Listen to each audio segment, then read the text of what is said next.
I deliberately left the essay blank in the college entrance exam just to distance myself from my childhood sweetheart. After leaving the exam hall, she specifically reminded me not to forget to list Peking University as my first choice. I nodded in agreement, but secretly changed my preference to a university thousands of miles away from home. After all, our 18-year bond had already been severed on that mid-autumn festival day. During the family gathering that day, both sets of parents brought up our arranged childhood marriage. Su Xiaowei lost her temper on the spot, pointing at me with fury. "It's all because of you, always following me around, not listening no matter what I say or how I scold you, shamelessly clinging to me. Let me tell you, stay away from me from now on, and don't you dare follow me again." Hearing this, I stood there dumbfounded, my throat choked up as if something was stuck, aching unbearably. 18 years of companionship, treating her like a treasure, giving her all my affection only to be called shameless in return, and to have my face and dignity trampled upon in front of so many people. My parents' expressions turned grim, their fists clenched tightly. They never expected the girl they'd watched grow up day and night would humiliate their son so publicly. "Shut up, how dare you speak like that?" Su Xiaowei's father was the first to react, immediately scolding her. "Why can't I speak my mind? Lu Haoyu is just a brother to me, I could never marry him. I want to date and marry someone I love, and you have no right to arrange this for me. Besides, I will never like Lu Haoyu, so stop pairing us together from now on. If you keep talking nonsense, I'll run away from home." Su Xiaowei raised her voice, her eyes blazing with anger, then turned to me. "And you, Lu Haoyu, stop following me, it's seriously annoying." With that, she threw down her chopsticks and stormed off. Uncle Su glanced at my parents, then at me standing awkwardly by the table, before angrily chasing after her and slapping her across the face. "Have you no manners? Speaking to elders like this? Who spoiled you like this?" Uncle Su put all his strength into the slap. The sharp crack made my whole body shudder. It was the first time I'd ever seen Uncle Su lose his temper. The first time I'd seen Su Xiaowei get hit. Su Xiaowei never expected Uncle Su to suddenly lash out. Her body spun around quickly, and the back of her head slammed hard against the corner of the wall. Instinctively, I rushed over to help her up, but she shoved me away fiercely, then said through gritted teeth, "Lu Haoyu, are you satisfied now?" I stared at her in shock, seeing her eyes redden as she turned to leave. I quickly called out, "Xiaowei, what do you mean by that? Explain yourself." "How dare you ask me to explain? If it weren't for you shamelessly following me every day, would they always pair us together? Lu Haoyu, I don't want and will never want to have anything to do with you. Not in this lifetime." Hearing this, I took a deep breath, swallowing my humiliation, and said, "I won't do it anymore. I'll remember your words well. I, Lu Haoyu, swear here and now that from this moment on, I will never bother Su Xiaowei again." After that, we didn't exchange a single word. The next day at school, I entered the classroom first, and Su Xiaowei came in right after me. It used to be her leading and me following, but now it was the opposite. Our classmates had always loved teasing us, saying we were like lovebirds, never seen apart. Seeing us arrive one after another, they started their usual banter. "The lovebirds have arrived." In the past, I'd secretly feel pleased when they said this, but today, though their words hadn't changed, my feelings were completely different. I instinctively glanced at Su Xiaowei, who walked expressionlessly to her seat, took out a workbook, and started solving problems. Seeing her icy demeanor, my heart ached as if pricked by needles. "Some words, once spoken, can't be taken back. Since you want to cut ties with me, I'll help you with that." After placing my bag on my seat, I stood on the podium and addressed the 50-some classmates for the first time, clarifying my relationship with Su Xiaowei. "Su Xiaowei and I are neighbors across the hall. The reason we come and go together is simply because our homes are so close, which has led to misunderstandings. I apologize for that. What I want to make clear is that Su Xiaowei and I are nothing more than neighbors. Please stop making wild guesses or joking about us anymore. Thank you." As I stepped down from the podium, I saw the bewildered and confused looks on my classmates' faces. Passing by Su Xiaowei, I noticed her expression had turned even more unpleasant. None of my classmates believed what I had said. After all, for over a decade, she and I had been inseparable. In the end, everyone concluded that Su Xiaowei and I had gotten into a fight, and once we made up, things would naturally return to how they were before. I didn't bother to argue. If they didn't believe me, so be it, the truth would eventually speak for itself. The third period on Thursday afternoon was PE class. As high school seniors, we spent every day buried in textbooks and workbooks, all of us exhausted and bleary-eyed, afraid we'd grow depressed. Our teacher would herd us all onto the track during PE and make us run at least 3 to 5 laps before allowing us to stop. After running, we were free to do as we pleased. About 20 minutes into class, a female classmate suddenly approached me. "Lu Haoyu, Lu Haoyu, Su Xiaowei fell while playing badminton and is bleeding a lot. Go check on her." Hearing she was hurt, my mind went blank with panic, and I immediately sprinted toward the field. Maybe it was because, For over a decade, I'd always been the one following her, so the moment I heard anything about her, I'd instinctively rush over. A crowd had gathered in the center of the field. Su Xiaowei sat on the ground, her right leg bent, with a large scrape on the outer side of her calf. She was examining the injury, her brows slightly furrowed as she pursed her lips and blew on the wound to ease the pain. The girl who had called me shouted, "Move aside, Lu Haoyu's here." Hearing my name, the students parted in unison, clearing a path for me. Su Xiaowei suddenly looked up, her gaze distant, a fleeting emotion flashing in her eyes before they cooled into the aloof expression I knew so well. The realization hit me, and I stopped in my tracks. "Take her to the nurse's office to get it treated," I said flatly before turning and walking away without hesitation. My departure stunned everyone. The moment I left, they erupted into heated discussion, speculating wildly. I ignored it all, neither stopping nor looking back. Time slipped by quickly, and before I knew it, nearly half a month had passed since that day. I felt a little lonely but also strangely free. One evening after self-study, I was humming a tune to myself on my way home. Just as I was trying to recall the next line of the song, Su Xiaowei stepped out from around the corner and blocked my path. Seeing her so suddenly made my chest tighten, and unpleasant memories flooded back. I didn't want anything to do with her anymore. I sidestepped to the right to leave, but she mirrored my movement, cutting me off again. Annoyed, I forced my voice to stay calm. "What do you want?" Su Xiaowei's face remained cold. "Do I need a reason to wait for you? We used to walk home together every day." I gave a bitter laugh. "That was then. This is now. If there's nothing else, I'm leaving. Goodbye." I took another step sideways to leave, but Su Xiaowei quickly grabbed my hand. "Brother Haoyu, what are you doing? Is it necessary to be so extreme?" I immediately shook off her hand. "Su Xiaowei, I'm going home. Please move aside." She gritted her teeth and hissed, "Lu Haoyu, what exactly do you want? Are you trying to cut all ties with me? I just said a few harsh words. Is it worth holding on to for so long? Didn't I already apologize? Since when have you become so petty?" Hearing her dismissive tone, I lost my temper too. "Su Xiaowei, isn't this exactly what you wanted? I've done as you said, yet you're still not satisfied. Tell me, what exactly do you want me to do? Just say it, and I'll do it." I heard Su Xiaowei grit her teeth. "Lu Haoyu, if you want to draw a clear line with me, why don't you just move away? That'd be even more thorough." "Yeah, my dad's looking at houses now, but buying a new home is a big deal. It's not something that can be settled quickly. I'll hurry him along when I get back. Don't worry, even if we can't move out right away, I won't bother you anymore. You're ruthless." Su Xiaowei's expression darkened. After staring at me for a while to confirm I wasn't just speaking in anger, she spat out those 3 words hatefully, turned around, and strode away, soon disappearing into the darkness. Time passed uneventfully,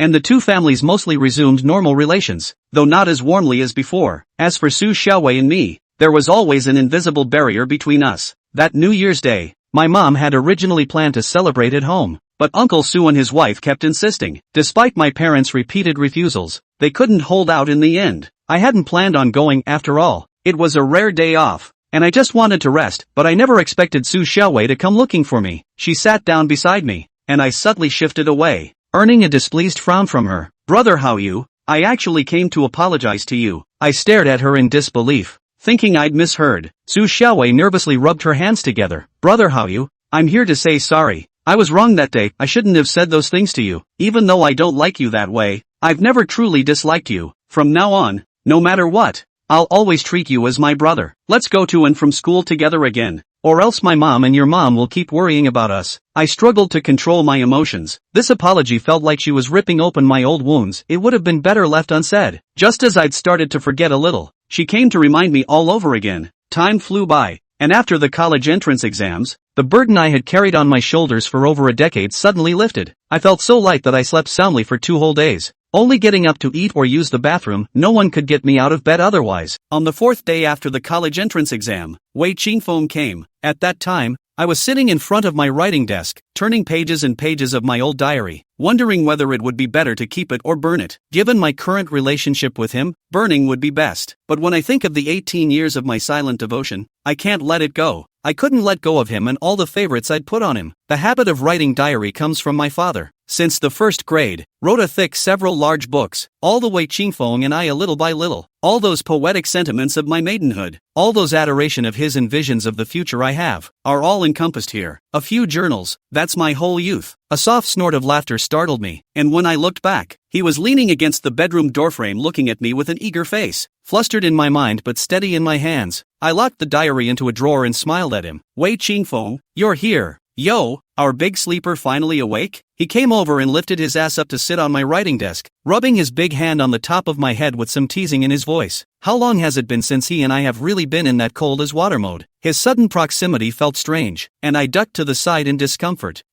Earlier, his proximity thumped my heart. Now, his proximity makes me want to hide. Ranjetsu, how did the test go? He looked at me with a burning gaze, with some kind of excitement I didn't understand. I came here a couple times and you were sleeping, but you can really sleep. It's okay. I hung my head to keep from looking at him, concentrating on fiddling with a small ornament on the table to get myself further away from him. I actually did quite well on the test, except that I was so disconnected from him that I couldn't communicate with him as comfortably as I once did, and I was even afraid to meet his eyes again. I'm afraid I won't be able to control my heart and continue to sing for him. I'm more afraid that I'll give my all and still end up being just a joke. Whenever I see him, I am constantly whispering to myself that he is the older brother and I am the younger sister and not to cross the line. Ranjetsu, tell me the truth. Are you still mad at me? Perhaps sensing my coldness, his voice trailed off a bit. I looked up at him in confusion. He looked at me for a moment, smiled helplessly, and tried to reach out to rub my head again, which I sidestepped. His hand froze in midair for a moment, then gently dropped. Lan Yu, let's enroll in the same school. In the future, we'll also go to and from school together. That way, brother can be your protector and not let others bully you. I smiled and said, haven't thought about it yet. This conversation about which college to enroll in ended without a hitch. He didn't get a final answer from me and left with some slight regret. I didn't tell him that someone had approached me and very subtly expressed the hope that I wouldn't enroll in the same school as him. At heart, I'm a very strong person, and I don't just take people at their word. Whether or not I listen to that person's words is entirely up to me, and the decisions I make have nothing to do with what that person wants. I am who I am, and I live for myself and mom and dad now. At the evening meal, Wei Qingfeng came again, carrying 2 plates of steaming dumplings and said, Auntie, the leek and egg-filled dumplings, just out of the pot. Fragrant. My mom misses that Lan Yu likes it, so eat it while it's hot. By then,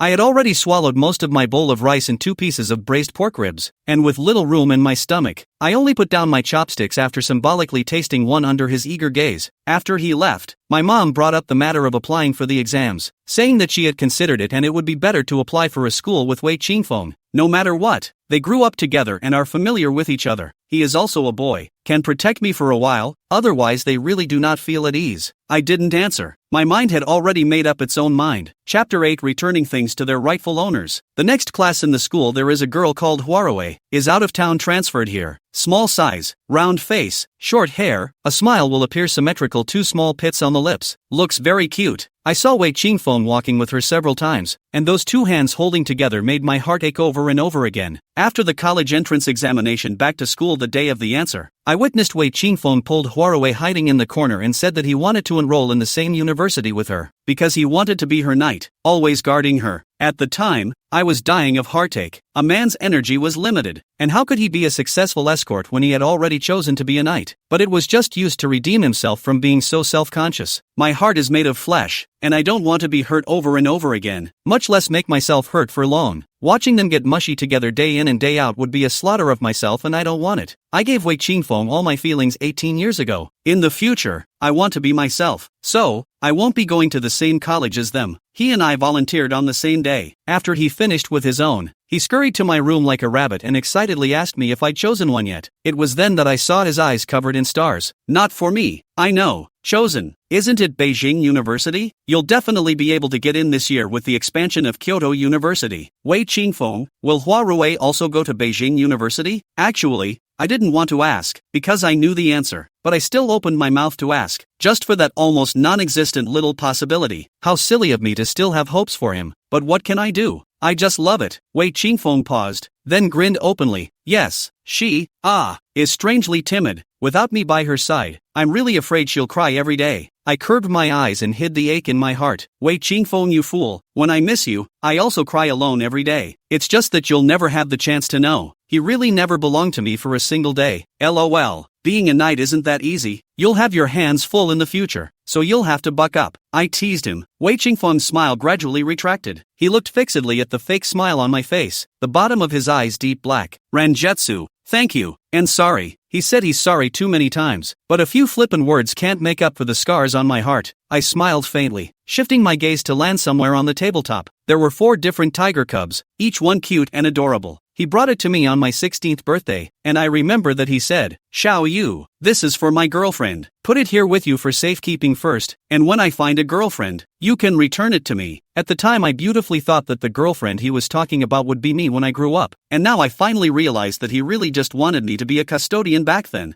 3 years passed, he found a girl he liked, and my career as a housekeeper came to an end. I picked up the 4 little tigers and put them in his hand, and he asked me in confusion, "What for? What are you doing?" "Wei Qingfeng, you said it, you did it. Don't pretend to be innocent at a time like this. That year you entrusted me to keep it for you, saying it was for your future girlfriend. Now that you've found a girlfriend, it's not good for me to hog it anymore and return it to its rightful owner." Asterisk. At the last minute of clicking confirm, I changed the name of the school from Kyoto University to Lin University, a famous school in the north, where the national painting program is nationally renowned, and I heard that it has produced so many greats. I don't want to go to King's University, that's my best bet. Uncle Wei and Auntie both asked me if I chose King's University, which I vaguely skimmed over. The day the acceptance letter arrived, I was in a state of shock for a long time. He and I weren't in the same world after all, and going to college was another milestone in drawing the line between him and me. He ran to my house with his own acceptance letter, yelling that he wanted to see mine. "Lan Yu, bring me your acceptance letter and I'll admire it. Here's mine for you to look at too." He had a beautiful smile, the same smile buried in my memory that kept me up at night. I calmly handed him the acceptance letter, and he stared at the name of the school, wide-eyed with surprise. He was shocked and surprised. I grew up listening to him, and it seemed like he didn't expect me to make a decision against his will on something as big as applying for an exam. He probably doesn't realize that I'm not the same person I once was a long time ago, and that he's the one who changed me. Ranjetsu, why? There seemed to be a hint of hurt under his eyes. "Wei Qingfeng, I'm already sad without you. I can't be without myself again. You don't want me and you don't love me, so let me go on my own." My teacher said that the Chinese painting program there would be a better fit for me. I smiled lightly and didn't look him in the eye again or bother to see what his expression would be when he heard that answer from me. "It's over. You must still hold a grudge against me. My mom would probably beat me up if she knew you didn't enroll in the same school as me." "No, if Auntie did try to beat you up, we live so close I would have heard the noise. I'll explain everything to Auntie myself and won't let you get hurt," I answered him calmly. He slammed down in front of me, so close that I could count his eyelashes. My heart indisputably started thumping again. I do love those eyes of his that seem to hold a whole river of stars. "Lan Yu, look at me. Do you still care about what I said that day? Have you been blaming me and not forgiving me?" "Xiao Yu, I was talking nonsense that day. Can you forget it?" "I can't forget. You hurt me so deeply. How could I not care and how could I easily forget? Losing love is sad enough. I can't afford to lose my dignity. Besides, why should I burden you and me with something I know is fruitless?" "Long forgotten," I said. He laughed, not looking too good. I don't understand what's not to like about him when I've made it this far. Asterisk. The southern city where I live belongs to the true south, while Lamu is more than 3,000 kilometers away in the north, which can be considered the end of the world. Mom and Dad couldn't let me go that far away for years. They were worried that I wouldn't be able to adapt to the climate, eat the meals there, or live without their involvement. The night I received the acceptance notice, my mom cried and asked me if I wanted to repeat the exam and then take the Kyoto University exam next year. If not, the teacher training center in the city is also very good. It's always easier to be closer, easier to take care of, and saves them from worrying about me day and night. I understand my mom's pain, but what about mine? Wanting to forget him and start over. I always need a suitable environment for forgetting. I didn't say anything, just looked at my mom with bated breath. Chapter 9 Separation. Mother is the world's most understanding of her daughter's heart. She used the corner of my coat to wipe her eyes red from crying. Muttering, I checked on the internet. Lin University is quite good. The national painting program is even more famous than Beijing University. You go there and study hard, and strive to get a master's degree. Your father and I will retire in a few years. If you want to stay there, your father and I will move there to accompany you, so that your father can also experience the 4 distinct seasons and freezing snow of the north. Why are you crying? Isn't Qingduan there? I think Qingduan is more reliable than Qingfeng, and he has always taken care of Xiaoyu. With him around, our daughter won't be wronged. Mom and Dad's thoughtfulness and love were extremely effective in dispelling the melancholy and reluctance buried in my heart. At that time,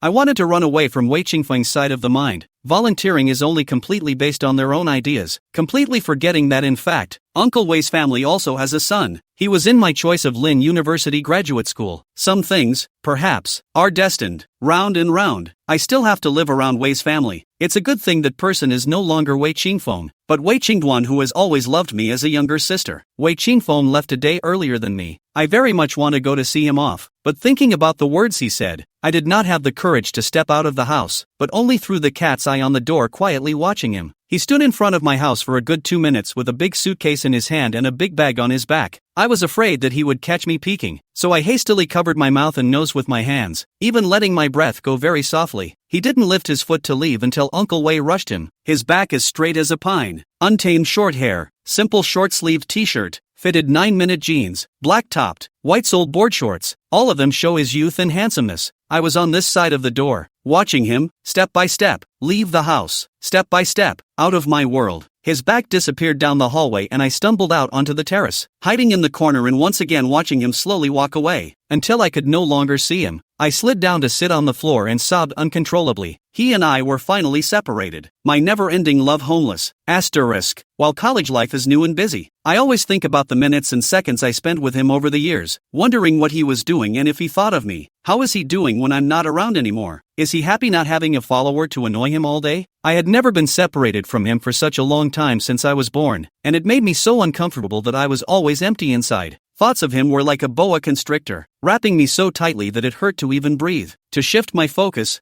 I signed up for several clubs and volunteered when I had nothing else to do. I worked myself into a little gyroscope. I was so tired every day that I would fall asleep when I climbed into bed. I forced myself not to look at his circle of friends. I deleted his cell phone number from my address book. I wanted to artificially clear away all traces of him. It was the only way I could drag myself out of my crazy thoughts about him. We also contact each other after we each report to work. It's all about him sending it over via WeChat, asking if I'm okay and asking me to send some pictures over to him. I tried my hardest to suppress my heart and kept each reply light and simple. As for the photos he wanted, I didn't understand whether he wanted photos of me or of the school. I analyzed the possibility that it was the latter, so I took a lot of photos with human characteristics and sent them to him. Later on, we didn't contact each other much, and often didn't say a word for 10 days and half a month. He had the company of a girl he liked, and I didn't want to cause misunderstandings or affect his life because of my personal feelings. So, no matter how much I missed him, I held back from sending him a word of my own accord. Reducing contact is hard for me, but it must be done. I swear, I'm gonna quit him. Near the end of winter vacation, he approached me once and asked when I was going back. I stared at those simple words with my cell phone in a mixture of sadness and joy. I thought that if I didn't think about it or look at it, I would truly forget. But when his familiar avatar was prompting me with unread messages, my thoughts were like a long, rushing river.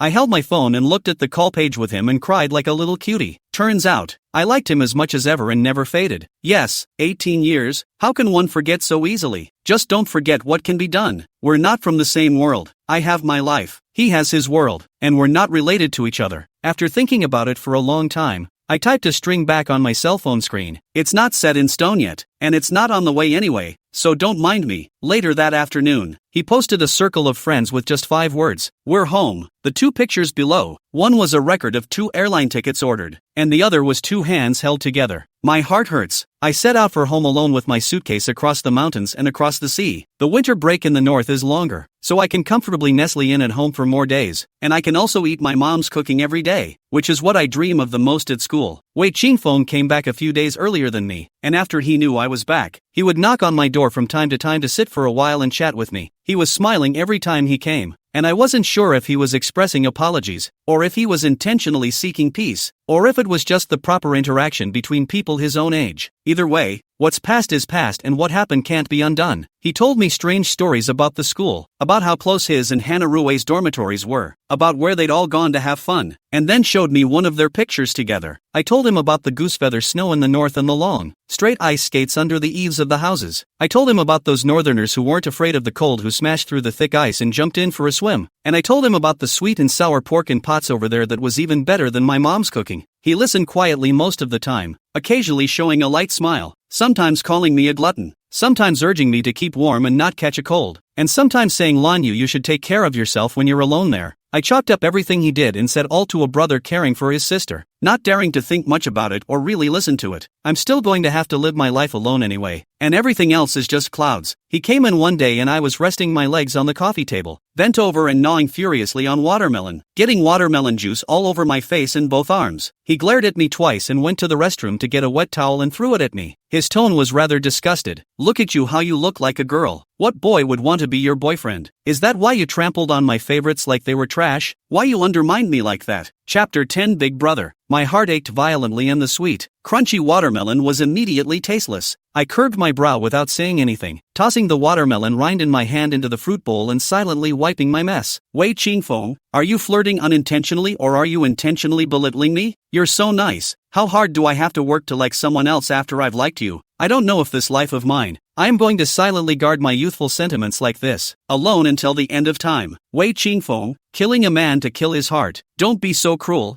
okay? It's enough not to give me likes. Don't take away my openness to live alone. Stay away from me, please. The Spring Festival is still a time for the two families to get together. Our family of 3 was carried by Uncle Wei to their house early in the morning, where Mom and Auntie studied the menu for the New Year's Eve dinner, and Dad and Uncle yelled and played chess. The windows were decorated with window decals, tiny colored lights hung on the balcony, the occasional sound of firecrackers outside, and the various topics about the New Year played on the TV all rendered the New Year's flavor even more intense. I had nothing to do, and the few times I wanted to go home and nestle in my hut, I was pulled back by my aunt, who told me to go to Wei Qingfeng's room and play with him. Instead of declining and going, I nestled in the corner of the couch and swiped my phone alone. What has happened is like a motto hanging over my head at all times. I dare not forget a little. Wei Qingfeng apologized for this, but I can't get over that threshold in my heart. I don't know if this is too much of a cautionary tale for me. All I know is that there is always a long scar bleeding on my heart that may never heal. What was wrong with me that I desperately liked him while resisting his proximity? Why are you here alone, like an abandoned puppy?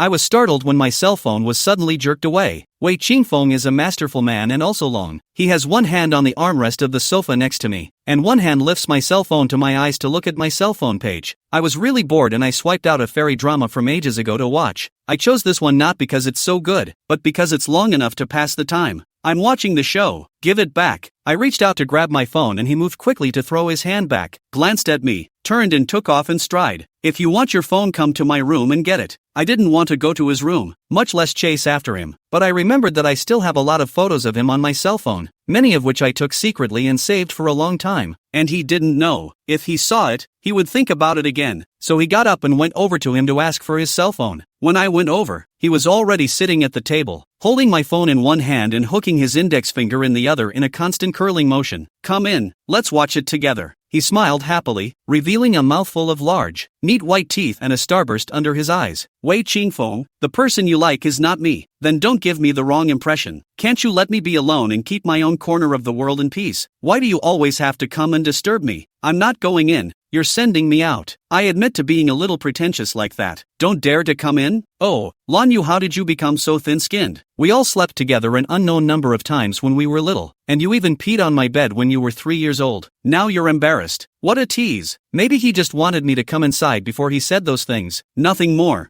I don't know if it's just my sensitivity, but I always felt like he meant in his words that I was cheeky as a kid and always clinging to him. These words in mid-autumn and shadowed, and again I saw him standing there with a cold, hostile gaze crusading against me. My heart began to ache densely. All that youth of mine, all those sweet likes, shouldn't be misunderstood and trampled on by him like this. I was young then and didn't understand the difference between men and women. I'm sorry. Netflix is fine for you to watch first if you like. I'm fine with watching TV. I lowered my eyes and said faintly. Turning around, I was about to leave. He called out to me in dissatisfaction. Hey, Lan Yu, you're not so sorry for playing games. Even a joke won't do. You little girls, you're just full of ideas. Here you go, like I'm willing to look. He raised his hand and tossed his cell phone to me, and I was too busy to take it. Glancing out of the corner of my eye at the helplessness on his darkened face, I don't feel a bit of a headache, and suddenly I don't know what to do with him to get along. I get close to him. He loathes it. I get far away from him, and he says I can't afford to play. No matter what I do, he always picks on it. With my phone in hand, I was no longer in the mood to catch up on the show, but kept chewing on the words he had just said.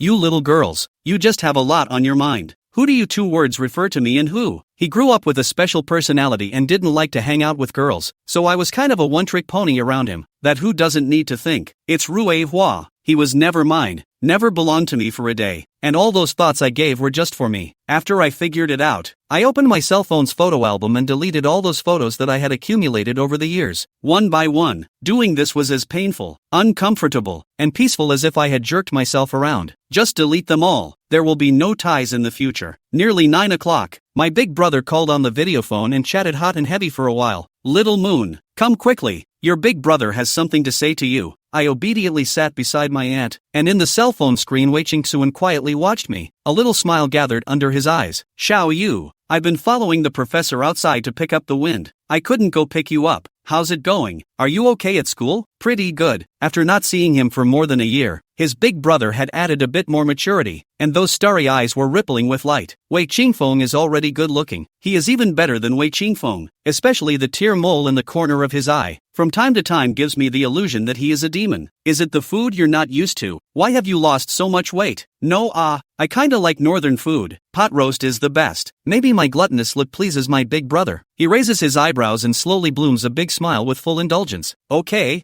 I'll go back in March or April and treat you to pot roast. My big brother's phone call gave me a lot more joy on this New Year's Eve. The New Year's Eve dinner was a bit long, and by the time it was over, it was almost 11 o'clock at night. The New Year's bells were about to ring, and I couldn't hold it together enough to fall asleep on his couch. Dad had been drinking quite a bit, and Mom helped him go back first, saying she'd be over to pick me up later. I had actually turned in a haze while they were clearing the table, but I was just too lazy to open my eyes for a while. Xingfeng, look at Xiaoyu sleeping that soundly. Don't wake her up, just carry her over there. It's not a few steps. Aha! A somewhat cold voice answered, and then a large hand reached out toward me. My chaotic mind snapped out of it, the familiar and unfamiliar scent getting closer and closer to me, and I panicked, using all my flood of energy to break free of my sleep and get up violently. All I heard was an ah, a dull ache as my head collided with something. When I opened my eyes, Wei Qingfeng was pointing at me with one hand over his nose and a tearful, silent accusation. It turned out that my movement was so sudden that he didn't react and collided with me. My heart skipped a beat as I watched his miserable, innocent face. I'm sorry, I fell asleep and didn't mean to. Looking at the bright red that dripped down the lines of his hand, I quickly ran to the restroom to get him a towel. With his resentful eyes on me, I went home as if I were a maniac. Seeing red in the new year, it looks like he's bound to be red hot next year. That's my New Year's wish for him. Some years later I learned that it was this collision that left him with a love of nosebleeds. It was the only thing left for him out of the long 18 years I had with him. Chapter 11. He's my big brother. Happy days are always easy to pass, and before I know it, it's time for school to start again. After strong intervention from my mom and aunt, he and I booked tickets for the same day. Upon arriving at the airport, Rui was standing on the curb waiting with her head cocked. Wei Qingfeng escaped his parents' eyes and became very cheerful. He happily ran over to hold her hand and kissed her deeply on her forehead. People who are in love are really like people who don't see each other for a day. I carried a jug of old vinegar in my pocket, not looking away from it, and entered the hall alone with my bags. The airport is huge, and I can't count the number of people who have gone their separate ways here as their destiny. In the days to come, the trajectory of our lives will be the same, backward. With tears in my eyes, I said goodbye to him in my mind. This semester is quite a bit heavier than last semester, and I'm putting aside all distractions and devoting myself to my studies. Gradually, I found my mind quieting down.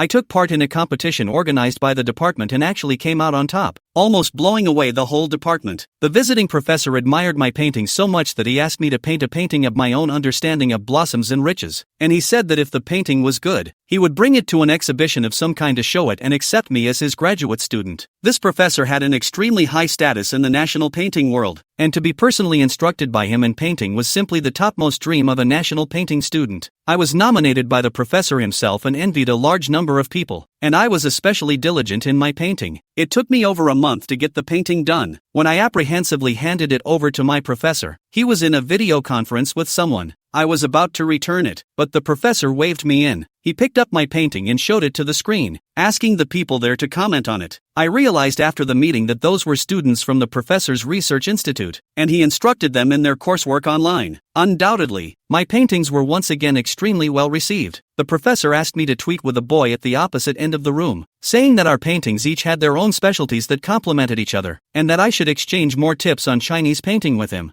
I didn't want to add it. The professor snatched my phone against my personal wishes and opened my personal code to send it to the camera. Professor, I have her WeChat. A low voice broke into my ears. Familiar. You guys know each other? The professor held his cell phone out in front of me and I smiled when I saw the man. It's my big brother. He's on the other end of the internet. He's looking at me with a smile on his face. Well, he's my big brother. Be good. Have a good class. I'll go back soon and treat you to something delicious. Big brother's smile was gentle, doting on me as he always did. The professor complimented me on my artistic talent to everyone, and I became, in his words, an unparalleled genius. Almost overnight, I became the man of the hour in the department, and even in the whole school, making me one of the top 3 on the school's popularity list, and even my personal photo was posted on the big list, so that most of the people in the school knew me. The next thing I knew, the number of people who came to me to paint increased, both paid and unpaid. I'm busy as hell and my mood is gradually clearing up. My older brother is much older than me, and I usually enjoy his care and don't know much about him. Now that I've had more contact with him, I find that he is actually a very funny man, professionally qualified, with a hard-hitting, visceral style of painting. Every now and then, he would discuss with me some knowledge about Chinese painting, and would pass on some of his experience to me, and sometimes he would post his paintings for us to enjoy together. When I encountered bottlenecks, I would ask him for advice, and he would often give me the most pertinent advice, which benefited me greatly. Because of the similarity of interests, he and I talked very well together and got along very easily. Sometimes when I squeeze in a bit of time, I'll look at my WeChat friends and work on my tolerance. Wei Qingfeng changed the previous indifference. Almost every day in the sun his happy life, either 2 people drink, or holding hands on a date. In short, a wave of dog food hair, choking my throat bitter. I wanted to sweeten the pot roast with my big brother's treat, but my big brother's return was delayed again and again, so I had to go twice with my roommate. This summer vacation, he did not contact me.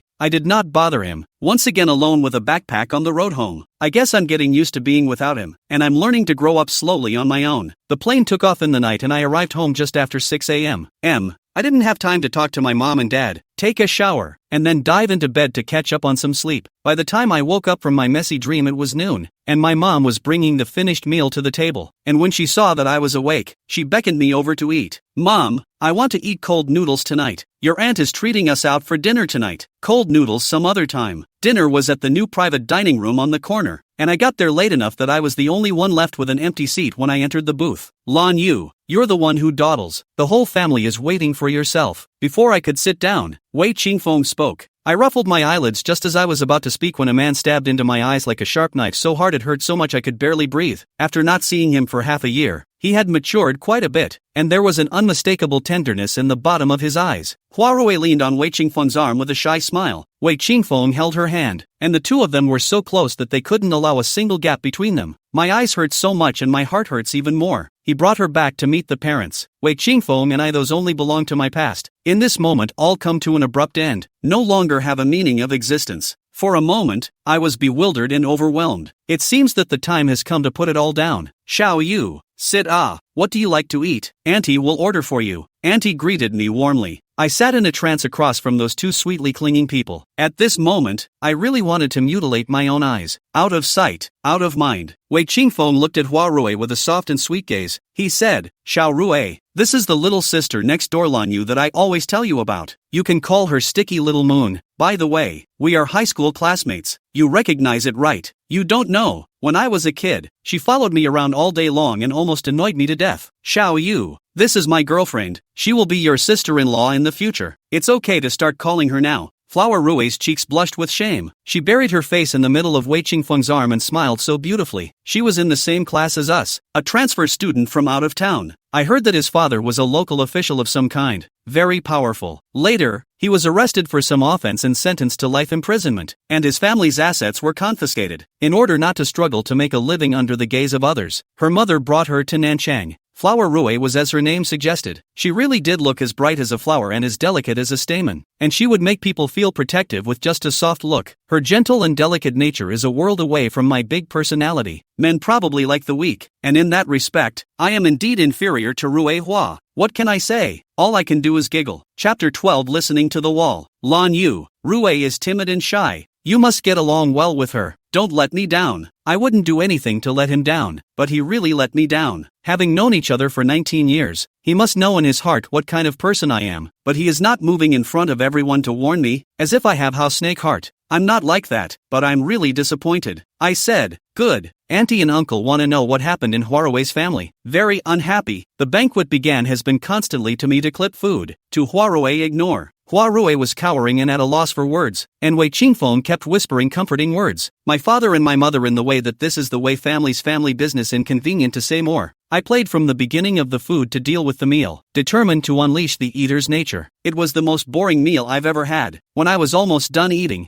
I put down my dishes and went outside to a small patio to get some air. I didn't want to see their lovemaking, so I had to hide out on my own. The terrace was small and secluded, and I hid myself there in a way that wasn't easy to spot. Not a moment later, a light but disorganized footsteps stopped at the outside of the terrace. Not wanting to be noticed, I wordlessly moved further inside. Xingfeng, are you out of your mind? What's so good about that Huarue that she's got you hooked? You graduated from college and entered the state-owned enterprises to be politically audited. Her family can do? Her family and personal conditions are no better than Xiao Yu's. Why do you have to have her? I was shocked that it was actually Auntie and Wei Qingfeng. I would love to leave. This is after all a Wei family matter. It is not good for me, an outsider, to know too much, and it's blatant listening Not that I intended it, but it doesn't sound good to talk about it. Unfortunately, the terrace is dead, and unless I jump, they won't leave without mother and child, and I can't leave either. Wei Qingfeng obviously loved Huarui miserably, and he went out of his way to lower his voice and argue with his aunt. As far as my eyes could see, Rue was clasping her hands helplessly, watering as she watched what was happening over here. She had a smile on her face but tears in her eyes, inexplicably with a touch of humility. For a moment, I was actually stupidly kind enough to sympathize with the girl. In fact, what's wrong with her? What does what happened to her parents have to do with her? She was just a girl who met a boy she liked and wanted to have a sweet relationship. As for that with Wei Qingfeng and I, it really has nothing to do with either of them. Closer to home, there was actually nothing wrong with Wei Qingfeng or Huarue. They just wanted to live the life they liked. What about me? What did I do wrong? How is it that I can find faultless reasons for all of them, but I can't redeem myself? Maybe the saying is true. The one who falls in love first is destined to be humble, but I won't let myself be humble forever. Outside, Wei Qingfeng obviously couldn't control his emotions, his voice repeatedly raised, every word clearly breaking into my ears. I don't understand why you always have to emphasize how good Lanyu is. Mom, I'm your own son. Can you think about me? The person I like is Rue. With her, your son will be happy. No matter how good Lanyu is, she's just a neighbor. Big deal. My next door sister. I don't like her. Not now, not in the future. Mom, don't force me to flip out with Lanyu. Wei Qingfeng's voice carried heaviness and anger, as well as deep pain. There was a loud boom, and something heavy came crashing down from the top of my head, bloodying me and hurting me. Something kept pouring out. My nose was so sore I staggered almost unsteadily, and my heart ached so much it was about to split open. 19 years, once again, so ruthlessly denied. Poor me. All those times I loved and ached to death from thinking about him, and the green years when I held him in the highest regard, were all just wishful thinking on my part. Such a pity. I'm so sad. He may not like me, but we had a bond growing up together, so how could he judge me like that? He should have been merciful even if I had liked him with all my heart. I didn't want to hear anymore because I didn't know what else Wei Qingfeng would say that would make my life worse than death if I continued not to show up. Moreover, he has already made it so clear that he and I are not destined to be husband and wife in this life, so why should I not let him off the hook and help him again, so that he can have his way? With three people's emotions, if I take a step back, two people will be happy, so why not? As for the pain behind the step back, it's enough for me to endure it alone. Rue finally cried out, her head hanging low, her shoulders shrugging as she cried pitifully. Wei Qingfeng was instantly heartbroken, ran over in a few steps, wrapped her in his arms, and softly coaxed. The gentleness on his face is something I have never seen in 19 years. Perhaps that's the difference between love and no love. Auntie, white with anger, raised her steps to go after her, and I stepped out onto the terrace and caught her arm. I'm sure no one expected me to be in the terrace, and everyone reacted immediately, as I listened to the entirety of their conversation. Auntie's face changed in an instant. She held my hand back, her lips trembling, unable to say a word. The guilt in her eyes, like seawater, was about to drown me. Wei Qingfeng turned back to look at me. His eyes were cold, freezing the tip of my heart. I don't know where the coolness in his eyes came from and why it was unleashed on me. I really hadn't done anything. None of this had anything to do with me. I just fell in love with him, and other than that,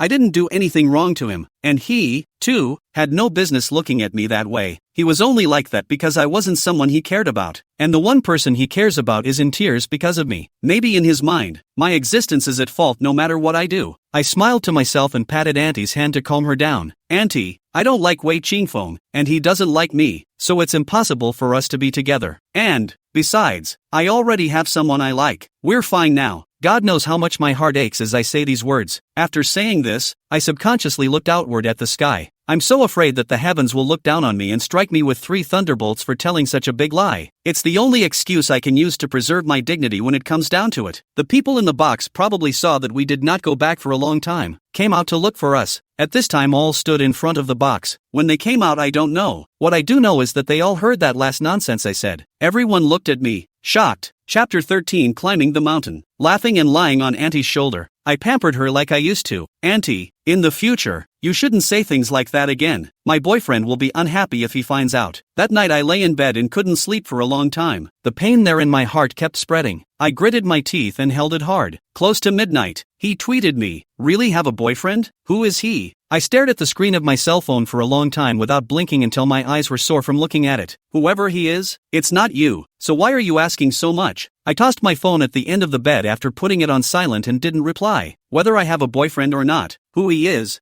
my business, not his, and I don't have to tell him about it. The next morning, with big panda eyes, I met some high school friends to go hiking. After what happened yesterday, I especially don't want to see Wei Qingfeng, but the two families are so close that even chance encounters have become rare. The only way to avoid seeing him was to hide out, which was my original intention of going mountain climbing. I'm very athletic, and activities like hiking and wading have been my favorites before. After Wei Qingfeng and I drew a clear line, I suddenly changed. No longer like too intense sports, also do not like too noisy crowd, just want to be alone and quiet. I prefer to find a quiet place to read a book or laze around than to go hiking in a group, but to avoid some people and things, I have to do this. When I cleaned myself up and opened the door to my house, it just so happened that Wei Qingfeng was opening the door to put on his shoes while holding onto Huarui. Brother Qingfeng, sister-in-law, what a bad year. Bumping into each other again, I said hello and wasn't going to say much. Okay, pretty much on time, let's go. I called a car downstairs. I froze. You guys going too? What else? Let you go out and make waves alone? Wei Qingfeng squinted at me, the teasing under his eyes extremely thick. I just felt cold inside. What's with the hiking? Can't you leave me alone? What should I do? I'm not going, but I initiated this activity. If I pull out in the middle of it, those little girls will come to my house and strangle me to death. If someone wasn't there, I'd like to smack myself in the mouth. I wanted to go out so I wouldn't have to look at the two of them, but I ended up getting someone in my sights, and I'm asking for trouble. Really? I didn't foresee at that time that it was this mountain climbing that brought the relationship between Wei Qingfeng and me to another freezing point. He was consuming my favorite a little bit, and at that time I thought, actually he's quite good like this. What I can't forget, he's helping me to forget. When those favorites of mine were worn out, I was completely relieved. A few of my classmates gathered at the foot of the hill, all of whom usually play well together. It was the first time we'd been together since summer vacation, and the girls' friendship was bright and happy as we hugged and laughed and screamed and had a blast. They all know about that Wei Qingfeng and I have been through, and they often joked before that he and I were golden children, talented and a marriage made in heaven. Although I had solemnly clarified it, in the eyes of my classmates, it was just my side of the story and not credible. In everyone's eyes, I was supposed to be with Wei Qingfeng, but Wei Qingfeng held another girl's hand in front of me. They could not understand, and one by one, they gave me a wink, and the fire of gossip burned fiercely in their eyes. What can I say? That I've always been in love and he's never treated me as his sister? Or that the Jade Maiden was unable to keep the golden boy, resulting in the present situation of being alone? These are the facts and I can't say anything but laugh bitterly. Wei Qingfeng, your girlfriend, why don't you introduce her to the gang? Hua Rui was lying in Wei Qingfeng's arms, smiling shyly. Obviously she was the favored one. Yo, when did you have more than one girlfriend? It has nothing to do with the numbers after 1 and 2, right? Zheng Qingqing was straight talking, completely ignoring my hints and yelling at the top of her voice. These sisters all knew exactly how I felt about Wei Qingfeng. Back then, they were all in the know about me being yelled at by him in public, and they yelled back at Wei Qingfeng for several days for it. Zhang Qingqing, this guy is especially protective of his shortcomings, so I'm sure he's thinking of ways to give me justice. I was helpless and rubbed my forehead. This guy, he's really a pot calling the kettle black. Be careful. Give your good sister some face. Okay, she's not married.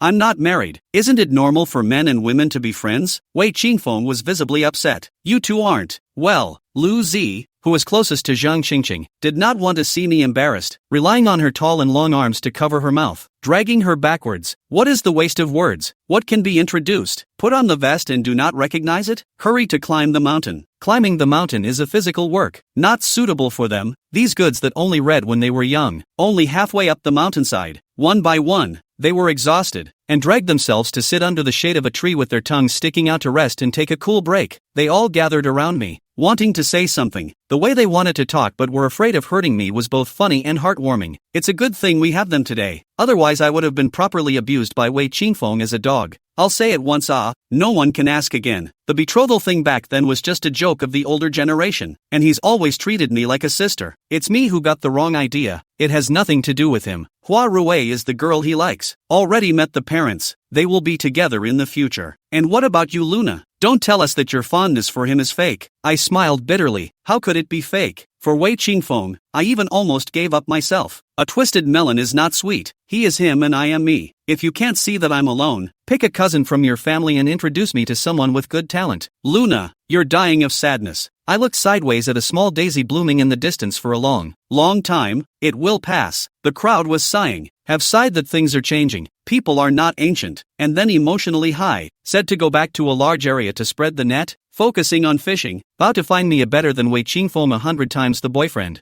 I couldn't argue with them, so I let them talk nonsense. It was easy to climb to the top of the hill, and a few of us clamored to go to the only store for ice. I caught a glimpse of Wei Qingfeng and Hua Rui, who had come up first at some point, carrying a box of raspberries and feeding each other one by one on a bench under a tree. From time to time, the two of them looked at each other, and there was a great deal of love in their gazes. He took her by the shoulders, and she leaned into the crook of his neck, so that whether he bent his head, or she looked up, she could easily touch each other's lips. My heart breaks and tightens, 10 times more sour than a raspberry. Not wanting to make myself suffer, I turned in the opposite direction. The top of the mountain was so big, it was still easy to find a place where you couldn't see their shadows. Chapter 14, Falling Off a Cliff. Lu Zi followed me around, could not stop whispering. She said Wei Qingfeng, heartless as a blind man, will certainly regret later. She said that the flower Rui look is not simple. She is clearly special to do to you see. She said Hua Rui is very T qualities. My stupid character, which is her opponent. She had a look of righteous indignation on her face. I didn't interrupt her, and waited for her to finish her play before telling her that Wei Qingfeng and I had long been in the past, so don't mention it again. She gritted her teeth and counted my uselessness, looking like an old mother who was worried about my marriage. I understand her defense of my heart, just the fact that it is right in front of me. I have automatically stayed away from Wei Qingfeng. It is useless to say more, and liking him is my business, not his. It's his business if he likes Rui, not mine. To each his own, I guess. Lu Zi is hateful to me. She said that all men these days like white lotus with green tea, and I am such a saintly mother figure that I am sure to lose. I didn't care to argue with her. I just stayed on the sidelines and gave her an audience, handing her water from time to time to wet her throat. Zhang Qingqing called and said they found a peach tree growing on the cliff over there, full of fruit, and wanted us to go over and see it. Peach trees are available, but the peach trees growing on the cliffs are rare. Lu Zi and I rushed to find over to see the rarity. When we passed, Zhang Qingqing and the girls were all lying on the parapet chattering about how the peach tree had gotten its nutrients among the barren rocks and thus fattened itself up so well and filled itself with children and grandchildren. There was indeed a superb peach tree growing on the sunrise slope to the east, slanting into the cliff face, full of peaches of all sizes, crashing down and bending the branches heavily. Many of the peaches on the tips of the tree had grown red cheeks with a touch of ripe charm. I pulled Lu Zi to go over. That is a piece of almost vertical up and down the cliff. The cliff wall is coiled with a lot of mountain vines. The valley is filled with mist, and you can vaguely see the slow flow of the stream at the bottom of the cliff and the forest of trees. I looked at the peach branches so close to me that they seemed to reach out with a long hand, and the green fruit swayed as if talking to me, hooking me into picking it up. Playfully, I climbed the railing, ignoring my sisters, and reached for a peach branch sticking out. I don't know whether it was my character or the railing was not old enough to bear my weight.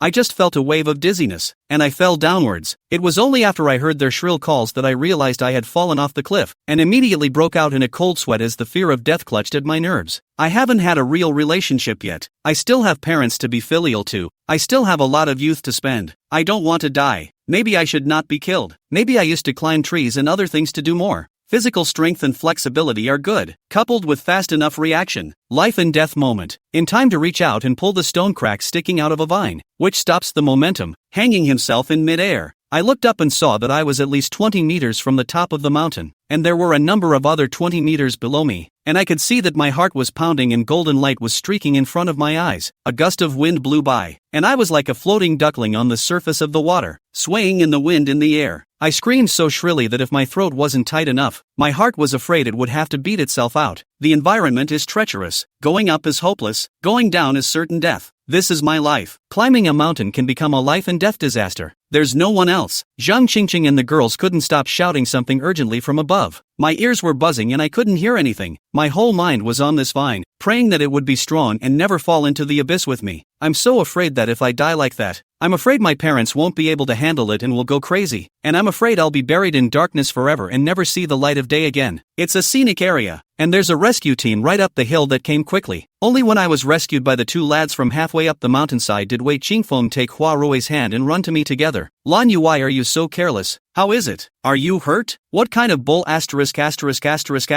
that? You fell off a cliff and didn't get hurt? To make the climb easier, I wore a short-sleeved t-shirt and 3/4 length denim shorts. The exposed arms and legs were covered with wounds of varying degrees of severity, and were so bloody that I looked at myself in horror. The wound hurt so much, and fear and afterthought filled my emotions so much that I couldn't answer his question for a moment. Hua Rui squatted between me and him, intercepting the arm he was reaching out to me with a soft voice. Xingfeng, don't be in a hurry. Xiao Yu will definitely be fine. I had just gotten out of a life-threatening situation, and the fear of coming back from the dead surrounded me, only feeling cold and shaking like a sieve. Not wanting to see them show their love in front of me, I simply closed my eyes. My mates saw me shivering into a ball and my face changed, hollering and asking questions. The ambulance was already here when the rescuers carried me down the hill. A few sisters sat with me in the carriage as the ambulance whizzed off to the hospital. From the time we descended the mountain to the time I was carried into the ambulance, Wei Qingfeng had been carefully guarding Hua Rui, following behind us, and the only people surrounding me were those good sisters from the past. In this moment, that heart of mine for him cooled to the bone. He could have disliked me, he could have treated me like a sister, but after all, we grew up together, lived together for 19 years, and in my life and death emergency, he did nothing. His heart, it's so hard. You'd help a puppy in danger, wouldn't you? Could it be that I'm actually worse than a dog in his mind? The ambulance stopped in front of the hospital. I saw my dad and mom, who received a call from a classmate, rushed over like crazy, two pairs of tearful eyes to see my heart sour. I ran out to hide in the quiet for Wei Qingfeng, who was blind to my injuries, while my parents shed old tears for me. It's a good thing I still have them, so I'm not left without a heart. When I came out of the emergency room, I had several large white flowers up and down my circumference, all carefully designed for me by the crafty nurses. After 4 days in the hospital, my parents have been taking care of me with no clothes on their backs, and Uncle Wei and Auntie have been coming every day, bringing fruits and delivering meals, and have suffered a lot of fatigue. I was embarrassed and heartbroken. My parents and I both said over and over again that they didn't need to come over all the time, that there was nothing lacking in the hospital, but my uncle and aunt came stubbornly, and said nothing, waiting for me to finish eating and drinking and put my things away and take them back before preparing the next meal. I think I understand what they mean. They are making it up to me with their actions. They heart me and they love me, and they mean it. Actually, they don't have to be like that at all. Wei Qingfeng is Wei Qingfeng and they are them. I wouldn't mix them up. Chapter 15. Discharged from the hospital. Wei Qingfeng, he knew that I was injured, but he never came to see me. It is impossible to say that he is not disappointed. How I wish that sometime I would wake up with my eyes open and he would be sitting quietly at the foot of my bed peeling an apple for me. There would be beautiful sunlight shining on him like he was my god. At noon on the 3rd day of my hospitalization, I had just woken up from my nap when I heard a suppressed argument at the door. The voices were familiar. It was Wei Qingfeng and Hua Rui, just that they were separated by a layer of door panels, so they couldn't hear too clearly. It seems that Wei Qingfeng came to visit me, and Hua Rui did not allow it, and the two of them stood in front of the door and made a scene that was not very happy. Tomorrow I will be discharged from the hospital. Whether he comes to see me or not is no longer relevant. If he comes to see me and gives Flower Rui any ideas, it will probably cause me unnecessary trouble, so it's better not to come. Emotionally I wanted him to come, but reason remained. Listening to it, I fell asleep again.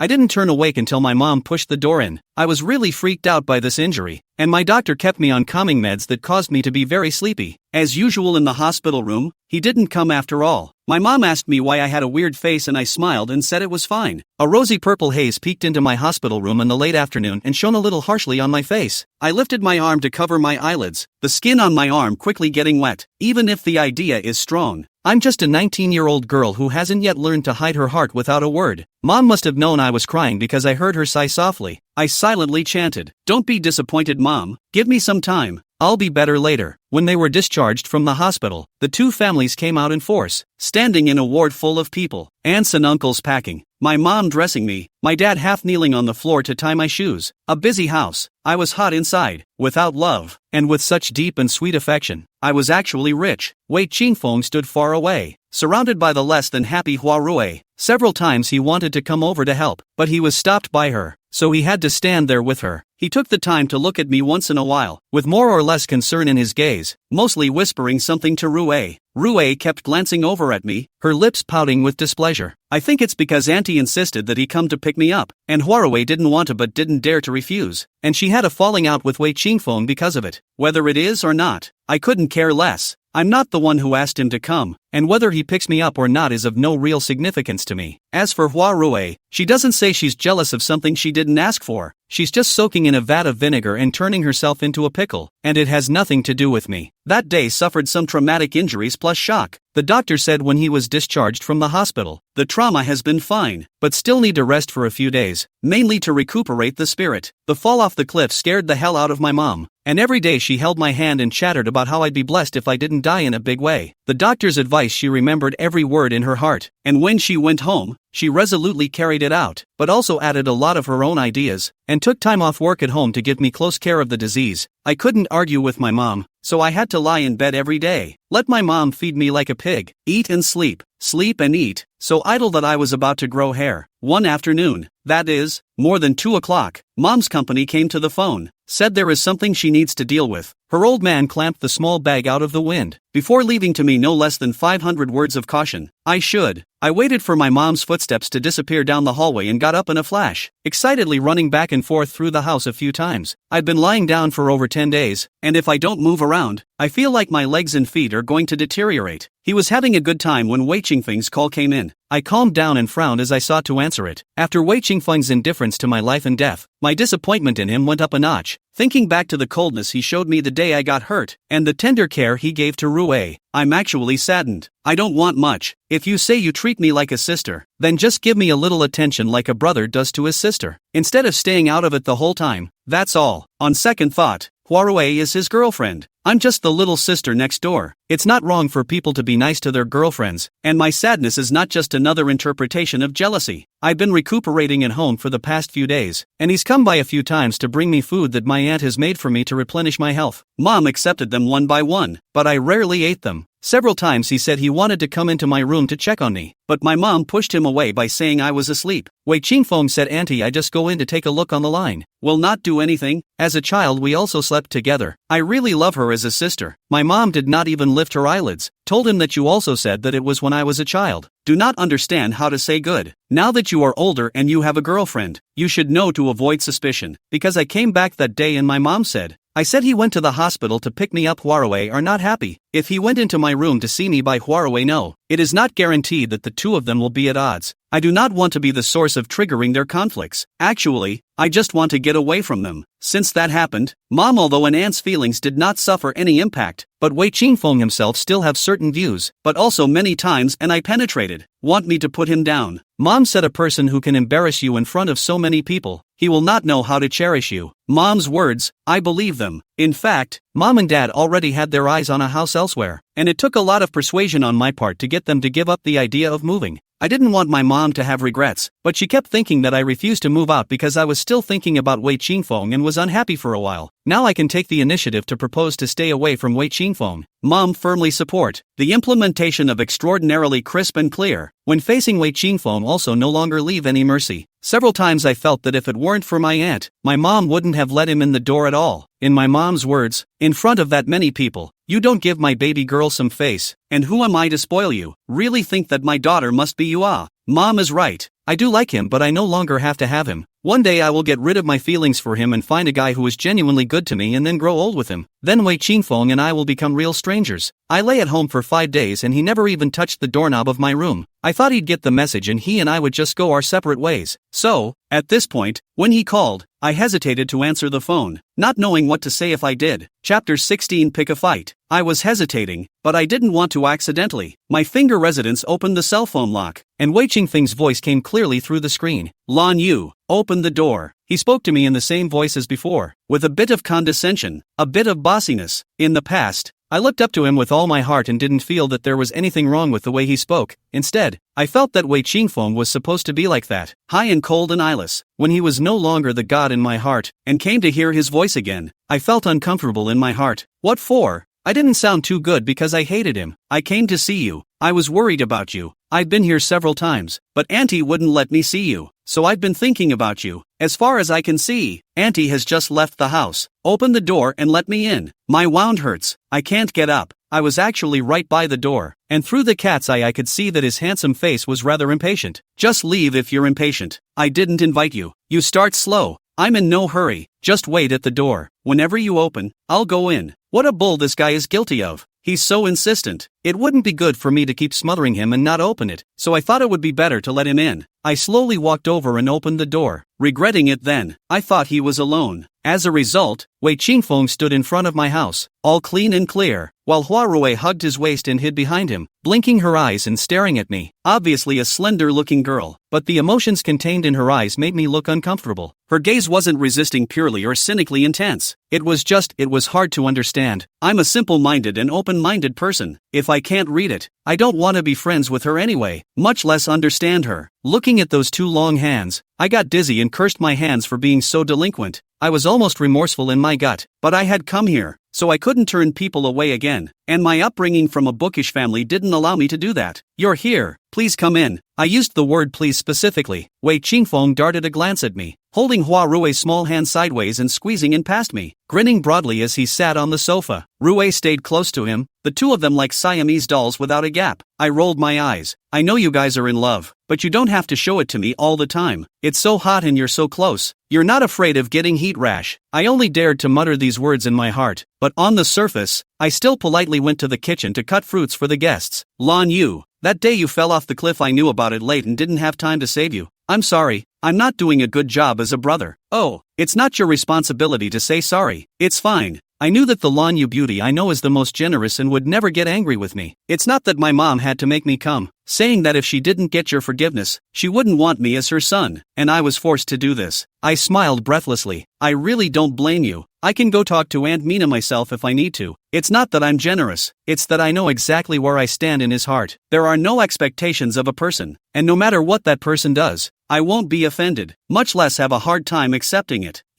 Your house is so beautiful. Rui came to my house for the first time and looked around curiously. My mom did it all. She's an interior designer, quite famous in the industry. I probably got my talent for painting from my mom. I came out with a tray of fruit and placed it on the small table in front of the couch, sticking a piece on a small fork and handing it to Rui, then forking a piece for myself and putting it in my mouth. Chilled fruit is so comforting to eat in the height of summer, especially for a pig like me who was overfed by my mom and hasn't eaten anything so refreshing in days. Wei Qingfeng calmly looked up and kept looking at me. I didn't understand what he meant, making even the fruit in my mouth not sweet. What are you looking at? Sick, I asked him in disbelief. Where's my fruit? Ranjetsu-san, is this how you treat your brother? I'm speechless. You don't have hands. Can't you hold it yourself? Waiting for me to feed you like I used to? I'm sorry, but that kind of treatment is gone when you call me worthless. Do it yourself, and have plenty of food. You know where our family passbook is, so why are you pretending to be a guest? I swear, I was completely unintentional when I said those things. I was just talking to them purely and simply, and never meant anything else. But Hua Rui's face quickly changed. There seemed to be some anger, some unwillingness, and more jealousy. Lan Yu, is your family very rich? Even telling others where the bank book is? Aren't you afraid of something happening? I shrugged carelessly. I was just making an analogy to illustrate Wei Qingfeng's familiarity with my house. As for where our family passbook is, I don't even know, and he, Wei Qingfeng, is even less likely to know. But this sentence asked by Hua Rui is very intriguing. While she is obsessing about whether my family has money or not, she is actually questioning Wei Qingfeng's character in disguise. I'm also convinced that this one is really an oddball mindset. My dad is a middle school teacher and my mom is a designer with a decent income. Our family's condition is relatively speaking. Rich doesn't count. Make do anyway. In my mom's words, what's it called? Well, more than enough. More than enough. I'm telling the truth, and I'm not exaggerating in any way. It's just a conversation, so I'll say what I have to say. Hua Rui's face became even more ugly. She pinched Wei Qingfeng's arm, still with that soft look, and said softly, actually, it's quite good to have no money. I've heard that all those in the family who are in a better position are unhappy. Either siblings fight over property or couples are not in good terms and get divorced sooner or later. MS. Rui, are you implying that my dad and mom will get divorced sooner or later? As soon as I heard this, I was not happy. This is not a blatant curse on my family. This Hua Rui is really like what Qingqing said, a proper green tea. Quite annoying. Wei Qingfeng also felt that she said this inappropriately and pinched her hand. Xiao Rui, don't talk nonsense. Uncle and aunt have a good relationship. Hua Rui blankly glanced at him and didn't shake off his hand, but took the opportunity to half turn her body to lie on her back in his arms, turning her head to look at me as if she was provocative. I didn't mean it like that. Xingfeng, you're thinking about me indiscriminately. Her voice was soft and sweet, and her fragrant soft body took the initiative to throw herself into the embrace. In exchange for Wei Qingfeng's pulsating gaze, he dropped a doting kiss on her lips. So good. Watching the two act there made me want to find a broom and sweep them off their feet. If you want to kiss at home, close the door and no one will care if you kiss to death. Why do you come to my house to act like a wolf? Hua Rui's words have a deep meaning. I'm so big-hearted, people have heard. Wei Qingfeng by no means could not hear. He that is to pretend to understand it, but in order to defend Hua Rui only. In that case, Hua Rui, she knew that Wei Qingfeng was present and that I couldn't do anything to her, so she came to my house specifically to pick a fight. It's true that I haven't said much in the past 2 years, mainly because I'm too lazy to open my mouth, but that in no way proves that I'm a soft touch. It's not possible for someone to come and beat me up and I'll just stand there obediently and wait to be knifed. I couldn't help it if Wei Qingfeng bullied me in the past. Who told me to have no talent to like him? But what are you, Hua Rui? Who gave you the right to come to my house and act like an egg? Do you really think Wei Qingfeng is your steel armor that can protect you from all poisons and all blades? I, Lan Yu, have never caused trouble, but I'm never afraid of it either. If you come to our house to bully me, then don't blame me for being unsympathetic. Chapter 17. It's good to stay away from each other. I, Lan Yu, have never caused trouble, but I'm never afraid of it either. If you dare to come to my house and bully me, then don't blame me for disregarding my feelings. You don't know about that, do you? But brother Qingfeng and I grew up together and have been together for more than 10 years, so we know the top. In our family, I feel that I'm the accident and my parents are the true love. Their relationship is very strong. There is no way that one party will fall on hard times and the other party will fall on hard times and avoid them. Besides, I'm the only child in our family, and I'm the only one who gets anything good from mom and dad, so I can't find anyone to steal it from me. It's just tea. Who doesn't know how to do that? Xiao Yu, you misunderstood. I didn't mean what you said. It's just that Qingfeng misses you and I accompanied him to visit you. I really don't mean anything else. You're thinking too much. Maybe my words hit her right where it hurts. Rui Hua's tears welled up in her eyes. She bit her lip in aggravation and looked at me like I had done something to her. I'm well at home recovering. Don't come if you don't want to see me. I understand her being jealous of me. After all, pretty much the whole school knew about that bit of business between Wei Qingfeng and me before. I don't care if she can't see that my family is in a good place. After all, it's normal for her to not be able to see that other people's families are in a good place when there's a change in her family. But she should never have landed the conversation on my parents. How could I have let someone denigrate the people who raised me? Sister-in-law, what did I say? Aren't we chatting? Why are you crying? Don't cry. I'll get you some tissue paper. If others see you, they'll think I'm bullying your sister-in-law.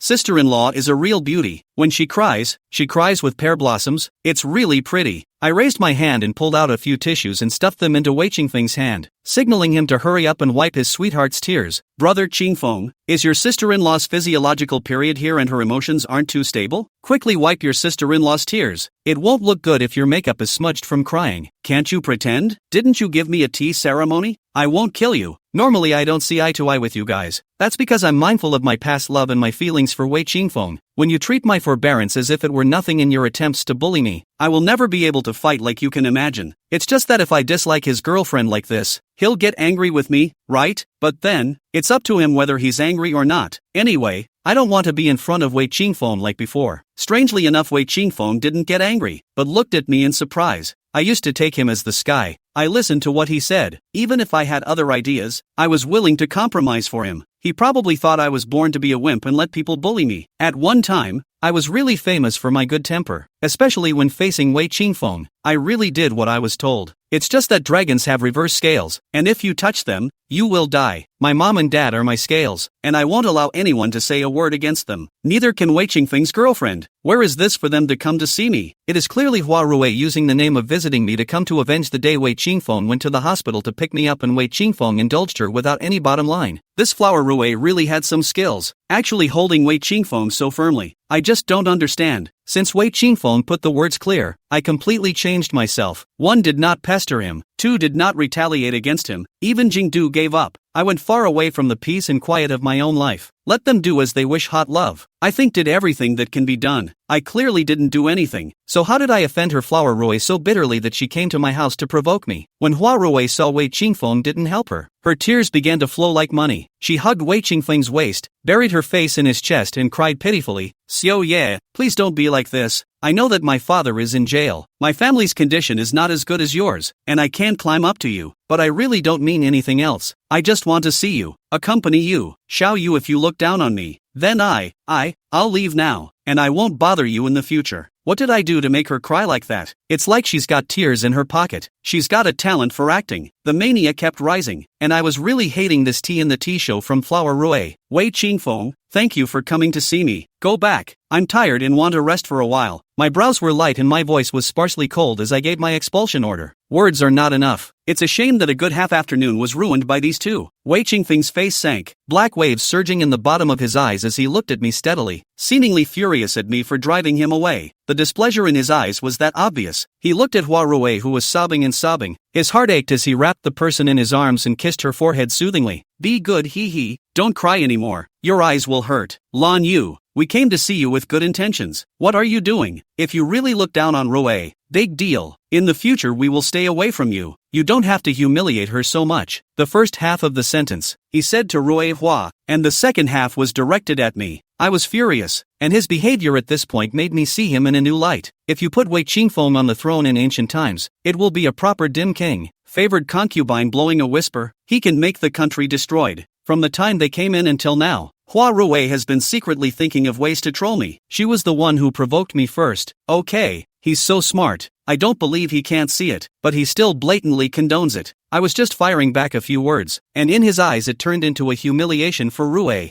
What about the things she said that my parents deserved her insinuations? Wei Qingfeng is no longer the person I thought he was. Are you sure you came to see me and not to try to piss me off? Are you deaf that you can't hear what she said about my parents? I don't have a problem with you showing favoritism, but there's got to be a limit. I don't care what you say about me. I don't care, but not my parents. I don't want to fight. Go away. There's nothing going on, and don't come back later. Wei Qingfeng paused. The Flower Rui in his arms hugged his waist with fragrant tears hanging low, causing pity. Qingfeng, I really don't mean what she said. She misunderstood me. You have to believe me. Believe your ass. I looked at the farce in front of me speechlessly, hating myself for opening the door so poorly. How nice to die of old age. Lan Yu. It's true that Rui was ill-considered when she said that about her aunt and uncle, but she's always had no intention of saying anything. So why do you have to be so hard on people? Aren't you at fault? You know that her family has a big problem like that and her parents are separated, but you still say in front of her how good your life is. Aren't you just trying to irritate her? Lan Yu, how did you become like this? That comment is so close to calling me vicious. Chapter 18 Dating. I'm really going to be pissed off by him. Is this still the Wei Qingfeng I've known for 19 years? Not distinguishing between right and wrong. 3 views falling to the ground. Such a dog. What did I say that irritated her? When did I tell her to look at me? What other trumped-up charges can you pin on me? Green tea with scummy dogs. The sky is the limit. Wei Qingfeng, I really don't know what to say about you. You've grown a brain. Go back and think about it yourself. Alright, I'm too lazy to talk to you guys. I'm tired, and I ask you two to leave my home. Thank you for coming to see me, but unfortunately I can't afford it. Please. Wei Qingfeng tugged on Hua Rui's hand and left with an angry grunt, leaving me standing alone in the large living room dumbfounded. Before she left the door, Hua Rui glanced back at me. The smugness in her eyes was so obvious that I felt funny looking at it. Favored, so she dared to be reckless, but I don't want to fight with her.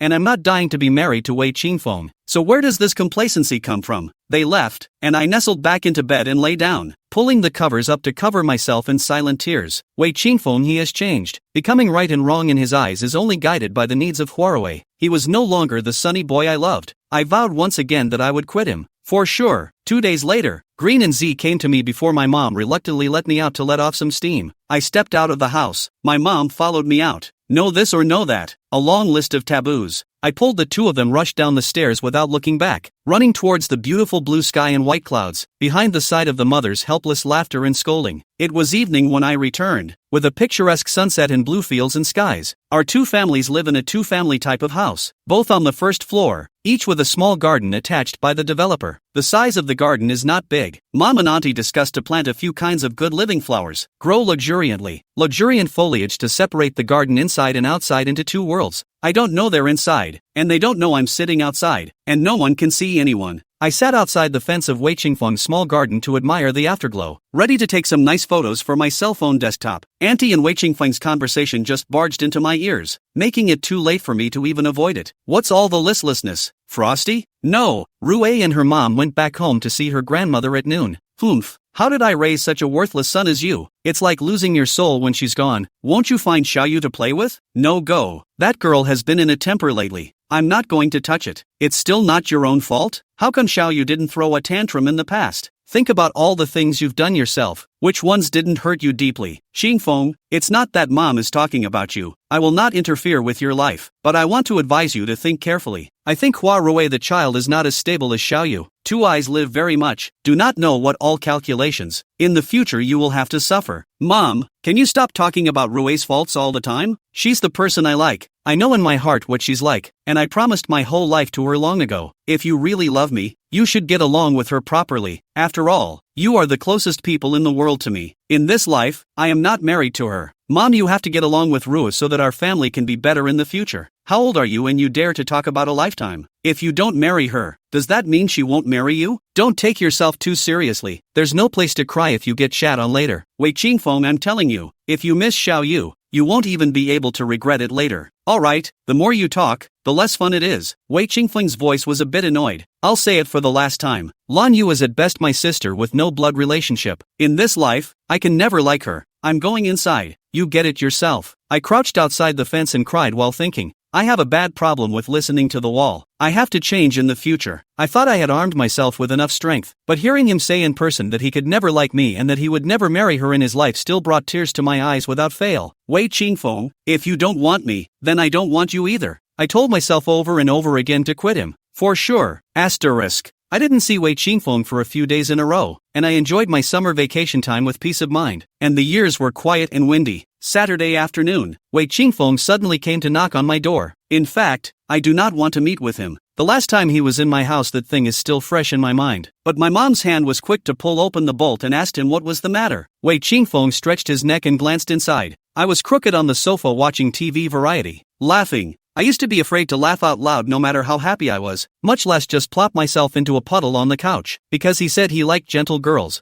I made myself as ladylike as possible just so he could see more of me. Nowadays, I don't have any relationship with him, and I don't need to take his preferences into account anymore, so I become more spontaneous, being myself and not caring about his eyes anymore. He looked at me and seemed to furrow his eyebrows for a moment, then quickly loosened them and smiled, saying he was going to take me out for hot pot. Mom hesitated to let him in and let us talk by ourselves. There's a new Chongqing hot pot on Zhongxing Street. It's spicy and fresh, and tastes especially good. Get changed. I'll treat you to a meal. I was lazy and uninspired, shaking my head like a rattle. Hot, not going. In the old days, he would have asked me out. With my dog-licking qualities, I'd have made a fool of myself. But after all that happened, I was tempted to stay away from him every now and then. Besides, for the last year, whenever I've been with him, I've had to have something happen to me. Bad luck. He's like a jinx to me. I'm just healing from the cliff fall, and I don't want to be hospitalized again if something else happens. No matter how Wei Qingfeng tried to persuade me, I shook my head like a rattlesnake and resolutely refused to cooperate. Go ahead, little ancestor. Give a face. It's kind of like I'm apologizing to you for what happened last time. What's the point of apologizing properly? It's true that Roy was wrong in the first place that day. She is thin-skinned. I apologize to you on her behalf. Empty words are no proof. The hot pot is proof. My apology is sincere. He's really changed a lot since he's been with Rui Hua. Once upon a time he talked so little that he was like half a mute. These kinds of playful words, he never said.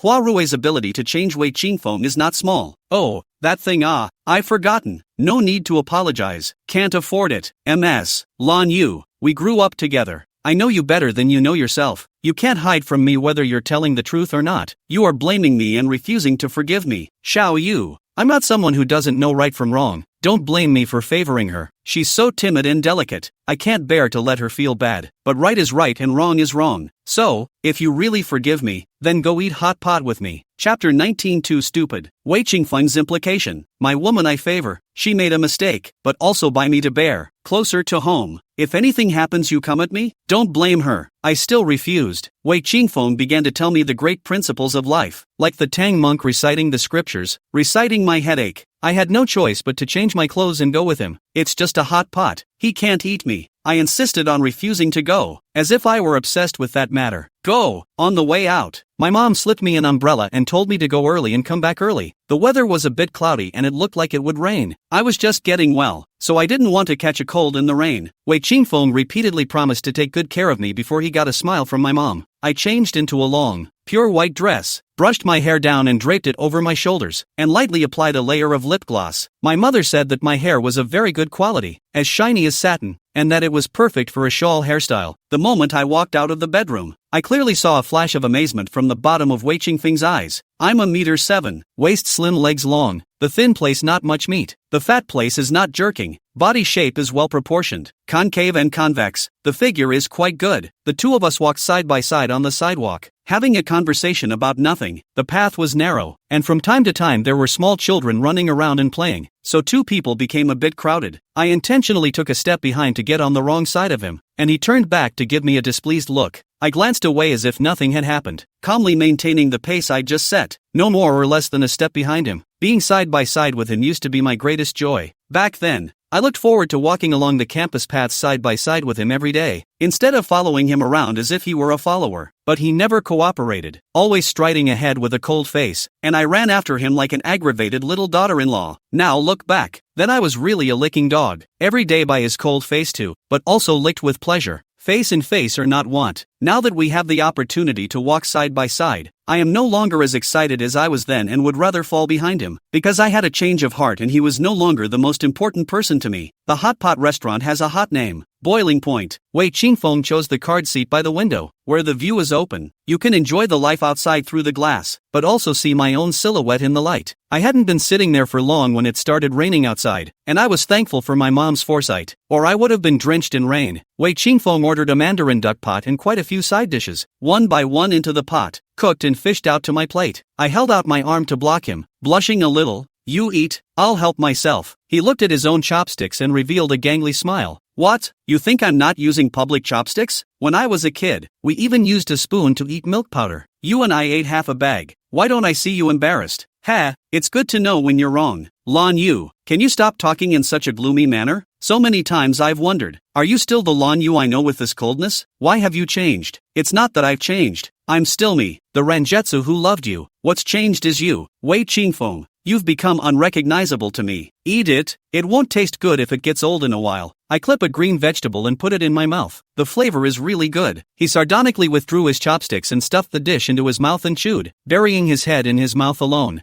I didn't have much of an appetite and put down my chopsticks after a few token bites of greens, waiting for him to finish eating and go back together. I couldn't help but think out of the box as I looked at the dark top of his hair, and the sky was the limit as I searched for random ideas. I think about our mischievous childhood, the youthful exuberance of our teenage years, and the 19 years that have passed between him and me. He stops eating when he's almost done and glances at me, pulling a napkin and reaching over to wipe the grease stains from the corners of my lips. He and I hadn't been this intimate since that mid-autumn, and his move was so sudden that I reacted extremely quickly by jerking back and dodging. His hand paused for a moment and he withdrew it with a smile. And the fondue is done, so say what you have to say. He frowned slightly and wondered what he had remembered. The ghostly light under his eyes complex. Lon Yu, it was Rue who was wrong about what happened last time. I apologize to you on her behalf, but you are also wrong. She was deeply hurt by her father's matter. She is especially sensitive and inferior. We grew up together. Our feelings are deep, and we will become a family in the future, I think. He stopped talking and I raised my eyes to look directly at him, curious as to what he was going to say. Thinking about what? I wondered if you could. For my sake, be careful what you say. Let her be and stop irritating her. When we went back that day, she cried for a long time, constantly talking about how unsure she was with me. She said she was afraid that I would be laughed at by others because of her, and that she felt inferior to you when she stood next to you. Xiao Yu, I don't want her to be sad and in tears all the time. Can you understand? I laughed, ruefully. I can't understand it. He's being blatantly unprincipled in his favoritism. Said something about expressing apology to invite me to dinner. I really believed it, and sure enough, I'm still too stupid. He's not inviting me to dinner. He's clearly using the opportunity of the hot pot to negotiate with me, asking me not to upset his sweetheart. I can do everything he says, but on what grounds? I'm humble in front of you, Wei Qingfeng is what I want, but still want to bend the knee in front of your woman? Who gave you the right to be so high and mighty that you can tell me what to do? I snorted coldly, my heart filled with desolation. That's your girlfriend, not mine. I have no obligation to help you spoil her. You were there for the whole thing that day. It's clear that she intentionally provoked. Why can't I fight back? She provoked his sensitive and inferiority complex. I defend my family should be you to apologize for inviting me to dinner as a reason to listen to you give me lessons here? Wei Qingfeng, are you blind? Wei Qingfeng's face quickly changed. He froze and looked at me. The bottom of his eyes were full of unbelief. Seemingly did not expect my reaction will be so big. After all, since childhood I basically obeyed him. Like this, and he argued in sharp, is the first time, but it will never be the last. Maybe in his perception, I'm still his follower, letting him take what he wants and never saying no. Unfortunately, that Lan Yu, whose heart and eyes were full of him, was pushed away by his own hands, never to return. He silently looked at me for a while, did not speak again. I ignore him.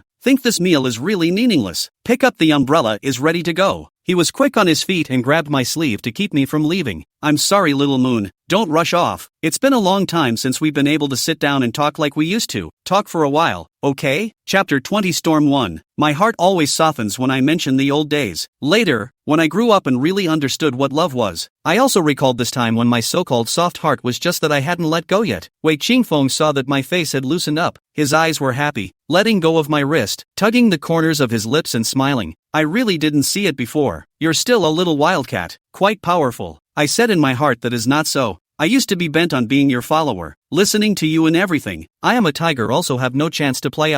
Not much conversation ensued. It was all him talking and me listening. He told me about his life in college, how sweet he and Rue Hua were together, his plans for their future, and his vision for his future life. He talked a lot, about a lot of people, except for me. At the time I couldn't help but wonder if he actually understood my heart completely. The reason why he said this to me was his way of telling me to stop fantasizing about him. The meal was not a happy one on the whole. Saying his love for another girl in front of the girl who had liked him for years. Wei Qingfeng, he was actually quite cruel. It was raining even harder on the way back. The wind was blowing the trees on both sides of the street to death. The thick black clouds were pressing low. Muffled thunder flowed through the clouds, and from time to time golden lightning cut through the sky, cutting the dark clouds to pieces. I remembered the warning I had seen for the storm at noon and suddenly regretted coming out. Sure enough, nothing good ever comes from just being with him. 2 people, only 1 umbrella, or a small and delicate ladies only umbrella. Which, although the umbrella is a bit small, it's better than nothing. Let's run quickly and we won't get too wet. Wei Qingfeng stood on the steps in front of the hot pot restaurant, tilted his neck to look at the deep night sky, and spoke. I'm 170, he's 183, and would have been taller than me by a good half a head. And as I stood on the ground, the gap between me and him was even greater. So I had to tilt my head back to talk to him. Is it possible that I'll be alone with the umbrella and you'll run back quickly? He grabbed my umbrella and clattered it open, pulling me headlong into the rain. No, the rain was too heavy, the umbrella too small. The 2 of us were tightly packed together. The wind and rain still beat on us relentlessly. Half of our clothes and pants quickly soaked through. The rain thumped on the umbrella and my nostrils were filled with his distinctive smell. My heart began to pound unmercifully, and I hurriedly mumbled a couple of heart-clearing mantras and withdrew myself to the outside. He brought me back under the umbrella. Make do, we'll be home soon. Sharing an umbrella, he and I were already super close to each other, and he then stepped in and tugged on me, giving me the illusion of being half wrapped in his arms. The blood rushed towards his head, his face burned as if he had a fever, and he greedily wanted the rain and wind to fall for a while longer. I wanted the embrace so badly. I missed the smell of him, but I'm sober. He, who does not belong to me. I stubbornly still wanted to withdraw to the side. He sullenly determined not to let go. I couldn't break away from him, so I admitted it with a grudge. After walking not too far, he suddenly heard someone shouting Wei Qingfeng's name. The voice carried a very heavy crying tone, not very clear but real in the loud noise brought about by the raging storm. The aura on Wei Qingfeng's body immediately changed. He shoved the umbrella into my hand and looked around with wide eyes. Lan Yu, I heard Rue's voice. I didn't hear it wrong. No, it's really her. I spoke quietly. Haven't seen for days, rumored to be back home with her mom. Hua Rue is standing under a small newsstand by the roadside. She's holding a large flower umbrella. The raging rainwater penetrates her short skirt, sticking to her body. Her exquisite curves are hidden. It seems like a green camellia blooming in the storm. With trembling lips, she put her hand to her lips as a megaphone and yelled again in a long drawn-out voice.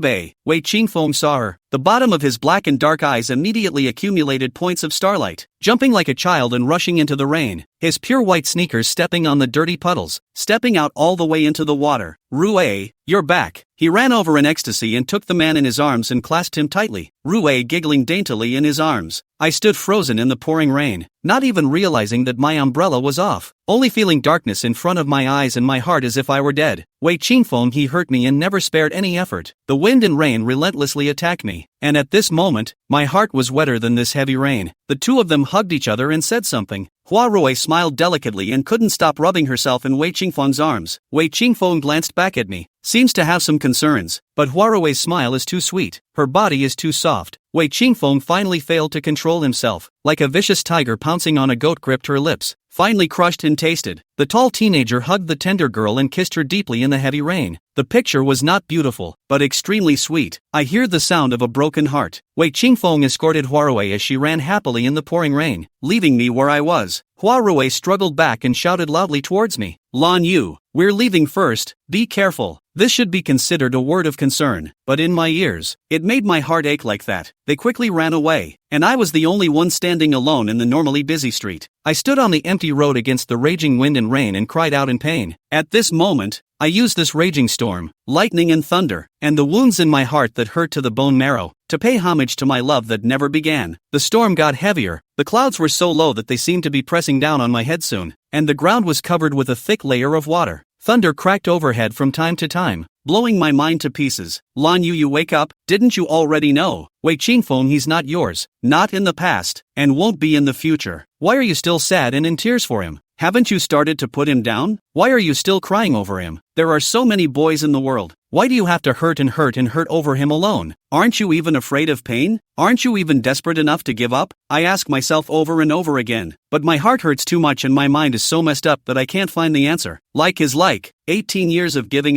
not overnight can be recovered or forgotten. In the future, I may really be able to forget him, but the traces of his existence are so deep and heavy, occupying all of my youth. I think even to that day, will still be in a corner of the heart, leaving a little bit of belonging to his position. Wei Qingfeng left me in the middle of the storm and I had to go back alone. Chapter 21 Storm 2. Wei Qingfeng left me in the middle of the storm and I had to go back alone. I told myself that I could do it, that without him I would still be Lan Yu, the girl who smiled and laughed every day. Heavy rainstorms have caused severe short-lived waterlogging that has gone over the curbstones, and there is no way to see where the road is or to predict what is underfoot, except for the gray, heavy water. It's like me, determined to forget about him, to stay away from him, but I haven't found the right way to do it yet, and I don't know where to go next. I waited carefully and tested the water slowly, tears streaming indisputably, blurring my eyes. I was aggrieved and angry. Why was I always the one who was given up? What had I done wrong? I liked him that much and treated him like my god. Why should he treat me like that? Does liking only result in humility? The tears kept flowing, and I couldn't hold them back. I told myself not to cry. Lan Yu, you don't cry. You've traveled this road countless times. With or without him, you can walk back on your own. But I couldn't control my tightly clenched heart, and the images of them running in the rain and their joyful laughter kept surfacing in front of my eyes, and hot tears ran down my face. At this moment, I was so sad and aggravated, but I had nowhere to talk about it. This is a moment of sadness that flows against me. The wind was so strong it bulged over my little umbrella. I dragged my tattered umbrella with one hand and couldn't stop wiping the warm liquid on my face that I couldn't tell if it was rain or tears. Under the rainy sky, I was like an abandoned puppy that could only face the storm alone, sadly licking my wounds by myself. The wind was too strong and it was impeding my progress. It was obviously only a 20-minute walk, and I was struggling. 1 step forward, and then 2 steps back, battered by the wind and rain. The umbrella became a liability and I threw it away. The wind and rain hit me so hard that I couldn't open my eyes at all, and I walked in the direction of home only by feeling. I kept reassuring myself that I'd be home soon, and to hold on just a little longer, that my mom would be waiting for me, and my dad, and the warm orange light that filled the room. The night was darker, and the streetlights passed through buildings of all shapes and sizes, casting strange shadows on the ground as if they were demons hibernating in the darkness. By the time I realized something was wrong and tried to retract my foot, it was too late, and it was as if a large hand in the vortex was pulling and tugging at me. In a whirlwind, I fell to the ground and sat down, surrounded by dirty water as the rain cascaded down over my head. I snapped to attention that my mom had said this morning that there was an abandoned line well on this street that had no cover and was dangerous. Thinking about where my mom said I was sure that I was unlucky enough to fall down the line well. Less than half a month later, I was once again faced with a matter of life and death. Last time, I had Green and my little sister with me. For once, it was just me, all alone. I think the luck between Wei Qingfeng and I ended that mid-autumn. Nowadays, he is my calamity, and whenever I am with him, I am unlucky. Last time it was falling off a cliff, this time down a well. What's next? I shudder to think. The water was rising so fast that I had to stand up against the wall of the well in pain. My right leg was so numb it didn't look like mine, and the outside of my left arm was somehow cut open in a long gash, with dark red blood gushing out uncontrollably, diluted by the rain that poured over it, and then dripping down and disappearing. I leaned against the wall of the well, staring woodenly at the rising level of liquid, feeling deeply the call of death. I regret it. I shouldn't have believed Wei Qingfeng's bull at all, much less willed myself to come out with him to eat this laborious hot pot. I scolded myself fiercely. Lan Yu, have you never eaten hot pot before, as to get yourself into such a mess for a hot pot? As a result,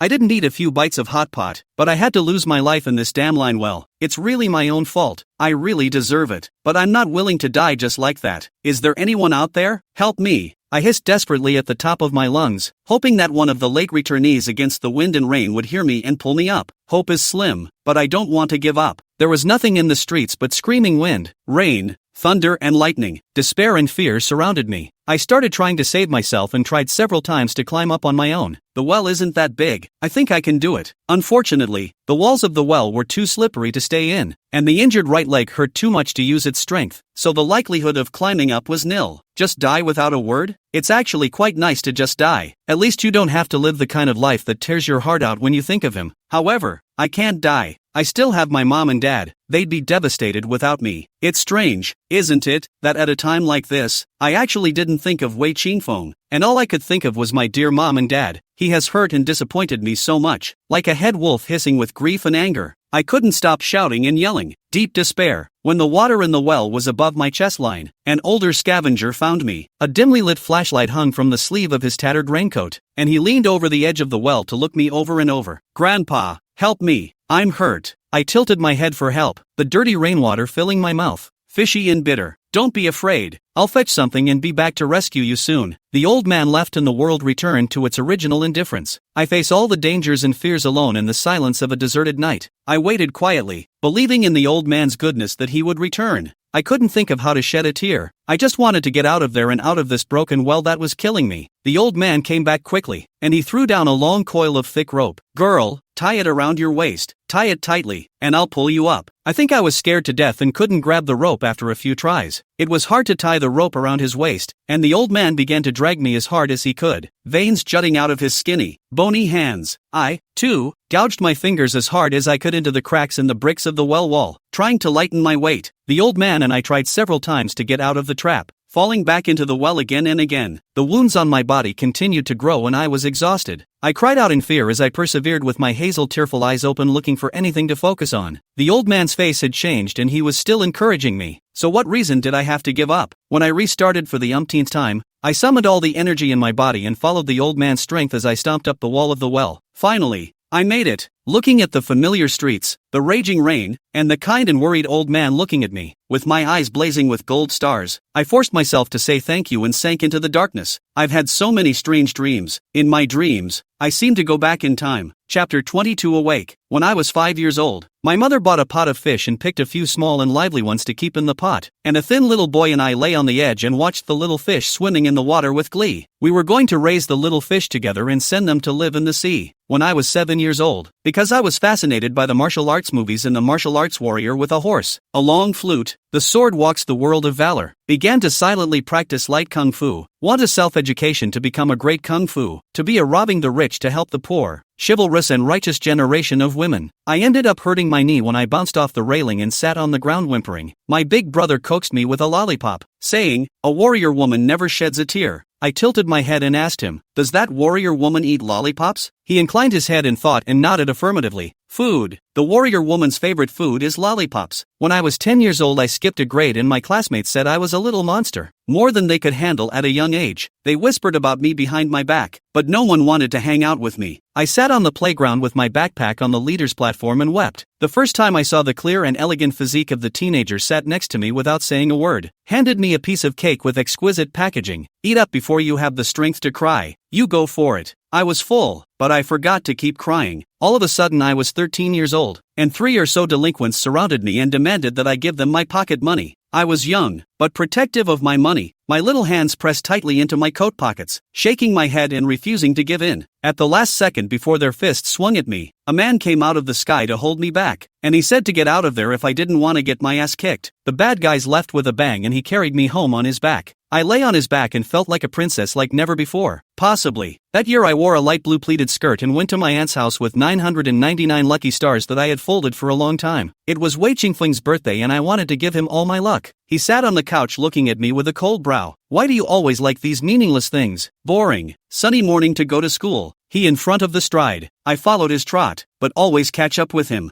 I want him to wait for me. He indifferently just threw down. "In time, you slow down. Once upon a time." The dream was intermittent, and even in the dream, Wei Qingfeng could hurt me so much that I wanted to cry in pain. By the way, I saw Big Brother. He hasn't been back in almost 2 years, right? It's been so long that I almost forgot he existed. After 2 years of not seeing each other, we would only greet each other during the holidays, and my big brother would rarely post to his circle of friends, so I had absolutely no other channels to get to know him. I don't know what has become of him now. Is he still the same person I remember who would give me lollipops and cakes when I was sad? The big brother who gave me lollipops. He was the only warmth in my dreams. I kept walking forward along the brightly lit path when a thick fog suddenly appeared ahead of me, and I was spinning around in a confused circle wrapped in the mist, but couldn't remember where I was going. "Luna, Luna, come back." I heard my mom's voice. She was calling me home. Mom's voice was heavily nasal, so anxious, it was like Mom was crying. It's like being a kid again. The sound of the soles of my shoes scraping against the ground rang harshly as my mom carried me down the empty street. A big net fell out of nowhere, and my mom threw me out with all her might, but she herself was firmly entangled in the net. The net suddenly sprouted many spikes that shone with an eerie blue light, and my mother's body was pierced, with blood flowing from every wound. "Koyuki, run." The large net tightened, and Mom's voice grew weaker. "No, Mommy, I don't want to run away alone. Mommy, stay with Xiao Yu, okay?" Mom shook her head and drifted away, and I was so scared I got up and went after her. "Mom, wait for me." Snapping my eyes open, the early morning sunlight stabbed straight into my eyes and I hurriedly raised my hand to shield it. A large, warm, dry hand moved very quickly to hold me down, and in his voice was frantic joy. "Don't move, be careful of the blood returning. Honey, my daughter is waking up." I came back to my senses, my nose filled with the harsh smell of disinfectant, and the medicine was dripping at an even rate from the clear hose above my head. I'm not dead. Come to think of it, it was that nice old grandpa who saved me. Another real hijacking. "Baby, how's it going? Is there anything wrong?" Mom's haggard and loving face appeared in my sight. How long had Mom been crying?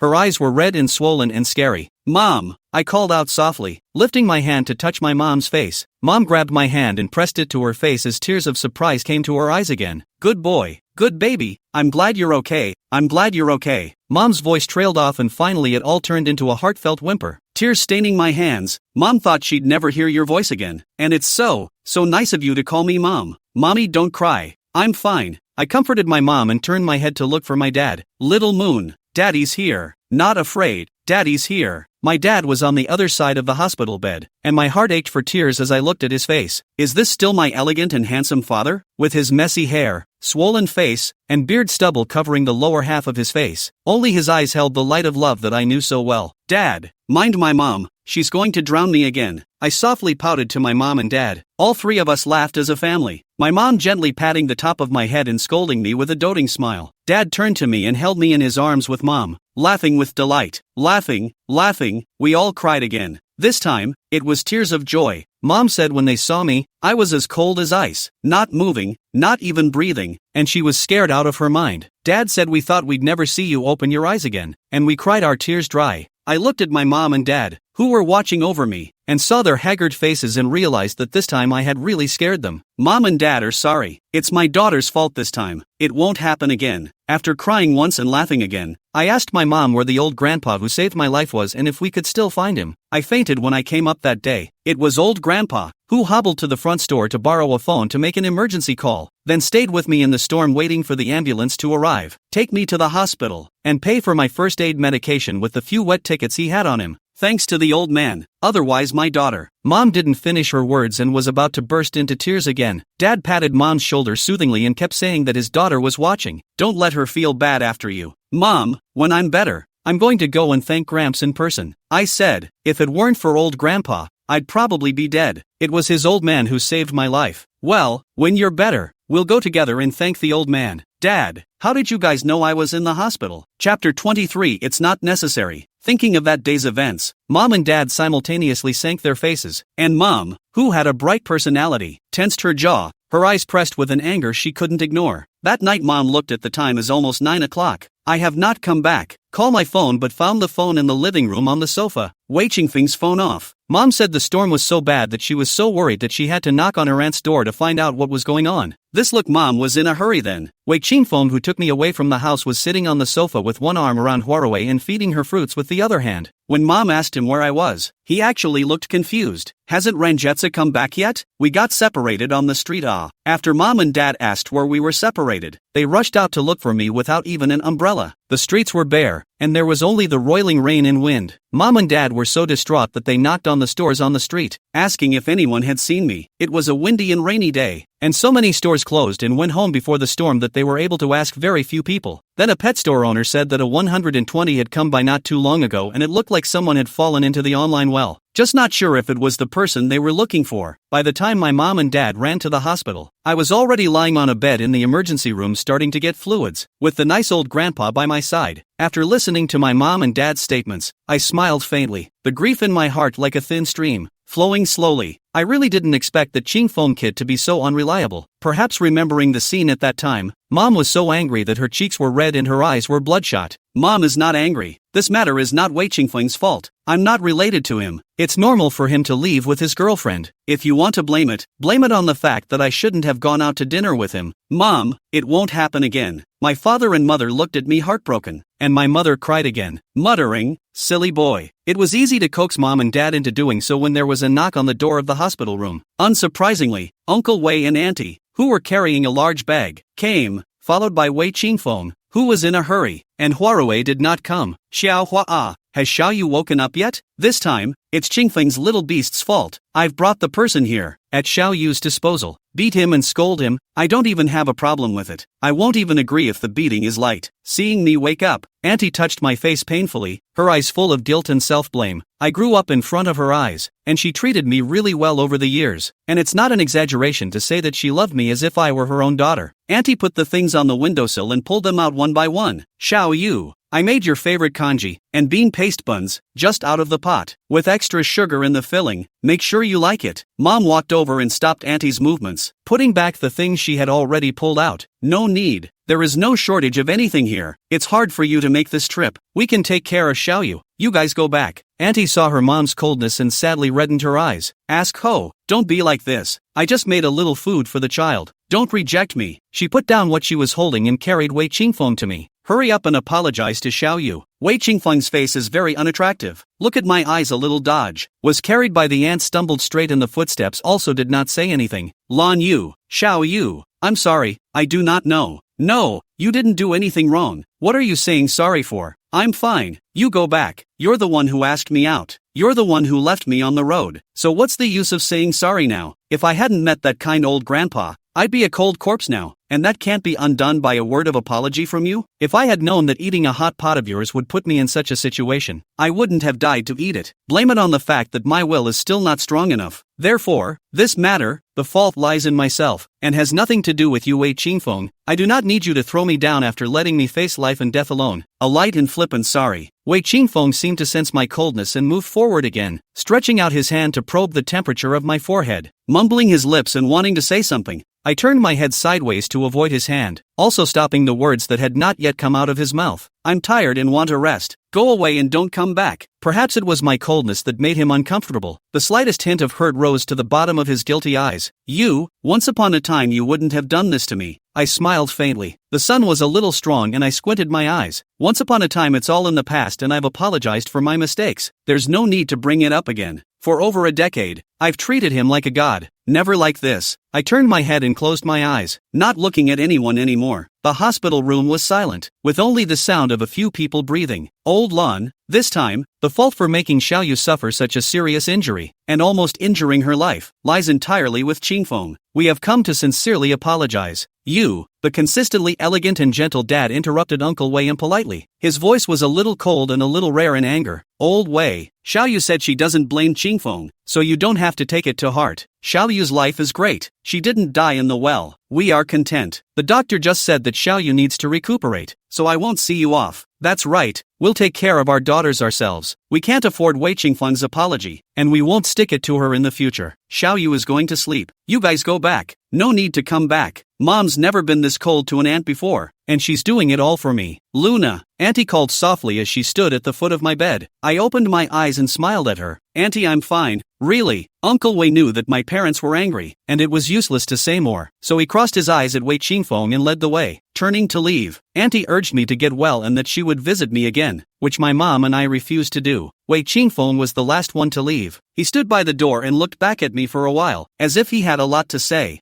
I pretended I didn't see it and pouted to my mom, asking her to peel me a peach. The intersection of my life with Wei Qingfeng had all but ended the moment I fell into the threaded well. We'll just be neighbors from now on, and I'll mind my own business and stay away from him, but I won't hate him. In the end, he really didn't do anything wrong. He just didn't like me. He was the one who asked me out for fondue, but I was the one who was willing to follow him out. It's not unusual for him to leave me on the street and take Rui with him. The mistake was that it was too stormy that day. The mistake was that no one filled the lid of the online well in time. And the mistake was that I accidentally fell in myself. That's all. I've liked him for so many years, and I don't always get my heart back quickly when I give it. But my sanity will always remind me to stay away from him and forget about him. This time the injuries were much more serious than the last time he fell off the cliff. In addition to extensive abrasions, there was a wound on his back that had 16 stitches, and the wounds had been in the sewage for too long, and they were all infected to varying degrees. Chapter 24 Disappointment. This time the injuries were much more serious than the last time he fell off the cliff. In addition to extensive abrasions, there was a wound on his back that had 16 stitches, and the wounds had been in the sewage for too long, and they were all infected to varying degrees. Over the next few days, I began to run a fever. I was lethargic, my wounds hurt terribly, and there was no comfort anywhere in my body. Xingxing and the girls came to see me every day. They told me jokes and made me happy, but I was never very happy. I was sickly, so they stopped talking and just stayed with me quietly from morning to night. Ever since the Wei family left that day, Mom, Dad, and I have tacitly agreed not to mention the events of that night again.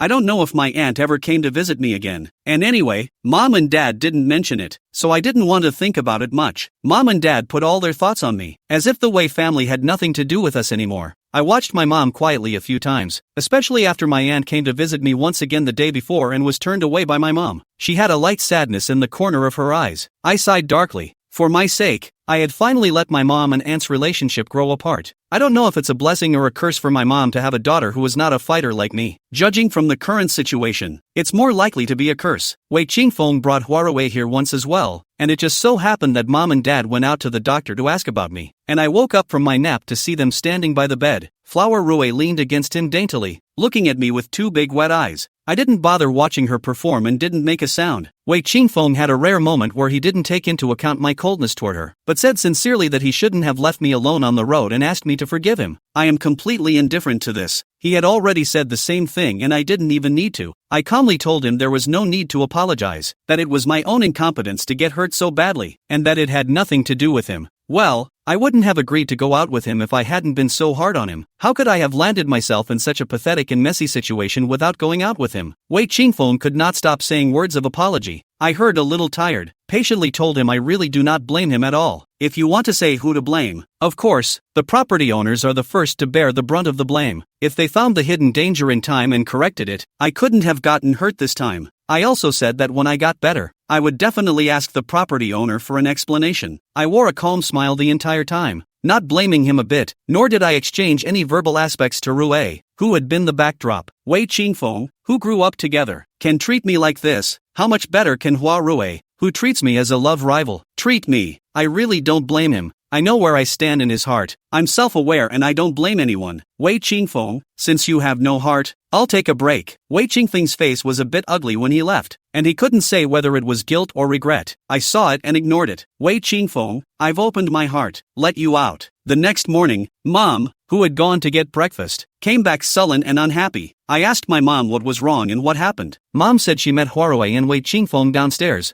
Huarui wanted to come up to see me. Wei Qingfeng wouldn't let her, and the two of them got into a mess in the hall. What's there to see? I know it's all just rats paying homage to chickens with no good intentions. That girl isn't a simple person at first glance. She's quite sophisticated at such a young age. Xiao Yu, from now on you stay away from them. I don't dispute that. Later on, by chance I realized that Uncle Wei and Auntie Wei had given Wei Qingfeng and Huarui a lot of heat because of me, saying to their faces that they had decided that their daughter-in-law was me. Even if I don't want to have anything more with Wei Qingfeng, his Wei family's daughter-in-law can be any girl in the world. But Huarui will never want to enter the Wei family's door. I think that when Rui made a scene to see me that day, she actually wanted to confirm something with me. At first I had a pretty good impression of Huarui. I thought she was soft and pitiful, and if they were genuinely in love, I could give them my blessing. After all, Wei Qingfeng's dislike of me has absolutely nothing to do with Huarui. But after a couple of things that happened, Rui's behavior made me disappointed in her. I always think that a person, no matter whether you come from a good background or not, how much money your family has, always have a clean heart. Huarui, a girl less than 20 years old, but tainted by the world, too offensive to the heart. I don't know if Wei Qingfeng will regret it when he knows her true colors after a long day. And she and Wei Qingfeng, is it really possible to be like this now? Until the white head of love. Over porridge I brought up the move again, and Dad said he'd already looked at the house and paid the deposit. It's a new neighborhood, a little farther away from here, in the center of town. Only the houses are just starting to be built. They won't be delivered until next year. I was a little sorry, and in my way of thinking, it would have been best to get out of there right away and never speak to him again. Reality doesn't allow it, so I'll just forget about it. At least I'll be moving next year, which isn't bad. I'll always have something to look forward to. After 10 full days in the hospital, the scars on my body were basically healed, but there was a gaping hole in the bottom of my heart, which could not be filled in any way. Back home, lying in my big bed, without the 4 bottles hanging over my head, the pungent smell of disinfectant, and the routine checkups by the doctors and nurses who turned me over and over again like a pie every morning and night, I was comfortable even in every pore of my body. Auntie came to visit me at about 5 o'clock in the afternoon, first dropping off 2 big bags of fruit and snacks, and then going back to bring 2 big plates of freshly cooked vegetarian dumplings. I was just waking up from a nap and my mom didn't know, so she told my aunt I was still sleeping. Auntie said it was nothing, but I could hear her regret. She would have wanted to see me in person. Mom and Auntie were sitting in the living room talking, and the door to my room was left open so I could hear them talking clearly. Auntie first talked about Wei Qingfeng and kept apologizing to her mother. Mom said several times that she didn't blame him, that it had nothing to do with him, in a light tone. Then it talks about where our family has looked at a house that will be built by this time next year and we will move then. Auntie was silent for a while, then cried, "Ask Hua, believe it or not, I really feel sorry for Xiaoyu, letting Xiaoyu suffer so much and almost lose her life. It's our family that has wronged her. If I had known that Qingfeng was such a jerk, I wouldn't have mentioned that agreement back then, no matter what I said. Back then it was all talk. It didn't count. Nowadays, children are free to marry. There's no need for the older generation to interfere.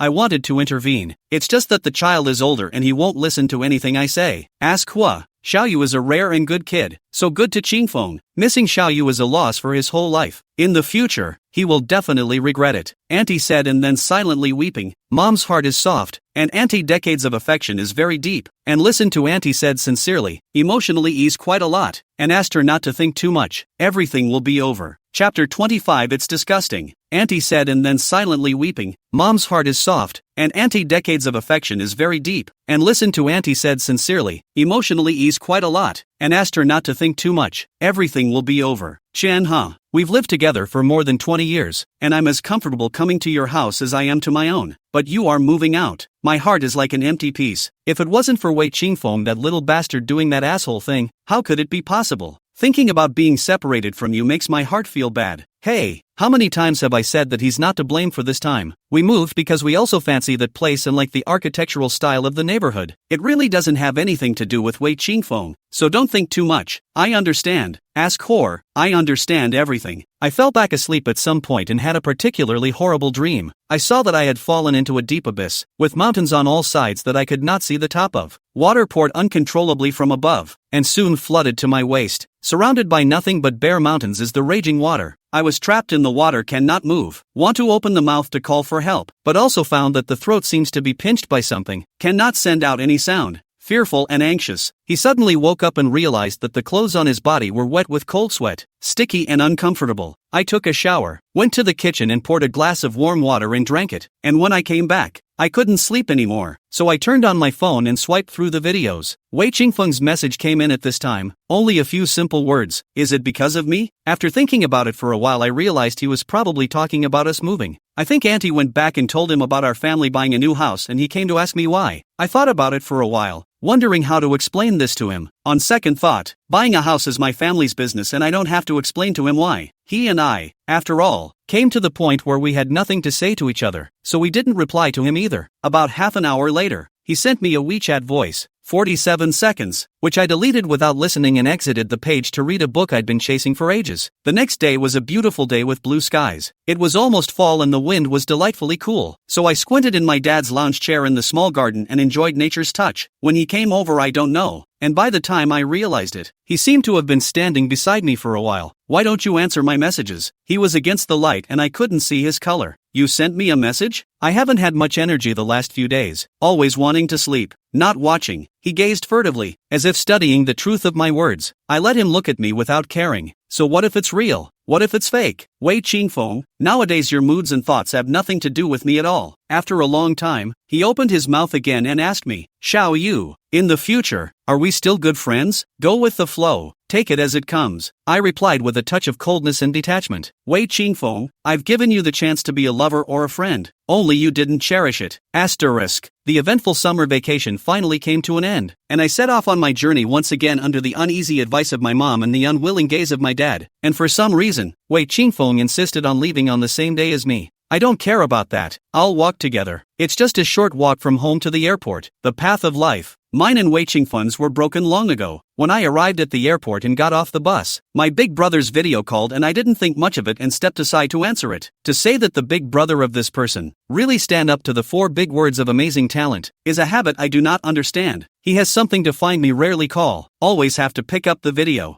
I once asked him why, and he said that video phones ring loudly and are less likely to be missed. It turns out that the Research Institute is going to organize a competition jointly with several famous schools. The judges are all well-known national painting experts, and the schools can participate in the team. He asked me if I want to participate. If I want to participate, he can team up with me, not to be too strict. I come from a bookish family. My father was a high school language teacher, a man of great erudition. If it weren't for my mom's pressure, my dad would be able to hold poetry slams for me and my mom at home all day long. My mom was engaged in interior design, and my dad told me that my mom was a rare talent when she was young, and would have been a famous painter by now if it wasn't for her family's change of heart. Doing interior design is the result of my mom having no choice but to settle for the second best. Since I was a child, I inherited my mother's talent, deeply loved painting, and insisted for more than 10 years as one day to make good Chinese painting is my lifelong struggle for the motto. Apart from painting, I didn't have much interaction with my elder brother. However, his achievements in Chinese painting are very remarkable, and his hard and sharp painting style complements mine, and I have learned a lot from him. He was a mentor and a friend to me. Chinese painting is my love, and I couldn't have asked for anything more than to be in a group with him. Before I hung up, my big brother said he was back in school and would pick me up. I was a little happy that I didn't have to carry all that heavy luggage back to school by myself this time. Ending the call, I saw Wei Qingfeng guarding a pile of suitcases, standing not far from the curb waiting for me, and Huarui was lying on his shoulder with a soft smile on her face. Video with who? He asked me coldly. I was stunned. Something to do with you? Someone you don't know. Wei Qingfeng looked a little displeased. Do you still need to ask? To be able to chat for so long and still be so happy? It must be a boyfriend. Hua Rui suddenly opened her mouth. But Xiao Yu, this boyfriend of yours is also too unqualified. A whole summer vacation for 2 months. You also suffered such a serious injury. How he did not say come to see you ah. You see Qingfeng accompanied me when he had time. That's what I call a boyfriend. Sure enough, if you don't open your mouth, you open it with tea talk. It's disgusting. I didn't bother with her and pretended not to hear her as I went to carry my bags. Fighting someone like that is just pulling down my style. She was so aggravated that her eyes burst into tears and she buried her face in the crook of Wei Qingfeng's neck. Qingfeng, did I do something bad that offended Xiaoyu? I was kind enough to talk to her, but she ignored me. Wei Qingfeng patted her on the back, and rarely did he indiscriminately warn or accuse me. I take a few quick steps away from her tea breath in disgust. I just can't get it. Doesn't she really understand that people can get aesthetically fatigued? Crying once, boyfriend heartache you, crying twice, and then heartache you, but you cry 100 times. In addition to boredom, what is left? The plane landed in the evening. I opened my cell phone and dinged in several messages, all from the same person, Wei Qingfeng. Luna, did you land? Luna, you have quite a bit of luggage. Is someone picking you up? You, stay away from the boys. You're so solid. I'm afraid you'll get hurt. Chapter 26 Pickup. People who say they're afraid I'll get hurt have actually already hurt me. Wei Qingfeng, who is not dry like this, is quite cheap. I deleted the messages one by one and replied with 4 words, already here. Do not hang up. The other end responded almost in seconds, sending several more very long WeChat voices in rapid succession. I deleted it straight away without listening and took my phone back into my backpack. Belated concern is cheaper than grass. What's this to him? My older brother stood in front of a black SUV waiting for me, his handsome face smiling and his long body standing tall. His white dark printed shirt and dark pants made him look mature and stable. Seeing me come out, he brightened up, striding over to take my luggage, his big hand rubbing hard on the top of my head. Long time no see. Xiao Yu, you've grown taller. I scrunched my little neck up in a not-so-nice way and cocked my head to look up at him with my eyes. Big Brother's gotten even more handsome, too. It's such an honor for Big Brother to be complimented by Xiaoyu. He laughed brightly, put his luggage in the trunk, and opened the passenger door for me to sit in, tying my seatbelt in the process. We were so close when we buckled our seatbelts that I could smell the unique pine-like freshness of his scent. Why are you so skinny? Haven't you been eating properly? Big Brother asked me with a sideways glance, and I didn't find the right words to answer him for a moment. A whole summer vacation, was injured twice, hospitalized twice, plus depressed mood, appetite is not good, really lost a lot of weight. When I went out in the morning, my mom was still nagging me to eat more, and I couldn't even see the wind if I lost weight. Big Brother, 2 years have not seen you still remember what I used to look like ah. Oh, losing weight is a girl's lifelong endeavor. I dryly laughed and touched my cheeks. My older brother slanted me a look, obviously not believing what I was saying. Well, lose the color in your eyes. I don't care if you're on a diet or something else. Starting today, I'm going to feed you back to your old self, so get ready mentally. A layer of dust has fallen on my dorm room that has been unattended for a vacation, and my roommates won't be arriving until tomorrow, so I roll up my sleeves and clean. After settling everything down, it was almost 7 p.m. and I was so tired that my back and legs ached. I was just about to lay down on the bed for a while to rest when my big brother called with a video after first sending me 2 documents. He said that the document was an idea he had made for the competition, and that it was a bit rushed, just a big box, and that the details still needed to be worked out. He asked me to see if I had any new ideas to incorporate into it, and the 2 of us would work together to win the competition. Let's see if it's okay later. I'm tired from just cleaning my dorm room and I want to rest. I'm really kind of tired. My words are all out of breath. He raised an eyebrow, revealing a mouthful of large, neat white teeth, the tear mole at the corner of his eye especially bright. The feeding program starts with this meal. I'll pick you up downstairs and come back for a break after dinner. Honestly, I'm so tired I really don't want to move. But my stomach is also really hungry. I can't live with my stomach, so I thought about it and agreed. Oh yeah, mind if my classmates come along? Don't mind. It was good to have a few more people. To save the 2 of us the embarrassment of being speechless and wide-eyed, he offered to pick me up, but I declined, telling him to give me the location when he arrived and I'd go there myself. At 3 minutes past 7, I arrived at the appointed place, another hot pot restaurant, once bitten by a snake, 10 years in fear of a well rope. I now look at the word hot pot and hit the bottom of the fear. Just as he entered the store, a tall and powerful man stood up on the window seat in the depths of the hall, with serpentine eyebrows, handsome and deep lines of his features, and wheat-colored skin that made him look extraordinarily charismatic. He said something to someone at the table with a sullen eye and stepped out toward me. Big Brother is really tall and so majestic. I hadn't even noticed it before. Wei Qingfeng's height is not short, more than 183, handsome, but he is the kind of thin type. Skin is very white, with the current popular words, belong to the ranks of fresh meat. he usually talk less, always cold look, like a flower that everyone wants to pick. Big brother, he had broad shoulders and a tall, strong physique. Despite wearing a shirt, between walking around, one could still see the perfect muscle lines under his clothes, thick eyebrows like ink, profound features, giving people an extremely strong sense of security. In the words of the little girls, this was called a fierce man, the kind that made people want to rely on very much. He's really tall, close to 190 at eye level. It took me a 7-0 and a small heel to get over his shoulder. I was just about to settle them down to welcome you. Big brother smiled at me. Big brother, are you growing again? So tall. I regretted saying that. All the blood in my body rushed to my face, and I was hot enough to sweat. Big brother is over 20 years old. How can he possibly grow anymore? What a retarded thing to say. Big brother, he must have not expected me to come to such a nonsensical sentence. After a slight stun, then slowly smile open, like a poppy open in the dark night, beautiful and dangerous. I looked dumbfounded. I always knew he was good looking, but he actually looked so handsome when he smiled, to the point of heavenly anger. His eyes as if the starry sea, seems to have a sparkling bar, but also as the stars as brilliant. Was it good? Big brother asked me in a hushed voice. Well, it looks good. Big brother is the best. I nodded subconsciously. I realized today that I'm actually a proper face reader. He finally bursts out laughing at my goofiness, and I hear the depth of seduction emanating from the vibrations in his chest, much like a cello played in a fragrant jasmine garden, low and rhythmic. This man, what a demon. Brother Dust, bring your pretty sister over here. The hot pot is boiling. He led me over and introduced the guys to me one by one. Wow, is there such a pretty schoolgirl at Lynn University? How come I didn't know? Dust is so petty. He didn't even say he'd introduce us earlier. Pretty sister. At the risk of asking, do you have any sisters or anything in your family? If you don't have any, a cousin will do. Brother Dust, I don't want to be your brother anymore. How about being a brother-in-law instead?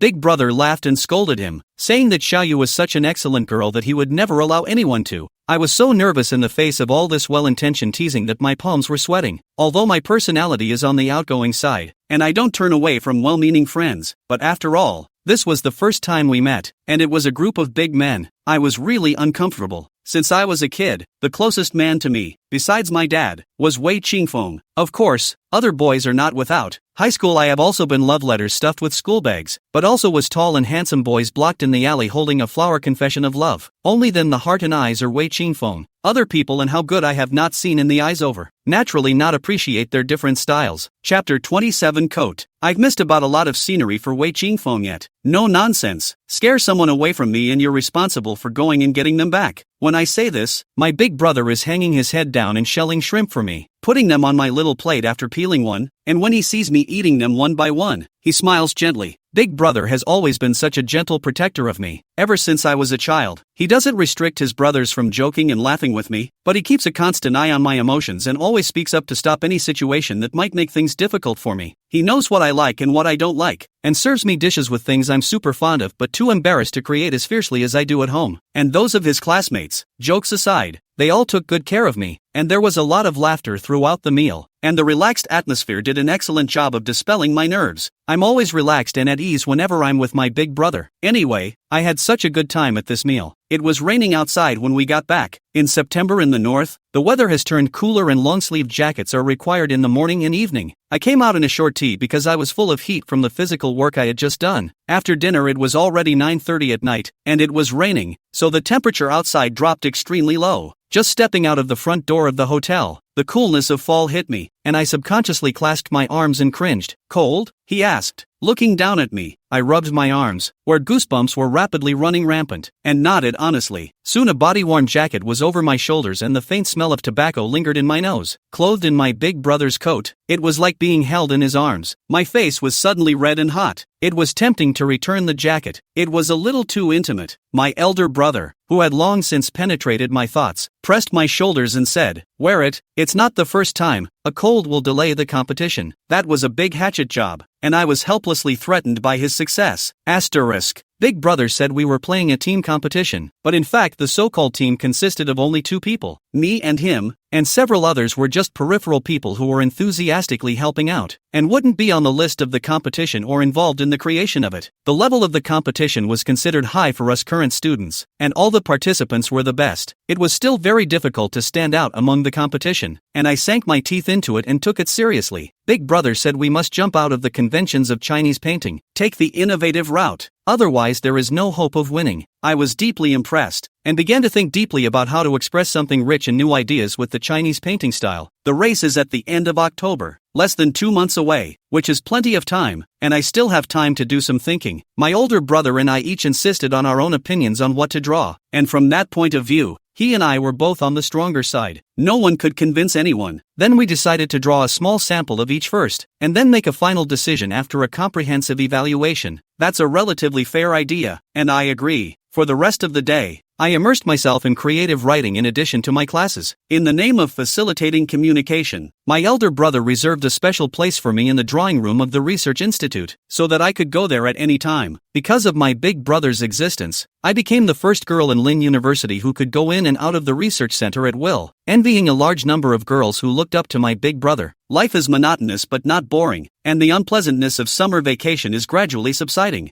In my spare time I still think of Wei Qingfeng, of those 19 years we spent together, and of my silent favorites, but only to think about it. Every time I think about it, I'm still full of sourness and sadness, so I force myself to stop thinking about it and tell myself that he and I are just neighbors. So simple. Don't think about it too much. I think the day I like and miss him less and less every day. There will be a day when it's completely over and I'll have a better life ahead of me. My big brother really made feeding me one of his daily must-dos, and when it was time to do so, no matter where I was or what I was doing, he'd be there in a flash and take me to dinner. Many times, those friends of Big Brother are also together, over time, but with them to mix a familiar face. Because of the Big Brother's relationship, they all call me Little Sister Moon. Sometimes my brother was too busy to take care of me, and each of them would take good care of me. With my big brother around, I was like a little kid, happily enjoying his attentive care, but God seemed to be unable to see me live a comfortable life. The day before the small sample was completed, I actually received a video call from Wei Qingfeng. I had just gotten out of the shower and was sitting at my desk blow-drying my hair when his call came through. Seeing that flashing avatar gave me a moment of mixed feelings. It was the first video call he'd made to me since I was in college. I didn't know what he was looking for from me, and truth be told, I resisted because there had been so much bad blood with him over the past 2 years. I don't want to answer, but I don't think it's a good idea. Regardless of how he treated me before, there is after all the love of growing up together. Reluctantly, I scratched the answer button, and his face appeared clearly in front of my eyes, still with the same clear eyebrows. The tip of my heart fluttered indisputably, but only for a little while, like a stone falling into the water, striking a small ripple, and then disappeared without a trace. Luna, what's going on? He smiled happily, his eyebrows all full of mirth. Blow-drying your hair, something wrong? The face was as pretty as I liked, except I wouldn't let my heart make any more than a slight ripple. Not allowed to call you if there's nothing wrong? The corners of his lips curled up high, and the tenderness in the bottom of his eyes was so loving that one wanted to drown in it. Unfortunately, it's not about me. I laughed a little and didn't pick up on his words. This kind of flirting like words didn't suit him and me at all. I hadn't even joked with him in such an intimate way when I was most infatuated with him, and it was even more unlikely nowadays. I have something to ask you. He spoke again. What is it? My eyebrows jumped. My instincts were unattractive, and this was never a good topic of conversation. It was the first time in my life that he said the word beg to me. I am not happy, in my heart, since this life is destined to have no destiny. Then like two parallel lines that never intersect. You prolong your, I prolong my. Do not interfere with each other, never intersect. How good. It's so pointless to get something out of the way from time to time like we do now, and make a mess of it. Rue's department is organizing an exchange between her and Lamu, and she's going over to your side the day after tomorrow. She's never been out of town before, and has no experience living alone in an unfamiliar environment. I'm worried that she won't be able to cope on her own, and I want to trouble you to take care of her for me. Chapter 28. He bullies. Rue wants to come to my place? You want me to take care of her? I can't even take care of myself, and I have to take care of her for you? Does she have no arms or legs? Is she sick in the head? Or is she just a little short of heart? I also grew up with pampered parents, and until I was in high school, my mom did all the socks for me. But when I went to college, thousands of miles away from home, and no one to take care of me, I was on my own, and I learned to do everything on my own, and now it's fine. Why not stamens? Honestly, I don't want to say yes. I'd avoid either of them. One is that I don't like Hua Rue. I always feel that she has too many eyes. She is good at calculating and digging pits. I am worried that I will be kicked into a pit by her if I am not careful.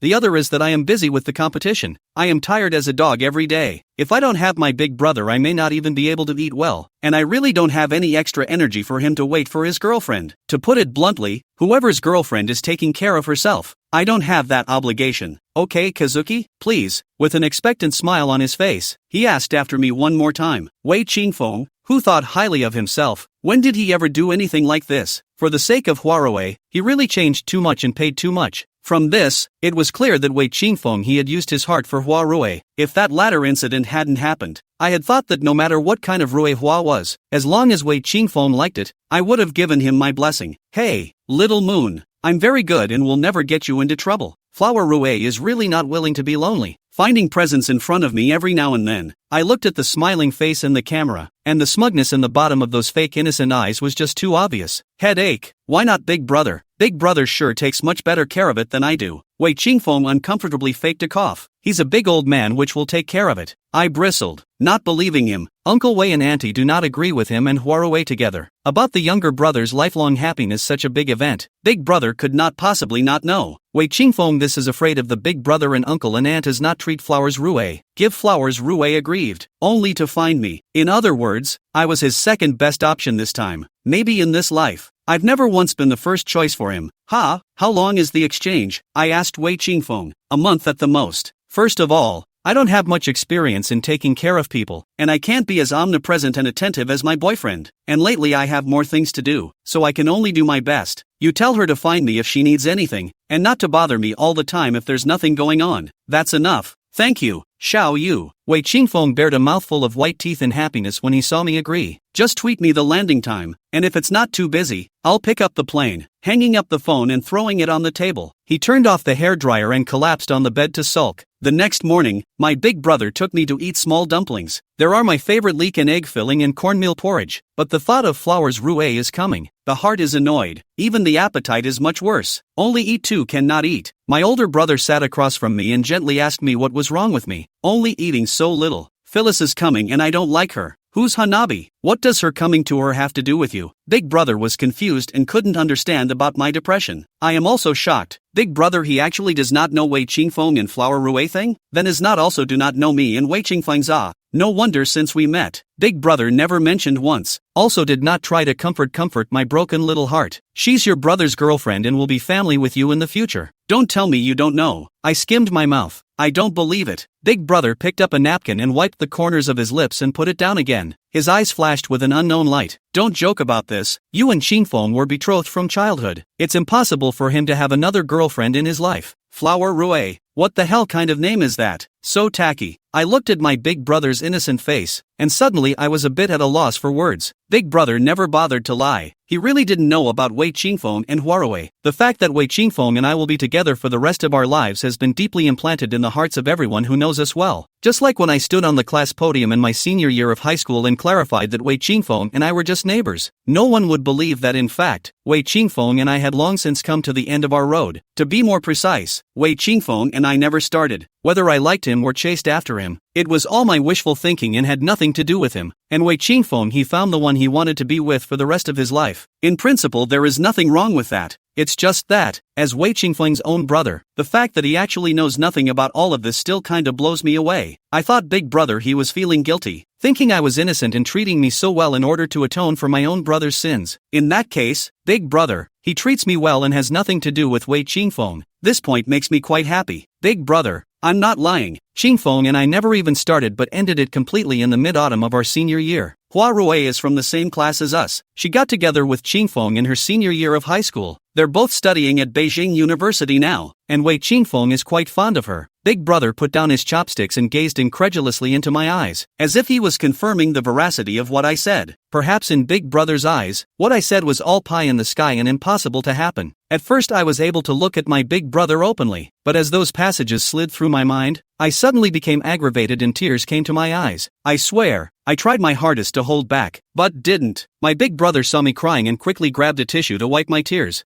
I took the tissue and put my face in and cried my heart out silently. In these 2 years when I was too sad and painful, I also cried a few times, but every time I had some scruples. Not once like in front of Big Brother, crying without reservation. All the grievances and sadness in my heart all cried out. Big Brother, I don't blame him for not liking me, but he wants me to take care of his girlfriend for him. He's a bully. The commotion from our side was not small and had attracted the attention of several tables nearby. I tried to stop the tears, but it was so hard on my heart that I couldn't do it for a while. Big Brother swept me out of the door of the breakfast store, took me to a secluded corner, and leaned my head on his shoulder. Complaints just cry enough. Big Brother's shoulder for you. He didn't say any more, just sat silently next to me and stayed with me, his dry, warm palms stroking the top of my head from time to time, his flexed index finger wiping away my tears, his big brother comforting me silently in his own way. After crying for a while, I felt better about myself as I was relieved of the emotions I had been holding in for so long. Chapter 29 Birds of a Feather. In these 2 years, I was so busy with my studies that I didn't pay much attention to things at home. Not being able to be there for you when you were most upset. It's Big Brother's fault. I'm sorry, Xiaoyu. Big Brother said slowly, his voice low with a few hints of guilt. What are you apologizing for now? It's not like you're the reason. Xiaoyu is sad to death, isn't she? Wei Qingfeng is such an asshole. Big Brother gazed at me compassionately, the gentleness under his eyes flowing like autumn water. It's better now, not so sad already. It was so long ago, and it was really hard to live with at the time, but it's much better now. Well, Luna is the best. Want to talk to me about it? I can be your best listener. I sniffled and looked at my phone. Class was in half an hour and it was simply too late. And it hurts so much that I really don't want to talk about it, because just talking about it will require flashbacks, and for the rest of my life, I don't want to remember that mid-autumn that was worse than death. Big Brother, is it okay not to say anything? Yes, as long as Xiaoyu is happy, anything is fine. Let's go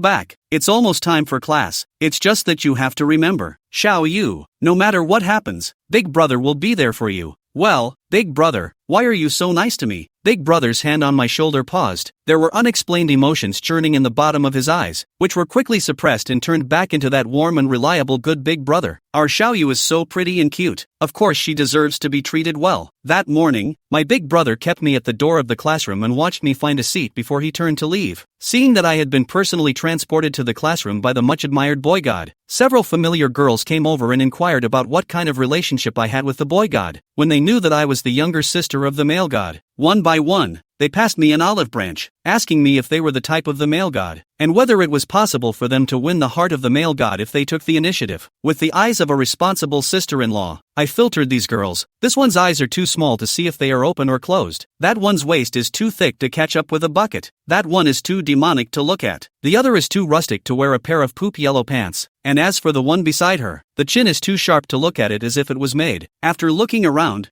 I publicly announced that none of them were qualified, and all of them were not my Big Brother's cup of tea. The one with the pointy chin asked me in public what kind of woman my Big Brother had in mind and what I could do to win his heart, and I actually failed to answer. Anyway, it's not like you guys, I said. Perhaps I don't even know the answer, and those reasons I've come up with only represent my personal opinion. The girls held the wounded heart fell back to their seats, and even one lying on the table did not get up for the whole class. I do not know whether it is too sad to cry, or cry and fall asleep. Despite all my reluctance, I made it to the pickup on time. Lan Yu, you really came to pick me up. You're really responsive to Qingfeng's requests. Great, help me carry this. My hands are sore from being tired. Styx is as inviting as ever. I don't get it. How can a soft-looking person have a soul that's so full of trouble? Don't you know how annoying you are? If I wasn't so committed, I'd leave her there and go. It's a pain in the ass. You want to enslave me just by meeting me? Dream on. I'm not your 24th best boyfriend. No power. I don't even look at her. For what she's done, it's generous of me to pick her up. You want to enslave me? No way. She watched as I got in the car with no expression on my face and left her in the back, stomping her feet in anger. I pretended not to see and ignored her at all, and she ended up lifting her bags into the trunk of the cab herself. I wondered, it's just an exchange between schools, just for a month, not living in Shajiabang all the time. As to bring 3 big suitcases, Wei Qingfeng isn't here. Who's going to see you dressed as a flower? Then I learned that I was overthinking it and that people actually read it. Lan Yu, you've been going to school here for over a year and you don't even have your own car, and you have to take a taxi? Cabs are unsanitary and don't smell too good. Hua Rui had nothing better to do than to crumble her words, and made a big deal out of fanning her hand in front of her nose over and over again. That disgusting virtue, as if she was not sitting in a cab, but a toilet seat. You've been in college for over a year now. Why haven't you learned to be a little more self-aware and realize how annoying you are? If you don't sit down, no one will ask you to come up. Do you really think I'm so good-tempered that I can bully you as much as I want? Lan Yu, you bullied me. You clearly promised Qingfeng to take good care of me. Do you believe me when I call and tell him?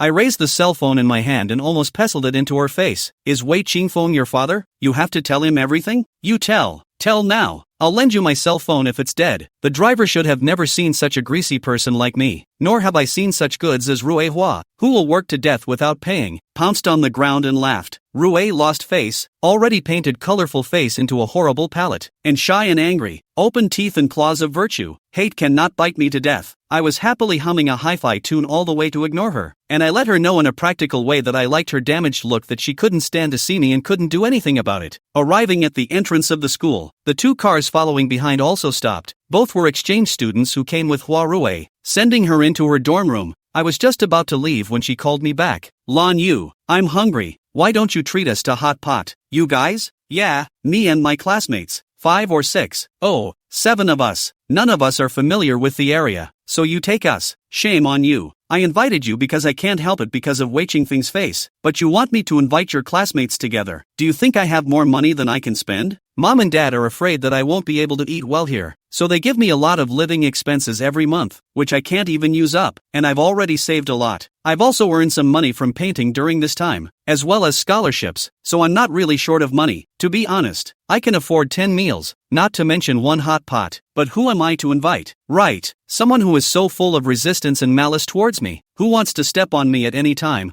I just as soon pack up my stuff and feed it to a stray dog than give it to her. Wasteful. No money. Lan Yu, didn't you say that we have someone to take care of everything here? How come you don't even want to treat us to hot pot? The person your boyfriend found for you, he can't be a poor guy. He doesn't treat you well either. Or maybe you're just bragging and they don't take you seriously at all. True people are divided into groups. I'm sure all the friends that T made are with T qualities, and I hate it. Chapter 30. No such thing as an old man. Hua Rue loves vanity and has a short face. After hearing my words, her face alternated between green and red, changing her gentle and delicate appearance in front of Wei Qingfeng, so furious that her eyes spewed fire. Lan Yu, if you don't invite me, I'll tell Qingfeng. Sue whoever you want, take it to the United Nations if you can. A few onlookers were amused by my words, and very unsympathetically, they leaned forward and back. So it's a bunch of plastic sisters. Hua Rue angry really feel out of the cell phone call. Wei Qingfeng quickly picked up. She put on the speakerphone. The content of the conversation we all heard. Qingfeng.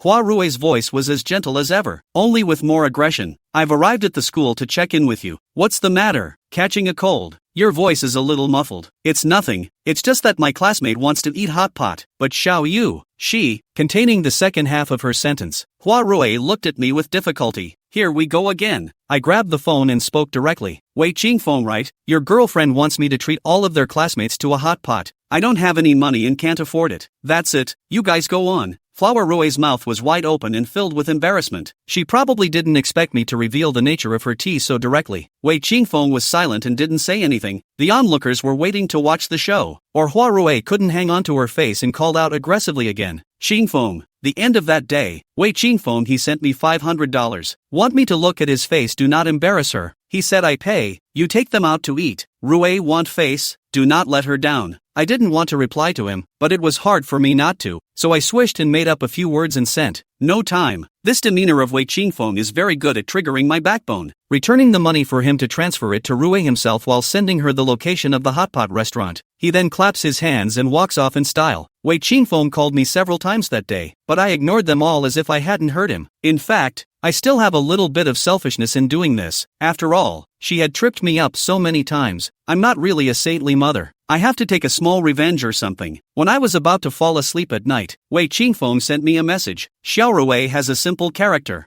You let her be. I have evidence to suspect that Wei Qingfeng's language was taught by a physical education teacher and that he has a serious misunderstanding of the meaning of simple. Either he is blind, or he would not have used the word simple to describe Rue. Of course, Hua Rue is just pure to the core in Wei Qingfeng's eyes. That's his opinion and vision. I reserve my opinion. And I think Wei Qingfeng, he sent me this message in the middle of the night, never to explain to me, but to remind me again not to upset her. I just don't understand. He repeatedly told me that he wanted me to give way to Flower Rue a little bit. What position he stood for and in what capacity he asked me to do so. I'm not his father. Even if I support him, I still have to support his daughter-in-law and future children. Not so nib bly, is it? I didn't reply to his messages, skimmed him right over as a floating cloud and went on with my peaceful little life. Rue didn't know what was wrong with her or whether she was hurt by me, but she didn't bother me for several days in a row. This surprised me. thinking that she had finally realized her tea breath and was determined to change her ways. Until that day, I discovered a great secret that fully proved that I was still too stupid to think of human nature as too simple. It's this secret that puts me in a difficult position. I can't handle the scale, and I'm so worried that I've lost an unknown number of hairs. The small sample for the competition was finally finished, and it was even better than I expected, for which I was very pleased,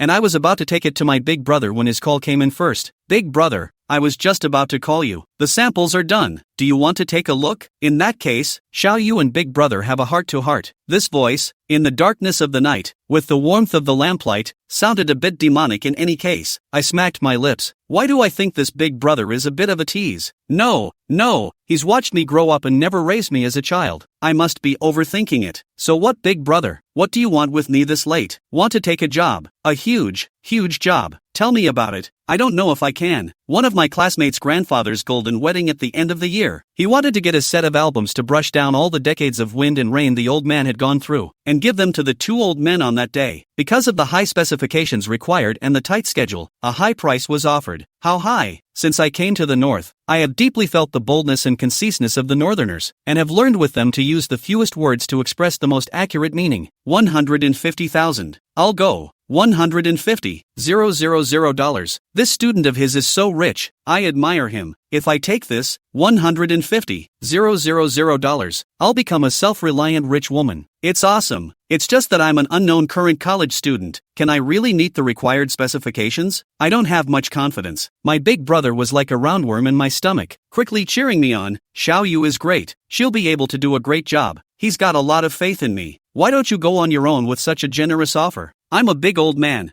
I don't like to draw these lovey-dovey things. Well, that reason convinced me. I'll promise for you then. Prepare for the competition with all your might first, and after October is over you'll specialize in this. The time to hand in your paintings is after New Year's Day. There's no rush. Before he hung up, he called out to me again. Not to show me the drawing? So, in the sultry autumn night, I carried my drawing like a treasure to the research institute to look for my elder brother. He had said he would come over to my side, but it was late and there was no place in the women's dormitory building where he could be entertained. So I decided to send the painting to my door. The reason for being so proactive is actually that I'm super fond of the rose wall on the side of the RGC, especially at night, under the moonlight of Rua. Each flower is a gorgeous luminescent body, beautiful and intoxicating. I don't know how the students of the Department of Agricultural Economics and Economics raise them, but they are still blooming when the weather is so cool. Across the rose wall was the main entrance to the research institute, and my elder brother was waiting for me in the drawing room on the first floor. As soon as I stepped in, there were wisps of dark fragrance floating. I took a deep breath and felt that every pore of my body was so comfortable, and it seemed that all the fatigue from the past few days had been swept away. I wear the sneakers that students generally like, which are especially comfortable and never get tired no matter how far I walk. One more important point is that these shoes have no sound when walking. The rose wall is as beautiful as ever, and it's especially relaxing to stroll around here at your own pace. Halfway there, he vaguely heard a faint discordant sound coming from the side, a sound that was actually familiar. Couples on dates are everywhere on college campuses. I'm not a nosy person, but that familiar voice made me how I couldn't hold back that curiosity, wanting so much to make sure that person was the one I had in mind. Chapter 31 Secrets. Following the sound and slowing my pace, I quietly posted up. As I searched, I was glad I had worn the shoes today, or else the person in question would have found them and I probably wouldn't have been able to save my baby incisors. The central part to the right of the rose wall has a small recessed flower corridor, a dozen meters deep, at the end of which is a small abandoned and unused room, which I'm told is a storage room for the Department of Agricultural Economics. Those two men were hidden in their position at the bottom of the porch, hugging each other tightly and kissing obliviously. The man's big hand was begging up and down, and the woman's hand was pulling out the hem of the man's shirt. The atmosphere was unusually warm, and even the cool autumn night air was hot. The lighting of the research center has not yet gone out. Through the dappled light, I finally see the person, and at that moment broke out in a cold sweat, almost shrieking out loud. I can't believe it's really a Stamen. She was hugging and kissing a male student in a white shirt. With that kind of heat, the next thing you don't even have to think about is that it must be a loaded reality show. I covered my mouth tightly, fearing that if I accidentally made a sound and startled this pair of wild lovebirds again, the consequences of that would be simply unimaginable. It was so shocking that I was scared out of my wits. Running through the gates of the research center with a flourish,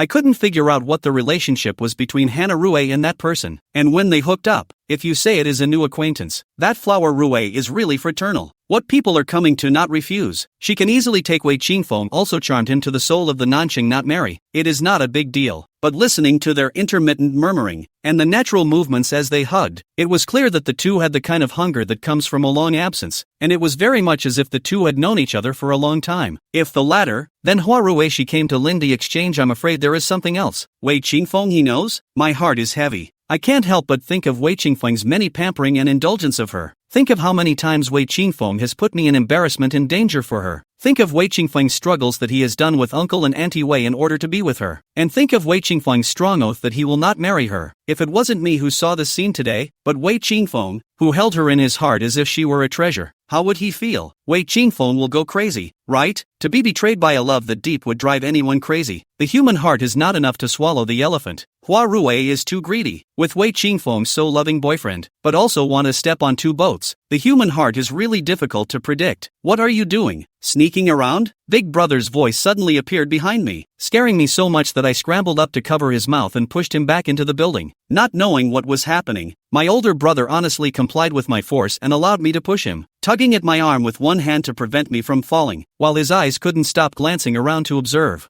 I didn't let go of the hand that had been over his mouth until we entered the drawing room, and he, my big brother, actually blushed, a flame dancing faintly in the bottom of those dark eyes. It was then that I reacted to how ambiguous my actions with him had just been. The drawing room is very large. I am like a little cute, like a pestle in the doorway, my right hand clenched hard, the temperature belonging to my big brother on my palm for a long time. Luckily, Lin Feng came back from the restroom and saved me from embarrassment. I forced myself to forget what I had just done, and rested my drawing carefully on the table, telling them about my design concept for the painting and what I wanted to achieve for the best result. Big brother listened attentively, his star-like eyes a quiet, thick black. Wow, you're a real genius. Little sister you, how did you come up with such a marvelous idea? I grinned openly in triumph, and my big brother raised his eyes destined for me, the bottom of his eyes full of praise. This little girl, she's been so good since she was a little girl. I'm so good. I work harder than everyone for that person. Why does big brother see it and Wei Qingfeng never cares? After all is said and done, it's still not going anywhere. It was almost 11 o'clock when I finished discussing my drawing, and the campus was silent as bedtime was about to close. The research center is a little far from our home. Big brother does not worry about me alone. Must send me back. Take the road or the rose wall. When I passed by the small flower corridor, I pretended to be unintentionally looking left and right for the pair of wild lovebirds, but unfortunately, the corridor was already empty. Xiao Yu, why are you acting like a thief tonight? Are you hiding something from me? I rolled my eyes at my big brother in displeasure and took a few steps to scurry up his back, pounding his shoulder hard with my hand, which was rewarded with a big, happy grin from my big brother. My big brother carried me on his back, walking on the silent paths of the Lamu campus just before midnight, as if back when I was a child. I was tired. Big brother he carried me on his back, step by step, stepping into the sunset to go home. Big brother, have you seen Rue in the past few days? I lay on my big brother's back, both hands cupping his ears and blowing air into his ear holes for fun. My elder brother's body was stiff as a rock, and his voice was a little unsteady and his breath short when he answered me. What's the point of seeing her? I'm tired enough of feeding a piglet. I don't have that kind of free time to entertain her. Big brother's words are also too smooth for me to listen to. At least it's your future sister-in-law. Do you want me to bring it and introduce it to you? I climbed upwards and then managed to see my big brother's skin redden from his ears all the way to his neck. Am I too heavy? How else could I have tired big brother to the point of sweating? It seems that I still need to lose weight. I mind my own future daughter-in-law just fine. I'm not interested in anyone else's. Big brother, where is your future daughter-in-law? Do I know her? Big brother grunted.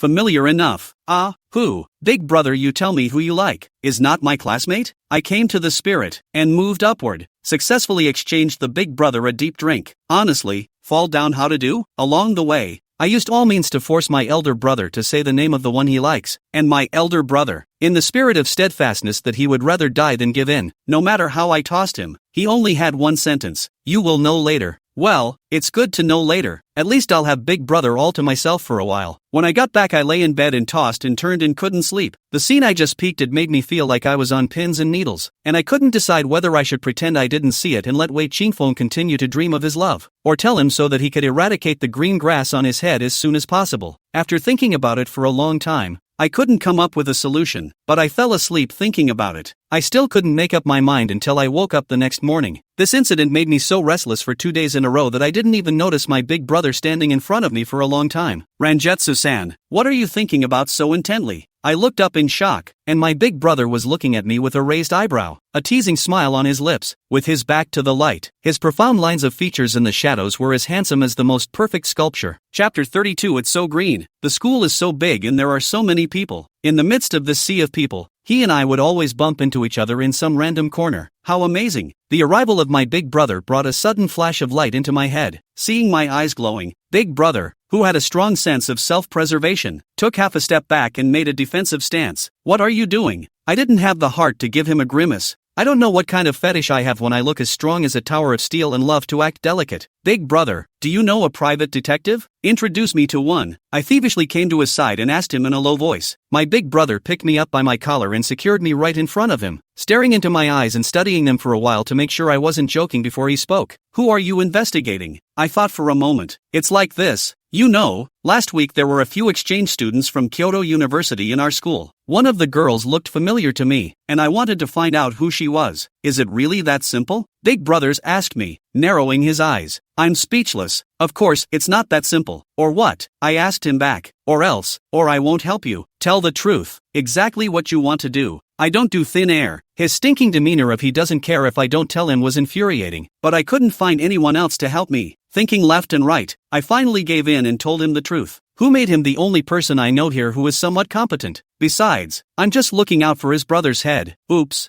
I want to investigate Hua Rue. I suspect she has a problem. After saying that, looking at him with eager expectation. I don't want a big brother, he said after looking at me for a while in a somber manner. Xiao Yu, you're so attached to the matter of Qingfeng? Ha, shouldn't I be on the ball? Big brother? It's a serious matter of whether your brother's neck will last until he's old. Honestly, what the hell is going on? My big brother's aura was incredibly strong, and even though I had always been spoiled by him, I was a little scared and goaded him into telling him what I had seen that night. After hearing this, the elder brother's always elegant and gentle face became cloudy, and the veins on the backs of his hands rippled as if he would reach out and hit someone at any time. So, you're doing this to catch Flower Rue in the wrong and make her break up with Qingfeng? Big brother opened his mouth, his eyes so dark that it seemed like a bottomless pit. No, big brother, what are you thinking? If he breaks up now, I won't want him anymore. I quickly shook my head and denied it, regardless of the fact that my big brother's face was so dark that it was scary. Just based on the fact that Wei Qingfeng had let me down a couple of times, it was impossible for me to have any thoughts about him again in my life. I admit that I want to know what happened, but this really has nothing to do with that reason, big brother said. I'm wronged. Big brother, the agreement back then was just a joke. It can't be taken seriously. In the past, always following him, Qingfeng, he said that I was deadbeat and caused him trouble. I reviewed it later, and it's true that I was too self-righteous. I apologized to Wei Qingfeng in front of everyone. I won't pester him anymore, and I certainly won't intentionally sabotage the relationship between him and Huarue. My mom even said that what happened back then was a joke. It's long past, and it's none of my business if he breaks up or not. Big brother seriously observed me for a while, confirming that what I said was true. His face eased. He reached out his hand and rubbed the top of my head twice as hard as he could. I dared to be angry and straightened my long hair that was messed up by his rubbing. It's so hard to beg these days. Then what do you care? Haven't you hurt yourself enough? Big brother, after all, he and I grew up together. We can't be boyfriend and girlfriend, and I don't want him to be deceived. You're his own brother. Are you willing to have your own brother's head colored so green?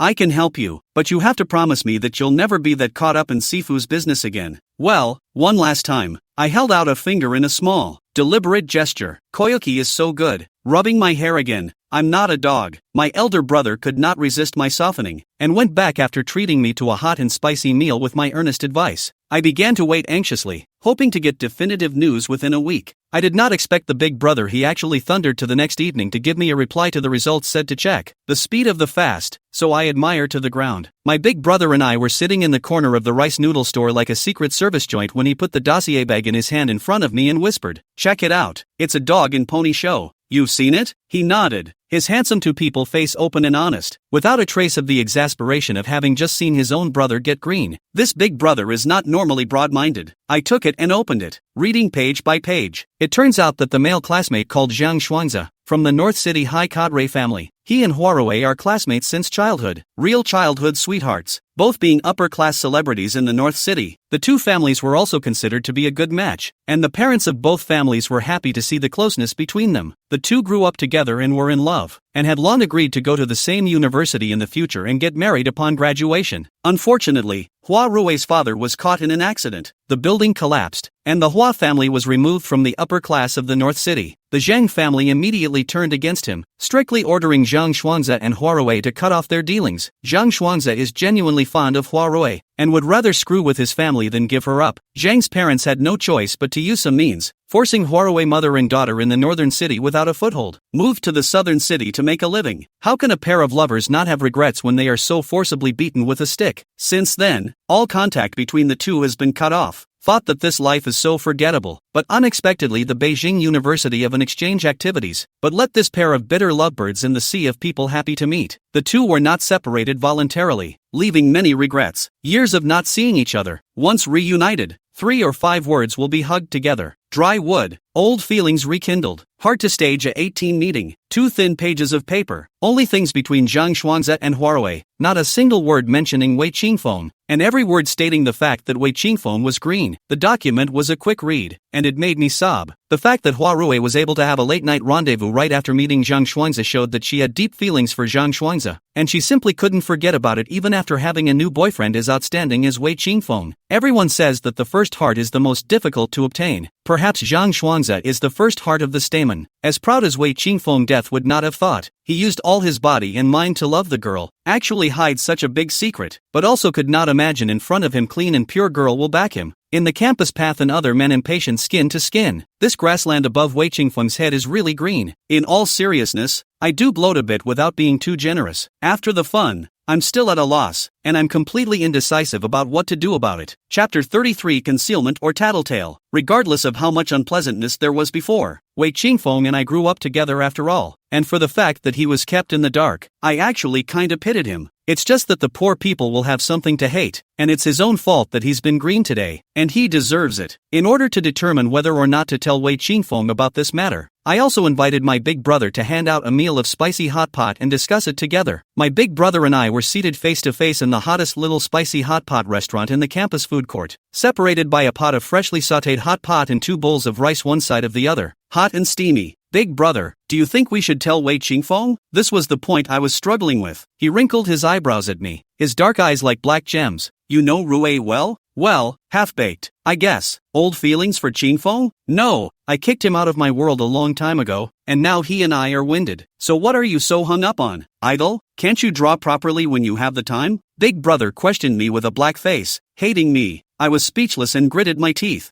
I'm here to ask you for ideas, not for you to find reasons to lecture me. Besides, that's your own brother. If you don't know about it, and if you know about it and still stand by and do nothing, is that not too generous? It's good to help people. Think about it differently. If it's you, big brother, if it's you being green by your girlfriend, do you want to live your whole life not knowing the willingness to be green? Or do you want to find out the truth to make that person get the punishment he deserves? Big brother heard this. His handsome face immediately sank, grabbed the paper drawer box in his hand and knocked my head. You're the one who's been green. If you talk nonsense again, I'll clean you up. I'm not saying you're really green. I'm just making an analogy, so don't take it personally, okay? The analogy doesn't work either. Okay, fine. No comparison. You tell me, do we hide or snitch on this? Big brother put down the box in his hand and spoke after a moment of deep thought. He's blind, taking trash as precious jade. He deserves it. But, I can't understand where big brother is coming from. Human brotherhood is really thin to this. Watching his own brother was cuckolded, actually indifferent. Seems to be a bit waiting to see the meaning of the play. There's nothing but, sooner or later the matter of Flower Rue will reveal itself. Let Qingfeng discover it himself. Now that he has been mesmerized by that woman, he doesn't even listen to my parents. So how can he trust you and me? We're doing him a favor, but he's still questioning us, which affects our relationship with each other. It's not worth it. That's true, but something doesn't feel right. With the estranged relationship between Wei Qingfeng and I over the past few years, it's unlikely that he would believe me. Instead, he would think that it's more likely that I'm stirring up trouble between him and Huarue,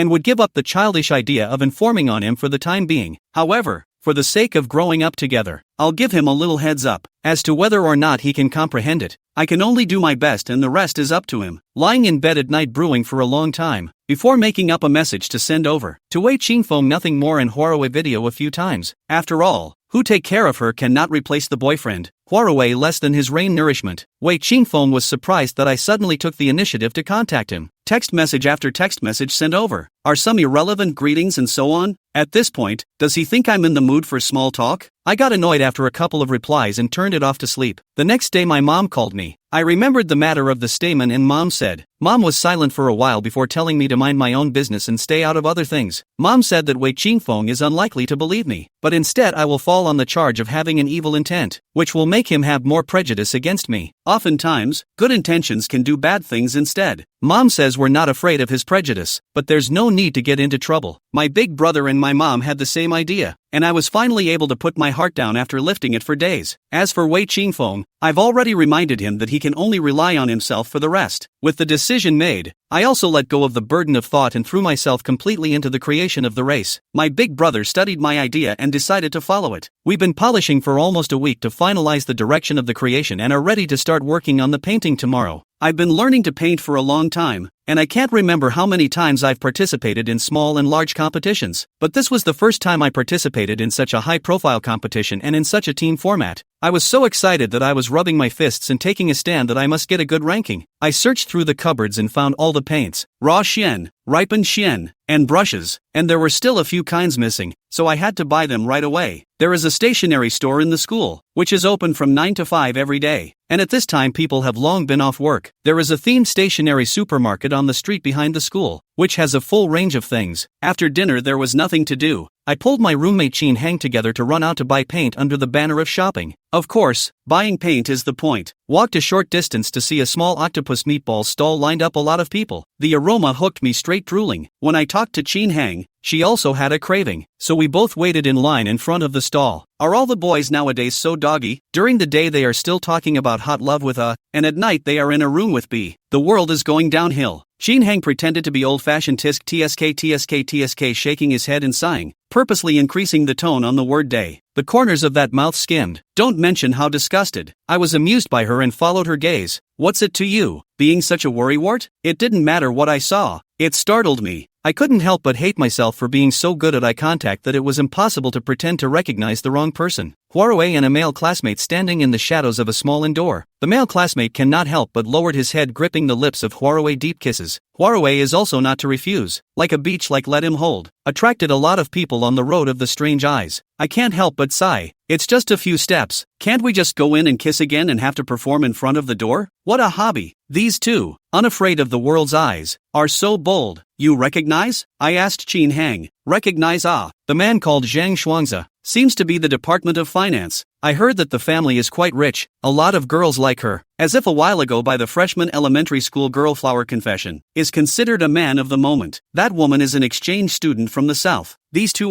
the courage can be bigot. I just saw the day before yesterday they hide in the women's bathroom bowl *******, and today bumped into the open room. In the end, young, good physical quality, really resistant to torture. What's so strange about that? 5 or 6 days ago I saw those two in a deep embrace in the flower gallery. Chapter 34 Falsehood. Chin Hang is a native northerner. Small, like a small family in the Jiangnan water town, but the character is straight-talking, dry and sharp, the three views of the ultra-positive, especially not accustomed to these crooked winds and evil. After paying, Chin Hang and I went into the stationery supermarket holding a bunch of small balls each. I was so confused that I took a whole bunch of things to pay the bill, but only forgot the paints. It was only when Chin Hang reminded me that I realized it, and hurriedly returned to reselect. After buying things, I no longer have the interest in wandering around. Holding the paints, fled back to the dormitory. Fearing that Huarui found out that I knew her secret, I messed up and panicked and sent a Weibo message to my big brother. Big brother, I just saw the two of them go to a room. Should we go catch the adultery? Big brother returned almost in seconds. The national painting major is not suitable for you. Change careers and go to the police academy. If you don't want to catch me, then don't catch me. Why do you want me to change my profession? Big brother is so mean. He doesn't even spit out any dirty words to hurt people. I slammed my phone down breathlessly and went to bed hating it. Until the second before falling asleep, I suddenly figured out. Flower Rue a foot in two boats are not afraid to be found. I'm a bystander to hide what strength. The split leg is not me. I'm not wrong. I'm not afraid. The main thing is that I do not understand. Flower Rue her such a fanfare and people meet. Not afraid that I know, told Wei Qingfeng? And Wei Qingfeng his big brother in the University of Lin. She could not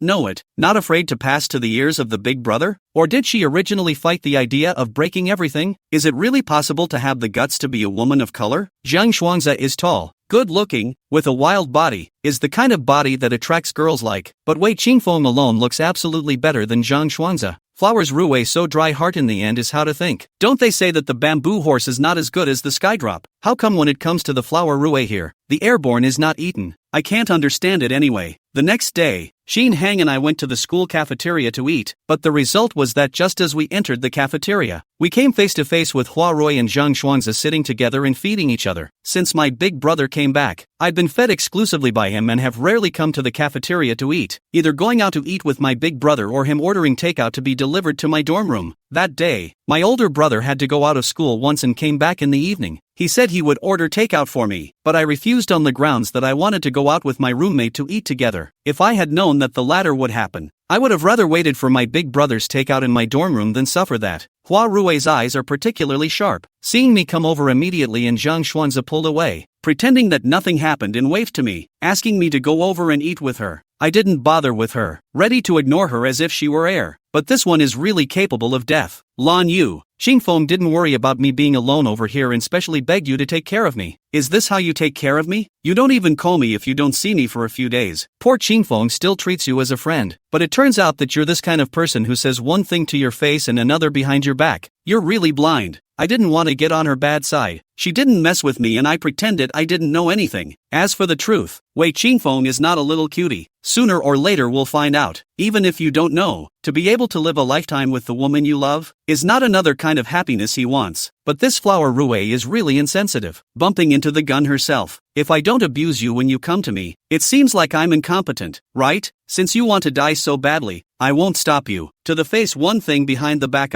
really? Some people to the face is a pure jade girl, behind the back what kind of? I am embarrassed to say. I shrugged my shoulders, said half a sentence, left half a sentence. Let her think for herself. This kind of band talk situation is most appetizing. What do you mean? Make it clear? Hua Rui dropped the chopsticks in her hand and pointedly questioned towards me. Zhang Xuanze raised his head from the dinner plate and looked at me with a viciousness in his gloomy gaze. It was lunchtime, and many people were dining in the restaurant, and when they heard the noise over here, they looked over. How much these two want to be at the center of public opinion. Literally, can't you understand? I dug into the eyes of my ears that were numbed by her scream and turned to leave. Just took a step, then backed up and stood in front of Rue to make up for it. By the way, have you heard of that saying? If you want people to know, unless you don't do it, don't be too arrogant. Perhaps because of her weakness, Hua Rui's face turned pale all of a sudden, and she stared at me in fear and uncertainty, and Zhang Xuanze looked at me with even more terrifying eyes, as if it was a vicious wolf that had been dormant for a long time. Hua Rui stalked her neck and refused to admit it. I didn't do anything. Don't spit blood. Oh, I said in a deliberately long voice, giving her that I've read you already kind of look. I didn't say anything. Why are you reacting so violently? Rui Hua and Zhang Xuanze didn't say anything else after looking at each other. On the contrary, Zhang Xuanze put down his chopsticks and stood up, slowly walked to me, looked down at me and opened his mouth. Lan Yu, right, all in a school with their heads down, looking at anything as if they didn't see it. Otherwise, there is no good end. The last few words, which Zhang Xuanze said through clenched back teeth, were cold and scary. After he finished speaking, he directly took a big step and left, and Hua Rui sat in her seat with a face like wax. My intuition tells me that Zhang Xuanze is a dangerous person and may be unfavorable to me. I'm a little girl who came thousands of miles from home to study, and when I meet people like this, I don't know if I can handle it. I only had one class in the afternoon, and at 3 o'clock I had nothing to do but go for a walk alone over to a small lotus pond near the school building. I had just picked out a seat and sat down when Phyllis showed up. She blocked me in on the path. What do you mean by those words?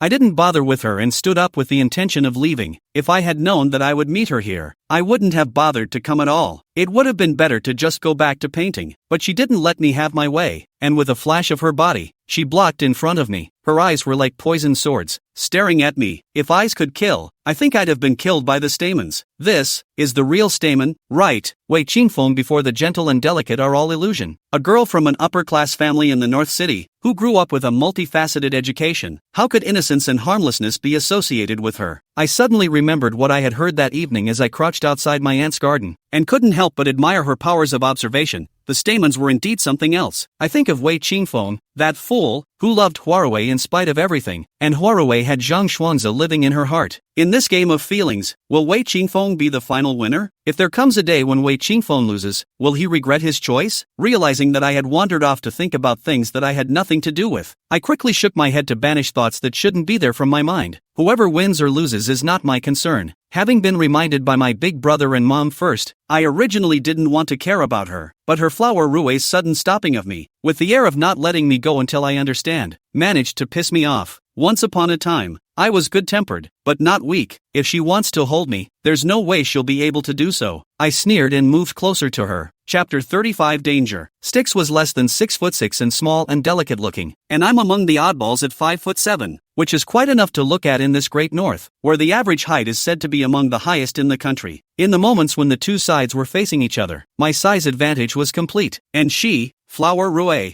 had to raise her head to look up at me. Yeah, that's what it's going to feel like. Not convinced? It's no use. Hua Rue, it doesn't matter if I saw it or not. What matters is that you know your own behavior by heart. Each but ask for a clear conscience. You are not qualified to question me. Stay away from me. Don't provoke me. I staggered past her and walked away, and Phyllis spat out a vicious curse behind me. You're in for a treat. Many times I wondered what bad thing I had done to make Hana Rue she hated me so much. If you say because in Wei Qingfeng that point of, that is not long past it. Nowadays I and Wei Qingfeng did not have a little bit of abnormal relationship, and can even say that even the general relationship of friends cannot be counted. Why does she have to hate me so much? And she and Zhang Xuanze, the thing is nasty enough. Put on other people. Concealment cannot hide it. How she has the courage to run to the special questioning me. Did not get the answer she wanted, but also to threaten me. Besides, you always have to avoid people is not it. Blatantly do those things. That is, I did not see. There is no one else to see it? What's more, Big Brother he is still here. She is not afraid of me to know. Also not worried about Big Brother she broke it. Is she out of her mind? Zhang Xuanze's stare at me that day has been in my mind. I thought several times, should I write a suicide note or something to hide somewhere? Stating that the biggest suspects in my accident are Zhang Xuanze and Huarui. In case something happens to me, at least I'll be able to provide a clue for my police uncle. For the next 2 days, I was careful in whatever I did, fearing that Zhang Xuanze would suddenly come out of nowhere to do me harm.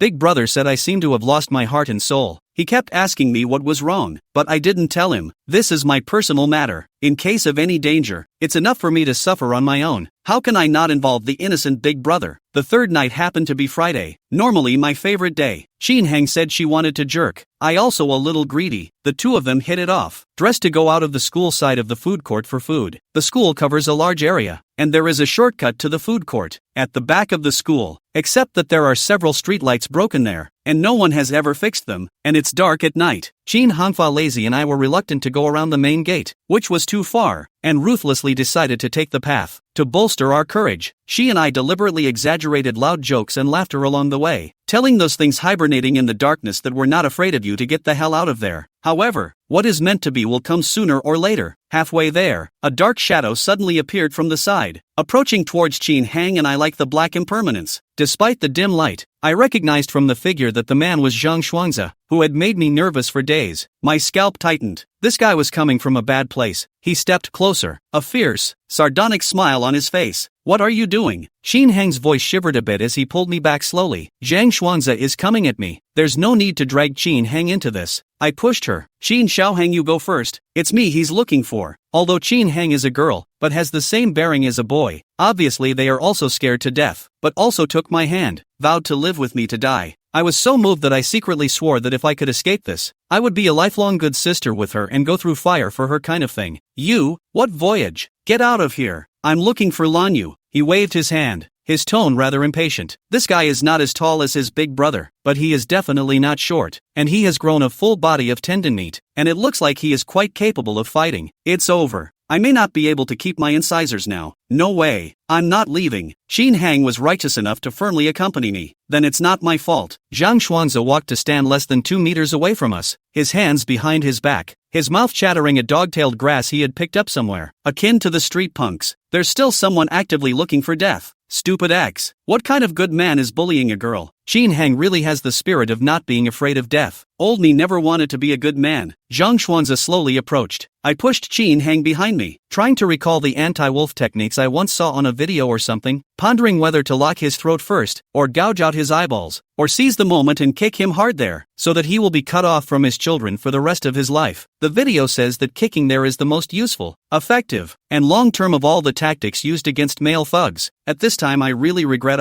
how did I forget to buy an electric sticket? With that thing in hand, if Zhang Xuanzi dares to come over, I'll drive to the maximum gear and sneak out to kill him. Before he could think of what to do with his first move, Zhang Xuanzi had already pounced over ferociously. Dare to bully Rue. I'll teach you a good lesson today. Even women are beaten. To dog. I ruthlessly closed both eyes. Both hands at the same time swung out ready to meet the attack, intending to start to be able to where he is where to strike. Gouge also line, scratch also line. In short, have to counterattack. Although I know that I will lose, that cannot sit and wait for death. The struggle before death or to do. It is about face. He had just gotten into a good starting position, and before he had a chance to take a step, he heard an ahaha scream. When he opened his eyes, he saw Zhang Xuanzi flying out in a parabolic shape, and the landing position happened to be the curbstone. Zhang Xuanzi's waist pressed against the stone, and he rolled on the ground wailing in pain. A man swung his hammer-like fist and slammed it lifelessly towards Zhang Xuanzi's body. Zhang Xuanzi, who was just about to punch and kick me, was beaten without any power to fight back, and apart from screaming miserably, he only had time to hold his head with both hands. The crisis was over, and I was so happy to see Zhang Xuanzi being beaten like a lost dog without the ability to fight back. If it weren't the wrong occasion, I'd love to grab a couple handlebar flowers and yell cheers as I dance. After smashing an unknown number of punches, the man only withdrew his hand, and Zhang Xuanzi was paralyzed on the ground wailing like a dead pig, completely incapacitated. In the darkness ahead, a tall and powerful man came toward me, dark shirt and pants, with a face like a knife carving, erect like a pine and cypress, and a strong and athletic figure, like a god of heaven who suddenly descended. The pair of black eyes swept my whole body in a circle. The gaze fell on my slightly messy hair. The bottom of the eyes immediately surged with thin anger, walked back and stepped on Zhang Xuanzi's neck. Anyone who dares to bully is not looking for death. Chapter 36 Inside. Do you have any idea who I am? Don't want to get killed you. Zhang Xuanzi was still making a trapped beast, and even Qin Hang could hear his colorfulness. Do I need to know? The man bristled dismissively and answered him in a hushed voice. Dare to tell me who you are? Zhang Xuanzi was still screaming without fear of death, only to Qin Hang and me. It sounded like nothing more than his last struggle before death. They all call me Brother Dust. Mentioning his name, this one was arrogant. Brother Dust? Zhang Tianzi must have some scruples about the big name of Brother Dust. He lost his voice at once, even gave up struggling, and begged for mercy in a particularly spineless manner. Brother Dust, spare me. I didn't know that Lan Yu was Brother Dust's person. I won't dare to do so in the future. Is Dusty famous? I don't know, but Dusty, who beat Zhang Xuanzi to a pulp, is very handsome. In the future, if you see her and walk around her, in Lin Day, if she has one less cold hair, I'll make you kneel down and help her up. So bossy. I sprouted two starry eyes. Roll. Zhang Xuanzi rolled and crawled, and my big brother came to me again, frowning angrily and asking me, "What are you doing here so late at night? Do you know how dangerous it is? If I hadn't happened to be here, you would have suffered a great loss today. If you really get hurt, it will be too late for you to regret it. How will you let me explain to my uncles and aunts? It's over." Big brother is stoked. Big brother radical how to do. The only pretend to pity this trick never fails. I quietly twisted the flesh on my waist hard. Tears quickly gushed out of my eyes. With this bit of easily squeezed out tears, I wowed and cried, tugging at the lapel of his coat and wiping it on my face. Big brother, why did you just come?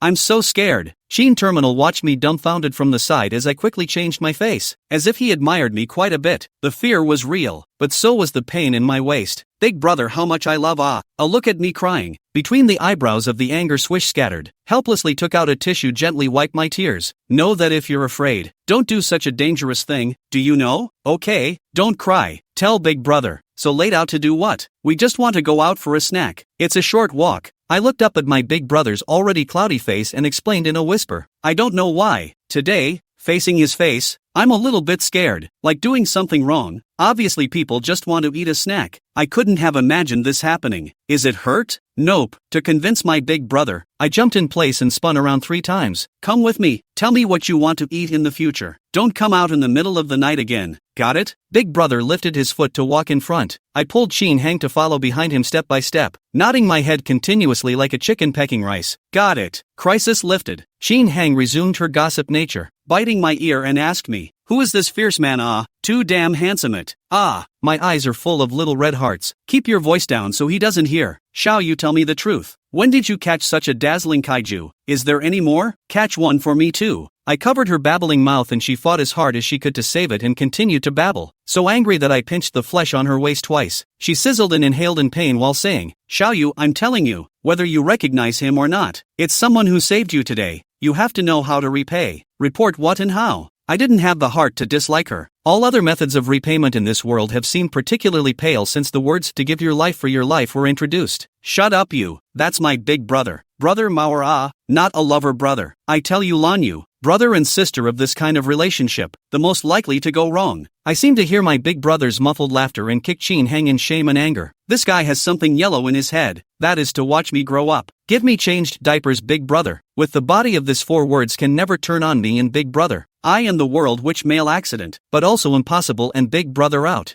What? And changed your diaper? Doesn't that mean you've been, since you were a kid? I went up there and just kicked myself in the face with shame. At that point, if I had known this day would come, I wouldn't have been able to get him to change it just like that. Chin Hang, you shut your beak. If you keep talking nonsense, you won't be eating in a while. For the sake of stuttering, Chin Hang reluctantly shut up, and instead poisoned me with her gaze and body movements, constantly imploring me to pounce on her. So angry that I really wanted to break her legs. The food court is not one of those high-end restaurants, but rather one big street stall right next to the other. The older brother chose a clean place for us to sit, handed us both paper copies of the small menu to order from, and ran off to the side to make a phone call himself. Not a moment later came a few boys, one running sweating, all familiar faces that I have seen many times. They found me and Chin Hang, all eyes blue light scurry over. One of the boys called Han Feng, tall and thin, without saying a word, long legs, sat next to Chin Hang, but also special familiar head over. While looking at the menu in disgust with her, I pondered it for half a day, always thinking that there was something subtle about that half-breeding of the two of them, one quite aggressive and the other half-hearted. The food was served quickly. Vegetable rolls, lamb kebabs, beef kebabs, crispy potato slices, sweet and soft bread slices, all on a big white steel tray. The food was served in a big white steel tray, and my mouth was watering with the aroma and flavor of the food. It smelled so good that I didn't care to observe Chin Hang and Han Feng anymore, and grabbed a skewer of bean skins and stuffed it into my mouth, so spicy and hot that it tasted so good that I wanted to scream. Big brother, to see my gluttonous look, indulgent smile, picked out a few bunches I love to eat individually on a small plate to cool, picked up the disposable paper cups, just poured on the juice handed to me. Slowly eat, there have to be it. Drink a mouth of fruit juice smooth. I grabbed the skewer with both hands and didn't take the juice glass, taking a few sips from my big brother's hand. Yo, when did my brother Dus know how to be so compassionate? How come you didn't kick the little beauty out, like last time? It is said that the wine is strong and courageous. A few cups of yellow soup down. These usually follow the big brother to hang out with the stinky boys, also dare to flirt with the big brother. Usually I stay out of it and watch them kill each other, but I was kinda interested in talking about it today. A gentle big brother can kick a man? Kicking a woman? To make my big brother angry. This girl is not simple. On second thought, the big brother will not only kick people, but also smash people off. Just did not smash a rascal dog to the ground, but barring that, hitting a man, normal, manly enough, but kicking a woman, not good. Big brother isn't that incurious. There must be an inside story. Chapter 37, A Foot to Cry On. Little brother, tell me in detail, what's going on? I bit into my skewer while moving over towards Zhao Huai, who was speaking. Come back here and eat properly. My big brother reaches out and catches me back in place. Big brother did not eat much. Most of the time is to take care of me. A moment to pass the paper towels. A moment to peel the shells of shrimp. To serve me that uncomfortable. No, I want to hear about my big brother's affair. Come on, little brother. Tell me about it and I'll just eat my dinner. I pouted, and my big brother glanced at me indulgently without saying anything else. On my dust brother, this beauty, you know it, that is known far and wide. The whole school there are not a few do not know him. A few years ago, too long ago to say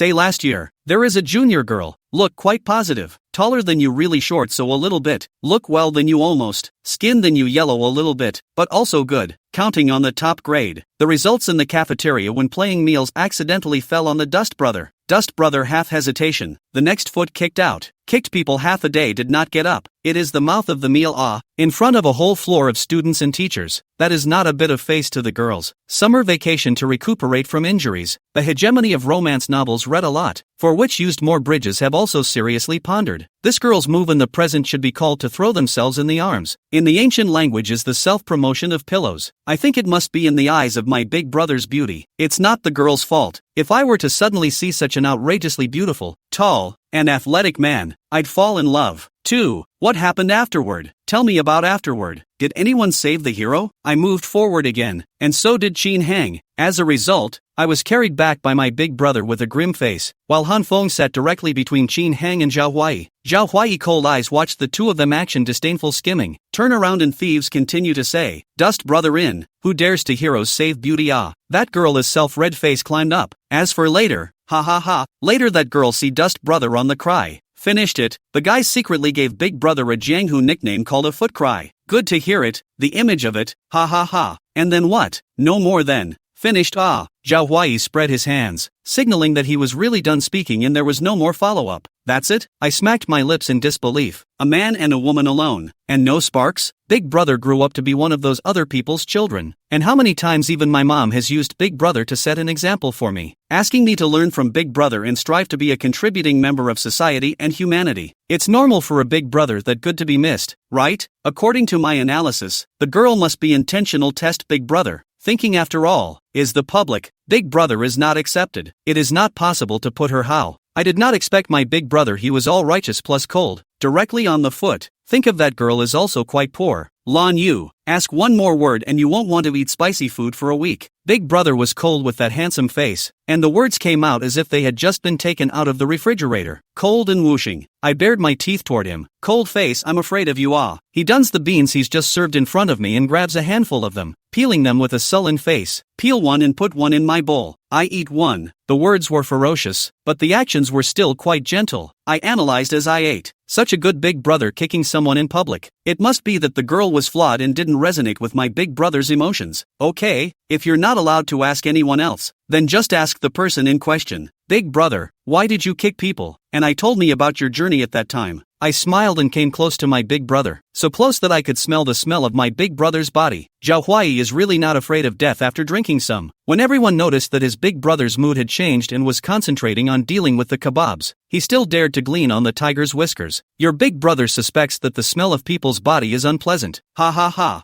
Ha, that girl does not take a bath? As for the smell is bad like that? But big brother, that's also your fault. Bad smell you stay away is also. How to say should not kick people out. Too ungentlemanly. According to your meaning, I still have to hold people over and kiss them twice to be considered a gentleman. Right. Big brother's face is so dark it's impossible to see. That's what I'm saying. I want you to be a gentleman. Not a. I don't even understand that. Those few smelly boys heard the words of the big brother did not hold back. Tilted his neck is pouring to death beer directly in the shape of an arrow sprayed out. Big brother was grimacing and staring at me with a dark, deadly stare. Definitely pissed off. I wimped out and didn't dare continue, rubbing my nose sardonically. That's not true. I'm still not okay with you kissing just anyone. That's right, not to mention you. We won't agree. Brothers together for so many years. I have not seen Big Brother to which girl's good face. Originally we all thought that Big Brother may be an attack. After all, well, look too damn flavorful. Now I know. He is not attack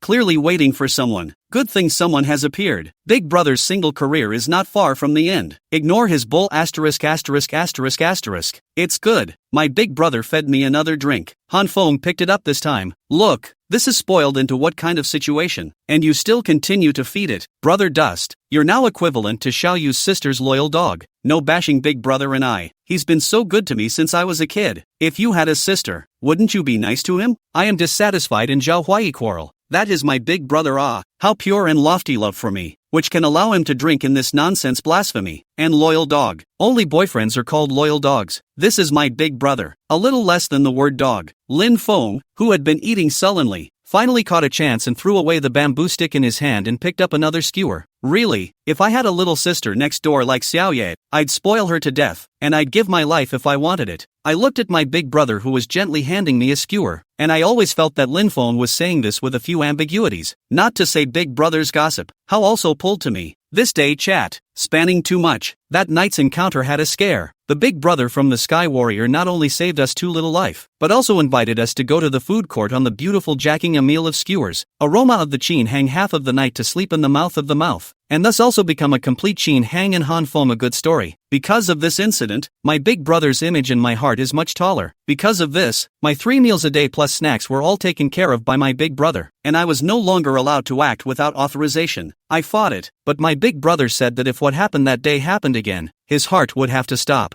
I chose to listen to my big brother in order to keep him healthy. Granted, this rule of my big brother is a bit of a restriction on my personal freedom, but the good news is that the meals and snacks are all my favorites, and I have no shame in vocally giving in. Chapter 38 Long Vacation. Wei Qingfeng called to tell me that for some special reasons, the exchange at Huarui ended a week early. On the call, I could hear that he was happy, and I was actually happy. After all, out of sight, out of mind, the stamen is completely gone. I can really stop. She's like an untimely bomb. If you keep her around, something bad will happen sooner or later. I unconsciously compared Wei Qingfeng to Big Brother. When something happened to me, Wei Qingfeng either didn't know or left me behind, and Big Brother, whether intentional or accidental, is the one who is protecting me? In this respect, my dad was right. My big brother is just like a big brother, reliable, which makes me rely on my big brother more as well. My self-definition is self-reliance. I don't want to bother others with anything but what I can do myself. But at heart, I'm still a girl who hasn't fully grown up, with a little princess living in my heart, always expecting to be loved. Big Brother, he's the one who loves me the most besides mom and dad. By myself,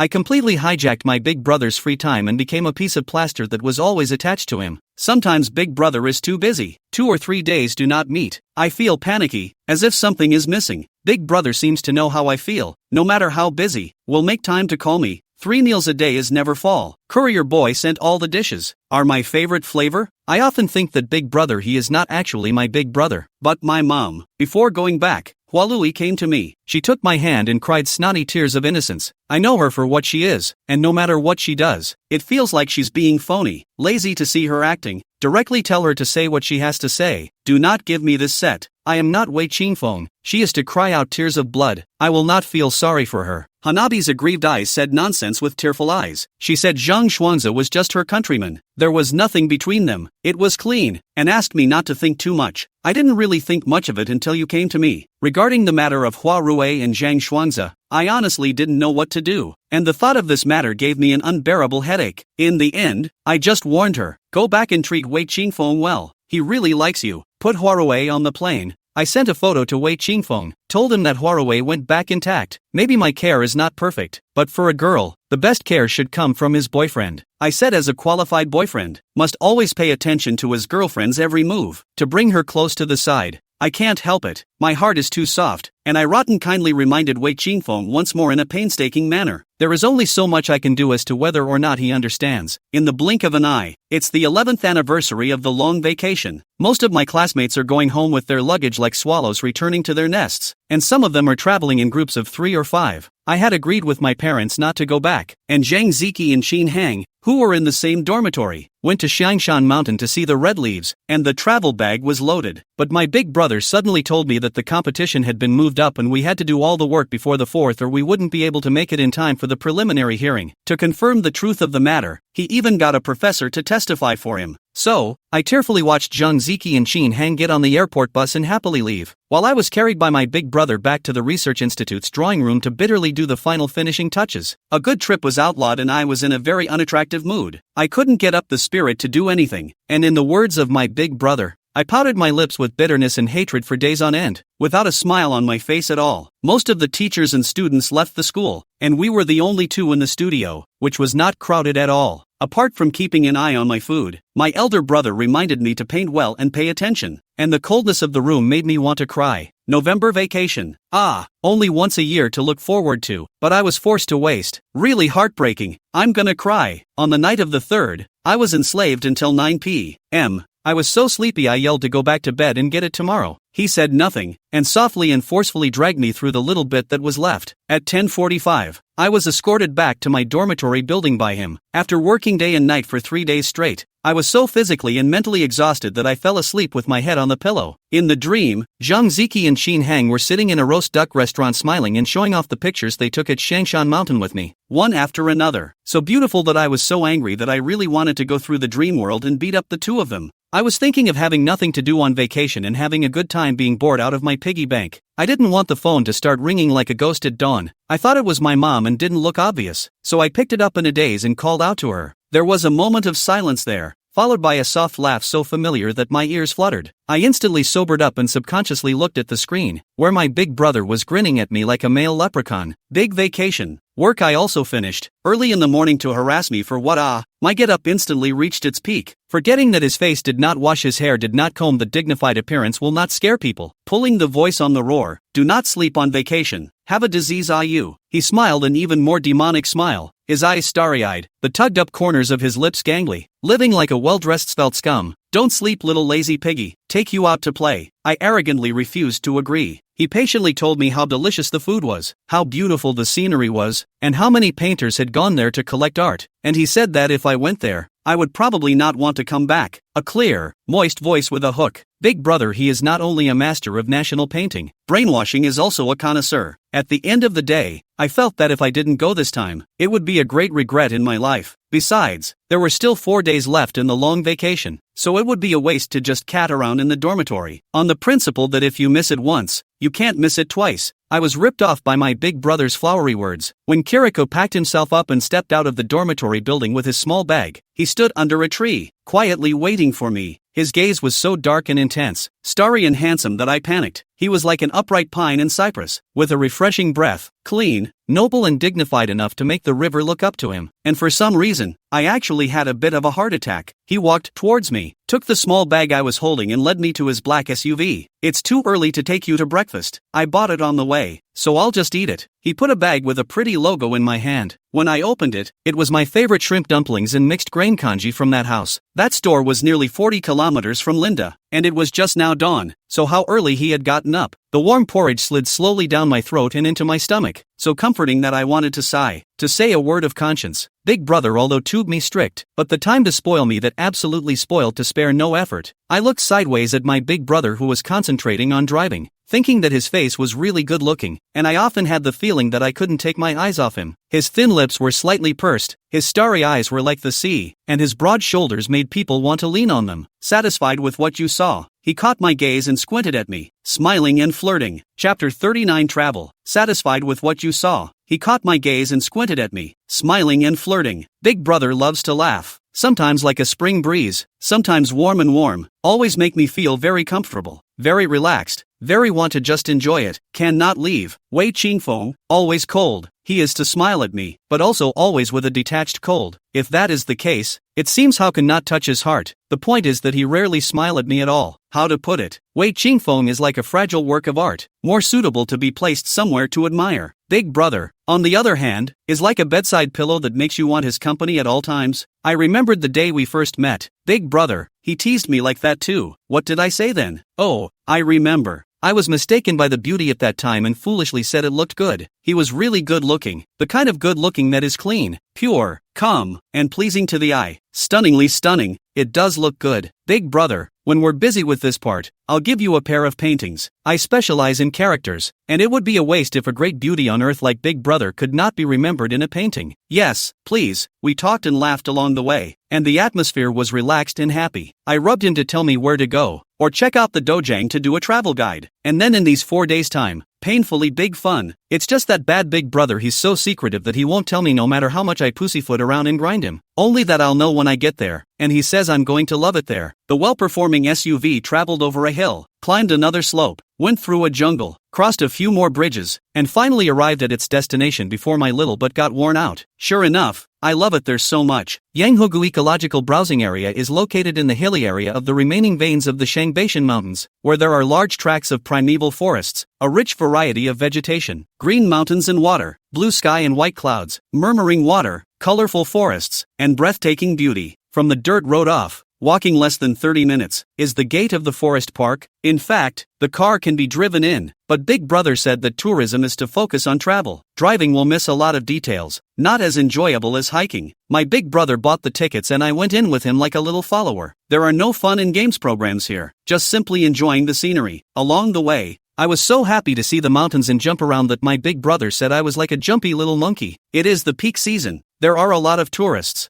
so many people are talking about it, saying that the maple leaves here are the best. It is the most wonderful place in the Northeast to enjoy the maple leaves, and they say that this is the Chinese maple scene road. After really taking in the scenery along the way, I also have a deep appreciation for the maple light here. The maple leaves here are really super beautiful, with layers of red, yellow and green colors, perfectly displaying the different styles of maple leaves in different seasons. When the large red leaves stained my white dress, I was suddenly moved and my nose was sore. He actually knows my regrets. Big Brother noticed the change in my mood. Sideways head smiled and said, "Mist is not destiny. In front of the eyes is the scenery belongs to you. Like it?" Big Brother is being a bit philosophical, but I don't quite understand how. I sniffled and saccade. "Is this your way of making it up to me? What's the matter? You enslaved me for 3 whole days and ruined my traveling plan, and bring me here to see the maple leaves, so I'm touched." He took 2 quick steps to cross me, then turned around and walked backwards, his thin, good-looking hand pulling his cell phone out of his pants pocket and pointing it squarely at me. Yes and no. "Luna, look at me and smile." "I'm not going to smile. No filming me, it's ugly." Big Brother changed his mature and stable style and became active and laughing. He kept clicking his cell phone at me and didn't care if I was ready to snap a picture at any moment.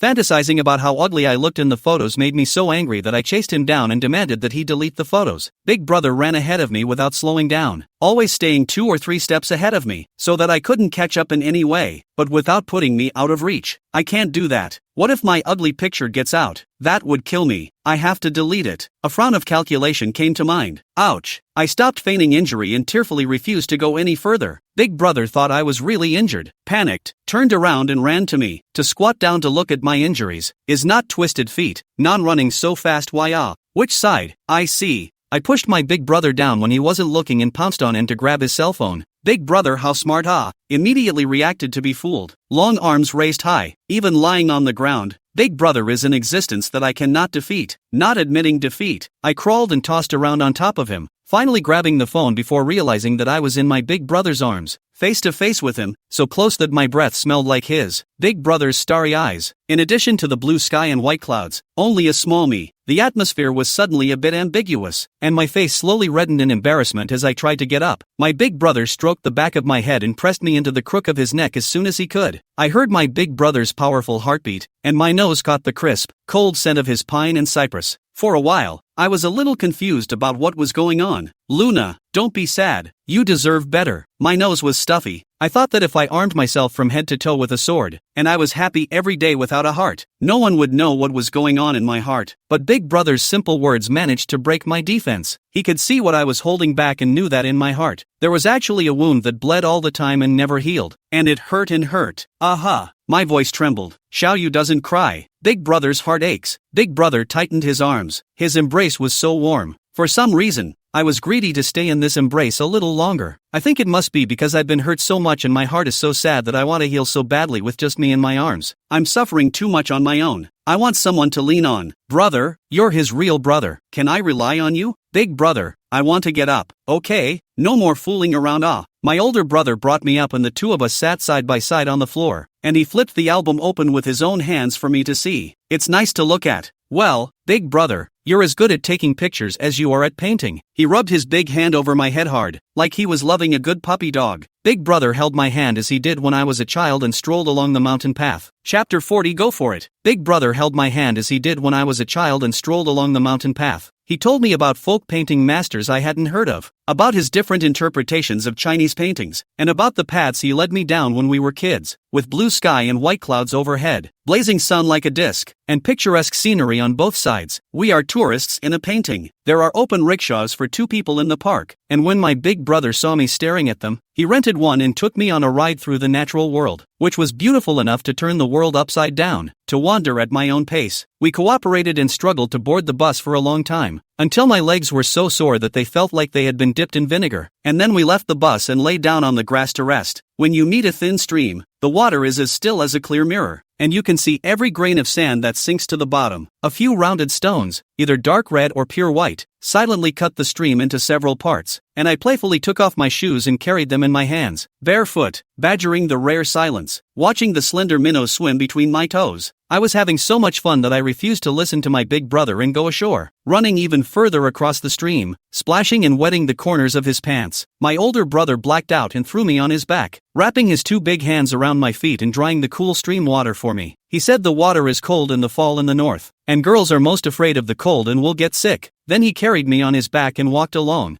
way. He kept talking, telling me about the lakes and mountains here, about the gap between fantasy and reality, and about the initial heart that a successful painter should have. Big Brother's voice is so good it sounds like an announcer telling a story. I crouched on my big brother's back, quietly listening to him talk eloquently, only to realize that the years are so quiet. This broad back is my whole world at this point. This is a paradise far away from the hustle and bustle of the world, maintaining the most primitive ecological environment. Maple leaves like fire, layers and layers, mountain peaks, gallery like mountain road. Every inch of the scenery is beautiful and shocking. The scenery kept passing by, and I suddenly had a feeling of returning to the basics and transcending the world. If possible, I really want to stay here forever. And this mountain, this water, this maple, this stone into one. I don't know if it was the comforting effect of my big brother, but in the midst of this landscape, traveling with countless strangers, my heart was unexpectedly calm. Big brother, it's so beautiful here. How did you find it? This is beautiful? There's even more beauty ahead. Want to go see it? Big brother's voice was low and nice, like a cello playing in this world of beauty. When the car stopped in front of a small village, my jaw dropped once again. If I hadn't seen it with my own eyes, I really couldn't have imagined that there was such blooming beauty in the world. If what I saw just now was an earthly paradise, what was before my eyes now was a smoldering home. Big brother, where is this? It's more beautiful than a painting. I whimpered in surprise. This is called Yanghogu Village, also known as Painter's Village. Painter's Village? Are all the people who live here painters? No, it's the beauty of this place that attracts painters to come here for sketching, and there are many painters living in the village right now. It's just a pity that no paintbrush, no matter how wonderful it is, can't paint all the strange mountains and beautiful waters here, and express the pure and simple beauty of nature. So, I'm going to bring you here to take a look for yourself, to memorize them all in your mind, and maybe at some point, it will suddenly trigger your inspiration. I stared blankly at what was in front of me and felt my hands itch a little. Want to paint? Eat first, we'll paint the sunset later. Big brother familiar with the road to find a bed and breakfast. The owner heard the sound of the car enthusiastically welcome out, and big brother familiar with the conversation, even like an old friend for many years. Dusty, you haven't been here for a while. Finally found a girlfriend? Great. I don't have to worry about you this time. Not at all. Uncle, don't talk nonsense. My name is Lanyu. He is my big brother. Being mistaken for my big brother's girlfriend, I was a bit embarrassed and I answered the uncle's question first without waiting for my big brother to speak. A different sister? Dust, your sister is even better looking than the scenery here, so cheer up. The older man's eyes were loaded with something that seemed to be appreciation, more like encouragement. Big brother shook the hand of the B&B owner, then shook it twice as hard as if he'd made some kind of pact. The owner laughed bashfully and told us to feel free to have fun while he went back to get us food and lodging. The evening meal was typical northern peasant food, which was surprisingly flavorful and lasted so long that I could hardly walk. Big brother laughed at me while leading me around the village to kill my food. Big brother, is there a lake here? Why is it called Yanghugo? I heard that before liberation, this area was occupied by bearded men, and earlier it was known as Yanghugo. I don't know when it evolved into Yanghu Ditch. What's a bear dye? A type of snake? Growing up in the south, I didn't know what a beard was. I only heard my older brother say it was coiled and thought it was a mollusk. Big brother laughed again, letting go of his hold on me to pat my little head. A beard is a bandit. I spat out my tongue in embarrassment. I didn't even know about this. I'm such a loner. No wonder my big brother is laughing at me. Later that evening, when my big brother opened the trunk, I was shocked at how well equipped he was. He actually brought a full set of painting tools with him, and just took them out one by one against the gorgeous sunset, placed them, and then pressed me down to sit in front of the easel and put a brush in the palm of my hand. I'll paint with you. I drew for 4 hours without moving. As the sun set, the moon rose, and all the lights in the four corners of the B&B yard were turned on to illuminate us. But I racked my brain and still couldn't depict all the amazing beauty of this place. And brush painting is concerned about the details. 4 hours passed, I only traced a rough outline. The color had to go back and then slowly with. I drew the stream that I had personally waded through in the afternoon. The rocks, the fish, the distant mountains and maple leaves, and even the grass by the stream, all appeared on the paper. But I still felt that something was missing. The picture was a bit dull, and I couldn't express the kind of charm I wanted. The elder brother stood looking at the drawing board for a moment, and in passing, he manipulated a brush to quickly depict it. Soon, there was one more long-haired girl in a white dress by the white round stone, standing barefoot in the middle of the stream, mischievously catching the small fish in the water, the splash staining her long dress. A painting that was originally clear and beautiful was instantly vibrant and dynamic because of the girl's addition. My big brother's painting skills are indeed more refined and better than mine. Big brother, is that me you drew? It's so beautiful. Big brother gently looked down at me, his gaze exactly like thick wine. Because of your appearance, the landscape and maple scenery are all inferior. Xiao Yu, the you I drew with all my ability is still not as good as 1/10 of the you in my heart. You are the most beautiful scenery in the world. Big brother talks like he's making poetry. It's so good. Which is not true. Big brother, you are just making me happy. With a male vixen like you, I'm nothing more than that. Chapter 41 Love Letters. Which is not true. Big brother, you are just making me happy. With a male vixen like you, I'm nothing more than that. Big brother came to paw at me relentlessly because I called him a male vixen. I screamed in terror and ran in circles around the yard, and my big brother matched my small-mindedness by chasing me, not slowing down, and playing along with my big brother. I was pampered by him at all times, as if I was still the same little, unsophisticated girl I was back then. For 2 days in a row, my big brother and I walked around every corner of the place, and I memorized all these flourishing beauties in my mind, and took a lot more photos. I'm going to go back and take all these beautiful views that I can't get enough of and paint them with my brush so that they become timeless. Good times are always passing, and I was so sad to see the magnificent lake and mountains when my big brother buckled me in to take me home. Unable to resist, I wiped my tears, and my big brother indulgently wiped them with his sleeve. Good boy. Like next year, big brother will bring you again. Now we're going back, okay? The way back seemed much shorter. My older brother dropped me off downstairs in my dormitory, urging me to get some rest, and he'd pick me up for dinner in the evening. The final draft was handed over to the contest organizers, and I felt a much lighter burden on my shoulders as I began to focus on creating a picture book of the Golden Wedding Elderly. At first I thought I was going to use a Chinese painting, but after careful questioning I realized that the person wanted colored pencils. To be honest, I grew up specializing in Chinese painting, and I've had some exposure to sketching, but I haven't practiced too hard, and I've never drawn with colored pencils. However, since I was a child, I have always had the spirit of not giving up. My elder brother recommended a course to me, and while I was learning to draw, I gradually enjoyed it and became more and more skillful in drawing. Originally, I was only going to use the events provided by my employer to set the scene, but the scenery of Yanghugo kept popping up in my mind.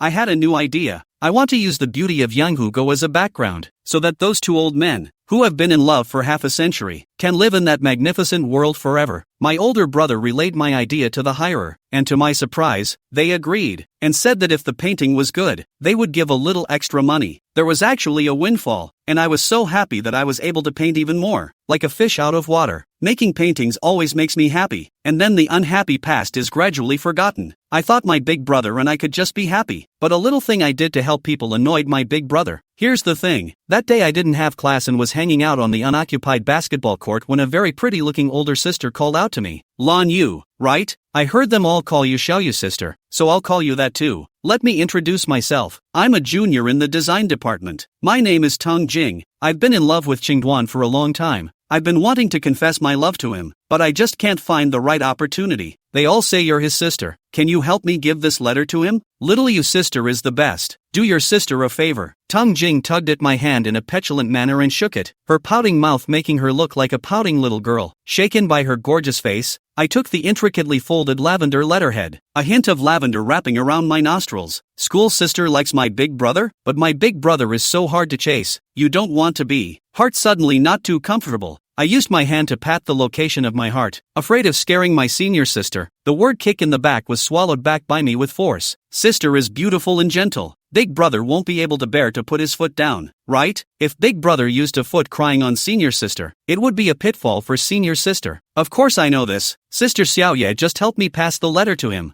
I will figure out the rest on my own. I am confident that I can make him fall in love with me. I squeezed the delicately folded love letter, only to feel my arms ache and hurt as if I had dropped 1,000 pounds. Have the intention not to do this messenger small wild goose, but also afraid if school sister will be disappointed sad, but reluctantly agreed. When Qin Heng saw me come in with my right hand raised, he thought what was wrong with me and asked directly, "Why do you look a bit like an Indian ascetic in this posture? This is a good life enough. Want to get away from the world?" I gouged her out and ignored her, placing the love letter on the table and watching for luck. Yo, Londi Beauty has received a love letter? Come on, sisters help you see which young man is so affectionate? Don't move. I slapped her hand away. This is written by senior sister Tong Jing to big brother. Qin Heng's mouth was incredibly wide open, his pointed index finger facing towards me, shaking with excitement. Lan Yu, you've grown no heart. You're actually collecting love letters on behalf of my male god. You're just two. That's something. She didn't come up with a suitable word. I picked up the lollipop on the table and peeled it off and stuffed it in her mouth. What's wrong with that? There are hundreds of good men out there Whoever can do it, whoever can take it. Shinhang looked at me with cute little eyes at me, and was finally defeated by my bright eyes like water, and vaguely said to me, "Okay, you're good, Lan Yu, you're tough enough. I'm not going to say much more. You find out for yourself. Anyway, I'll tell you, if you dare to give this letter to my god, you're guaranteed to piss him off. Don't believe me, just try it. Impossible. Big brother has never blown up at me. I give him as a goose to send a letter to help him get off early. This is not a good thing to help people. Why should he be angry with me? Furthermore, if I don't pass it on, someone else will have to pass it on. How am I wrong? You, what can I say about you? You are stupid or stupid. Okay, you can do whatever you want. Don't regret it. I haven't seen you so unattractive in 20 years. I'm convinced. She stuck her thumb out at me and compared it several times before turning around and dropping herself on the bed without bothering me again. October 15th is my big brother's birthday. I have prepared a gift, and I intend to present my sister's love letter as well, to add to my big brother's his icing on the cake. On that day, the big brother's brothers opened up a bureau. My 2 roommates in the dormitory went together, 10 or so people, lively sitting around together. After 3 rounds of wine and 5 flavors of food, it was finally time for the gift giving. Everyone brought out what they had prepared, plus a few corny congratulatory messages, and Big Brother smiled and accepted them all. Regarding the gift giving part, I was scheduled for the finale. When it was my turn, the box became very quiet all of a sudden, and everyone stared at the little bag I had been covering in my arms, with anticipation as if they were old mothers looking forward to their children. Big brother, I'm going to give you 2 gifts. It's called Good Things Come in Pairs. One is something I've been preparing for a long time, and the other is kind of the icing on the cake. Chapter 42 Icing on the Cake. Big brother, I'm going to give you 2 gifts. It's called Good Things Come in Pairs. One is something I've been preparing for a long time, and the other is kind of the icing on the cake. Big brother smiled and nodded. His eyes as gentle as honey wine slowly flowed. Good what gift for big brother? I covered my little bag and giggled as my big brother rubbed my neck lovingly. By the way, because of my big brother's bad habit of rubbing my hair, which caused me to go around the school several times with a chicken's nest head to lose face, and after being made fun of by my classmates, I firmly resisted my big brother's habit. My big brother couldn't argue with me and, with my permission, changed the hair rub to a neck rub. But I don't know what's going on. But I've noticed that my big brother rubs my neck significantly more often than he rubs my hair. Alright little sister, you, don't be a sellout. Hurry up and take it out. Don't you see that my brother Dust's eyes are about to pierce your bag through? The people in the box all rushed behind the big brother, their eyes glowing as they urged him to open the gift. Big brother looked at me with a smile, opened the box, took out a roll of rice paper, and unfolded it in front of the group. Wow, worthy of a ghostwriter in the professor's mouth. It seems, Sister Xiaoye drew Dusty so mesmerizingly, it's even better than the picture. No, look at the hair, not a hair out of place. Well, looking at Big Brother's demeanor, he must have remembered someone important to have such introspective tenderness. The guys were all talking about it, and none of them said that I had drawn it beautifully. Yes, I gave my big brother a colored pencil portrait that I drew myself. I didn't sleep well for several nights for this painting, just focusing on the look of my big brother. If you put all the figures I painted before together and savor them, this one of Big Brother is the smallest, but it's the pinnacle of my display of painting skills. In the painting, the Big Brother's jaw is slightly raised, thick hair like ink, eyes like stars, lips red like maple, looking into the distance with a deep and long gaze, seemingly looking for something through time, slightly lifting the corner of the lips, so that the whole painting has a temperature. Big Brother, I drew it. Oh, do you like it? I asked my big brother proudly. I'm confident that Big Brother will like it. Sure enough, Big Brother nodded. His already overly good-looking eyes rippled with slivers of starlight, the corners of his lips constantly rising upwards. He held my hand and pulled me to stand beside him, his voice low and nice. Like it, Xiao Yu's gift is Big Brother's favorite. The smelly boys extracted their lips and beat out sharp whistles, making the atmosphere of the birthday party even more enthusiastic. I cheered loudly at the sound of it and raised the love letter to my big brother's eyes with both hands on it as if offering it as a treasure. I knew my big brother would like it. Look, it's the icing on the cake of my second gift to you. Everyone applaud and celebrate Big Brother's impending release. When the thin piece of paper was placed in my big brother's hand, I saw the ecstasy in his eyes that one could not ignore. So much so that the hand that was holding the love letter was shaking slightly. Big brother, be subtle, at least take care of your little moon sister's mood. Okay, Tang's love letter makes you so happy? Luna, did you give it to me? Would Big Brother like to open it? Big Brother put the love letter baby into the coat pocket, once again held my hand clenched hard and I interlocked fingers. The starlight in the bottom of his eyes lit up the entire night sky. No rush, I go back and then slowly look. The crowd was again a burst of coaxing. All said that the big brother kept the love letter back to a person slowly appreciate. Cannot afford to let them know what was written. Big brother didn't object. He just smiled and looked at me sideways, his eyes starry-eyed, with passionate flames leaping, and it was such a nice smile that I drifted off. Everyone's happy as can be, and there's a scene stealer in the middle of it. Shin Hang let out a long sigh and said, shaking his head,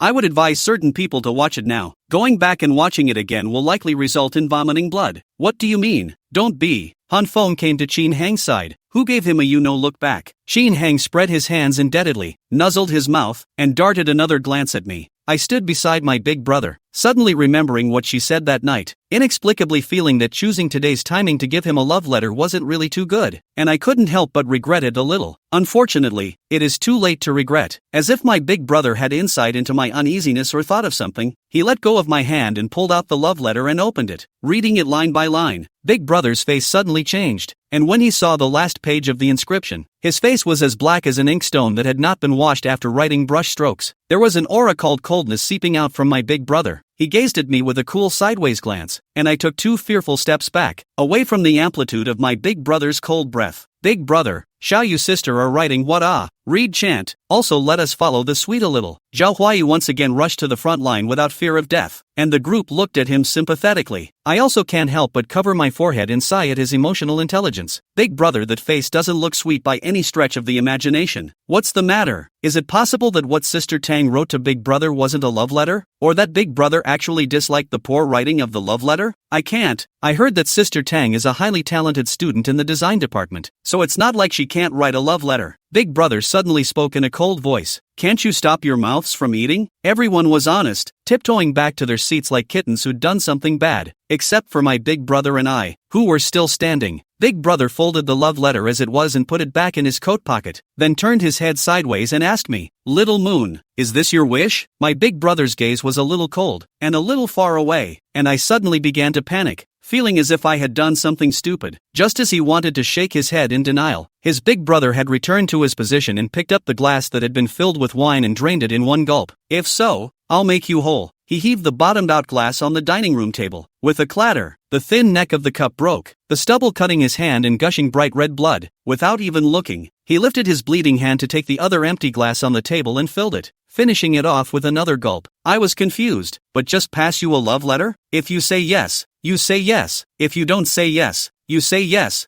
I'll tell them and that's it. How did it become my wish? I didn't write the love letter, and I can't fall in love with someone else. For a while, I failed to understand what the point of his anger was. Big brother. And, listening to Big Brother, that means, how a bit of heartbreak. I did wrong? Or that Big Brother is not satisfied with this girl? Angry with me? I looked at Shin Hang for help, wanting her to analyze it for me, and as soon as the bastard touched my gaze, he turned his head away and slumped on Han Feng's shoulder, pretending that he didn't know me. Chapter 43. Wu Ziki was even more outrageous. She didn't even look at me. Instead, she kept whispering with Zhao Huai, pointing at me with a look of contempt that could really piss me off. At critical moments, good sisters become plastic sisters, can't be relied on. It aggravated me. One by one, they all made at me. What did I do wrong? Can someone point me out? If you are sentencing a criminal to death, you have to tell them what they have committed, right? I just sent a love letter. It is not necessary to offend all the people. What is wrong with me? Bewildered, I went back to my seat and sat down, looking at the table of good food, only to find it tasteless and unappetizing. The elder brother sank into silence and drank one glass after another. That speed, it was comparable to bull drinking. Everyone pretended to be ostriches, stifling their heads and eating furiously, and the atmosphere at the table steeply became dull and weird. Lin Feng was not afraid to die a few times looking for topics to attempt to liven up the atmosphere, but was shocked by his big brother's cool eyes, so he was at ease to be mute, and focused on dealing with the meal on the table. At that meal, until the end, Big Brother didn't even look at me again. I know Big Brother, he is angry with me. This is the first time he is angry with me. I just don't understand. Which invites him. Where does his anger come from? The end of the birthday banquet had been scheduled to go to the opera house to sing. Big Brother, a sleepy on the bureau, stirred up. I'm quite regrettable. For my big brother's birthday, I had practiced 2 songs hard to dedicate to him on his birthday, but it turned out to be in vain. as people didn't give me a chance to dedicate my songs at all. The place to eat is not far from the school. Came over without a car. A group of people in 2s and 3s walking back. Han Feng and Qin Hang went out of the restaurant without a trace. Lin Feng and Zhao Huai hooked shoulders and shoulders. Wu Ziki and Zhang Zhe got together to discuss some topic, like no one else. Only my big brother and I were left without company, and I went to my big brother out of habit, like a little cutie,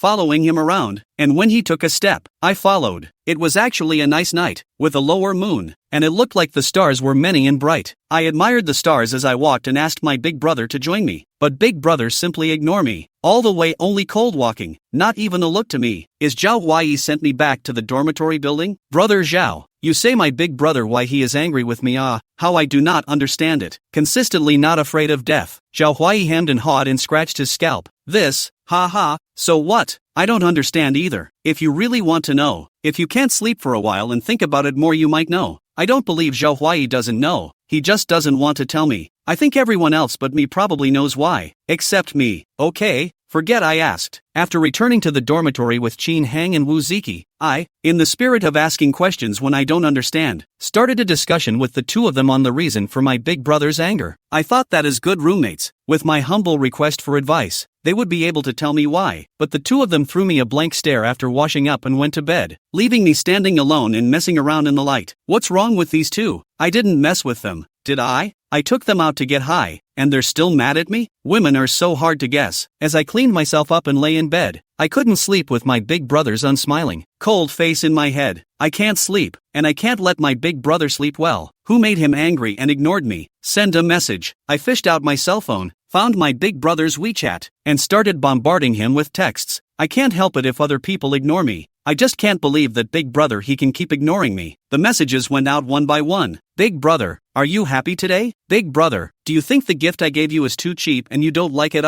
Tomorrow I'll buy you an expensive gift. What do you want? Big brother, the food in that house is so delicious. Let's go there for my birthday too. Big brother, why are you angry? Can you tell me why? I'm too stupid to guess. Big brother, why don't you go to high song? I specially practiced the song for your birthday. Sent more than a dozen in a row. All like mud into the sea. Silent. Big brother, he actually did not return me one. Not returning tweets, right? Then I'll call. As a result, the phone dialed out, and the other side directly prompted the shutdown. Big brother is afraid of being too angry, but I didn't do anything I shouldn't have done. I have been thinking about 11 o'clock at night, and did not figure out where I did not do the right thing to provoke him. Had to big brother his great aunt came, so emotionally unstable. In fact, not at all, and I was angry as a reason to comfort themselves do not have to be too entangled. I tell myself that everything will be fine tomorrow, but the truth is that I thought too simply, and not only is everything not better tomorrow, but it's moving uncontrollably in a bad direction. The next morning, I specially put on a light makeup, long hair draped over the shoulders, put on a good girl's plain dress, holding the textbooks to be used in class, happily, and the two roommates incorrigible under the watchful eye, happily ran downstairs and big brother to meet. According to the usual practice, as long as the big brother is in school, will definitely come to pick me up for dinner. Although yesterday was a little unpleasant, but big brother is so open-minded. How could he be angry with me overnight?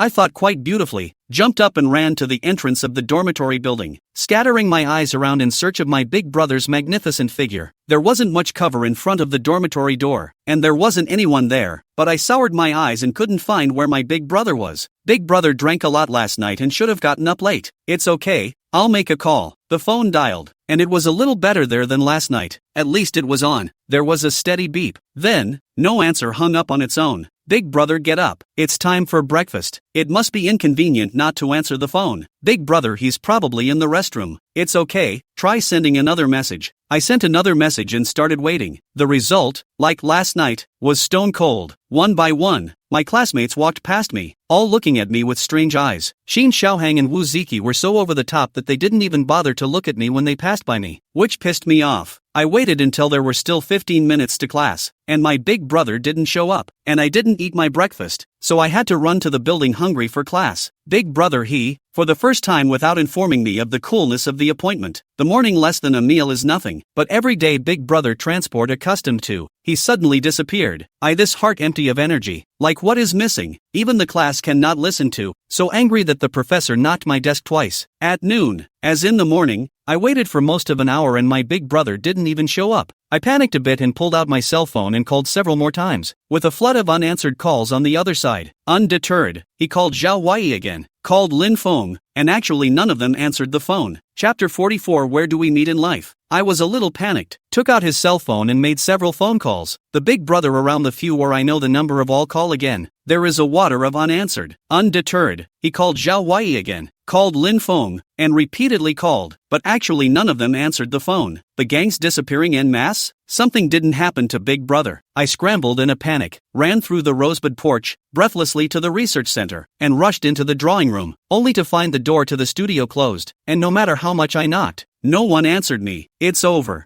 I can't find Big Brother. My sky is falling. Returning to the dormitory in a state of dismay, he didn't even bother to eat, and directly lay down to sleep. There were no classes in the afternoon, so I fooled myself into sleeping in until almost 5, my stomach rumbling with hunger. Big Brother has said that he wants to feed me fatter, and he won't allow me to eat less at any meal. I admit I did it on purpose. I just want to starve myself. Big Brother said he was going to feed me. I haven't eaten for 2 meals. I must have lost weight again. Big Brother, he couldn't possibly see me without food and leave me alone. So I starved myself and waited with one eye on my Big Brother for him to come to me. Or, he told me where he was and it was okay for me to go to him, as far as I could go, until the night is dark. WeChat sent dozens of messages, dozens of phone calls. The Big Brother is still silent. Am I once again being given up for no reason? At night, after lights out, I hid under the covers and cried alone in anguish. I really don't know why Big Brother he is ignoring me. What did I do wrong? Make him so angry. Big Brother also left me behind, so I'll be alone again from now on. It's so lonely. I recalled that after the Mid-Autumn Festival in my senior year, I went from following Wei Qingfeng around all day to being alone. During that time, my heart was empty every day, as if I had been abandoned by the whole world. I cried myself to sleep countless times on those nights when I was so sad that my bones hurt. It's as if I'm now back to that time, when I suffered all alone and in silence. I tell myself it's nothing. It's not the first time I've been left behind. It's nothing. Don't cry after this one. Cried for a long time until I drifted off to sleep.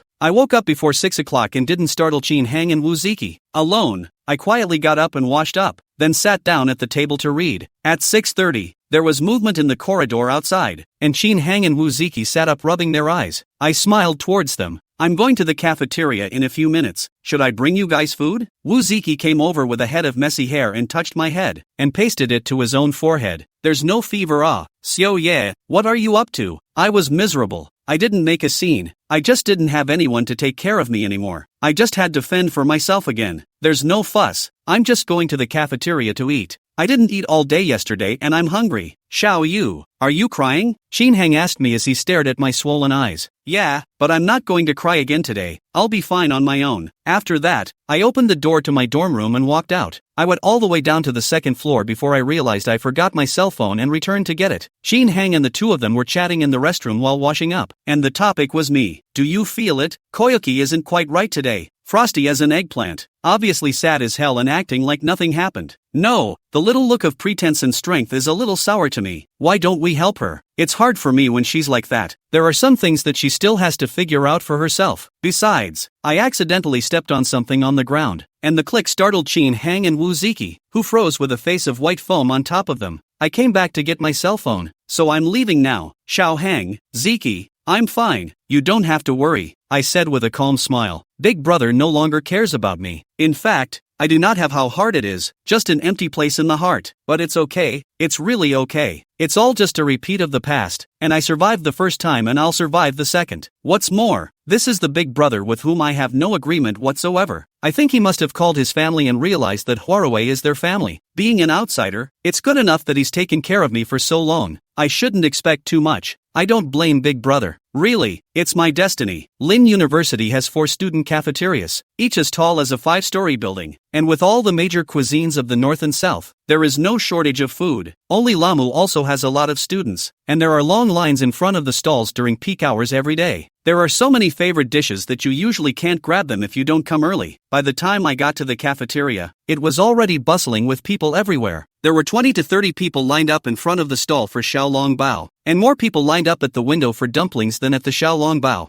I dutifully got in the back of the chowder line and followed the students in front of me as they moved forward, step by step. I waited for about 15 minutes before it was my turn, took my tray and sat down on an empty seat nearby, and began to eat in earnest with a mouthful of bun and a mouthful of kanji. Your little sister Luna? I was eating intently when my classmate across the table spoke hesitantly. Looking up, it was actually Senior Tong Jing. My heart stuttered. What a life! What kind of cafeteria is this? Those who want to see it can't see it, and those who want to avoid it can't avoid it. How about it, little sister you? Did you give my letter to Ching Dust? What did he say? My senior sister put down her dinner plate and sat directly across from me. It's good that my sister doesn't ask. I can pretend that nothing happened, that I was originally alone. As soon as my sister said that, the events of the day before yesterday all rushed into my head. Thinking of my big brother's intentional neglect and indifference to me, my heart's mouth nest was sour and hard to bear, and tears were about to well up again. In fact, I never thought of myself as a weak girl, but these two brothers of the Wei family both have the ability to make me cry. So this is sort of a sinful relationship between me and them. For the sake of the two brothers, I feel that I am no longer the bright and upright Lanyu, but a fool who goes back and forth. Using a lot of effort to swallow back the tears, I raised my head and forced a smile. Sister, I gave the letter to my big brother, but he didn't say anything. If you want to know the result, ask yourself. I'm busy with classes these days. I didn't have a chance to meet with him. A bun and a bowl of kanji, I ate all of it, and when I delivered the tray, I swept a familiar tall figure out of the corner of my eye in a trance. When I got serious about it, I didn't see anything. For 3 days in a row, Big Brother and those friends of his seemed to have evaporated from the earth. Without a single trace of them, he pulled out of my world. Chapter 45. One can. I think Big Brother he must have his reasons for ignoring me. I think Big Brother he treated me so well before. I shouldn't give him a hard time. So, I never called him again, and instead tried to readjust to taking care of myself because I was so afraid that someone would say I was royally screwed up again. Own way of maintaining a pathetic dignity. In fact, I have long thought, Big Brother he treats me better. After all, is Wei Qingfeng's own brother? He cannot be for me and Wei Qingfeng face or draw the line. Once upon a time with Wei Qingfeng, I lost to love. Now with my Big Brother, I'm losing out to intimacy again. I'm actually kinda pathetic if you think of it that way. During the day it's fine, there's a lot of people coming and going and it always draws some of my attention away. Evenings were harder, with plenty of free time after dinner. Not wanting to infect my roommates with my emotions, I sit quietly by myself in a corner of campus, often for hours at a time. It's cold in late October in the north, and the cool wind is tingling my bones. On the 4th day after class in the afternoon, I saw Big Brother on campus. He and Sister Tang were walking side by side. I don't know what Sister Tang said. The smile on Big Brother's face was so gentle. I wanted so badly to go over there and ask him where he's been the last few days and why he hasn't returned my calls or tweets. But Big Brother and Sister are chatting so happily, they must not want to be disturbed. I turned away uselessly. At that time,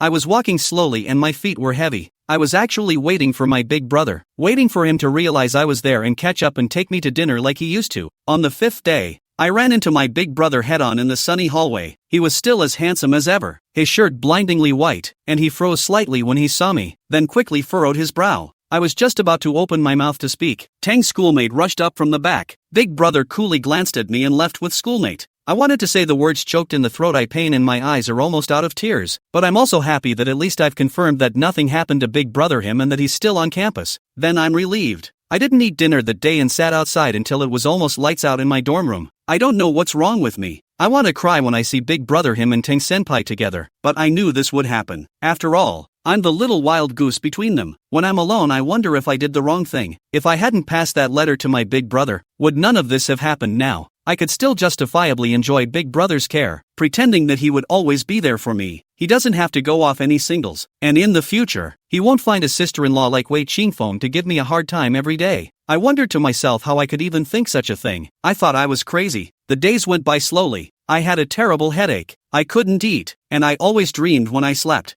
I wanted to call my parents, but I was afraid that they would hear that something was wrong and miss me, so I had to suffer alone. Xin Hang said that I have lost weight, my big eyes are not glowing, and my chin is pointed, so she looks at her heartache. I looked at myself in the mirror. My eye sockets were deep, my skin was dull, and my breathing had become light and shallow. I thought I might be sick, or else I wouldn't have a headache so bad that I couldn't even walk, and my eyes were blacking out for a while. For the first 2 days, Xin Hang and Wu Ziki said nothing to tell me the reason why Big Brother was angry. Later, they always tried to pull me in to say something, but I didn't want to hear it again. I just wanted to find a place to sit quietly by myself. I guess I was afraid to hear the answer in case it wasn't what I wanted and my heart would hurt for ages again. I've gotten used to my Big Brother's company, and I'm sure I'll be sad and heartbroken when he suddenly leaves. It wasn't until the morning of the 6th day, when the floor full of people were up and I was still quietly asleep, that Xin Hang realized something was wrong with me. I was actually awake. I could hear all the sounds around me. I just couldn't keep my eyes open. My head hurt, and every bone in my body was sore and aching. I heard Chin Hang and Wu Ziki talking in low voices. It's so hot, it can't burn into a cutie. Right, every day sitting still in the wind. Where to run without a fever? Still need to burn into a little cute. It's silly enough in itself. Cut the crap and find a way to get her to the school nurse's office for a checkup. Burning like this isn't an option. We too cannot get her off. Really, nothing to grow so tall. Why?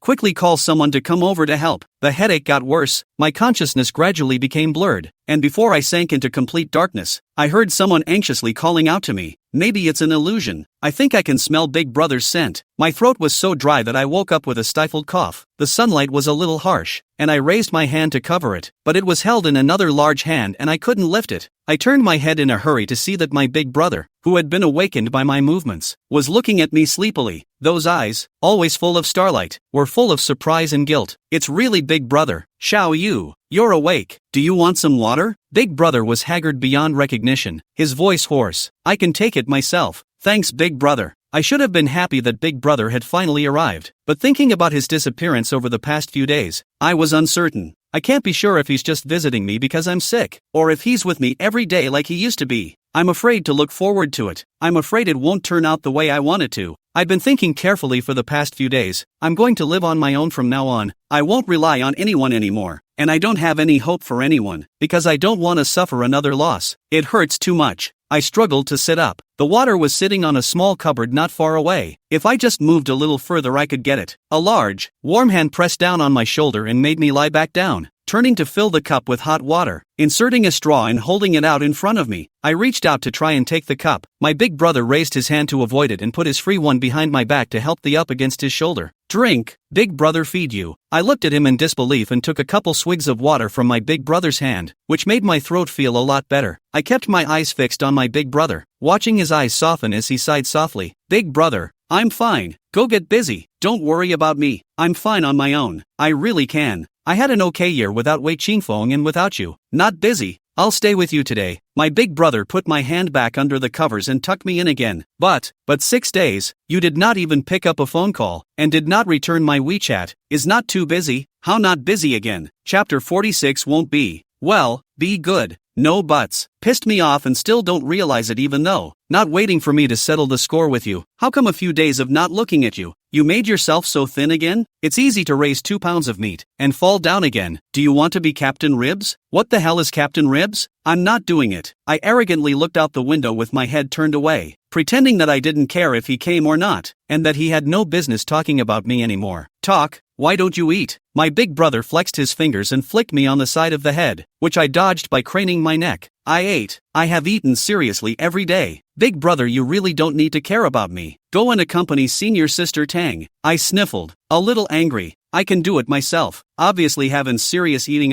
but how to lose weight it? A pity that those meals. What role did not play? You're almost as skinny as a little monkey, and you still have the nerve to say that you're having a serious meal. Well, don't think so much. Get well. Big brother will stay with you, watch you eat, and raise you into a little pig. Big brother let me lean against his chest, and I could hear his steady, strong heartbeat. His unique cold scent of pine and cypress lingered on the tip of my nose. So you're not going to go Big Brother and manage me every meal every day from now on? Pipe, every meal every day. Whatever Xiao Yu wants to eat. Big Brother's voice was low and muffled. He looked at me with downcast eyes, and the gentleness underneath them made my heart palpitate unbearably for a while. But you don't return my phone calls. You don't return my WeChat. Isn't it that you don't want Xiao Yu anymore? Why do you care again? A moment did not control. Tears gushed out. I cried in aggravation. 2 hands interchanged to wipe their own tears. Big Brother never intended to not want Xiao Yu. He was just angry with Xiao Yu. Big Brother stuffed my hand back into the quilt, raised his hand to wipe my tears and coaxed me in a low voice. His warm breath on my face made me go into a trance. I couldn't believe that Big Brother, he really came back. Why want to go, just go. Want to come back, just come back. Not even tell me the reason. Or Big Brother it. Did Xiao Yu do something wrong? I know Big Brother must be angry with me, but I've thought hard about it many times over the past few days, and I don't know what I did to make Big Brother so angry with you, and no one will care about me. When I think of the days I've lived these past few days, a pang of sorrow runs through my heart, and the tears fall even harder. sobbing so hard that I can't get my breath back. I kind of don't understand myself. When I was humiliated by Wei Qingfeng like that, I felt more angry and humiliated. Sadness and grief also, not how serious. But Big Brother just disappeared for a few days, but I was sad to death. Alas, what a little fool.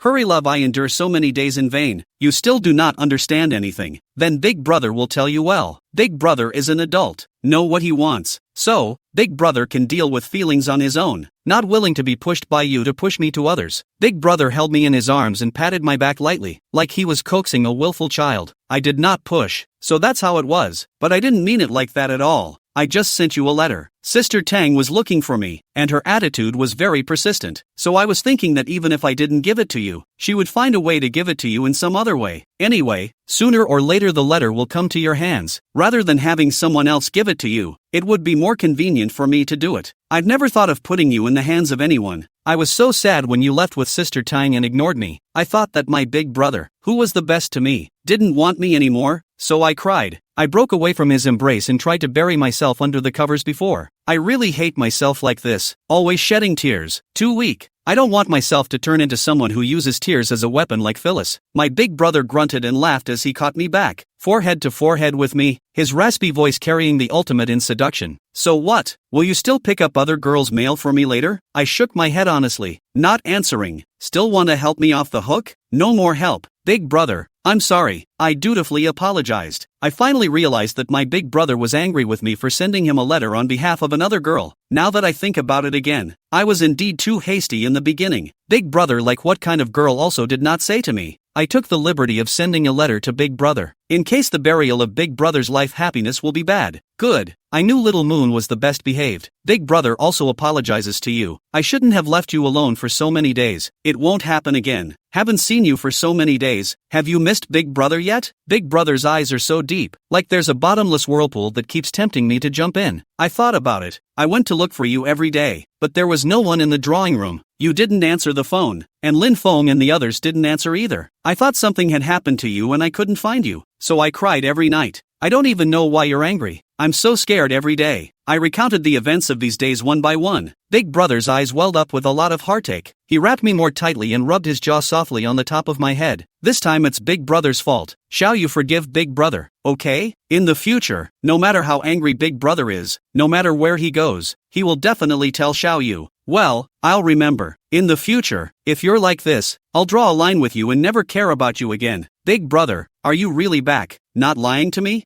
I tilted my head up to look at my Big Brother and realized that the bottom of his eyes were dark and sunken. His cheek was pressed against my forehead, slowly moving back and forth. Big Brother never left you. Every day he was with you where you couldn't see.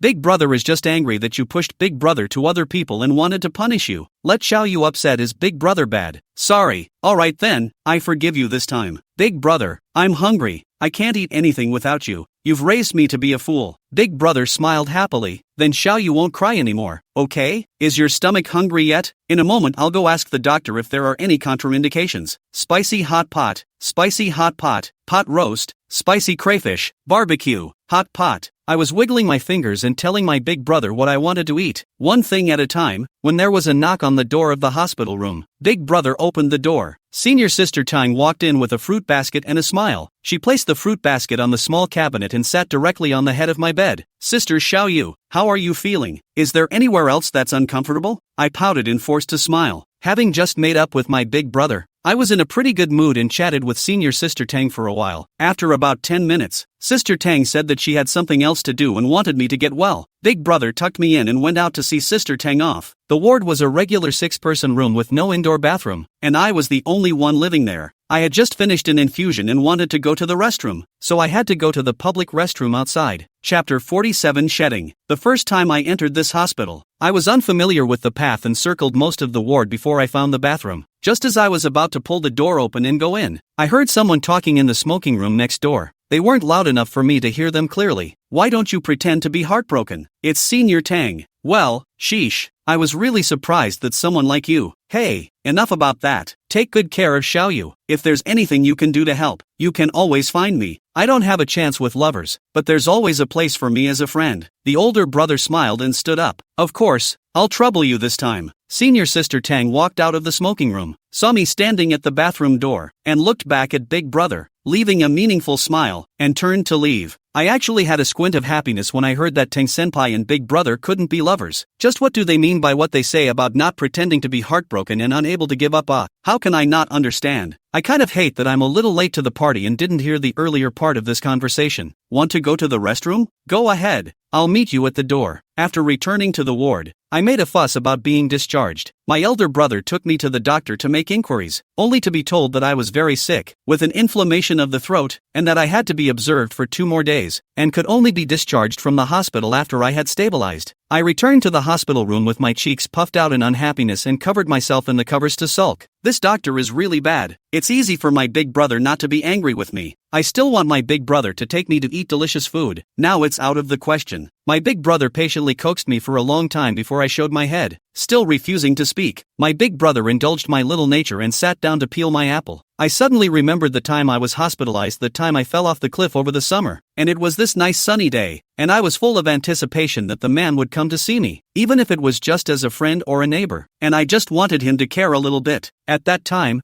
I was so looking forward to waking up in my bed in the hospital room. I would be able to see Wei Qingfeng sitting in the sunlight peeling apples for me, and then there would be sunlight shining on him like my god and goddess. Unfortunately, he didn't come and was never my god or goddess. Today, once again, I was lying in a hospital bed. I had given up expectations and was ready to be alone, but my big brother, he showed up and stayed with me and said he would never leave me alone again. I was so happy. He sat in the sunlight and carefully peeled my apple. The rising sun shone on us. He was handsome as nature's ghostly work. Big brother is so handsome, like a god. I want to. Luna, open your mouth and eat a piece of apple. I don't eat apples. I want meat. Xiaoyu is the best. Eating apples can boost your immunity. It's good for your body. You haven't eaten properly these past few days. You need to replenish your nutrition, but you can't eat too mushy. Be obedient. Open your mouth. Big brother will feed you. I was compelled by my big brother's gentleness, opened my mouth and took the piece of apple and chewed it carefully. The sweet and sour flavor spread in my mouth, and I felt my cheeks heat up for no reason. Not daring to meet my big brother's eyes, I blinked my eyes around, which was rewarded with a smothered laugh of indulgence from my big brother. Yo ho ho, this intense love. Did we come at a bad time? Zhao Huai was as mouthy as ever. He pushed his way in wearing a short jacket, followed by a large group of people, including Qin Hang and Wu Ziki, in addition to a few smelly boys who had been lost for 6 days. Brother Dust, I haven't eaten well for many days. I need to replenish my nutrients. Brother Dust also feeds me. Lin Feng twisted his waist and moved towards his big brother with a spring in his step, and his big brother stood up in anger and amusement and gave him a kick, kicking him so hard that he leaned against the wall and grunted. I laughed along with them, and although I realized that my big brother he was only being nice to me because of his feelings for his sister, I was still embarrassed and pulled the covers up to cover myself, not wanting to pay attention to their jokes. At that time I thought how happy I would be if my big brother could always be this nice to me, but I also know it's impossible. My big brother is not getting any younger. He will have a real girlfriend soon and then he will get married and have kids. At that point, I will no longer be his favorite girl, but that's for the future. At least now my big brother still loves me the most, so I'm satisfied. When big brother really found the love of his heart, I think, I will treat my sister-in-law well. Qin Hang does not care about my good embarrassed. She lifted up the quilt to reveal me. Tossed himself sick and have reason. Laborers so a large group of people to visit you. Laborers hurt the money. That's when I saw that the small cabinet above the bed was piled high with snacks and fruit, all of which they'd brought with them, and every single one of which I loved. It's not like I want to be sick. Is it my fault? I yanked back the covers with hatred. Where's the roommate love? Is that how you expose your roommate? Do not blame you, blame who? Every day to face the cold wind blowing 3 or 4 hours. Iron Man have to blow leakage. Not to mention you the small thin arms, small thin legs. Also, someone is also bad enough, accompanied by blowing. Also do not say persuade. Qin Hang finished rolling her eyes so much that I was just about to ask her who someone was when she was dragged by Han Feng to another hospital bed to sit on Yunovu. The words I wanted to ask were just held in my throat. Wu Ziki sat at the foot of my bed with a big grin and asked me with slanted eyes, "What? Have you finally figured it out and know where you went wrong?" Well, big brother told me all about it. I shouldn't just pass on the message. Future sister-in-law, big brother will choose for himself. At these words, the originally joyful and cordial atmosphere steeply froze, and several smiling faces hung like masks. I said something wrong again. Why are you all looking at me? I subconsciously went to look at my big brother, only to see my big brother's smile stagnated for half a moment, and then returned to the previous gentle look. Qin Hang and Wu Ziki both gouged me out with that I'm hopeless look, so angry that my liver hurt and I simply buried myself under the covers and ignored them. They are always like this. I admit that I am not as smart as them. I cannot understand a lot of things. They are called a natural dull. But I'm just dumb, and what can I do? They as sisters know that I do something wrong cannot tell me directly. Why always let me alone? Guess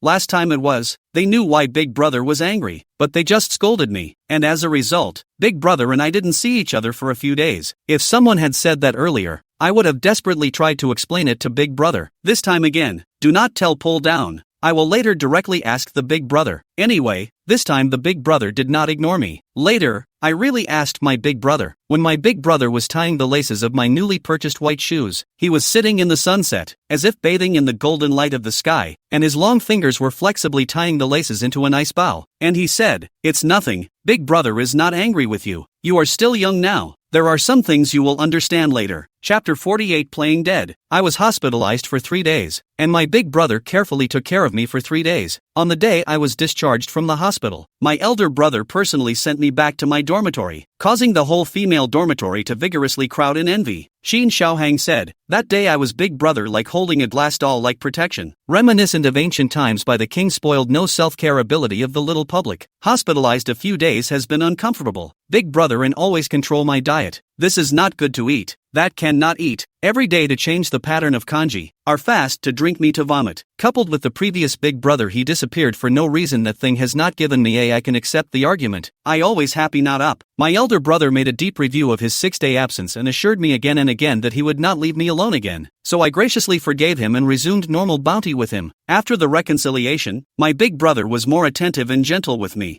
I'm greedy and enjoy it, always wanting longer days like this. Big Brother Research Institute things suddenly more recently. All day busy, but he will always find a way to squeeze out time to accompany me. Too busy to order takeout for me. I'm back to being the happy-go-lucky little monkey. Time quickly came to November. It became very cold outside. Students changed into slightly thicker cotton clothes. I remember it was an evening with a particularly beautiful sunset in the sky, and my Big Brother tweeted me to come downstairs, saying he had something important to say to me. I pulled on my cotton jacket and ran out the door with my cell phone in my coat pocket. In the morning there was a little light snow in the sky, white snowflakes hanging on the branches of the trees, brightly glittering with a fine silver light. Big Brother, he stood under the tree, waving toward me. His face was overwhelmed with excitement, as if he had encountered something heavenly good. Big Brother, is it the results of the competition? I asked him as I rushed over like a little cannonball and tilted my face up by the hem of his shirt. He nodded, his eyes sparkling with stars as he wrenched my shoulders with both hands. Guess what place we got, Luna? It's not first place, is it? I tried to voice my guess. Big Brother laughed out loud and pinched me under my armpits, lifting me up and swinging me around. Of course it's number 1. My little you is the best in the world. That evening, my Big Brother and I were happily jumping and skipping around the campus where the first snow had just fallen. I scampered onto his back and let him carry me around the campus, attracting so many envious looks. Once upon a time, I wanted to share with Wei Qingfeng no matter what, but that day, I took first place in the competition, but I didn't think of him. I think my fondness for him is so little that it's about to disappear, and my wounds are pretty much healed. To celebrate winning first place in the contest, my older brother invited my entire dormitory and his diehard friends to dinner. Those few smelly boys are usually subjected to the Big Brother, being controlled to the point of stupidity. It's not easy to have a bright opportunity to toss Big Brother. Each and every one of them are happy and crazy. Waves of congratulatory words were said, and when they were said once, someone toasted a glass of wine to my Big Brother and I. I only drank 2 glasses, and my Big Brother stopped letting me drink. I was going to get drunk and then I got cut off and in the middle of it. How is that going to work? But then, my drinking capacity is a secret. Mom said I'm not allowed to divulge it until I have to, so I have to watch the stinky boys drink it with gluttony. Big Brother, why don't you let me drink? I can drink again. Really? You've had 2 drinks. It's not safe for girls to drink outside. Big Brother coaxed me in a nice voice. No, aren't you here? You even beat down Zhang Shuangzi. Surely you can protect it. Just let me have another drink. 1. I looked at his sleeve and pouted, hoping that my Big Brother would give up his principles and agree to me under my rogue offense. My older brother clutched my upturned index finger in his hand and said patiently but firmly, "Good boy, drink too much and you'll have a headache in the morning." Lin Feng raised his hand and pushed his shocked jaw up. Oops, I'll go. When my brother Dust is gentle, he turns out to be so charming. I can't, I'm going to fall in love with Brother Dust. Don't dream of it. Brother Dust is Xiao Yu's sisters. No one can miss it. Big Brother drank a lot of wine. The bottom of the starry river brilliant eyes more silk disorientation. Looks like cultivating 1,000 years of demon. Handsome contains the ultimate temptation. I was tickled and wanted to touch his eyes so badly, so I reached out and gently touched the corners of his eyes and his long, dense lashes. God really favors the big brother. A man of almost 30 years old has a pair of stunning skin even eyelashes are good looking to kill. Still let women live. By the time it was over, everyone was a little tipsy, hooking up and singing off-key songs at the top of their lungs in the quiet of the night. My older brother struggled to stay awake and kept me downstairs in the dormitory, watching me go in before turning to go. At some point, Han Feng and Qin Hang disappeared. I asked Wu Ziki, and she said with a grimace, "Don't mention that, no good. Male color is wrong." "What do you mean? Our youngest daughter has been raided by that Han Feng kid? That won't do. She can't make her own decisions before we're through." "Come on, mind your own business. I also want to ask you. I see that your big brother adore you like a grandparent to hold spoiled. Look at you in the eyes of the blue light. What's on your mind? Give me a quick answer. Don't keep hanging on to people. I'm telling you, that's the god of all the girls in Ling University. You can't miss it." Here we go again. These people don't know what's going on. Ever since my big brother and I made up, they always have to bring me and my big brother together from time to time. I have explained 100 times, that is my big brother. Since childhood most love my big brother. All the men in the world have thoughts about me, but not my big brother. This position of me being a sister and him being a brother has been ingrained in him for a long time. I'm too lazy to explain it again. She's not tired of hearing it. I'm tired of saying it. Rolling her eyes and pretending she didn't hear me, she was so angry that she elbowed me. "You're just an afterthought. I'm so pissed off for the male gods with your emotional intelligence." Che, idle ground. Wu Ziki and I had just gotten up to the 4th floor even talking and laughing when we saw Qin Hang being pressed into a corner and kissed hard by Han Feng. No wonder I didn't see anyone, so I ran to the dormitory first.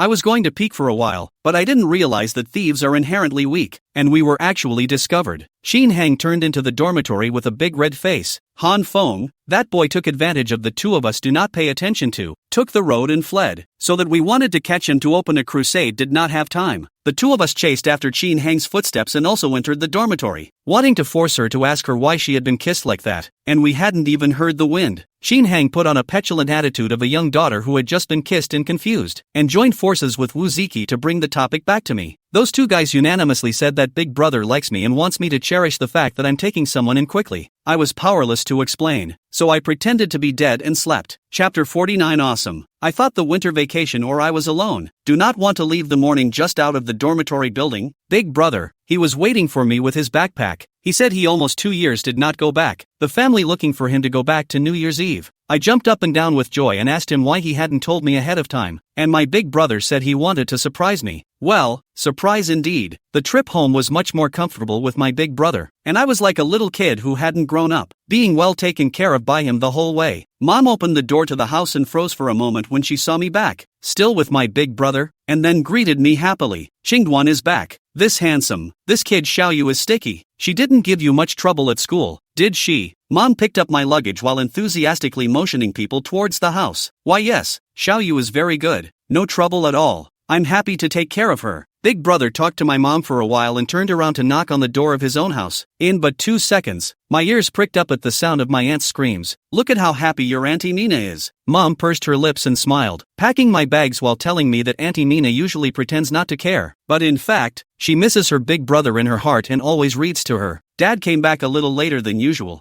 I did not say in advance that I arrived home today. Dad entered the door to see me, eyes straight. "Yo, my baby girl is back. Why not say in advance?" Ah, Dad did not bring any good food back. Big brother was able to come back, surprising his uncle and aunt, and even Wei Qingfeng was pleasantly surprised. He came back a day earlier than we did on vacation but a day later because Rui was going to have a little fun in Kyoto. Wei Qingfeng came back that day. Uncle and aunt specially grouped the bureau, said 2 years, get-togethers are always less big brother. This time the two families must eat a reunion dinner together. To Wei Qingfeng landed directly to the hotel. After dinner we all come back together. The so-called reunion dinner was full of people, but not as successful as expected. Ru Hua followed Wei Qingfeng over, which was unexpected by everyone. 8 people from the two families were sitting around, and the atmosphere was very awkward for a while. Originally very happy mom and dad saw Wei Qingfeng and Hua Rui. The smile immediately faded, politely greeted Wei Qingfeng and then did not say much to them. Auntie and uncle's faces also became ugly, especially Auntie, who kept stealing glances at mom and I. The embarrassment and annoyance on her face couldn't be hidden. I think those unpleasant things have grown in everyone's memory, and can't be glossed over with a forced smile. But, after all, that has been in the past, and Wei Qingfeng and I will not have any more interactions in this life. Nowadays, he is just my neighbor. Is the hair of the youngest I grew up together? That's all. I admit that even now, after 3 years have passed, it's okay that I don't see him, but when I do, there are still some indescribable emotions in my heart when I see those eyes of his that I was so infatuated with. But the old heart palpitations that hurt so much when I saw him have faded so much that I can't feel them anymore, and he belongs to the past. My older brother, sitting next to me, was keenly aware of the change in mood and saw my somewhat obscure expression due to the duo's presence together. He quietly took my hand with its cold fingertips and gripped it hard, so tight that my knuckles ached, causing me to snap out of it. Don't force yourself if you're not happy. Want to go for a walk? Big brother is always so comforting. I smiled and looked at him sideways, shaking my head slightly. No, I'm fine. The food was served quickly, and my uncle asked everyone to move their chopsticks, and everyone responded by starting to eat. The 4 elders, each with a distinctive face, ate without a sound. Even Uncle Wei and my dad, who usually always have a couple of drinks when they bump into each other, were quiet and staring at their chopsticks. Rui, the fish head here is delicious. Try it. Wei Qingfeng broke the silence and gave Hua Rui a chopstick of the dish. It's just that you presented the fish head. How come you gave people broccoli in the sandwich? It seemed that Wei Qingfeng was not as calm as he looked on the surface. Hua Rui didn't eat the food in her bowl, but stared at her big brother. Qingfeng, is this big brother? Wei Qingfeng's hand that was holding the food paused, first glanced at his big brother, then said, yes, this is our big brother. Graduated from Lin University, the same university that Xiao Yu went to. How come you don't recognize big brother? Xiao Yu. Rui went to Lin University to exchange. You didn't even bring her to meet big brother? My heart stuttered and the dish I had just put in my mouth clogged up my throat in a bad way. There he goes again. You don't introduce your own brother. What are you pulling on me for? Whether she knows big brother or not is your Wei family's business. Is anyone authorized to ask me to introduce them? Do I have that responsibility or obligation? Another indiscriminate accusation. Wei Qingfeng, are you sick? I really wondered if I had been blind all those years in the past, and how I had come to think that he was the best boy in the world, and that I must marry him and then make him my life's work. I was just about to open my mouth to dislike her, when my elder brother pressed down on my hand on my leg and spoke with a sullen face. Who is Hua Rui? Why did Xiao Yu bring her to see me? What kind of cats and dogs want to see me? Sorry, don't have that kind of effort. That's an awesome thing to say. Hua Rui's original intention was probably to enhance the relationship with the Wei family, but she didn't realize that my ironclad big brother wouldn't even give it a chance. That delicate face was wonderfully colorful. The shame and anger made her hand holding the chopsticks trembling slightly. Her eyes immediately reddened, and the way she was about to cry was extraordinarily pitiful. Also, even the thickest-skinned person can't stand being called a cat or a dog when it's a human being. Wei Qingfeng saw Hua Rui's look of being aggrieved but trying her best to hold back. His heart ached so much that he snapped his chopsticks and slapped them on the table. Brother, how can you say that? Hua Rui is my girlfriend, not some unrelated cat or dog. Yes? Big brother slowly raised his eyes and gazed at Wei Qingfeng without moving. His gaze was sharp and cool. Even I who was beside him felt a cold pressure. Your girlfriend? How come no one has told me about it? Since it's your girlfriend, then it's a junior. Why didn't you even say hello to me when you went to Linde? It's not like you didn't put me as your big brother in your eyes. That's a good hatchet. Hi, so happy. Big brother is giving me a field day. It's good to have a big brother. Although it's not good to put big brother and Wei Qingfeng at odds in order to avenge me. What big brother said is all true, right? What's more, I never encouraged my big brother to do anything for me. In that sense, I'm actually innocent. You're so busy with your schoolwork. It's not a big deal, so I didn't tell you. Just do your own thing. Take care of Xiao Yu and that's it. You don't need to care about other idle matters. Auntie put a shrimp she had just finished peeling in her hand across the mountains into my bowl and raised her jaw to signal me to eat. Chapter 50. It's not fun. You're so busy with your schoolwork. This isn't a big deal. What's the point of telling you? Just do your own thing. Take care of Xiao Yu and that's it. You don't need to worry about other idle matters. Your father and I are still alive, and it's no one else's turn to be our family. Auntie put a shrimp in her hand that she had just finished peeling across the sea into my bowl and raised her jaw to signal me to eat. Uncle Wei lifted his eyelids and looked at the dish, and said to Auntie, Mena, peel a few more. Xiao Yu likes to eat this. And you, Chengduan, Xiao Yu is the one we've watched grow up. You must take good care of her over there. If she has anything, you don't come back. Well, it's not peeling. I'm too slow to peel it, so you won't do me a favor. No, Mom and Dad, you guys eat. I'll just peel it. Several people were chattering around who would peel my shrimp, and I was both happy and sad to be the group's favorite. Hua Rui was already jealous of me, afraid that I would steal her Wei Qingfeng and her position in the Wei family. With her character, there's no guarantee that she won't hold further grudges against me because of Big Brother's defense of me. and thinking about her little thoughts that are low segmented and diaphragmatic makes my scalp feel numb. Either I'm afraid of her, or I'm annoyed, too annoyed to bother with her. Wei Qingfeng obviously knew that his own strength alone was not enough to fight against the whole family. After weighing the situation, he first showed his weakness, defensively pulling over Hua Rui's hand and said, "Rui, let me formally introduce you. This is my big brother Wei Qingduan." Big brother, I and Rui together for a long time, because your side is too busy, did not bother you. I thought that we are a family sooner or later, and it's okay to see each other one day earlier and one day later. It's because I didn't think it through. I'm sorry, big brother. Wei Qingfeng will also show weakness. This is out of my expectation. Hua Rui saw that the situation was unfavorable to her, and did not drive forward again, condescendingly called out big brother. Her eyes red, her head lowered to poke the rice in the bowl with chopsticks, looking like she had suffered a great deal of aggression. Big brother glanced at Flower Rui out of the corner of his eye, threw down the napkin in his hand, and opened his mouth to say, "I heard that there is a famous woman in the North City named Flower Rui. I don't know if it's a rename." Big brother, you still know this? Either renamed, or Rui. Something happened in her family. She moved to this side with her mom a long time ago. Wei Qingfeng was busy explaining for Hua Rui. Big brother slowly leaned himself against the back of the chair, lowered his eyes to look at Wei Qingfeng and Hua Rui who were leaning together, and added with an indistinguishable expression, "Am I remembering it wrong? Isn't it true that the North City Flower family and the Zhang family have long had plans for a marriage? So how did they come to the South City? Could it be that the Zhang family saw that the Hua family had fallen out of favor and backtracked? That's a facepalm that's just too good to pass up." When Hua Rui heard her big brother mention the Zhang family in the North City, she brushed her face, her soft, boneless body stiffening like a stone, her complexion constantly changing. Mom and Dad pretended not to listen to this side of the conversation. The two whispered about whether the garlic broccoli should be put in the red pepper ring. Uncle Wei and Auntie Grimly did not say a word. Big brother and Wei Qingfeng wordless confrontation. I eat the melon, the stamens eat me. It's a tiring meal. I was just messing around with my thoughts when Hua Rui suddenly looked over at me, her gaze as sharp as a knife, with a heavy dose of hatred. It only takes a little thought to realize that she must have thought I told big brother about her cheating. Heaven and earth, I've never sued, because there is no need for me to say anything. Big brother, he knows better than me. When that investigation information, there must be not suitable for me to know things. Big brother, he did not take to me to see. But barring that, Hana Rui was justified in suspecting me. I'm the only one who knows about those things she did at Lambda. The atmosphere at the table was unusually dull and uncomfortable. I should have known that I wouldn't come to dinner. It was weirdly pointless. Say hello to my aunt and uncle and I'm out. Hua Rui can think whatever she likes. I don't carry what I haven't done, but I'm not afraid of her misunderstanding. The restaurant is similar to the kind of residential style. There is actually a not-so-small backyard. A green stone path divides the yard into two sides. The left side of the planting of some vegetables. The weather is a little cool. The leaves of the vegetables present dark green color. On the right there was a bamboo tea table and a few rattan chairs, and two carved stone piers. And further ahead there was a well with a wooden bucket placed beside it. And the whole courtyard was decorated in a somewhat retro style. I was bored and sat in a wicker chair swiping my phone away from the right and wrong at the dinner table.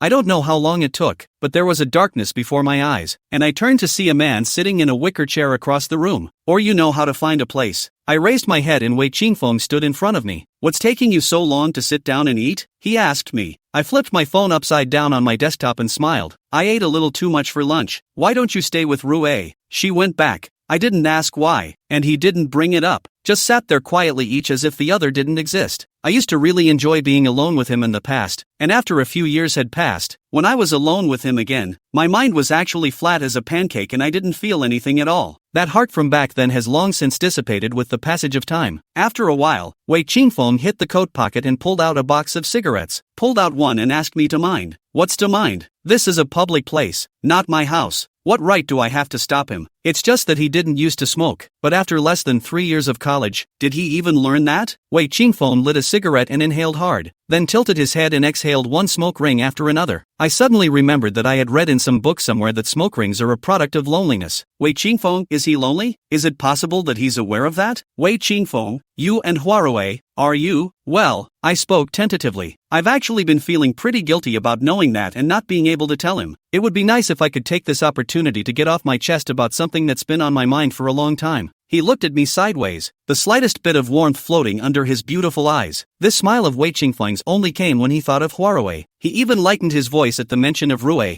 Yeah, we're pretty good. What Big Brother said about the North City and the Zhang family. Hua Rui, she and you, Lan Yu, Shut up. When did you become like this, talking about other people's rights and wrongs with your mouth open? What's wrong with North City? What's wrong with the Zhang family, who doesn't have a past? What about the 18 years that you and I have been catalogued by the two families? Do I have to carry it for the rest of my life as well? Suddenly I just felt kinda pointless. Really, it's no fun for me to be stupid and try to save him, and he volunteers to be a cutie. Kinda pointless too. I meant well, but he treated me like an ass. Okay, I'll keep my mouth shut, okay? Wei Qingfeng, I've done my best. What happens in the future? You'll suffer on your own. I ignored what he said outright as if it had fallen on deaf ears, and without looking at him, I got up and left the backyard. Chapter 51 Sumo Practice. Where have you been? Why are you grunting? Who messed with you? I met my older brother in front of the restroom door and he grabbed my arm and asked me, "Bitten by a rabid dog?" I wrinkled my nose and spat at my big brother in exasperation. My big brother's eyes sank. His eyes swept up and down my circumference. He bullied you? I shook my head. Bullying not so much. Just talking too much. Not knowing what's good for you. Wolfish. Serves you right for getting planted on your head. Sooner or later your neck will be crushed by a cuckold. Ha, so this is. I lifted my foot and kicked the floorboards of the wall and said, exasperated. He doesn't know any better. Big brother's eyes turned. Quickly understand what I mean. Side passed half a step toward the backyard, glanced. Big hand patted me on the back. Said, not already know will be the result of this. Why still say? Good intentions have no good rewards. You've heard of it, little fool.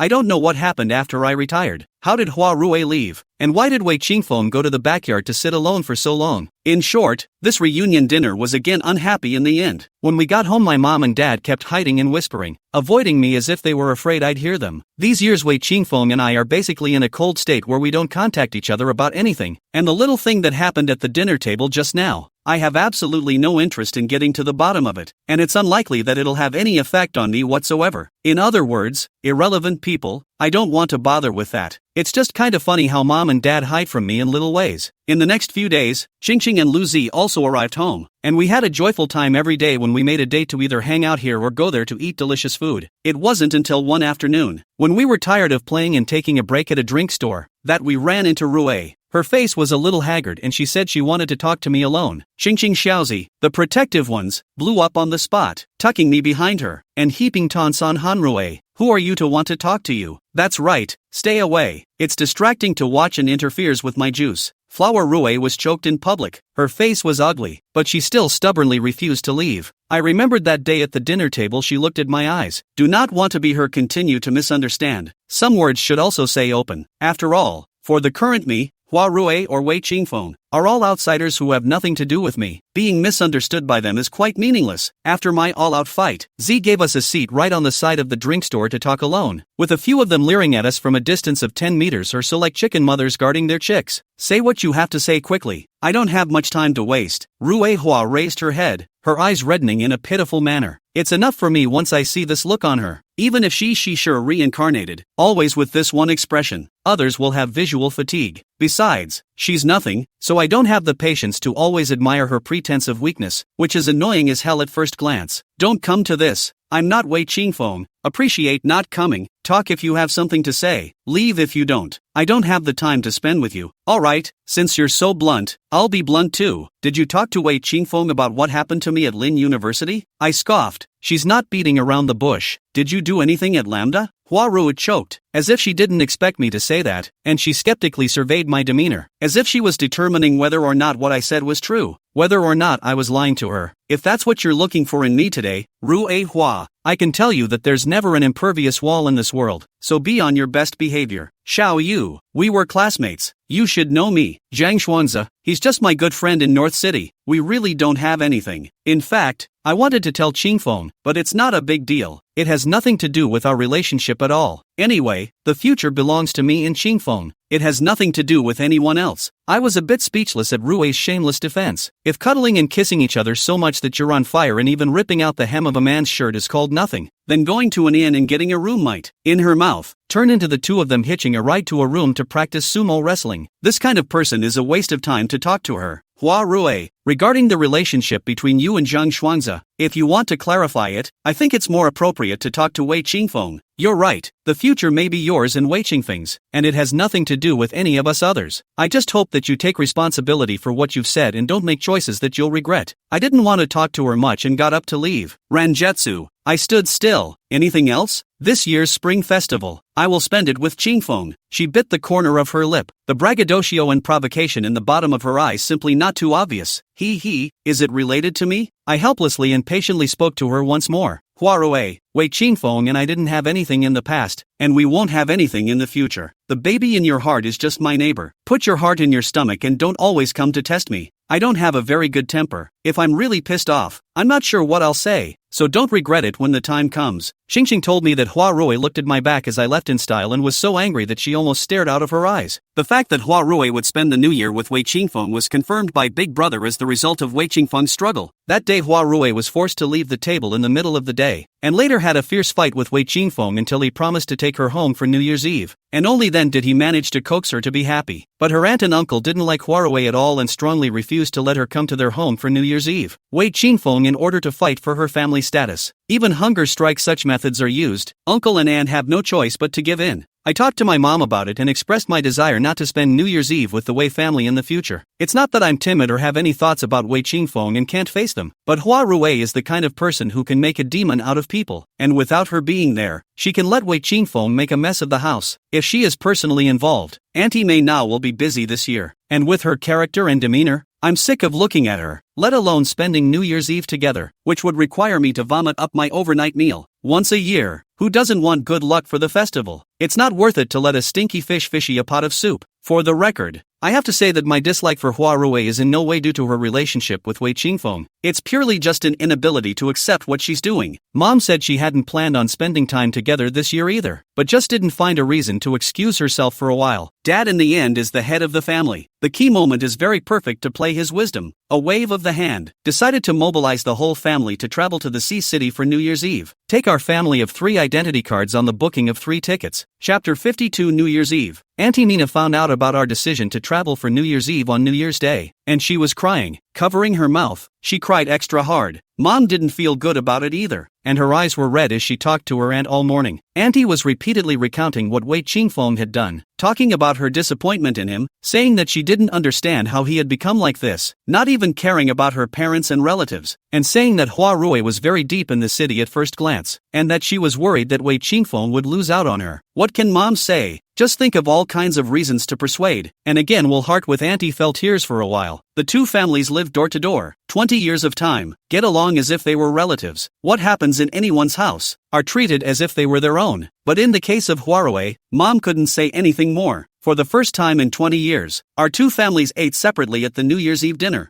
I don't know what kind of Wei's family was like, but we were quite happy as a family of 3. Mom served all the dishes on the table. Dad opened a bottle of red wine, pouring a glass each for my mother and I. I picked up the wine and was about to say a few words of congratulations to mobilize the festive atmosphere, when there was a knock on the door. I put my glass down and popped over to open the door. I thought it was Auntie Mina coming to see us again. I pulled open the door without looking at who it was and opened my mouth. Auntie, our food is all ready. Come in and try it all. Where are your eyes when you call everyone you meet Auntie? A voice was thick with laughter and teasing. Big brother? I rubbed my head, which was numb from his bouncing, and cocked my head to ask him what was up. Big brother is big brother. Carried me to one side and came in on his own. Uncle Lon, Auntie, I'm coming to your house for a small New Year's Eve dinner. Welcome, welcome, welcome. How can you not welcome? Sit down. Shall you add cutlery? Dad was worried that no one would drink with him, and then his big brother came, which made Dad happy, and he and his big brother finished a whole bottle of red wine. Big brother kept telling Mom and Dad how good I was in school, that my paintings were taken as demonstrations by professors to be shown in class, that I earned a small $200,000 at one time by my own skills, and that I was now an invisible little rich woman, and that Mom and Dad would surely be able to follow me to enjoy their happiness in the future. A meal. Big brother with his 7-inch tongue to my parents coaxed a smile on the face, cannot stop to give him a dish, pouring wine. On the contrary, I can only sit next to the pro-life as a companion, but also to play a small support, from time to time to take this to take that. After the meal my father and elder brother were excited to kill chess, an old man and a small shouting, arguing over where to play a piece, who refused to give way to anyone. All of a sudden the festive atmosphere to lift up. Easily Dad got tired and said he wanted to lie down for a while, so Mom had to take care of Dad and asked me to entertain Big Brother. I pulled him to my room and pressed him to sit down in front of my desk. I took a small stool and sat on the edge. Finally had a chance to ask me to hold back a meal plus 5 games of chess words. Big brother, why did you run to my house for dinner? Ah, Auntie is not angry? My mom hates to come too, so what's the point of being mad? Ha, Auntie also have come to the mind? With a belly full of questions, I lay on the table and put my head in front of my big brother, and before I could speak, the faint scent of wine ran into my nostrils. At that time, my thoughts were big brother can be really good looking drink big brother more gentle. One hand on the table leaning on the head of the shape is really like a large docile dog. Let a person very want to bully it. I looked at my big brother's silky hair and my hands itched to jerk him off like he rubbed me. What do you want? Before I could raise my hand, my big brother reached out and immobilized my head, preventing me from moving forward. I craned my neck uncooperatively and shook his hand off, moving closer once again. I'm not doing anything, I just want to know what you mean by that. My big brother gazed at me softly for a long moment, reached out and cupped my pointed jaw, and suddenly came over to me. I only saw a blackness in front of my eyes. His face that was so handsome that people and gods were already less than 5 centimeters away from me, and I clearly saw his thick eyelashes fluttering gently. His thin lips pursed slightly, and the knot in his throat slid up and down continuously, as if he was trying hard to suppress something. I sniffle. Oh, the wine tonight. It smells so good. Never been this close to any member of the opposite sex, not even Wei Qingfeng. I couldn't help but have my little heart pounding in panic. I had to work hard to hold my head back, but I ended up pushing too hard and knocked the back of my head on the bookshelf, causing me to ouch in pain. Big brother sat back down as if nothing had happened, because he couldn't stand my tearful accusations, and reached out his big hand to rub the back of my head, his voice low and softly damaging me. Being so hard on yourself. I was so angry with him. It's not you. Why are you so close all of a sudden? You scared me a little bit. He smothered a bad laugh, stared playfully at my slightly reddened face and said, I just wanted to see if that foreign substance in the corner of your eye was eye poop. You're the one with the eye poop. I snapped open his hand in exasperation, only to jar my own palm. Subconsciously, I used my hand to pick at the corner of my eye, and there was really a foreign object, really eye boogers. Small social death scene. My big brother laughed unkindly as he watched me staring in humiliation at the tiny piece of eye booger on my fingertip. Big brother smiled too happily, like a poppy blooming in the dark night, stunningly beautiful and poisonous. Infected by his mood, I didn't hold back from laughing along with him so hard that my stomach hurt. Later on, my elder brother told me that their meal was also ready and they were about to eat it when they ended up seeing Hanarua standing outside the window. We're here, it's New Year's Eve, can we not be allowed in? I've let them in, and the food is just on the table, so can I not let them eat? Auntie and uncle are not happy, but the youngest son is happy. The festival cannot say anything more, had to admit. And so it was that Flower Rue managed to make her entrance on the day of the small year. To be honest, I kinda admire her. How bad it is to have your future sister-in-law come to the festival and you, as a brother, run away. I, for one, couldn't care less. I can't eat at a table with people like that. Me. Our family departed on the 28th day of the Lunar New Year, and my elder brother sent us to the airport with the bottom of the pot on his face, ignoring me with a cold face the whole time.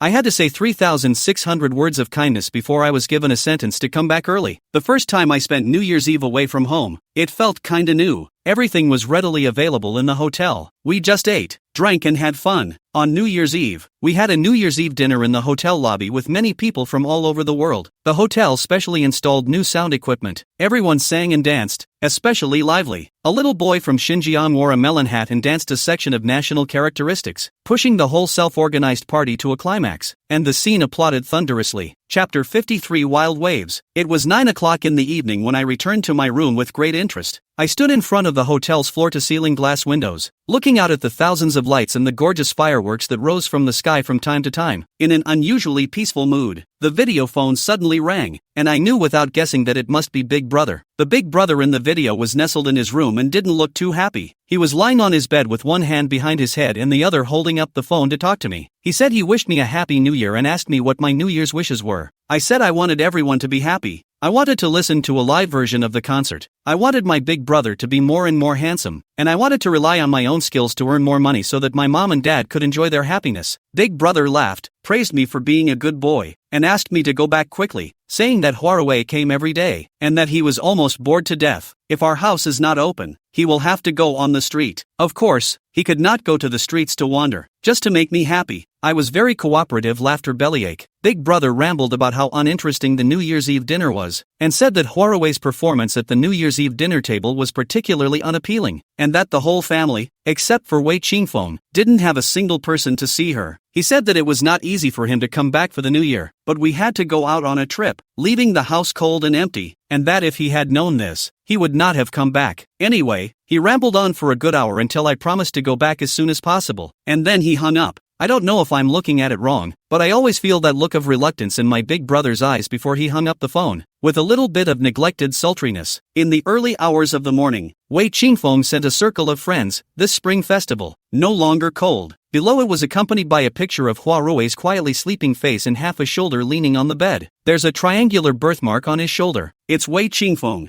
I looked at the intimate picture and instead of the sadness or sorrow I expected, I pulled my lips into a smile. The same environment, different people, and a completely different feeling. Wei Qingfeng has found his source of joy and happiness, and I wish him well. At the urging of my older brother, my parents took me home on the 8th day of the first month of the new year. As usual, the aunt and uncle again opened the reunion dinner, said this time do not go to the restaurant, eat at home. She prepares herself, we rest first, waiting to eat ready-made is good. Mom politely declined on the grounds that she was too tired and wanted to get a good night's rest. Something has to happen at every potluck for the past few years, and we've really gotten over it. When I woke up from my nap, it was completely dark and there was a lot of laughter in the living room. I went out to see that my elder brother was killing chess with dad again, and the two of them were fighting back and forth. I haven't seen you for more than 10 days, but big brother is still the same, handsome as ever. Seeing me go out, big brother's eyes got brighter and brighter. After he came home, my mom whispered to my dad with a look of urgency, and my big brother was still a little distracted. But after seeing me come out, his eyes lit up with light. This kid is afraid that our daughter has something else in mind. My father has always indulged my mom, whether my mom is right or wrong, unanimously support. He heard what my mom said, solemnly nodded, whispered something, lying in the doorway I did not hear. Compared to my mom and dad's opinion, I hold a scoffing attitude, but that is a big brother who has been good to me since childhood. How could those things happen that they think? Adults, sometimes they just think too much. That night big brother was at my house for dinner. Technically, big brother cooked the meal and then finished it with our family. The first time I ate my big brother's handmade meal, the flavor is actually very good. Look at the big brother straight into the height of 190 wearing I bought to mom's blue fat little apron in the kitchen busy. Head dizzy yellow light, water jumping in his long fingers, how to look at how good to see eye-catching. After the meal, my brother took me out for a night stroll, and my mom was not too worried. He promised that he would bring me back in one piece, and only then did my mom reluctantly let me go. Just in front of a big shopping mall to do performances, wild waves of deafening music, a few young figures on the stage and jumping shouting wanton dialogue. Under the stage of the spectators like a wave with the music swaying from side to side. Raised hands set off layers of heat waves. The kind of enthusiasm to the winter cold are dispersed. We arrived a little late and stood on the outskirts of the stage, so we couldn't really see what was going on, but it was fun enough, and I was clapping my hands with giggles and jumping around uncontrollably, and at the climax, screaming at the top of my lungs. Like it? My big brother asked me loudly as he immobilized my head in his big hands and leaned over to whisper in my ear. Love it, super love it, I exclaimed happily, thinking that at that moment, my eyes must have been full of starlight just like my big brother's. My older brother suddenly took my hand and pulled me into the crowd. There were disgruntled glares, angry accusations, and my big brother ignored all of it and just led me forward, squeezing me until I was close enough to the stage so that I could clearly see the ever-moving fingers of the bassist and the mysterious masks worn on the performers' faces. With an inadvertent turn back, I crashed into my big brother's gentle and deep eyes. He was looking at me tenderly, and the tenderness under his eyes was like a vast ocean that completely surrounded me. Obviously the square was full of people, obviously the moon and the lights were that dazzling, but at that moment, all I could see in my big brother's eyes was tiny, stupidly frozen me. My big brother gazed at me as if I was a princess he held at the tip of his heart, a treasure he wanted to cherish and love forever. He didn't say anything, just gazed at me like that. It seemed to say all the best things he could say, and with every word, I knew it by heart. My heart suddenly began to beat wildly, and my cheeks slowly heated up, eventually reddening to sweet, crisp apples. It was past 10 o'clock when I got back, and I was still excitedly talking to my big brother over and over about the show I had just seen. He listened patiently, responding to me from time to time, and otherwise kept his eyes on me. I don't know if it's just me, but the way he looks at me is getting hotter and hotter, and sometimes I mistake that look for love, but he is my big brother.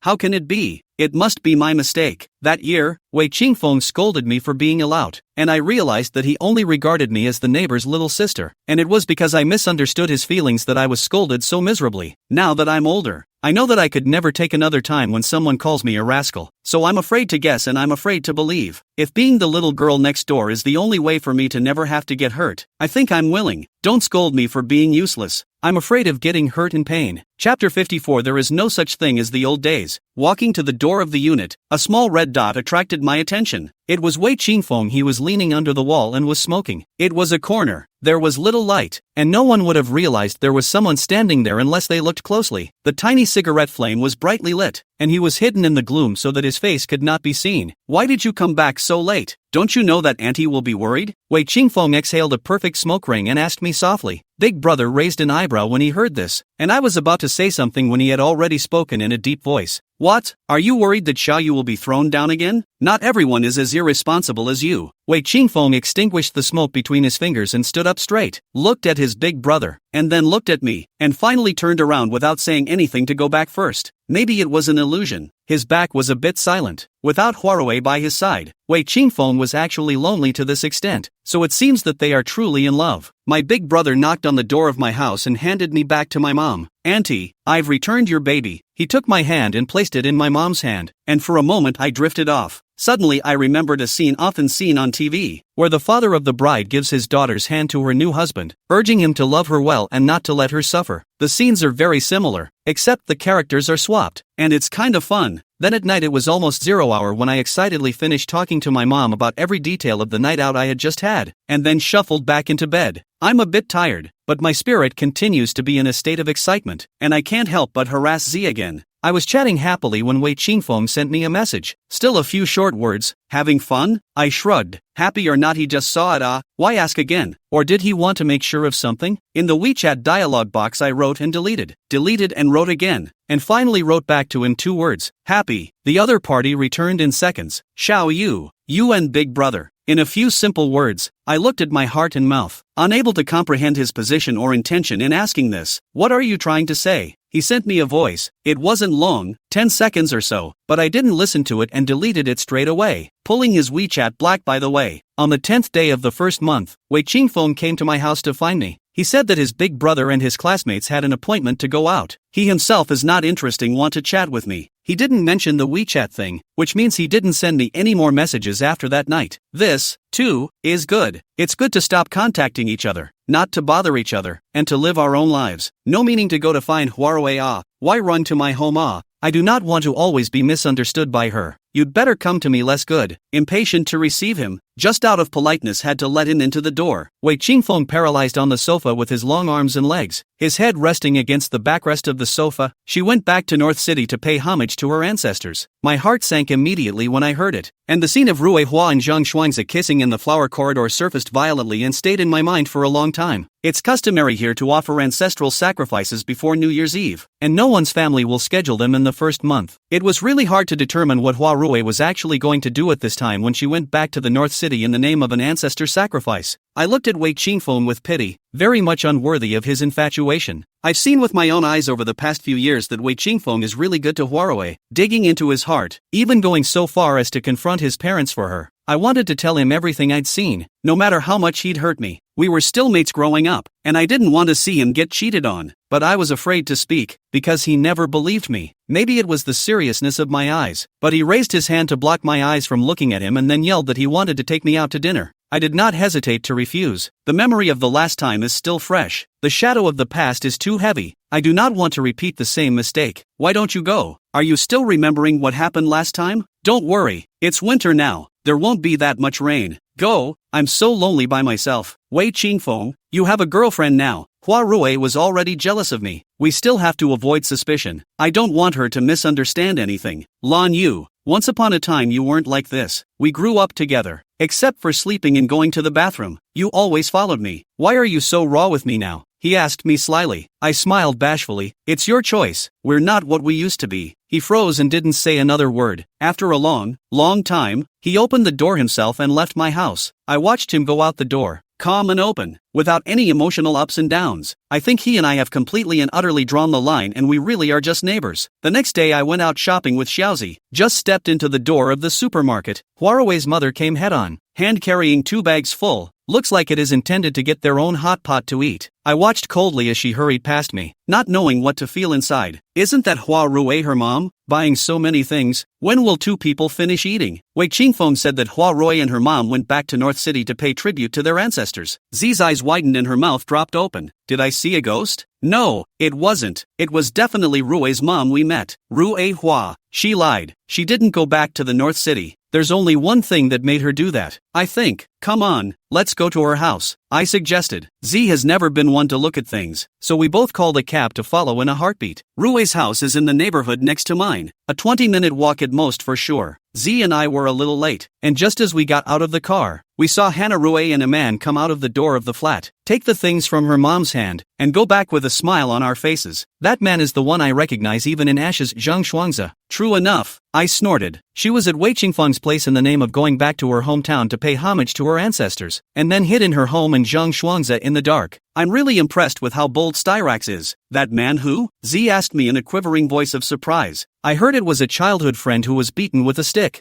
I didn't want to say more because I still wanted to save face for Wei Qingfeng. I'll go. This flower Rui is really born with a pair of giant guts. Isn't she afraid of being touched by Wei Qingfeng? Xiaozi, what do you say? Should I help Wei Qingfeng? Don't. In what capacity are you helping him? Will you believe you if you help him? Xiao Yu, it's not easy for you to walk out, so don't get involved anymore. Just live your own life. Well, whatever. The fact that everyone is in agreement shows that there is something wrong with my thinking. Chapter 55 Private Interception of Love Letters. The 15th day of the first month is a big traditional day, and it's also my birthday. Dad booked the same restaurant he went to last time a day early, which I strongly requested because I liked the food and the backyard setup. In order to celebrate my 20th birthday, I changed into the long rose-red dress that I bought during the New Year's Eve in Haicheng early in the morning and put on a long cream-colored overcoat. Xingqing and Xiaozi helped me to curl my hair into a big wave and hang it up high, and drew a fine makeup for me. Little Moon, you are the purest fiery rose in the world, Xingqing exclaimed exaggeratedly. Obviously grew a pure and clean face. Put on the makeup but comes with a demonic atmosphere. Milky white skin with rose red is simply a match made in heaven. Sisters, this lookout will cause unrest. It's not that much of a stretch. You guys are there to make my birthday happy, right? I examined my face in the mirror with a small amount of amusement, and it was indeed quite beautiful, with bright eyes, moist skin, and a flare at the corners of my eyes. Z took me by the shoulders and pushed me in front of the dressing mirror, tootaying and shaking her head. Don't ever get ahead of yourself. The real-life version of the vixen is 3 times worse than you. At 20, I'm really kind of amazingly beautiful.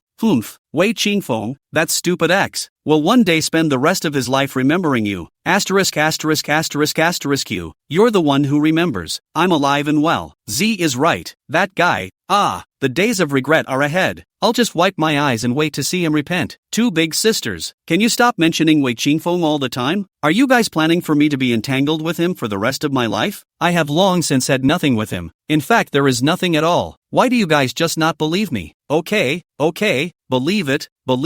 Take your hands off your hips and don't make yourself look like a teapot. After packing up, a few of us girls headed out the door. Today's program was set 2 days in advance to go to an amusement park, a haunted house, and then also to play one of the scripted kills that are all the rage right now. Who would have thought that just as he opened the door to his home, he would see 2 tall figures standing in the doorway? Big Brother's face is not worried. Wei Qingfeng is faint. What's the situation? Big Brother asked me 2 days earlier what I was going to do for my birthday, and I said to go to the playground with my classmates and have a meal. He said he happened to have nothing to do and could go with us to have fun, and at noon he treated me for my birthday. This is half of my mom has something to call me on hold, and then did not mention it again. But no matter what, I want to go out with classmates to play with the matter of Big Brother is aware of. He also said he would accompany me to go. In front of the house meet Big Brother is considered normal, but Wei Qingfeng isn't. It's been 3 or 4 years, and I've never even communicated with him about my birthday. There is no way he could remember what day my birthday is given how bored he is with me. But looking at him in that casual outfit and with his big brother, it was obvious that he meant to go with us. I looked around a little scrupulously. If Wei Qingfeng goes, Hua Rui will also go, right? This woman has a belly full of calculations. Too annoying. I don't want to have a birthday and still beware of her. I prefer to simply have fun. My head hurts just thinking about all the different kinds of works that are possible with the stamens. And even my birthday doesn't smell good anymore. Is the birthday boy all set? Let's go then. I've got the car warmed up. Big Brother rubbed my neck about to take me away. Is Wei Qingfeng going too? I asked my big brother. I didn't invite him. Wei Qingfeng was originally expressionless, and when he heard this, his face sank. I'm the only one. Rui hasn't returned yet. Wei Qingfeng clearly understood where my point was and quickly opened his mouth to explain. It looks like he has to go. Fine, just go. The big deal is to stay away from him when we play later. The car parked in front of the amusement park. We and the part of the people who have arrived first to meet. Our former high school classmates, both male and female. High school are playing well. Go to college these years, although each went his own way, but also did not break contact. If it is not our family traveling for New Year's Eve, we have already gathered. How will not wait until today? If there are any feelings in this world that are pure, I think it is nothing more than the love of classmates when I was young. We got out of the car first, and Big Brother went to find a parking space. Qingqing Xiaozi and I were side by side, and Wei Qingfeng was walking on my left, less than 2 steps away. The whole way he sat quietly, basically not talking, occasionally pulling out his cell phone to look. The whole silence as if there was no such person as him. It is now he walked beside me, also quiet like a wisp of wind. Dispensable. When we first showed up, someone teased us. Yo, the birds of prey are still flying together. Do you want to know when we'll land and build a nest? Nonsense, beware that a female stern ghost will take you in a while. Xiaozi's pointed fingertips almost gouged the brain of the male student who spoke. The boy who spoke was called Li Mu, and when he was in school he was asked if he had a brother called Li Zi because of his peculiar name. It turned out that he really did have a brother, only instead of being called Li Zi, he was called Li Lin. Li Mu when he went to school was a little chubby. Every time the physical education test failed, often named by the physical education teacher asked to lose weight, and once was also admonished to cry. But his character is very cheerful. Turn around and smile. Everyone loves him. My classmates all said that he liked me, and some said that he had written me a 7-page love letter, but unfortunately I didn't receive it. I listened to all those words as jokes. A goodbye for 3 years. Li Mu actually get rid of a fat, out of a big handsome man, single on the appearance, by no means inferior to Wei Qingfeng, only the mouth is still so oh children. None of your business, idle. Wei Qingfeng glanced at Li Mu with his hands in his pants pockets, his tall and thin body a bit sullen in the cold wind. Yo, Qingfeng, playing the high and mighty? I heard that the love letter that I wrote to Xiaoyu with a lot of effort was hidden by you. If it doesn't have any appreciation, can you give it back to me? Always put it in your place. I'm worried that it will affect my process of finding a daughter-in-law in the future. I don't want people to misunderstand that I, Li Mu, write love letters to boys. Wei Qingfeng's face changed. His hand moved several times in his pants pocket.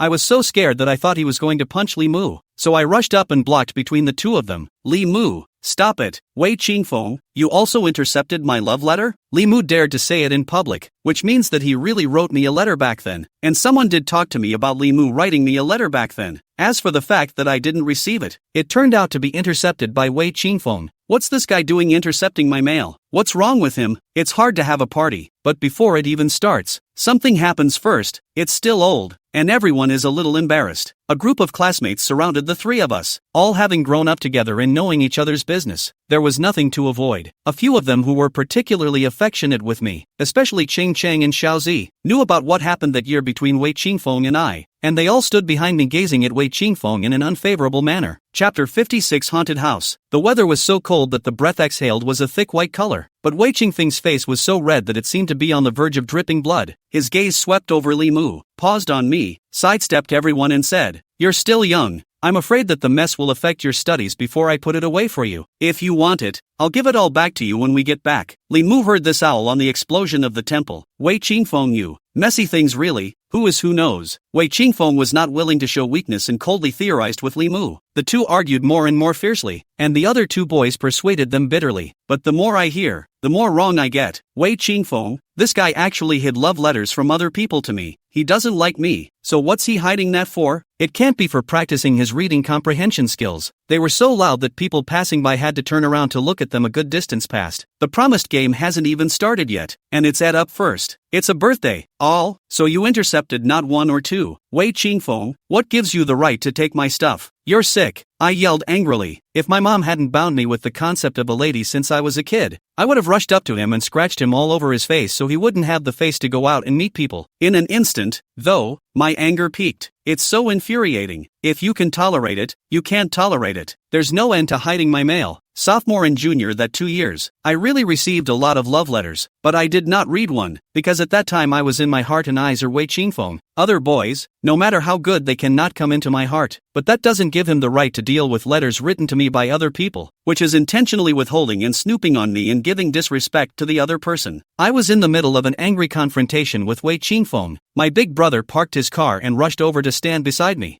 asking me in a deep voice what had happened and why I was so emotional. I said what just happened. My big brother threw Wei Qingfeng a disappointed glance, then smiled and said to me, "Okay, birthday boy, today is your birthday.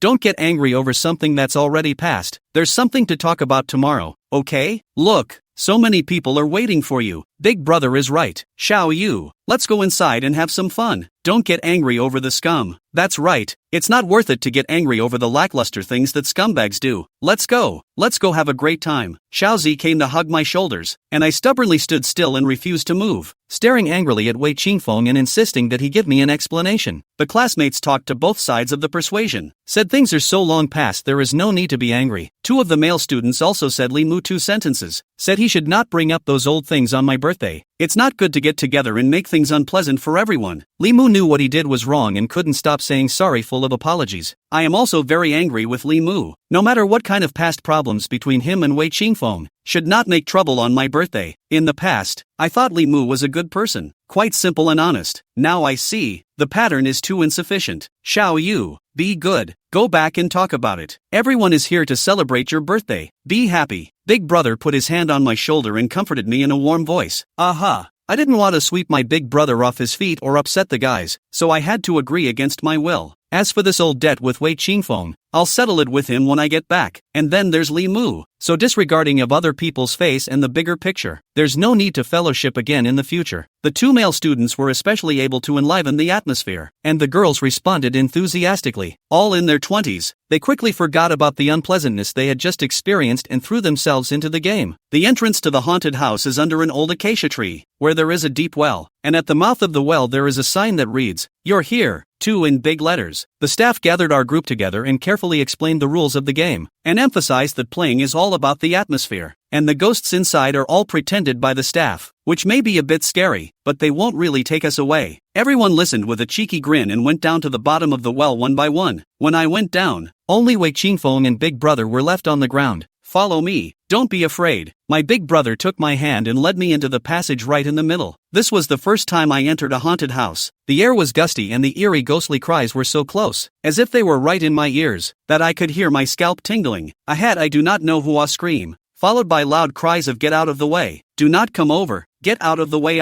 Hearing my body chills, my hands tightly embraced themselves. I was carefully observing my surroundings when suddenly something fell up from above and landed with a buzzing sound less than half a meter from my face. The ghost fire that happened to be lit up allowed me to see the thing clearly. It was actually a hang ghost with a tongue dripping blood, and the 2 black holes in its eyes seemed to have something else crawling in them. Scary and disgusting. The ghost appeared so suddenly that I screamed without control and raised my legs to run. My big brother put his arms around me and said against my ear, "It's fake. Don't be afraid." Right, the staff have said that it is a fake well, and there is a big brother in what to be afraid of? I gathered my courage and continued to follow my big brother forward, but I don't know why, but I always felt that there was something following me, and I couldn't get rid of it no matter how I walked. Looking back a few times, the light was so dim that it was impossible for 2 people to see it face to face, let alone the thing following me with the intention of hiding it, much less easily knowing what it was. What's wrong? It's like a ghost is following me. Fear not, Big Brother's young energy is sufficient. No demon or devil can get close to you. No sooner had my big brother's words left my mouth than something cold gripped my ankle. I screamed again, shook off the thing with all my might, and kicked it without fear. I didn't expect the kick to be accurate, and before I could retract my foot, I heard a muffled grunt, and then one of the guys said, "Asterisk asterisk asterisk asterisk, it's bleeding again, it's over. I've kicked the staff and hurt them. What can I do?" My older brother also heard that I was in trouble and pulled me forward in a frenzy. I couldn't see anything. All I could hear was the wind whistling in my ears and the footsteps of the ghost that had been following me, kicking and stomping like a shadow. Suddenly, the walls lit up with green ghostly flames. The flames kept swaying, and a ghost with flaming eyes and a dead rat in its teeth stretched out its sharp claws to strangle me. I was chilled to the bone. Too late to dodge, the leaping body jumped on the back of the big brother. "Run,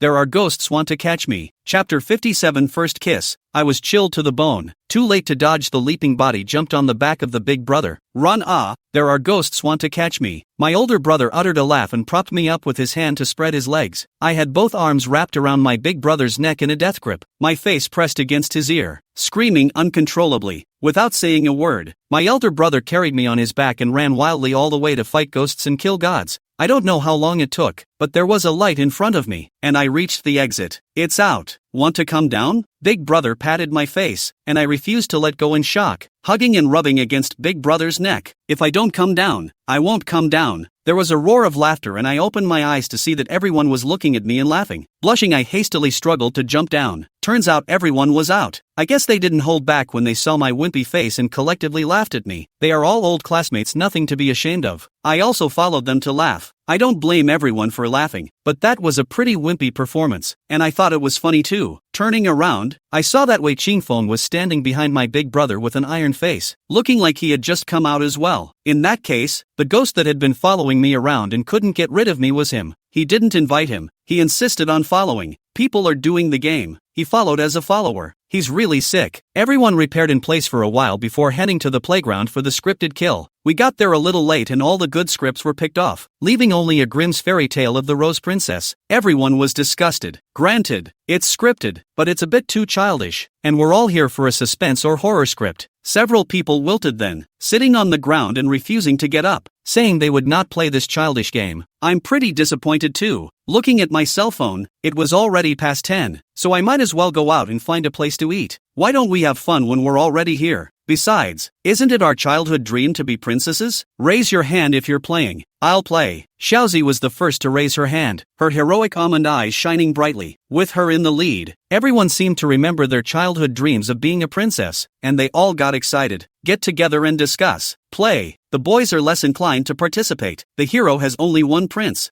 The others are either guards or cooks, and the king is still a short, fat man. In Qingqing's words, what's wrong with a guard? Riding a high horse every day with a matching sword on his waist, that's a proper knight, the guardian of the princess. Ah, that's all must be a person with great war achievements. Is it not the dream of you boys to be a hero who guards the princess? A word to the wise. What boy didn't have a hero complex when he was a kid? The boys just all got involved. There were 10 characters set up in the script, and we were outnumbered. And several of us weren't assigned roles and had to approach the game to figure it out. The owner was a young man in his mid-20s, medium-sized and thin, dressed in the kind of military uniforms of the medieval Western countries, and walked over to him with a sense of historical mystery. It's nothing difficult. It's just a matter of adding a few more guards. I'll arrange for costumes and props to be provided now. What we were worried enough about, the boss took care of in one sentence. The next step is to draw characters. The Rose Princess fairy tale girls read when they were young. The content is particularly simple. Each character, including the princess and the queen, do not have much of a role. On the contrary, the witch play to be a little more. The result was that Xiaozi drew the queen and Qingqing drew the witch. I took the last one after everyone had drawn, and when I opened it, it was actually a princess. The funniest thing is Wei Qingfeng. He actually drew the beaten little child laborer. Laughs me to death.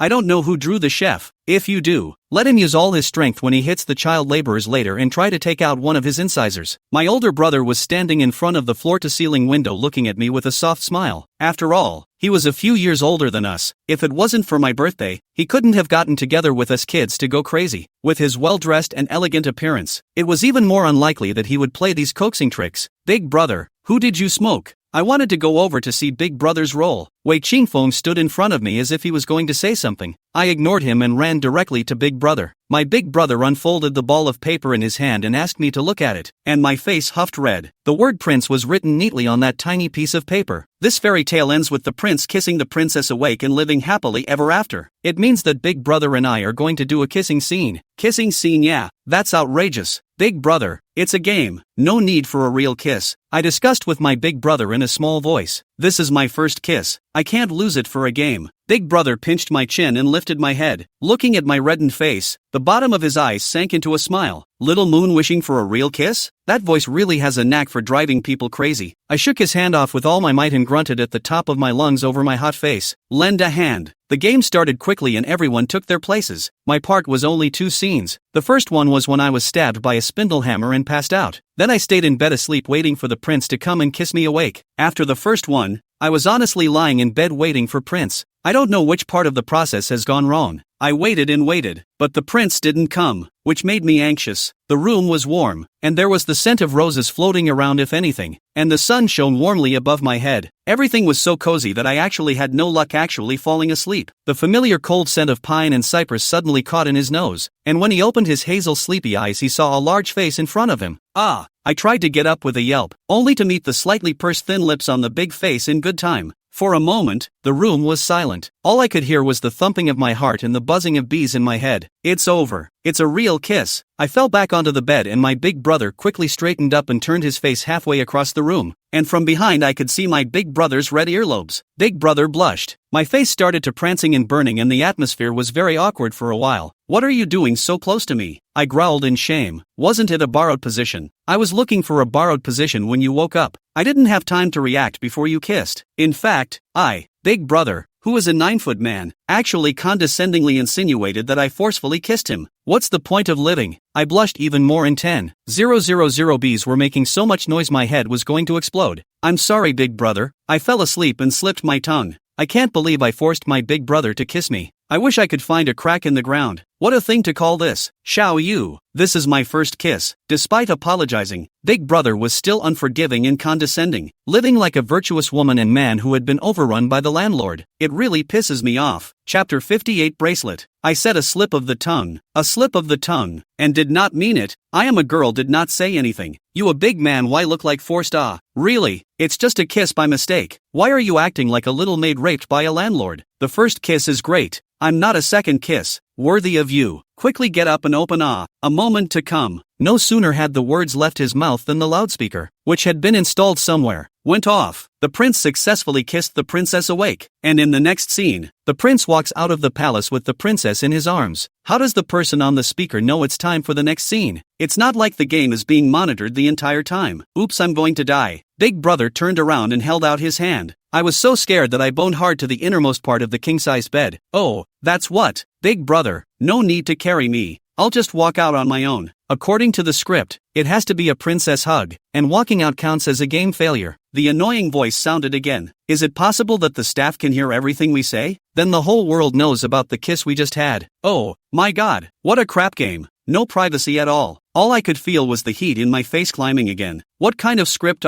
but also must be princess hug. If I had known that's so troublesome to not play. What should we do? Hug or not? Hug? My dad hasn't held me since I can remember. No hug? Because I alone made the game fail. Don't I become the culprit? Hell, that's too hard a choice. Even though he's my big brother, things like kissing and hugging don't fit either of our personas. I was worried when my big brother suddenly came over again and took out his good voice with a seductive magnetism and spoke in a low voice. Shao Yu, it's just a game. To put it mildly, it's just a game, but it seems like I'm the one who's losing out. In the end, I couldn't argue with my conscience. I didn't want to fail the game we were all playing together, so I had to obediently let my big brother carry me out. When my big brother put his arm under my neck, I thought to myself in a bad way that with my 5 feet 7 inches and 100 pounds, my big brother would definitely not be able to carry me. In that case, I'm not to blame for the game failing. However, I was only dizzy for a moment before I was held steady in my big brother's arms. Big brother's shoulders were broad, his embrace dry and warm, still scented with trees, and the cotton material of his clothes stuck to his face in a comfortable and cozy way. When we exited the door of the princess's chambers, the king and queen stood in the doorway, waiting for us with a look of urgency, and over there in the open space, Chef Li Mu was raising his hand, preparing to slap child laborer Wei Qingfeng. The game tries to restore the plot as much as possible, but slapping people like this involves human dignity after all, and it's better not to hit them for real if you can. What's more, everyone saw the argument between Li Mu and Wei Qingfeng today. If he hit someone again, even if it was really for the sake of the plot, it would be interpreted as a personal grudge, and then the beam between the two would be officially formed. They are all classmates who play well together, and there is no essential deep hatred. How can they not make a grudge? The elder brother also saw the stalemate between the two of them, and his face was obscure and hard to argue with. The prince successfully kissed the princess awake, and the game is declared over. Everyone jumped up and cheered in unison, and Raimu's hand never did rise. Lee Wood, it's okay. My lifted heart drops back into my stomach and I check my watch. 11:03. It's already lunchtime. Playground opposite a Sichuan restaurant. Big brother said the taste is quite good. Before the start of the game has been fixed position. After the end of a group of us hugely over to eat. Sichuan food was the favorite of our group and all ate heartily. Xingqing gave me a voice-activated music box. Xiaozi gave me a handmade scarf in red plaid. And Li Mu gave me a homemade paperweight made of some unknown material with a faint scent. Wei Qingfeng's turn. He hit the coat pocket out of a red velvet box. A little weight. I thought it was jewelry. Instinctively do not want to accept. But when I opened it in front of everyone, it wasn't any jewelry, but a portrait of me. In the painting, I'm sitting on the steps with my big book bag in my arms, looking up at something, the light in my eyes filled with joy.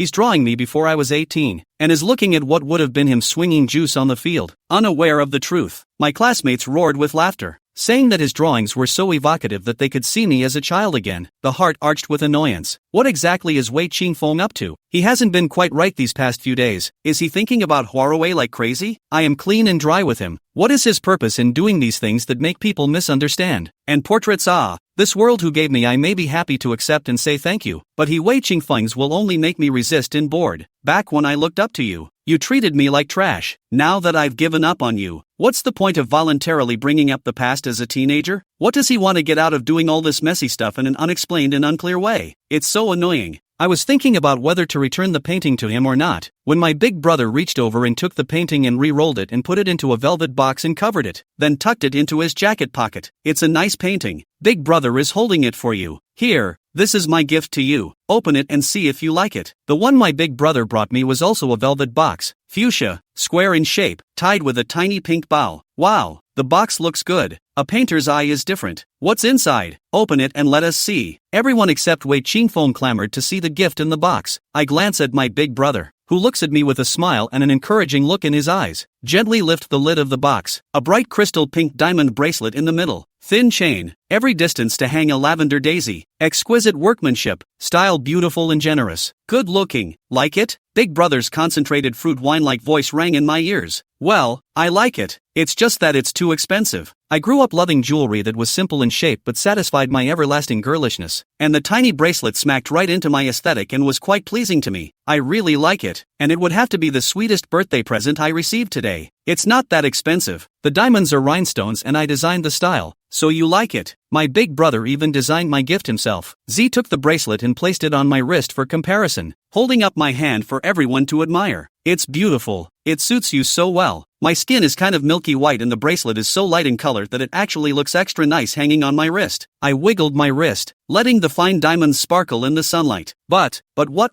do you want big brother to help you tie it up? Big brother spoke in a low voice. Warm fingers traced over my wrist, bringing up a numb patch and stirring up the slightest of strange feelings in my heart. Xiaozi next to me, since she saw the bracelet she has a face of taboo. Also do not eat, just there like a mental illness back and forth to observe me and big brother. See my back hair. Aren't you hungry? Eat? I arched my hand and shoulder over her. She took the opportunity to lean over and wrap her arms around my neck and whispered, "Do you know what the bracelet means? Bracelets are still interesting?" I shook my head honestly. I don't know. Chapter 59 Keeping Love. The dead girl took the opportunity to tilt over and wrap her arms around my neck and asked me in a mysterious whisper, "Do you know what the bracelet means? Bracelets are still interesting?" I shook my head honestly. I don't know. Not even knowing that. You're a natural nerd. Xiaozi had an incomprehensible look on her face, as if I didn't know how low the meaning of the bracelet was. You know? Bracelet, guarding love, guarding lovers, guarding love. I don't think this big brother of yours has a pure heart for you. A piece of mapo tofu just entered my mouth and slid into my esophagus on its own before I had a chance to chew it, choking me and making me cough. What nonsense. That's big brother. I reddened my face and whispered a small parting shot at her, sternly accusing her of her incorrect opinion. Z glared at me with that hopelessly dumb look in her eyes. Just you wait. You'll see what happens later. Will you? No way. Hilarious meal has been more than 2 o'clock in the afternoon. We are not satisfied with the scattered. Before parting also yelled quite happy. Which day again out to play? Everyone was gone, except for Lemuel, who was still leaning against the body and smoking, apparently waiting for me. When I was in high school, I heard that his family was good, and his family had a background of resources. Now look at him, really developed well. Behind the G-Class Big Ben can be seen. What are you looking at? Get in the car. Big brother stood beside me staring unhappily at Limu. I smiled and said, "Give me a minute, he might have something to say to me." Humph, uneasy. Big brother mumbled unhappily, like a child who hadn't gotten any candy, and it was kind of cute. I nudged my big brother to get in the car and wait for me first, and turned toward Liamu. Limu has been secretly observing the movement of my side. Sini towards him, hastily threw down the cigarette in his hand and stamped it out with his foot, then straightened his body. His hands also solemnly tugged the lapel of his coat. Cold grunts from his big brother came from behind him. I glanced back and my older brother was all upset, as if he was an old father watching his daughter walk toward another boy, smiling towards his big brother. The face that was about to go limp softened slightly. "Xiao Yu, alas, I had prepared a bellyful of words to say to you, but I didn't control it when I saw that guy Wei Qingfeng. Ruined your birthday? Sorry, nothing, it's all in the past. We're all classmates. What's the point of talking so politely? Lan Yu. He looked positive. Actually called me by my full name. Many emotions were pressed in the bottom of his eyes, so complicated that I couldn't read them. I'm going to leave, and I won't come back later. I like you for so many years, but also did not exchange for a good look at me. Can only say that we do not have destiny. High school 3 years, I wrote you 11 letters. Each one is my heart, but each one is sinking into the sea. In those 3 years, you were nice to me. Everyone else thought I was fat and didn't want to play with me. Only you, always smiling, never disliked me. I wrote my heart into a long letter. Let Wei Qingfeng bring you. You never gave me any response, even a rejection.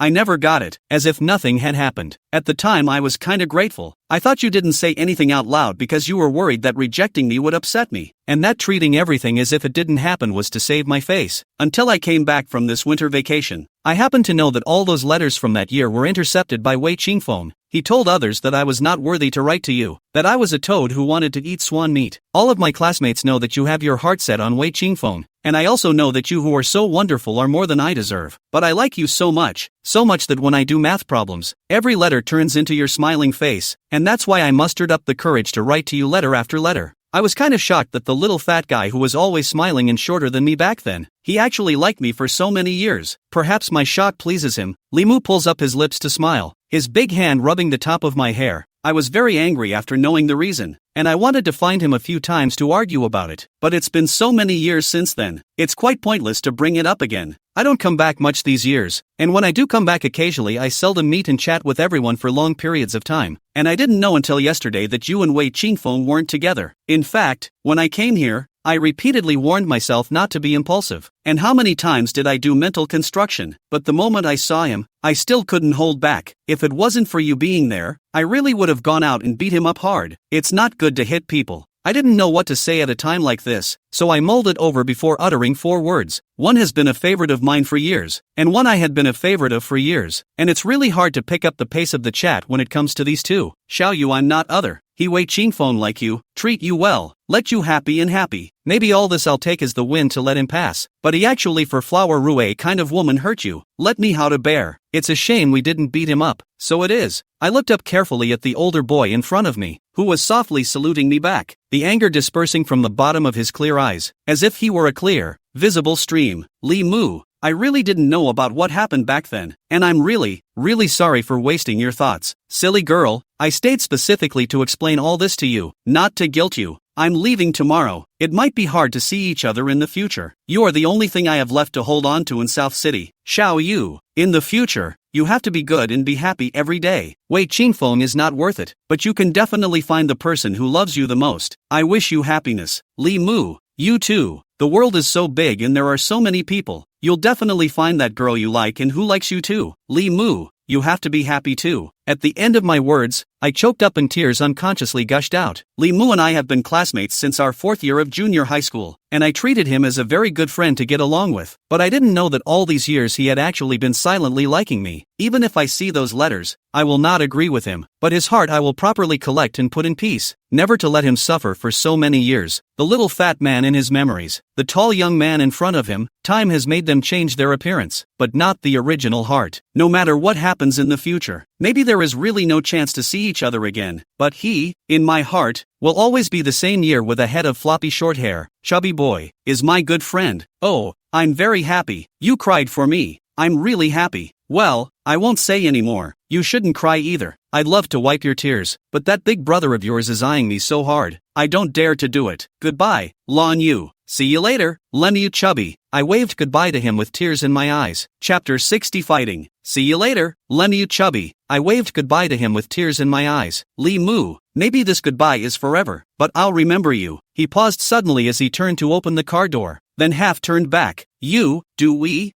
still have a chance to meet? His voice trembled a little, and the bottom of those clear eyes were covered with sadness. The afternoon sunlight cast on his face wasn't that intense, but I saw 2 spots of crystals in the corners of his eyes. Life goes on. He tossed his head cheerfully and smiled broadly as he opened the door and got in. Rolling down the window, he waved his hand at me to say goodbye before quickly disappearing from my sight. Like running away. He cried. I watched the direction he disappeared in for a long, long time, always thinking we wouldn't just part ways and never see each other again. Even if it is true that I will never have the chance to meet again in this life, I will always remember that in my green years, there was a little fat man who had written me 11 love letters and had liked me with all his heart. Get in the car. If you stand for a while longer, you'll still be standing like a stone looking out. Big brother came over to me with a black face and pulled my arm. When I was talking to Li Mu, my big brother was no more than 10 paces away from me, enough to hear what we were talking about. It's just that that's between me and Li Mua. Big brother, why do you look like a jealous husband? Say words so sour, said. Going or not? Auntie asked Ho was calling to hurry. Wei Qingfeng half poked out the car window and shouted, following his big brother to the side of the car just about to pull open the passenger door. He saw Wei Qingfeng take a long leg from the back seat, bowing his body and grabbing the passenger seat first. Big brother told him to go to the back. He did not hear as if he looked ahead. I don't care about him, just pull open the back door and get in the car. The car drove smoothly out of the parking lot, and the more I thought about it, the less I felt as I leaned against the door and stared in boredom at the rapidly receding scenery on either side of me. Wei Qingfeng, why did you intercept my letter back then, and also intercepted it 11 times at a time? Who gave you the authority? Told you. You're still young and don't want that mess to interfere with your schooling. I'm the one who decides if it affects me or not. Who are you to tell me what to do? Yelling too loudly, he tore his throat and coughed dryly. My older brother saw me choke and dry cough in the rearview mirror, and a smile floated under his eyes. Just give it back. What's the noise? Fart. Really want to be angry with him. 4 or 5 years ago, you now return to me. You can return to me letter. Can return to Li Mu so many years of expectations? I killed you and said I'm sorry. You will forgive me? Humph. What's the point of forgiving or not forgiving when you're dead? Wei Qingfeng, you're shameless. I have to admit that the handsome young man who was like a god in my heart when I was young, he turned into a mangy dog.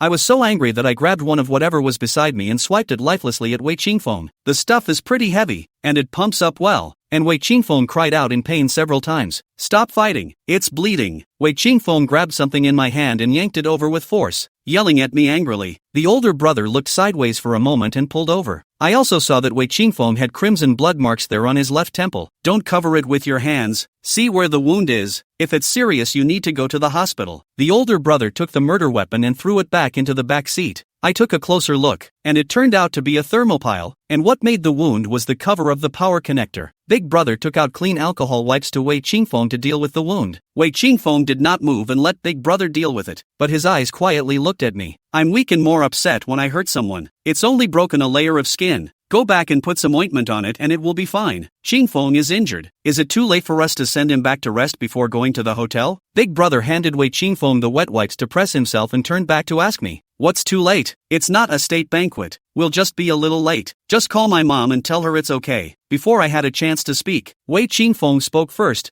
I'm fine. Just go straight to the restaurant. I haven't had dinner yet. After beating Wei Qingfeng, the anger in his stomach subsided a lot. He said to go to a restaurant to eat together, so I didn't have the heart to retort. After all, I'm the one who did the hurting. Into the box. My mom was particularly sharp-eyed, found Wei Qingfeng's injury, surprised to ask us what happened, how he was injured. Big brother stifled laughter. I am in the stomach to organize language, how to explain the best. Directly said in order to retrieve the year someone else wrote to me love letters. Always feel open mouth. Auntie Mina sends Uncle Wei out to buy a band-aid, while she herself holds her son's head and shushes him in pain. At the sight of this formation, I was even more too weak to look up. It was my mom who knew me, and quickly noticed my discomfort, pestling my ribs with her finger and asking me in a low voice, did you do that? It's not my fault. He bullied me first. I explained to my mom in a small voice as well. No more bruising. I didn't do it on purpose. I just lost my hand in anger. Xing Chen, didn't you guys go out together? Your brother got like this. What's going on? Quickly say. Auntie was anxious. Seeing that Wei Qingfeng didn't say anything, she turned her head to ask her big brother. It's not big brother's fault. You can't let big brother take the blame. I weakly raised my right hand. Auntie Mina, I got it myself by accidentally hitting the wall. It's fine.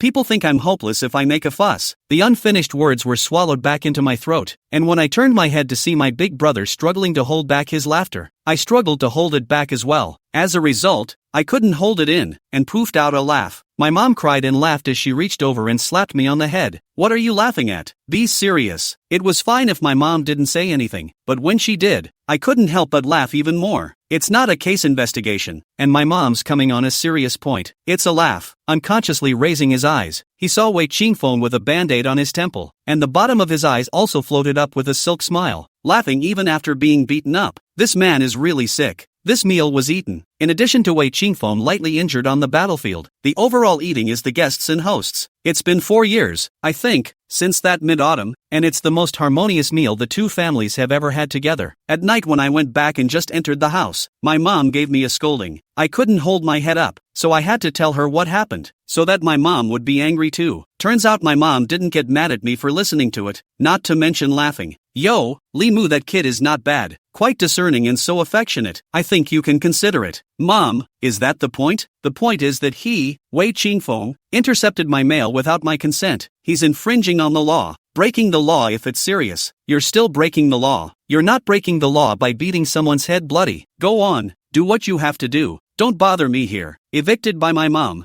I had to go to my room and be by myself. Chapter 61. Throw it away. Just after washing up, Big Brother's video hit. When the phone rang, I had just changed out of my pajamas and grabbed a big towel to dry my hair. Without thinking too much about it, he poured out a finger and crossed the answer button, put the phone on the desk, and sat himself down in the chair to continue rubbing his hair. Big Brother's handsome face immediately appeared on the cell phone screen. I glanced at it, and my Big Brother's eyes slightly stuttered, and a ghostly light streamed from the bottom of his eyes. Big Brother, you're still awake. I made small talk without words. Well, worried that our heroine's hands hurt, she came to offer her condolences. What's the matter? Big Brother is here to make a scene for his own brother? He lied to me first. It's not my fault. I'll tell you what, Big Brother. He's just a human being. I can't help it. If he was a dog, I would beat him to death and throw him into the wilderness, so that he can die without a burial place. I'm so mad at him. Stealing people's private messages was found even if, but also refused to admit fault, insisting that it is for my good. I do not beat him to keep him. This kind of person like him, who dares to do things but doesn't dare to act, is really a perfect match for Flower Rue. I rambled on about my exasperation, and my Big Brother didn't say anything, keeping an indulgent look at me across the screen, always with a smile on his face.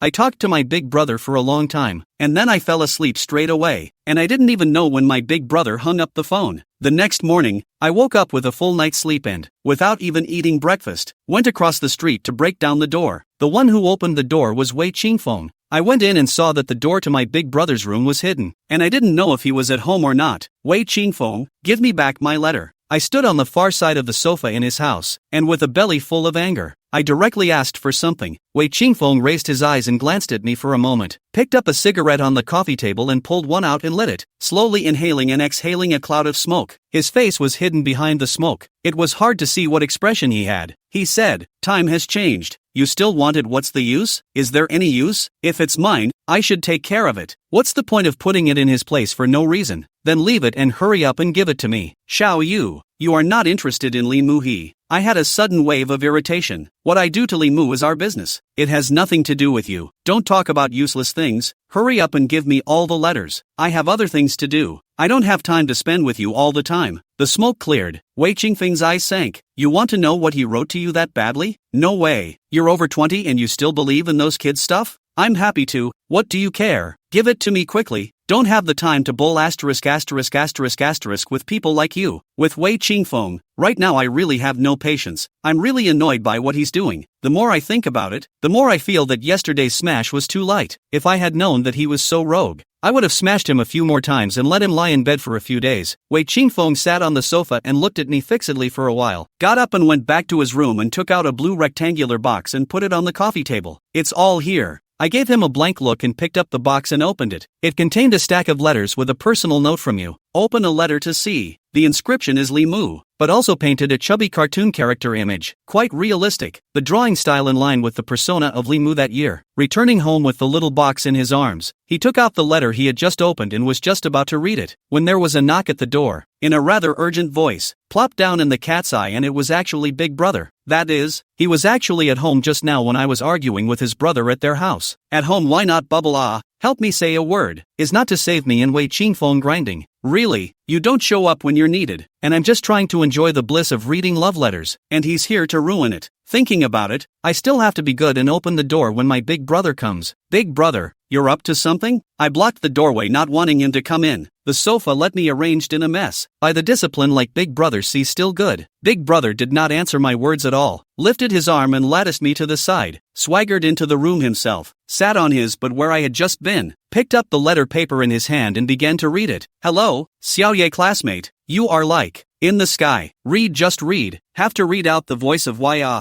people do not want to face. Really annoying. I took a few steps and scurried over to cover his obnoxious mouth with one hand, snatched the pieces of paper he was cupping in his hand with the other and put them back in the box, smiling dryly and asking my big brother if he wanted some water. No drink. Those were written to you by Lemu? My older brother yanked my hand off, his eyes still glancing into the box. I think so. I haven't had a chance to look at the bottom yet. So many years have passed. To come back for what to Lemu really have a heart? Big brother raised his eyebrows, the same tone and eyes, two eyes like following a lamp like in my face swept around. Big brother, you say this is a problem. I have no heart for Lemu is one thing. My things should always return to the original owner. Put other people that what is going on? Even if I don't want the things, also should be by my own throw it. Turn to his Wei Qingfeng show, oh child? Never mind. I happen to be out and about, so I'll just drop it off for you and save you a trip out. It's almost too late. I'll go first. Bye. Just like that, without asking my opinion. My big brother Wei Qingduan grabbed that blue box with a pretty good style with just one hand and took it away together with those letters that I hadn't read yet. I tried to pounce on him and grab it back, but I was too abashed to take a step when he gave me a glare from his tiger's eyes. I stared at his particularly nasty-looking hand until the soft slamming of the door gave me the feeling that I'd been set up by him. I only read the opening 2 lines of one of the love letters that were 3 years late that I got back after a fight, and then my big brother he kindly threw it away for me. In fact, at that time, I also thought of fighting, running over to stop him, and snatch my things back again. So what? But I didn't dare. I really didn't dare. Winter vacation passed quickly. School started on March 2nd, and on February 28th, my older brother took me back north. It was only 6 o'clock in the evening when we landed, but the sky was already dark, with scattered snowflakes in the sky, and the orange streetlights blending it all into a picture of great beauty. The front of the airport is brightly lit, with a long line of cabs waiting to pick up passengers, and with the thumping of the doors, one by one, they pull out of the parking lot and disappear into the traffic. Big brother's car was at the school, so we had to take a taxi back. We'll get to the school in a little while and send the bags up first, then come down and take you out for a bite to eat. The nights are long in the northern winter, and if you don't eat you'll probably be too hungry to sleep. I sat side by side with my big brother in the back seat, the light brought by the street lamps and oncoming vehicles cast on his face, bright and clear, handsome features in the ever-changing light for no reason more than a few points of mystery. Chapter 62 Destiny. I'm so tired,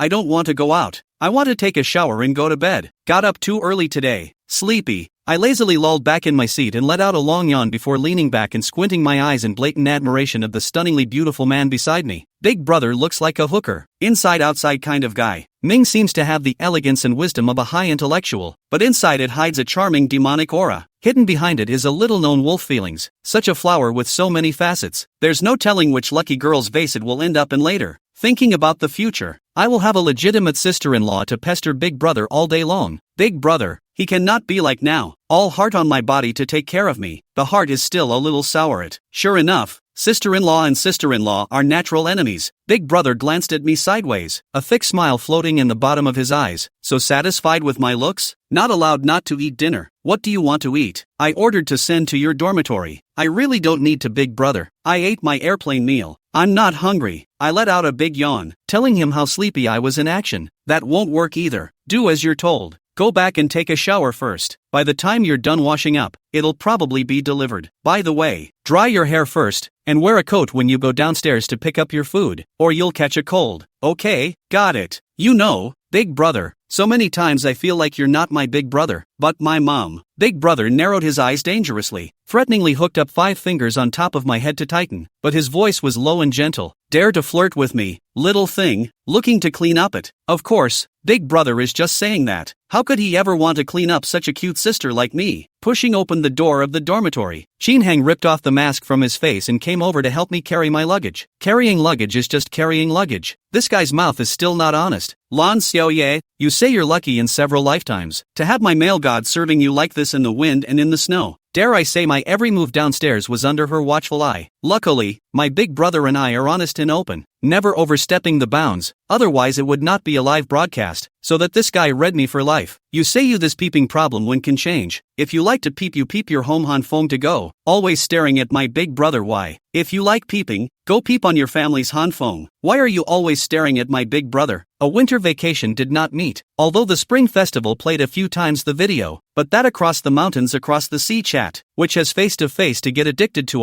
I'm just saying that in passing. Who told her to flirt badly with me and my big brother? She dared to make up whatever she wanted about my clean sibling relationship with big brother. A relationship like hers where Han Feng was pressed against the wall and kissed, and I'm not allowed to dial it back a bit? But as soon as my words left my mouth, Shin Hang's movements as she helped me open my suitcase paused, and her expression became bitter. What's wrong? It's nothing, it's just split up. Shin Xiaohang smiled astringently and bitterly. Split up? It's only been a few days and they split up. Why? You are in love, not play. How can you just say split up? There must be a reason for it. No, Shin Xiaohang, we are separated for less than 2 months. You broke up? Shin Hang silently helped me take out the clothes one by one and hang them up, and the deep despondency made me look at my heart ache. It took a couple of turns around her to realize that her face was puffy, her eyes were red as a live bunny, and she'd obviously been crying for a long time. I snatched the clothes out of her hand and tossed them aside, tugging her over to sit in my chair and reaching out to touch her cool, refreshing face. What happened? If it's not a secret you can talk to me about it, don't keep it to yourself. As soon as my words came out, Shin Hang's eyes reddened, tears opened like crying down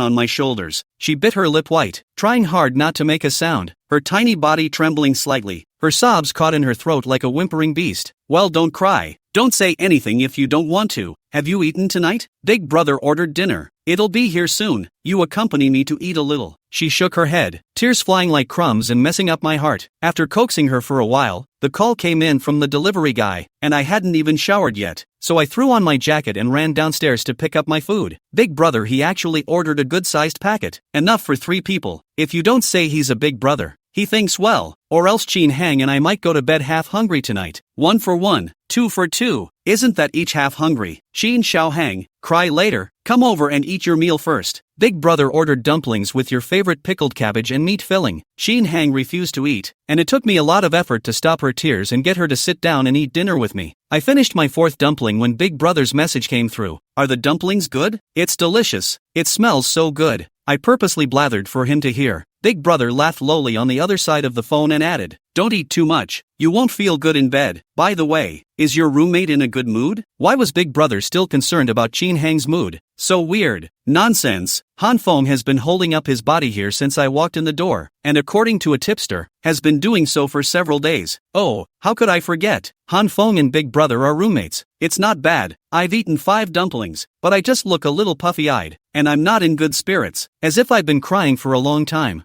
Well, you and Shin Hang are quite close. Persuade her. Some things are predestined by God, and can't be changed by a single voice of courage. It's good to stop in time what you know you can't do. Oh, I know. A few words from my big brother made me feel sick inside. After we played together we realized that Han Feng is a rich 2nd generation. The family has money and power. In the local status is not ordinary. This is evident by the fact that he drove a multi-million-dollar luxury car when he was in college. Shin Hang's parents are ordinary state-owned enterprise workers. Income is average. Family conditions are not good, but life is stable and carefree. It really wasn't easy for a commoner like her to enter Han Feng's illustrious family. I have read a lot of romance novels, and I have summarized a lot of experience. The children of families like Han Feng's, who look rich and wealthy and unattainable, are actually very poor. At the very least, it's bad that they can't make their own decisions about marriage. What's the point of making more money when you're stuck with someone you don't like for the rest of your life? This is their destiny. Like has no value in front of profit. As long as the enterprise grows and the lintel is higher, everything else can be used as a tool to exchange for profit. And the children's marriage is the most equal and mutually beneficial ladder of improvement. Han Feng probability cannot escape this iron law. Shin Hang foolishly like Han Feng. This love road is destined to be difficult. It's just that there's no reason for love. And once it's here, no matter who it is, it's a moth to the flame. For example, me. For example, Wei Qingfeng. For example, Hua Rui. For example, Shin Xiaohang. Chapter 63 Human Sobriety. After dinner, I lay with her in her bed and listened to her tell me what had happened. Shin Hang is a pure northern girl, but grew a pair of Jiangnan women's petite and delicate. Look at the soft and delicate. The bones are the kind of once you fall in love with the immortal character. She loved Han Feng with all her heart and gave everything she had. But after being separated for more than a month during winter vacation, she missed Han Feng and thought about eating and sleeping badly. After talking to her parents about going to her classmate's house, she bought a plane ticket and flew to his city alone, just to surprise him and tell him how much she missed him during his absence. When she arrived at the door of Han Feng's house in the dust, she pulled out her cell phone and was about to call Han Feng when she saw a short-haired girl standing in the courtyard holding his arm and pampering him. Lan Xiaoye, let me tell you, rich people's houses are really bad, and there is not a fence. The gap of the fence is so big that I saw it at a glance. It is impossible to try to fool yourself. The girl was 18 or 19 years old, looking petite and delicate, painted with exquisite makeup, wearing a dress that was worth a lot of money at a glance, and the diamond bracelet on her wrist shone with a fine light in the sunlight. Qin Hang is a sunny and confident girl who has always thought that love is pure and has nothing to do with family or money. In her worldview, there is love. As long as that person is what she wants, she is happy to suffer as much as she can. Needless to say, this love-first view of relationships dooms her to suffer for love. When she saw that bright girl, suddenly she was ashamed of herself, and her hand, which was raised high and ready to greet her, froze in mid-air in vain, and then dropped down feebly. Watching that girl leaning on Han Feng's chest, she crossed her feet to reach Han Feng's lips, and Han Feng actually didn't dodge. The sound of Qin Hang dragging her suitcase and running away startles Han Feng, who spots her and pulls out his legs to come after her. She cut off a cab and sat in it, not even daring to look back. She didn't know if the girl had kissed Han Feng, but the scene alone where Han Feng didn't hide made all her fantasies about love shatter at that moment, and she sat in the car and cried all the way. Han Feng called her hundreds of times and she didn't answer. Hundreds of tweets he sent, and she listened to every one of them with tears in her eyes, listening to his constant begging for her to listen to his explanations, listening to him swearing over and over again that the person he liked was her. That girl was just a marriage partner that the family was looking at. He didn't like it and he wouldn't really marry her. He asked her to give him time. He said he would take care of everything and then accompany her to live a peaceful and good life. He wants her to never back down. He wants her to be there to face the storms ahead. It's just that, so what if she likes it? So what if she explains it? She knows she's not in the same world as him, and it's better to see things through and quit early so she can keep herself from being so pathetic and mean. So what? You guys are breaking up? Qin Hang nodded, tears gushing out in another line. I mentioned the breakup. He didn't agree. I don't care if he says yes or no. I'm out anyway.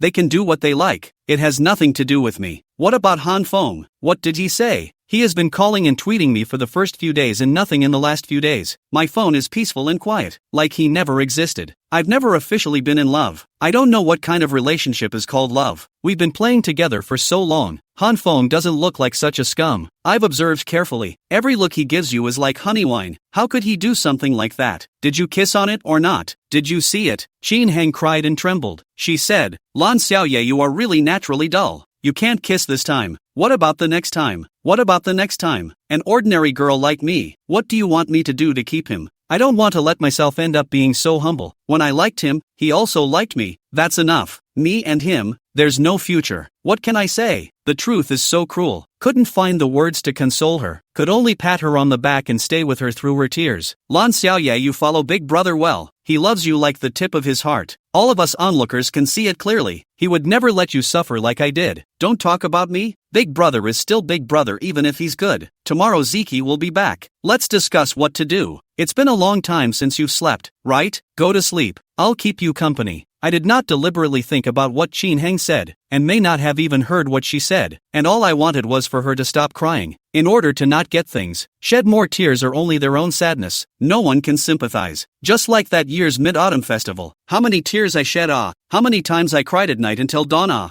and how many times I was heartbroken when I saw Wei Qingfeng and Huarui hugging each other, So what? No one knew how much I was suffering then. But the good news is that I was sober enough that all my feelings for him cut off at that mid-fall reunion dinner table. I found it difficult at the time, but now, looking back, with the passage of time, I can't seem to remember what it was like. Time is the best healing sacrament. How deep love, how bitter love, will be slowly ground into powder in time? Fly away with the wind. Qin Hang, she fell for Han Feng, much like I did back then. The only difference was that Han Feng was fond of Qin Hang, and Wei Qingfeng has nothing but disgust for me. Qin Xiaohang, you fight, cry what Want to find out the truth of the matter, go ask You are in love openly and honestly. We are all witnesses. There is no need for you to carry the burden by yourself when things go wrong. If Han Feng is really a scum, you go up to him and give him 2 big slaps, turn around and leave. He kneels down and begs you to ignore her. Lan Xiaoye, don't be silly. It makes no difference if you ask or not. He'll just say that it's me he likes. So what? Love overcomes power and money. That's just a plot in a novel. Such a high lintel. That is, if you go in, you'll be kneeling for the rest of your life. When trials and tribulations last for days and days, how much love will be consumed? I have to say that Qin Xiaohang has a rare earthly sobriety. Qin Xiaohang, you are quite reasonable. Otherwise you don't study painting, study literature instead. You will definitely be an outstanding writer or screenwriter or something in the future. My intentional gags finally made her laugh. Shin Hang tugged at my collar with one hand to wipe away his tears, while the other pounded my shoulder, laughing and scolding me. Lan Xiaoye, you're inhuman. I'm so upset and you're still making fun of me. It was almost midnight when she finally quieted down and fell asleep. The moonlight was bright, shining on the side of her bed as she slumbered in the darkness, her brow locked tight and deep. Chapter 64. No drunkenness. Wu Ziki came back the next morning, and the sound of her slamming the door of her dorm room with her suitcase woke up the sleeping us. In fact, I woke up very early. That is, Shin Hang has been grabbing my pajamas. I cannot peel off her hand. Had to lie with her, which want to lie down and lie down. Actually slept asleep. Then the night sleep is also fragrant. My big brother tweeted over to offer to bring us food, and I turned them all down on the grounds that I wasn't awake. If it wasn't for that goblin Wu Ziki coming back, I guess we'd have to sleep until the afternoon. You two pigs, what time are you still sleeping, causing me to carry my luggage upstairs alone? Inhuman, Wu Ziki yelled angrily. Our two pigs hurriedly climbed up and didn't freshen up. Together we helped Wu Ziki pack before going to brush our teeth and wash our faces. And Big Brother's lunch was delivered right on time. 3 people sitting around the table to eat lunch. Shin Hang's mood is bad, lazy to speak. I told the story of the incident, asked Wu Ziki what to do next. Actually, I think, love is still quite sacred and worth waiting for. Money is certainly important. Who do not have money cannot live. But love is also very precious. The old poem said that the price of love is higher. It may not be a lifetime so desperately desperate to love once. Missed, how unfortunate. Also last night, Big Brother said that Han Feng had been in the dormitory for several days. If that's the case, he should have come back after Shin Hang, and is also on fire over that matter. Probably how to explain Shin Xiaohang refused to pay attention to him, have no choice but to torture himself. He was willing to chase Shin Hang back, and also for the two of them do not eat or drink to make himself so miserable. This shows that he is emotionally attached to Shin Hang. As for why he did not come to Shin Hang to explain, but it is indeed quite puzzling. I can't understand the rich man's world.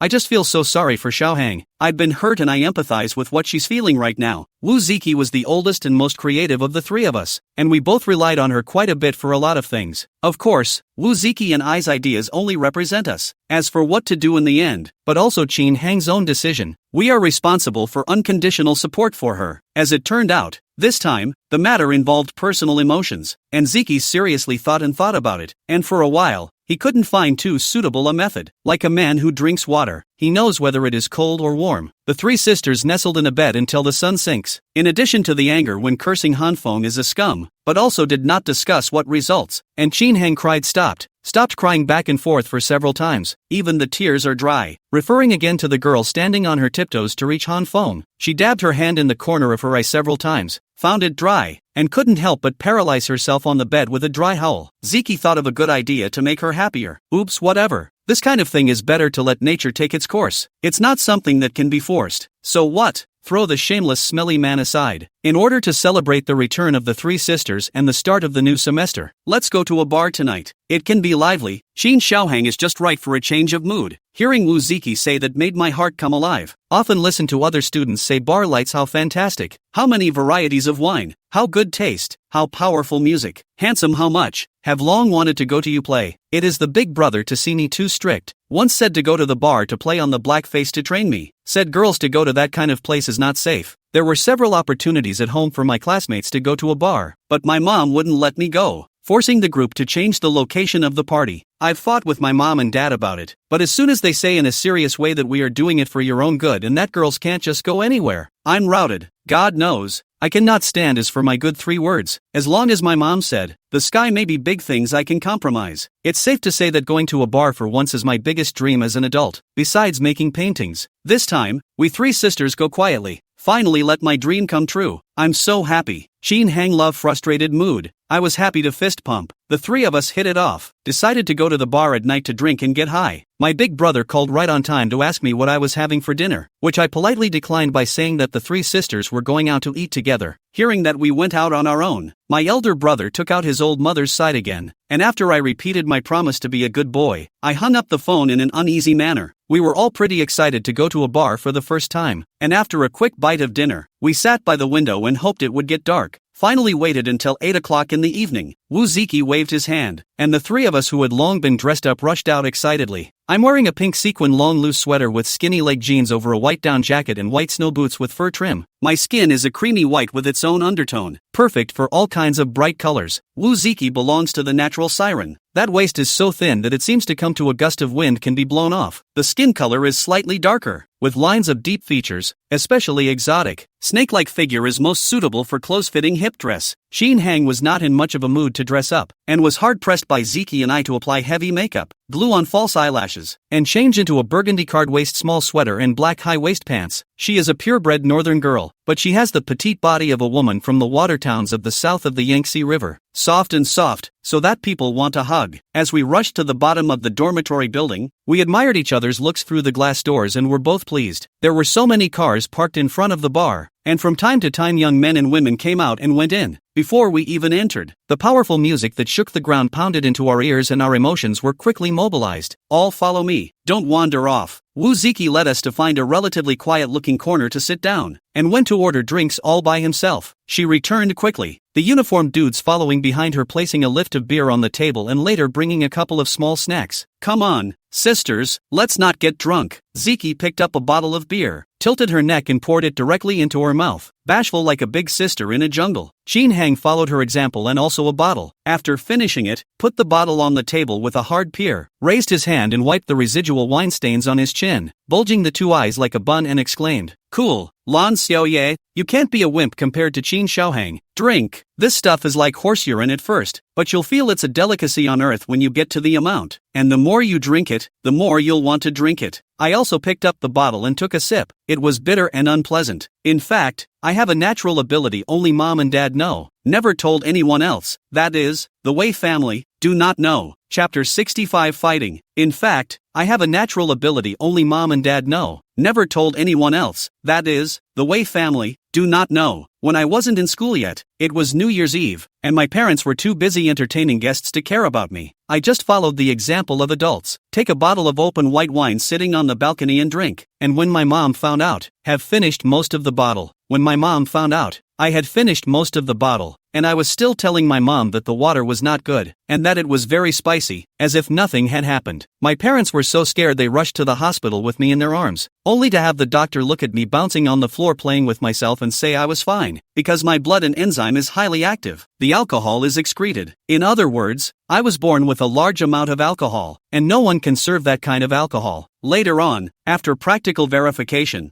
I can only drink a kind of wine will not get drunk. Once mixed with some other wine, minutes not wake up. So, it's not too comprehensive to say that I'm a big drinker. I don't like the taste of alcohol and wouldn't drink a drop of it if I didn't have to for the holidays. The atmosphere of a bar does lend itself to drinking, so it doesn't matter if you try it. Beer has a lighter flavor and is just bitter ice water for me. After drinking 2 bottles in a row, Wu Ziki dragged Shin Hang to dance, and I was alone in the card table watching the pile. On the dance floor, there were countless young men and women twisting their bodies to the music, and Ziki and Shin Hang were both very good dancers, especially Shin Hang. I do not know whether it is the reason that the mood of the past few days is too depressed, the sudden release of emotions, so that her dance looks particularly wild and seductive, is simply blooming in the dark night rose. Soon, several men with differently dyed hair and trendy clothing surrounded the two of them in the center, riding in tandem while occasionally letting out piercing howls. When they came back tired, there were a few tails behind them, salivating to ask for Microsoft. One by one, they looked unsuspicious. One of the dyed red hair, left ear wearing diamond jewelry man directly carried a lot of wine, and insisted on and we in the table, said it is rare to have a good eye, to make a good friend, not good people at first glance, who wants to be friends with them. Ziki is the oldest member of the dormitory, protecting us everywhere. At this moment, she was especially responsible for blocking us behind and arguing with them, quickly attracting the attention of the surrounding tables. Each of those people had a dark aura hidden in the bottom of their eyes, like a wild beast hibernating in the darkness, not seeing a group of men bullying a few girls, but rather looking forward to the outcome of the matter. 2 men had already taken advantage of the noise to shamelessly sit next to Shin Hang, picking up the open bottle of wine and sending it towards her mouth. Shin Hang was petite, but her temper was hard, and she opened the man's hand. The man was not prepared. The bottle fell to the ground, snapped with a bang, shattered, the wine bubbling on the ground in all directions. There was a momentary silence in the air. The man's body immediately surfaced hostile, screaming and cursing, grabbing Chin Hang's hand and pulling it into his arms. I used all my strength to pull Chin Hang to my side, and on the other end, Wu Ziki was already tearing with another man. The scene was chaotic, and as we watched things intensify, it was by no means something a few of us girls could handle. I had to risk getting my head killed and call my big brother for help. It's better to be scolded by your big brother than to be bullied by hooligans. Mom and big brother are right. This kind of place is full of fish and dragons and really crisis. It's really not suitable for girls to come casually. I never want to come here again. The bar is in the backyard of the school's food court. Said close is not close, but also by no means far. Big brother, he has a car. Rushed over at most 15 minutes. Until then, no one to help us. We can only rely on themselves. Although we are struggling to defend ourselves with all our strength, and we look like we are determined to fight for our lives, but our little ability is not enough in the eyes of men who often hang out in bars. My left wrist was cut and kept bleeding. Chin Hang was forced to pour a bottle of strong alcohol, unconscious and paralyzed in his seat. Ziki, she was in the middle of several men left and right. Her jacket was splashed with so much wine, and her hair, which was coiled at the back of her head, was torn and disheveled. Don't move her. The man who poured Chin Hang's wine laughed and put his hand on Chin Hang's collar, and I couldn't care less about analyzing my own fighting ability, and I couldn't think of anything to directly grab the ashtray on the table and smash it. The ashtray was made of that transparent, very thick glass material, and I swung it over again with all my might, and the man let out an ouch, and his head saw red right then and there. The light was so dim I couldn't see just how big the wound was, and the man dropped to the couch covering the gash on his head and howled ah. I, on the other hand, despite shivering into a ball, had a firm grip on the ashtray in my hand. I've got it all figured out. No matter who it is, if he dares to move, I'm going to hit him with an ashtray and never stop that kind of slam until he's down. However,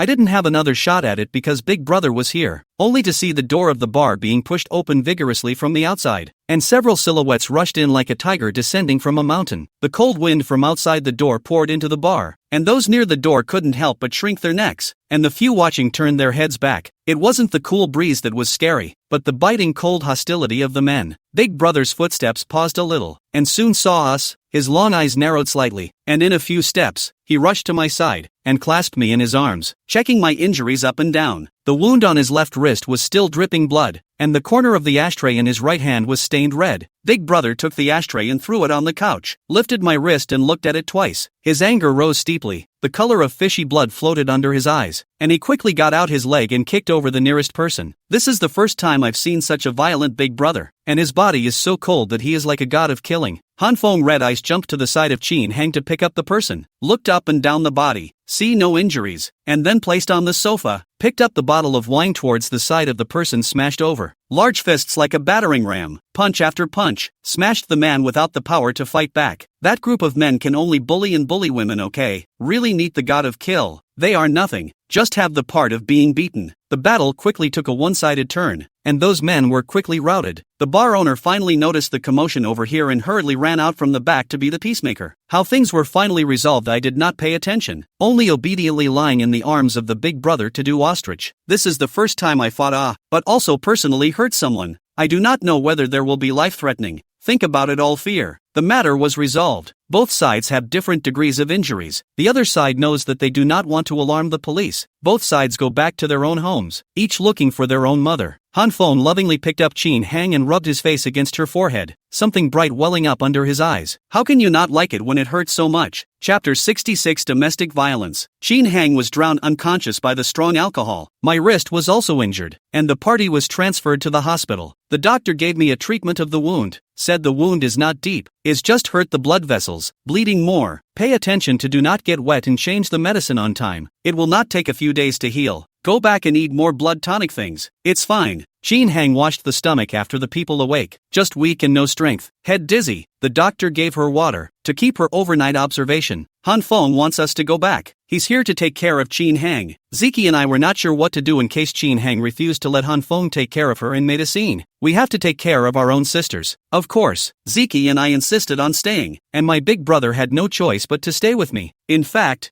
I want to stay by myself and let my big brother go back. The truth is that handsome face is so dark and scary, so afraid that he will settle the score with me, can hide for a day as a day. In case his anger subsides tomorrow, I will be safe. I didn't realize that my big brother was the one who wasn't going to buy my argument, firmly stating that he would be wherever I was, or else he was afraid that I would get into trouble again. The reasons were valid, and it was logical for big brother to stay, mainly because I knew I had made a mistake and didn't dare to mess with him. There are only 3 beds in the hospital room. We 3 girls, 1 each. Ziki lay down not a moment to sleep. She drank a lot of wine, just fought although not injured, but spent a lot of strength, and tired and drunk, really cannot stand up. Since Chin Heng came to her senses, she has been facing inward and ignoring people. Han Feng sat on the side and coaxed her in a low voice and soft breath, but no matter what he said, she did not indicate. Anxious Han Feng scratching his ears. I was a little far away. I could not hear what he said, only to see Chin Heng, and did not hear as if there is no reaction, staring 2 big eyes staring out of the dark window. Empty. Han Feng is indeed a character. See, their own said so long or not a bit of movement, so sex teeth, feet a stomp, also do not care if there is no one next to them, took off his shoes and climbed on the hospital bed, overbearing people tightly clasped, no matter how much Chin Heng struggled. That is, the arm was bitten, hissed and inhaled, but also refused to let go. Chin Heng cried and scolded him, even stomped and kicked. Han Feng could not return the mouth, and even more could not let go, as if no one else, a mouthful of grips to let him upset the little mouth. Finally let our ears clear. Seeing that Chin Heng didn't continue to struggle, Han Feng didn't dare to go too far. The force on his hand tightened, and he growled in a low, hoarse voice, "Sleep, and then move around and still kiss you." Chin Heng was immediately honest, held like a paralyzed water child, and fell asleep within a few minutes, still letting out a happy little hearty sound. Sleeping? You're asleep? How big of a heart is it to cry for days and settle for a kiss and a hug? It turns out that these many days of not being able to sleep, not being able to eat, and being in tears all day long are actually just short of this hug. Big brother stretched out his big hand to block my eyes just as Han Feng was getting off. Don't look. You're still young. Don't let him teach you a lesson. I'm not going to listen to it. The live version of the kiss, it's a shame not to see it. Luckily, my big brother didn't close his fingers that tightly, so I could still peek through them. This kind of peeking is like watching a widescreen, although it is not very enjoyable, but it has a different kind of sense of achievement. Watching the fun of watching, momentarily forgetting his own situation and big brother's face that is blacker than ink, not knowing the sorrow, said, so fast to make peace. If I had known that a battle can be reconciled, I might as well go to the fight earlier. No sooner had the words left my mouth than I felt the temperature in the hospital room drop dramatically, the cold air whooshing and freezing me, shivering more than twice as much as I had in the fight just then, freezing me to the point where I hurriedly pulled up the covers to cover myself. It's over. Got carried away and forgot there was a great God around. I mentally lifted the covers up again in a vain attempt to cover my face and blind myself all over. Don't be stuffy. It's your turn. Tell me, warrior, how many bottles? He pulled off the covers to expose my head, and the elegant and proper face pulled on a bit of gangliness. Not daring not to answer,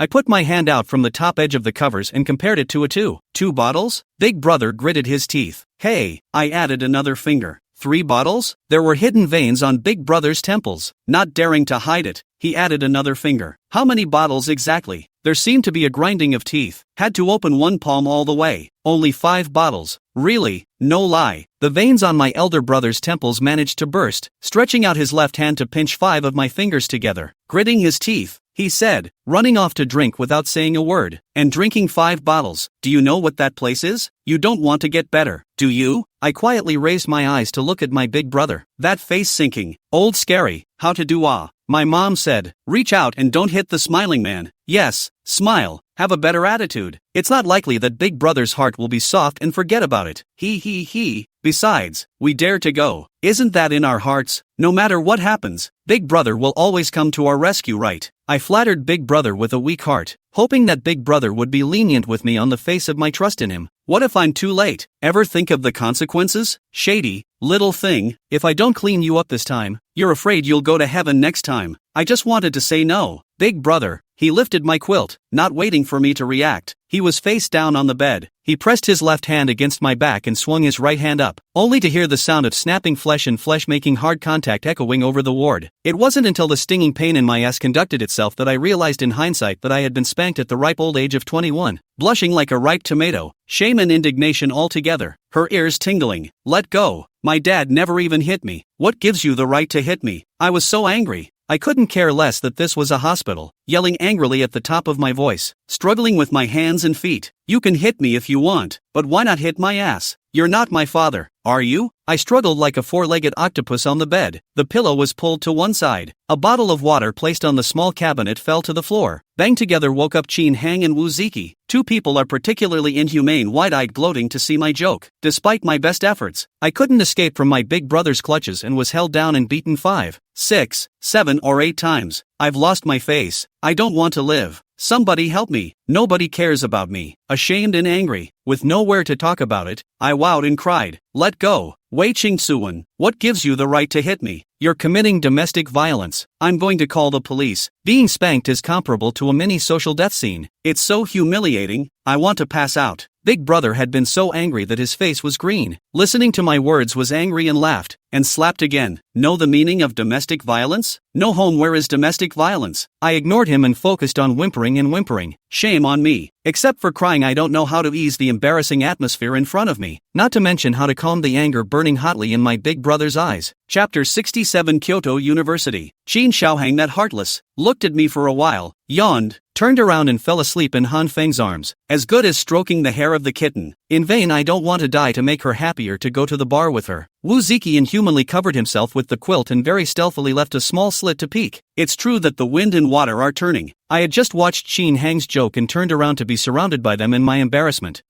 Pissed off. I'm gonna cry. I don't know how long I cried, but just when I felt like my tears were going to dry up if I didn't turn this one over, my big brother's face finally shrunk back a little. Not as long, but still not very pretty. Crying so loud and still have a reason. Right, if you cry again I'll call Auntie Kiho. Big brother, he threatened me. I wanted to cry some more, but I was afraid that he would actually call my mom. If my mom knew what happened today, she would probably come over the mountain to clean me up herself. Think about it. Do you still call if you don't cry? I asked, huffing. Big brother stifled a laugh. No fight. Well, I won't cry then. I finally fell asleep in the latter part of the night, and in a daze I thought I heard him say, "Little thing, you are really willing to poke at the tip of my heart." During the first semester of my senior year, my dad had a small heart problem and was hospitalized for almost a month, and my mom almost cried herself to sleep over it. It was the busiest time before my internship and I had no time to go back to see my dad. Every day, I could only see him lying on the hospital bed through video calls, so sad that I had no strength to walk. Mom suffered at home and I was exhausted at school, calling several times a day to keep an eye on my dad's condition, crying every day, and my big brother's jacket changed color with my tears. I was like a little crazy during that time, and I was in a particularly bad mood.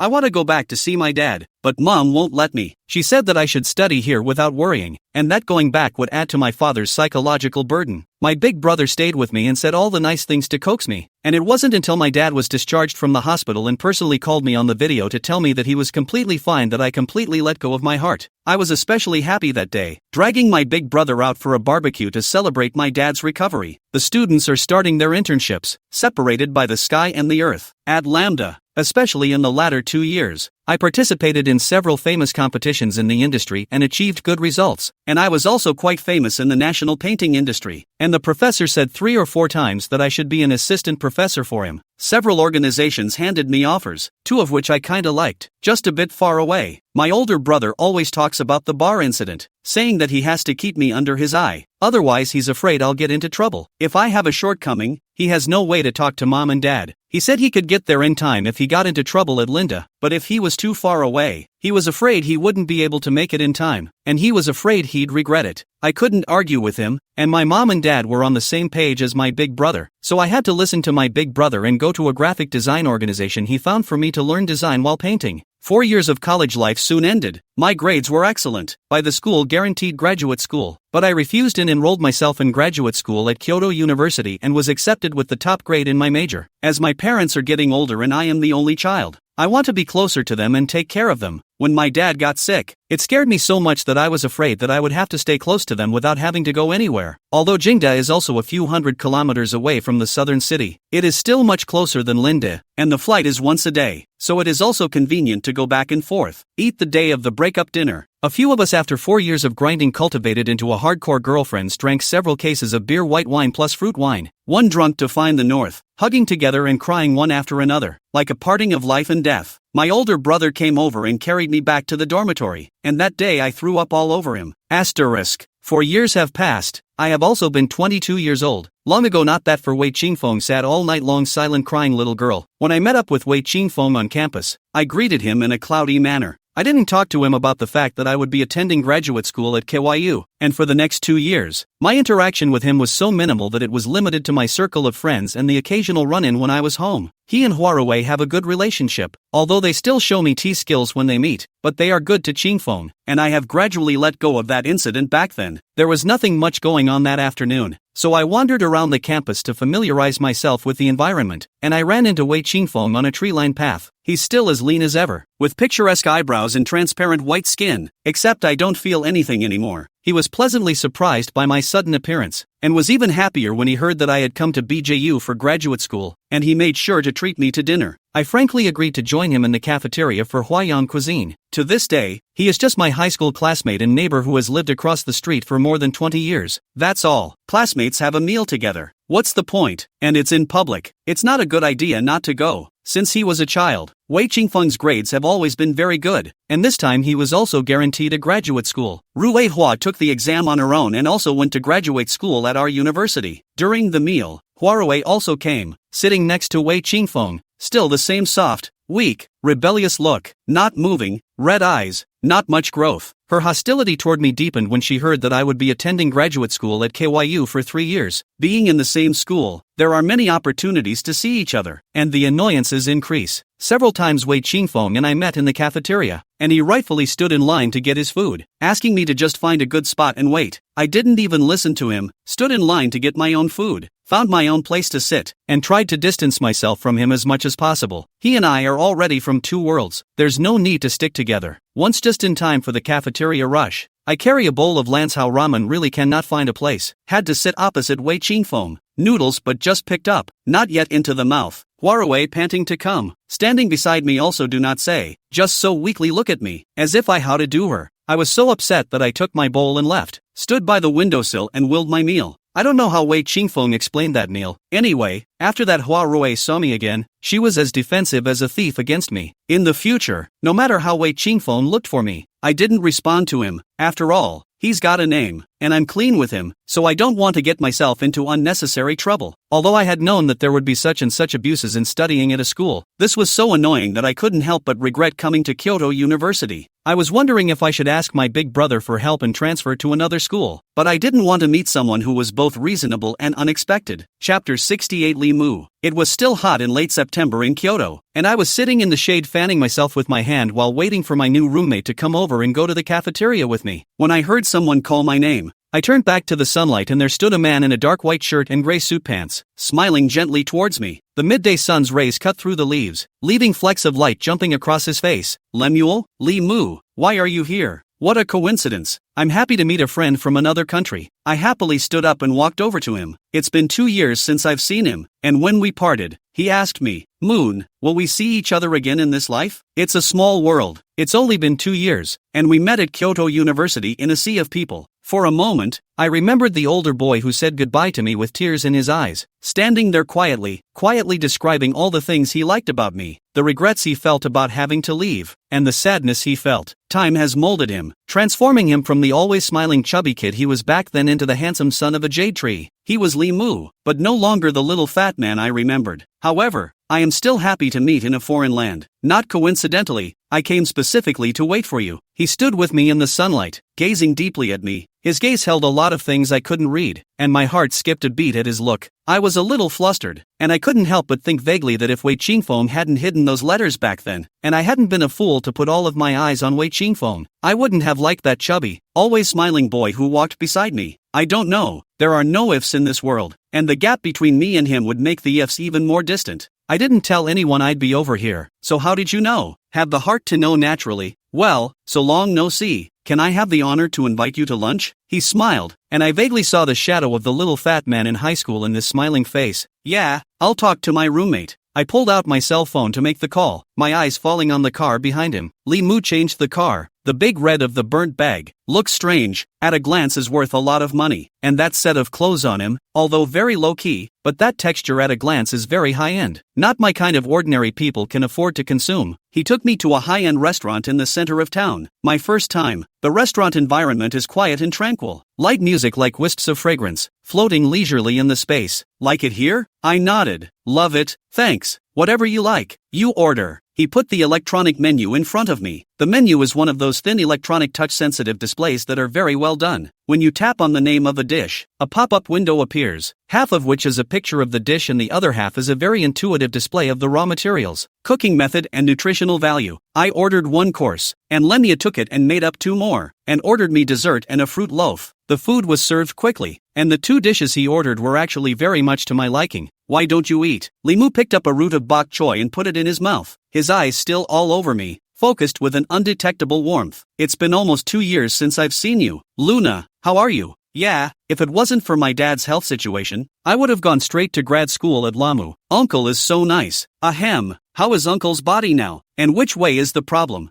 I know a few people from the hospital over here who might be able to help. After eating a lot of food and being a bit stuffed, I grabbed a small fork and had a bite of fruit. A little heart problem, but it's fine now. Thanks. The sky was the limit, and eventually the conversation came down to our 3 years of high school together on the south side. After so many years of studying away from home, I often think of the many people and events in the south side, and my high school classmates are the most colorful part of it. Li Mu is very talkative, and I don't even remember a lot of the things he says, but he tells them as clearly as if they happened yesterday. He was a little smug when it came to his senior year. Everyone was standing on the playground for the graduation picture, and he managed to have the closest picture of me in the group by switching places with the boy behind me for $10. Li Mu, the graduation photo I exist in my cell phone album. Do you want to take a look? His eyes lit up and he smiled softly. Of course you do. Open it for me. I found the picture and opened it, put it on the dining room table and pushed it over to his side of the table, pointing my finger at his spot. You've lost a lot of weight at this point. The first signs of a handsome man. He ignored my flirting and instead stared at the photo in silent fascination, something jumping under his eyes. The phone screen went black and I was about to take it back when he suddenly grabbed my hand and held it in his palm. My face flushed red and hot, and I couldn't break free of his hand no matter how hard I tried. He lifted his head to gaze at me and said softly, Xiao Yu, that year I really thought we would never see each other again, and I was sad and upset for a long time. But today I met you again, so I don't want to suffer myself anymore. Xiao Yu, I want you to be my girlfriend, and later get married and have children and watch over them for the rest of your life. Are you willing to do that? The question came so suddenly that I was a little overwhelmed for a moment. You read all those letters I wrote, didn't you? Every word in them is sincere and valid forever. Xiao Yu, let's try it, okay? I want you to be my girlfriend. I want it very much. I've wanted it for many years, okay? This reserved man pleaded with me almost pleasingly. Never thought I'd see the day when an older boy would hold my hand in the sun and ask me to be his girlfriend. I hadn't experienced anything like that and didn't know how to answer him. Those eyes full of love and the warmth of his hand made me open my mouth to say no. Should I say yes? I was totally unprepared for this. But, Li Mu, I only read 2 lines of those letters before the culprit's brother threw them away. I don't know what was written inside. Luna, promise me, okay?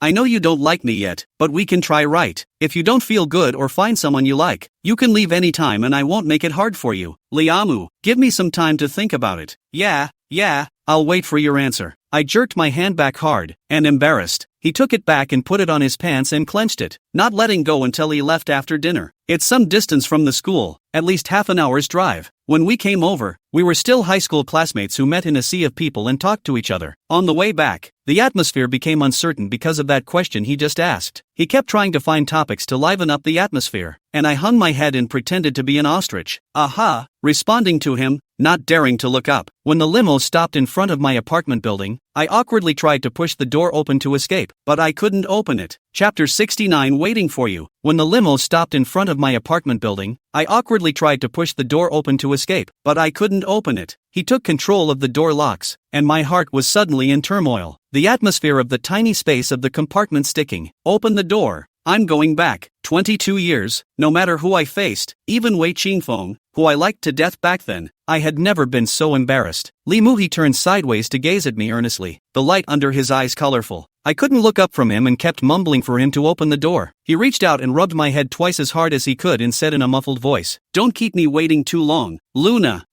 I'm getting off. I realized that, with the exception of my big brother, it seemed that I had an instinctive sense of distance from whichever member of the opposite sex I was with. He turned the car off and got out himself before opening my side of the door and gentlemanly extended a hand to try and hold me up. I thought about it, but after all, I didn't take his hand and pop down on my own. Liamu was a little lost, but he fought the urge to follow me. It's not a few steps, I'll be fine on my own. Go about your business. He had phone and text alerts going on while we were eating. He didn't answer the phone or open it to see who was looking for him. He just sat across the table and watched me eat. Pushing open the door to my apartment, I saw my roommate, Jo Minhui, standing in front of the window smiling at me in a high and mighty way, making me bristle. Why are you looking at me like that? What's wrong with your face? The new roommate Jo Minhui is a typical sexy beauty. I heard that it is still a rich second generation. Eating, drinking and wearing not bad. Not much in-depth contact, temperament and so on have not yet figured out. I changed into my comfy, soft-soled slippers and prepared to take a nap to refresh myself. I had things to do in the afternoon. Washing my face, I collapsed onto the bed, pulling the sheet haphazardly over my body and closing my eyes with a yawn. Can you be this tired even from a meal? I lifted my heavy eyelids to glance at Jo Minhui, who stood in front of my bed with her arms wrapped around me, feeling that she wasn't too friendly today. I've been living in the same apartment as her for a few days now, and we don't see each other much. She's always busy, and the phone that rings from time to time talks about business and stuff that I don't really understand. Her dress and accessories such as jewelry and bags looked very delicate and expensive. Obviously from a privileged family, it was normal for a girl from such a background to be a bit arrogant, only not very well. Two people who have basically nothing in common.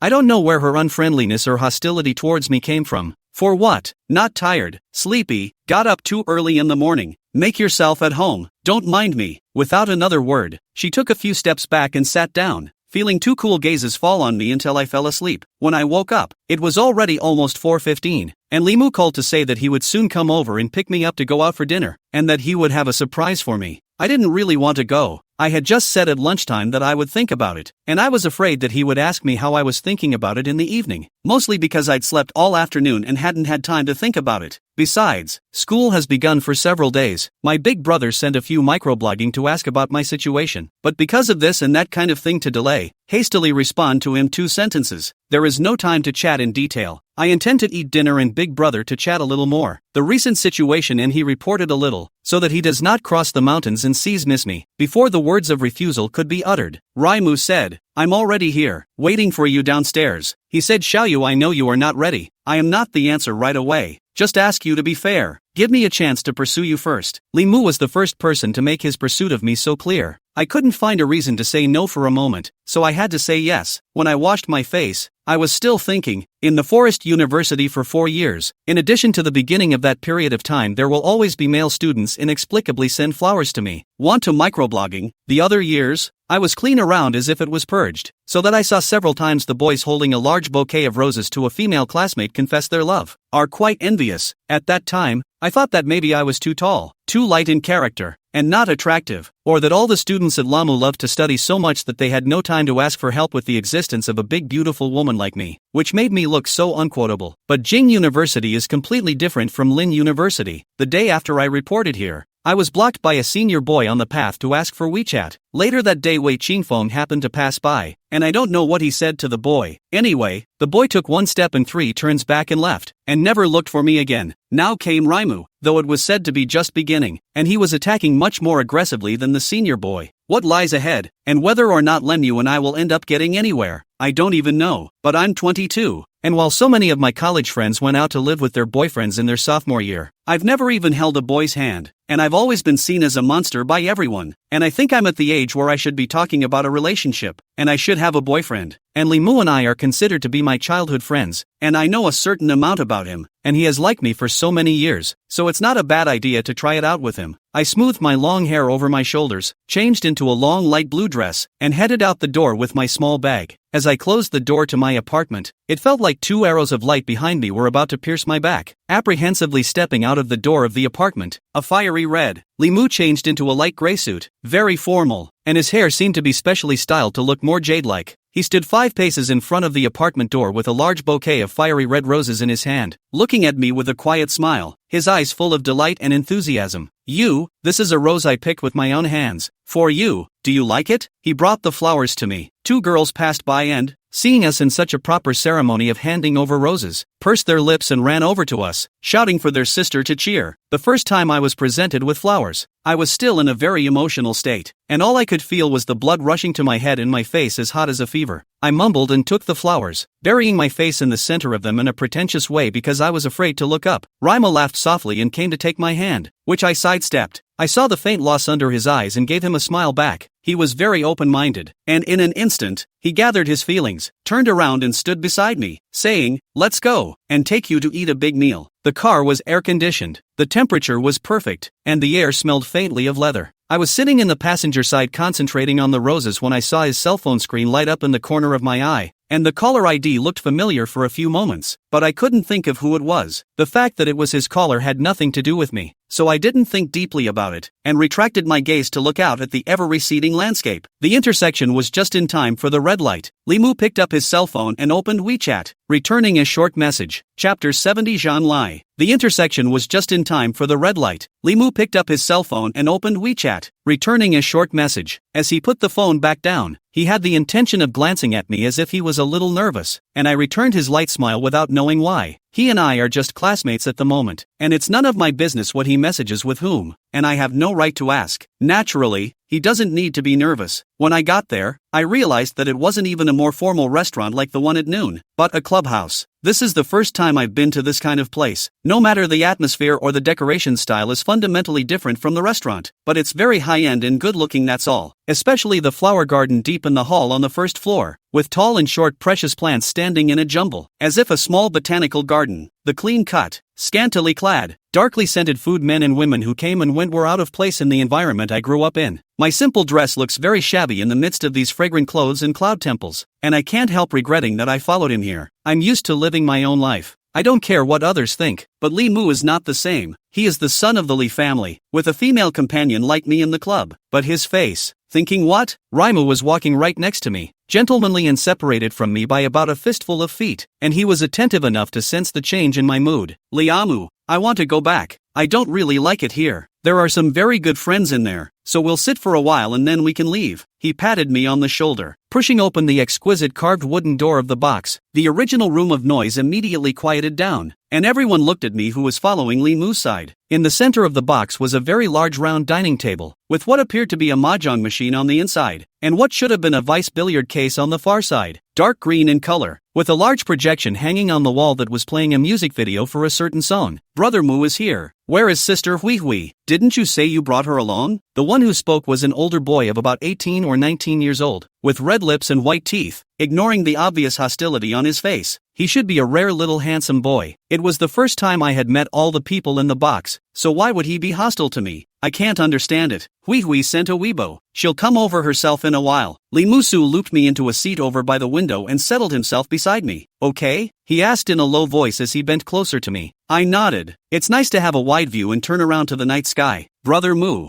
this pretty girl looks unfamiliar. Who is she? Don't you want to introduce us? It was the same boy. He stared at me coldly, his high eyebrows hinting at his displeasure. To be so sharp at such a young age is never good. Li Mu's originally gentle eyes gave a lurch and his aura around him became cold as he raised his eyes to look at the boy. Zhang Lai, are you questioning me? The boy's fair face became red all of a sudden. He choked for a moment, kindly laughed and opened his mouth. Look at what Brother Mu said. How would I dare? This is not. I have not seen such a beautiful beauty. Envy and jealousy, a moment did not grasp. Would brother do not in my same A couple of other people at the table followed suit and said a few words before digressing to talk about business and stocks and things like that. I've never been exposed to any of this stuff before, and I was so bored with what I was hearing that I pulled out my phone and played with it myself. Despite trying to minimize my presence, the people at the table were surreptitiously checking me out, and I think they were all guessing about my relationship with Liam. The food was quickly served. The waiter poured the sober red wine for everyone present. When it came to my glass, Li Mu reached out and blocked it. She doesn't drink. Some freshly squeezed juice would be good. Oh, Kikyo can hurt girls too. A beautiful woman is so lucky to have a kitsune to protect her. Mu Zi, the beauty is pretty and has a good temperament. Have you ever thought of developing into a girlfriend? Li Mu said in front of those, all as if he did not hear ignore. This last sentence seems to be very much in line with his heart. Will heartily show the first smile after coming in. Very much want to is trying to realize. There was a collective uproar for him to step up his game and get me soon. I hadn't experienced this kind of scene before. and I didn't expect anyone to bring something like this to the table and make it clear. It was an uncomfortable feeling, as if I were a clown standing on a stage for a large group to watch. I offer a faint smile in the face of everyone's teasing. With the wine, the atmosphere at the table gradually heated up with the pushing of glasses. The food was good, but I didn't have much of an appetite. I just felt like I couldn't fit into the atmosphere and it was awkward to sit there dry. Why hasn't Hui arrived yet? If she doesn't come, she'll be done eating. A girl wearing a big red short skirt said. Raimo flipped open her phone and looked at the tweets. She said something's come up and she's not coming over. Earlier that boy heard, eyes blinking, seems to want to say something, and Scorn Limu's face cold, pursed lips unwillingly turned away no longer look at me. They kept discussing very specialized topics and I was the only one who couldn't understand and felt isolated from them. Suddenly it's so boring. Liamu, I want to go back. You haven't eaten anything. Eat some more and we'll go. I shook my head. I don't want to eat. I can go by myself if you have something to talk to them about. No, I'm with you. Raimo spoke briefly to the man and grabbed his jacket, which was hanging casually on the back of his chair, and led me out of the box. Leaving the clubhouse, my feet stepped onto the verdant path in front of the door, breathing in the scent of nightshade in the air, and I had the feeling that I was in a different world. 1 foot in heaven, 1 foot on earth. Unhappy? He observed me as he drove. It's been quiet all night. Is it too noisy? I looked sideways at the streetlights and pedestrians that kept sweeping by outside, and suddenly felt like I might not have a future with Liam. After all, how can people from two worlds, with different upbringings, different worldviews, different preferences and so on, build a bright future? No, it's just, it doesn't quite fit. He laughed lowly, stretching out his right hand as if he wanted to shake my hand, reaching halfway and then retracting. Those brats are indeed too rude. It's better to meet with them less often in the future. I prefer the two-person world with you. Xiao Yu, how much longer do you have to think about it? I would love to hold your hand. The subject changed too quickly and purposefully, and my face was uncharacteristically and thoroughly red. Raimo laughed happily. You look super good when you're red-faced. I returned to my apartment with the bouquet of roses in my arms, and Liama stayed by the door to watch me get on the elevator. It was late, and I assumed that Joe Minhui had already gone to bed, so I was extra careful when I opened the door. With the key in the lock hole, I pushed the door in and a bright room opened up. Chapter 71 Fame. Joe Minhui was lying on the bed not knowing what to fiddle with, and when she heard me open the door and come in, she raised her eyes to look at the roses in my arms for a few seconds before moving her eyes away. The corners of her mouth, stretched backward, were indignant resignation and disgust. I didn't say anything, let alone do anything. This big sister exactly look at me where I don't like why every day more and more hate me? Is the same-sex repulsion in the roommate also applies? It doesn't make sense. I got along very well with my two roommates at Lamu, so how is it that roommates at KYU are so difficult to get along with? Unexplained hostility. So strange. Putting the flowers on my desk, I was wondering what to find to keep them when Joe Minhui snapped. I'm allergic to pollen. What? Pollen allergies? Doesn't that mean that such a beautiful flower is just a throwaway? That's sad.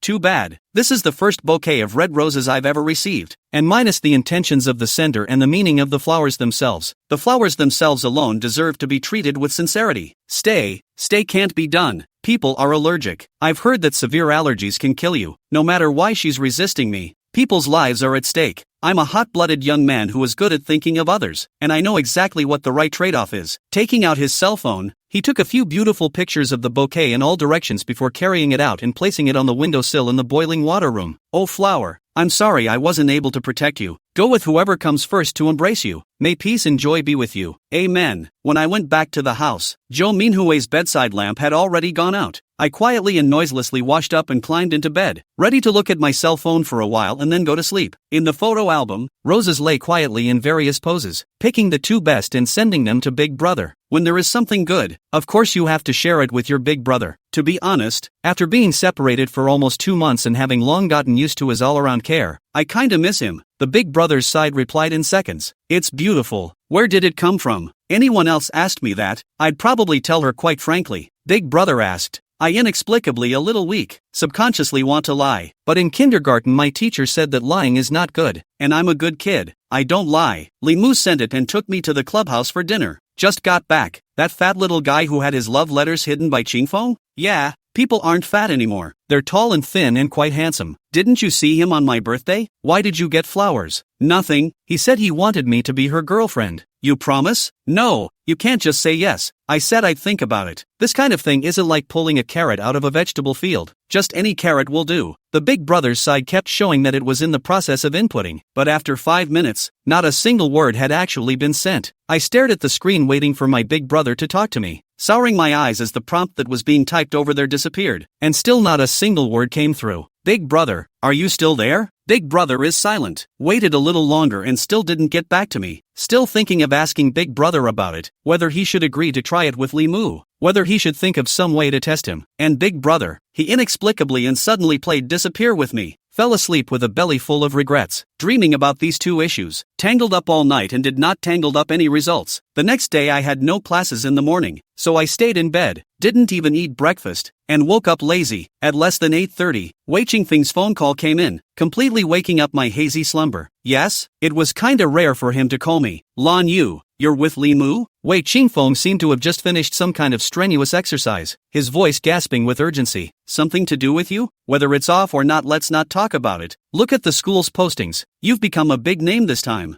What? I opened the school posting only to see that it was already a mess. Taped at the top is a photo from yesterday afternoon in front of the apartment door, featuring me and Lemuel, with the bouquet of roses that had no business being with me in the medium. The angle of the photo was particularly well chosen. He handed me roses with deep affection, and I was biting my lip and looking at him with shy eyes, which was like a pair of lovers gazing at each other with deep love. If I hadn't experienced that moment myself, I would have found the image so beautiful as to be enviable. The great god of wood fell from the altar and began to eat earthly food. Wow, I want to cry. How come Brother Mu has a favorite girl? Isn't he not close to women? Is he being regaled by a vixen? Quiet, let me cry for a while. Miss Sister is so pretty and worthy of the great god of wood. Oh, that's right, the match is so good that I want to get high on their CP. Go for it, young lady, we're looking at you. Where does Miss Sister come from? Is there anyone who knows? I'd like to see the real sister for myself. See, Lan Yu, you've only been at Kyoto University for a few days and you're so resistant to loneliness? It's very fulfilling to push yourself into the limelight, isn't it? Wei Qingfeng's words were as unpleasant as ever, but today I'm no longer 18 years old, and I can't open my mouth to curse back at him even if he humiliates me. Now, mine doesn't take kindly to that. Who the hell does he think he is? Calling me names 5 years ago and trying to meddle in my life 5 years later. Who gave him the face to ask him to poke his nose into my business? Who the hell is he? I have a temper too. Whether or not to endure loneliness is my business. Standing on the tip of the wind and waves also has nothing to do with you. Mind your own business. Don't idly come to me to find existence. It's really annoying. After saying that, I will press the phone off. I don't want to hear him crowing.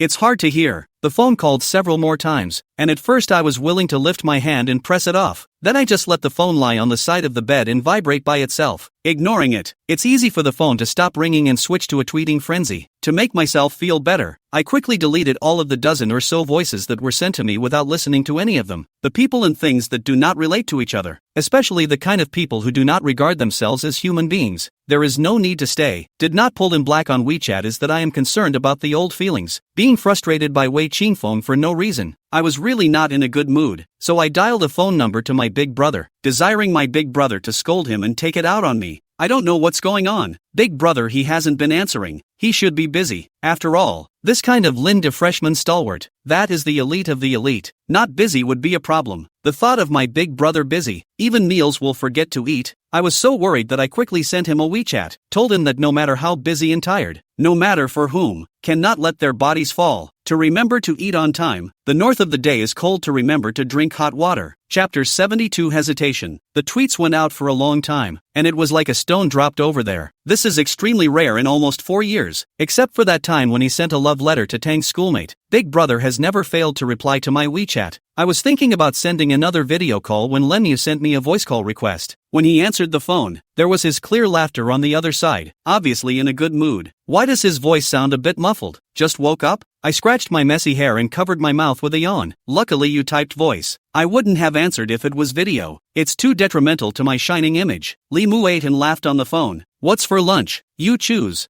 I'll set it. I'm a little hesitant. Last night I had thought it would be just the two of us, but I didn't want it to be a party, with one or two of them very clearly targeting me. And although Liama took careful care of me the whole time, the meal wasn't exactly pleasant. For me at least, it was not a good experience, and his circle was so dazzling that I was overwhelmed. If I had to choose, I still like the simple life of Big Brother where two people sit facing each other and enjoy a pot of spicy hot pot together. and when several people at the table asked who I was, Liamo brushed it off and didn't introduce me to anyone. I don't know if he was juggling my thoughts in this way or if he just didn't see the need. Either way, I don't really care much about it, but it doesn't sit well with me. I want to eat in the cafeteria for lunch and familiarize myself with the general area around the school, so you don't have to worry about me. How can that be? I'm struggling hard to hold a beauty. You can't block my way forward. Not to mention you can't dampen my determination to hold a beauty and never return. I didn't expect him to have a sense of humor. I ate and laughed. Nonsense. Serious correction. He squared his tone. Not a word of this is gibberish. I'm serious when it comes to pursuing the beautiful Lanyu. Get up and pack. I'll pick you up in half an hour. There's a food court near the school, right? I heard my classmates say that the rice noodles there are super delicious. Why don't we go and try it? Limu didn't pick up my words right away. I don't know if he was busy or thinking. If you have something to do, just go and get busy. I'll go with my classmates. It's not that busy. Listen to you. I'm heading out now. Changed into a pure white dress, a little cloudy, and put a thin coat, long hair loosely braided into a fishbone hanging at the back of the head, stomping flat shoes. Standing in front of a dressing mirror admiring myself is actually quite a bit retro. Lee Moo's phone call over. I pulled open the door to go out. Just Joe Minhui stood in the doorway with a cloudy little face to pull out the key. "Seen he go out." Cold snort over me directly in, as if Justin who had a fight. For her cold treatment I have long been accustomed to, but as a roommate, she did not have the heart of friendship. I will not be insensitive to take the initiative to go up with a hot face on people's cold arm. Their own over their own is. When I came downstairs, I saw another headache scene. Lenyu stood waiting for me in the same spot as yesterday, carrying the turnkey in his left hand and sticking his right hand in his pants pocket. 2 steps away from him was actually Wei Qingfeng, with a chilling aura all over his body, his exposed right hand clenched into a fist. Both of them were like beasts guarding their own territories, neither of them willing to take half a step back. If they had to compete, Li Mu was slightly better. Wei Qingfeng had done something wrong to Li Mu back then, and he had already lost in terms of momentum. Only whether he lost or not was completely out of my mind. As for what he was doing here, I didn't think to ask, much less know.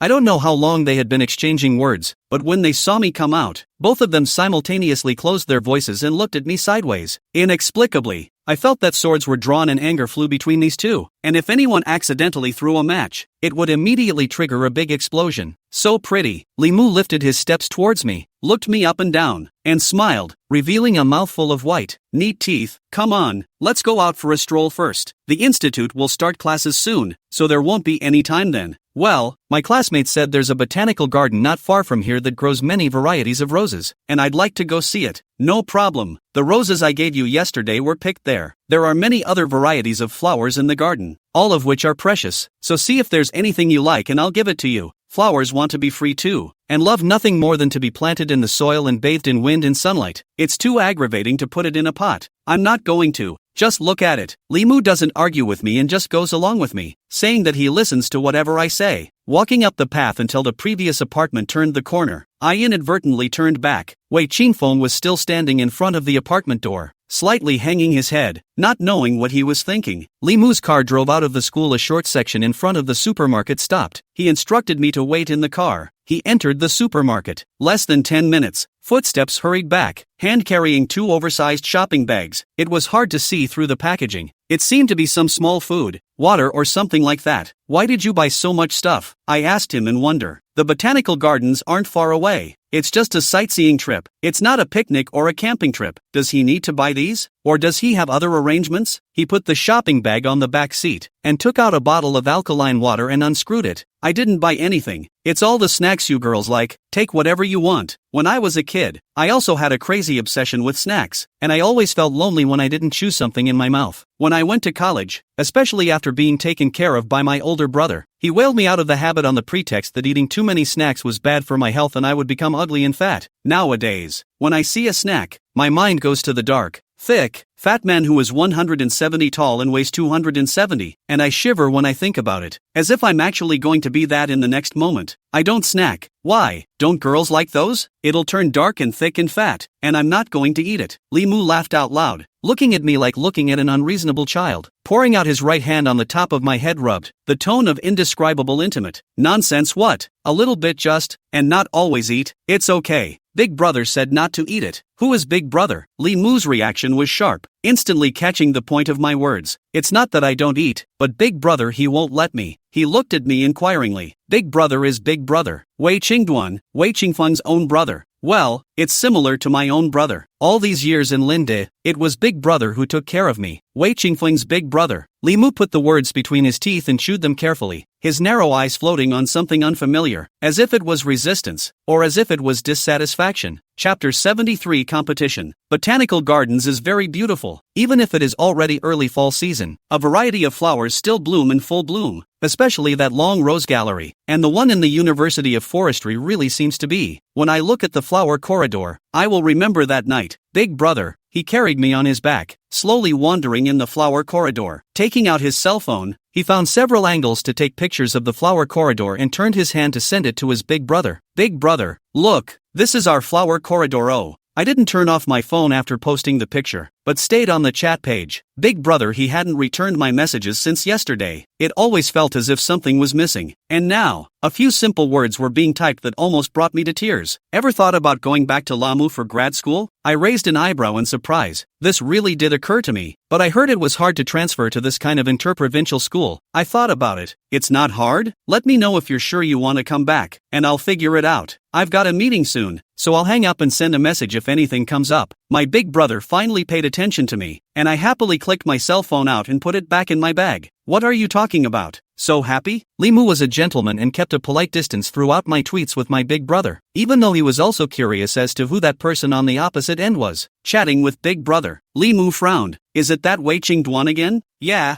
you can't be that rude. He's my brother. He's a couple years older than us. You'll have to join me in calling him brother as well. I don't know which word pleased him. Li Mu pursed his lips and smiled, beckoning the white glove staff to come over and take us to pick out lilies, which he said had a good meaning and wanted to give me a bunch. I was so scared that I waved my hand and refused. Never. Let the flowers grow well on the branches. Zhou Minhui is allergic to pollen, and yesterday that bouquet of roses was forced to be placed in the hot water room for everyone to enjoy. As pretty as the flowers are, I can only hold them for a while, and then I'll have to take them back to the hot water room again, which is too bad. Zhou Minhui has a pollen allergy? Who did you hear that from? Li Mu was surprised. She said it herself. Yesterday when I went back with the flowers, she was disgusted, covering her nose and hiding far away. I was afraid that someone would die, so I had to send the flowers away. So, Li Mu, don't send flowers in the future. It's a waste. In the next few days, Li Mu came to me twice a day, rain or shine. Sometimes he took me to meet those friends of his. Most of the time it was the two of us shopping and eating. Several times, he took me to those expensive luxury stores and tried to give me bags and jewelry and beautiful clothes starting at 5 figures, all of which I refused. Once a little rain, I wet the back a little cold. He also wanted to send me a car. Words are not finished. The assistant drove the car over, apparently already prepared. Light blue car coat, exquisite small but also extremely expensive. Is all the girls will like the style. I did not even touch, also politely refused. Li Mu especially can't understand this. In his opinion, there is no girl who doesn't like these cute and adorable things. I'm a different kind of person. In fact, I also wondered, Big Brother to buy me food and drink gifts, I can openly accept. When that person changed to Li Mu, I was full of resistance. So strange. Girls like to dress up in fancy clothes, but that's only if they can afford it. I don't want to become so materialistic, and I want to earn my own money to buy the things I want, never to depend on others. I don't want to become so materialistic. Besides, if I want something, I have to earn money to buy it by myself, and I never want to depend on others. I do want a relationship, but it has nothing to do with money or power. I just want to like someone. Another party among friends. I came out a little late because of something at school, and when I arrived at the clubhouse, there was already a table full of people, and laughter floated all over the room. When I opened the door and entered, there was only one seat left at the table. I, on the other hand, met someone who was out of my league, Zhou Minhui. One seat, but two people came. I don't know whose intention it was or if I was not in their budget in the first place. Either way, it's enough to embarrass me. Brother Mu, you can come late. As usual, the penalty, drink 3 cups. The one who spoke was still the same big boy, who couldn't stop glancing at me out of the corner of his eye, smiling cockily in triumph. Raimu sank down and threw the car keys on the table with a tom-tom thud, and the boy's grin froze on his face. Zhou Minhui turned sideways and raised her head to look up at us. Her gaze was complicated with anger, resentment, and hatred that came from nowhere. She hates me? Why is there only one seat? Li Mu spoke in a deep voice. His face was stern and cold. His eyes were deep, and his slightly furrowed brows told everyone that he was angry. Aki, I'm sorry. I had all but said not to come. But, Sister Hui, why do you have to say sorry? You were originally a member of the circle. We grew up together. What kind of relationship is that? You can't be pushed out just because there's one more person. Until when? You're still my sister Hui. No one can replace you. It's that boy again, who braced himself against Li Mu's pressure to back up Jo Minhui. His eyes, which should have been clear, were suppressed with throbbing affection. He likes Jo Minhui? Oh, one more person. Who is the extra person? And who has been pushed out? Zhang Lai, tell me? Li Mu narrowed his eyes, cold fury surfacing on his body, his aura oppressive for no reason. Zhang Lai's face turned pale, opened his mouth a few times and wanted to say something, but in the end, he was defeated in front of Li Mu's cold and heavy aura, hanging his head and didn't dare to make another sound. The people at the table saw this and hurriedly called the waiter to add chairs, saying that they were just chatting and didn't notice, and saying one after another that they were sorry. The waiter answered the call and brought a very small, narrow chair and placed it next to the one that no one was sitting in. Aki, hurry up and entertain your guests to their seats. The food will be gone soon. You have to drink more today. It's been too difficult to ask you out lately. I didn't realize that Aki also had a day when he forgot his love. Long time no see. At this point in time, is there anything you don't understand? I'm the extra person, and they keep the circle tight just to isolate me. Li Mu,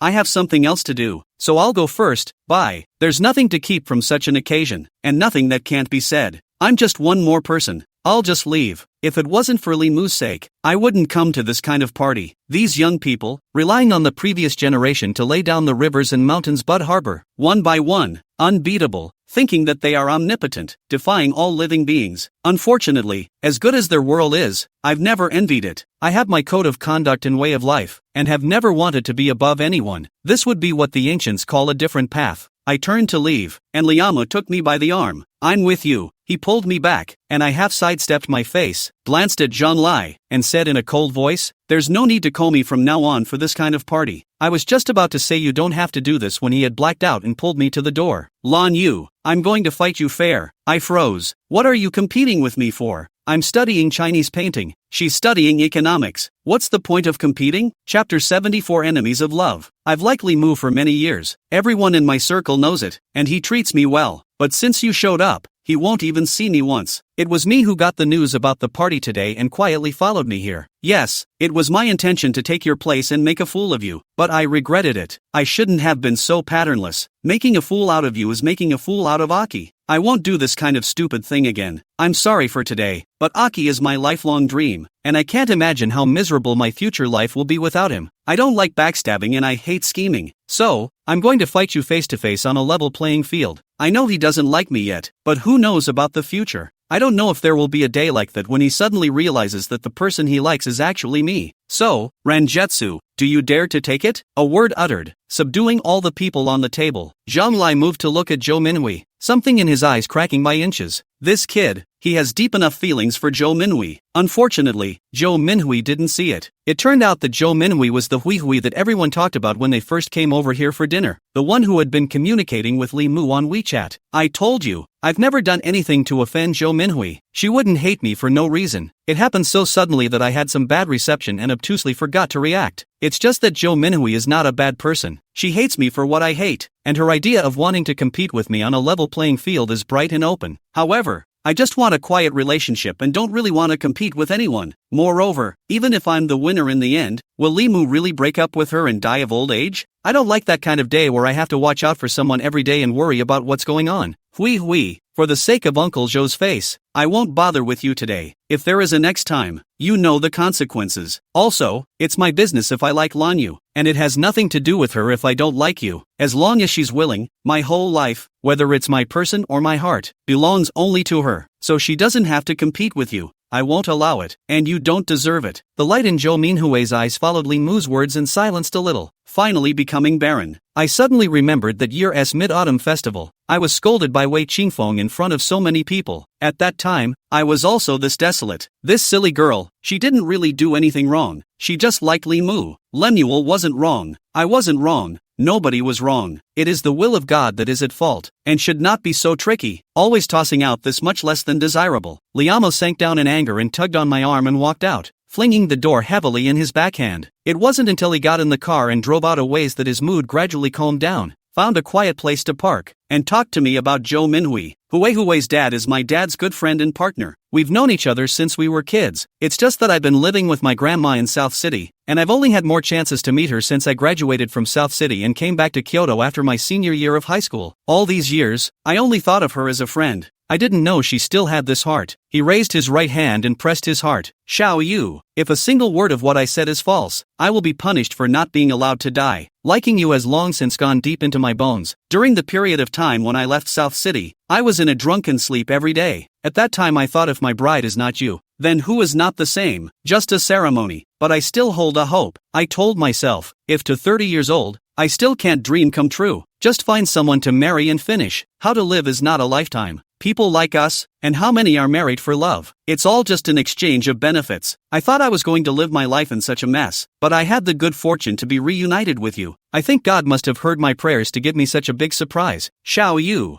I don't care if I can't see you, but you're here, right beside me, alive. Every strand of your hair is just the way I like it. I'm going to be so happy I'll go crazy. Xiao Yu, will you say something? I'm so afraid you'll just give me a death sentence. Li Mu's narrow eyes were full of apprehension and anticipation, just staring at me fixedly, like a criminal waiting for the judge to pronounce judgment. His words made my heart sour. Truly like a person but love but cannot. This kind of feeling I know. It is very difficult. Li Mu kept saying something, but I no longer have the heart to listen more. Just now those are already enough, but also say so much, what is the use? I admit. His words struck me. She's, well, cute, I said with a smile. What? Are you praising your love interest? Li Mu asked me in disbelief, probably in his mind. I should have rushed up just now without a care in the world and scratched Jo Minhui's face with my pointy 10 fingers, then pointed at her nose and yelled at her for being shameless or something. It's not as serious as a love rival yet. She's really cute. At the very least she's much better than those scheming women who specialize in backstabbing, and I like her a lot. So what? You really want to play fair with her? I smiled. With you around, I need to fight? Raimel pulled his lips into a blossoming smile, his large white teeth shining brightly white in the darkened space of the compartment with a little smugness. Indeed not. One storm just slipped by uneventfully. When Jo Minhui came back that day, she was a little drunk and unsteady on her feet. I kindly went to help her, but I was still thrown off by her. Get up. I don't want to be a sister to a love rival. So fierce. I had a little headache and was tempted to put her down and just let her fend for herself. But what to do, Lan Yu? You're a good girl. I don't want to compete with you. I just can't control my heart. I'd rather be the bad woman and want Li Mu. She gripped my pajamas on my chest and rambled on, to the effect that she didn't want to be a third child, and she didn't want to break my heart, but she liked Li Mu, too, and it was all so contradictory. You're also very nice, although always against me, then I also like you and want to be very, very good friends with you. Will you? I helped her to lie down on the bed, helped her take off the shoes and socks from her feet, pulled up the quilt and covered her. Don't talk so much, get some sleep. Call me if you're thirsty or uncomfortable. I don't sleep that well, and Li Mu to deal with most of the month. He asked me every day when I can turn, grinding want to hold my hand, kiss me, but I always feel that it is not the time. Every time I politely refused. The stars in his eyes lit up and dimmed again and again. He became more attached to me, and would have hated to carry me around in his coat pocket if I hadn't had to attend class. Chapter 75 Going Down. After the last party went badly, those friends of his saved up another game and said they were inviting the two of us to come along and make amends. We grew up together. Said to make amends is a bit too much. Li Mu also knows that he was too radical. After asking me what I mean, also agreed. To tell you the truth,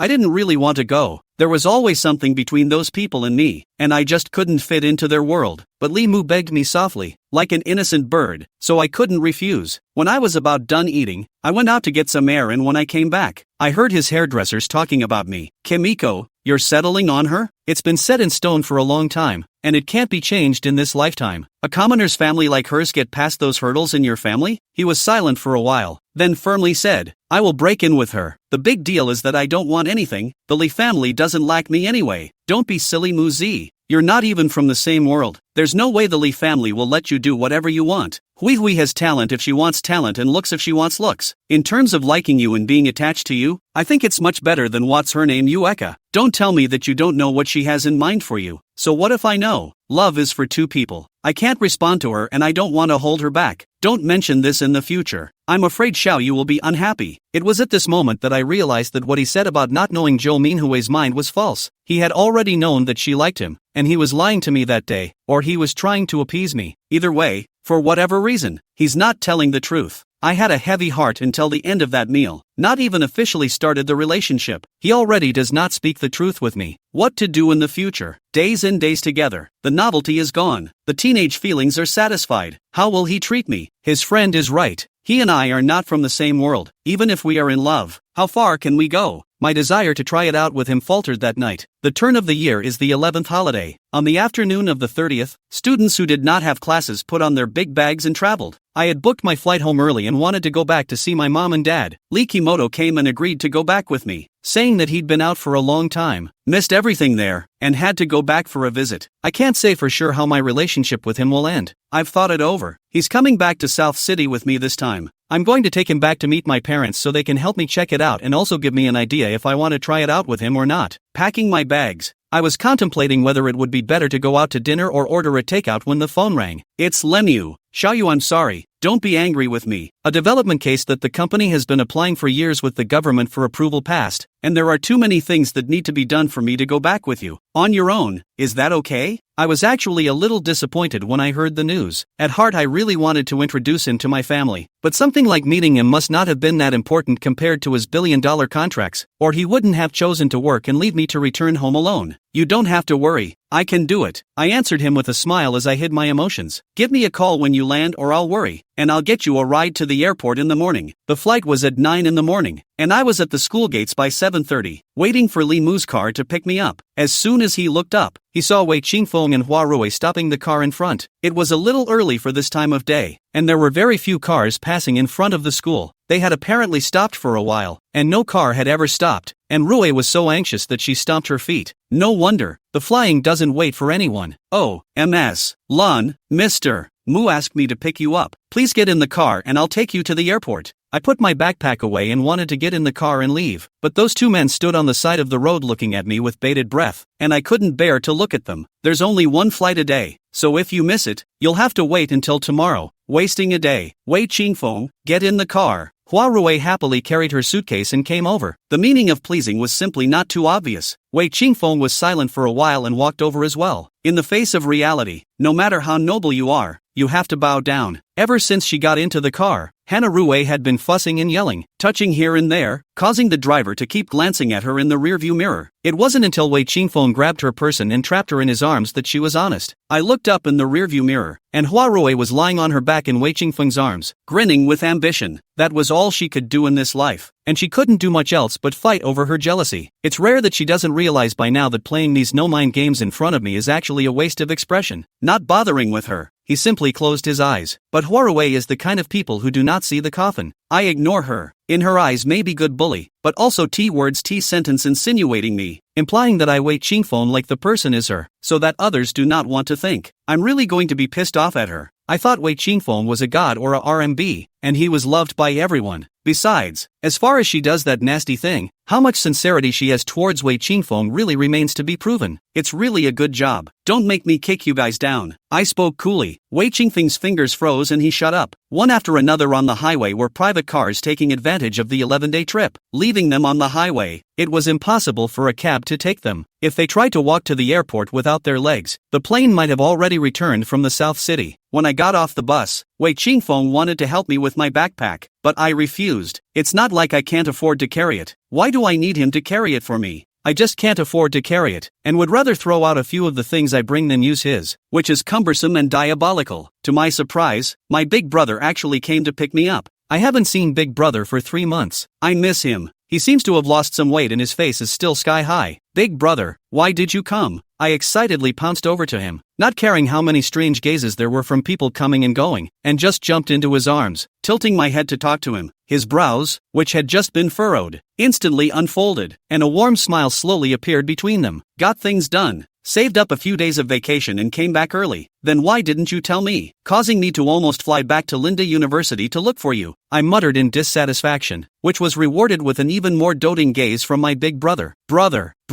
Wei Qingfeng and Hua Rui also came over, and they threw their luggage into the trunk and climbed into the car. Especially Hua Rui, do not know how to think. Their Wei Qingfeng, she even climbed into the co-pilot on her own. Was Big Brother mercilessly vetoed on the spot? Go down. Hua Rui, this is deliberately diaphragm me. See big brother cold brow cold eyes do not give her a good face. Snapped out of the car, opened the rear door and sat in. Chapter 76 Favoritism. Come up here yet? Big brother called to me in a raised voice. I stared at the seat that someone had just sat in and clasped my arms together and refused to get on the bus. My older brother looked at me for a moment and twisted his head to laugh quietly, the teasing in his eyes turning my face red with anger. Just don't get on. So what? Big brother helplessly out of the car. The passenger seat cushion unloaded to the outside of the hard shake and put it back. Opened the trunk to take out a very clean light blue blanket folded into a small quadrangle on the cushion. To my gentlemanly right hand outstretched, little ancestor, please get in the car. As much as I wanted to play it down, this blatant favoritism still made me curl my lips, scuffing 2 small steps forward, struggling to be pretentious once more. Big brother, I'll just go back on my own. It's out of my way now. During winter break of my senior year, our family finally moved to a new location, and the Lan and Wei families officially ended their living next to each other for more than 20 years and became separate. Only, my mom still liked the small garden of that original house and didn't sell the old house, occasionally going over to stay for a day or two. In my dad's words, keep both houses and rotate them as a trip. Auntie Asko went over in the morning and is cleaning up. She should be done by now. When I came out I heard uncle say he was making hot pot for lunch, waiting for you to go back and wash the dishes. That's great. There are quite a few hot pot restaurants over at Jingda, and I always feel like eating them doesn't smell as good as the ones over at Linda. Big brother, in a moment you come and mix the sauce. I miss that flavor. My big brother watched me climb into the passenger side, buckled me in, rubbed my hair in passing and managed to mess it up, and said before I blew up, it just so happens that I've brought back some of the usual toppings over there to quench your thirst.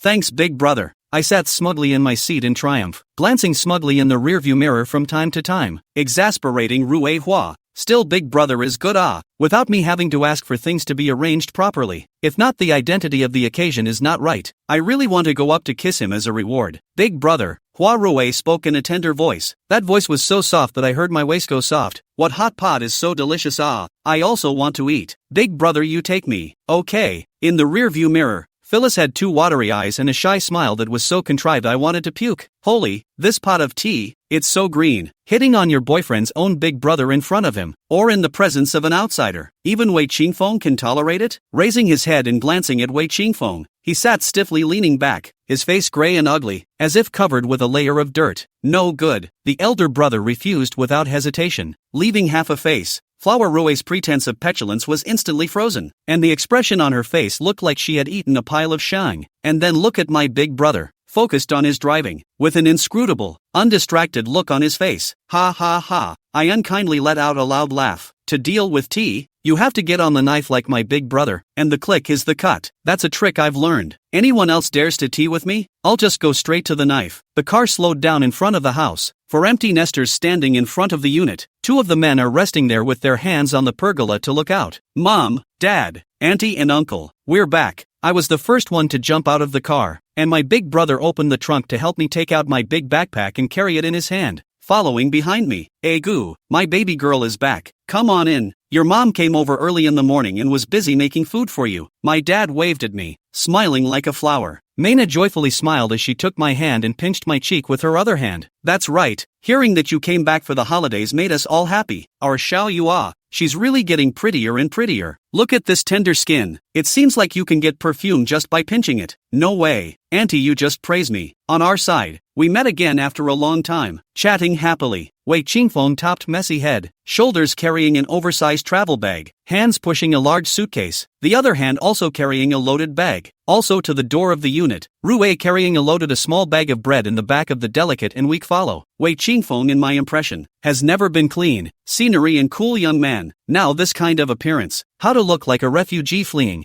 I tried to hold back a laugh a few times as I watched him chilling with my mom and dad with a full load. Auntie Mina's smile faded noticeably when she saw Hua Rui, and when Hua Rui greeted her, she responded politely, and there was no more communication. Obviously in such an awkward position, Hana Rui bit her lip and held on. If it were me, I'd have turned around and walked away knowing I wasn't popular, and people wouldn't even have the face to stay. She refused to leave as if she couldn't feel it. This one's cheeks, the thickness can be. Alright, stop talking at the door. Xiao Yu, come inside. The pot has been on for a while. Mom pushed me with her left hand and her right hand pushed her big brother. Wei Qingfeng also wanted to follow over at Huarui's behest, and his big brother skimmed his mouth in disbelief. Each to his own home, each to his own mother. Don't go to the wrong house. After that, he followed my dad into my house. The moment I closed the door, I saw aunts and uncles' puzzled stare. My son is not stupid. How even his own door into the wrong? Big brother, why did you come to my house? Not each to his own home, each looking for his own mother. You are not the wrong door. I wrung my neck and asked him, throwing the jacket I took off in the dirty clothes basket in the restroom. Big brother washed his hands directly into the kitchen. I do not know where to carry out a box. Take out the bottles and jars. Set on the spice table. Not want to eat the sauce I mix? Right. Oh, so big brother, are you going back to eat after mixing the ingredients? Your brother is back with his new wife. It's a good day for your family to have a big reunion. I leaned over the doorframe of the kitchen to admire my big brother's action of mixing the hot pot sauce. Male leprechauns are different. Even squeezing a sesame sauce looks so good. Big brother's hand movements didn't stop, still maintaining a half-lowered position, only lifting his eyes up to tease me a little. Little girl, still so heartless. Mom raised her hand and slapped me on the head. What nonsense! Your big brother for this hot pot, and is buying things, and is simmering the soup, busy all morning, but also have to go to pick you guys up, are tired and still have to mix the sauce for you. Why is it so ungrateful? Yikes, that hurts. Why did you use such force? Who will be responsible if you get knocked silly? I rubbed my red head and Mom's neck. Big brother turned his head to look, put down what he was holding, pulled a piece of paper to wipe his hands clean, and came over to rub me. Auntie, you're really willing to use your strength. Ah, all shot red. I slapped his hand down and gave him a blank look. Don't pretend to be a good guy. It's all because of you that I got beaten and scolded. Ha, yes, it's all my fault. Heart and effort don't know for whom. Okay, don't be aggrieved. If you are beaten silly, I am responsible for it. Okay? Eat, drink, sleep, one-stop service, package your satisfaction. Never let you live on the street. It wasn't a very good line to take, so I had to swallow hard and go to the living room to watch TV with my dad instead. Chapter 77 Hot Pot. My mom's eyes scanned my big brother and I twice before she smiled meaningfully and hit the fridge with a tray of kippers to rinse. Big brother was quick on his hands and knees, and soon it was ready, and the four of us sat down at the table to start. While we were eating, Wei Qingfeng came knocking on the door, and I went to open it. We have one of those open-plan living rooms and kitchens, with the dining room diagonally across from the front door of our home. That means that standing in front of my house, I have a full panoramic view of the dining room. I opened the door. Wei Qingfeng said to come to find big brother back to eat. Huarui lying in the Wei Qingfeng arm could not help but aim at the restaurant there. A greedy face. Something wrong? I didn't have the heart to ignore them. Lan Yu, I came to look for big brother. The food at home is ready. Why isn't big brother back yet? You've seen it with your own eyes and you have to ask if this crap is an eye problem or a bad spirit. After saying the words, Wei Qingfeng did not wait for my answer. Directly want to barge into the house. Was I with the courage of a man to stop? Resolutely not allowed to enter the door. I've been looking forward to a good hot pot for a long time, and their arrival will ruin the overall atmosphere and my mood for a big meal. Xiao Yu, what are you doing?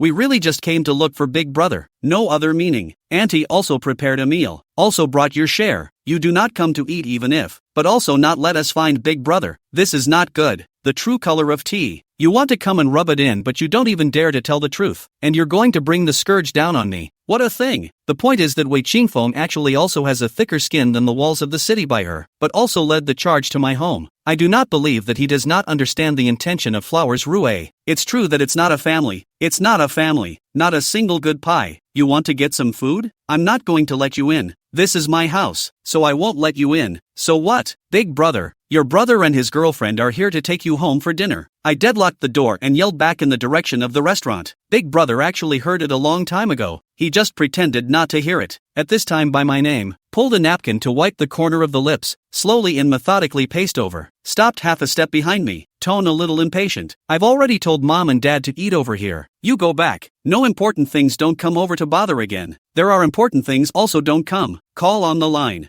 I'll go back when it's time to go home. I can't lose my way. I don't need anyone to pick me up. After that, my big brother snapped the door shut with an iron fist, isolating the tea couple from our world, and my big brother and I would have a heartfelt laugh. Dad was a little tipsy from all the drinking and was helped to his room by my mom to take care of him, leaving me to pick up the kitchen. Looking at the messy battle in the kitchen, I wanted to cry, and several times I mustered up the courage, but I still didn't know where to start. In the end, it was my good oldest brother who stepped up to the plate, step by step and by example, and helped me solve this big problem. Looking at the clean and fresh kitchen, I can't help but feel a great deal of emotion. Big brother, oh my good big brother. I really don't know which woman is so lucky to get you to be with her all her life. Alas, I am envious. I shook my head in mock regret instead. My elder brother slapped me on the back of my head with a small quantity of water. Speak properly. What about you? Do you want to be that woman? What? I didn't get the yay. Nothing. How are you going to thank me for helping you out of such a big mess? I thought for a moment. My little daughter comes from a poor background and has nobody. If I repay your kindness, the only thing I can do is to ask you to open the door of your boudoir for a moment. Why is it open the door for a spell? Can't you close the door? Big brother leaned against the runners, good-naturedly playing with me. Since ancient times, men and women have been taught not to kiss. Closing the door is afraid of affecting your honor. If you open the door, you can protect your honor and also breathe fresh air. Why not? Big brother uttered a laugh and turned his face sideways, laughing so hard that his shoulders trembled, and then turned his head to control my little head and pushed it outward. Let's go. Gonzi, for the sake of keeping his body open, just go to the ladies' room and open the door for a while. Since becoming an adult, my older brother would have been seen less often, and the chances of him coming to my room were few and far between. Nothing's changed. I didn't realize that my Koyuki was still a lone-suffering person. My older brother sat down at my study table and casually took a half-open book and flipped it open to read. That's, I. Before the words left his mouth, his cell phone rang. A video call from Lenyu. I looked at my big brother sheepishly, wondering if I should answer. My big brother's gaze sank and he signaled me with his eyes. Have some manners and pick it up. Scratching the answer button, Raimu's face burst into my vision along with his surroundings. Look at the furnishings and environment over there. It should be some kind of high-class restaurant. From time to time there are young men and women walking back and forth. Sitting on the sofa, that big red figure, and my roommate Joe Minhui, highly similar. Xiao Yu, are you tired? Have you eaten? He pinched his brow with his fingers, seemingly a little tired. Even the bottom of his eyes were dark, without the soft light and sweetness of the past. 8. Is it okay? Is it a headache? When he asked this, his elder brother was sitting on the side with a face so heavy that it could drip black mud soup. A little, but it's nothing. Don't worry. By the way, Aunt and Uncle are well. Don't forget to say hello for me. Well, I will. Several people over there jaggedly summoned him over, and he gave me an apologetic smile. Hate dead socializing, just can't put it off. I smiled. Go over there, take care. I'm hanging up. Xiao Yu, he called out to me, a strong emotion rising from the bottom of his eyes. Xiao Yu, come back early. I miss you so much. The face exploded red. Being shown love in front of my big brother. How can I ask for it? Hurriedly hanging up the phone, the big brother's face darkened beyond recognition. Like it? The older brother spoke in a hushed voice. I thought hard about it and then said, it's being cultivated. Why him? For those 11 sour letters? 11 letters are there. I only opened one of them. Only read 2 lines. Was big brother he destroyed on behalf of? As for the letter sour or not, I really do not know. In that case, big brother, he read all those letters? Did not say to help me throw it. How to still read casually?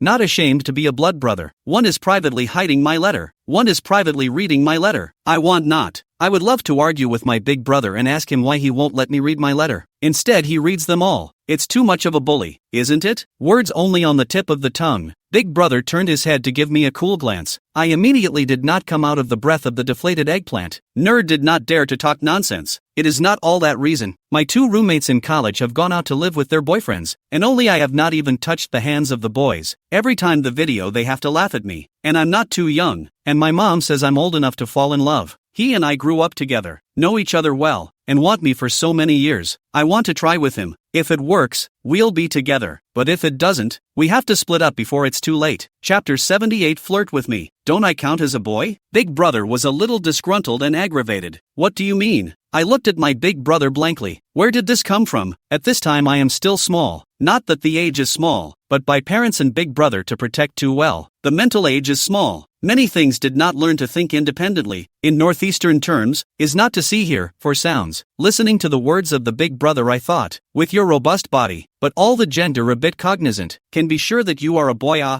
There is no need to ask. Li Mu's family conditions are very unusual. The various education and upbringing he received since he was a child is by no means something you can imagine. Xiao Yu, I don't believe in any difference between disciples, but entering the Li family's gate, not to mention whether you can enter or not, even if you do, you will have to suffer. Big brother would like to advise you that this society has classes. Leaping too high, the days will not be too good. I have thought seriously about what big brother said. My family conditions in the ordinary people is considered very good. My parents have a good income. I am the only daughter, have the appearance of talent, graduated from a prestigious school. The future will certainly also have a very good job, where there are people envy the capital. But the Lee family is a big family in Kyoto, and in recent years the momentum has been even stronger. Lee Mu is the eldest grandson of the family, carrying the big responsibility of inheriting the family business. In order to stabilize his position, his parents will probably find him a marriage with a suitable young lady. Big brother is right, our class leaps fall too far. That's the main reason I've never been able to decide to stay with him.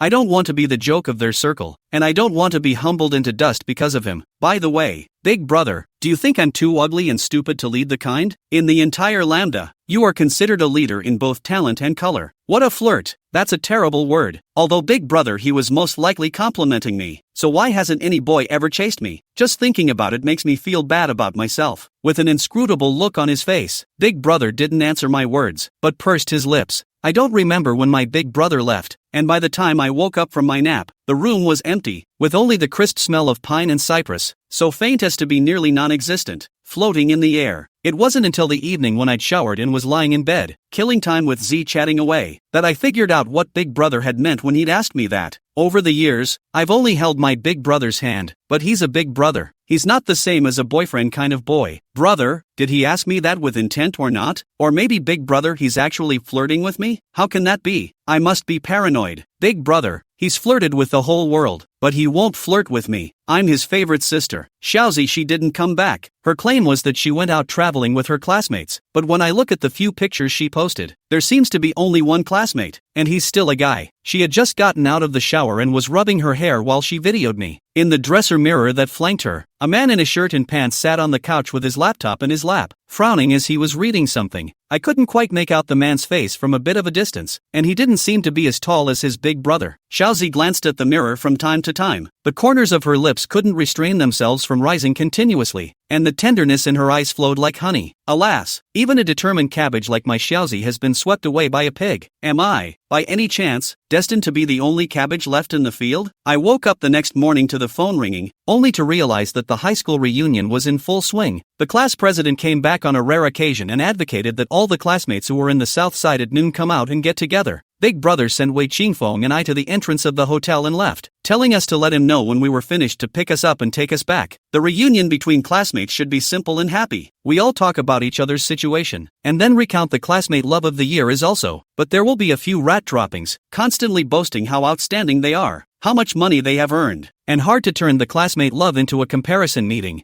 I don't think I would have come if I had known the party could get together like this. Taking advantage of the pandemonium of their sparring, I sought an opening to get out of the box and to the terrace to hide in the quiet. This restaurant was the one Wei Qingfeng had passed when he first brought Hua Rui home. A few years have passed and the decor of the restaurant has changed, becoming something I wouldn't recognize if the name of the restaurant wasn't still there. It's as if I'm still Lan Yu. He's still Wei Qingfeng, but the years have changed so that we are no longer the same as we once were. If the memories weren't still there, we wouldn't have been able to find the beginning. The only thing I still remember about the restaurant is the tiny terrace. Today's small deck, with the addition of a long upholstered bench, can seat 4 or 5 people at eye level. It's small, but it's as quiet as a paradise, as if all the hustle and bustle of the outside world has nothing to do with it, and I love it. However, there are times when it is a luxury to want a moment of peace and quiet. I had just sat there for less than 10 minutes when someone found me and sat down next to me. He was very close to me, thin and tall, with picturesque features and a slight scent of alcohol. His gaze was a little disoriented, and he'd obviously had quite a bit to drink. Almost 6 years after the incident, Wei Qingfeng sat so close to me for the first time, so close that I was able to smell the familiar flavor of his body. It's just a shame that the thumping heart of that year has changed to a heart of stone. It's too noisy inside. He pinched the can of Sprite in his long, thin, good-looking fingers and handed it to me, smiling softly and faintly, all calmness in his brow. I've always been a Buddhist and would never actively cause trouble, and he's peaceful to this point, so maybe this side of the world, we can coexist peacefully for a short time. Received Sprite did not open. This kind of carbonated drinks big brother always eliminated my drinking. A few years down the road, I am also accustomed to, backhanded on the side. Looking for me something? Wei Qingfeng raised his eyes to look at me, and then quickly averted his eyes. He stared at a small piece of breakage on the floor tiles in front of him for a while before he opened his mouth. After so many years, in fact, I owe you a real sorry. Xiao Yu, you don't stop me. Let me say all the words. Otherwise it's too hard to hold it in my heart. Every time I think about it, I scratch my heart. Okay, it was my fault for being too impulsive and not thinking about you that year. In fact, I didn't hold it against you. I simply resented the fact that adults always talked about us side by side. That feeling of being arranged in life by someone else is bad, and in the past few years I've always wondered why I did so much that year, and the answer is vague. After you guys left that day, my parents scolded me severely. At that time I was also calm, knowing that what I did was wrong, but just could not accept their theories. On the mouth I did not say anything, but in my heart I thought that I must break free from the elders at any cost. I don't know what got into me, but now that I think about it I hate myself for being so stupid. I regret it. Really, in my mom's words, I regret it all. In fact, if I had been more careful, I could have avoided those 2 injuries. It's all because of me, causing you to suffer a lot. Chapter 79 Prying. It's in the past. What's the point of bringing it up? It's not like I ever blamed you. I smiled indifferently. Indeed, it's all in the past, and looking back now, I can't remember what it was like to feel the humiliation and pain of those years. He smiled bitterly and bowed his head, pulled a carton of cigarettes out of his coat pocket and drew one out, asking if it was okay with me. It's a public place. It's not my house. You can suck on it if you want to, and whore away together purely by chance. It seems to be heavy rain. She did not have an umbrella, but also fell and hurt her leg, sitting alone on the ground to wipe tears, body air soaked. I was just thinking that we were all classmates, so I thought I'd give her a hand if I could, but somehow I was touched by her tears. She was not well liked in her class. No one liked her. When there was a party or something, she sat alone in the corner, wanting to cry but not daring to do so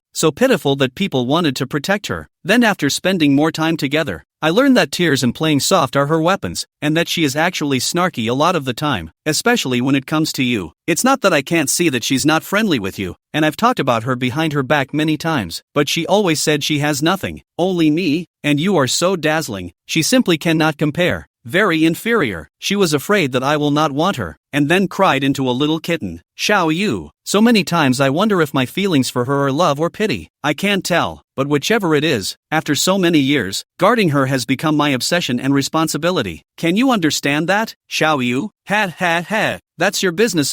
Where do you need any understanding from me? You think it's right, that's fine. Why care about what other people think? Actually, I don't think he even needs to talk to me about this. One is that it's his business and I can't empathize with it, and the other is that it's not necessary at all. I'm not his person, so why talk to me about it? It's redundant. Wei Qingfeng looked straight into the bottom of my eyes, as if he wanted to see through my true thoughts behind these words, and I only returned a shallow smile to him. Whatever his purpose in saying this is, it's no longer my concern. Luna, it was a hard time for you, wasn't it? He softened his voice, a warm and loving voice I had never heard before. In love? How can that be? I must have misheard you. He and I have always been just neighbors, just kids. I can sit down with him and talk calmly and peacefully, and only for the sake of growing up together. Nothing else. And things have changed. We've all come through it and don't really see the point in talking about it. It's been too long to forget. Really forget about it. Wei Qingfeng froze, then smiled miserably and said nothing more, concentrating on smoking. Qingfeng, since you have decided to give this life to Huawei, then love her well. I believe that there is no stubborn stone in the world that cannot be warmed. He hid himself in a cloud of smoke so that his face could not be seen clearly. After sitting for a while, I was the first to leave. Brothers, I have said all I can say. The rest of the things you slowly taste it. The ending is happy or sad. It is up to you. His face didn't slow down until he was in his big brother's car. Big brother, he asked me with his eyes what was happening, and I shrugged, wordlessly opening my lips to say I didn't know. I was genuinely unaware that the source of his emotions was in no way that conversation with me. On the third day, I got up early and asked my big brother to go out to play, and then invited him to dinner, with my mom's meaning is, big brother to take care of me for so many years, how I also have to show a little bit. Come and go is not a gift. After talking to my big brother, he actually happily agreed, and said he would go to the most expensive restaurant to zap me hard. Over the years, I have saved close to $1 million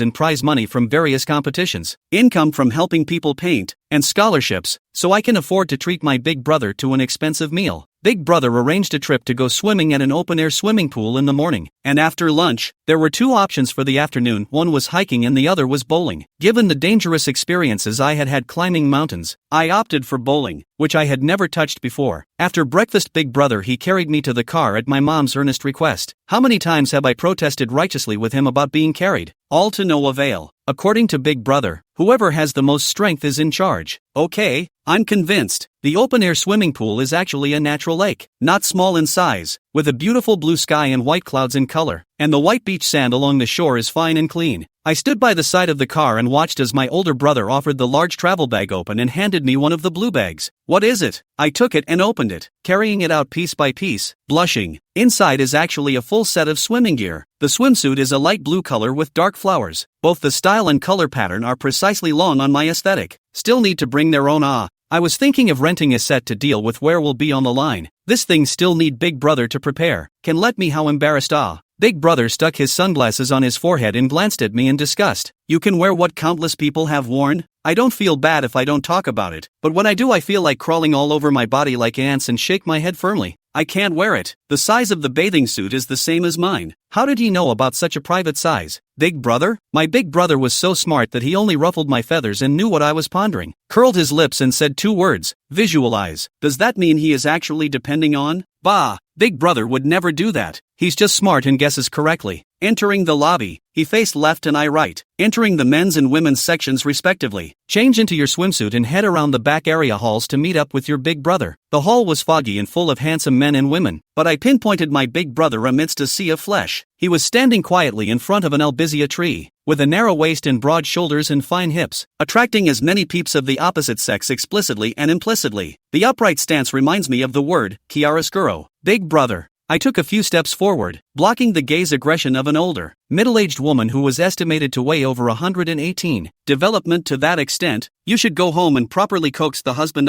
Why so wantonly coveted the beauty of other young men? So annoying. He turned back to see me that moment. The bottom of his eyes seemed to have a ghostly light swept through, blue waves in the eyes of a ripple, a little starlight from the sea water rising. When reading novels, there are often depictions of boys' abs, and having never seen them in real life, I was actually quite curious. Would there really be men with 8-pack abs of that deadly kind? The answer is yes. My older brother walked toward me, his 8-pack abs peeking out, the bottom 2 showing only a rim, the rest covered by solid black swim trunks that left nothing to be desired. Until I dipped into the pool, my eyes lingered on my big brother's baby belly. Chapter 80 Abs. For the record, I am in no way a horny girl, simply just wanting to understand what's so amazing about a man's abs that it has to be mentioned in every romance novel. And I personally don't have any unclean thoughts about Big Brother as a human being. "What are you looking at?" Big Brother asked me as he swam up to me. "Big Brother, you actually have abs, yeah? Can I touch them?" I lowered my voice and grabbed his arm to pull him a little lower and leaned in to whisper in his ear. The tips of my big brother's ears quickly turned pink, glared at me resentfully, ignored me, and dove into the water and swam away like a fish. "Just look at your abs. Why don't you?" I didn't realize that my big brother, who is almost 30 years old, is quite innocent and still blushes. First time flirting with Big Brother succeeds. Oh yeah. I got tired after swimming 2 laps and lay down on a beach chair with my sunglasses on to enjoy the view. Ahem. Instead of admiring the scenery, I was admiring the male mermaid named Weiqingduan. My older brother appeared at my feet at some point, looking down on me with both hands pinched on his crotch, his tall, strong body shielding me from a patch of blazing sun. I don't know if it was intentional or not, but the 8-pack abs are so distinct and the muscle direction is so good it's crazy. Such a big brother is a real showstopper. Unfortunately, not for my meal. Without a trace of swallowing, he held his 2 itchy hands together and pinched them hard against each other to avoid making any more moves that would shame his big brother if he didn't listen. "If you want to look openly. What's the point of always peeking?" Big Brother raised his eyebrows and seemed to be ashamed of my peeking behavior. "That's strange. I was wearing my sunglasses. How did he find out I was peeping? It's amazing. Che, who cares to look at it? If you can let me touch it." After saying that, I wanted to bite my tongue. What kind of words? How can a child like me, who grew up in a temperate environment, say such colorful words, and say them twice in one go? It's a disgrace to my mom and dad. If I were a shrimp, I'd be boiling red from my own body heat by now. "Want to touch it badly?" My older brother came up to me in a muffled voice and bent down, bringing that handsome face right in front of mine, scaring me so much that I cowered over to the other side. "What are you hiding from? A coward with a heart of gold." He snickered at me. "Who is timid? Have abs marvelous. I am not rare to touch. Besides, it's not right for me to touch yours. I'll touch Limu's from now on." My big brother paused, and I couldn't see his expression through the 2 layers of shades. Just suddenly I felt a little cold. Let's be reasonable. October winds on the south side shouldn't be this temperature. If you don't dare, you don't dare. What's the point of saying so many reasons? No talent, knowing full well the agitation he was playing with me. I was still inevitably put in his place. In front of Big Brother, I am always useless. In fact, I'm not a competitive character. Daily belong to the Buddhist kind. I do not know why. This will not be able to withstand the Big Brother's excitement. Then on the energy. Just touch it. It's just a piece of meat. It doesn't bite. What's there to be afraid of? Come over here. I won't touch you to death. I sat up with a huff, and with unusual bravery, I reached out and touched the flesh. However, after all, I was just a little girl in my early 20s who had never touched the body of the opposite sex. Even how much it hurt to talk about it, when it really came time to do it, I admit I wimped out. The fingers were less than a centimeter away from the abs, but I couldn't press them down. This time, I was the one who was too impulsive. How to close it so he doesn't laugh at me? Don't dare? Mouthy hero. I really don't dare. Brother, I'm convinced. No touching, okay? Hey look Big Brother, you've been guarding your body for my future sister-in-law. It's better to leave the first touch of your abs to your sister-in-law, so I won't overstep my bounds I laughed dryly and made excuses for myself. Big Brother laughed coldly. Say it well. How do I see you or a touch very regretful little look? I can tell you, the opportunity is not to be lost. Not to be lost again. After this village, there is no more store. If I really find you a sister-in-law in the future, you won't have a chance to touch it in your life. Won't you regret it? Fair enough, but I'm afraid to do it. Honestly, do you want to touch it? I looked up at my Big Brother in embarrassment, trying to get him to give me an idea. To touch or not to touch, it's all up to him. But I don't know whether I didn't sit still and shook a little, or Big Brother he didn't stand still and shook a little. Just a moment of effort. My palm is actually on the Big Brother's abdomen. The warm, silky touch burned my face at once. Really touching it. The touch is as good as the book says it is. How does it feel? Tell me.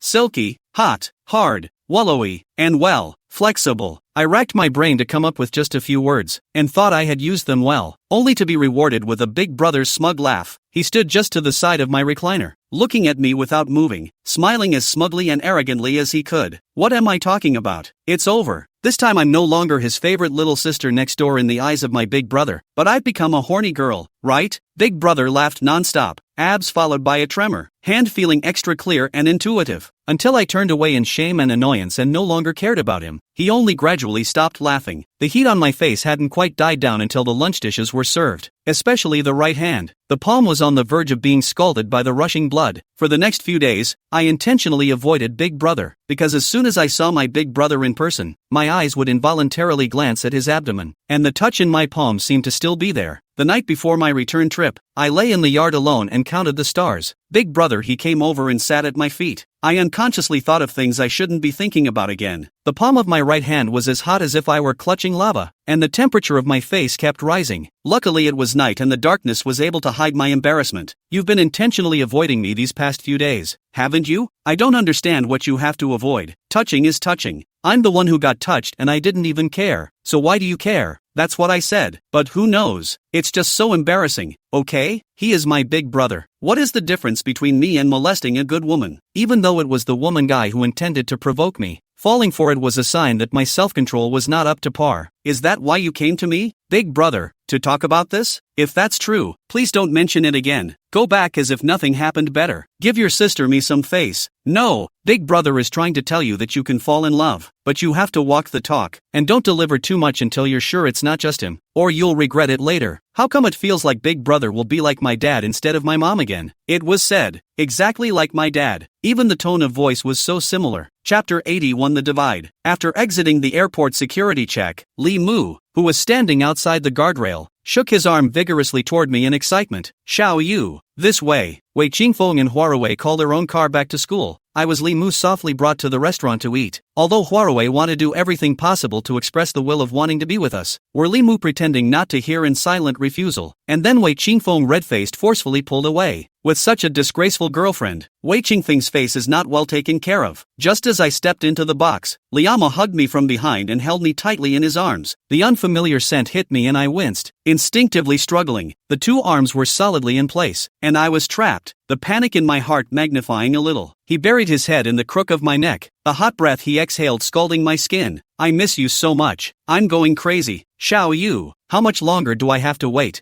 I'm really simmering. Do I have to think about being my girlfriend for so long? He whispered delicately, each word rolling like a fire, being held so tightly by him, unable to move a muscle, his taut body right behind me. I was so scared, every cell in my body screaming get away from him fast. The box is just me and him, in case I'm not doubting his character. I'm just plain scared. The unfamiliar scent of him and the fact that I wasn't quite mentally prepared for his intimate demeanor for a while. Having grown up with strict teachings from my mom and dad, I am very defensive when it comes to men and women. I won't give myself up without really coming to the point of deep and unrepentant love. And Liamu, who I have every intention of going further with, just hasn't started yet, and that's even more unlikely. I'm not that casual a girl. Limu, don't be like this. Let's sit down and talk if we have something to say. I soothed him with a trembling voice, my guts actually going out of my body. Don't. You, promise me, okay? Be my girlfriend. I'll treat you with my life. His body grew hotter. Limu, give me more time. Luna, tell me exactly what it is about me that makes you hesitate, and I'll change it. Limu's voice grew hoarser and hoarser, each word carrying a sobbing plea. He didn't understand that it was never him as a person that I was hesitant about, but rather the chasm that might never be crossed between him and me. Indeed, the world is divided into classes, and the gap between him and me is too great. Limu, he only rely on a lonely courage and teenage love for me, then fantasize about the future to treat me with life. But when he faces the pressure from his family and the choice between status and love, will I be the one he firmly chooses? Limu, don't do this. I'm scared. I was really scared. Raimu's breath caught and his embrace loosened. I struggled hard to get away and he snapped his arms tight again. Don't move. Just let me hold you for a moment. That's all. Just let me hold you for a moment. After about 10 minutes or so, his body gradually relaxed and loosened his arms, and I immediately took several steps back to get as far away from him as possible. He sat down with a bitter smile and tugged at his tie.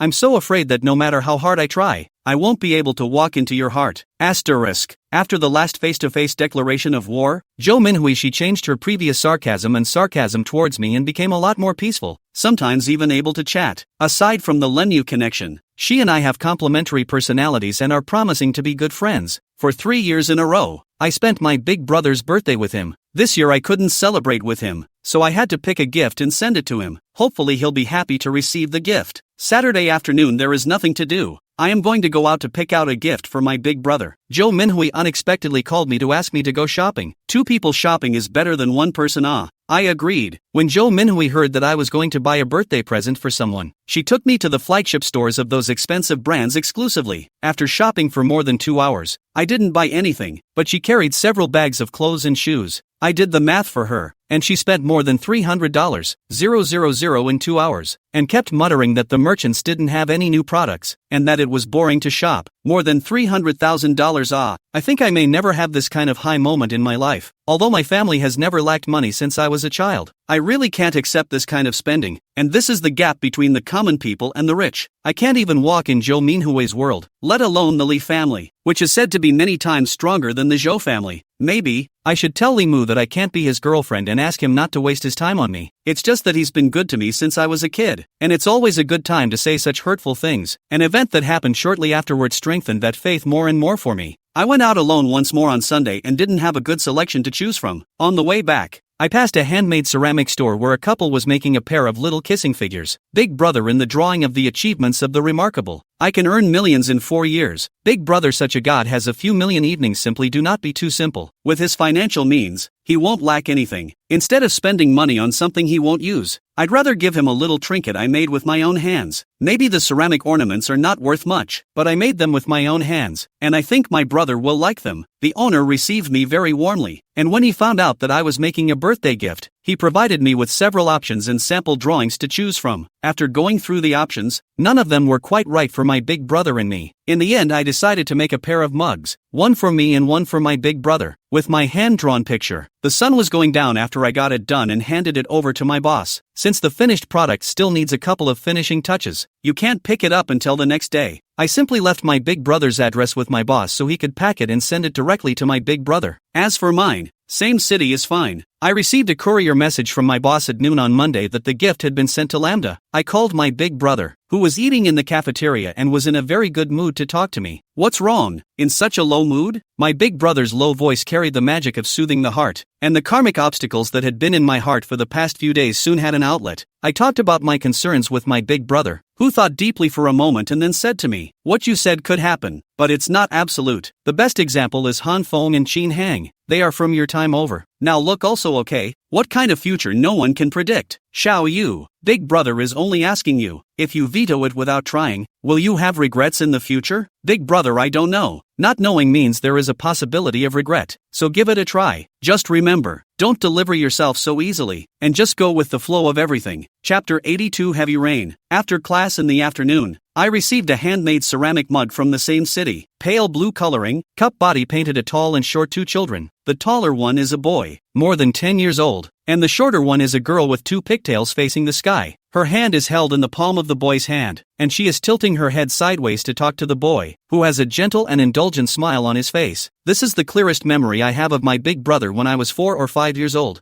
I washed the cup inside and outside a clean, placed on the table to appreciate. How can not see enough like? Took out his cell phone to take a few pictures, and stayed waiting for the big brothers also received, together with a circle of friends to show off. After grad school, the coursework was not as tight as at LAMU, and the tutors would often take us to some places with unique scenery or historical heritage, as well as letting us read some classical books and poems, and then create something according to our different understandings, which would be credited as credits. On Friday morning, 17 of us from the same class followed our instructor on an excursion to the princess's tomb, which is more than 50 kilometers from Kyoto. It is said to be a princess's tomb, but in our opinion, it is just a piece of garden that looks bigger, with few buildings and some dynastic features. As for the tomb itself, it's not much to look at. The tutor told us the story of the princess's legendary and bitter life, especially the young man she couldn't love and the depressed life of marrying someone she didn't love because of the royal power. Later, she finally remembers to fight back, but only to leap off the high walls. What she didn't know was that after she closed her eyes, the young man she had longed for all her life returned triumphantly in iron armor. In this war, the emperor's reward for him was her freedom. Unfortunately, they are not destiny. In the closest to the moment of happiness, separated from the yin and yang, life cannot be buried together. Death cannot be the same whole. How sad. Seeing the princess all dressed in red with no breath, the young man was grief-stricken, but there are still dozens of people at home. He did not dare to go with her. Everyone says that the emperor is heartless, and it is true. The emperor ordered the princess to be taken away on the grounds that she was of noble birth, and did not even leave a single strand of hair behind. The teenage boy could only use a piece of the purse she gave him years ago to make a mound for her. After resigning from his official position, he asked to guard her grave for life. Almost everyone who has heard the story, the first reaction is to sigh and regret, and there will be even more people who accuse the emperor of cruelty, and even 2 female classmates cried their eyes out. For such a tragic story, the mentor's proposition is one of hope.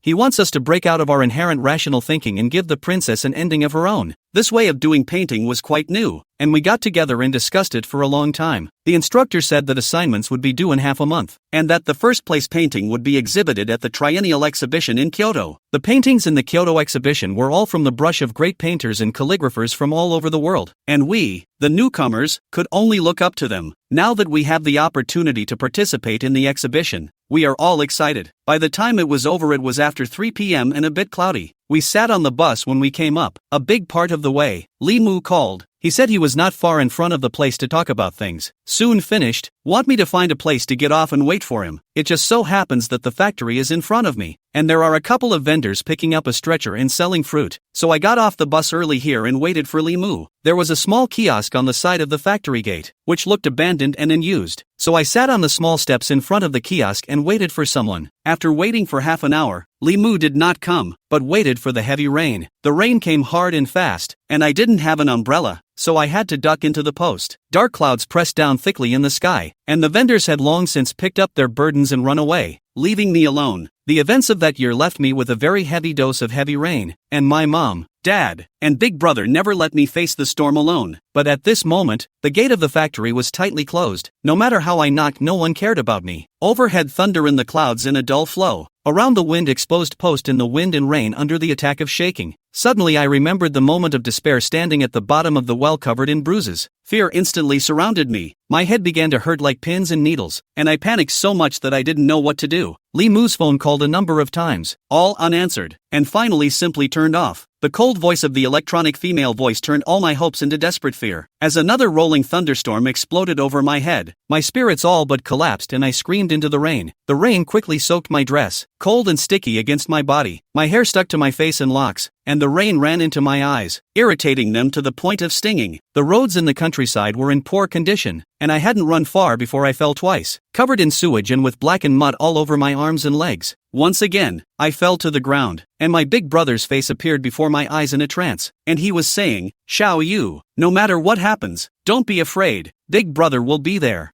Yeah, look for Big Brother. All the people in the world don't care about me. I still have my big brother. He said he'd take care of me. Pulling out the phone and dialing the number that seemed to grow on my heart. The call was quickly answered, and I only had time to get a few words out before the phone automatically shut off due to water ingress, extinguishing my only hope for help. Big Brother, save me. The fear of extinction followed me like rain and I felt like I was going to die. Brother, come quickly. You is dying. Unable to move forward, I lay on the muddy ground, staring up at the dark sky, gradually losing consciousness. Waking up again, I was in the hospital. Outside, it was still overcast, and the rain pressed against the window panes, twisting into uncontrollable strands. It was warm in the hospital room, and I was alone, and outside the half-closed door, someone was growling angrily in a low voice, and someone else was grunting in a deep, muffled voice. I didn't think it would happen. I really had something going on. I didn't mean to miss my appointment. Is not knowing the reason? Don't you like her? Don't you say she's your life? Is that how you treat life? It's all ing bull, and how are you any better? Everyone in the world can blame me. You're the only one who has no business hitting me. Hurting him and hitting you is light. If killing wasn't against the law, I'd kill you. For the first time, I heard Wei Qingfeng swear for the first time. Li Mu eagerly explained. Wei Qingfeng completely refused to listen, and I vaguely saw the two people entangled in the gap. So annoying, so annoying. The patient is still awake. What's the fuss? To fight, go out and fight. The nurse pushed open the door of the ward with a tray and smiled when she saw my eyes open. You're awake. Let me treat the wound on your leg. The people outside the door rushed in as one when they heard I was awake. Chapter 83 please. The people outside the door rushed in as one when they heard I was awake. Li Mu swooped down in front of my bed and asked me sharply, Xiao Yu, how are you doing? Are you uncomfortable anywhere? I'm sorry, I didn't expect this. There was a problem with the program. It was very urgent, and I've been discussing the solution, and it turned out to be, Xiao Yu, I'm sorry, I really didn't mean it. You know, the one I can't afford to hurt the most is you. Liamu was a mess. The suit was ripped in several places. One eye turned a blue-purple color, and the corner of his lip was torn and dripping blood. Green stubble covered his jaw, and his eyes were full of confusion and helplessness. Wei Qingfeng stood far away from the doorway. Seeing that I was fine, seemed to let out a long breath, and smiled shallowly at me, with picturesque eyebrows and a clear smile. Xiao Yu, say something, okay? It's my fault. It's fine if you hit me and scold me. Just don't ignore me. Li Mu held my hand, his eyes reddening with anxiety. It was tempting to withdraw my hand, but unfortunately I was as soft as a noodle and had no strength. How did I get back? I asked him in a muffled voice, my throat tightening and my head spinning as if I were on a cloud. Li Mu paused and was just about to speak when he was ripped away and thrown aside by Wei Qingfeng, his head knocking against the wall with a thud. Perhaps it was because of the guilt in his heart. Li Mu actually didn't resist. He rubbed the place on his head where he was knocked, and converged his eyebrows so that people couldn't see his complexion clearly. You called Big Brother, didn't you? Who called me to tell me that something had happened to you? I went to ask your classmates and realized that you got off the bus early in the suburbs. I took a cab over to find you and bring you back. There was a landslide in that area, and if you had been there a little later, you might have even given up your little life. Oh, thanks. I didn't expect a landslide. In that case, Wei Qingfeng saved my life. Wei Qingfeng frowned and said, thank you for what? Lan Yu, why didn't you look for me when you were in danger? Instead you went across the mountains to look for Big Brother. Do you not remember my number? Or do you not know that I'm in Beijing University? Don't you understand the truth that distant water can't quench nearby thirst? Lan Yu, I understand the reasoning. Actually doing it is another matter. I also didn't expect things to be so serious. Didn't look for you, mainly because I didn't want to let Huarui misunderstand. You know how much she scorns me. This time, I still have to thank you, otherwise I might turn into a cupped gray child at this moment. I made a very cold joke. Wei Qingfeng took a breathless step back, gritting his teeth and not speaking again. Xiao Yu, you can look for me. I'm always here. As long as there's something wrong with you, I'll definitely be there first. Xiao Yu, you trust me. This time was an accident. It will never happen again. I swear. Li Mu raised his hand above his head and swore solemnly. It's just that things have already happened. So what's the use of swearing? Can it make up for the damage done to me last night? If Wei Qingfeng hadn't come, I would have been a dead body by now. Back then, he had faced me with life and death a few times, but today he saved me, so we're even. I'd like to believe you, but with a start like this, how am I supposed to? It's not a great feeling to have two grown men standing in front of a hospital bed staring at me together, an old love and a new one.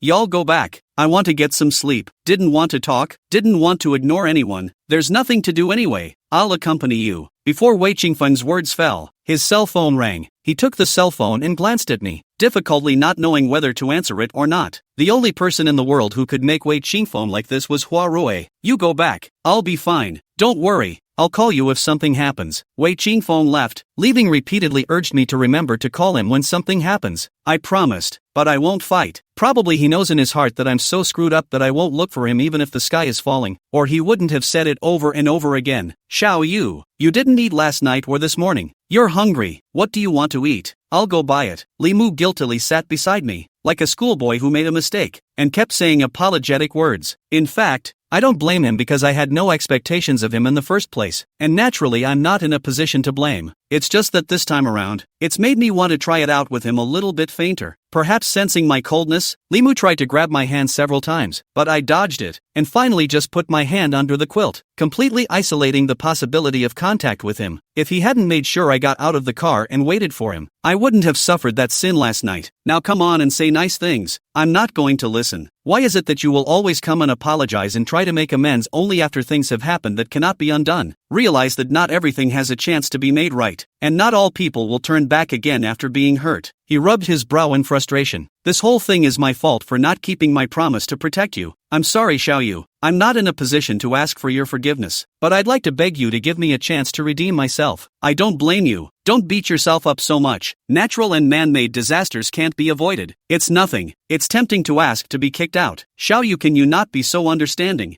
I'd rather you beat me up and scold me than be reasonable and say it's fine. When you say that, it makes me feel like you're far away from me. I put my cell phone on silent during the meeting and didn't notice that it was dead. When I charged it and turned it on and saw all your calls, I was shocked to realize what a big mistake I had made. I drove over to look for you and ran into your cab coming back. On the way to the hospital I was thinking, if you have a little something and I don't live, I'll go with you. I'm not qualified to be with you for the rest of your life on Earth, so I'll be with you in the other world. Luckily you're fine. I'm dying of happiness. Xiao Yu, give me a chance. Just once is enough. Don't ignore me. Don't look at me with such cold eyes. Okay, please. Liam was crouched on my shoulder and I felt hot there. Something wetting my shirt. Luna, don't just sentence me to death. Give me a chance to redeem myself. Please, please, Luna. He whimpered, his voice carrying endless self-reproach and regret. I'm so sorry. What can I do if the contract is signed? So what if the program is wrong? Nothing is as important as you. I was out of my mind. I actually forgot that you were still waiting for me. It's my fault. I don't want you to forgive me. Xiao Yu, I only beg you to let me atone for my sins. Please, don't leave me. His shoulders were shaking slightly as the wetness of his shirt grew, and the hand that held me through the covers wrapped around me tightly, as if he were protecting a treasure he'd lost and found. I want to drink red date porridge, the sweet kind. I am not hard-hearted after all. Chapter 84 Opportunities. I can't predict what will happen in the future. At least at this time, I can't afford to see a man in tears and not realize it. A man who has been in love with me since high school, and I had already decided to give him and myself a chance. Maybe a little bit of disappointment in him, but not severe enough to lock him up over it. I'm just so useless. I always go soft. Maybe it was a real emergency for him, and I'd like to believe that what happened yesterday was really just an accident. That's it, I told myself. Ranjetsu, for the sake of his sincere attitude, give him one more chance. Just this once. He was still babbling on about his regrets and fears and the heartache and guilt he felt when he saw me lying unconscious in the hospital bed, like he hadn't even heard me, and on he went. I stopped talking as well, quietly listening to him ramble on with a smile in my eyes. Steeply, his body stiffened as if he understood, and he quickly lifted himself up to look deeply into my eyes. What I saw in his red eyes at that moment was full of ecstasy. There were still unwiped tears in the corners of his eyes. They say a man can't cry. He cried for me. Just trust him for once. Give him and myself a chance. I thought. Red beans. Oh no. Red date porridge. Red date porridge, right? Sweet, right. I'll get it now. I'll go now. You wait for me for a while. I'll be back soon. This time I won't miss my appointment again. Absolutely not. The titularly family's eldest son pulled up his lapel and wiped his face, jumping to the door in a few steps, like a small child who had gotten candy. Bouncing to the door, he thought better of it and bounced back, kissing me on the forehead when I was unprepared. I'm so happy. Thanks. Watching him leave the hospital room briskly made me feel slightly better. But yesterday's incident was too dangerous, and now that I think about it even more, it's unlikely that I'll be able to forget it right away. I've been through so many dangerous things in the last few years. I wonder if it's a character thing or why that kind of scary stuff is always my turn-on. Not long after Limu left, my big brother called me. I picked up the video and my big brother's anxious handsome face clearly broke into my eyes. Still have a fever? Does the wound hurt? So heavy rain. Scared. Right. Alas. It's all my big brother's fault for being useless and being too far away. Big brother reached out and tried to touch my face on the screen. I also subconsciously tried to bring myself closer. I miss big brother. Well, it was scary. There wasn't a soul on the road, and I fell 4 times, and my legs were knocked out, and my favorite dress was broken. I was so afraid I'd die there. Big brother. I was the only one in the hospital room. Facing my big brother, I unabashedly released my grievances and fears, breaking my fingers to tell him one by one. In front of my big brother, I can't stand even a little bit of aggression, and my tears keep flowing unheeded, making my big brother's eyes red. Xiaoyu is good. Don't cry. Big brother will be heartbroken. He coaxed me with a low voice. No, have to cry. Big brother, why do you have to be so far away from me? Without you around I'm so scared. I was raised by you to be a coward. Oh, big brother, I miss you so much. I don't want to be so far away from you. No one cares about me. I want to go back to Linda. Will you help me? Big brother looked at me somberly. So much heartache accumulated in the bottom of his eyes. I saw him raise his right hand several times. I think he wanted to rub the top of my hair. Unfortunately, the mountains are high and the water is long, thousands of kilometers away. Big brother, he can only let go decisively. He patiently coaxed me for a long time, reassuring me with every word, coaxing me until I broke into a smile and stopped thinking about what had happened last night. Big brother, did you get the birthday present I sent you? Well, I just received it and called you over. Xiaoyu made it herself? It's beautiful. Big brother loves it. Big brother's voice was deep and muffled, and his eyes were so bright that it seemed like there were 2 lamps burning. Yeah, I made 2. The dark blue one is yours and the light blue one is mine. You see those 2 little people? The tall one is you and the short one is me. So big brother guessed right. You since childhood is a mischievous child. The other day you went out to catch dragonflies and asked Auntie Huog if she had time, so I had to take you out. By the way, your jacket was still put on by me, and the pigtails on your head were also tied by me. But it was my first time to braid a girl's hair, and it didn't look too good. You remember so well, big brother, and so do I. There were so many dragonflies that day, all flying around in the sky, and some landing on the walls and fences, but you were so stupid. You only caught one. Mentioning my childhood made me feel better. It was like going back to that warm evening when my big brother's big hand was holding my little hand, facing the gorgeous sunset and running after the red dragonflies in the evening sun. Then guess, why did you only catch one? Big brother seriously chatted with me about my childhood. I cocked my head and thought, because dragonflies are beneficial insects, and big brother doesn't want me to poison them. Luna is so smart, that's all. I giggled happily, accidentally pulling the wound on my leg and sucking in my breath in pain. Big brother's easily brightened eyes turned into a piece of anxiety again. Anxiously said, is it a wound pain? Where is Qingfeng? Let him call a doctor for you. Hanabi called for him, and I didn't want to see him, so I let him go home first.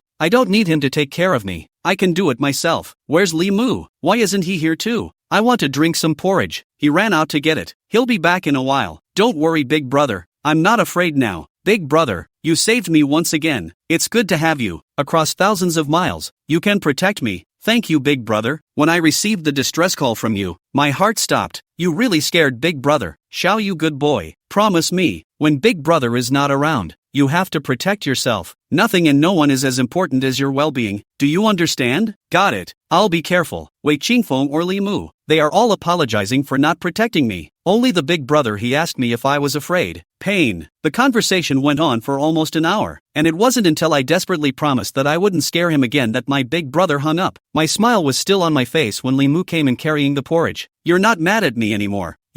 He put the things in his hand on the small cabinet above the bed, took out the dishes and went to the restroom to clean them before serving the porridge in a bowl and gently stirring it with a small spoon. A set of movements down, actually very skillful, even as if it had been done many times. How do you do these things? In the years when you went out to college, Grandma was always sick, and I was all over Kyoto and South City, going back to take care of Grandma whenever I could. Over time, it all got learned. Chapter 85 Alone. Wouldn't it be easier to take care of Grandma Lee by bringing her over here to live with us? He sat on the end of my bed, picked up a spoonful and blew on it and brought it to my mouth. I want to do the same, but Grandma doesn't agree. Grandma said she grew up in Nanchang and couldn't leave it, and that she would bury her bones in Nanchang even if she died. In fact, I know, her old man is not willing to let go of that house, because that is when Grandpa and Grandma together to choose. In Grandma's heart, having the house there is like Grandpa is still there, so Grandma is now. I took the bowl of porridge and ate it myself. He didn't grab it from me, helped me prop up the small dining table on the hospital bed, and then whispered, Grandma's wish has come true. I'm sorry, I didn't know. Last winter, Grandma went away, and I sent Grandma to where Grandpa lives, so that they can be together forever afterward, and I think Grandma will be very happy. Li Mu was raised by his grandmother and has a deep affection for her, and the mention of his grandmother, who left him, pervades his body with sadness. There was no sunlight where he sat, and he was in that lightless world, like an abandoned child, tears slowly rising under his eyes. I was actually a little saddened by the fact that he was sitting all alone like that, unconsciously reaching out to hold the hand he placed on the small dining table. Don't be sad. Grandma is going to heaven to guard us. When will you go back?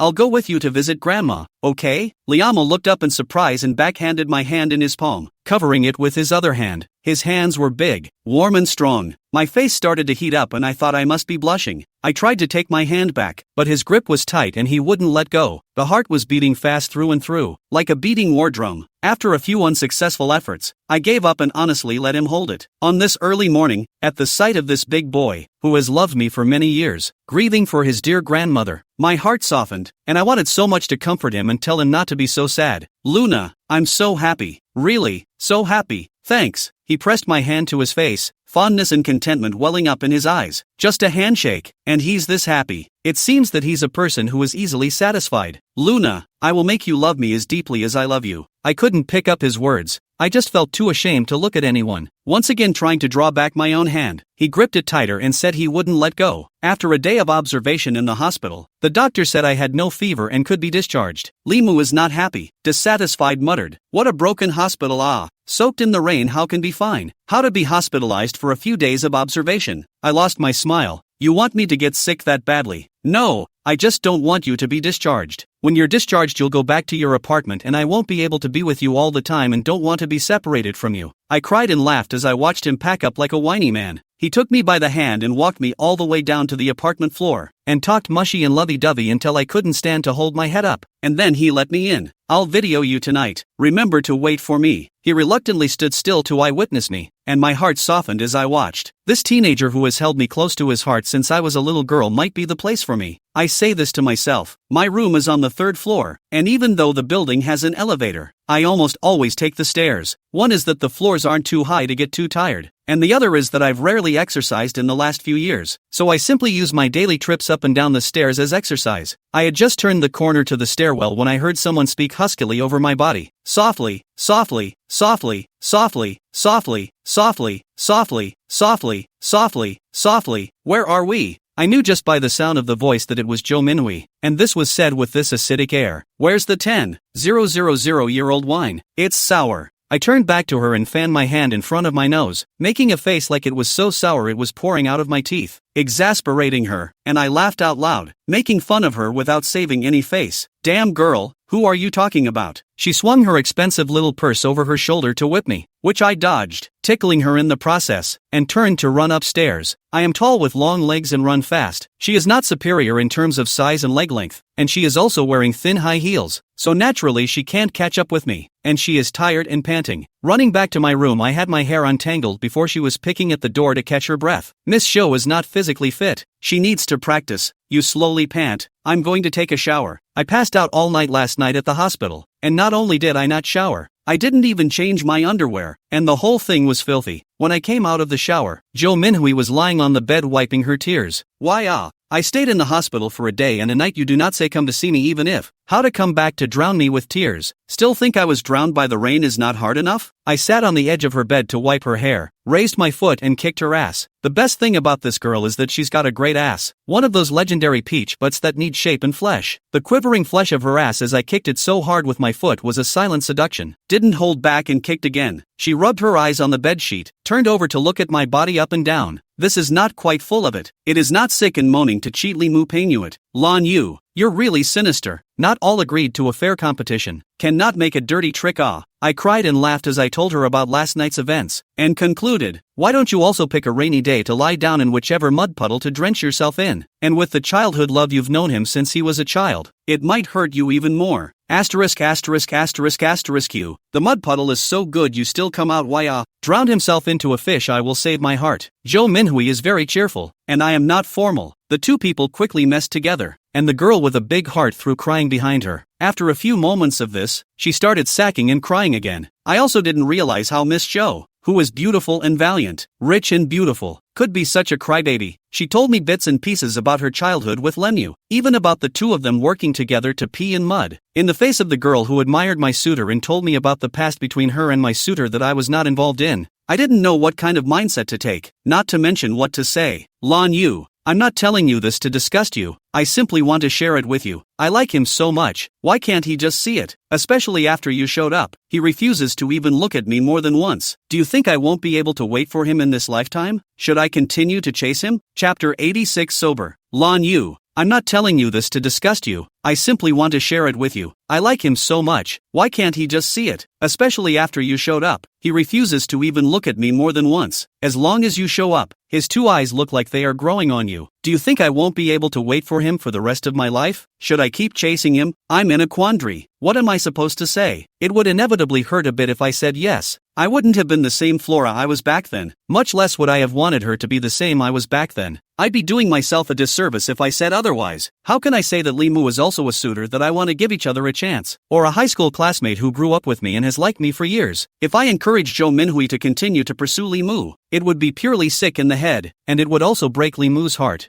Well, I think it's better if you make up your own mind. I can't really say. I said it a little hard, but definitely sincere. Humph. What's so bad about it? You don't like him and you're taking advantage of him, so how can you say that? I'm speechless. It's true that I don't like it yet, but that doesn't mean I won't like it later, right? Besides, the fact that I agreed to consider it meant that I was ready to accept Li Mu, and the fact that he actually had such an excellent childhood sweetheart suitor as Zhou Minhui made me insecure as well. It is said that a green plum is no better than a heavenly drop, but I, who is a green plum as well as a heavenly drop in existence to Li Mu, do not know how it will end up. At least I'm certain that after Lenyu and I become boyfriend and girlfriend, there's no way in hell I'm going to tolerate him having a peeing and mud splattering little brunette is all. Not only is Zhou Minhui sad, I'm also a bit sad. What kind of messed up relationship is this? The next day I talked to Li Mu about this matter, and when I ended it, I said that this kind of qingmei is especially dangerous in a romantic relationship, and so many couples are destroyed by the so-called qingmei zhu horse. Li Mu was actually delighted. Good little moon, you will finally be jealous of me too. Not in vain of my unrequited love for you all these years. The evening was another party. The lights were red, the box was cloudy and full of wine. It's too busy for my liking. It's customary to go out for air. The clubhouse is a separate space with a long connecting corridor outside the box windows. Lying on the parapet for fresh air is much more comfortable than being inside. By the time I came back through the air, Liamo and one of his friends were sitting on the couch by the patio door, chatting about me, putting a hard stop to my attempts to go in. Kimiko, you're thinking of settling down?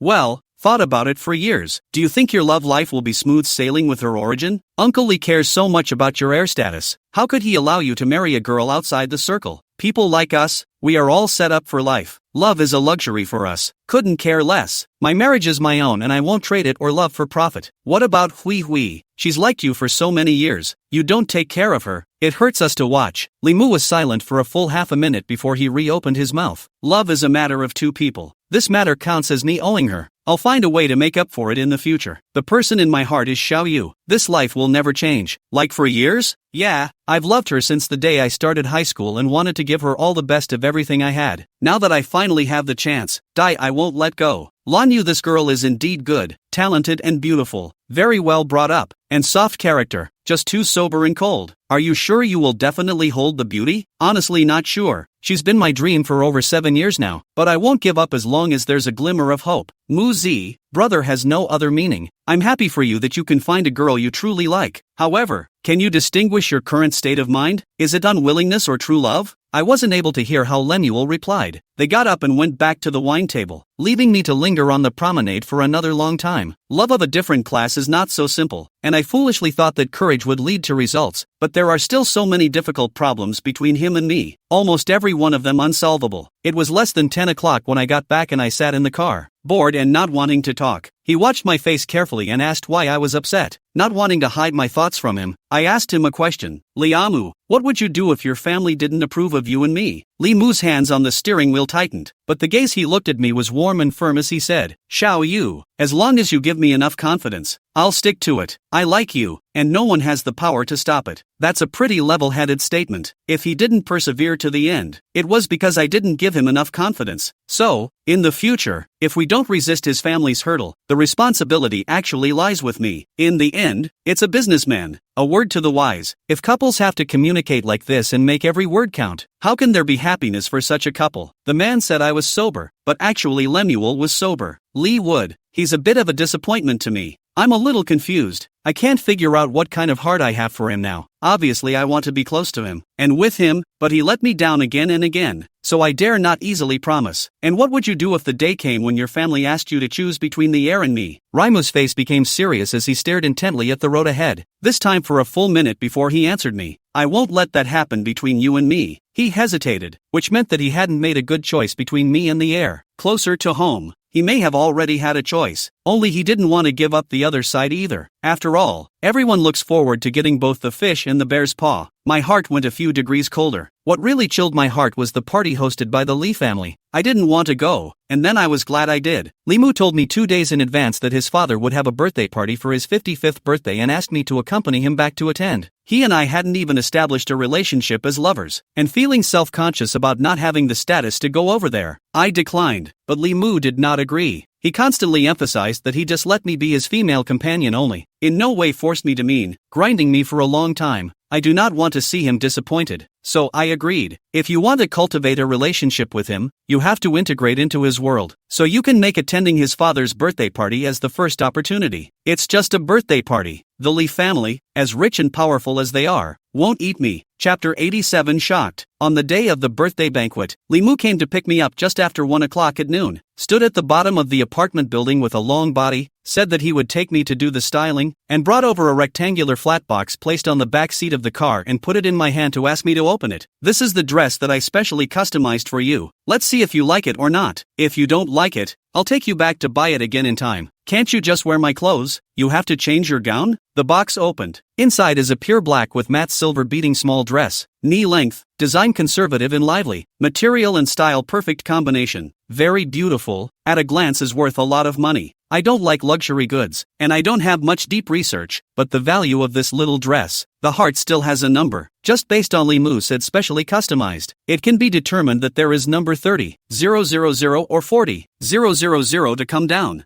I'm actually a little uncomfortable with him doing that. He claimed that he just wanted me to be a female companion. Nothing else. It looks like it was just a temporary idea. He wanted me to be close to his life, but customize a dress is not a day or two things. That is to say, he has long been arranged to want me to accompany him, only did not say in advance, and I said, because he was sure that I would say yes. I don't know if this counts as an alternative calculation on his part, but it always makes me extremely uncomfortable in my mind. Of course I have to. Today is a formal occasion. All the people coming are prestigious dignitaries and bosses. It would be rude not to wear a tuxedo. Right, there are shoes in the trunk. I'll bring them to you later. I'll arrange it. After you're done with your styling, the stylist will assist you in changing into the gown and shoes, and then we'll go back to the Lee family's old mansion together. I hugged the dress box without speaking, wondering if it was too late to back out of going. It's not that I'm afraid, it's just that I simply don't feel like that kind of occasion is for me, and I haven't found a reason to look forward to it. And I had a feeling that this party wasn't going to be a simple birthday party like Limu said, and that it was going to end badly. Limu seemed to see my hesitation, tensed his jaw and said nothing more, just pushed the gas all the way to the floor. When the stylist saw me, her eyes were glowing. Obviously a man, but she smiled delicately with the wind swaying and willow swinging, circled around me twice and exclaimed exaggeratedly, Mu Zi, I thought that last time's a mess. Ling was already a superb product, but this young lady is actually a saintly product. This waist is thin. Alas, this skin is tender. The lustful fortune is not shallow. Repulsed by being so judgmental, I took 2 steps back, out of the radiation of the man's perfume. He looked at me like I was an item for sale. It's a really bad feeling to not be respected. His words were clearly telling me that I was actually just one of Limu's countless female companions. So what if I looked better? I might not change to anyone next time. What nonsense. Rosen, this is my future girlfriend. Go back together for the old man's birthday banquet. Limu unhappily interrupted Rosen's words. The explanation came in a hurry and formally. It always felt a bit of a desire to cover up the flavor. His heart was fuming, and the idea that he didn't want to go to the birthday party intensified, secretly wondering when it would be best to say so. Once again, I had second thoughts, left and right, but encouraged myself to go. There are some things that can only be experienced in person before you die and have no regrets. Before I could say no, Rosen had already called called the two little girls, and without further ado, they pressed me into a chair and started tossing me around. Lee Mui sat on the sofa closest to me, gazing at me for an instant. He always had a gentle smile on his face and his dark eyes were full of expectation. His smile reminded me of Lemuel in high school. At that time, we were both 17 or 18 years old. In addition to the heavy schoolwork, is to squeeze out all the time to play. Physical education class that kills people running laps around the playground. He always tried hard to follow me. No matter when you turn around,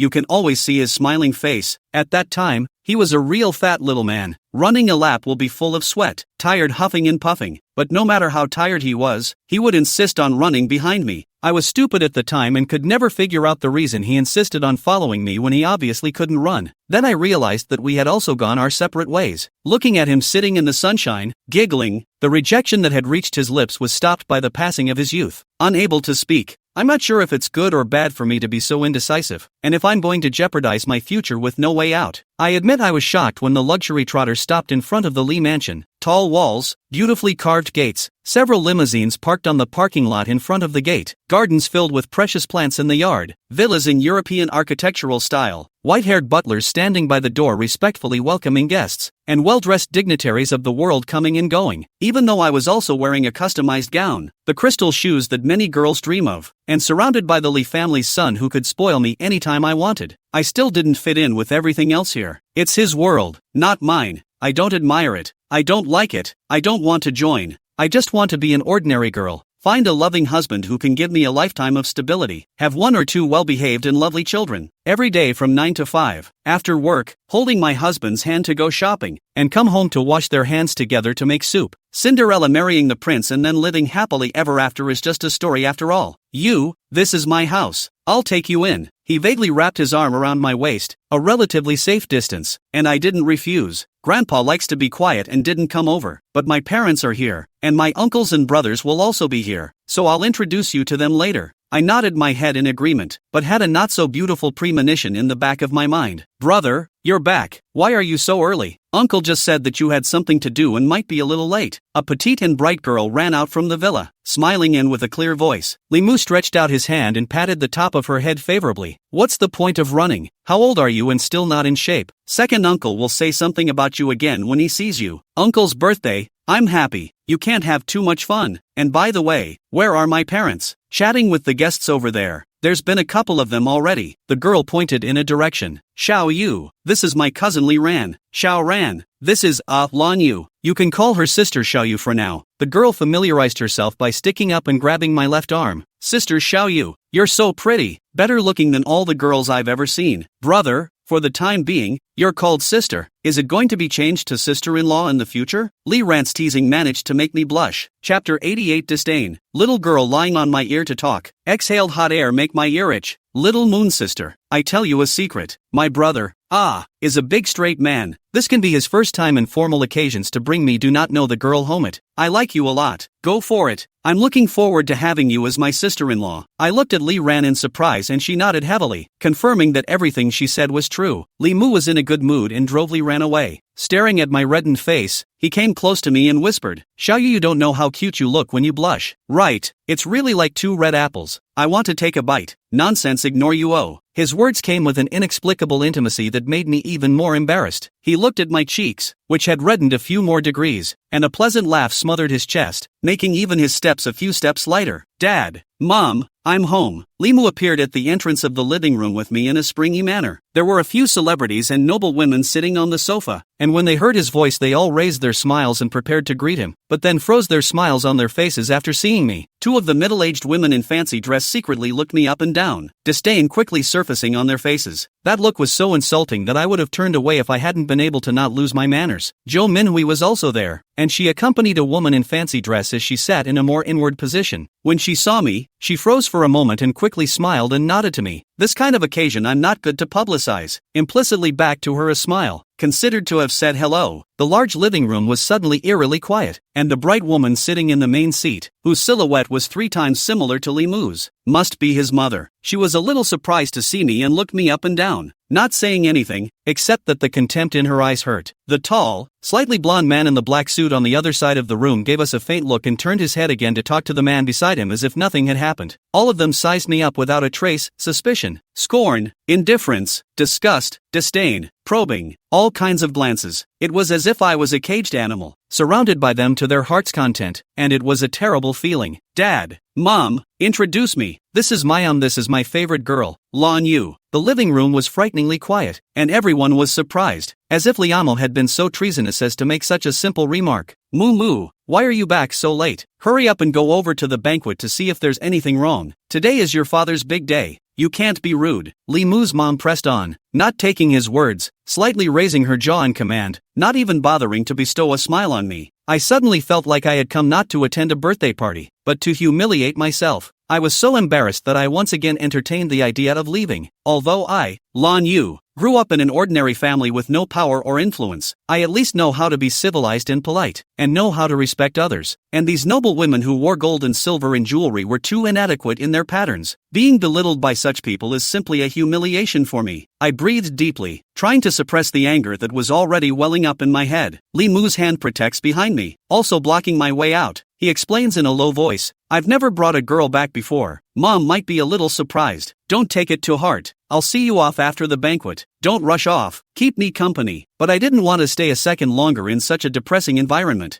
I don't seem very welcome, so it's better if I leave first, so I don't interfere with your dad's birthday party again. You don't need to send. No sooner had the words been spoken than a thud was heard and a sudden commotion broke out in the corner of the living room, drawing everyone's attention away from the room quite promptly. A middle-aged beautiful woman helped up a long-skirted girl. Why are you so careless? You didn't hurt yourself. Li Mu looked at me sideways and smoothly changed the topic. Hui fell. Xiao Yu, let's go over there together and take a look. He couldn't help but take my hand and lead me over towards that side. He stood beside the middle-aged woman, 2 steps away from Zhou Minhui. This distance was extremely gentlemanly. His ensuing mother saw our hands clasped together and more than a hint of disgust crossed her delicately painted face. The annoyance in his mind kept rising, so he wanted to take something small and cook it in that annoying face. Hui, is it going to be alright? There is a family doctor at home. Li Mu bent over slightly, his concern overflowing, putting his master's manners in place. Mu, you help Hui over to the backyard to take a look. Don't get hurt. Li Mu's mom came over, worriedly looked at Zhou Minhui, and opened her mouth to instruct Li Mu. Li Mu reluctantly excused himself. Mom, Hui is a girl. It's not convenient for me to take care of her. It's better for Auntie to accompany her. Hey, you guys grew up together. What's so inconvenient? You go and come back quickly. Just leave Miss Lan to Mom. You're still afraid that Mom won't take care of her. At this moment, I actually know my last name is Lan, and my smile has become quite fast. Li Mu helped Zhou Minhui, who had taken a step or 3, out, leaving me alone in a sea of gawking eyes. I'll go and come back. You stay here and sit with my mom for a while. In the entire living room, there was not a single person with good intentions. I stand here like a lone boat in the ocean, facing the unknown storm alone. I contemplated whether or not I should send Lemieux a tweet and just leave, when Lemieux's mom came over and took me by the hand and led me over to the couch. The temperature of Kyoto in October was good, moderately hot and cold, the most comfortable season, but Li Mu's mother's hands were cold and damp, and the temperature of her body was completely contrary to the smile on her face. Where is Ms. Lan from? She looks very slender for a northern girl. Li Mu's mom brought me to the sofa and sat down, signaling the butler behind her to pour me tea, and gently opened her mouth to ask me. Underneath this illusion of gentleness, there is a superiority and a lack of respect cultivated by a life of privilege. I'm actually upset, but she's Li Mu's mother anyways. She's an elder, so I can't lose my own measure because of their inappropriateness. Thanks. My family is on the south side and I'm a true southerner. Why do I hear you with a bit of a northern accent? I forced myself to curl my lips. I went to college at Lambda. Next to the long sofa, a woman wearing a dark blue velvet cheongsam has been watching me secretly with an unkind gaze, hearing me say that I am studying at the University of Forestry, disdainfully skimming her mouth. Her voice is thin and sharp, piercing to the ear. There are a lot of barbarians in the north. What can they learn? On the contrary, it's our Xiaoya, studying at Beijing University, graduating next year. That's where famous ladies are cultivated. Mrs. Zhou, I remember that Hui is also studying at Beijing University, right? Graduate school. Beijing University's graduate school is not easy to get. Hui is smart since childhood, but not much effort. Talking about her daughter, her mother was always proud. Who doesn't know about Hui's excellence? You're the one who's lucky to have such a sweet and smart daughter. Me? I can't think about it in this lifetime. Li Mu's mom took over the conversation and chatted with the noble women. Chapter 89 Humiliation. Who doesn't know about Hui's excellence? It's just that you, Mrs. Zhou, are lucky to have such a sweet and smart daughter. Me? I can't think about it in this lifetime. Li Mu's mom took over the conversation and chatted with the noble women. Is it a big deal to study at the university? There are tens of thousands of students and faculty members in Beijing University, and their children are just one of them. So what's the point of making a big deal out of it? I don't know if it was intentional or not, but they left me out to dry and just talked about the topics they were interested in, as if I wasn't there. Being ignored to such an extent is really no different than being humiliated. Lan Yu indeed is not what the big lady, but I am also the treasure in the heart of mom and dad. I walk straight, rely on their own efforts to study and earn money, never endure from anyone's contempt and humiliation. It is also because Li Mu repeatedly begged me to come here. I could not bear to refuse before I had to come. I don't envy their monetary status. I don't want to suck up to anyone, and I don't want to take anything from them, and no one has the right to humiliate me, not even Li Mu's mom. Each one of them is so high and mighty and self-conscious of their superiority that they want to trample me underfoot. It's just a shame that their world, as good as it is not what I want, much less care to get involved in. Boring braggadocio sounds really ridiculous to me. Distracted by sitting there, I pulled out my cell phone and sent a message to Liamu. I'd like to go first. He brought me here, and I'm going to have to let him know when I'm leaving. The least bit of courtesy can't be ignored. Not 5 minutes. Limu Fafa ran back, not caring about other people's eyes, directly sat on the arm of the sofa where I was sitting. I was sitting already to the side and he was sitting on the armrest so that it was like I was leaning into his arms. The girl sitting next to the Cheongsam lady had eyes that shot up like knives, as if she wanted to lynch me, and was full of jealousy that made me dizzy. Nowadays, Li Mu's wealth and appearance, surely by the girls tend to rush, and by his protection of me, but also naturally become the object of their cynicism. Presumably all the girls who came here today were after Li Mu, so it's no wonder I was a target when I walked in the door. Why do you have to leave? The banquet is coming up in a few minutes. There will be fireworks in the evening and a surprise I've prepared especially for you. Sit down for a little while longer, okay? Or maybe I'll take you out for a walk? Li Mu sat beside me and intimately tucked a lock of my hair that was hanging down behind my ear, exasperating the girl to look at me even more sadly. Is Minhui okay? I asked him. It's okay. The family doctor said that it's just a stretched tendon in my left hand, so I'll be fine after 2 days of recuperation. Xiao Yu, leaving you alone here. It's really because I didn't think things through and didn't take care of your feelings. I'm sorry, I won't next time. Li Mu contained a smile. He was handsome in his suit, and my slightly loosened heart regained its peace. Every time you say you won't do it next time, how many next times will there be? How many feelings between people can withstand the polishing of the words next time will not be? And how can a family as high and mighty as his allow a girl of commoner origin like me to join them? Oh, Li Mu's mom stretched her voice and opened her mouth. Her jaws were high, as if she was the queen who could dominate the world. She cackled with a fake smile. So it's because you care about this. No wonder you haven't been talking. It's me who didn't think about it that much. Miss Lan, Mumu he and Hui grew up together, counted as childhood sweethearts. Feelings have always been good. When they were young, they often got together to play house. One as a father, one as a mother, played that well. I twitched my eyebrows and didn't say anything. The hatchet job, without moving,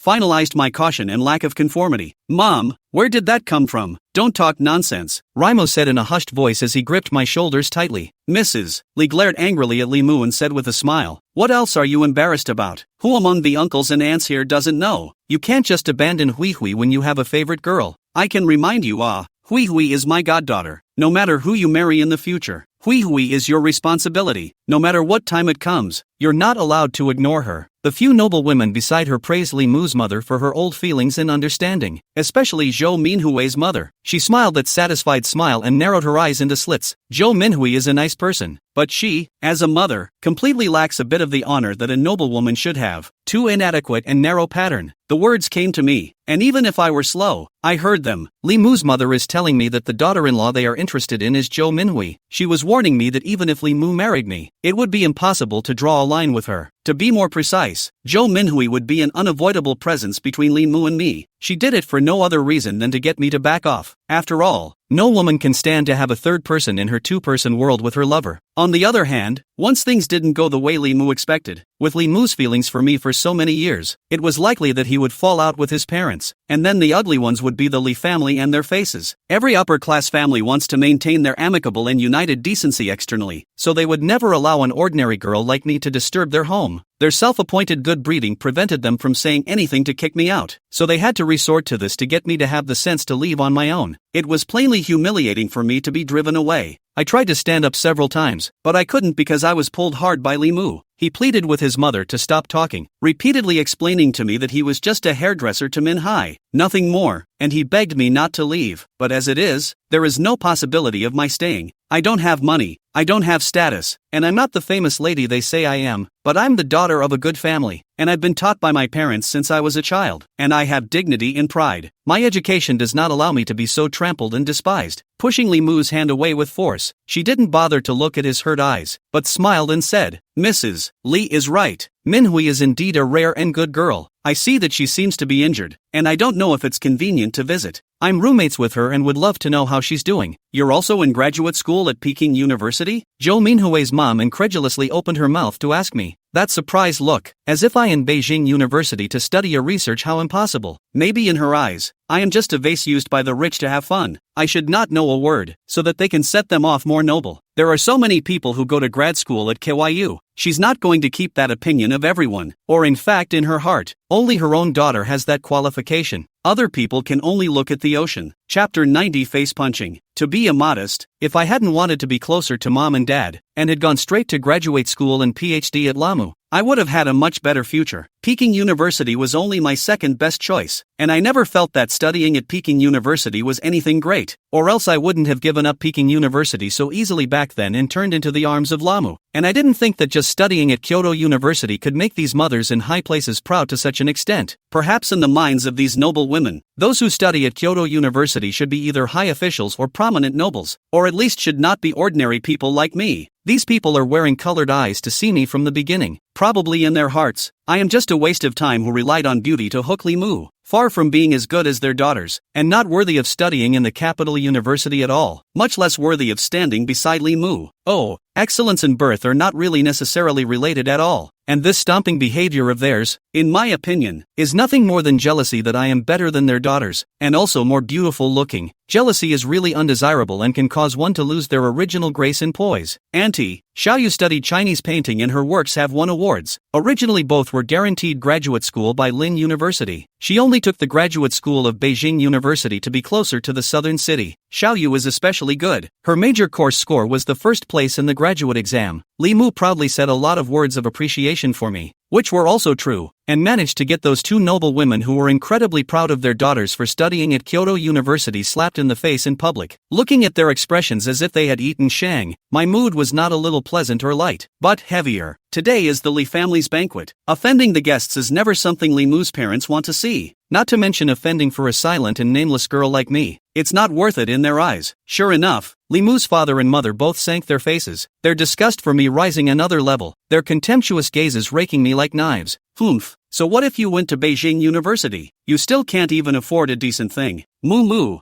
you paid for the gown on MS. Lun, I knew it. Girls nowadays, they're all too vain. The other wife who had been watching earlier sked and shook her head, in a manner as if I had disgraced girls nowadays in some way. Li Mu's mom glanced at me a few times, and her look of disdain pissed me off. This statement, for me, is nothing short of a disgrace. A skirt is just a skirt. Lan Yu is not unable to afford. Many times I feel that the clothes and pants of these things comfortable and decent is good. I never think that expensive is the best. Li Mu once sent me a lot of luxury goods, jewelry, beautiful clothes. I did not receive, because I fancy, from not Li Mu's money, but his so many years of love for me, and he gave me that heart. What his family did, in fact, desecrate, was their own son. This lady is not right. Poor is not the original sin. By the money pile up the life also may not have how perfect. Li Mu gave me the same thing I have not received, that is, weekdays to eat together, but also he invited a meal. I invited a meal. I have never spent $1 of Li Mu, so the word vanity, Lan you dare not be. She didn't seem to expect me to speak out against her, and her disdainful cold snort and undisguised contempt made the anger in my heart soar upwards. But I'm ashamed to say that this gown is indeed Li Mu's handiwork. The reason why I wore it was merely for the sake of Li Mu's face, as it was my first time attending this kind of party, and I really didn't understand what kind of clothing would be appropriate. Whether everyone here believes it or not, I never thought of wearing this gown for nothing. I turned to Li Mu. Li Mu, how much is this gown? I will transfer it to you. I pulled out my phone and opened the transfer page, calmly waiting for Li Mu to tell me the price. The gown is from me. I don't want money. Mom, aunts, you is the best girl in the world and not vain. She never cared how much money I had, and I never dared to desecrate her with gifts. I begged her for a long time to wear this dress. For you guys to say that is simply an insult to her, and I'm very unhappy. The smile on Li Mu's face finally couldn't hold on anymore. He tensed his face. The anger in his body was about to be suppressed. His upbringing made him not directly open his mouth to kick people out, but instead, his gaze was clear and cold as he looked around. The warning was obvious. Moo ah, we all watched you grow up. This is not afraid of you being cheated. Nowadays, girls look youthful and pretty, but inside, they all have a heavy heart, so we have to be on guard. The Li family is a big family, so you have to be even more careful. That woman's face is disgusting. I really don't know what she can get by belittling me. Auntie, if you don't understand the situation, please don't talk too much. This is my Li Mu's matter. It's not the turn of outsiders to comment on it. Li Mu's words were heavily spoken, and all of them closed their mouths unwillingly, only to look at me with gazes still full of hostility and disdain. I have no grudge against these people, and if I hadn't seen through Li Mu's mom's thoughts, there's no way they would have targeted me so strongly. They're all guns for Lemuel's mom, so to speak. Since the beginning, I have never coveted the Li family's fortune, and the idea of wanting to give Li Mu a chance has nothing to do with his fortune. After all, when I knew him, he was really just a little fat guy who loved to laugh. After so many years, he is still in my heart. The same warm young man who followed me in the beginning. Between me and Lenu it was clean and pure, never mixed with utilitarianism. This can also be criticized for no reason, and it's annoying, really annoying. $200,000, is it enough? Patience exhausted, I shook off Li Mu's hand, couldn't wait for his answer, and simply transferred him $200,000, turned around and left. I knew the meal wasn't that good, but I didn't realize it would be as bad as it was. Is there a worse experience than being judged and degraded in public, like a dog begging for a handout? Luckily, I'm not too deep into it and it's not too late to quit. Xiao Mu, look at what kind of attitude she has. She doesn't even have any manners, and she still wants to enter my Li family's gate. Dreaming. Mom, stop saying that. Li Mu angrily yelled low, her voice filled with despair. She never wanted to enter the door of the Li family. It was your son who begged her to come. Do you know that? Presumably he knows that after this, he and I have no future. I stopped abruptly and turned my head, just in time to meet the gaze of Lemuel's mom, who was really pissing me off. I've been indulging them, not that I'm weak and incompetent, but for Li Mu's sake, honoring them as elders. It's just that they really don't deserve the word respect. Mrs. Li, this politeness thing is divided into people. I don't think my attitude is wrong. Also, no matter how illustrious your Li family is, I, Lan Yu, have never put it in my eyes, much less dreamed of such a thing as entering the Li family's gates. It's me who thinks too well of human nature. Otherwise I wouldn't have come. Li Mu, your invitation has made it difficult for me. I'm sorry I can't accompany you to the end. Goodbye. I turned around, leaving the shocked faces behind me, and took a firm stride away. Luckily I was sober enough not to agree to Li Mu's advances straight away. Otherwise the Li family would have been my grave. This is a place I will never set foot in again. Chapter 91 Dignity. Xiao Yu, don't go. Listen to me. Li Mu angrily said something else and followed closely over to chase me. I didn't want to hear another word from anyone, and when I heard him coming after me, I quickened my pace, hating the fact that I couldn't just stick my back into my wings and get out of this suffocatingly rich cage fast enough. Walking too fast to see where he was going, he collided directly with someone coming into the living room. She inhaled as she rubbed her bruised forehead. What a day this is. I can't just be available for a toss. Hey, Ranjetsu, why are you huffing and puffing? Min Hui, are you okay? I walked too fast. Sorry. I brushed past Joe Minhui after saying hello, not wanting to say much. It's okay, just rub it. What are you doing? I just saw that you didn't have time to chat and came back to look for you specially. Let's go to the back garden to enjoy the flowers. The scenery over there is nice. Joe Minhui tugged on my arm and said. Li Mu rushed over while I was talking to Joe Minhui and caught my other hand. He used a lot of hand strength and refused to let me go. How deep was the agonizing struggle in the bottom of his eyes? It's just that the one person who can soothe your pain can't be me in this lifetime. Liamu, Failing you is definitely not something I want to do. It's just that you have a life that I can't be a part of. Jo Minhue's eyes landed on the hand that Li Mu was gripping me with, and she smiled bitterly, her eyes bright and watery as she quietly loosened her grip on the hand that was gripping me and took half a step back. It was too late for me to explain or comfort. Anyway, from now on, Li Mu and I were nothing but classmates, and I would completely withdraw from their world. As for whether the two of them will end up together, it depends on their destiny. Some may say Lan Yu, you are too arbitrary. Li Mu has loved you for so many years. Can't you suffer for Li Mu? What I want to say is that I am touched and cherish the love that Len Yu has for me. But behind love is family, friends, and day-to-day life. Facing such family every day would drive one crazy. Xiao Yu, those are insignificant people. You don't have to. Li Mu eagerly opened his mouth to explain, but I didn't want to hear anything, because it's useless to say it any better. The facts are right there. Li Mu, I've thought it over. I turned around and stood face to face with him. Things were right there. There was really no need to communicate any further. It's best to end some things there. No one should make a mistake. Let's just continue to be classmates. That's the answer I'm giving you. Don't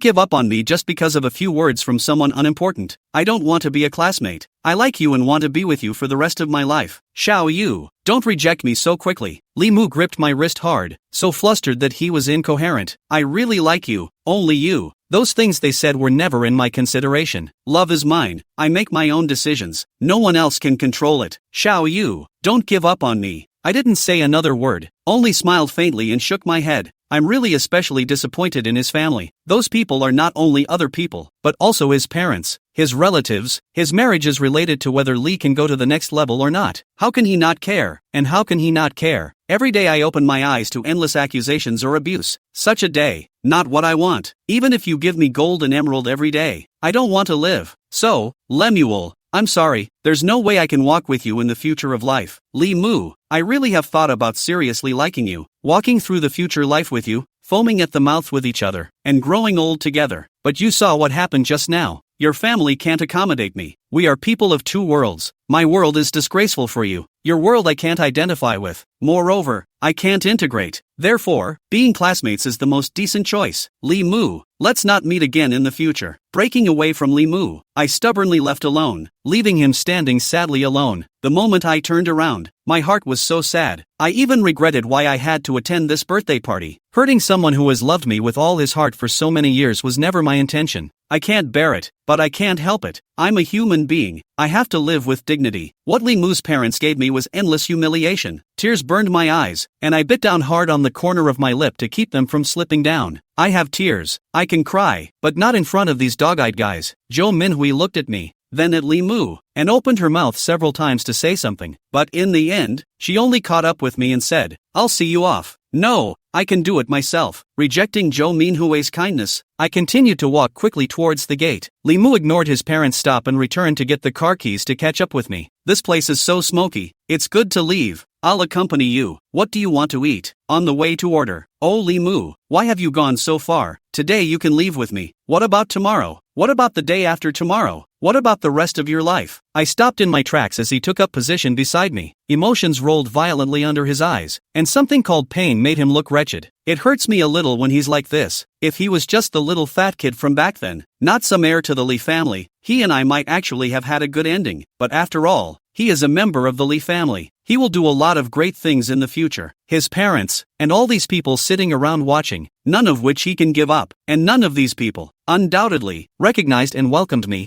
They were extremely hostile to me even at first sight with me. Ask who can live with the enemy every day for the rest of their lives. With his mother's attitude, it was clear that she wouldn't accept me. Her dislike for me was that obvious. Even if I agreed to Li Mu regardless, it was inevitable that we would meet and have conflicts in the future. Once or twice he can protect me. What about in the long run? When his fondness for me is worn away little by the years, in place of fondness and protection, will it become boredom? I don't need to be answered. I know the answer. It will. It's better to not let it all begin when you know how it will end than to end up with a broken heart full of hurt and unhappiness. But I don't want to disappoint him for liking me so much, so I'm still going to talk to him about it. Li Mu, go back. That's your family and friends in there. There's no way you're getting away from them. It's over between us. My emotions gradually smoothed out. Things became clearer in my head. and I knew what was the right choice to make, the one that would do the least amount of damage to each other.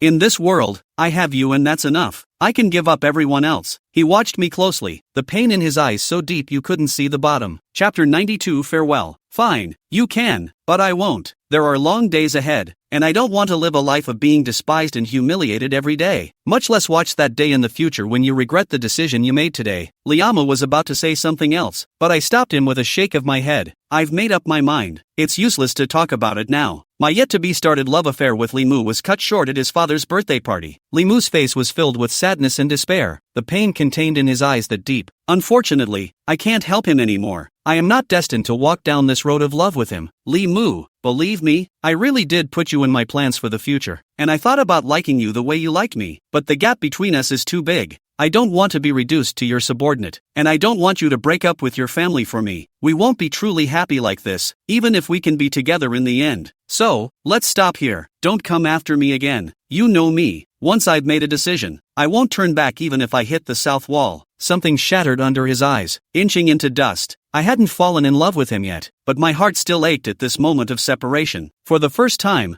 I reached out and hugged Li Mu with all my strength, and I put all my apologies for him into this one hug as a way to say goodbye to his life. Li Mu reached out and hugged me back, hugging me so tightly that it seemed like it was going to be incorporated into his blood and bones, becoming a part of his body, never to be separated. He ambled to my ear. He murmured, "Xiao Yu, my precious treasure, I can't let you go. Xiao Yu, in this life, it's impossible for me to like someone else as much as I like you. Xiao Yu, if time could be turned back, I wouldn't have brought you back so early. I regret it so much. Xiao Yu, I regret it so much." He kissed my hair and the skin around my ear was soon wet with warm liquid. Those were his tears. Li Mu, I'm leaving, take care. I couldn't bear to see Li Mu struggling in pain anymore, and I was afraid that I would be uncharacteristically soft, so I had to leave at a brisk pace. Goodbye to the teenagers who were once with me in my high school years. Tears finally welled up. To step out of this door is to say goodbye to the teenager who wrote me 11 love letters back then. My heart goes out to Lemu, who has been in love for so many years and never got a chance to make it official after all. But it's not me or him that's at fault, it's the gap between him and me. Li Mu didn't follow me out again, and it seemed like I could still feel his gaze following me until I was far enough out. Goodbye, little fat boy who followed me back in the day. The apartment was empty and somewhat cold. Zhou Minhui was still at the party and probably wouldn't be back tonight. After washing up, I got under the covers and chatted with Z on WeChat. "Why are you so sickly?" "In honor of a love that died before it began." "Speak human." I told her what happened during this time with Li Mu. This heartless actually laughed so hard that she couldn't come up for air. "I've got a picture. On the playground runway, the little fat guy chased after you and ran. His legs were exhausted, so easy to almost catch up. As a result, you turned back to a foot and kicked the person back to his original position. Lanyu students, you are valiant enough." Is that a human thing to say? Friendship is over. I heard someone open the door when I was in a daze of sleep, and Zhou Minhui stumbled in with the smell of alcohol. She stood in front of my bed for a while, as if she had something to say to me. I pretended to be asleep and didn't pick on her. "Don't pretend, I know you're awake." She spoke with a wide tongue, turning and flopping into her bed. "How do you know?" I half peeked up to see her. She was sprawled out on the bed. Her pretty dress didn't hide her loss and sadness. "Your eyes are fluttering too much, and your breathing isn't normal. Being asleep isn't what you're like." She sat up and scratched her hair twice in annoyance. Her nose was red and she spoke with a distinctly nasal voice. If it wasn't the cold fall air outside, she'd been crying for too long. Min Hui is proud and confident. No matter her looks or family background, she has the capital. But in the matter of liking Li Mu, she might get a big blow. It must have something to do with Li Mu if she's so despondent right now. It's just that there's nothing I can do to help her. Persuading a guy who likes himself to like another girl is cruel, and I can't do that. It's late. Go to sleep. I rolled over, ready to go back to sleep. Unable to do anything, I decided to be an ostrich. Zhou Minhui laid down for a while, went to the bathroom to wash up, and came out without saying a word to sit on the edge of the bed to wipe her hair. The lights were off, the house was dark, and the moonlight peeked into the window and fell on the soles of our feet. Slightly cooler. "Xiao Yu, do you really not want to be with Li Mu anymore?" After a long time, I was almost asleep when Zhou Minhui spoke softly. Her voice was as light as the wind blowing through her fingertips on a summer day. If anything, I secretly sighed. This silly girl has liked Li Mu since she was a child. Li Mu likes me, and I'm her roommate. What kind of bad karma is all this? The Li Mu I am familiar with is the Li Mu I went to high school with, when he was just Grandma Li's grandson and my classmate. Today's Li Mu is the eldest son of the Li family, the future head of the Li family. and what exists between him and I is a chasm that can never be crossed. I wasn't quite brave enough to take this step in the first place, and what happened in his house today made me even more aware of the distance between me and him. Manhwa. It's impossible for me to be with him, and his family won't allow me to be with him either. After you left, Lee was in a very bad mood, ignoring the presence of so many guests, and his uncle and aunt made a scene. Uncle Lee got him to the study, even invited the family law. He refused to give in. A bite of this life is not married to you. The Lee family's family law is notoriously strict in the circle. He was beaten to the point that his back was rotten, but also did not let go. Lee was particularly filial, almost never disobeyed his uncles and aunts, and even his adolescence is not as rebellious as other children. Today, it was the first time he went against the family. Looking at him beaten to a bloody pulp, I was heartbroken, but I can't do anything because he doesn't need me. Jo Minhui wiped her tears and put her wrists back over her eyes. Lanyu, you don't know how happy you are. Just the way he looks at you is a luxury to me. I look up to him as if he were a god. A smile from him can make me fall asleep and wake up laughing. I do everything I can for him and he rarely even looks at me squarely. You, on the other hand, don't have to do anything, just keep your high spirits and smile at him once in a while to drive him crazy with delight. How much he likes you. Why don't you move? If I were you, I'd have gone crazy with joy long ago. Chapter 93 True Love. I once secretly vowed that I would marry Liamu in this life, and that I would do everything I could to get rid of any girl that appeared around her. And in fact I did. I knew there was a girl in his heart, and I thought as soon as I found out who it was, I would make her look good. Minhai was on the verge of going off on a tangent from crying, and it made my heart ache to hear it. Loving someone without a voice and without a return is aggravating, and it's impossible for those who haven't experienced it to understand what it's like. Then why didn't you make me look good? I teased her. She knew I was teasing her, picked up her bed doll and threw it over, sniffled and said, "You're so nice. And it's not your fault he likes you. How can I lay my hands on him? It's not like he doesn't have a long heart." The gloomy mood of the day was warmed by her words. It turned out that in the upper class, which I didn't want to touch, there were precious true feelings, in addition to the high and mighty and the sightless. Silly girl, you're good too. So good that you're totally worthy of Limu. So don't give up. Minhui, you have to go for what you like. Trust me, Limu. He's not a log. You'll definitely get what you want. I don't believe it. You don't know how crazy he was today. He'd rather die. He loves you so deeply. How can he fall in love with someone else? I'm desperate. I want to hinge my hair and go up to the 5 platforms to practice. The earth is too meaningless. I threw the doll back, right in her face. I'm just the love of his green years. You're his future. Go for it. I'm looking out for you. And by the way, Wutai Mountain is for raising monks, not really for you. Jo Minhui finally huffed and puffed her way to sleep, but my sleepiness was successfully chased away and I stared at the stars outside the window. The moon was beautiful and I opened my phone to take a picture out the window and posted it to my friends. Less than a minute later, the phone dinged with an incoming message. Open it up. It's Big Brother. Still awake?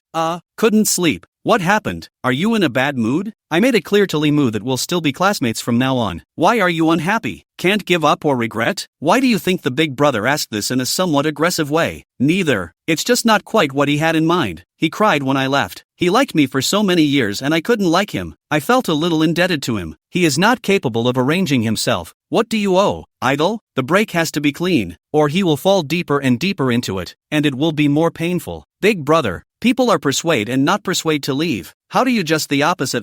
You are not watching to see things or not afraid of big Instead of picking up where I left off, my older brother said, any thoughts on what kind of boyfriend you're looking for? Decent looking, genuinely nice to me, number 1 in the world and spoiling me, always the same, and when he has a baby later on, well, preferably 5 or 6 years older than me. Basically, are you sure you're not talking about Big Brother? Big Brother is Big Brother. How can he become a boyfriend? Anything is possible.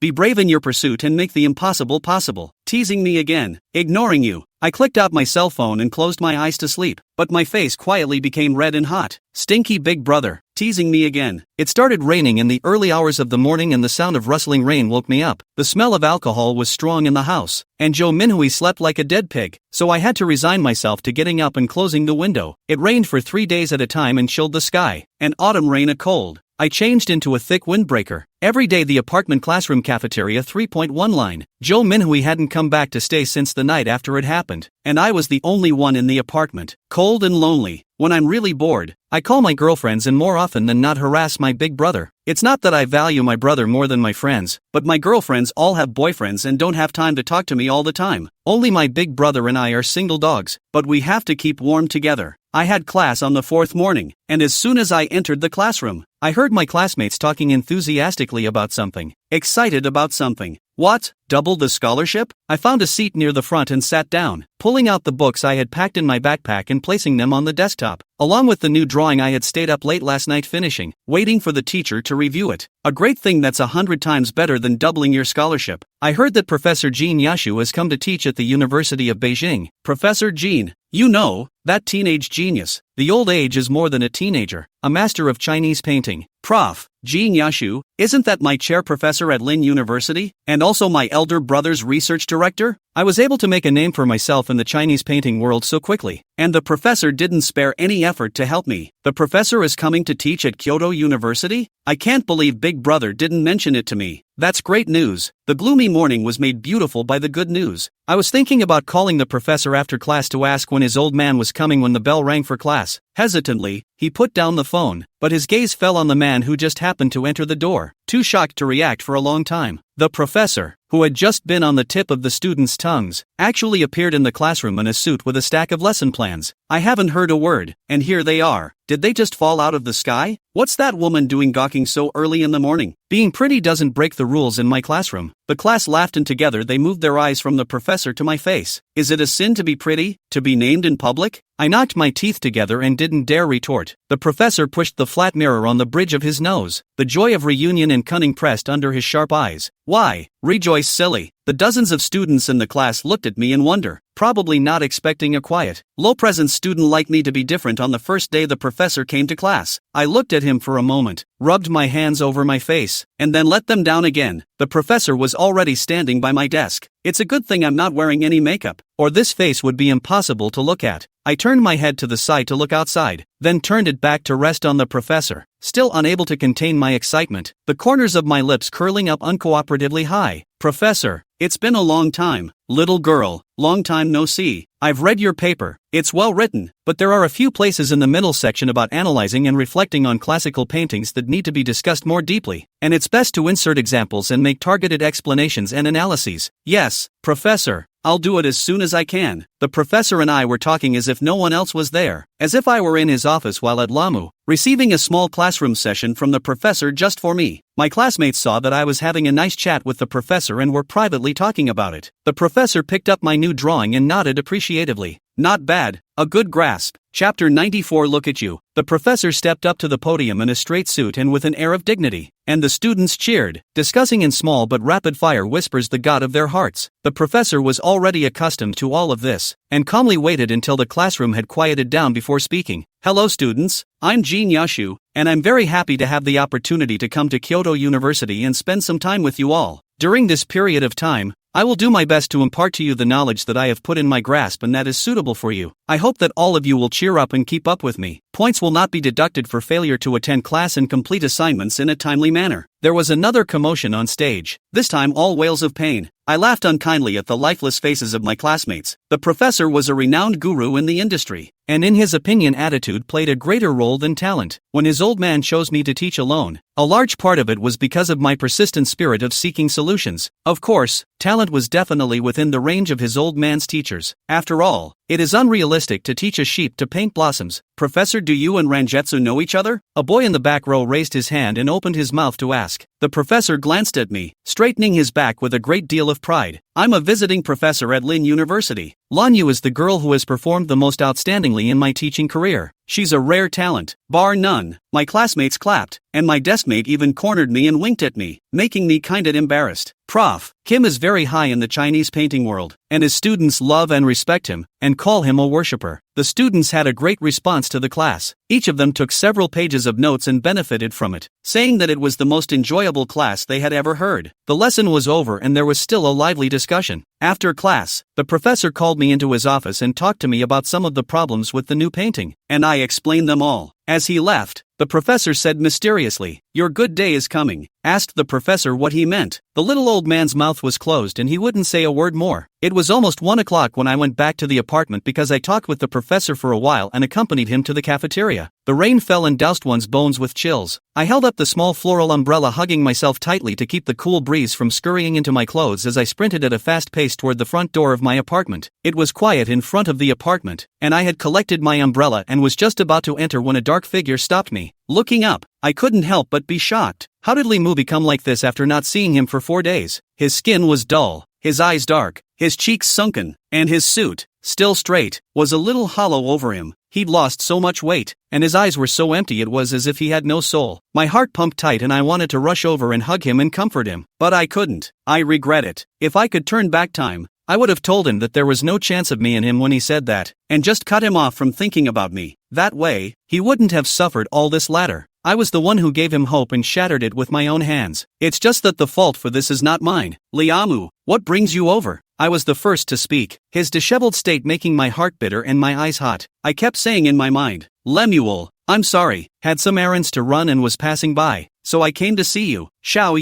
Yu, are you alright? His voice was hoarse, as if 2 rusty pieces of iron had been put together and ground. Those eyes, which always burned passionately when they saw me, were as silent as 2 cold pools in deep fall. As you can see, I'm fine. It's you. You've lost a lot of weight. Don't work so hard. There's so much money in the world. You can't earn it all. Your body is more important. If you don't take advantage of your youth to take care of your health, you'll soon turn into a little old man, and then it'll be too late to regret it. Other than that, I don't know what to say. It was futile to say anything in the face of him, especially emaciated as he was. He looked at me seriously and then smiled, a nice but miserable smile as he turned his face slightly sideways. Well, I'll remember to get well. Go inside. I'm leaving too. It's cold with the fall rains, so come out and put on more clothes. I got it. Thanks, bye. I turned and entered the apartment door. The front door was full of floor-to-ceiling glass, and I saw him standing in the sluggish fall rain, full of depression. He hung his head slightly, the knots of his throat rolling up and down, his face desperate and desolate. I'm the one who hurt him. I'm sorry, Lemuel. Back in the room, Jo Minhui was standing in front of the window looking out fixedly. Called out to her. She ignored me. I padded over to follow her gaze and saw Liama standing in the fall rain. The wind picked up and the rain came down harder. The leaves of the trees rustled in the wind, and the branches shook violently, as if they were trying to draw away the dark clouds that filled the sky. He stood there in the middle of the storm, his thin body as thin as a mast struggling to keep its balance in the storm. Lan Yu, he's been waiting for you there for almost 3 hours. Jo Minhui spoke hoarsely. No way. He said he was stopping by to see me on an errand. I stood the umbrella up on the porch and turned in to take off my half-wet jacket. You fool, you never understand what others have done for you. Lan Yu, for the sake of him being so sincere, will you give him another chance? Even if you're no longer happy with his parents, don't make him so bitter. He just likes you, but it's not his sin. He shouldn't have to suffer this. Jo Minhui whimpered lowly, constantly scolding him for being a cutie, letting go of the people around him who treated him like a treasure and not cherishing them, and having to take a hot face and stick it to someone else's cold ass. Her words were harsh and I couldn't find a point to counter them. Li Mu, he is indeed stupid. Minhui, she is also stupid. Lan Yu, you just don't like him anymore. As a former classmate, you still feel sorry for him. Okay, he was beaten that day. He didn't even have the strength to stand up. His back was full of wounds. He couldn't wear clothes at all. He had a fever that night, and only last night did he get better. And today he's here waiting for you in the rain. What did he owe you in his past life to make you torture him like this? Lan Yu,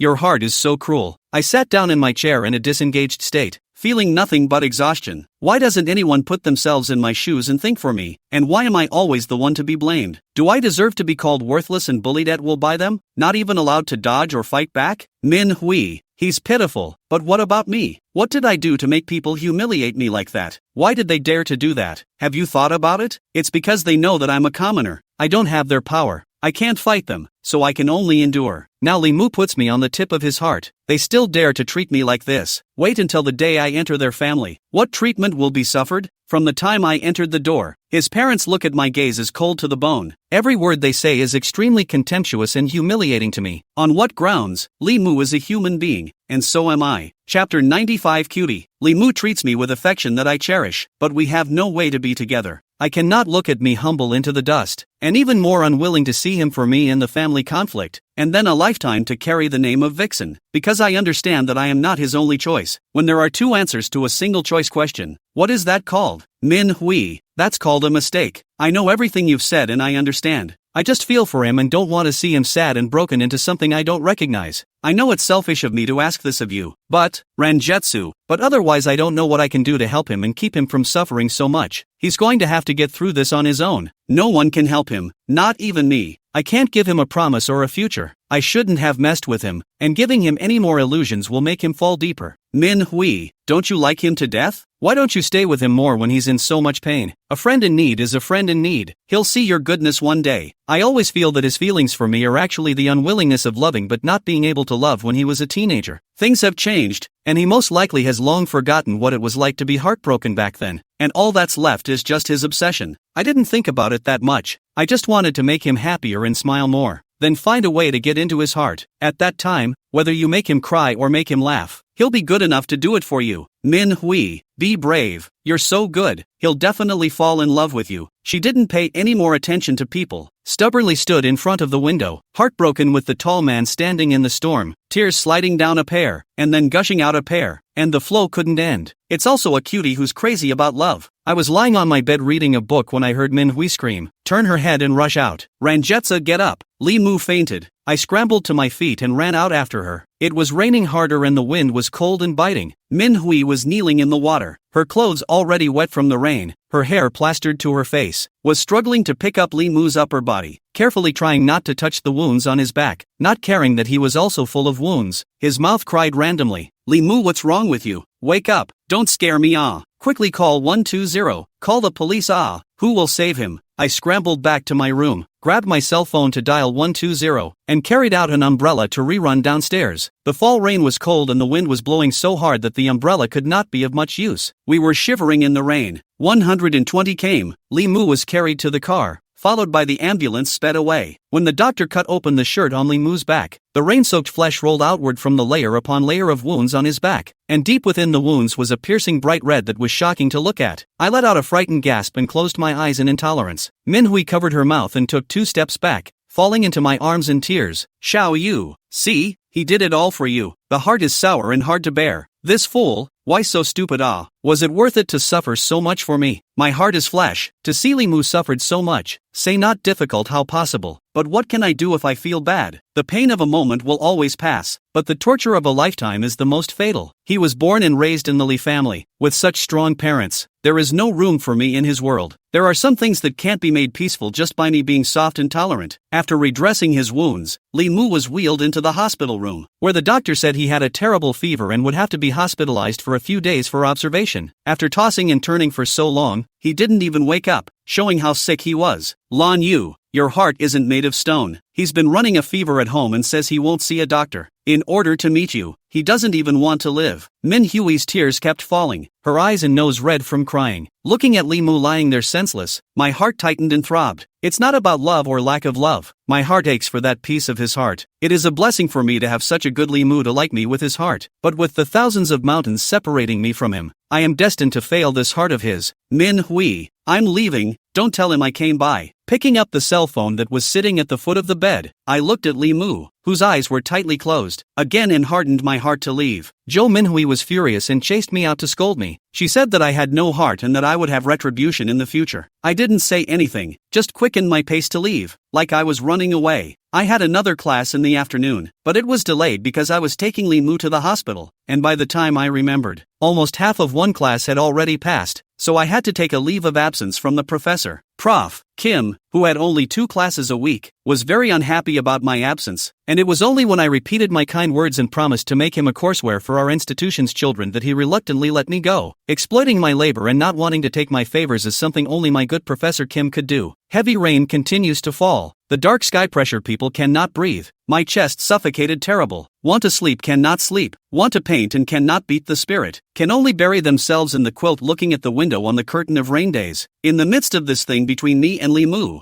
I'm glad I haven't fallen for him yet. In time to pull out and not be abused by the horrible upper class stepping in the mud pond. Just suffering Lee Moo, who is in the middle of it all. may have to bear more. At 15:45, Minhui sent me a picture. Lee Moo had woken up, leaning helplessly on the hospital bed. Twilight, completely unlike a young man in his early 20s. He was disappointed to wake up and see you weren't there. I sulked for a moment and sent her one back. It'll be okay later, but I won't agree to be with him because of my guilt. With a family like his, there is no way to live a normal life. I don't know whether I like Lee Moo or not. Just look at the attitude of his parents when they met me for the first time. I know that being with Lee Moo will be the tragedy of my life. Possessing him for so many years of his youth was enough. I couldn't ruin his life. If I had it to do over again, I wouldn't have agreed to consider it again, but would have just rejected him. It was my indecisiveness that caused him to suffer so much. If I had told him earlier that it was impossible, there would not have been a follow-up to this incident. Overall, I had something to do with Lee Moo's suffering, but it was not my intention. Looking at Lee Moo's picture, my heart was especially troubled, and I didn't hold back a quiet cry. I don't know why I'm crying. Anyway, I just wanna cry. I always feel like there's a ball of pent-up gas blocked in my heart, choking uncomfortably. The current Lee Moo is just like the 18-year-old me, full of wounds and in so much pain that I want to cry, but I can't find an arm to lean on. Chapter 96 Trouble. When Qingqing's phone call came, I was crying uncontrollably, so scared that she asked me in a row what was wrong. Was Wei Qingfeng that shamelessly teamed up with Huawei to bully me again? She said this and I realized that it had been many days in a row since I had met up with those two. Are these two finally getting a conscience and not tossing me around anymore? That's good. Lan Yu, you're no good. If you're bullied, you won't bully back, right? Can you change your gentle character? Just your 117 head is not suitable for the word gentle. Okay, you are willing to suffer but I can't stand it. Wait, I'll bully back for you. Hang up. I'll call Wei Qingfeng now. See if I don't scold him to death. Don't ever. Those two haven't shown up for days, and it's rare that my eyes and ears are clear, so don't mess with them again. Qingqing asked me in bewilderment. Not going to brush your presence in front of you? It's just that Wei Qingfeng can do it, but Hua Ruwei can't do it either, right? Yeah, that's what I thought, but it's just so amazing. It's for the best. The reason doesn't matter. Just as well, you get 2 days of peace and quiet. I am trying to live a quiet life, but there are always people who see me comfortable for 2 days and then feel uncomfortable not to find fault with me. It had rained all night again that night, and the gusty winds had caused the rain to snap against the glass, causing a chill to seep through one's bones. Before I opened my eyes I was ready for a new day of rain and wind, but I didn't realize that it was actually a sunny day with clear blue skies. I'm sure everyone loves a bright sunny day, and I'm no exception. Running out of my apartment with a book in my arms, heading to the cafeteria to fix breakfast, and then to class. Just as he descended to the first floor, he saw a crowd of people gathered in front of the apartment door. 3 layers inside and 3 layers outside. Coming,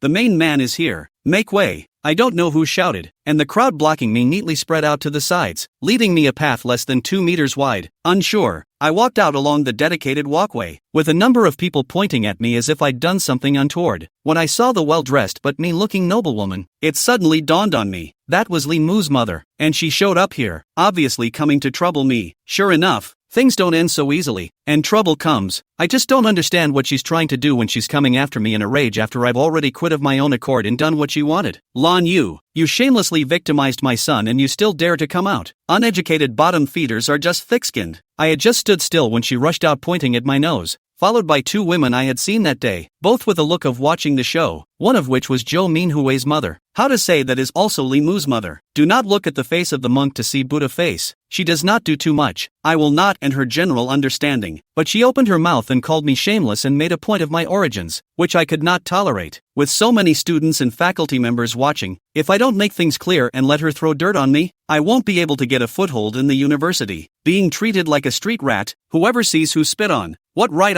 Qingqing is right. I need to change my gentle personality. Otherwise, anyone who looks at me will think that I'm weak. Mrs. Li rushed towards me as if she saw an enemy. Her 5 fingers coated with purple and black dandruff tipped their heads towards my face. I handed the book in my hand to a classmate beside me, stepped forward and shook the abusive hand back with a firm grip. Otherwise parents want their children to grow big. Taller is an advantage. The light momentum than the short taller by a large margin. Li Mu's mother also did not expect me to do so. Blossoming body staggered back 2 steps before stabilizing. Angry flowers, constantly scolded me come from a small family. Uneducated. It pissed me off. Do you really think I'm a persimmon that can be pinched whenever you want? If you don't want me to give you face, then let's break it. I won't take the blame. This lady, please watch your language. The words you just said are unsubstantiated and are going to constitute the crime of destroying another person's reputation. Against a little like you, you need credentials? Bah, You are also worthy. Dare to seduce my son, you can't be afraid of me to say. Open your dog's eyes to see. Here is Kyoto. Want you how to do, is my sentence. The two women who follow her are in cahoots with her and can't help but give her a handful of fire. This Mrs. Lee also do not know what brain, or really think that they are the master of Kyoto. Fearless, people give her loaded gun she put, completely do not put others in the eyes. The more people on the sidelines, the more unrestrained she is. Her kind of behavior is called sunburned face in the north, and it's a derogatory term. I smiled inwardly. Yes, that's right, otherwise people might not believe what I say. Those who can talk are better than those who can listen, and those who can listen are better than those who can analyze. Curse all you want, you'll just end up eating your own. Is it? Then tell me how I harmed your son, how the word came to be, and who I am in the way of anything by coming from a civilian background. If you can't explain it clearly, I don't mind getting my law school classmates and teachers together to hear it. And you have the face to say, if it wasn't for you, how could Moo have been beaten? And how could he have been hospitalized? You've made my son inhuman, and you're flaunting yourself here. Do you still have a conscience? I really want to be laughed at. I've seen black and white reversed, but I've never seen you like this open-eyed talking nonsense. Don't you know why Lee Moo was beaten? Also, who's really showing off here? Your screams are about to break the sky on the roof of the apartment building. Mrs. Lee, what happened that day? I originally wanted to skim over it as if it didn't happen for Lee Moo's sake. Your Lee family did too dishonorable. But since you have found your way to the school and are still blabbering on about misleading people, if I don't make things clear to you face to face, I'm afraid I won't be able to do well in the future at the capital university. You dare to come, must not be afraid of me to tell all the things, then we will say it one by one. First of all,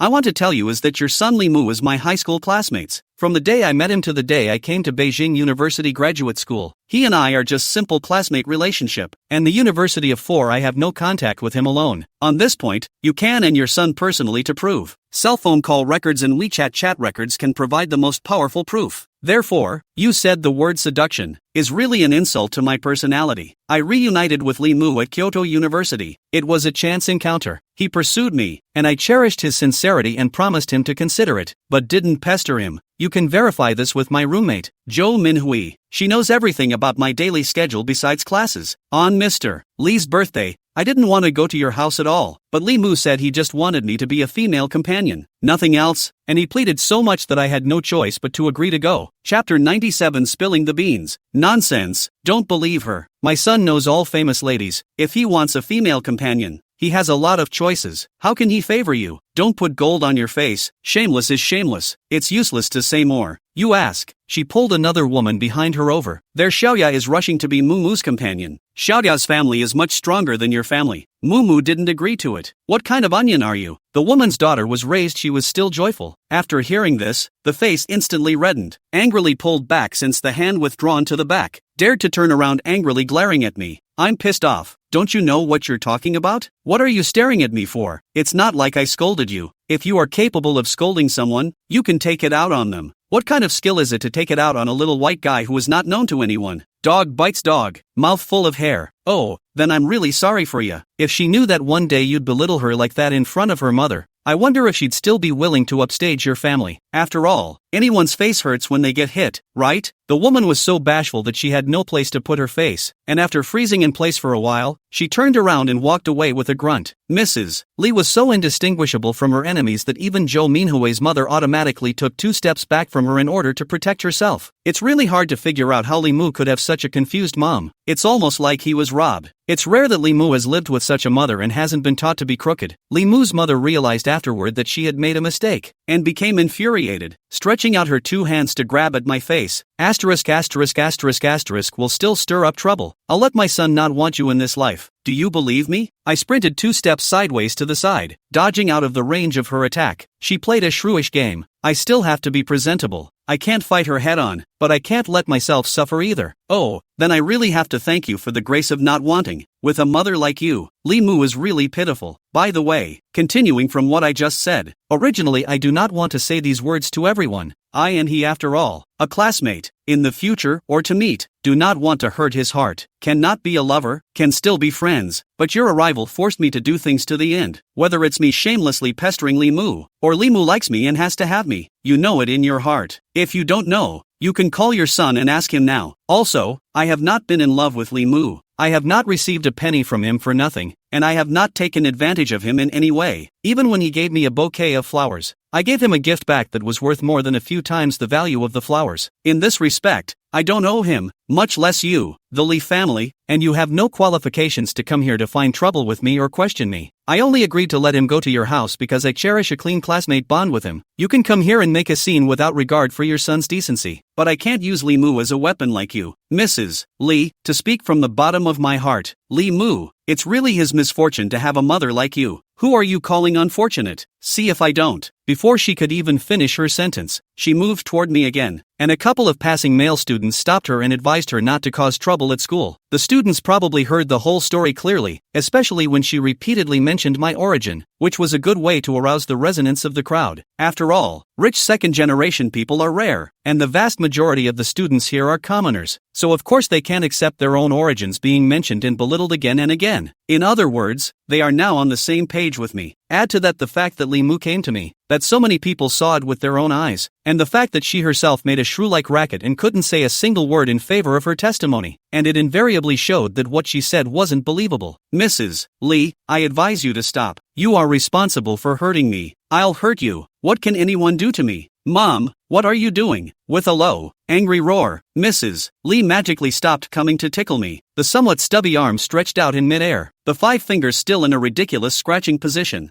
I looked back in shock. What was he doing here? Li Mu was being supported by Zhou Minhui and Zhang Lai and was walking over step by step. Zhou Minhui handed the person over to Zhang Lai, jogged behind her mother, pulled her mom towards the road, whispering something as she walked. Mrs. Zhou was obediently followed her own daughter to leave, probably just was also surprised by Mrs. Li's tawdry operation. Li Mu leaned against Zhang Lai, and the pain was so obvious on his thin face. He looked at his own mother's gaze with sadness, anger, sorrow, and more than that, it was despair. With this mess his mother made today, there will be no relationship between me and Liamu at all, and that's probably the main reason for his despair. After not seeing him for more than a day, Li Mu had lost weight again. He stood there, his body swaying slightly as if he would fall at any moment. My heart was sour and I wanted to comfort him, but I didn't know where to start. Things have developed to this point. Say anything is futile and pale. Unable to find the right words, I simply kept my mouth shut. I don't know how much of what I just said he heard. He'd be sad to be told that by the girl he likes, right? I have no choice but to say it. His mother was too aggressive and found the school to make a scene with the idea of making me lose my reputation. I was just doing it out of self-preservation and I hope he understands. Caught between me and my own mom. He should have a hard time too. Son, why are you here? Mom will teach you a lesson about this shameless vixen. Just go back. There are plenty of good girls in the world. She actually dared to refuse your pursuit. Also, don't look at what she is. It's just because she's pretty. She's not even willing to give us money. Mrs. Li was still harping on my faults, and Li Mu's eyes were already filled with sadness. I couldn't bear to look at him like that and looked away. Mom, please stop. Give yourself and me some leeway. That's the girl I like. I've had a crush on her for 8 years. I chased after her. Everything was done willingly. Why are you all targeting her? Xiaotie always said that she and I come from different backgrounds. Said that our relationship will not have a good result. I do not believe. I told her I am not that kind of person. Will not let her suffer. Now look, Xiao Yu is right. Everything she said is verified by the facts. I love her, but I can't protect her. And the person who bullied her was actually my own mother. What qualifications do I have to say love like this? Go back. Mom, don't force me. Chapter 98 Goodbye. The white-haired butler gentleman from the Li family came over and took away Li Mu's mother, and the tirade against me didn't stop until she was in the limousine. I swayed a few times off my feet and almost fell to the ground. Being verbally abused by people blocking the door for no reason is really a disgrace to my grandmother's house, and my mental capacity is really not so strong. When I was facing them, I was holding my breath and wanted to make things clear, so as not to leave people without a story to tell. When the people left, the breath gave out. My strength is also exhausted. No complaints about Lemuel? A little resentful. Actually, Raimu's thin body shook as he said hoarsely,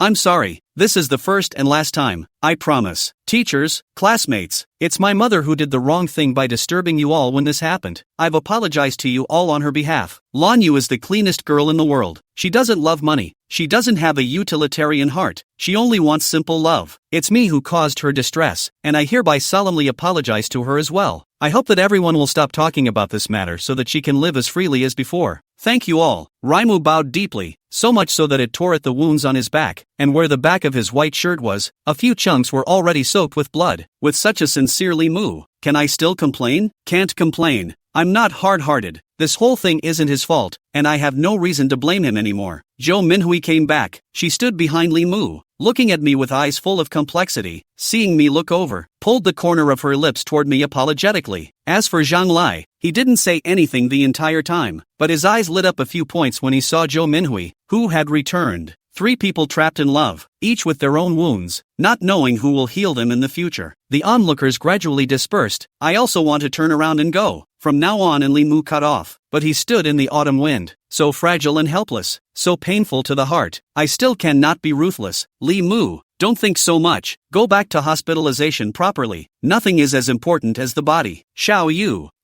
he mumbled, as if he had 1,000 words he wanted to pour out, but in the end all he said was, I'm sorry, what happened today won't happen again. Well, I believe you. I smiled and nodded. Brother Mu, go back. Zhang Lai spoke. After what had just happened, the disgust in his eyes when he looked at me again seemed to be less, only to become more complex, probably in him, and not only him, in the Li Mu, that upper-class circle. I just want to borrow Li Mu this tree to climb the phoenix. Delusion of sparrow into a phoenix. No matter what he thinks or thinks about it, I don't give a damn, much less a second thought. It's just someone who doesn't matter. Li Mu walked a few steps, then suddenly stopped and said obscurely, Xiao Yu, goodbye. I caught on to what he meant by this goodbye and returned it. See you later, Lemuel. Li Mu went back. Only Jo Minhui and I were left in front of the apartment door. I didn't open my mouth. I just stared at her like that. What just happened made me recall Mrs. Zhou's mouth on the day of the birthday banquet, saying that I wasn't angry with her. How could I be? She walked over, took my hand, and said sincerely, Xiao Yu. I didn't think that my mom, she was so confused that she actually did this kind of thing with Mrs. Li. I told her, it won't happen again. You, don't blame me, okay? I still want to be friends with you. The great lady of the Zhou family actually spoke to me in a low voice. I'm afraid no one would believe it if it was spread out. It is rare that Jo Minhui is so sensible. What can I say? Her mom is her mom. She is her, and although it is hard to avoid relenting, it should not be mixed up. What? Saying a couple of words of apology and you want me to forgive? How can it be that simple? I tilted my head slightly in mock arrogance, not looking at her. She sniffled and said in a small, deliberate voice, so what do you want me to do? How about writing you a letter of apology and posting it on the school's big network? Che, what a Thai idea. It's because you're afraid not enough people will know about it. Buy me breakfast for at least a week where this isn't over. I viciously pushed her shoulder. Jo Minhui froze for a moment, then quickly reacted, jumped up and hung on me like a 4-legged snake. No, 1 month. Otherwise it's hard to dispel the guilt in my heart. Lan Yu, you are really a fool. Such a good opportunity will not take advantage of. You just want a villa I would be willing to give you. See, that's the difference between the common man and the rich man. I ripped her off of me. In my eyes, breakfast is more practical than the cottage. The morning interlude was nasty, but Jo Minhui was like a ray of sunshine, dispersing all the gloom. It's still worth it when you don't get love, but you get such a cute best friend, right? After breakfast, she ran away, and did not see anyone for a day. Just when I thought I was alone again today, the dead girl actually came back, with a large skewer in her hand, and 2 cans of beer in the shopping bag that I couldn't tell the brand. Thought you weren't coming back. I put down the pencil in my hand and found a takeout box and put it on her desk. She excitedly put the skewers away, took off her thick coat again, and said cheerfully, I didn't want to come back, but as soon as I thought there was still a pig in the apartment that hadn't been fed, I came back again, and I also brought the pig's favorite little northeastern skewers, which I've heard are your favorite. Come on, feed it. You're welcome to climb up. Grab a skewer of raw grilled crispy bones and bite into it. The smell was familiar. It was the same one that had been there twice with Liamu. The meat skewers were fragrant and my heart was warm. Minhui rarely pays attention to my eating habits, and it must be that person's intention for her to grasp my preferences so precisely. Fool, don't be so nice to me in the future. I can't return the favor. Half a can of beer down. She talked more and started telling me about some of the things she had grown up with. She'd never mentioned a word of these words before, so maybe the morning's drama had made her drop the burden of her thoughts and want to share her life with me. Since I was a child, whenever I went out, I was followed by bodyguards, even when I went to school. When I was in class, the bodyguard stood outside the door like a stick, and pulled a face all day long, so my classmates were afraid and no one wanted to play with me. During recess or gym class, the girls played games and laughed, but I could only stand on the sidelines and watch. I cried several times over this, but my mom dismissed me by saying that I was the baby of the family and must not get hurt. I said I wanted to play. My mom said that there is no chess in the house, no piano, No ball. The nanny and the bodyguard can play with you. Don't go crazy with those wild children. Lon, you believe it or not, growing up, I had no friends except for those in my circle who I knew as peers growing up. You were the first, and for that matter it was all because I fought it with a hunger strike. Why? You're an adult. Being at school every day allows for dating freedom. Chapter 99. Guess. Why? You're an adult. Being at school every day allows for dating freedom. My mouth was chewing on a skewer and my words were slurred. You really don't know my parents. They just won't let me live in school. You can't make friends in class, right? After class, there are two black impermanents standing behind you, saying that they are protecting you, but actually isolating you from the public. Who would want to hang out with people like that? Those two black impermanents alone are enough to scare people to death. I fantasized about that scene. Two black ghosts wearing sunglasses following me around like ghosts. It was really scary. If it were me, I would have to stay away. If I were to accidentally touch this kind of young lady, I'm afraid I wouldn't be able to afford to pay for it even if I lost all my money. After eating and drinking a lot of food, my mood became completely beautiful, and I felt especially relaxed when I was lying in bed. At 9:30, my big brother sent me a voice message. What's doing? I just finished the barbecue and was about to go to bed. Big brother, aren't you busy anymore? Why do you have time to pay attention to me? I smiled and dialed the video for Big Brother, who answered it almost in seconds, and the face that was so handsome that people and gods were angry appeared in the middle of the screen. After 3 or 4 days without video, Big Brother seems to have lost a little weight, slightly tired, and his voice is a little hoarse. It does seem to be a bit of a busy time. There are a couple of contracts that are being handled, and a couple of students that this institution has taken on have to be refound with the right teachers, so there's a lot going on. The contract is not until the end of the year. So anxious to do what? Take your time. No wonder he's so skinny. When he's working on several contracts, he has to do everything himself, so he's not skinny. If I were over there, I could at least give him a hand, and I'd be good at drawing pictures and stuff. Thinking about my big brother's tiredness every day, I regret even more to come to the University of Beijing for graduate school. At that time, my parents did not agree, saying that I would regret it later. But I was thinking about my father's health, but also wringing my hands and had to come. Now that I think about it, don't I regret it? If I had listened to my parents and not come back, then I wouldn't have had to look at the odd couple in my way at all times, much less reunite with Li Mu, and I wouldn't have had to suffer so much. Alas, as the old saying goes, if you don't listen to the old man, you'll suffer. Something came up that required an early end to the contract. How's it going at your place? Has anything happened lately? Of course it did. Not only did it happen, it was a big deal. It almost ruined my reputation. I told my big brother everything about going to Li Mu's house and Li Mu's mom coming to the apartment to make a scene. Big brother listened while automatically frosting and freezing ice on his face, and by the time I finished, ice could be falling down from that face. The Li family's people are so unreasonable, making a scene like that in public, not afraid of losing their honor. Scared, aren't you? I cocked my little tail in triumph. I did get a little scared at first, but they were such bullies that I fought back and Ed Lemieux's mom into defeat. The tip of my big brother's eyebrow arched and his dark eyes searched my face carefully. And did you do it? No injuries. See, it's still Big Brother who loves me. No matter what happens, he always puts my safety first. No, a gentleman's mouth is not a hand. I used my 3 inches of tongue to defeat her. Big brother, you didn't even see. When Li Mu her mom left, that gray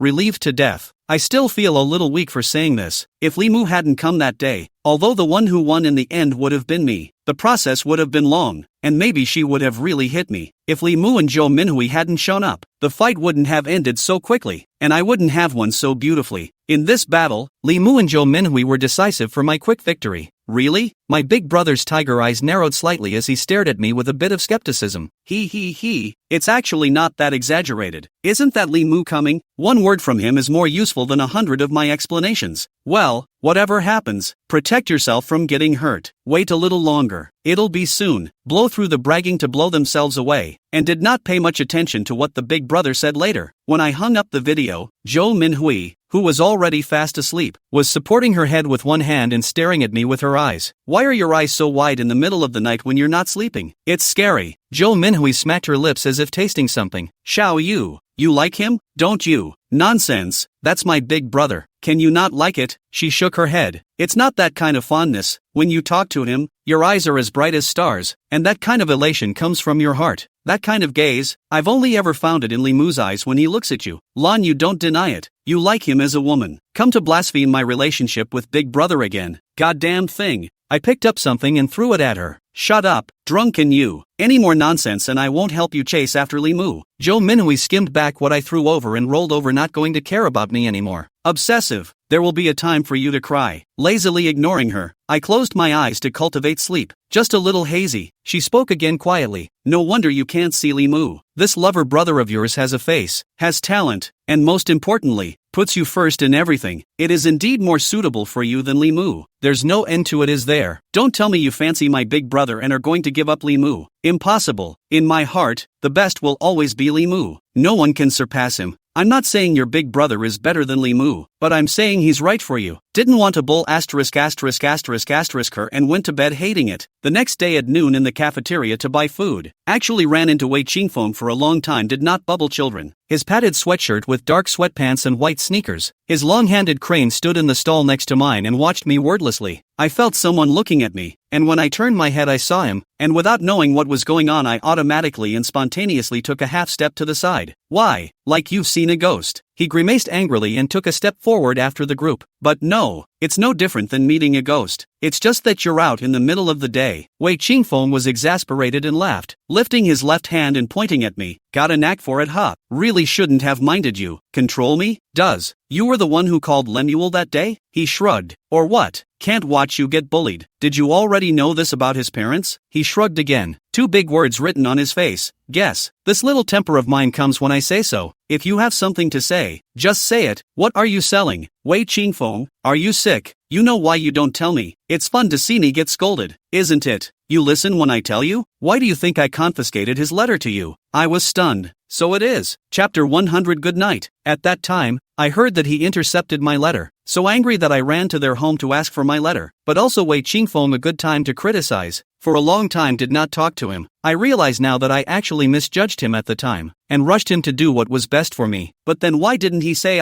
if I told me earlier, I have a number of natural and Li Mu will not have intercourse, and will not be scolded by others to the bloody head. Don't think I don't know what you're thinking. You saw me as if I were your enemy, and you believed me when I said so? It's possible that you thought I was up to something else and hated me even more. He had a point, and it was true that in my state of mind at the time, there was no way I could have trusted him at all. So was that the reason he didn't tell me? It's like that with the stamen. I knew he wouldn't believe it, and didn't I remind him of it 3 times? How come he couldn't do what I did? Forget it, it's always for my own good. Let's just forgive him, and let's just call it quits on intercepting my mail. In order to express my apology for misunderstanding him, I took the initiative to give him a braised pork ribs, only to be rewarded with him eating while saying that I was petty and couldn't be bothered to get him something tasty with millions of dollars in my pocket. I was so angry that I had to snatch the ribs back before he reluctantly swallowed the words back into his stomach along with the ribs. It was a month later when I saw Li Mu again. In November, the temperature in the capital is below freezing. I pulled out the short cotton jacket given to me by my elder brother when I was in Linda last year and wore it over my sweater. A short skirt on my knees with cigarette boots. Simple and especially comfortable. I got out a little early for lunch, and to kill time, I was walking around the rubberized track, and I don't know how I did it, but a small stone popped into my boot, and it hurt my heel a little bit. Holding on, he walked over to the lead drill platform and sat down on the steps to take off his boots and pour gravel outward. It was at this rather awkward moment that a pair of shiny leather shoes stopped in front of me. Looking upwards along the black pants, I saw Li Mu. He was gazing down at me with a smile on his face. Almost a month have not seen. He is still my memory of handsome appearance, just slightly thin body. Spirit is still good, eyes bright. I laughed awkwardly and put my boots on, cursing myself in my heart when it is not good to take off my shoes, choosing to do it in front of Li Mu. It is too embarrassing. How have you been? He asked me. Well, it's pretty good. How about you? All healed up? He turned around and the two of us walked side by side together down the track toward the school building, talking as we went. It's been a long time coming. I heard that Prof. Kim is going to take you to the competition. How's the preparation going? The idea is there. The next step is to set the direction and come up with a small sample. Cheer up and good luck with your grades. Thanks. He walked me to the entrance of the school building and watched me go in. I made it all the way to the stair steps and looked back, and he was still standing there, eyeing me. When he saw me turn around, a warm smile floated up on his thin face, and he raised his right hand and waved it toward me, watery light flickering in his narrow eyes. In one breath, he ran to the classroom, found a corner seat, and slumped down on his desk for a long time. This night after 10 o'clock, I put down the paintbrush, wash up just lying on the bed ready to read some ebooks and go to sleep. Cell phone WeChat received a new message. When I opened it, Limu's avatar was flashing, and there were only a few simple words in the dialog box. Xiao Yu, is it really impossible for us anymore? In an instant, it was like a 10,000 pound boulder was pressing on my heart, making me stuffy and sore. I stared at the words dead on, straightening my eyes and making them sore, and 2 lines of hot tears ran down the corners of my forehead and didn't make it into my hair. Fingers wrote and deleted on the screen, deleted and wrote again, and finally just sent 2 words, good night. Limu didn't send another message, but I stared at the screen until it automatically went black. I couldn't respond to Limu's love, but I never wanted to hurt him. But with all that had happened, it was inevitable that he would be hurt, both physically and mentally. Sunday was Limu's birthday, and Minhui called to ask if I wanted to go, saying that a few of her best friends who grew up together were celebrating his birthday in the evening, and that no one from Li's family would show up. For a moment, I moved and wanted so badly to go over there and tell him I was sorry in person. No matter what his family thought of me, he had always been true to me. On second thought, Limu must have suffered a lot after surviving this month or so. It must be that the answer I gave him the other night sent him into ultimate despair. As long as he survives a little longer, he should be able to walk out. If I go to celebrate his birthday, there's no guarantee that it won't affect him again. In that case,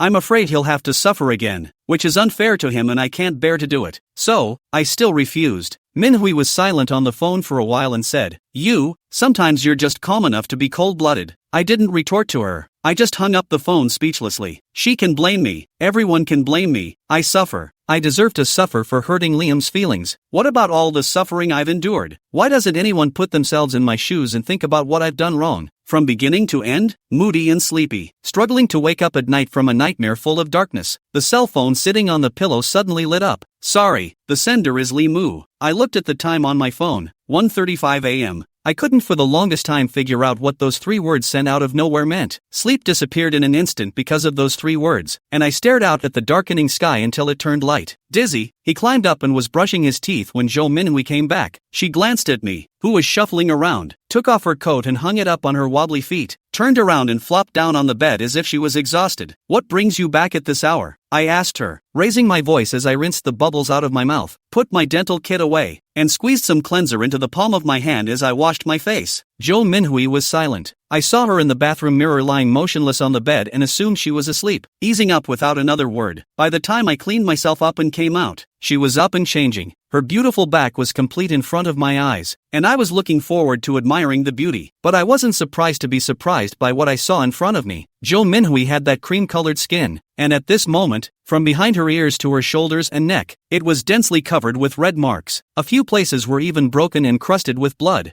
Minhui, are you hurt? I asked her in surprise. Before the words were out of my mouth, my person was already on her feet, painfully touching those bruises of hers, guessing what had happened to her. No wonder she looked so tired. So she was injured, which she backhanded my hand off, pulled on a new sweater to cover the bruises, and sat on the bed, grinning coldly. I'm with him, and I'm the one who initiated it. With who? What does she mean by that? Chapter 101 Surprise. Do you really understand or do you want to see my joke? I'm with Limu. I initiated it. These you see, are not any injuries, they are hickeys. Hickeys. Zhou Minhui lowered her voice and hissed angrily, with a few moments of unwilling despondency and anger under her eyes. I dropped to my bed in shock and didn't slow down for a long time. What? You can't stand hearing that we're together? Zhou Minhui squinted at me, the sarcasm and sadness in her gaze making her look even more haggard. No, Minhui, you've got it wrong. I'm just heartbroken. He enjoyed my body, but called your name all night long, screaming his voice. Do you know how badly he cried the moment he came to his senses? He said he was unclean and hopeless. Zhou Minhui suddenly cried. Her beautiful big eyes were full of tears. Her small palm-sized face was a mess of tears, and she couldn't stop whispering. Why? What gives him the right to spoil me so badly? Wanted me, but thinking about you. Why?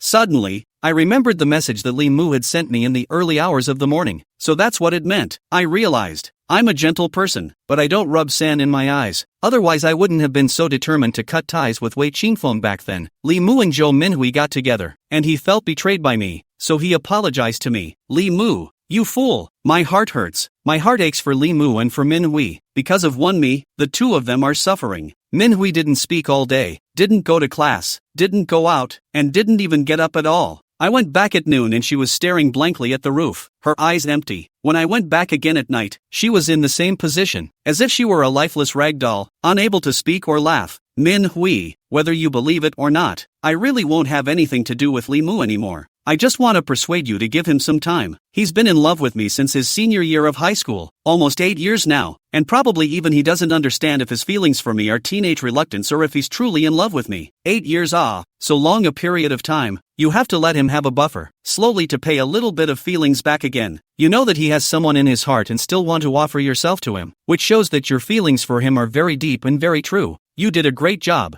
Manhwa. You are so brave. Lee Moo, he is a human being, long heart, he will not fail to see your good. Give him time, stay with him, and one day, you will be able to keep the clouds open and see the moon. Manhwa, don't be angry with me. I'm your friend, not a love rival. I understand, but I just can't get past that hurdle in my heart. I like him so much, why can't he see it? Xiao Yu, I'm not against you, and I'm not angry with you. I just have a hard time in my heart, and I need to find a place to vent. I can understand that, but you're his now, and there's no way he's going to leave you alone. So you need to pull yourself together and give full use of your charms to make him submit under your stone skirt. She grabbed a towel and wiped the tears from her face and put it back over her face, shivering silently under it herself. Well, after crying all day and not eating, how can your body stand it? I brought you porridge. It's still hot. Get up and drink some. The next morning, Manhwa resumed normal communication with me, but I always felt that there was a layer of something between me and her, and it was different from before. It felt like I was going to lose her as a friend for days on end. One late afternoon, it was overcast and drizzling. I was sitting at the table coloring a painted swatch when my cell phone suddenly rang. Putting down the brush, washing the paint off my hands, and picking up my cell phone,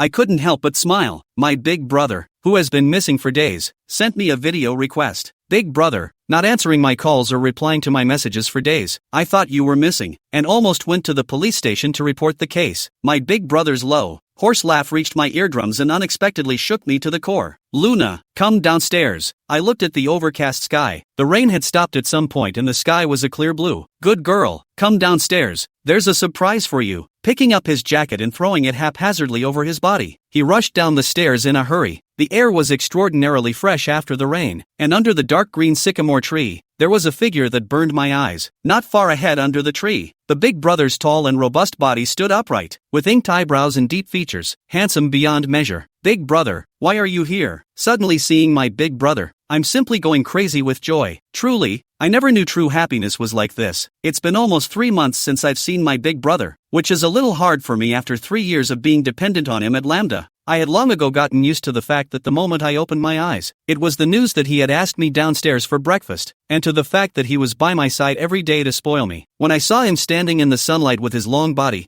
I don't know why, whether it was because for so many years I was spoiled by my big brother him and couldn't live without him. Anyway, when I saw him right in front of my eyes, my tears sprang up at once. Can't say why, just it's aggravating. Against blurry, teary eyes, I rushed forward regardless, scampering into his arms in a flash, both legs wrapped tightly around his waist, both arms wrapped around his neck, rubbing my tear-filled face against his side cheeks. Big brother, why did you come? Why did you come? Oh, hugging my big brother, I let out a loud cry without any image. All this time my loneliness, my grievances, and my endless misses for him, all came to me in a flash, and I cried freely. Big brother held my waist with one hand and wiped my eyes with the other. I'm afraid you'll miss me, so I'm here. How is it? Did you miss me? Think, big brother, I'm going to miss you to death. Why did you just come? Big brother stretched out his hand to wipe my tears, his voice as gentle as a handful of water. Good little moon, don't cry. When you meet me, you drown me in tears. Is it because you don't want to see me? No, it's not. People are crying tears of joy. I slid off of him, muttering in a small voice, grabbing the front of his comfortingly neatly taped shirt to wipe my tears. He cried and laughed and indulged me, and by the time I had dried my tears, he had a few more unidentified marks on his shirt. I badgered those areas with my hand, poking my big brother with an even deeper and richer color in his eyes, as if he couldn't see the bottom of a deep pool. Big brother is here and I rightfully asked him to take me out to dinner. It was as if that was the only way I could be sure that big brother he was really there for me. I happily talked to my big brother the whole way. I told him that Prof. Kim was here and that he was taking me to a competition and that the small sample was finished, just so he could take a look at it for me. Chapter 102, Admitting Love. Big brother just smiled and looked at me sideways, listening to me like a happy crazy little cute, like a chattering non-stop talking. That pair of eyes as brilliant as a river of stars and the tenderness like the sea. I have 22 years old, is a practical sense of the adult, usually in front of classmates and teachers. I give them the impression is also dignified, elegant, and I heard that some of the lower elementary school girls also specially follow me. just to learn this quiet temperament of mine. Just none of them can imagine. In front of Big Brother. In fact, I am a spoiled little cute. I didn't expect to meet Wei Qingfeng. His eyes fell on the hand that my big brother and I were holding together, and I subconsciously tried to pull my hand out, but my big brother wouldn't let me, and he pinched my fingers tightly to hold them, and frankly walked over to me. Big brother, he spoke in a faint voice. Well, have you eaten? Want to join us? Wei Qingfeng hesitated for a moment, quickly took out his cell phone and sent a message and followed us. The prosperity of Kyoto is not comparable to the southern city. There are upscale restaurants everywhere, and Big Brother chose a Hunan restaurant. The hotel is in a great setting, a bit of a botanical garden, secluded with the purity of nature. In the four-person card table, my big brother and I sat on one side, and Wei Qingfeng sat on the other side by himself, with soft music flowing overhead and the air conditioning turned up to a comforting level. I leaned over my big brother's shoulder out of habit and joined him in looking at the electronic menu on the table. With Big Brother around, I'm quite comfortable with Wei Qingfeng. At least I don't have to worry about being criticized by Huarue. The food was served quickly and the three of us began to eat. Big Brother does not eat much, cannot help but give me food. Every time I look up, always see Big Brother gently watching my eyes. Quiet, warm. It seemed that on this side of the world, I was the only thing in his eyes. There was an unknown sentiment struggling to break through the ground. Wei Qingfeng didn't say much and kept his head down to eat his food. Only his face didn't look good. After talking for a while I realized that my older brother had already graduated from graduate school in my freshman year, and that he was actually studying for his doctorate for the last 3 years of my college years. The reason he always showed up at the graduate school was because he was working as a teaching assistant for a professor. I'm a big-hearted master, never asked my big brother about these things in detail, only knew to enjoy his care, and now that I think about it, I'm still quite embarrassed. So what are you doing at KYU? That was my main concern. Here to take care of a little rascal of a dog in grad school while doing a stint as a college teacher. My big brother unapologetically patted the top of my head, smoothly casting a freshly peeled shrimp in my mouth, his gaze as indulgent and doting as ever. Who is a little rogue dog?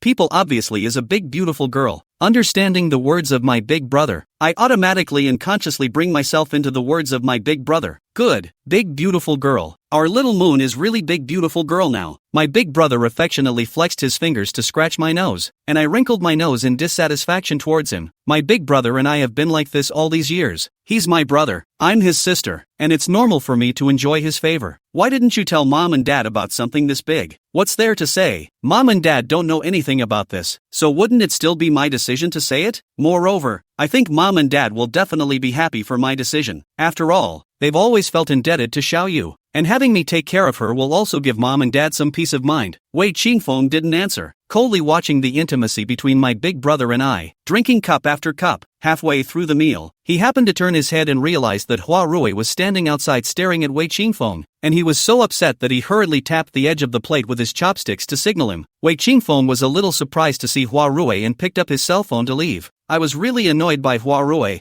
I didn't hold back and said something not so nice. Wei Qingfeng, it's better for us not to meet up in the future. He turned his back on me and was silent for a moment, saying nothing as he retraced his steps away. It's finally over? My older brother asked me with a glass of wine and a sideways glance. Che, it's been over for a long time. It's been officially over since the day he called me aloud and told me to stay away from him that mid-autumn. What are the plans for the future? Oh, casting a wide net and focusing on catching. Of course. I straightened my hand out to block my forehead and swept it from side to side like a huckleberry before dropping my eyes to his face, looking for that other half that I like and that likes me too. Big brother lifted half of the wine glass suddenly stopped. He turned his head to stare at me. His eyes were ghostly, 10,000 points of starlight flashing, and then bloomed his lips into a smile. Said, good, that demonic smile could kill a man, and I held my little heart and danced hard. Big brother was hired to teach at King's University. Today's first day to report. There are still a lot of things to be busy. For the time being do not have time to care about me. There was nothing much to do in the evening, so I ate dinner and walked the back porch of the grove alone. When I first came here, I felt that this place is especially like the Rosebud Gallery near the Academy of Forestry, and I can't help but come to take a stroll. Over time, it has become a habit. A day does not come on the shortcomings of something like, I'm such a long-suffering person that once I fall in love, it's for life. Wei Qingfeng, he is considered a variable in my life. In retrospect, perhaps my feelings for him at that time is not love, but an obedient girl for the parents of the order of recognition and obedience, or a youthful girl for the appreciation of beautiful things. I'm not sure what happened.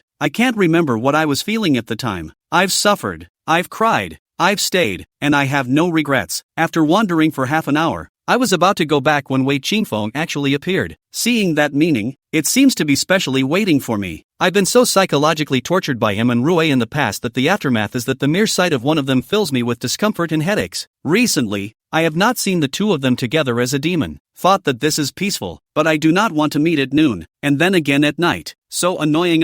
Not wanting to see him, not wanting to talk, I turned and walked back. Wei Qingfeng was tall and had long legs. He took a few big steps in front of me and stopped me. Xiao Yu, you're hiding from me. I'm going to die of boredom. I'm just avoiding you. I know, but I'm still asking. Wei Qingfeng, I have said many times, please remember. You helped me to find Li Mu that thing. I bear your love. Temporarily not on I remember. Later will definitely return to you. I talk counts. Let's not meet again. Even if we meet by chance on the road, please pretend not to recognize each other, okay? Why? Once upon a time weren't you the favorite to follow me around? Why are you avoiding me now instead? You also said that was once upon a time. And for these once upon a time, I have already solemnly apologized to you in front of the elders. What more do you want? I've already stayed away from you. Please don't come back to me. It's really annoying and tiresome. I couldn't suppress the low growl of anger. I couldn't suppress the annoyance in my heart. Chapter 103 Boring. Wei Qingfeng's tall and thin body shook violently, and a very heavy sadness welled up in the bottom of his eyes. After I said that I realized that the things he said about me back then, I actually gave them back to him today as they were. I can't understand his sadness. Back then we were both young and put it down without mentioning it. Nowadays, he has Flower Rue with him. Where does the sadness come from? If I say it is for me, I will not believe it in any way. After all, when I was young, I was less than a bag of garbage in his eyes. The point is, looking straight into his sadness, I was completely indifferent. Time really is a healing balm. And I suddenly realized that I had come full circle from the damage I had done back then. Wei Qingfeng and me, just a passerby in life. All those hurts, all those tears, were just a part of my growing up. That's all. It's okay, I'm leaving. Don't come back for more. I turned around in annoyance. You, don't go. He lowered his voice, sounding a little pleading, a little weak. What else is there to say? Say it all at once, will you? I don't have time to spend with you. It's so annoying. Yeah, it's really annoying. I just wanted to ask. Are you with Big Brother? I looked back in disbelief, and he was staring at me dead in the face, with a wolfish look under his eyes, but watching my expression intently. How can he think like that? That's the Big Brother. In my heart and my own brother the same existence. What about being together? What about not being together? Wei Qingfeng, at this point in time, do you think you still have the power to interfere with me? Since you asked, then I'll tell you clearly, no matter who I'm with, it has nothing to do with you. Please recognize your own identity and don't ask me such questions again. I don't know you that well, and there's no need to report my affairs to you, okay? Xiao Yu, you tell me. Reject Li Mu is not waiting for Big Brother. I was so angry I wanted to slap him so hard. Li Mu is Li Mu and Big Brother is Big Brother. How can they be mixed up? Who are you to ask me that question? I just want to tell you that you and Big Brother don't fit. He's so much older than you. Whether it's appropriate or not, that's between me and Big Brother. It's none of your business. It's out of your hands. I know I have no right to interfere. You can have any boy in the world, but only not Big Brother. I'm happy. I want to be with Big Brother. What's wrong? What's in your way? Are you sick? Wei Qingfeng, get out. You get out. I'm really going to be pissed off. Perhaps my emotions were too intense. Wei Qingfeng looked at me 2 more times, turned around and slowly left my sight, his tall body swaying slightly. A good night was ruined by Wei Qingfeng. I went back with a belly full of anger, only to take a few steps. Big Brother he appeared. Simple tweed jacket, dark suit pants, but also set off his rich and handsome. Having fun eavesdropping? I grumbled under my breath. After all these years, Big Brother's penchant for listening to corners hasn't changed at all. It's not exactly eavesdropping. I specifically came over to look for you. I just didn't expect to run into Qingfeng. I was afraid that you wouldn't be able to play well because of my presence, so I had no choice but to hide on the side for a while. Che, who believes it? I muttered in a low voice. Are you done with the important things? Why do you have time to come to me? No, I have to go back and get back to work later. So what are you doing here? It's not much. It's just to see what my girl is doing. Otherwise it's always unsettling. What is this Big Brother saying and why does it feel a little titillating? Combined with what Wei Qingfeng just said, my face actually got a little hot. Ahem. No, this is my Big Brother. It's impossible to tease. I must have misinterpreted. He sent me back to the dormitory and went back to his work, urging me to go to bed early and that he would pick me up at noon tomorrow for lunch. I'm gorgeous. I'll have someone to take care of me every day again, and I don't even have to think about what I'm going to eat. Can it not be beautiful? But God, it's as if he's intentionally against me. What I hate the most, just let me meet what? The next morning, I got up early, and for the first time diligently went downstairs to go to the morning exercise, and actually outlawed the luck of running into Wei Qingfeng and Huarui again.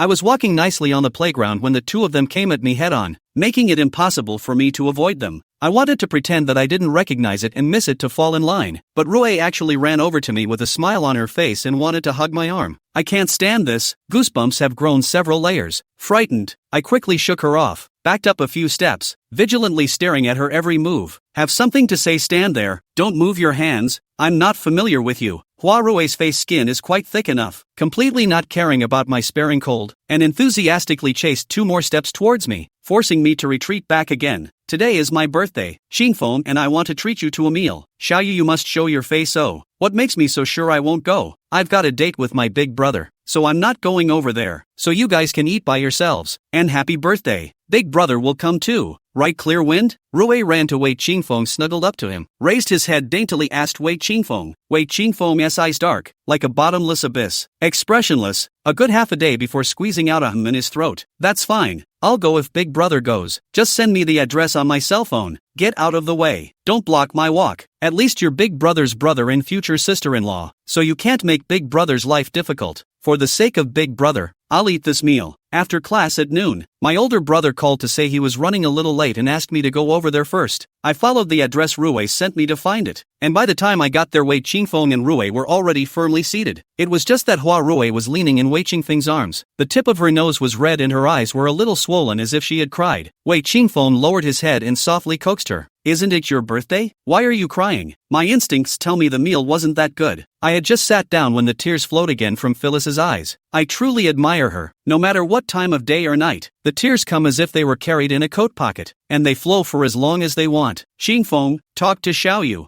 I'm really worried. Rue Hua cried for me this is? I wondered. I didn't invite her. This one's a real pain in the ass all the time. Regretted it. Shouldn't have come. Looks like it's a hongmen banquet. If you have something to say directly, you don't need to lay out so much trouble. I opened my mouth impatiently, really lazy to care about these two oddballs who can't carry on. In fact, many times I wondered, is it that I did not recognize what personality Wei Cheng is for 18 or 19 years? Or is it that Hua Rue has the ability? Hard to change my heart of the scenery of the young man into a stupefying and unethical man. How did Wei Qingfeng become so unbelievable? Xingfeng, say it. Hua Rue whined and pouted, which gave me goosebumps all over my body. Wei Qingfeng wiped Hua Rue's tears, lifted his head and pondered for a while, seemingly weighing his words, then said, Xiaoyu, you've never had a boyfriend, and Xiao Rue, she's very insecure. How about you? Talk about one? Yes, Xiaoyu, there are several tall and handsome ones in our department. Do you want me to introduce them to you? Hua Rue weakly added. I have a classmate who is also very nice. He met you not too long ago and has a very good impression of you, and entrusted me to come and give you a line. Wei Qingfeng took out his cell phone and found a number in the phone book to show me. This is his number. If you want to try, he'll call you later. Chapter 104, Sister-in-law. I sneered inwardly. Told you? How can these two genuinely invite me to dinner? So you're trying to persuade me to find a boyfriend. Is this because you think I'm single and in the way? Didn't he say yesterday that big brother and I weren't suitable, but today he's in a hurry to get me off the hook? Or is he afraid that I'll be with big brother, so he's in a hurry to push me to someone else? And Wei Qingfeng, he just said something inexplicable to me yesterday, and today he wants to introduce me to a boyfriend. This erratic behavior of his, no matter how I think about it, it doesn't feel normal. You two are mentally ill. Do you have anything to do with whether I have a boyfriend or not? Are you too broad? Besides, who do I find to be my boyfriend? Do I need you guys to ask about it? Who are you guys to me? Taking yourselves too seriously. I was so angry that I overturned the teacup on the seat, and the tea snaked on the desktop. No, Xiaoyu, don't worry. Xiao Rue, she is just insecure. After all, our former.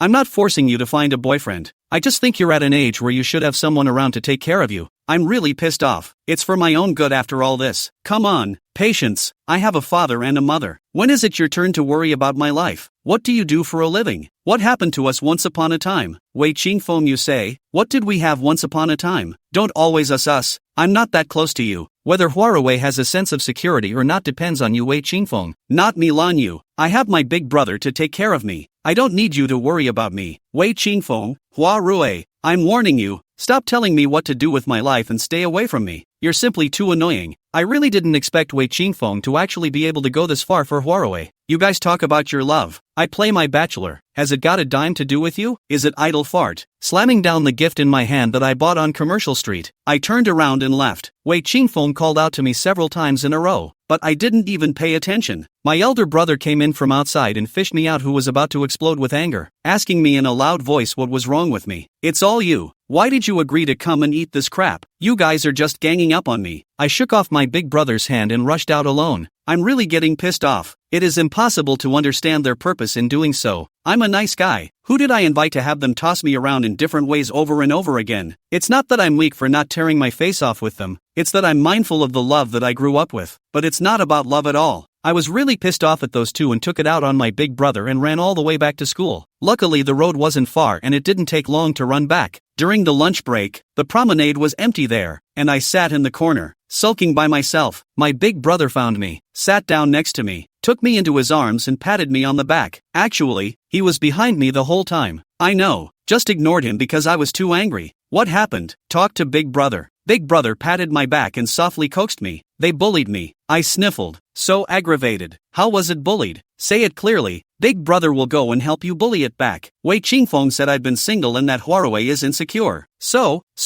they want me to get a boyfriend. Well, find one then. You're 22. It's about time you got a boyfriend. I'll find it if they tell me to. Why should I listen to them? I suddenly raised my voice, startling my big brother. I was so angry that my big brother was still helping them. They were really a family and I was the outsider. I was so angry that I went to pick at my big brother's hand that was holding me, intending to make him leave me alone as well. But my big brother's hands were like welded to my shoulders. No matter how hard I tried, I couldn't move a single bit. But instead, he wrapped his arms around me more tightly, and I was almost pressed against his chest. Let go. You help them and stay away from me too. Let go. I'm not helping them. I'm talking about the matter. When a girl reaches an age, it's only natural to look for a boyfriend, but it has nothing to do with Wei Qingfeng Huarui's request. You've been single all this time. You know what's going on, and other people can't help but think you've been caring about Wei Qingfeng, right? Would anyone think so? I never thought so. However, if that's the case, then I really should find a boyfriend. I've heard that Qin Hang and Qing Qing have moved in with their boyfriends, and a few of the others are married. So it seems that I'm the only one who's still a bachelor, which is pretty shabby, to say the least. Boyfriends aren't like turnip cabbages in the ground. You can't just say you're looking for one. Besides, if I want to find one, I'll definitely find one that's 100 times better than Wei Qingfeng. So I'll be mad at Huarui. Quite the heart. My older brother raised his eyebrows and teased me, his eyes glowing green. So, well, where can I find it at a moment's notice? My older brother suddenly pressed in and grabbed me by the shoulders to get me face to face with him. There's one right in front of us. Why don't you choose? Right now? Isn't that Big Brother? Is this an alternative confession? My face suddenly turned red, dodging left and right, not daring to look at him. Big Brother, he must have taken the wrong medicine, or else he was drunk, or else he couldn't tease me so much. The little heart began to beat unruly again, beating my face hotter and hotter. You are my big brother, how do I choose? Besides, my Lan family's daughter, must she hang herself on your Wei family's crooked neck tree? It's something I learned at school with my classmates in the north. Words that are practical, but not nice. I didn't keep my mouth shut for a moment and just said it. After saying that, he regretted it and was afraid that his big brother would be angry, so he couldn't help but carefully observe his expression. Big Brother's eyes overflowed with tenderness and a serious face. He didn't allow me to dodge, and instead cupped my face with both hands, resting his forehead against mine. Xiao Yu, we are both surnamed Wei, but he is him, and I am me. In all these years, have I ever let you down? If you want to be angry with Huarui, the easiest way is to enter our Wei family, so that the two of them can look up to you every day and call you sister-in-law. You can teach them a lesson in name only and make them suffer, right? Big Brother, he is too gentle. A few words said my little heart bang bang jump. Dry throat smoke. Very much want to drink some cold drinks to cool down. His voice was low and muffled, and those starry ocean eyes were full of earnestness, even a hint of a very unfamiliar warmth. The offer is so tempting. It's tempting to say yes. Big Brother, are you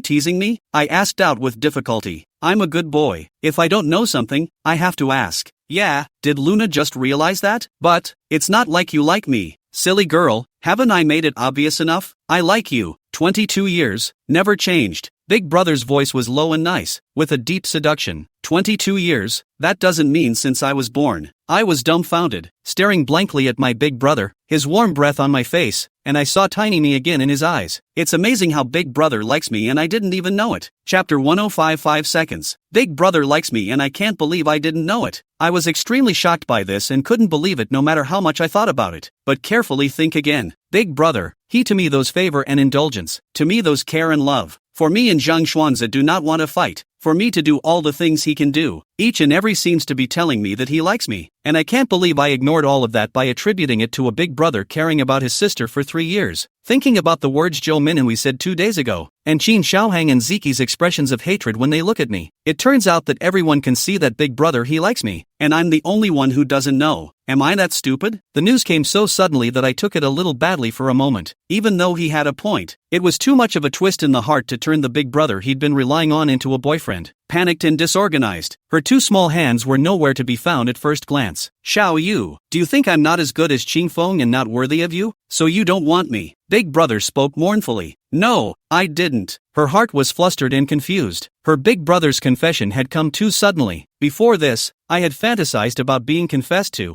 I just never thought that person would be a big brother. Then why don't you take me, and I'll treat you like the baby of my life and never let you cry. Okay, you, I blinked, wanting to say no but unable to open my mouth. The big brother's eyes could speak as if they were deeply seductive, and the tear mole at the corner of his eyes was bright and colorful. For a while, my mind was at war with heaven and earth, and the 2 sides were dead and alive in a firefight over the 2 answers of take it or leave it. Big Brother is very good, can be said to be in addition to Dad, the best to me of the opposite sex. In the 20 years together, I am very dependent on him, can be capricious in his side cry or laugh, but also can be in the heart of the pain. My little temper towards him, he would accept it all unconditionally and never had a cold word or even a second of impatience with me. It seemed that no matter what I was like, he was willing to accept it. But that was under the premise that I thought of him as my big brother. And if my big brother turned out to be my boyfriend, I don't know if I would still be able to get along with him as recklessly as I once did. Also, turning my big brother, who I consider my family, into a boyfriend is a bit awkward to think about in any way. Besides, he is Wei Qingfeng's own brother. When I was engaged to Wei Qingfeng, doll marriage can be said to be almost the whole school can be said to have made a big fuss. The senior year of the sudden separation. Although things happen at home, and then do not know what the reason is, everyone also knows. The good thing was that my classmates were all on very good terms with each other, and there weren't many people who used that incident to make fun of and embarrass me, but there were always private conversations. Nowadays, if I were to fall in love with Wei Qingfeng's brother, word would spread, and another uproar would ensue. Back then I was young and didn't care about that. Now that I'm an adult, can I afford to take the storm of public opinion? Big brother, he's nice, super nice, but I don't have the courage to be in a relationship with him like that. At least not yet. Little Moon, good boy, take me in. Let me take care of you and love you for the rest of your life, okay? Big brother softly guided me. Starry eyes fell full of deep love. Such a gentle big brother. Anyone who is pursued by him will fall into it. My big brother's lips slowly pressed down. My heart thumped and my face was hot as fire burning. Looking at the big brother, this knife-carved face closer and closer to me. I do not know why. The mind suddenly flashed back to 18-year-old Wei Qingfeng, clear eyebrows and beautiful eyes standing in the stairway carrying a school bag waiting for me. No, you can't.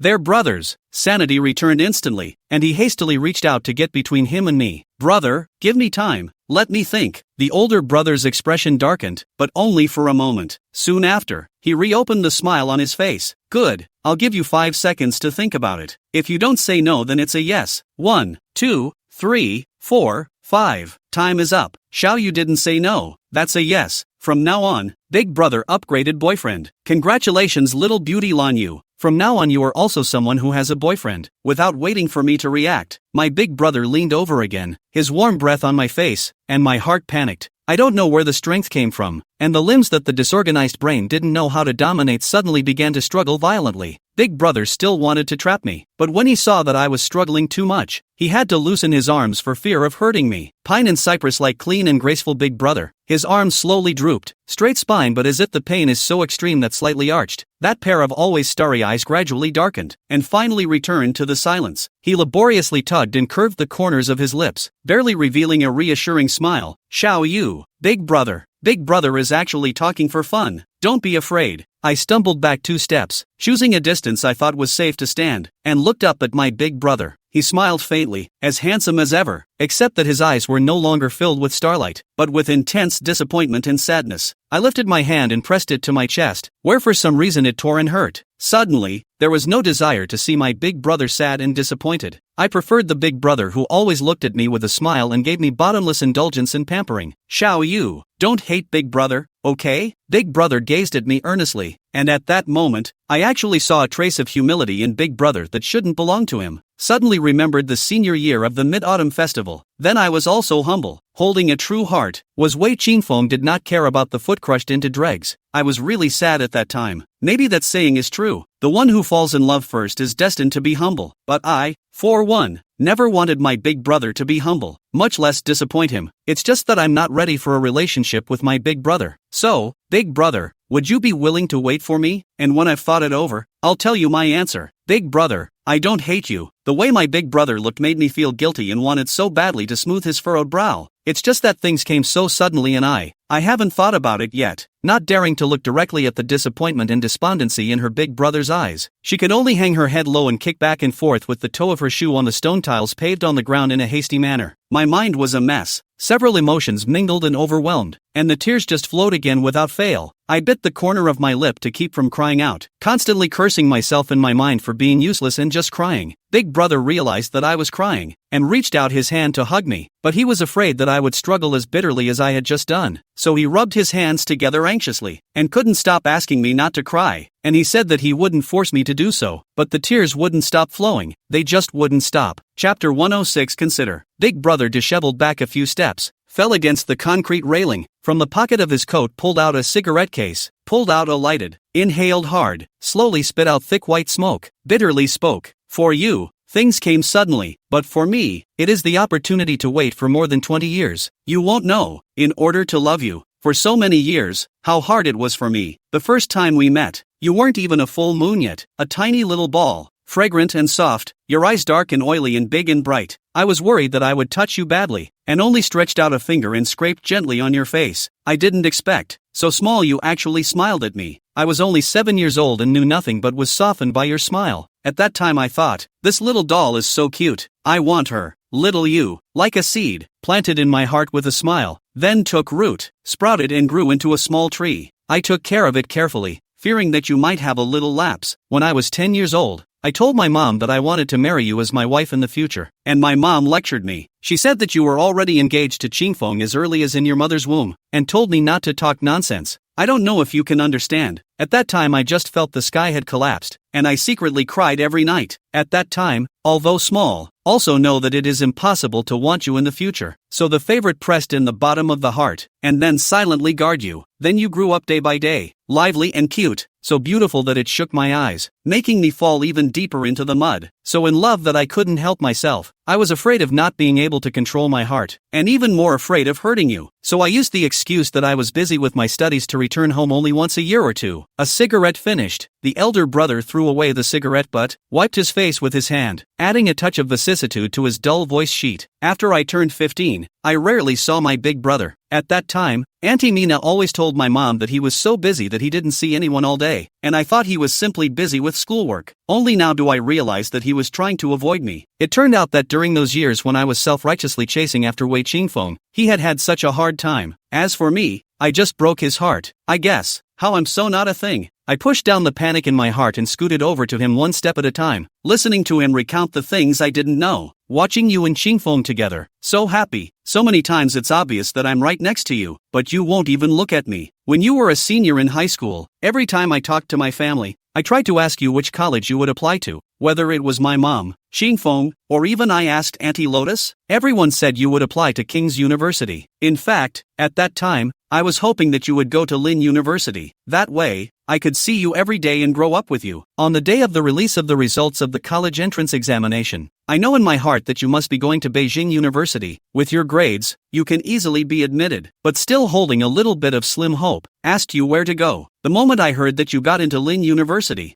I was so happy that I went crazy. I've never been so happy in my life. At dinner that day, I got drunk for the first time in my life, and I was happy. You, whether you will accept me or not, I won't blame you. After all, you've given me more than 3 years to be by your side. During these 3 years, I was happy and blissful every day, and that's enough. Don't be embarrassed. If you have to clear the air, I can help you. As long as you're happy, You're happy. At the end of his speech, the 9-foot man almost burst into tears, and he turned his face to the other side to prevent me from looking into his reddened eyes. The pain in his heart and mouth began to tear and pull again. To fall in love is to have feelings as a foundation. I don't know if I will turn my sibling love for my big brother into sweet love. I also don't know if I have the guts to really love someone after that incident with Wei Qingfeng. Earlier in Li Mu wanted to try, but if Li Mu becomes a big brother, I would not even dare to try, because I'm afraid that if I don't make it as a lover, I'll lose this big brother as well. However, there is another voice in my heart telling me, how do you know you can't make love to someone without trying? Lan Yu, be brave. You can try it. Thinking left and right, I still couldn't make up my mind. Big brother touched the top of my head, compassionately said, Xiao you hungry? Big brother to take you to eat. He said it's okay, you forget all that big brother just said, as if nothing had ever happened. I'm still your big brother, you're still the sister I watched grow up. In the future, big brother will still take care of you, in a way that you like and can accept. Not impressed? How can that be? It's not like they have a heart of stone. The heart is soft and sour. What is there not to know when you are so cherished? Unfortunately, I can't say yes to him yet because I'm not sure of my feelings yet, otherwise it would be unfair to my big brother. Big brother, can you give me some time to think about it? You say you like me, but I always have to be sure with my heart right. So, while I'm thinking about it, I'm also checking you out. I gazed earnestly into my big brother's eyes, and then I saw the silent pool of water slowly glow with light. Big brother stared at me in surprise. His two big hands wanted to hug me, but retracted in fear, shifted nowhere, and ended up comically behind his back. Xiao Yu, you're serious, right? I didn't hear you wrong, did I? Yes, big brother, I'm serious. You heard me right. I don't know if my feelings for you are like or not, so I have to think about it. Are you willing to wait a little longer, big brother? I can't guarantee the outcome, but I promise you that I will think about it carefully. Big brother is a little happy. Straight away, the grown man like a first-time love brat, trying hard to suppress the curve of the lips, but cannot restrain the curved higher. Reddish eyes become a C. I slowly smile open in his C. I'm willing, little moon, I'm willing to wait. As long as it's you, I can wait for the rest of my life. As for the expedition, Xiao Yu, I won't let you lose. He raised his hand to grab a few handfuls of the short hair at the back of his neck. The tear mole at the corner of his eye was brightly colored and the joy in his eyes looked like it was about to overflow. Until I have a decision to make, we'll do what we did before, okay? Big brother nodded and said yes. Later, my stomach rumbled uncontrollably, and my big brother laughed and said he'd take me to dinner. We walked side by side out of the promenade. He habitually tried to come to hold my hand. The fingertips just touched. I scrambled to avoid as if electrocuted, my face hot. Big brother proudly looked at my reddened face and smiled with an increasingly demonic and charming smile. Xiao Yu, you're reacting to me. I'm sure we'll have a beautiful ending. I was embarrassed and didn't dare to look at him, cursing myself for being useless. Obviously, I have held hands many times before. How can I be embarrassed when I broke the window paper? Chapter 107 Examination. Lunch was settled at my favorite place for rice noodles. I sit face to face with him waiting for my meal, and whenever I look up, I crash into his deep, welling eyes. Then it was time to blush and avert my eyelids and absent-mindedly swipe my phone. Unfortunately, not a word of what was written on the page on my phone was clear. It was already past 12:30 when I went over, and there weren't many customers in the store, so the meal was served quickly. The best part of the casserole rice noodles is the heat and spice. My big brother was worried that I would get burned and handpicked a small bowl for me like he used to do, drizzled it with soup and placed it in front of me. Be careful of the heat. I picked up chopsticks to start. The flavor of the rice noodles and before the same fragrant. Just because the person in front of the no longer just big brother I eat how can not do before is enjoyable. Twisting a root clip up, small mouthfuls of food. Big brother teasingly looked at me for a while, obviously not too comfortable with my pretense of being a lady, and gently tapped the side of the casserole with his chopsticks and said, Lan Yu-san, be natural. You never need to pretend in front of me. What I like and want is the free and fearless you. I thought sideways. Well, he doesn't even care, so I don't have to act like a lady. Besides, eating the rice noodles one by one really doesn't feel like a waste. So, I threw off my ladylike baggage and scarfed down the soup and noodles. Yes, that's what makes Luna special. Encouraged by my big brother, I picked up the bowl again and sucked in 2 mouthfuls of soup. 2 small bowls of rice noodles down to the belly. The belly warm, the mood is much clearer, because Wei Qingfeng and Rui Hua's haze dissipated. Brother has been careful to take care of me. He did not eat a few bites. I asked him why he did not eat. He actually said in a particularly artistic way, the beauty of the meal is already available, and how will put a mere rice noodle in the eyes. Laughing so hard that I raised my hand to hit him, he caught it and held it hard, sending it gently back to the table as my face rose in red clouds again. In the afternoon, there is no class. After lunch, my big brother sent me back to the dormitory. Passing by the drugstore, went in and picked a box of artificial tears in my hand. I asked him to do this for what? Big brother said after crying eyes will hurt. Really uncomfortable on a drop. My big brother took care of me as immaculately as before, even adding a little more care. I was still in cloudy disbelief about what Big Brother said about liking me for over 20 years until I got back to my apartment and lay in bed. The man I've respected and loved as a brother and relied on wholeheartedly for over 20 years is the biological brother of my doll's date. The man who watched me grow up and who my mom says changed my diapers. The first time I heard about this I thought it was just a brother simply taking care of his sister. But now I see that it's clear that he's been harboring ill will since he was a child and that he's been plotting against me for a long time. It's just that I won't make a decision until I see what I want. How should I see my heart? It's quite difficult. I sent this out to my group of girlfriends and it was like dropping an atomic bomb. The group exploded right then and there. Sheen hang this acute person smacks of typing trouble. Directly sent voice bombardment me. Copy. Finally took the god? I told you. People have saved your life. You sooner or later have to give your body in return. Zeke,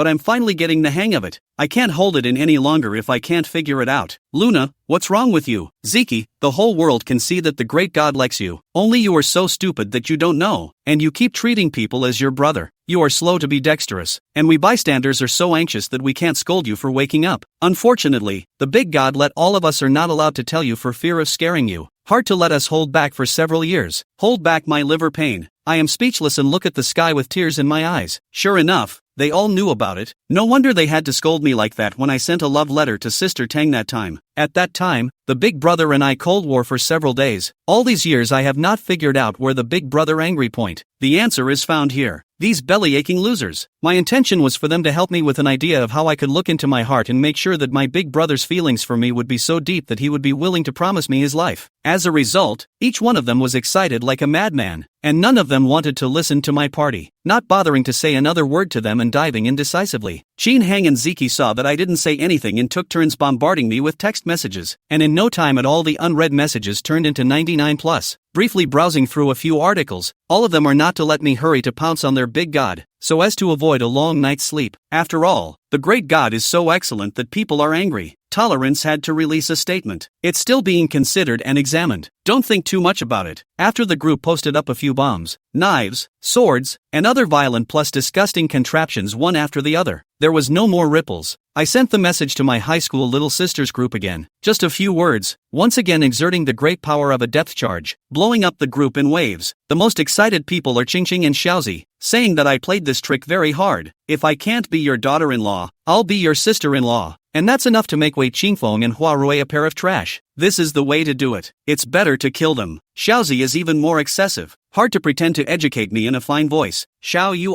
you're also a sister-in-law, but you have to care about your husband's brother. When exactly will he get married with that duo cha-cha? Let them hurry up, but don't be out there all day wreaking havoc on other people's eyeballs. People looked disgusting. The whole group laughed and sputtered at this. Congratulations on my taking down the great god's blessings grew in stacks. Just not a single one of them asked me how I was feeling and if I needed their reassurance and advice. A bunch of inhumane things. I'm here for help, not gossip fodder for you guys. You know the point? I exit the group chat speechless. This bunch of losers, none of whom cared about my mood, all stretched their necks waiting to see what the fuss was all about. I lay in bed at night and couldn't sleep, the years I spent with him always passing before my eyes, and now I thought about the things that were once seen as commonplace, especially in adulthood, and it seemed that every single one of them was traceable. Maybe Big Brother turning into boyfriend isn't as difficult as I thought. It's just that I still need to be sure of what I want. Also, my new house has been renovated, and my mom thought that it would be impossible for me to have anything to do with the Wei family in my life. But it turns out that my big brother actually wants to be my boyfriend. In case it comes true, how can I talk to my parents? I that this life will not have intimate dealings with the Wei family members of the oath how to take back. If I had known that there is today's child, when I swore that poisonous oath for what? This is not their own embarrassment to their own it. Besides, is the new house going to be a complete move-in or not? What a mess. What to do? Someone help me. Chapter 108 Programs. There was a ding and a new message came in on my cell phone. Good afternoon, Luna. Looking forward to the day you make my heart sing. My face was inexplicably a little hot, and I felt like I was being teased again. He was not only a master of painting, but also a master of flirting with people, picking concise and direct words, which made me, who had never been in love before, fall in love with him. Thinking left and right,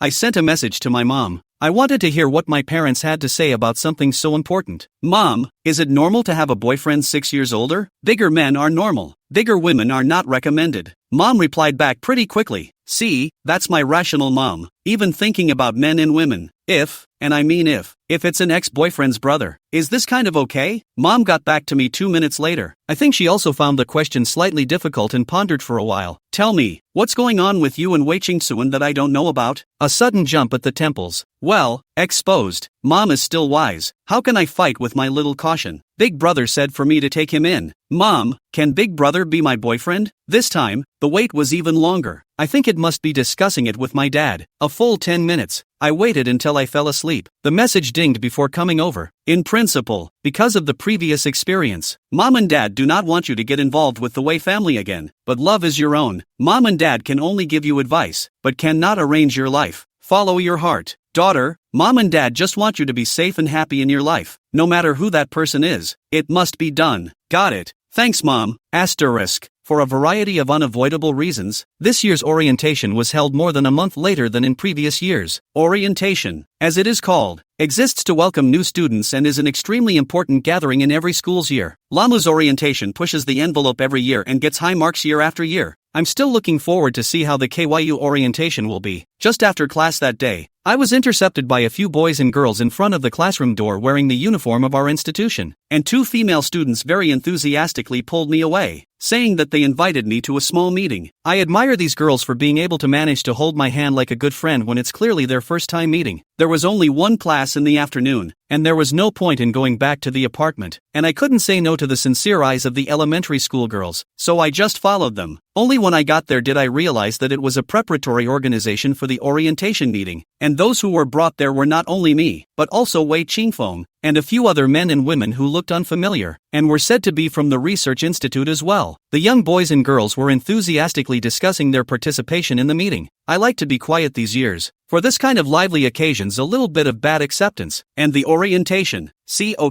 participate in it is not necessary. The tight schedule of the first year of graduate school was one thing, and I couldn't afford to let anything hold me back from getting my credits. The competition that my professor signed me up for is also in the process of being prepared, and there are 2 other new projects that my professor has asked me to be the organizer of and is recruiting people for, so I simply don't have the heart or the time or the energy to take part in them. After listening for a while, I wanted to leave, but a sophomore junior said that in principle, our first-year students are part of the freshman class, and that as a senior, we must support them. The little girl's name is Aquamarine, youthful and pretty, with 2 dimples on her cheeks when she smiles, especially sweet. While talking to me, my eyes couldn't stop looking towards Wei Qingfeng's side. I followed her gaze over. Wei Qingfeng's position is a corner. He sat in the shadows, the curvature of his lips like a smile, absently leaning to sit down from time to time to look at the phone, eyebrows like a picture, temperament clear. I don't know what he saw that was so funny, but he suddenly laughed. The bottom of his eyes and eyebrows were full of laughter, and the light spots in the bottom of his eyes flickered. This skin, which is called a girl killer, coupled with his cold and clear temperament, naturally invites the budding maiden heart of little girls. I admired her infatuated gaze with considerable amusement. Aquamarine noticed my gaze and her face suddenly reddened, smiling shyly and hiding her rosy cheeks between her arms. Wei Qingfeng was oblivious to this, his attention still on his cell phone. It seemed that the warmth of this full house had absolutely nothing to do with him. After the direction of our show was set, Aquamarine took the lead and opened the door for the RGC to have to put on a show, and it had to be one of these people who were there to perform. The few students who came together, upon hearing that they were asked to perform a program, ignored the persuasion of their elementary school sister and busily got up to leave, not leaving any face. In the conference room, only Wei Qingfeng and I were left in the research institute. Aquamarine relentlessly asked us to report a program on behalf of the first-year students, even if it was a small poetry recitation or singing a children's song. I couldn't resist, so I reluctantly agreed to a piece of prose set to music. I thought it was settled and was okay to deal with it. Wei Qingfeng opened his mouth abruptly. Welcome party, the annual feast. It's not good to deal with it like this. In this case, let's work together. I'll play the piano. You choose a song. I have not yet had time to refuse. The Sea Blue has already led the cheering up, clattering applause, and one said that the research school children's elder sister is powerful. Do not need them to bother what spirit to work, so with the work, is really all you can ask for. Atmosphere baked too, and I was also the kind of character who does not know how to refuse. Think about it, also recognized. Not just sing a song well, no big deal. usually the party between students and sisters. In the KTV a howl is the middle of the night, and there are a few sing well. The big deal in that one of the best will not fall off the chain is also, although I have a lot of concerns about working with Wei Qingfeng, and from the bottom of my heart, I'm very resistant, but it's just a show. After the show everything will be back to the way it was, and it won't affect anything. If Huawei is messing with me, then it's just as well. I'll just slope down, quit the program and go back to focusing on my paintings. The promise was made, but the heart was uncomfortable. Why is it that Wei Qingfeng is always in the dominant position in this relationship, and I have to cooperate with him? 5 years ago it was, and now it is again. A vague annoyance at the back of his mind, a stupidity of resistance and disgust that he tried to suppress. Just as I was getting depressed, Wei Qingfeng, under the pretext of discussing the song, sat down on the seat beside me and opened the page of his cell phone with a fuss, asking me to choose a song. This one, I think, it's a new song. It sounds good, listen to it. After saying that, he pulled off one of the headphones and was about to shove it into my ear. It was natural as if we were still the way we were before we were 18. I ducked away in discomfort, lightly furrowing my brows in an indifferent glance at him. I'm wearing Bluetooth. His hand paused slightly in midair, his face a heart to conceal embarrassment. Chapter 109 Coincidence. Aquamarine little girls see our side to determine a good program, and then there is no reason to force us to stay. Took out his cell phone to add each other to WeChat, and then finally unwillingly let me leave. There are still things to do. I go first. Mainly do not want in Wei Qingfeng line, try to avoid suspicion. Behind is the sweet sound of the sea blue talking, and Wei Qingfeng and cell phone number. Said it is convenient to contact in the future. In the evening when I was having dinner with my big brother, I remembered about the orientation and mentioned it to my big brother. When he heard that I would be performing a program with Wei Qingfeng, and that I might also be sharing a room with him in the future for the preview, the smile on his face lightened quite a bit, and even the starlight in his eyes faded. With only a reluctant smile, he said, "Well, practice. Your singing is pretty good. People will love it." I think I understand Big Brother's concern. Wanna tell Big Brother Wei Qingfeng and I really just pure rehearsal program. Absolutely no emotional relationship mixed. On second thought, I don't think it's necessary. If there is really a day in the future,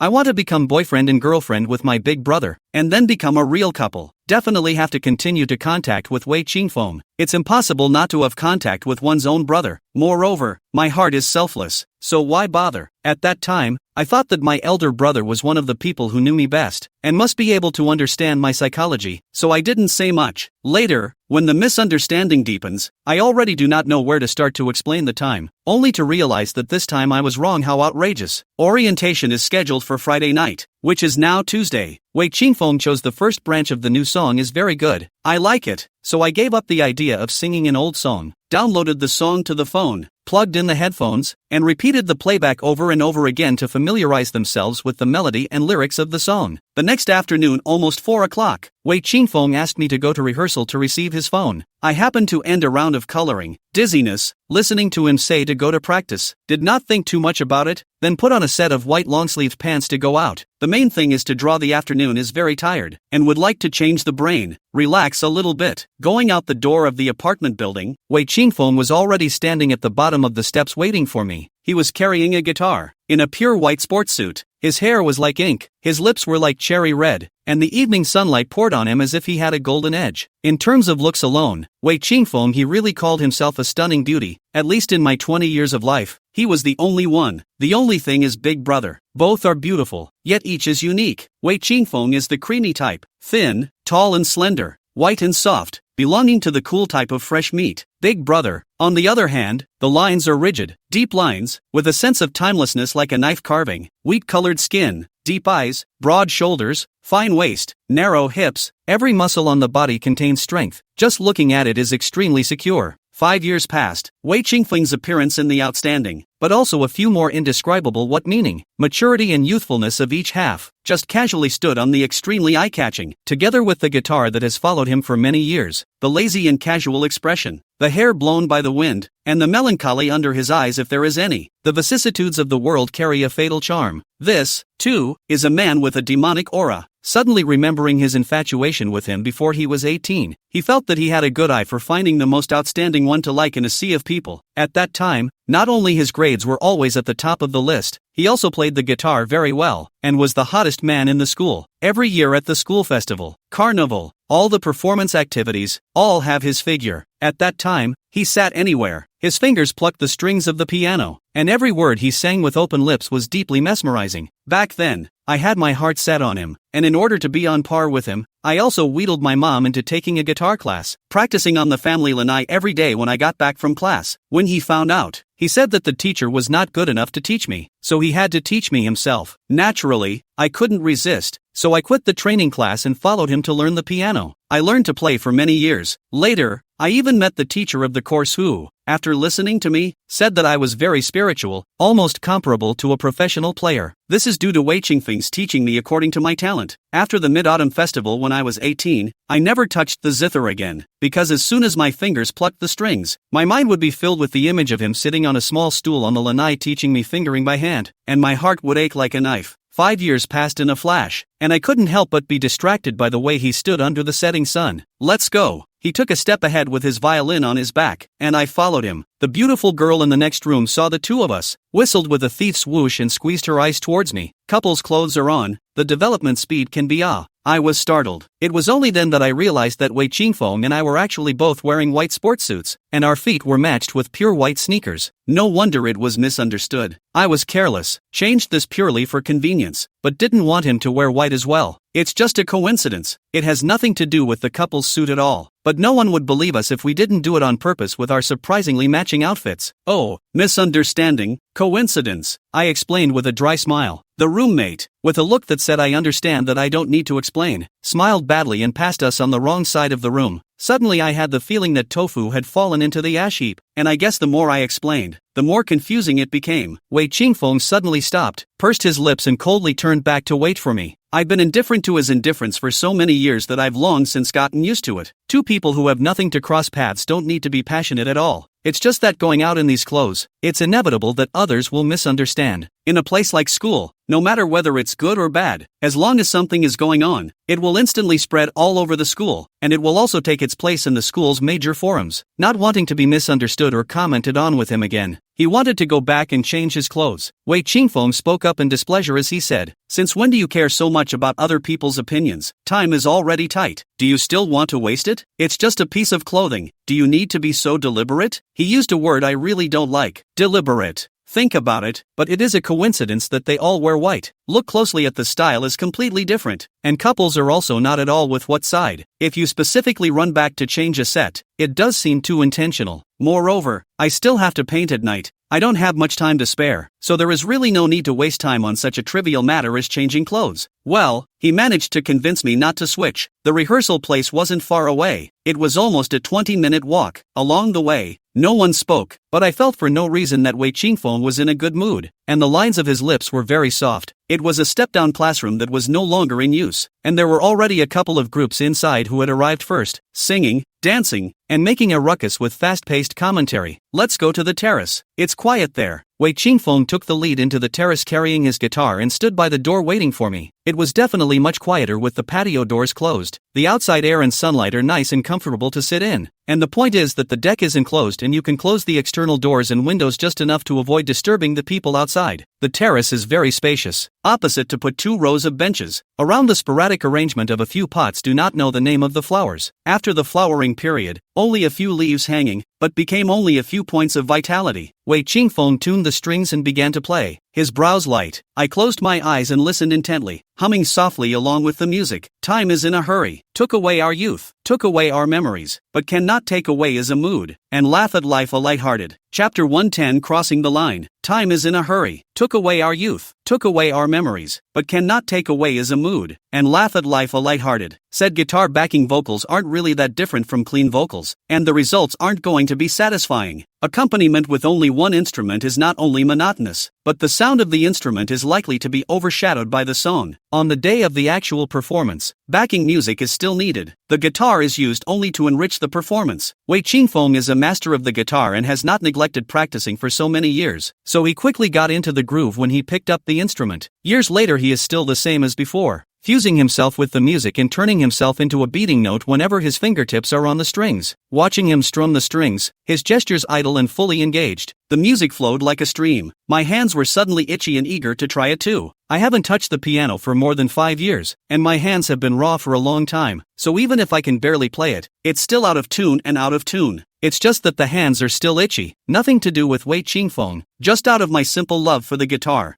I don't feel like secretly thinking that the next time I go home, I will find my guitar that has been pressed in the cupboard for more than 5 years, and bring it to school, so that I can play it when I am too hard and busy, and revitalize my mood. We practiced until Aquamarine opened the door and called us, only to realize that it was already dark and our throats were dry and smoky. Wei Qingfeng handed over a bottle of water and I took it and drank most of it in one gulp. He picked the water bottle back up and craned his neck to drink the remaining small half of the bottle. His actions were so unexpected. Even in those days in the past when we had gone out together every day, there had never been such an intimate gesture. What's the difference between that and indirect kissing? The face flushed red, feeling the whole person floating, walking 2 steps as if stepping on cotton. The murmur in his ears shook his ears. I looked at him angrily with shame and embarrassment. Wei Qingfeng coughed lightly, sidestepping his face as if he didn't see it, his lips pulling up in a hateful arc. This kind of Wei Qingfeng is gangster and rascal, extraordinarily inviting people to hate. Never knew that Wei Qingfeng, who was as handsome as the moon, also had such childish and bad times. The dilemma only happened in an instant, and nothing was discovered. It was as if suddenly there was a secret that belonged only to Wei Qingfeng and I. There was no need for others to share it, and it was good that each of us knew what was going on in our hearts. Maybe it was the guitar that reminded me of my youthful years, and I actually forgot to speak up and remind him to behave himself. There were about 10 other people in the classroom, all getting together and inviting us to go out for fondue.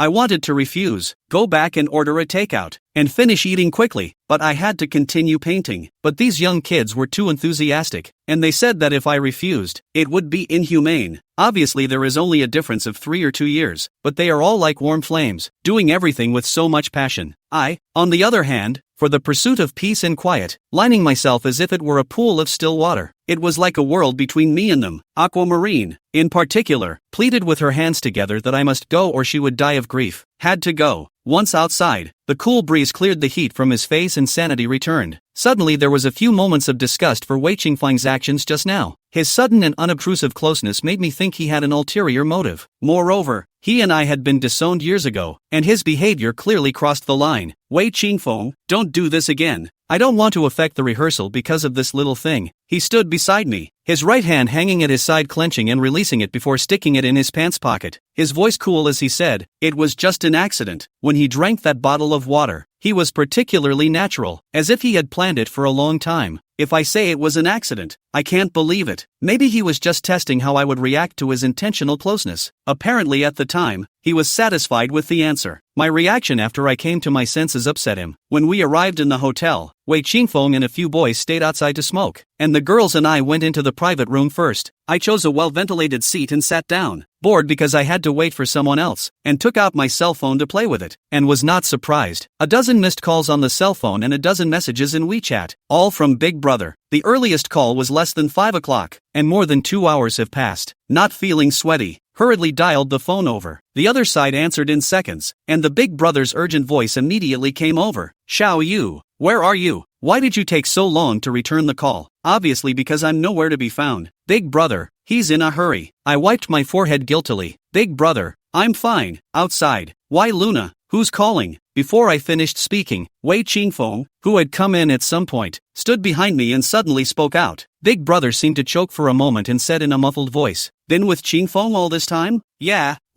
My Big Brother's voice made me a little flustered, and intuitively I wanted to explain to him that Wei Qingfeng and I were only together for the show. Nothing else. The words still didn't come out. Aquamarine's voice was clear as she called out to me, "Stop chatting. Moon Hokage, hurry up with the dishes. I'm starving to death." The older brother paused. "I'm glad you're okay. It's getting a little late. Don't eat too much. Let me know when you get back." Before I could say goodbye, the phone had hung up, beeping a little coldly. Aquamarine's personality is particularly cheerful, openly ordered food, and told the few boys standing to find a seat. "Seen your way. Sit over here." She patted the empty seat beside her and said with a smile. Her round eyes were full of anticipation, and because she had something to look forward to in her heart, her smile was especially sweet. Wei Qingfeng's brows furrowed slightly as he looked around and pointed to my side. I'll sit here. The girl withdrew her small hand in disappointment, a reluctant smile on her face, poking the small plate with the open package of chopsticks one by one. Her disillusioned little look made my heart ache. In fact, I would like to tell her that Wei Qingfeng has a girlfriend. Don't waste your time. Unfortunately, she and I are not familiar, and she did not show a clear intention of pursuing Wei Qingfeng. I'm not good to directly tell her Wei Qingfeng has a girlfriend, as if she coveted Wei Chang, easy to affect the girl's reputation. He studied in the same school, and Wei Qingfeng was the kind of talented and colorful existence that attracted girls to go crazy. Almost all the teachers and students in the school recognized him, and naturally, the matter that he had a girlfriend wasn't a secret, and was known to many people. The little girl was so concerned about Wei Qingfeng that it was impossible for her not to know. In my opinion, the very act of going after the other guy knowing he has a girlfriend is dangerous and downright trippy. But Hua Rui also relied on this tactic to successfully pursue Wei Qingfeng back then, and several years later, it was her turn to be third, so it was hard not to understand that this was the retribution she deserved. This meal in general, eat not too happy, because Wei Qingfeng's sitting next to me, I always feel indescribable discomfort all over my body. I hadn't been this close to him in so many years. The once familiar orange-like freshness always smelled strange now. After dinner it was already past 9 o'clock. A group of people talked and laughed and went back, making birds and beasts at the school gate. I turned onto the path back to my apartment, Wei Qingfeng following me without a word, his kicking footsteps not far away. I can do it myself. You go. Not really used to him walking me back. Rehearsals are over, and there's no need for him and I to spend time in private, in case Hana Rui misunderstands and makes something else out of it. It's not worth it. It's no fun. Chapter 111 Inexplicable. Overall, this meal was not a very happy one, because Wei Qingfeng sat next to me, and I always felt uncomfortable all over. I hadn't been this close to him in so many years. The once familiar orange-like freshness always smelled strange now. After dinner it was already past 9 o'clock. A group of people talked and laughed and went back, making birds and beasts at the school gate. I turned onto the path back to my apartment, Wei Qingfeng following me without a word, his kicking footsteps not far away. I can do it myself. You go. Not really used to him walking me back. Rehearsals are over, and there's no need for him and I to spend time in private, in case Hana Rui misunderstands and makes something else out of it. It's not worth it. It's no fun. Wei Qingfeng did not hear as if he was walking leisurely, with his hands in the pockets of his sweatshirt. He took a few steps forward and walked beside me. No matter how much I shooed him away, he didn't say a word or move away, stubbornly moving forward. The moonlight was bright, stretching my shadow and his, reflecting on the ground like two parallel lines that didn't intersect. Maybe even the moon knows that between Wei Qingfeng and me, there is no future. Along the way, Wei Qingfeng's cell phone had been buzzing and vibrating in his pants pocket. There was something eerily lurid about this sound in the darkness of the night. Wei Qingfeng ignored it as if he didn't feel it, letting the thing bounce around in his pants pocket. The caller was stubborn, hanging up automatically this time and ringing quickly the next time, with the implication that if you don't answer, you'll keep dialing. Thinking with her toes, she knew that the only one who possessed the power to communicate with Wei Qingfeng anytime, anywhere, and was unrelenting and happy about it was Hua Rui. All night long, from the start of rehearsal to coming back from dinner, Wei Qingfeng's cell phone didn't ring even once. I wondered if Hua Rui had changed her nature, but it turned out to be that he had put his cell phone on vibrate. This way, it won't miss incoming calls and won't disturb others too much, which is much better than muting it. This is much more progressive and gentle than the tactics used back then when, for the sake of Rui Hua, she chose to pick everything out with me at the mid-autumn reunion and beat me to a pulp just to clear her relationship with me. That, supposedly, is the difference between love and no love? Walking to the door of the apartment, it so happened that another girl from the same building came by with 2 big bags of stuff. Panting with exhaustion, I am worrying that Wei Qingfeng, who is like hitting a ghost, will send me upstairs without any scruples, and that will not be good. Coincidentally, there came the savior. I ran over and took a bag of hugs from my classmate and went in with her as we talked. Wei Qingfeng turned around and left, his white figure cold and clear in the moonlight. Back in the room,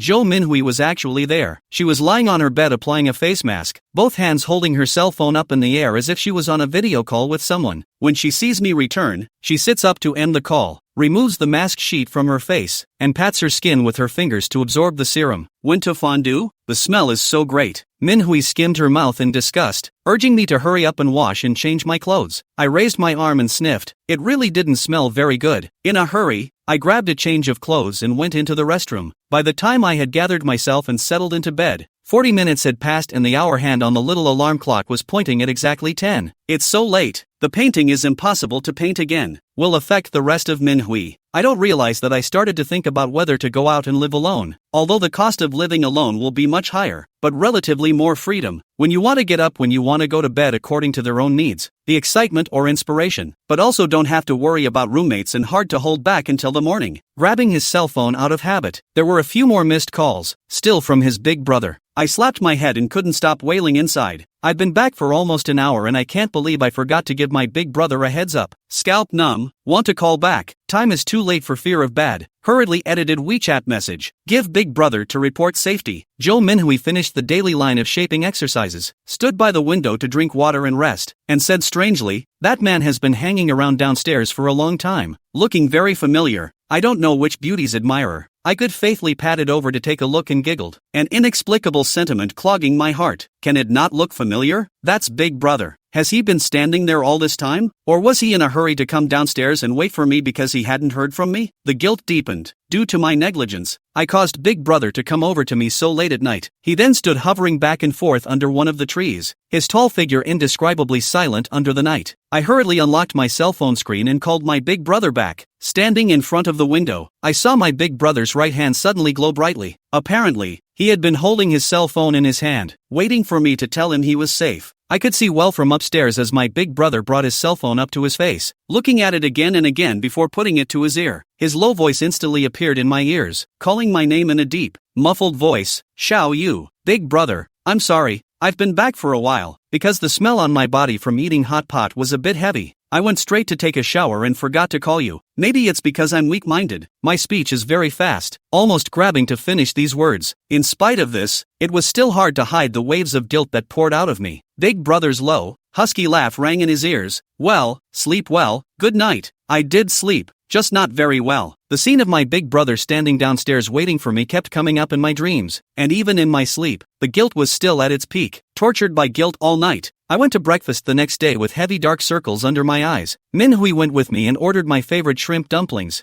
I don't know if it's because I didn't sleep well, but the shrimp dumplings didn't taste as good as they do every day. When I arrived at the classroom, the time was still early. I chose a place to put my books and took out my cell phone to kill time, and I found a highly praised circle of friends. The person who sent the circle is a young teacher at the school, and the big brother has a good relationship, and by chance, added each other's friends. It was a video of only 3 seconds, with a black background and constant lights receding, obviously shot in a car. The left side of the video leaning to the side of the position can vaguely see the side of a person's face. The facial lines are profound. The right corner of the eye of the position of the trance there is a mole. The video is accompanied by the words, build on it. The time shown on the top of the video was 10:21 last night. Even though the side face on the screen wasn't clear enough, I recognized right away that the person was Big Brother. In other words, my big brother left my apartment downstairs and drove out. As for where he went, I don't really know. Wanted to call and ask what he was doing out so late. Unfortunately, the music for the class started, and as I studied the video over and over again, the classroom was basically full. So I had to put my phone away and focus on the lesson. Chapter 112 Candy. Calling Big Brother after class prompted a shutdown. Sent a tweet message and no one replied. For the first time, my big brother's cell phone was turned off. And for the first time, he didn't respond to my messages in a timely manner. I can't help but worry a little bit about where he is and if he's okay. Big Brother. Called a dozen times in a row and still prompted to turn off the phone. Sitting worriedly in the cafeteria waiting for my meal, I suddenly understood how my big brother felt yesterday when I didn't answer my phone or return my messages. Waiting for someone is so bad. And Big Brother, before this, waited for me countless times, each time so tormented. Big Brother but never complained or dissatisfied once. My big brother spoils me and really moves me. Big Brother never responded to my messages, and I was so distracted by my afternoon class that I wasn't even in the mood to try not to go through with rehearsal. That was also when I began to clearly appreciate my attachment to my big brother, and his place in my heart changed. After class, go straight to the classroom to rehearse. Wei Qingfeng, who grew up together since childhood, knew me well enough to see that I was in a bad mood and didn't ask too many questions, but just opened the windows of the terrace to let the fresh air blow in, and then handed me a long, large box. What? I looked at the shape of the box and already guessed what was inside. Instead of answering my question, he took it upon himself to open the box. A brand new guitar appeared, light gold in color, with beautiful body lines and an overall simple but sophisticated look. The type I like. Try it, it has a nice tone. He looked straight at me with a smile on his lips, his gaze clear as water. How do you know? I was surprised. He laughed softly, his voice like a feather floating in the wind on an early fall evening, his voice overflowing with thick flirtation. We grew up together. How can we not even know what you're thinking? Yesterday you kept staring at my zither. You were drooling, weren't you? I'll smile heartily when I look at the silver knobs on the headstock. Indeed, yesterday I was eyeballing his piano and my hands have been itching like crazy, gently strumming the strings, the sound of the piano like a babbling brook flowing slowly, all the way to my heart, flowing through the rush of years gone by. I haven't seen you touch the piano in all these years, so familiarize yourself with it first, and if you can, we'll play together during the performance. Touching the guitar I'd been thinking about all night, I didn't bother to be polite. Picking up the strings and trying to strum, fingers touched the strings, and the familiar feeling instantly surfaced as the music stumbled on. After 5 years of empty space, so many things were no longer as familiar as they had been at first, and even my fingers were rusty to the point of stiffness. Wei Qingfeng sat beside me, carefully correcting my fingering and explaining the technique of playing each bar. After an hour or so, it finally became proficient and managed to play the full tune. I surprised Wei Qingfeng with a high five. I did it, Wei Qingfeng, maybe we can play the piano together. He reached up with his big hand and rubbed the top of my head, his eyes starry and smiling. Of course, you can make the best of anything if you want to. I don't know if he was intentionally blowing me off or not, but I was satisfied to be able to hold the guitar again without any problems anyway. It shows that I'm not distracted by things that aren't worth it and that I've moved on from the past. After many years, I didn't think I would be able to get back to my old ways. When I learned the qin was to respond to Wei Qingfeng, and then really learn in, found that I quite like, especially like the long-haired woman standing in the wind, feet on the reef, facing the wind and moving valiantly. At that time, then look back, the original intention has become insignificant. When Wei Qingfeng and I succeeded in playing the piece we were going to perform at the orientation, I was happier than I could have imagined. Even though it was still a bit stiff and far from perfect, there were still 2 more days to go, so I could practice more and definitely get better. At that moment, it was as if I had become that carefree little girl again, putting down the piano and jumping and dancing happily. Wei Qingfeng was also infected by my emotions, and the two of us were like little cuties, hand in hand. We laughed and screamed on the terrace, spreading our happy voices far and wide. Suddenly, as my face turned toward the floor-to-ceiling glass of the terrace, I jerked my head to see someone. Big Brother was still wearing the same clothes from last night, standing under the setting sun, his hair slightly disheveled, with tiredness under his eyes, and carrying a very large shopping bag in his left hand, dusty, and I don't know how long he stood there. Big Brother. I excitedly ran to the open window and waved hello to my big brother. The heart that had been lifted for a day and a night fell back into place, and the fact that my big brother was safe and sound was the best news for me. Driving so late at night, I was so afraid that he would get tired and have another accident. Until now, I still don't know what I think about my big brother. I only know that I want him to be good, because as soon as I think of the possibility that he will be hurt and suffer, I will be very reluctant to give up. Big Brother also gave me a wave of his right hand, took 2 steps forward, handed me the bag in his hand, and said with a gentle smile, "Went to Linshire. This is a particularly famous candy there, so I'll bring you some to try." I took the bag and opened it. There are several different colors of paper boxes. Different colors represent different tastes. The top of the small house-like cartoon box is a piece of exquisite fruitcake. From the transparent box cover can be seen, the cake stood on the side of the surface of the 2 small children. The older boy holding the hands of the smaller girl, the girl a hand blocking the sun, slightly sideways head. The smile on the face than the sun is also bright. The girl has one hand blocking the sunlight, her head slightly sideways, her smile is brighter than the sun. Inexplicably, the scene felt familiar, as if I was a child being held by my big brother's little hand and going to the kiosk to buy candy. "Thank you, Big Brother, these all look so delicious." A hot current gurgled in his heart, touching his favorite guitar again and successfully playing the whole tune. Big Brother he is well and sending his favorite candy. The mood is so good that it takes off and he is just happy to be there. In recent years I've been closer to the gentle and quiet style, and it's been a long time since I've been this happy and angry and happy. Unconsciously, I wanted my big brother to share my joy. Big Brother quietly stood outside the window. The smile on his face has never changed. The bottom of the night sky like magnificent eyes in addition to tenderness. All this spoiled me. Somewhere in the heart grew soft, something trying to hold on, slowly loosening. The tips of his heart began to pound out of control. Not daring to look directly into those starry eyes and dealing with the contents of the bag in a slight panic, I took out the tender green box, which contained apple-flavored candies, took out one and put it in my mouth. The rich fruity aroma instantly filled the whole mouth, and the sweet and sour taste made the taste buds fully satisfied. "It's delicious, Big Brother, so delicious." I jumped up with joy and spun around twice in place, self-conscious that I was back when I was a kid. My favorite thing back then was candy, and every time I got a piece, I was happy as a bunny. It made me recall my big brother at that time, when I was 4 or 5 years old and he was in his early teens. He would quietly take me to the kiosk every week and buy me my favorite candies with the pocket money he had secretly saved up himself. Gazing up into my big brother's eyes, my heart softened at the sight of his pulsing tenderness and a happy me whose eyes were beaming with joy. Chapter 113 Gradual Distance. Wei Qingfeng didn't speak, didn't even look at big brother, but kept looking at me intently. That kind of gaze, in my understanding, should be called gentleness, and was not suitable for the current relationship between me and him, making me faintly uncomfortable. Ever since he recovered from his last injury, he has always been this cold and indifferent, as if he doesn't care about anything. But after this ice cold and indifferent, it always gives me a feeling that he is obviously staying out of the matter. But in fact, he is always prying into the matter inside. It seems to be waiting for some kind of opportunity. In my eyes, he's a dormant beast waiting for a chance to strike. He looks serene, but he's dangerous. Maybe I'm looking at it wrong. I guess, if you like it, then, I'll go back first. Big brother raised his hand, supposedly wanting to rub my hair as well. For some reason, the raised hand was put down again, pointing at the candy wrapper in my hand instead. Don't eat it at night, be careful of tooth decay. Big brother, wait for me to go out and walk with you. Where did you go last night? Just drove back? Tired. Let's go eat barbecue at night. Okay. I put down the bag in my hand, took a small box placed next to me to pad my feet, and wanted to jump out of the window. Seeing that I was going to jump out of the window, my elder brother's face changed dramatically in fear, and he reached out his hand to press down on my head, and with a sullen face he was about to stop me. Before he had time to speak, Wei Qingfeng stepped over, held my shoulders with both hands and lifted me off the small stool. His right hand flexed his index finger and popped me on the head. How grown up, still so naughty. He intentionally sullen face, but the bottom of his eyes flickered, and the words that came out for no reason carried a few points of anger and doting. This kind of intimate behavior and glances should never come between him and me. I didn't expect him to do that either. The unfamiliar sense suddenly approaching, my heart suddenly jumping, something called revulsion jolting out of me, subconsciously taking a step back and out of the infected range of his scent. What are you doing? Don't get so close to me. Wary. I took 2 more steps back, putting distance between me and him. He probably wouldn't know that his proximity would make my heart skip a beat. Wei Qingfeng's face instantly turned dark, the light under his eyes was as cold as ice, and the corner of his lips curled up high on one side. His sneer was thick. Are you so afraid he'll see you close to me? He sat down heavily with a cold snort, plucking the strings hard enough to make a noise so chaotic it was ear-splitting. I do not understand why he is angry. Obviously he suddenly reached out to me to touch. I did not say anything.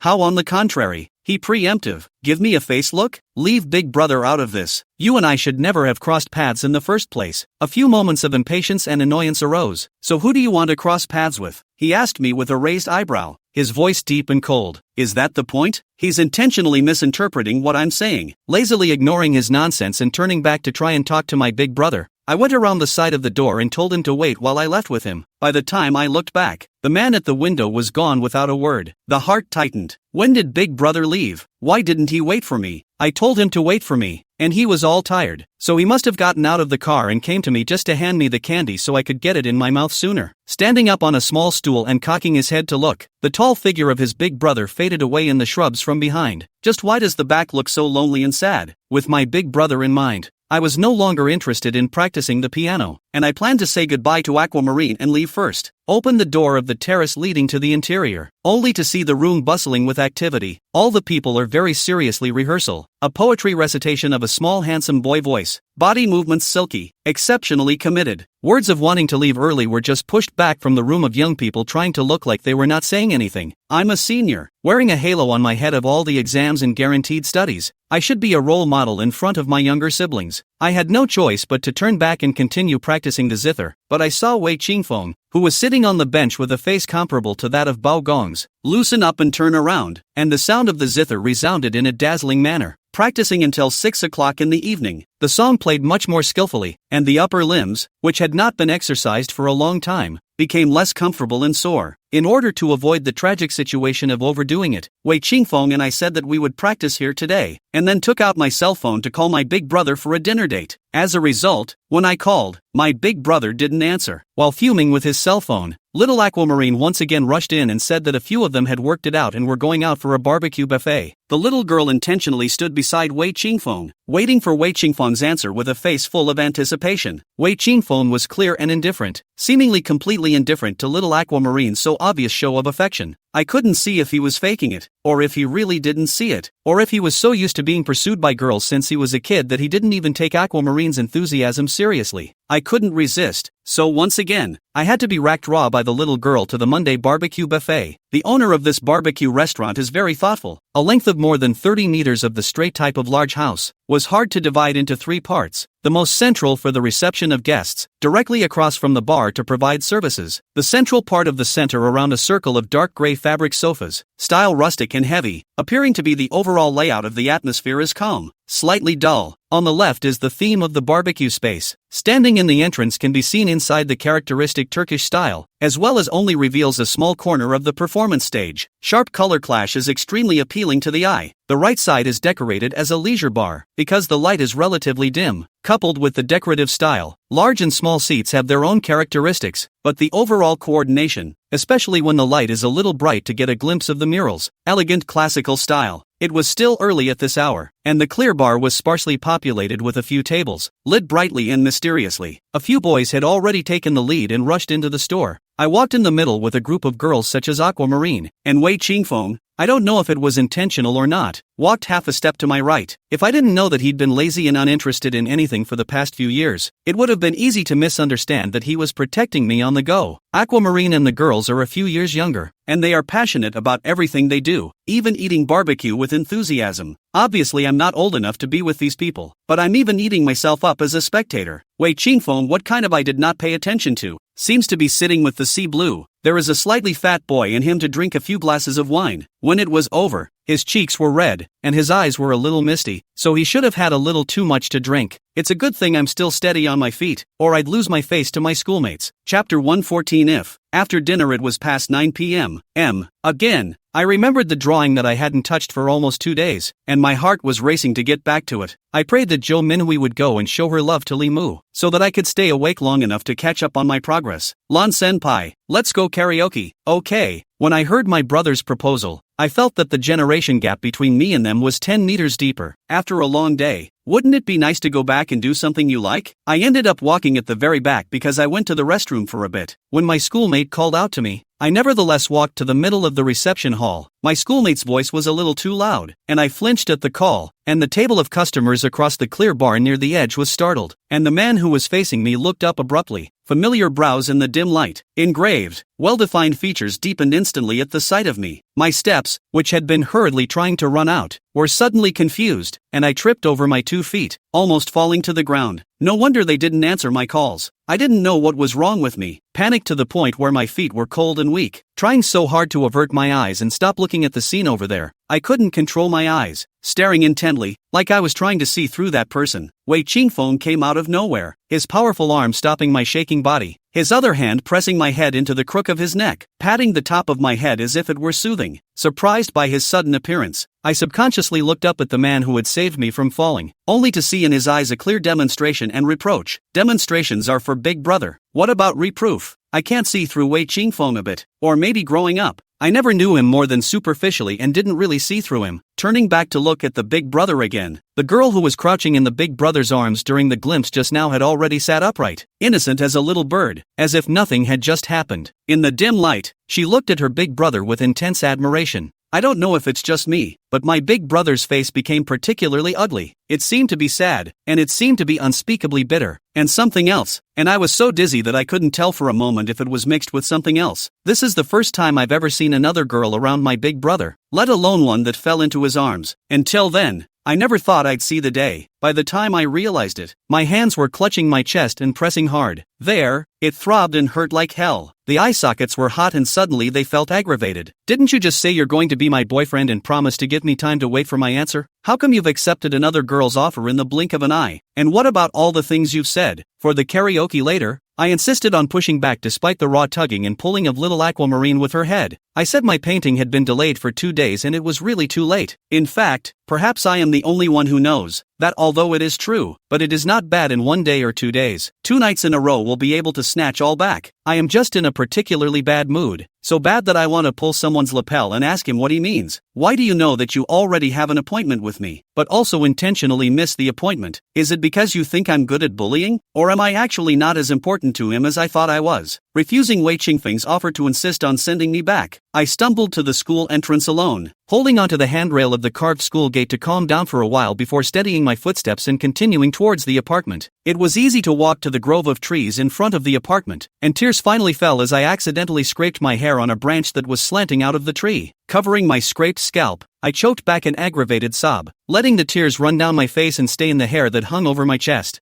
Oomph, that's too much to bear? There's probably a lot more you'll have to endure if you want to be with him. It'll make you cry until you have no tears left to cry. The person who had been following behind me and whom I had been intentionally ignoring probably couldn't stand to look on coldly anymore and finally spoke up. Unfortunately, he didn't set out to enlighten me, but to stab me in the heart. Every word he said was a sharp little knife, stabbing me one at a time so that I couldn't avoid it. He didn't talk okay, treated him as if he didn't exist, and when I entered the apartment, he left on his own and went his own way, uninvolved with each other. But the fact that he had to talk, or use a tone that sounded to me like he was clearly looking at me for a joke, greatly triggered my backbone, and made me want to hit him back with all the worst words in the world, so that he could taste what I was suffering from as well. It's just that my parents didn't teach me such skills growing up, and as I grew up, I didn't have the opportunity to learn these types of skills, so naturally I didn't have the means to allow the anger and resentment in my heart to perfectly evaporate. Are you even jealous of that? Then improve yourself instead of chewing on people behind their backs. It's low. After I finished speaking, I didn't even look at Wei Qingfeng, much less know what kind of reaction he would have when he heard those few words. The counterattack wasn't pretty, but it was as powerful as I could make it. Manhwa didn't come back as I had hoped. On my desktop was a piece of chocolate cake, a glass of freshly squeezed juice, and a few small snacks, and Zhou Minhui's clear handwriting was reflected in a few simple words on a small, sky blue memo pad. Take all that out and wish me luck tonight. I didn't know what kind of luck she was talking about. Financial, official, or peach blossom luck, but I was very cooperative and finished off all the cake and juice. They say desserts make people happy. After eating, I did feel a squint better. I pulled out my cell phone and looked at it. It was clean and dry, so it was clear that my big brother had no intention of explaining himself to me. Take out the unfinished painting and begin to continue. My cell phone was on the corner of my desk, and I looked up from time to check its screen at a frequency of roughly every 10 minutes. In fact, there is no need to look at all. Smartphones have so many features. Whether it's a text message, a tweet or a phone call, or even just a spam text message, there will be a tone. Sadly, I watched it a number of times until it was late at night and I was so tired my neck ached and my phone screen didn't light up once. Almost 3 hours in, my phone rang twice, once with a traffic usage alert from 10086, and the other was a WeChat message from Aquamarine, sharing with me their wantons singing at the KTV. Not in the mood to reply, just pretend I didn't see it. 10086 prompt message. I really want to complain once. Why send this kind of stuff in the middle of the night? Really easy to let people misunderstand, and will delay the rest of the well. Too inhumane. It was after midnight when I crawled into bed. The dialogue box with Big Brother is clean and the last recorded contact was yesterday at noon. By the time I saw him with another girl in his arms, more than 3 hours had passed. Not a single phone call or message in all that time. Shouldn't he have explained it to me? Taking the phone, he pressed out the number he knew by heart, tempted to call and ask who the girl was, what their relationship was, and why they were hugging in public. He did that to silently express something to me. The finger moved away before it pressed on the dial-out button. I am no one of his, and he has no need to report anything about him to me. He's not my person either, and I have no right to interfere with his freedom. Even if this freedom could very well be a fling between him and another girl, or worse, a start of him liking another girl, I have no right to ask. It's a really bad feeling to want to ask but not dare to. Chapter 115 Scenery. I want to ask but I'm afraid to. I'm such a wimp. It's a really bad feeling. After a fierce mental struggle, I pressed on with the urgent idea of finding my big brother and asking him what was going on, even though the desire to know the answer was on the verge of making me cry, simply because I don't have that power, and he didn't grant it to me. As for where the heartache that I couldn't erase despite my best efforts came from, I didn't dare think too much about it. Let's just say that my big brother was too attentive to me before, and that's what caused me to develop a strong desire for him that I shouldn't have. He asked my opinion and I said I would consider it. Maybe the word consider isn't even a commitment. He's a free agent and has the right to do whatever he wants and I have no right to interfere. Yeah, no right to interfere. So,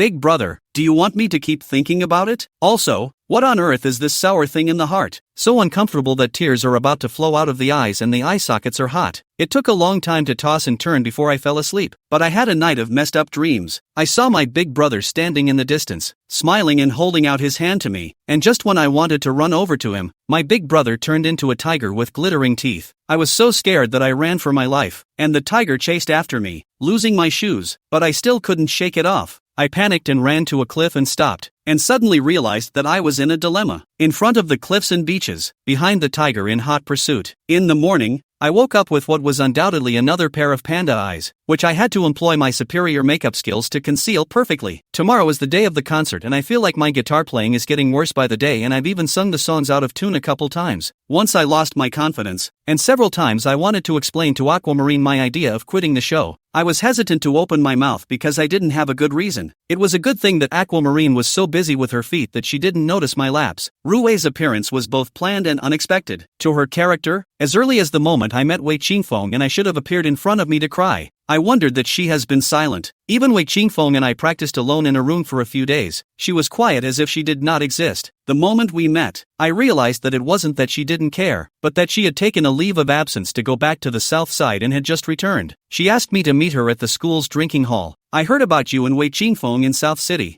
Hua Rui looked at the milk tea held in her hand and fumed, dreamily uttering a phrase of unknown semantics. My business with Wei Qingfeng? What business do I have with him that requires her to meet me with a suitcase despite the exertion of a long journey? He and I are fine. Putting down the sip of iced coffee I'd taken, I looked up at her without emotion and turned my head to look out the window. The sun would sink or not, and the mauve smoky haze spread halfway across the sky was beautiful. Rui's eyes, after hearing me say it's okay, suddenly red, placed on the table of the left hand abruptly clenched. Even the face has become hideous and horrible. Blood-red eyes are like hungry ghosts who want to eat people. Outside of this vicious intent, favorably wrapped in a gentle and slender body, how to look at it is a weak person to be bullied. When a paradox of softness and viciousness coexists, it gives off a rather weird vibe. It's a good thing that I've known her long enough, and the contact isn't too small, so I was prepared for her appearance and didn't find it strange in the slightest. On the contrary, it's only weird when she doesn't even appear as a human figure without a sound. But no matter what she thinks, between Wei Qingfeng and I, it's really clean, and I'm certainly not afraid of her finding trouble with me. Back then, but if I was a little thicker skin, less self-esteem, really a little bit of dead skin, the end of what kind of? Huarui is not able to go with Wei Qingfeng today. It is not easy to say. Only I never moved on that. Over the past few years, especially recently, Wei Qingfeng's repeated behavior makes me think that he is actually the kind of what you can't get is good, always pursuing the side that is far away. Hua Rui was rightfully anxious to hear me speak in a cloudy manner, not to mention the slightest desire to explain myself to her. It's just that, after all, I didn't know her well enough to realize that her dissatisfaction and hatred could have hurt me that deeply and nearly ruined my life. This conversation did not end happily. Hua Rui told me grimly, Lan Yu, you don't always look like a clean innocent, real innocent or fake innocent. You know it in your own heart. What I want to tell you is that coveting something that doesn't belong to you, you prefer to think about it. Then don't blame me for being ruthless. I always want to let you know that there is a price to pay for taking something from someone else. In the end, she was a soft person, and when she said these vicious words, she also used the pathetic side of biting her lips and having tears in her eyes. Rui left after this long paragraph. The meeting with Rui Hua was not pleasant. Instead, it can be said to be depressing. The mood is not beautiful, so I want to take a casual walk. The pent-up depression in the chest dispersal before going back. I was wandering around the business park on campus by myself when Wei Qingfeng sent me a Weibo message saying that it was time for rehearsal and that I should hurry over. Tomorrow is performance day, and there are still 2 places in the tune that need to be combined a few more times, so I might be practicing a little late today. After the episode with Hua Rui, I instinctively didn't want to get in touch with Wei Qingfeng again. Inwardly, I regret participating in this performance with Wei Qingfeng. At that time, it is not that I did not expect to be vilified by Hua Rui, but mainly because I could not put off the request of the elementary school sister. Wei Qingfeng was just an accident that he took the initiative to insert. It's just that this accident is a curse. Hua Rui just approached me and said something inexplicable. Wei Qingfeng, I'm not going to perform in the program, so go on your own and don't call again. Cutting off the phone. The mood backfired even worse. Wei Qingfeng quickly redialed over. I pinch off in annoyance. He dials again. I pinch again. After a few repetitions of this, he stopped dialing the phone and replaced it with a bombardment of WeChat voice and square word messages. It was a real bombardment, one on top of the other. Endless. Each voice says enough to last 59 seconds, and the text messages are hundreds of words long, with so many typos and harmonized words that he must have dictated them and then converted them into text. None of the voice messages were listened to, and the text messages were ignored as much as possible, with only a few simple words sent back to him. Make any more moves and I'll pull the plug. Sure enough, Wei Qingfeng stopped moving and my ears and eyes cleared. Wandering around, I was influenced by a group of chattering little kids to stand behind a long line and buy myself a marshmallow. I didn't really want one.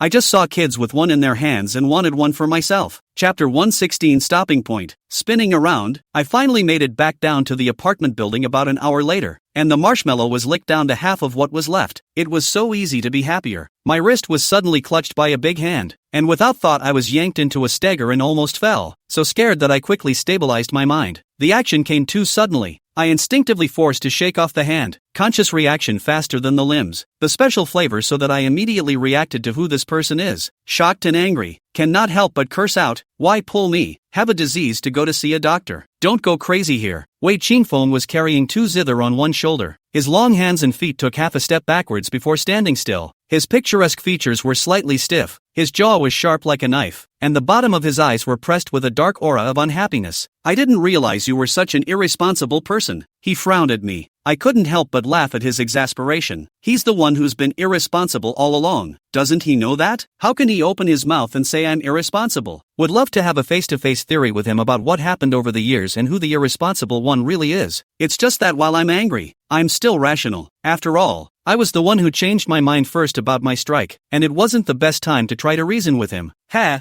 I suppressed my fluctuating emotions and laughed coldly. The irresponsible hat is indeed big enough. But Wei Qingfeng, are you really so chaotic that you don't know what's right and what's wrong? I was really blind back then. No, not only me. I think everyone looked away and didn't see that you were such a thing. He froze, furrowing his brows, his eyelashes casting a small shadow on his lower eyelids, the anger in his body fading. For a moment, I thought I saw a hint of redness in the corner of his eye. After I said that, I also felt that I had said too much and regretted it a bit. Angry is angry, but viciousness and verbal attacks were not my intention. I was just a bit angry and incoherent, and the intent was not to hurt anyone, just to find a way back into the arena for myself. Wei Qingfeng's aura dropped, and the whole person turned into a faint sadness. I felt to look not too tolerant. Despite the fact that it's been 5 years, I still haven't learned to have no qualms about doing whatever it takes to beat the hell out of someone because of my mood. After I said that, I regretted it a little and began to silently introspect. Maybe I was wrong to agree to perform the show with him in the first place. The responsibility for this lies with me. It is me who has considered things too simply. Before I have always believed that the bottom of the heart is selfless and the world is wide, but really applied to people and socializing, only to realize that if someone wants to think in a crooked way, not your own conscience can be. In this world, there are many people who have the ability to distort the truth. From this, I am once again sure that between Wei Qingfeng and I, we should be, as I first said, old and dead, in order for each other to fall in peace. I'm sorry, I shouldn't have said that, I said without apologizing. Wei Qingfeng raised his head in surprise, the scarlet at the end of his eyes clearly reflected in my eyes, which made my apology now 1 point deeper. It seems that I may have to be a lousy person for the rest of my life, with a soft nature and a uselessly soft heart, only able to be bullied, not able to bully others, and born to be aggravated. He tossed his hair indifferently, lifted his empty hand back and forth to rake the hair on his forehead, and said without self-deprecation, "What's there to be sorry for? You're right, not only are your eyes blind, but sometimes I feel like I'm blind in my own eyes, and blind in my eyes and blind in my heart. Otherwise, I wouldn't." He whispered something right after that, and I wasn't really close enough to him to hear it completely. I take back what I just said about attacking you, but the show is literally off the table for me. It's just a rehearsal. I didn't do anything and yet I have to. Alas, you understand without me saying more. I really don't want to endure this. You're on your own. Playing and singing on your own is supposed to be one of your best skills, and you can pull it off just fine without me. The Rangetsu I remember was never a character that gave up lightly. Why have you become so negative? It's like I don't recognize you anymore. Come up with the same vigor you had when you were in high school, holding your breath to compete with me for first place.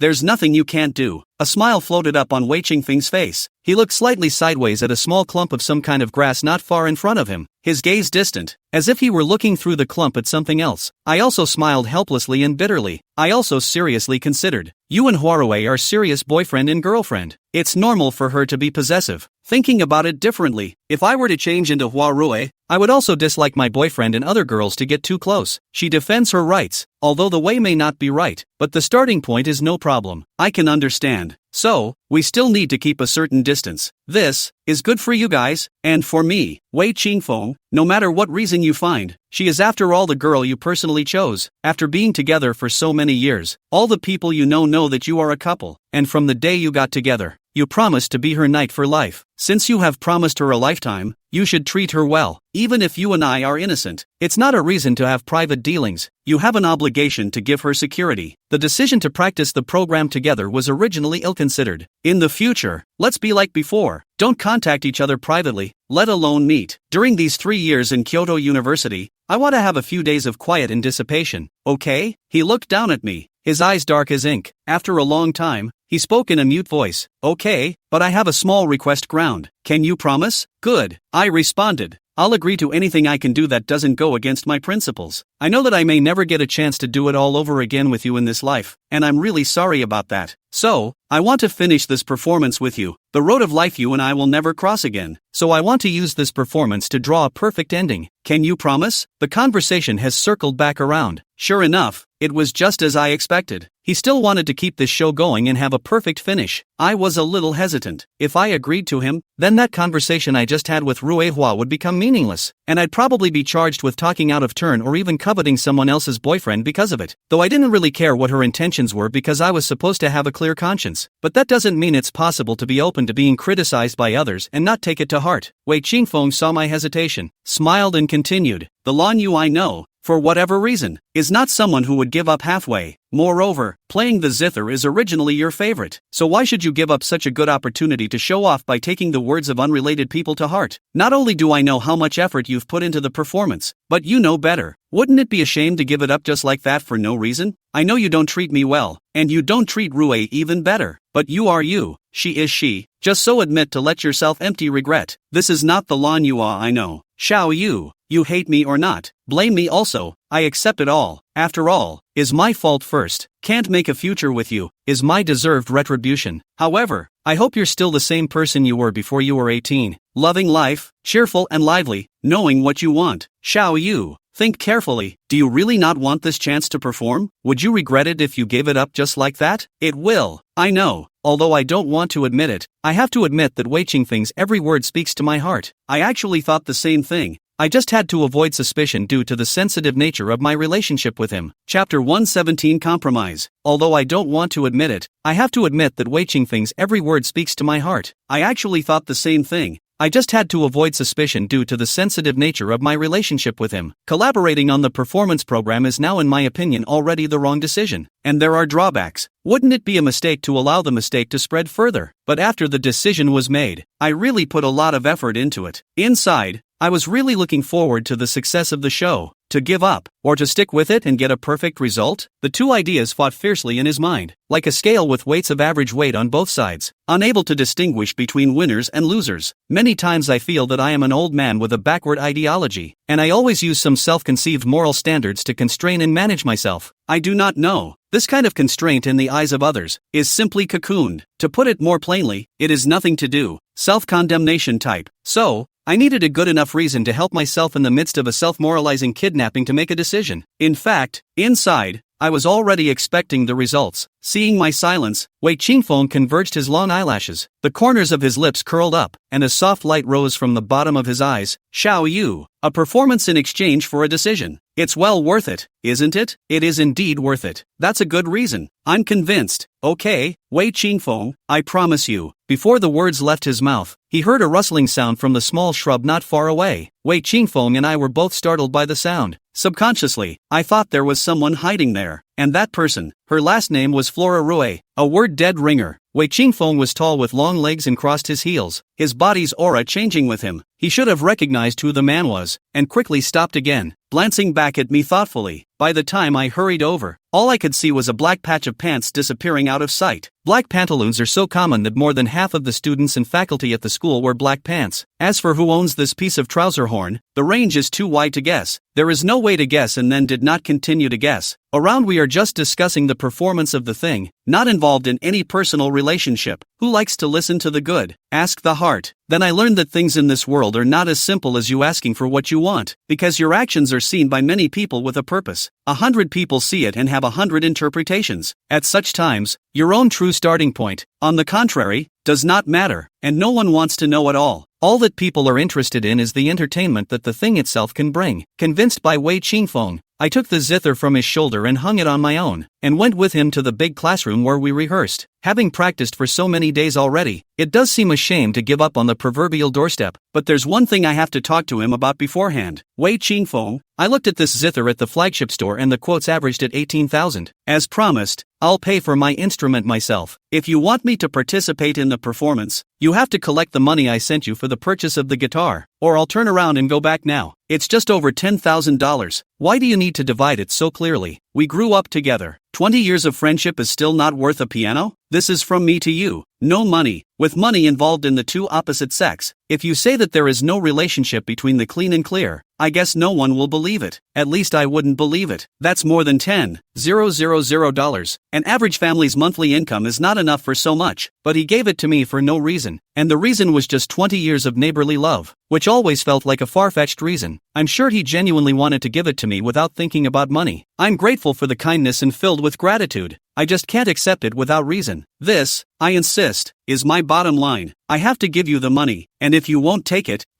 If you won't take it, I won't accept the violin and I won't attend tomorrow's performance. That's the second half of what I didn't finish. Don't say I'm heartless, and don't say I don't know what's good for me. When someone gives me something with good intentions, it becomes a handle for me to threaten him. Understanding my stubbornness, Wei Qingfeng raised his hand and pinched his forehead with his thumb and forefinger, raising his eyebrows helplessly and sighing softly. Always so stubborn, does it have to be like this? Right. I tilted my face up to look straight at him, asserting myself. Wei Qingfeng's gaze was dark as he locked eyes with me. After 2 minutes of silent confrontation, Wei Qingfeng chose to back down and agreed that I would pay for the guitar myself. Give me your bank card number and I'll transfer it to you now. Why the rush? It's not like I don't have money available. Nothing, it's just that I don't have a very good memory and I'm worried that I'll forget again afterward. And then you'll have to suffer a huge financial loss. I took out my cell phone and looked him insistently in the eye, pulling out a look like I was determined not to cooperate with the next move if you didn't take the money. Wei Qingfeng compromised to take out his cell phone, turned out the bank card account to me, mouth still struggling to say that there is really no need to be so clear. He actually did not think so much, originally wanted to give me. I believe what he says, although I can't be sure if he gave me the guitar simply for my liking or if he wanted to atone for something he had done or said in the past. I always believed that he didn't want my money when he chose the guitar for me, and making sure to transfer the money for the piano back to him was really just another option. I used to draw the line between me and him. Nowadays, I own more than 1 million deposits, and Wei Qingfeng, who has been exceptionally good since childhood, will also earn money with his real skills in Beijing nature in the past few years. $18,000 is nothing. It's nothing to him or to me, but as the old saying goes, a brother has to settle his accounts. What's more, the relationship between him and me has been delicate for several years. Who would pay the money, of course, became significant. Anyway, the guitar was very much to my liking and I'm still grateful to him. It wasn't until Wei Qingfeng's side confirmed the receipt of the money that I put my heart down and went over to the rehearsal classroom with him in a relaxed manner to do the last day of practice. The day ended earlier in order to take advantage of the situation. Rarely did little Aquamarine not pester Wei Qingfeng to go out to eat with her, but left one step earlier than us, saying that there were a few places of articulation that needed to be reconfirmed, and that tomorrow morning's rehearsal would also need to be further arranged and organized. When we left the large classroom, there were only 7 or 8 people left, including Wei Qingfeng and me. When the young boys and girls said goodbye to each other and left, only Wei Qingfeng and I were left on the silent path. It's late, I'll take you home. He frankly reached for my violin, which I dodged. No, it's inside the school. It's safe. I can do it myself. Thank you. See you tomorrow. I turned around and wanted to leave. Wei Qingfeng caught me by the arm, some rare sharp anger in his tone. If you want to draw a line with me, you don't have to joke about your safety. I'll send you. Don't refuse. Chapter 118 Devotion. It's late. I'll take you back. He reached for my violin, which I dodged. No, it's inside the school. It's safe. I can do it myself. Thank you. Bye. I turned around and wanted to leave. Wei Qingfeng caught me by the arm, some sharp anger in his tone. If you want to draw a line with me, you don't have to joke about your safety. I'll give you a ride. Don't refuse. On a rare occasion, he was actually a little stern, the kind that couldn't be denied, knowing he means well, but I have still can't accept it. The main reason was that lately, he and I had been in too much contact and would often appear together in front of everyone. Two people in the apartment had already asked me if I had a boyfriend, which meant that the comings and goings between Wei Qingfeng and I had already attracted the attention of others. In case I'm used by someone with an axe to grind someday, I'm afraid I'll be mounted on the confession wall and baptized by the eyes of the entire school. I have a clear conscience and am not afraid of what anyone might say, but it's always something that's not necessary, and it's time to just nip things in the bud. Besides, only during the day did I finish talking to Rue Hua, and then at night we went in and out together. Although there was a reason for it, even I felt that I couldn't justify it, not to mention other people. I raised my eyes to look at Wei Qingfeng. His face was cold and clear. His eyes were dark, hiding a few hints of depression. Thanks, I can really do it myself. Lan Yu. Wei Qingfeng's face cooled down and his tone became even more blistering with anger. Qingfeng, why are you here?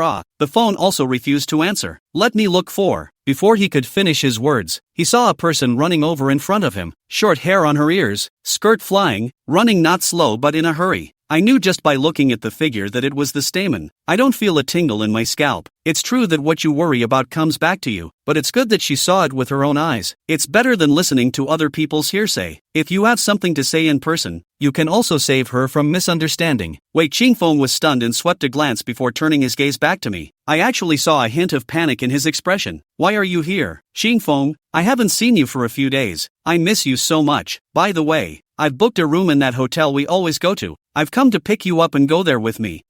This is Xiao Yu? It's so late. Why are you guys together? She raised her head, her gaze clear as she looked at me and then at Wei Qingfeng, a clear suspicion in her tone. When it turned to Wei Qingfeng, it quickly shifted to petulance. It's kinda awesome how a person's face can change so quickly. Upon hearing Hua Rui's words, Wei Qingfeng first glared indifferently at Hua Rui and once again looked at me. This time, in addition to being flustered, his gaze was more probing, which confused me. What's he working on? The rendezvous is tomorrow night, and today was the last rehearsal. Just in time to finish. I won't keep you any longer. Goodbye. It was better to say what needed to be said. The moment I turned around, I saw Wei Qingfeng's half-open mouth trying to say something, and was held by Hua Rui's hand on his raised arm, half-pulled, half-dragged to bring him onto another path. At 7 or 8 o'clock in the evening on campus, pedestrians were few and far between, and the streetlights, like loyal guards, escorted me safely back to my apartment. Entering the room, I was greeted by nothing but a roomful of silence. It was the third night in a row that Zhou Minhui didn't come back. Judging from her recent circle of friends, she should have been with Li Mu all the time. It seems like there was some important event at Li Mu's house, and she, as Mrs. Li's personally chosen candidate for young lady, accompanied her throughout the rest of the day, except for classes. This should be a necessary test for her to succeed in becoming the young lady of the Li family. There are a few photos that seem to be secretly taken. The shooting conditions are not mature, but the victory is that Minhui is sufficiently dignified and beautiful. Li Mu also behaved gently and gentlemanly. The two of them vaguely with a few points of tacit understanding, unintentionally look back between the smiles are very compatible. Min Hai initiated a new circle half an hour ago. The suited Li Mu with his left arm around Min Hai's shoulders, his right hand holding a glass of richly colored red wine. Looking back at Min Hai's gaze peaceful yet soft, can't help but be happy for them in his heart. Looking at each other that tenderly, I always felt they would have a wonderful future. The most heartwarming part is the accompanying words, time with you, mellow forever. After years of polishing, Li Mu and Zhou Minhui have been refined from the initial strangers to mutual dependence. Li Mu was impressed by Zhou Minhui's single-minded infatuation. I think it's also true that after being loved by a beautiful girl like that for so many years, a stone would be muffled. It makes me think of my big brother. Big brother has always been a calm person. I have never seen him send a circle of friends. Before I asked him why, he said that if it is really happening, what difficult to solve the problem. The solution from the circle of friends is extremely unlikely. If it is simply to express their feelings, the equivalent of moaning, have something to say in person to solve things more helpful. He says he's not getting any younger, so why waste that time? People who are under 30 are inclined to say they're not too young, so I just think that's his excuse, when in reality he just hasn't met anyone or anything that he can willingly post circles around. Those very good friends around him said that he was a cool guy in 1,000 years, dull and uninteresting, and that he would probably not be able to get a wife in the future. Big brother will always be indifferent to smile and say, destiny is determined by God, and God, absolutely impossible to let him such a devout believer in life alone for life. During those years with my big brother at Lambda, I also tossed my big brother around a few times, even matching his pictures and just wanting him to play around with his friend's circle, all of which he refused to do. He said that if he ever found the girl who made him worthwhile for the rest of his life, he would make his friend's circle debut with her. I can't remember what it was like to hear that back then, but it was this boring calm guy who actually posted a friend circle tonight that read, "Waiting for you is my favorite thing." The accompanying picture was of two hands holding each other, with a bouquet of sunshine and two angry rosebuds in the background. The hand was a large one and a small one, the large one with wheat-colored skin and strong bones, and the small one with long, thin, soft fingers and fair, delicate skin. The two hands held each other. Strength and softness coexisted, complementing each other. Extremely beautiful. I was reminded of the long rosebud porch at Lamu. In the midst of that long corridor of beautiful flowers, there are many happy memories of my big brother and me. It's just that I can't understand what Big Brother meant by posting this circle. Back then, I was particularly stupid, completely failed to feel the big brother's heart, bent on meeting the future sister-in-law. So I looked forward to the day when my big brother sent a friend circle. Now, Big Brother, he's finally posted a circle, but it's holding someone else's hand, and my mood is not as joyful as I expected at the time, but rather a stringent heartache. There is something hot blocked in the chest, flow and cannot flow, cannot swallow, so horizontal blockage. Looking at that picture, I straight up assumed that Big Brother he posted this circle on purpose, and that it was directed at me. I think I have reason to suspect that Big Brother he is using this as a way to tell me that he has found the girl who deserves him for life. Chapter 119, Missed Appointments. Waiting for you is my favorite thing. This means that he is nearly 30 years old and his relationship is still unsettled. And it's not really that he hasn't found the person of his choice, but that he's been waiting for some reason. A pang of acidity in his heart grew stronger than ever. What about me? If he already has someone he loves, why did he confess to me and ask me to take him? Why did he still talk so deeply, saying that the person he had always loved was me? Big Brother, after he confessed to me and I promised to seriously consider it, he just declared his love to another person in this one and only way, without anything to deliver. And what about me? What am I to him? Am I just a tool to kill the boredom of loneliness while he waits for another? Wei Qingfeng is already scummy, and if my guess is true, Big Brother is even more scummy than him. In my life, can I really only be hanged by the Wei family's two crooked neck trees? I'm a little sad and a little angry. The phone went to my Big Brother's WeChat conversation page and held down the voice button just to ask him what he meant and why he was treating me like this. The voice has been launched 5 seconds, but my brain is a blank. Cannot think of words to say, did not figure out what exactly I should use the position to question the Big Brother, until 11 seconds, also failed to say a word, and finally had to hang up in dismay, staring at the long emerald green bar stupidly for a while longer, before withdrawing the voice bar, and then dully showering, dully lying on the bed. I don't know how to describe my feelings at that moment.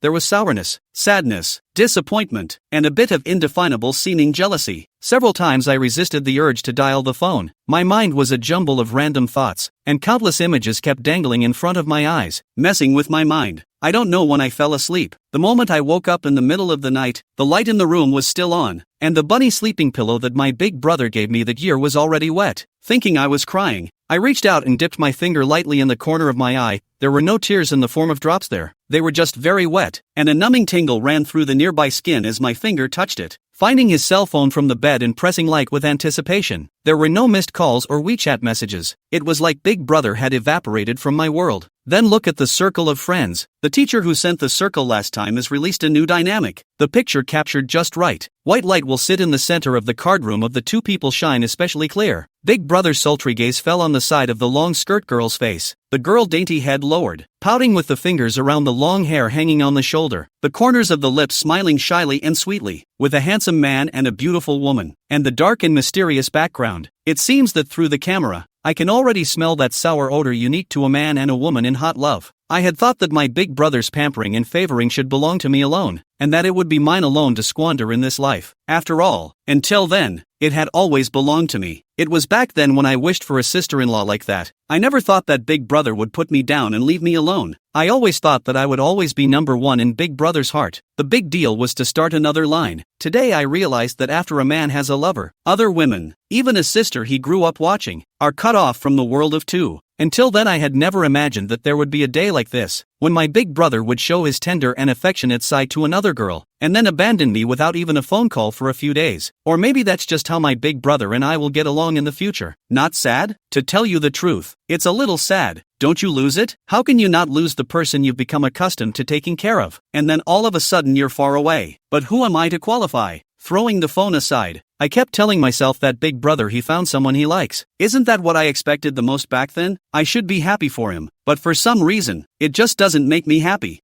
I didn't realize at the time why I was so sad, but I just fooled myself and told myself that it was all normal and would happen one day sooner or later. It was just a bit sudden and I wasn't ready for it. I am constantly persuading myself to adapt to such a big brother. Such a me, from now on. However, even if I had thought of all the excuses, the big brother who opened his mouth to confess his love, who turned around and proclaimed his goodness to another girl before I could give him an answer, there was no way I could accept or forgive. He clearly had an appointment with me and he broke it, which is clearly his fault. Thinking about it, I couldn't help but feel a sense of betrayed resignation, only to feel the humidity of my sleeping pillow increasing. How I wanted to make a phone call and ask him what the hell he meant by doing that, and if he didn't need my answer anymore. But after pressing the number several times, I couldn't get the dial out button to work, because I'm scared. I'm afraid I'll be overwhelmed if the answer isn't what I want. This isn't the first time I've been given up on. Back in the day I was called out for seeking a truth. If I am repeating the same mistake today, I am yet not going to ask again because I don't want to be humiliated again. I have my pride too. Suddenly, I remembered what my mom had said. She said that if she could, she hoped that I would never have anything to do with the Wei family again in my life. There are so many boys in the world, and it's not like our Lan family's daughters have to be the Wei family's boys. I always thought that Big Brother and Wei Qingfeng were different, and he said he wouldn't let me lose. But I hadn't prepared anything and I had already lost. For the first time in my life, I felt the disappointment. It was easy to make it to dawn, and I tried to get up, only to realize that the back of my head was so dizzy I felt like a beaten egg, and my eyes were dry and irritated. I picked up my cell phone to look at myself and was shocked. Eyes bloodshot, puffy cheeks, skin as pale as paper, like a vampire buried in the ground for 1,000 years without seeing daylight, emaciated and frightening. It was also the first time I made myself so miserable because of a man. Mom has a point. The Lan family's daughter really shouldn't have to be the Wei family's man, because it will hurt. The men of the Wei family will always make me hurt and sad, so why do I still crave the warmth and care from the men of the Wei family? Forget it, Ranjutsu, I told myself. Forget it, Lan Yu, it will get over. Don't be sad anymore. If all love can bring is hurt, then don't want it. Climbed out of bed dizzy to wash up, looking at the bathroom mirror in the haggard to poor self, secretly resolved. I will learn to live alone, no longer rely on anyone, and no longer easy for anyone to harbor expectations. Orientation starts at 8 p.m. At 4 o'clock in the afternoon, I began to prepare for the evening's performance. After crying all night, her face was a little deformed, so a little thicker evening makeup was more appropriate. Changing into a long, snow-colored casual dress with silver sequins embroidered on the hemline, combing her long, washed and conditioned hair to hang naturally at the back of her head. Finding the new white thin-strapped, beaded sandals she had purchased while shopping with her big brother a short while ago, and carrying her beloved guitar, she walked out of the door of the apartment. Chapter 120. Holding hands. After crying all night, her face was a little deformed, so a little thicker evening makeup was more appropriate. Changing into a long, snow-colored casual dress with silver sequins embroidered on the hemline, combing her long, washed and conditioned hair to hang naturally at the back of her head. Finding the new white thin-strapped, beaded sandals she had purchased while shopping with her big brother a short while ago, and carrying her beloved guitar, she walked out of the door of the apartment. What I didn't expect was that Wei Qingfeng would be waiting for me in front of the apartment building. When he saw me appear, a flash of surprise and amazement flashed through his moonlit eyes. His dark attire gave me another headache just looking at him. The two of us dressed like this and having to perform on stage together in front of thousands of people. It would be a shame for us to be in this performance outfit without some kind of rumor spreading. If I had known,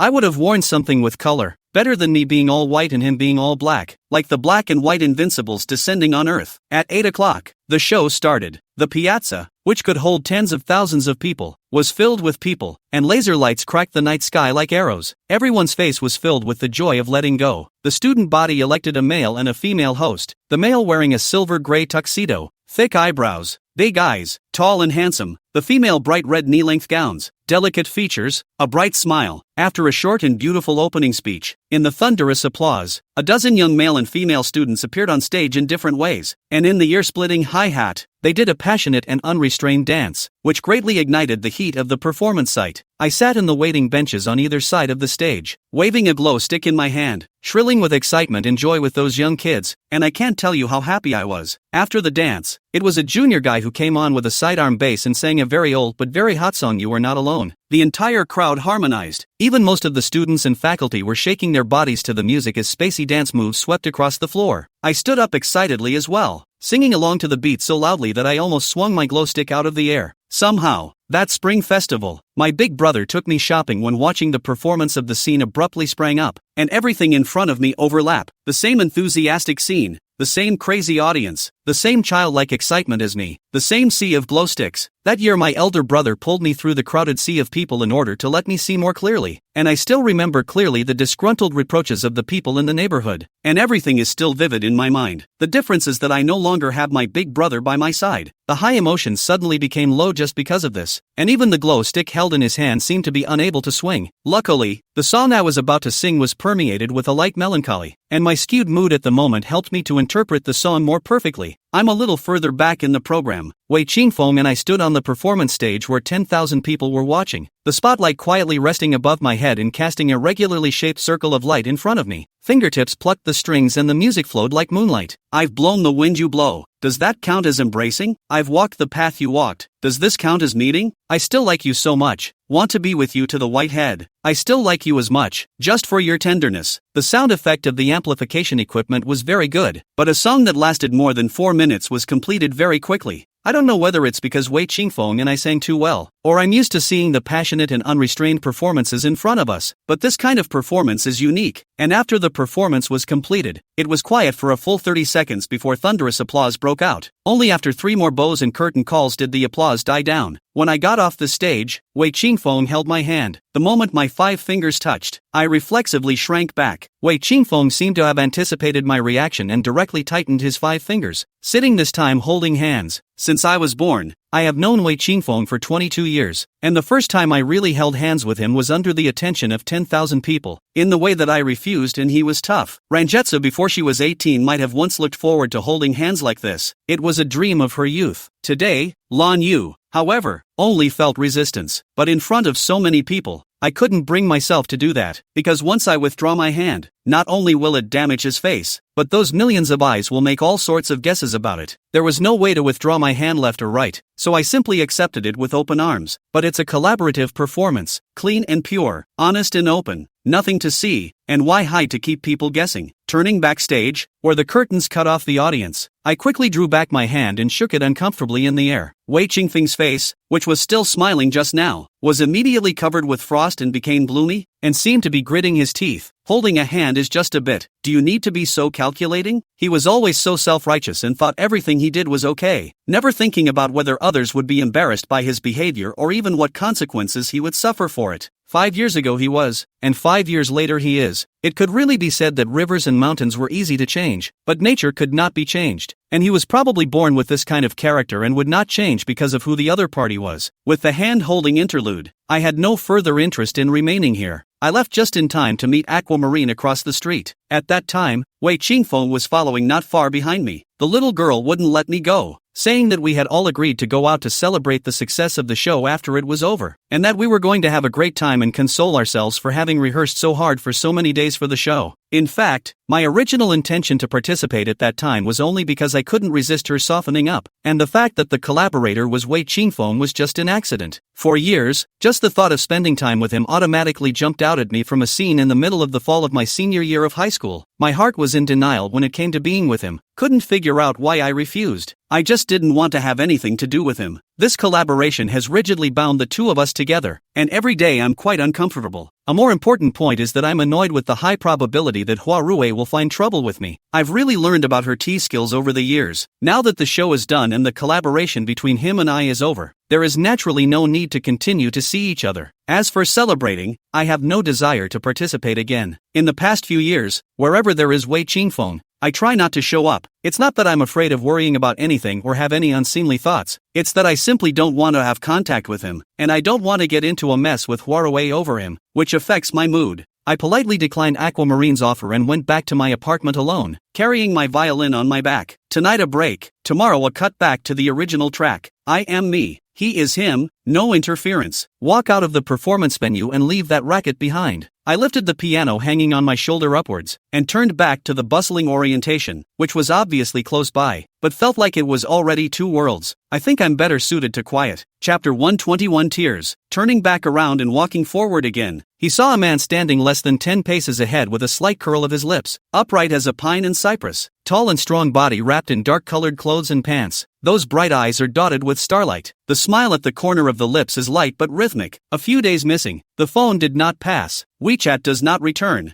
Thought from now on will cut off communication. Now suddenly appeared. 4 eyes, my aggression, suspicion, his measurement, temptation, each stored in mind, completely without the previous frank and tacit understanding, cannot help but give birth to a sense of a world apart. The first appearance of the person who had been circling my heart for days was more heavy than surprising, and I felt nothing but mixed feelings. What is it that separates me from my big brother to this point? But it's only been a few days since we've seen each other. Distinctly 3 days ago, he had brought me the most delicious candy. After not seeing him for 3 days, his state of mind had changed dramatically. I stopped in my tracks, momentarily unsure whether I should call out to my big brother as if nothing had happened and brush him off, or seize the opportunity to make him give me a piece of his mind. He lifted his steps toward me, like a moving pine in cypress, his cold fragrance dark and condensed. His deep, husky voice was as tantalizing as a plucked cello in the night. Nice singing and great guitar playing. Awesome. He curved his lips to compliment me, starry-eyed. In his bright eyes, I saw my tiny self, with long hair like a waterfall and a light smile.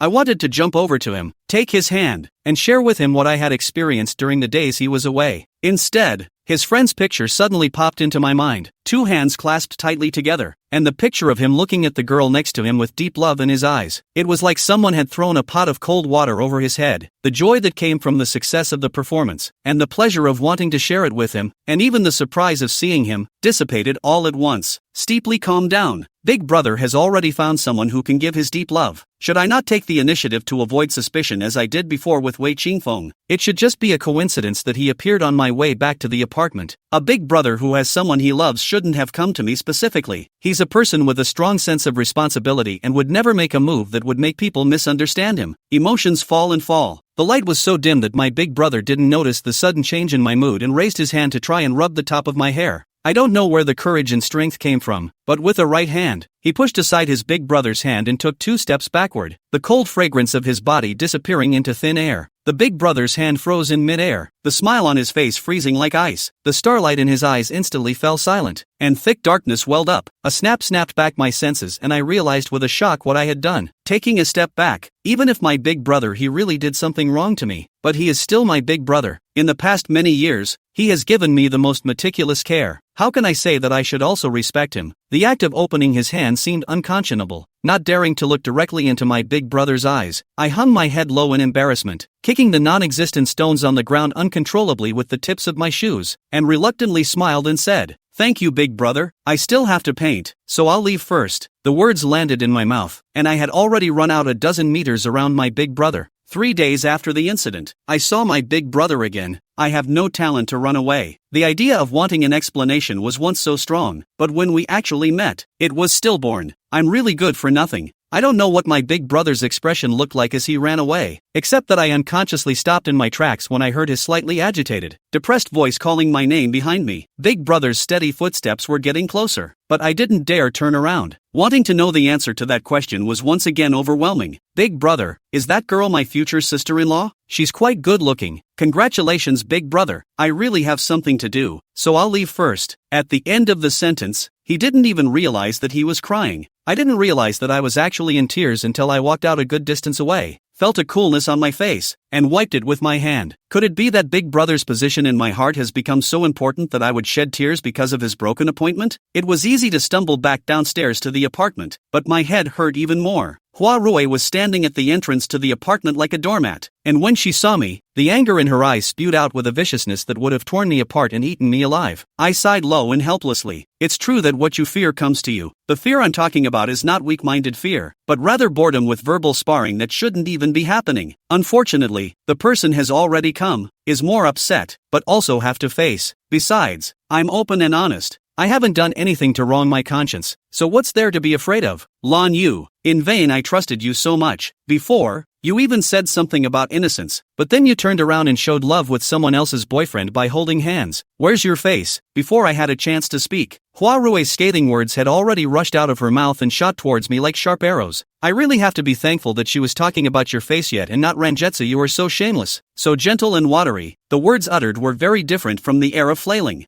I wanted to kindly explain to her that Wei Qingfeng and I really aren't what she understands, and she doesn't need to be jealous at all, but the successive low mood, the annoyance of being misunderstood, and the exhaustion of days of gyroscopic busyness. Flower Rue indiscriminate accusations. I have accumulated to a certain intensity of temper. Finally, the whole line of the flood. At this point I was completely oblivious to the fact that actually stacking up all the emotions there were wasn't as much as a fraction of the blow that person gave me. Hua Rue, you need to pay attention to your words. I have never done anything to wrong anyone. You don't need to accuse me harshly. If you want to know the cause of the matter, you'd better go back and ask Wei Qingfeng. Also, please pay attention to your words and don't make a scene out of nothing. If you continue to be like this, don't blame me for not being polite. Rue said it nonchalantly, and I was so angry that I couldn't help but coldly lower my face. If I didn't want to delay my artist's temperament and the good upbringing from my mom and dad since I was a child, I really wanted to smack her a few times, and also get out of all the inexplicable anger that I had received from her in the past few years. Unfortunately, I'm not her and don't have the means to be as carefree a shrew as she is. When a showman meets a soldier, he is never justified. It's too unlikely to try to settle an inexplicable dispute with her in a civilized way when you meet Rue Hua. Over the years, whenever I faced a showdown with Hua Rue, I would inevitably be angry with Wei Qingfeng. If it wasn't for him always doing that kind of inexplicable thing, why would I need to be framed by her over and over again? And why would I need to worry and talk my ass off in order to prove my innocence? Wei Qingfeng is the culprit. The whole school saw it, and you still won't admit it. Daring to do it is shameless. Anger instantly rushed up to the sky. The word shameless to me is a blatant insult. I asked myself to act honorably. Why should she use such humiliating words to scold me? She really thinks I'm easy to bully. Chapter 122, Fighting Back. The head is angry, rushed, wrong reason. Can't think too much to approach her. Raised his hand as a dry slap. Flower Rue, I warn you. Again dare to indiscriminately give me a dirty hat. I'll tear you alive. I didn't do those things you think. Naturally, I don't have to take responsibility. If you don't want to lose face yourself, you'd better hurry up and apologize to me. The slap, although it was delivered under my less than conscious condition, was with full force and shook my palms to the point of numbness. 22 years, the good girl in everyone's eyes. The soft and bland line you really struck out at someone for the first time. It was Rue who pushed me too hard. Otherwise I would never have done this. I have to mention that there is nothing more comforting than killing an enemy in the hand. Hua Rue should not have expected me to hit back so violently and dryly, covering half of her face with her hand that had received a beating, with tears hanging in the corners of her eyes that were about to fall. Not without horror and anger staring at me, I hid the hand that hit me behind my back and clenched it, trying to keep a semblance of an aura on my body. How dare you hit me? Flower Rue asked me in a trembling voice. The one who beat you is you, believing and falsely accusing me. You won't remember until you're beaten. I snapped and disliked her, not leaving an ounce of emotion. She didn't even think about my face when she attacked with her words, so why should I give her face? Hua Rue lowered the hand covering her face, her teeth clenched. Even with the dim light of the night, the red marks on her face could still be seen clearly. A wave of hatred and viciousness surged in her never-watery eyes as she gritted her teeth and said, Lan Yu, you wait. I looked at her back as she hurriedly ran away. My mind kept replaying the words she had just said through clenched teeth, and I just felt chills down my back. With the narrow-minded nature of the stamen, what would await me? Gossip? Headlines on the confession wall? Or violent attacks on the school network? Love what you love. There's a good saying about Phyllis. A good man has to be bold and courageous. I just hit her, provided that she has nothing to do with it. If there's really any consequence, I'll just take the blame. Turning back into the apartment, he had just lifted his foot when he heard a soft laugh behind him. The voice was deep and husky, so obviously teasing, but to the ears it sounded like strings plucked in the night. After singing well, playing the piano well, and escaping quickly, you're still a little wildcat that's not easy to bully. Little Moon, you really impress me. Big Brother wordlessly and suddenly came out again, apparently having looked at the whole situation of the fight between me and Hannah-Ray. The first time to officially spread wild was caught on the scene. That person or had confessed to my big brother. Really want to be more embarrassing, humiliated to death. I'm sure there isn't a girl in the world who would want to be embarrassed in front of a boy who likes her and who she likes. And, to me, it didn't sound like he was complimenting me with that comment, but it carried something else, especially the 4 words scraping the bottom of the barrel. How to listen to the ear-piercing. Irony is extremely obvious. This greatly inspires my backbone. I just hate her. What's wrong with that? Can't you? I've hated her since the day I met her. No, if she messes with me again because of Wei Qingfeng, I'll even beat her up. I don't know which of my words went wrong, but my big brother's smile faded and was replaced by a bit of despondency. Do you like him that much that you can't get over him after all these years? That you don't hesitate to make enemies for him? Unexpectedly, I actually read a very strong sadness in my big brother's body. Just why would big brother take things in that direction? So strange. None of what I just said has anything to do with forgetting, does it? Big Brother's brain is quite unique. Forgetting the fact that I had just run away from him, and not wanting to analyze the meaning contained in his words. The anger made me only focused on trying to make a case for myself. You don't want to shift direction. Originally, as you missed the appointment in the first. Finished, you also want to accuse me of liking other people. UA family people know that I am good to bully, is it? One by one two are running to bully me. Missed the appointment are not willing to admit fault even if I cannot take it into account. Finished, but also to hit a rake. Have a girlfriend to boldly admit, I will not put you how. Need to lie to deceive me. Dare to do not dare to be. Humph, pulling his neck in a fit of rage. His own eyes reddened first. Mr. Wei is always well dressed and a gentleman no matter what, and I'm just going to make a fool of myself and lose face in front of him. It's so damn humiliating. And say the words, that is called what words ah. I such emotional idiots have figured out the sour taste inside. Wise Big Brother and how can not hear. I was pondering whether to run away again, when my big brother grabbed me and stretched out his right hand to fix my shoulder. His thick black eyebrows slightly furrowed as he asked me in a puzzled manner, "Speak clearly, what kind of girlfriend?" A few simple words that easily brought tears to my eyes. I secretly pinched my thighs, hating myself for being untalented. What's there to cry about? It's obvious that he's the one who missed the appointment, so why am I the one who's crying? So I think it is even more aggrieved. Have agreed to wait for me to consider it. Why did you miss the appointment? Obviously, it is his fault, the result of him to ask me. Why is it? Well, since you're pretending to be confused, it's up to me to enlighten you. I straightened my complexion. I saw your friend's circle. Since Big Brother has already found the one he wants to wait for with his whole life, I think there must be no need for me to think about it. So I'll just save myself some heartache, or I can focus on making paintings. The despondency in my Big Brother's eyes gradually dissipated and turned to a little smile, habitually reaching out his hand to rub my neck, which I huffily dodged. You have a favorite. Go rub her. Why rub me? You're not taking advantage of me enough, are you? I won't let you rub me. I flung my guitar behind me and hugged my arms to my chest, raising my little chin provocatively and trying to act as casual as possible. So concerned about that circle of friends? He followed my example and hugged his arms as well, the laughter under his eyes seemingly on the verge of being suppressed. His look as if he was watching the show fell on me as disinterest and petulance, and my anger grew even greater. I can't eat or sleep well for that circle, and he's actually laughing so much. Is he trying to make a monkey out of me? I'm not a temperless, bullying sack kick. It's not a matter of caring or not caring. It's a matter of you asking me to consider taking you as a boyfriend on one hand, but on the other hand, you're posting circles of love with other girls, which is a slap in my face. Eating from the bowl, but also thinking about the pot, with 2 feet in 2 boats. I doubt your character as a teacher, and it's not fair to me, at all. No girlfriend. About the circle of friends, I can explain. That girl's name is Wei Xin. I'm only nice to her because, stop it.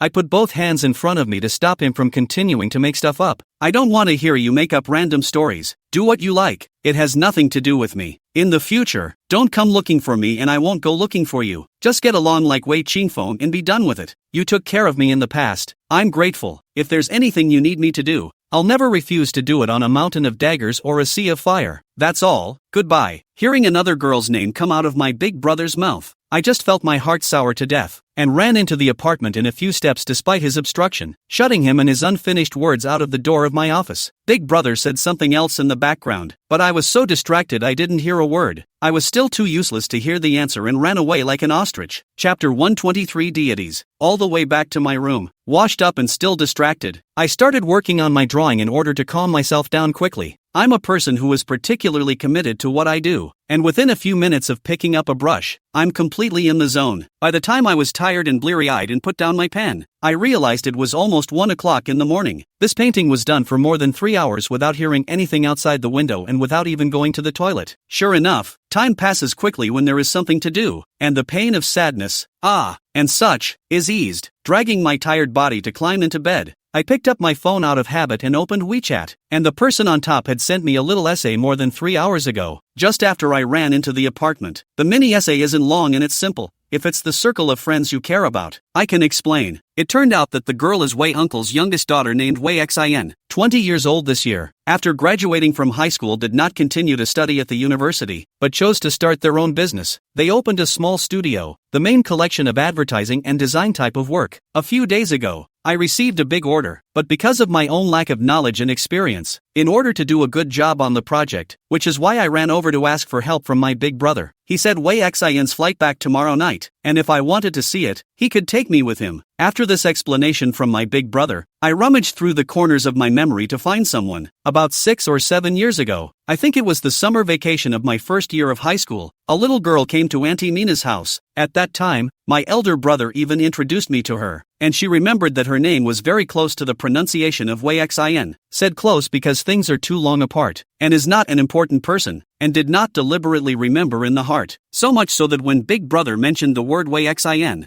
I didn't have the first time to the right place. The careful recollection of that tender little face from years ago actually overlapped very well with the person in the picture. Reopening that picture and looking at it more closely, the girl, although she was closer to her big brother, was looking at him not with any tenderness in her gaze, but with an almost frantic topsy-turvy worship. So it is. In vain, I was sour enough, so focused on forcing things into the romance novels I'd read that I lost my minimal judgment, and ended up having a hard time with myself for days. Nicaragua Falls Con. After days of longing, making myself lose my mind, setting myself up to be let down all the time, and even shedding tears half the night, it turned out to be an oops. It's also my fault for only being an ostrich when things go wrong, lacking communication and almost wronging good people. Been painting and just saw it. I'm sorry, big brother, I misunderstood you. The alarm was lifted and the weather was clear and cloudless. You're still a good boy when you know you're wrong. Big brother will forgive me. At 1:30 a.m. I thought my big brother was already asleep, but no more than a second after I sent my message, my big brother's voice came back. Real seconds back. It was as if he had been staring at my dialogue box for over 3 hours, just waiting for me to reply to his message. There's no need to apologize for the misunderstanding. Xiao Yu, are you jealous? This shows that I actually have a place in your heart. Very happy. It's too late. You have class tomorrow morning. Grab some rest. I'll pick you up for breakfast tomorrow morning. We'll talk again when we meet. Good night. Is this his way of coaxing me? I can't get it, but I was coaxed. A simple sentence makes all my grievances, sadness, sorrows and whatnot, all automatically and spontaneously run away. The mood suddenly became so clear that even the stars outside the window looked unusually beautiful, and the wind in the air smelled sweet. Instead of replying again, I put my phone on my chest and snuggled into a peaceful sleep. The extremely accurate biological clock woke me up at exactly 6 o'clock. The sky was already bright, with a layer of mist at the corners of the windows and a clear blue sky, so it must have just had a light rain. Big brother's message came at 7 o'clock. Come down and pick you up for breakfast. Carrying the large bag with the information downstairs, when I walked to the door of the apartment, I saw a handsome figure through the transparent floor door, and hesitantly didn't dare to take a casual step. Big brother to pick me up for dinner is the norm in recent years. In Lin University has almost become a fixed landscape. The whole school knows that their admired brother Dust has a sister on the tip of his heart, and loves her like a princess every day. Back then, I was extremely open whenever I walked side by side with my big brother, but today, I kind of couldn't take that step. I always felt like something was different, and indeed, something did change. At one time, he was my big brother. Today, he is the man I promised to consider and potentially become my boyfriend. There's no way to compare a big brother to a boyfriend. Big brother should have seen me and sent another message urging me to come out quickly. I pressed my irregularly beating heart, wriggled and easily rubbed out the door of my apartment, only to feel a bright light in front of my eyes, my hot blood suddenly surging upward, and subconsciously sniffled. Never get a nosebleed. It's embarrassing, but it's not my fault. Big brother is so beautiful, like a cultivated 1,000-year-old male vixen. The elder brother stood under the morning sun, like a dazzling flame, and at once broke into my sight. He is standing less than 10 steps away from me. Simple but proper clothes and pants, short hair casually covered forehead, left hand carrying car keys, right hand holding a large handful of purple daisies. The leaves seem to be still with the morning dewdrops. Black eyes deep love dotted with starry fire thousands. Little daisy flower language, love hidden in the heart. Big brother was telling me in his way once again that he loved me. Under the morning sun, the handsome eyebrows and eyes, the big brother in all his splendor looked like a god descending to the world, more than equal to any beauty in the world. A few girls passing by whispered excitedly, "If it isn't the young lady who played the guitar yesterday, beautiful and valiant, it's the goddess of the research academy, so beautiful. A lot of boys in our class like her and say they want to go on the confession wall. Am I not mistaken? Isn't that the new teacher, the great god of Chinese painting? What kind of fate is this for me, actually having a chance encounter with a great god, man-chasing goddess? Oh my god, I want to get high on their CP. Quick, take a picture." Big brother has always been calm, but at this time, approvingly towards the group of girls a slight smile, causing a burst of exaggerated screams. There are several particularly lively. Covering the heart is fainting. I was even more embarrassed, my cheeks burning hot. How can I go out in public with so many people staring at me? I really want to turn around and run back and hide myself. It's just breakfast. Don't be so high profile. Big brother is big brother. Seems to care nothing about everything around him. Seeny no good nest in the doorway, tugging the corner of the lips, welcomed the attention of all the people. Striding long legs walked to me, stuffed the flowers into my arms, pull me out of the bird's nest. Good morning, just now I personally went to pick it. Like it? Chapter 124 Reserved. Having been together for several years, my big brother knows a lot about my ostrich attributes, and should have long ago worked out his own unique set of programs to deal with ostriches. Now this action of carrying me directly out of the bird's nest is one of the simplest and roughest, but surprisingly effective. Love it. I took the flowers and buried my face in them, breathing deeply of the light natural scent and humming like a mosquito with a red face. I'm being chased, it's not like there's anything unseemly to be so useless about. As it turns out, I'm just that useless. I was gloomy when he stayed away. He came and I was afraid to face it. To paraphrase the northeastern phrase I learned when I was in college at Lambda, it's finished. Big brother pleasantly stretched his starry, glittering brow. Come on, let's go eat that shrimp dumpling you like. Ignoring my struggles, my big brother took my hand and shook it tightly as if no one else was there, and put me in his co-pilot's car, getting himself in from the other side. I kept my head down the entire time, too embarrassed to look at passers-by, much less at him. In the back of my mind, I'm muttering, I haven't agreed to take him yet. Isn't it a bit forward to hold hands now? Sometimes it's just this is so strange. Often just one word can radically change the nature of things. From this incident, I learned to remember to communicate no matter what major conflicts occur. It's better to see with your eyes than to sit down and talk things out calmly. Self-righteous fanatical confidence is most undesirable. Misunderstanding big brother, sip dry vinegar yourself. To be honest, kinda can't stand big brother. With guilt in his heart, he dared not face his big brother openly. The more I think about it, the more I can't lift my head. What's more, the heat in Big Brother's eyes was on the verge of burning me. Big Brother admired my embarrassment as he started the car, the curves of his lips deepening again and again. I flattened the flowers on my lap and was just about to open the window to get some air and dissipate the heat from my face when my big brother pressed in like a tower of steel. The cold scent of pine and cypress came to my face without warning.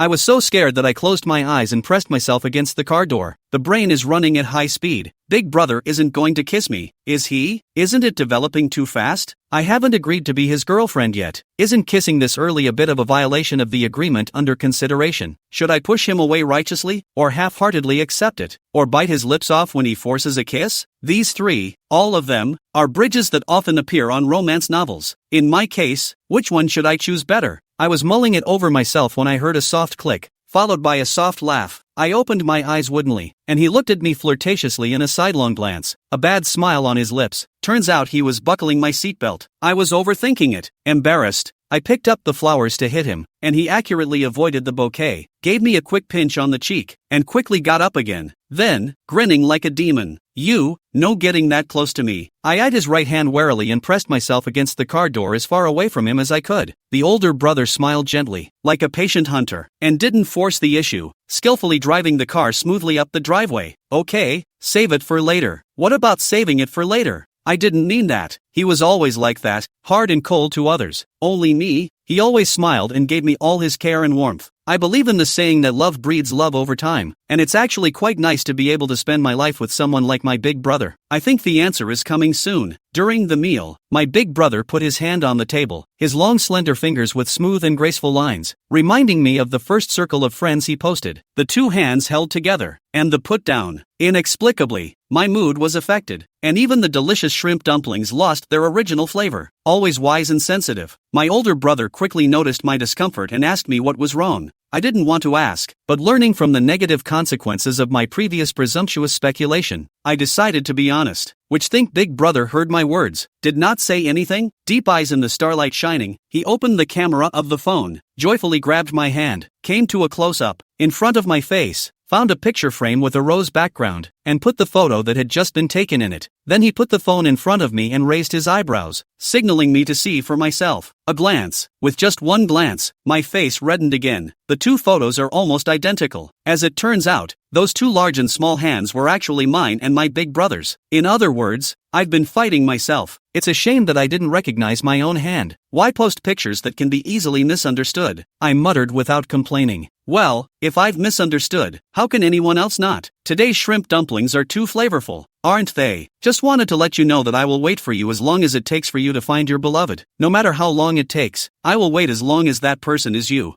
I didn't expect that. Instead, I made you misunderstand. It's my way that's wrong. I'll change it in the future. Could there be any more beautiful words of love than that? Big brother gave me his first time. Yeah. I feel like a relationship idiot and I'm not far from falling. Silly me. After finishing off a plate of shrimp dumplings, I began to wonder, Big brother, is he really in love for the first time? This tactic is too old-fashioned. When I got back from breakfast, I went to my dorm room to get the books I would need for class later. Push open the door. I saw the three crazy women in the same class crowded in my bed together to see what, from time to time excitedly discussing. Joe Minhui expressionless leaning on the bed wearing headphones listening to music. Sitting on my bed crazy three women oblivious. When they saw me enter, the three men collectively swooped in and pulled me in and pinned me to a chair, holding their cell phones up in front of my eyes for me to see. That excitement was like winning the $5 million jackpot. Miss Lun, you're in the headlines. I glanced at it. It was the school's internal forum, and Ranyu's big name was sitting firmly in the #1 spot. Miss Research Institute, with a violin in her hand, traveled all over God's country. The goddess of the Research Institute has a name and a wife, shattering the dreams of countless boys. The great god of national painting has his heart in the right place, and he picks flowers with his own hands to tell his heart. The most compatible CPs in KYU's history joined forces to get high. Each posting had a picture of Wei Qingdan and I hanging on it, and in just over an hour's work, hundreds of floors had been built up underneath the postings. For the first time in my life, I learned firsthand the power of the internet. The photo was taken in the morning when he tucked the flowers into my arms by someone who had the presence of mind to capture it. He hung his head down, his eyes so gentle they looked as if they could be soaked in honey, and I tilted my face up to look at him with affection. Nice angle finding for the photo, but I remember I kept my head down the whole time I was here. Eye to eye? I don't even remember. I scratched my head, unable to remember what I looked like when I looked up. My classmates had a look of hatred on their faces, and their pointed fingers almost poked me in the brain, saying that I was in a blessed state and didn't know how to be blessed, and that I must definitely catch the god of the man, and must never be cut off in the middle of the paste by another woman. The three women's old motherly tone of voice scared me so much that I grabbed my book and fled in a huff. My roommate in the back was kindly reminding me, "What's running? Watch your image. Be reserved. Be reserved." Chapter 125 Dreams. The morning is like a stone, hit me a pool of broken, a lesson in a muddle, class with the crowd of bewildered to go out. I can't believe that I'm just having breakfast, but I'm actually having it with such gusto and fanfare that the whole school knows about it. This is going to lift the roof off the school building if we do get into a relationship. Along the way, being pointed at and watched by people. There was even a fresh-faced schoolgirl who stood up on the flower bed and shouted to me with her hands folded over her mouth across the sea of people. "Sister, you're a role model for all the girls in the school. Grab the boy god and be happy." The 8 characters were only half written, and it made a sensation in the whole school. And in the face of such kind blessings, all I could do was to bow in gratitude and return the favor. It was easy to get rid of the crowd of fangirls and fans, and then he saw Wei Qingfeng who was walking towards him. He was alone, lean and tall in a simple tracksuit, and was walking slowly toward me. The head began to ache densely, and the eyes were bulging uncomfortably. He stood before me, his chilly brows and eyes carrying a coolness. "What for?" I clutched the book in my arms warily and took 2 steps back. "Don't say I'm a wimp. If I don't stay away a bit, I'll have a job to do if Hanale comes out of nowhere and says something nasty. I'm a soon-to-be boyfriend nowadays and I don't want to spread gossip with anyone or I'll be sorry for my future boyfriend." "Right? Are you really with my brother?" he asked me in a cool tone, his starry eyes shooting out a clear, cold light. "No," I asked back in displeasure. "Who I'm with is any of your business?" Wei Qingfeng's face suddenly changed, and the wind rose in the bottom of his eyes. He stepped forward and tried to grab my hand, which I dodged. He eagerly took another step closer. I raised my head and saw a flash of frenzy and wolfishness under his eyes. "Don't hide from me, Xiao Yu. Break up with Big Brother. You're not right for each other. You want a boyfriend. You can't see me. I have many other classmates who are very good. Whichever one you like is fine. Just don't pick Big Brother, okay? Please." Obviously he asked me to have a boyfriend, still under the guise of doing what's best for me. Now that I'm actually going to have a boyfriend, he came back to talk me out of it. Wei Qingfeng, what exactly is he going to do? What was all that stuff in his eyes just now for? Unfortunately, no matter what he wanted, he had no right to have a say in my affairs. When I offered him the chance to be a part of my life, he didn't care. I don't give a when I do it now. Xiaoyu, I know that I broke your heart by letting you talk about boyfriends and wanted to find a random one to get back at me. However, I regret it. Letting you find a boyfriend was the worst decision I've made in so many years. For so long, I've been trying to make up for this mistake. I treat you so sincerely. You will not still do not understand my heart. The past is my fault. I am blind. I did not recognize my own heart. I deserve to lose. Now that I've realized my mistake, give me a chance to repent. Just once.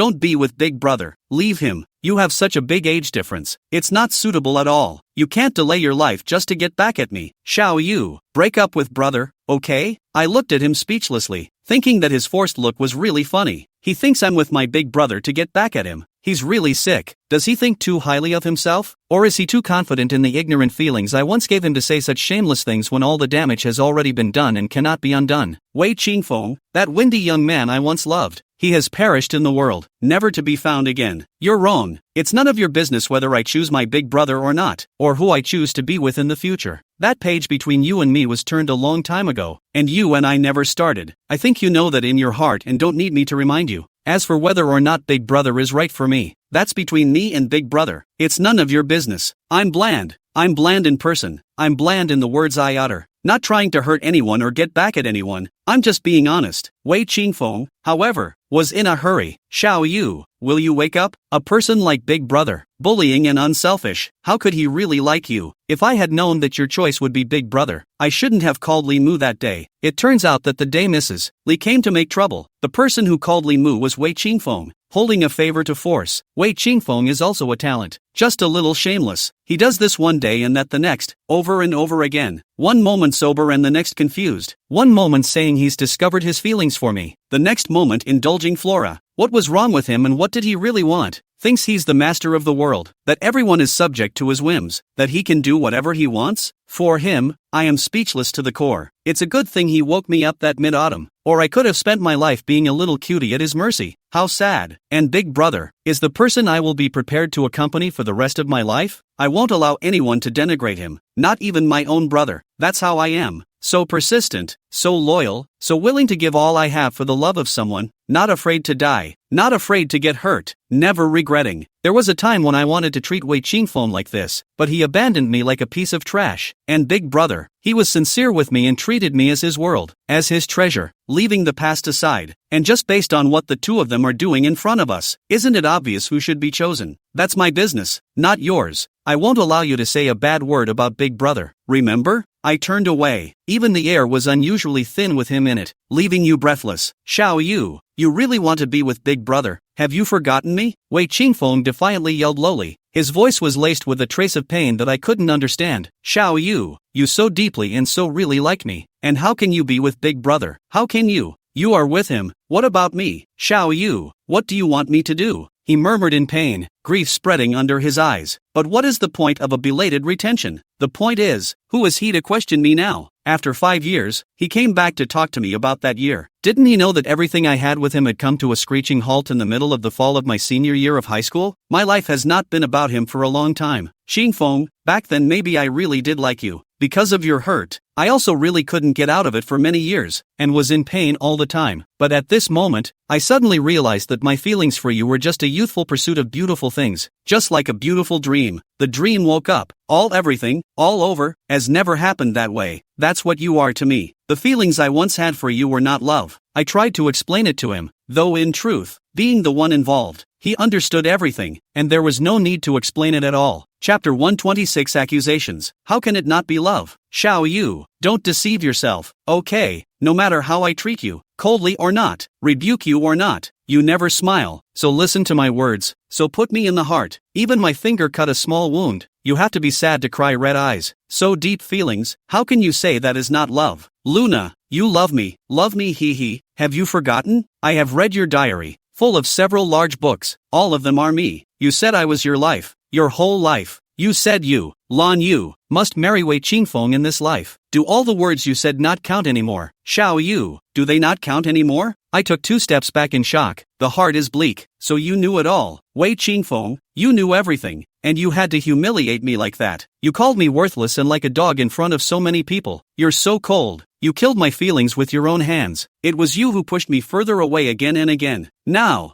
who are you to accuse me? Okay, you call that love. That's love. But what do you do to me when you know I give so much love? How come you didn't think of my love when you were hiding in the corner with Ruo Hua talking about knighting her? How come you didn't think of my love for you when I was struggling alone on a cliff, living or dying? How come you didn't think of my love for you when you left me in the pouring rain and made me nearly die? When Hua Rui provoked me and humiliated me over and over again? Wei Qingfeng, how come you didn't think that I loved you? Time has changed. I've put everything down. I'm going to start a new life. And you, a guy with a girlfriend, came over to question me and accuse me. Wei Qingfeng, I want to know, what gives you the right? Who gave you the authority? You, and what qualifications do you have? Unconsciously, tears flowed out and crawled all over my face. The pain and aggression that had been weighing on my heart for years all came out uncontrollably. I had thought, let those pressed in the heart of the dust, at least to prove that in the youth, I was once so vivid. But facing Wei Qingfeng's shamelessness, I didn't hold back and told everything. Turns out, it's not that I don't resent it, or hate it, or regret it, it's just that I take it all in stride. Don't care, don't matter. Today, I'm going to tell everything about the past, all of it, in front of him, and then uproot everything. He walks his way to the sky, I cross my wooden bridge, and from now on, we part ways. The truth is that he and I have been separated for a long time. He just doesn't want to admit it. There was a throbbing pain in his heart, and the past kept replaying itself in his mind like a movie replay. I couldn't understand that he held Rue in his arms day after day, and after asking me to give Rue security, he came back to stop me from having a relationship, and brought out all those pasts one by one, and used them as a weapon to stop me. Wei Qingfeng, what's his mindset? What's he up to? And what does he think of me? Lan Yu, you want to hold Rue in one hand, and me in the other, and enjoy the company of all of us? He deserves it. Wei Qingfeng, who was once as noble as moonlight, is so scummy. No matter what he tries to do, he can't get away from the fact that he's a scumbag.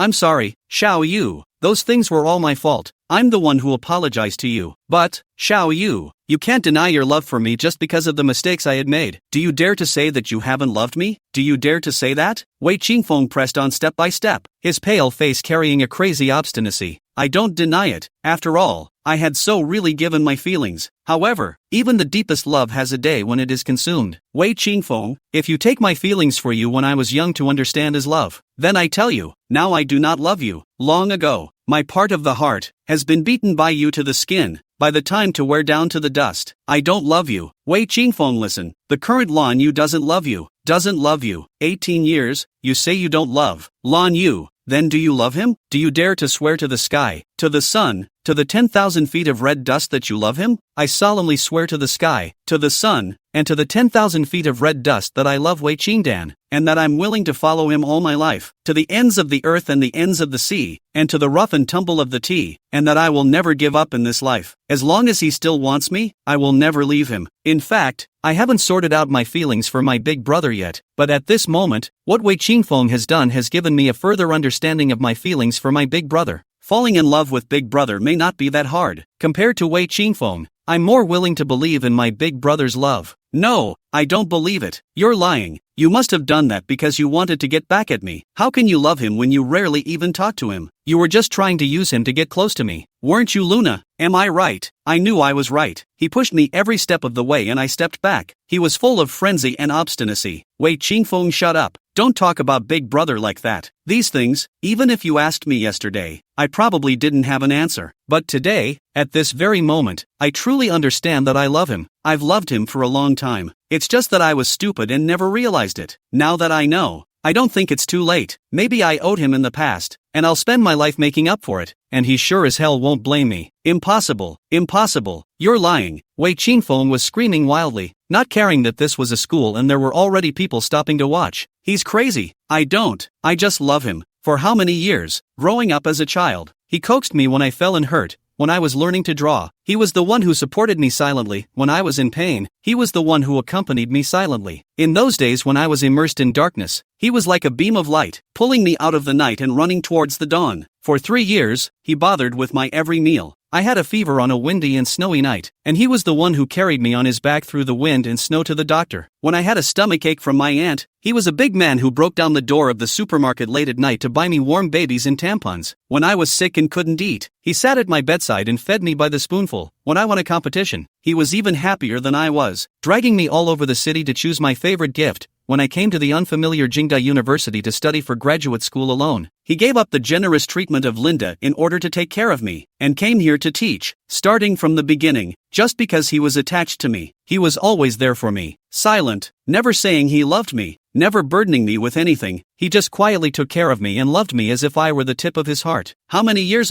is a stone, will also be warmed by his true heart. Wei Qingfeng, I'm not a stone. I'm a human being. I've grown a heart, a person who is so wholehearted and full of me. How can I not love? Chapter 127 Eavesdropping. I don't believe you. You must be lying to me. He couldn't have done that much for you. It's impossible. You lied to me. You all lied to me. Wei Qingfeng staggered as if he had collapsed, his thin body trembling in the incipient wind, as if he would fall at any moment. I didn't want to believe it, but in his eyes, they were filled with deep pain. So much pain. You can't fake it. I suddenly wanted to believe that he was really into me. Unfortunately, his liking came too late, really too late. Qingfeng, there was never anything between us. Now that you have Flower Rue and have given her a promise, you guys need to walk a good path. Put your mind on her and don't waste it on irrelevant people like me. Qingfeng, for the sake of us growing up together, I'll remind you one more time. The past never comes back. Cherish the present. What had just happened had attracted quite a few people to watch from afar, and not wanting to be the center of public opinion again, I turned and strutted away. I didn't know what Wei Qingfeng's expression would be. I only heard him tearing behind me and roaring in grief. Xiao Yu, come back. Don't leave me, please. His pleas were tinged with dying desperation. I turned back. Wei Qingfeng's tall and thin body staggered with nothing to fall back on. He covered his chest with great force, his starry eyes wrapped with two rolling tears. His lips that were once as brilliant as red cherries shivered, all in pathos. A flashback to me back in the day, the middle of my senior year of high school. I experienced extinction and such pain. 5 years ago, it was me. 5 years later, it becomes him. This damn love. Why does it always have to leave so many regrets? Always makes people hurt so much that they are unable to struggle. The tears fell so senselessly. For the late and deep love of a man, for the irreparable pain and regret of that man. If he had given me a little bit of hope back then, it wouldn't even be this situation today. When I held back the pain to open the door of my heart and let him go, now he regrets it and wants me to open my heart to him again and let him in. It's just that I no longer know if there's room in my heart for him even if I open it up for him again and let him in. Wei Qingfeng, who let his feelings swing between two women, still deserves my feelings? Time has changed and the past will not be repeated. There are never years to look back. Qingfeng, it's all in the past. Walk on well. With Rue Hua, I cried silently, like a small flower attacked by the storm, unable to find my way. Wei Qingfeng finally cried out. He stretched out a hand to me. What about you, Xiao Yu? Are you still willing to come back? I love you, really love you. I promise you a lifetime. I promise you to never turn your back. I promise you all that I have. As long as you come back, I'm willing to do whatever you want me to do. Will you come back? Tears falling like rain. I don't know. My heart aches densely. Something pulls at me, and a scene from my youth belonging to my relationship with him keeps appearing before my eyes. That is my first heart. I had for this first heart, and I made a promise to myself Lan Yu in this life. Must marry Wei Qingfeng. I thought that after going through that kind of change, I would never shed a tear for him again, much less break my heart for him once. But when he painfully said he loved me, it was still an inevitable tear. Suddenly I couldn't figure out what I wanted. Who is the person I love? Is it my elder brother who has loved me for more than 20 years? Or is it Wei Qingfeng with whom I was once betrothed? The heart hurts. Brain is also messed up. No, can't promise him. It's true that Huarui isn't good enough, but that's no reason for me to hurt her. The current Wei Qingfeng belongs to her, and there's no way I'm going to be the third party that destroys someone else's relationship. I'm going to have to think this through and figure out what I really want. Before that, Wei Qingfeng or Big Brother, I cannot casually agree, especially Big Brother. If my choice is him, to love him with all my heart, without any impurities, I want to take him as the love of his life, rather than use to put off Wei Qingfeng's tools. I'm going to get out of here. I'm going to leave Wei Qingfeng's side. I'm going to think about it and make the right decision. 18-year-old Lan Yu can be capricious. 22-year-old Lan Yu is an adult and is responsible for every choice she makes. I wiped tears from my eyes as I turned around and took a big, hard step, crashing coldly into a hard but warm embrace. The man held me, tightly clasped, his high head bent in the crook of my neck. His warm breath and clean pine scent calming my crankiness and depression a little. I raised my hazel tearful eyes to look at him, and the bottom of his starry, oceanic eyes were filled with heartache. And behind this indulgent heartache was his worry and sorrow. Xiao Yu looks prettiest when she smiles. Don't cry, he murmured in a deep voice. Every word hammered my heart. No matter what your decision is, Big Brother will respect you. So, don't make it difficult for you. In everything, just follow your heart. See, this is how Big Brother favors me. He never made it difficult for me as long as I was happy and joyful. The scales in his heart gradually tilted toward his big brother. Why are you eavesdropping again? I obediently buried myself in his arms and breathed hard on the flavor belonging to him, only to feel an incomparable peace of mind. The anger that had just been drawn out at Wei Qingfeng's place dissipated a little bit. My elder brother wants me to follow my heart in all things, and I ask whose heart my heart really is in and how I should choose. My heart sank into silence, failing to find the answer. Some may say, don't you know who treats you well in Rangoon? Is it so hard to make a decision? Or are you simply greedy and want both? Or maybe you've actually never forgotten Wei Qingfeng, and all these years, all you've been waiting for is his return. I really don't know. Don't say I'm ridiculous. I'm not as scummy as you think. I just don't want to make decisions that I regret and that hurt others, and need to think calmly. How do I know that the baby I've loved for over 20 years without eavesdropping that she loves me just as much? Baby, trust me. In this life, I will never let you lose. Don't say such melodramatic words. It's so hard for people to hold back their tears, and then they have to cry all over again. Okay, baby won't let me talk about it then. But then, have I actually done that much? I guess it was pretty exhausting to think about at the time. Do you think I'm stupid? I can't believe I've never felt that way before. Yeah, what about that? Baby's got to make it up to me. Compensated how? He releases me a little, and the deep love in his eyes is like an ocean that sinks me. Promise me you'll be my girlfriend. I'm sorry, big brother, let me think about it, okay? Big brother's starry eyes darkened, floating layers of faint sadness, but still reluctantly smiled. Good, big brother will never make things difficult for you. Still, as long as it's you, I'll always be willing to wait. The tears that were about to be dried up by the wind came out once again, and in a moment they were hanging all over my cheeks, a few of them running into my mouth in a particularly blinkered manner. This time the tears were not only salty, but also a squint of sweetness. Chapter 128 Regret. I don't know which god's masterpiece it was, but the words Wei Qingfeng uttered to me in public on campus quickly reached Hua Rui's ears. Whether or not it had changed flavor, I don't know. By the time I followed the flow of people out of the building after class, I caught a glimpse of Rui standing there in reverse. She was in a light blue dress, before the short hair of the ear has grown to over the shoulder at some point, softly draped over the back of the head, milky white soft-soled shoes worn on the feet, looking at both the temperament of the lady, but also extraordinarily comfortable and eye-catching. When I saw her in this outfit, if it wasn't for the height difference, I almost thought I was seeing another me, and I couldn't help but stare. There was an answer that cried out and was quickly vetoed by me. No girl would be willing to be someone else's stand-in, much less want to model herself after someone else to gain the attention and love of her beloved boy. The classmate who came up behind me bumped me with his shoulder and asked me with a bad look, "Lawn de beauty, is that your double or your sister?" The world is always foolish, learning to dress up, but can't fix the temperament, pretending to be more like, but also is just dong sure effect knitting. Shame nah. The girl whose name is Wu Qing comes from the great northwest, a woman who grew up in the sand and wind, and who favors not rubbing sand in her eyes. The confrontation between Wei Qingfeng and I, she was one of the onlookers in a good way, hardly picked a time to catch me and inquired about the past, and immediately expressed great disgust and antipathy towards Hua Rui, the high-level green tea. The Northwest Han was full of righteousness at that time, and said that if he had the chance, he must help my useless waste to export his disgust. I just didn't expect the opportunity to come so quickly. Flower Rui is obviously with the anger to come. The intention is also certainly to fall my face. Just did not expect to appear Northwest woman this accident, when she was the Northwest female handsy on the spot when ridicule and sarcasm. A little stunned after, annoyed and angry on the spot rage. In front of our academy, how can we allow her, an outsider, to act wildly? Soon, Flower Rui was undefeated and ran away in disarray. Before leaving, she once again threatened me viciously. "Lan Yu, you wait." It was the second time she had said that, and although her vicious tone sent chills down my back, I couldn't have imagined that she would actually be deranged to that extent. She's not asking me to wait, she's trying to destroy me. The Northwest woman said she started the whole thing, and from today on she's going to stick close to me and protect me from that lousy cup of tea. But after all, we were classmates, not Siamese twins, and couldn't be together all the time. Rui was ruthless beyond anyone's wildest dreams, and really almost destroyed me, as well as herself. At 5 or 6 o'clock that night it rained not too hard and not too long, just over an hour. Due to the rain, my big brother didn't pick me up and take me out to dinner, but instead ordered me a meal. There was nothing much to do after dinner, so I concentrated on painting. By the time the rain was over, it was completely dark. I looked at the several tubes of paint that were deflated beyond repair, and then I thought about the progress that my professor had already rushed twice, so I had to put down my brushes and go to the studio in the school building to get the paints that existed there. The night in early fall was already a bit cool, plus it had just rained and the air was filled with water vapor. This coolness was a bit more into the bones. Having come out a bit hastily, I only casually put on a thin jacket over my short-sleeved shirt. When blown by the fall wind, it hit me straight through, and I was instantly wrapped in cold. In order to get back early, I chose a path that very few people pass by, even in the daytime. The path is not remote, only because both sides are full of well-grown shrubs. People walking on the road, there is always what is buried in the eerie feeling. So few people walk. For some reason, Not only were there few people on the road at night after the rain, but even the streetlights had gone out a few times, making the path dark and even more appalling. Looking at the path that was as black as a beast's throat, I couldn't help but feel the hairs on my body stand up in sweat. After hesitating at the intersection, thinking that it wasn't too late, and that the school was always safe, and I had never heard of any problems with personal safety, I didn't want to scare myself, and dove in headfirst. With each step, the uneasiness increased. My damned premonition, gripping uneasiness, crashed over and over in my heart. Suddenly, I remembered that year. I crashed the affair between Hua Rui and Zhang Xuanze, and was blocked on the path by Zhang Xuanze, also on such a dark night. The later that day big brother he fell from the sky and rescued me just in time, but after that, I was extra resistant to the dark when I was alone. The cool wind swept over his body, causing the leaves to swish, the gently twitching branches to look like fluttering ghosts, and fear swept across his senses as the sweaty hairs on his body stood on end. The bad feeling intensified. I regret it. He turned around and tried to run back the way he came. Unfortunately, it's too late. Two men, one tall and one short, were carrying something unreadable in their hands and were approaching me with a sardonic smile. Cold sweat, sudden and wet, soaked through the fabric plastered to his body. Little girl, aren't you afraid to play outside by yourself in the dark? Brother protects you. Okay, come on, let brother hug you. The short man stretched out his disgusting salty hands toward me. Jie's laughter in the dark night, like from the evil ghosts of life. He stretched out his hands to embrace me. A dozen steps away, I can still clearly smell the vomit-inducing odor from their bodies. Brother loves beautiful women like you the most. You are comfortable. Come on, come into my brother's arms. This chick is so damn positive. It's comfortable to sleep. The tall man swallowed furiously, the lustful light in his eyes undisguised. There was a loud bang in my head, and fear, like an infinite sea, immediately surrounded me inside, with nowhere to run. Last time at Lambda, all Zhang Xuanze wanted to do was beat me up. This time, she was trying to ruin my innocence and my life. The two disgusting men kept looming over me, their faces not clear in the dim light, but I could see their cruel smiles and the lewdness of their impending ultimate pleasure. Terrified, I dashed left and right with all my strength, trying to escape this abominable darkness and their impending aggression. However, I was a girl. No matter how tall and brave I was, how could I be a match for two grown men? What's more, they had already made up their minds to take my innocence to fulfill their disgusting selfish desires. Rui didn't show up, and even I couldn't come up with evidence that she was the one who set me up, but I knew it was her. She coldly left word that day that I should wait. This, surely, must be the revenge she has in store for me. It's just that I can't think about it in detail anymore, desperately just wanting to break out of the two men's circle and save my innocence. Whoever I give myself to in this world, it can't be these two disgusting, rotten people. If I can't punch out, I'd rather die than have them punished. In 10 minutes or so, though, I had used up all my power and fell into their hands. The shorter man took control of my arms and the taller man cupped my jaw, forcing me to lift my face. After seeing my face, he grinned with a mouthful of big yellow teeth and laughed like a devil. Ha ha,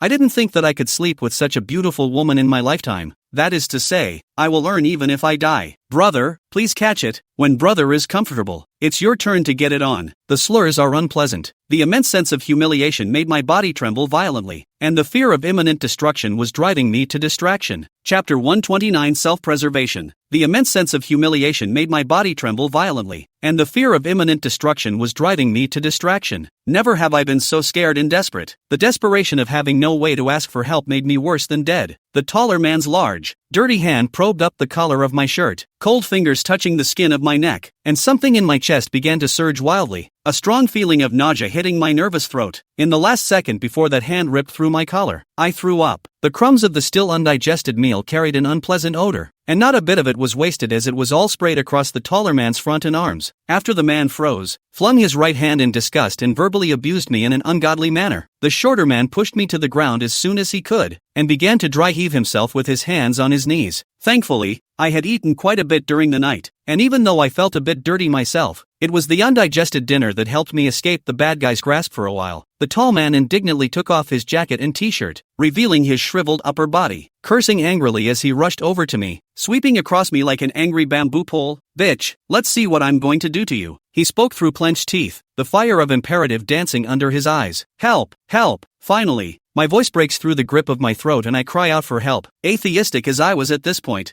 I prayed that the various deities would hear my cries and begging and help me to escape the beasts and preserve my own innocence. I don't know if my voice was too low or if the place was so remote that the sound didn't manage to get out. My throat was breaking and still not a single person came. Shut up. The short, fat man pressed in like a wall. Dirty, fat piggy hands coming to cover my mouth. 2 men, quickly overpowering me without resistance. It was a moment of immense clarity. I kind of hate being sober at this point, for I will witness for myself, in such a state of consciousness, the loss of my clean body, preserved for 22 years, to be defiled by an animal like this? No, I'm not willing. I don't want to. Big brother, save me. The rest of the words didn't come out. Being strangled hard in the throat by some unknown hand. Tears poured out like water. I couldn't do a little more to protect myself than cry. I'm sorry, big brother. In this life, there's no way I can give you an answer. Don't wait for me. I think I found my final salvation when the words biting my tongue appeared in my mind. Sharp teeth bit into his tongue. Drilling pain. It was a last-ditch fight to preserve my innocence. They're here to take it out on Rue, so they must not want to make a scene. As long as they'll be afraid, then there's still hope for me to save myself. Today, with my blood, I will save my own life. The salty taste of blood roiled in his mouth, and something hot and sticky gushed out along the corners of his lips, dropping drop by drop onto the skin of his neck. Desperately, he closed his eyes and his consciousness faded. The 2 men began to panic about whether or not to continue, and they were afraid. They must have realized that while beauty was rare, life was more valuable. Suddenly a roar was heard, something holding the wind, followed by the dull sound of fists meeting flesh. Some people were wailing, some people couldn't stop begging for mercy, and some people hissed angrily, saying that they would take the lives of those 2 people and make sure they didn't die. Consciousness returned and I opened my eyes against the pain in my mouth as a tall, lanky figure was struggling with 2 men. His fists were tigerish, the flames in the bottom of his eyes jumped, and he was like a fearless god of war, using all his strength in every blow, leaving no room for error, and punching his fists into his bones. Another figure suddenly appeared out of the corner of his eye, tall and thin, but unusually agile. He ran to me in a few steps to help me up from the floor, wiping the blood froth that kept pouring from my lips with his big, trembling hands, the pain in his eyes so deep and heavy. He kept saying he was sorry and quickly took off the shirt he was wearing and rolled it up to pad the underside of my neck, turning to join the fight. Those 2 men had been losing ground under Big Brother's furious storm-like attacks and were waiting for a chance to escape. Wei Qingfeng's addition was like a tiger adding wings. Those 2 men were all knocked over on the ground, only to be beaten. As for escape, they had no chance. I struggled to sit up and observe myself. Luckily, my clothes were intact and I was fine except for my tongue injury. Big Brother, who, for the second time, showed up when I needed him most, kept me safe and protected my innocence, until the 2 bad guys were completely incapable of escaping and the Big Brother ran towards me after kicking the taller one hard again. The moment I was held in my Big Brother's arms, I bawled in aggravation and fear. My Big Brother patted my back tenderly and soothingly for a long time, until the shirt on my shoulders was soaked with hot liquid. It's okay, not afraid. Why is it bleeding so much? Good boy, open your mouth and let me see. Such a big wound. Still bleeding. No, I'll take you to the hospital. Big Brother can't help but pick me up. Wei Qingfeng wanted to stop. When he saw Big Brother's stern and cold gaze, he turned his face to the side and mumbled. But in the end, he couldn't say a word. 2 equally brilliant men stood opposite each other, one trying to stop it, the other insisting on leaving less favorably than he would have liked. A silent battlefield, a silent confrontation, everything in front of me, exactly how right and wrong, and who is behind the mastermind. Our smart people do not have to say too much understanding, but no one heart is not clear. In short, my accident this time is inextricably linked to Wei Qingfeng. If it wasn't for his repeated pestering, making Huarui misunderstand, and refusing to explain himself properly, why would I have to suffer such a great hardship? And this one is far worse than the last. A beating is a big deal, but being violated, I will carry a stigma for the rest of my life, and I will never be able to hold my head up and be honest again, because the world is always like this. The victim is vulnerable and often becomes the object of ridicule and scorn by the world. She's trying to ruin my life. The level of viciousness of Rue is beyond my wildest imagination. It's outrageous. A woman who looks so gentle and watery, but is born with a snake's heart. She will not rest until I am dead. But what treacherous thing had I done to make her hate me so much? I don't want to know why Wei Qingfeng came, but he indirectly brought me disaster. Such as he is, I avoid him. Finally, in this smokeless confrontation, Wei Qingfeng lost. He stepped back and made way for Big Brother and me. My Big Brother held me so that my bloodied cheek was pressed against his chest. His arms tightened as if he were protecting a lost and found treasure, and as if he was afraid that if he let go, I would disappear into the world. Even as I lay in his arms, I felt it. His arms, along with his magnificent body, trembling darkly. It was worry, heartache, regret, and deep afterthought. Putting me in the passenger seat, the car flew out like an arrow off a string. Along the way, Big Brother kept finding topics to talk to me. My tongue hurt like hell and he said, "Xiaoyu, you don't have to answer me. Just blink your eyes when you hear me." I knew that he wanted me to stay awake. He was afraid that I would fall asleep and then never wake up. Warmth slowly overflowed in my chest, warming my whole body and the heart that had just decided to die to make it clear. Chapter 132nd Class. Into the hospital. He held the blood-covered me in the corridor, running wildly. People passing by have to avoid, and behind us speculated that what happened to the murder. Otherwise, how could a good girl get covered in blood? Big Brother looked at those people angrily. The calm and cold aura on his body caused those noisy mouths to rationally shut up, not daring to say one more word. No one is going to get in trouble for a piece of gossip. The emergency room was manned by a male doctor in his 30s who told me to open my mouth and sucked in a breath of air when he saw the wound. I don't know if it was just me, but he looked at me with admiration. He calmly stopped the bleeding, and when the cotton pad touched the wound, the pain went straight to my brain, and the dizzy back of my head was instantly and unmistakably awake. The doctor said it was a bit of a deep wound and needed stitches. He said the little girl had sharp teeth and a heart tough enough to do it to herself. How am I going to tell him that in those moments? I would rather die than preserve my innocence. Besides, it takes a lot of courage to bite your tongue. If it weren't for the critical moment of death, who would do that? It's not stupid. The elder brother coughed unhappily, and the doctor, being a wise man, shrugged his shoulders and said no more, but ordered the nurse to prepare the instruments to be used in the operation. Out of the corner of my eye I saw a tall white lab coat standing in front of me with a disposable needle in his hand asking me to open my mouth. A sharp sting on the base of my tongue, and then nothing. When I woke up, I found that I was already lying on the bed in the hospital room. The medicine was dripping from the infusion hose at an even rate, and my big brother was sitting next to me, his left hand and my right hand held together, 10 fingers interlocked. I've had more close encounters with hospitals in the past few years than in the 18 years before that. As an adult, especially if I am involved with the Wei family, I seem to have become plagued with constant danger to my life. It's a blessing and a curse to be associated with the Wei family. As I see it now, the misfortune outweighs the blessing. My big brother's fingers were nice and strong, holding me in a way that didn't hurt, but was enough to keep me from breaking free. I don't know how, but I remembered the friend circle he posted a few days ago. 10 fingers are still the same 10 fingers, just the background is missing a few roses. Recalling the dry vinegar that I sipped, I couldn't help but pounce and laugh. The big brother who was sitting still heard my laughter and turned his eyes to look at me. At the bottom of those star and moon glowing eyes, there were streaks of scarlet blood. I tugged at the stitched wound from laughing, and it hurt so much that I broke out in a cold sweat and my eyes reddened. Big brother rubbed my thumb painfully, but the words out of his mouth are not very nice. The doctor said that you can't have big movements, and you can only use a straw to eat fluids, otherwise it will affect the healing of the wound, and it is likely that there will be after effects in the future, so you should be quiet. What aftermath? Is it serious? I had tried to raise my voice, but it was still small, dry and hard to hear. With every word, a clear pain traveled to my brain, making the ache deeper. Big brother with a serious face, is not serious, is likely to be injured because of the root of the tongue lead to future speech are not clear. Big tongue, you know what it means. Good words can become a big tongue. If not good, at most become a half-language son only, can speak. Besides, if you can't speak, you can still write with a pen. Anyway, you're a painter. There's nothing that can't be expressed in a painting. A big tongue? Semi-linguistic? It gives me goosebumps just thinking about it. I'm not going to turn into that. It's horrible. Perhaps because my face became too ugly. My elder brother helplessly laughed, habitually rubbing my hair with his hand, and said in a doting voice, "Well, not afraid, just teasing you. But, eating fluids is real. You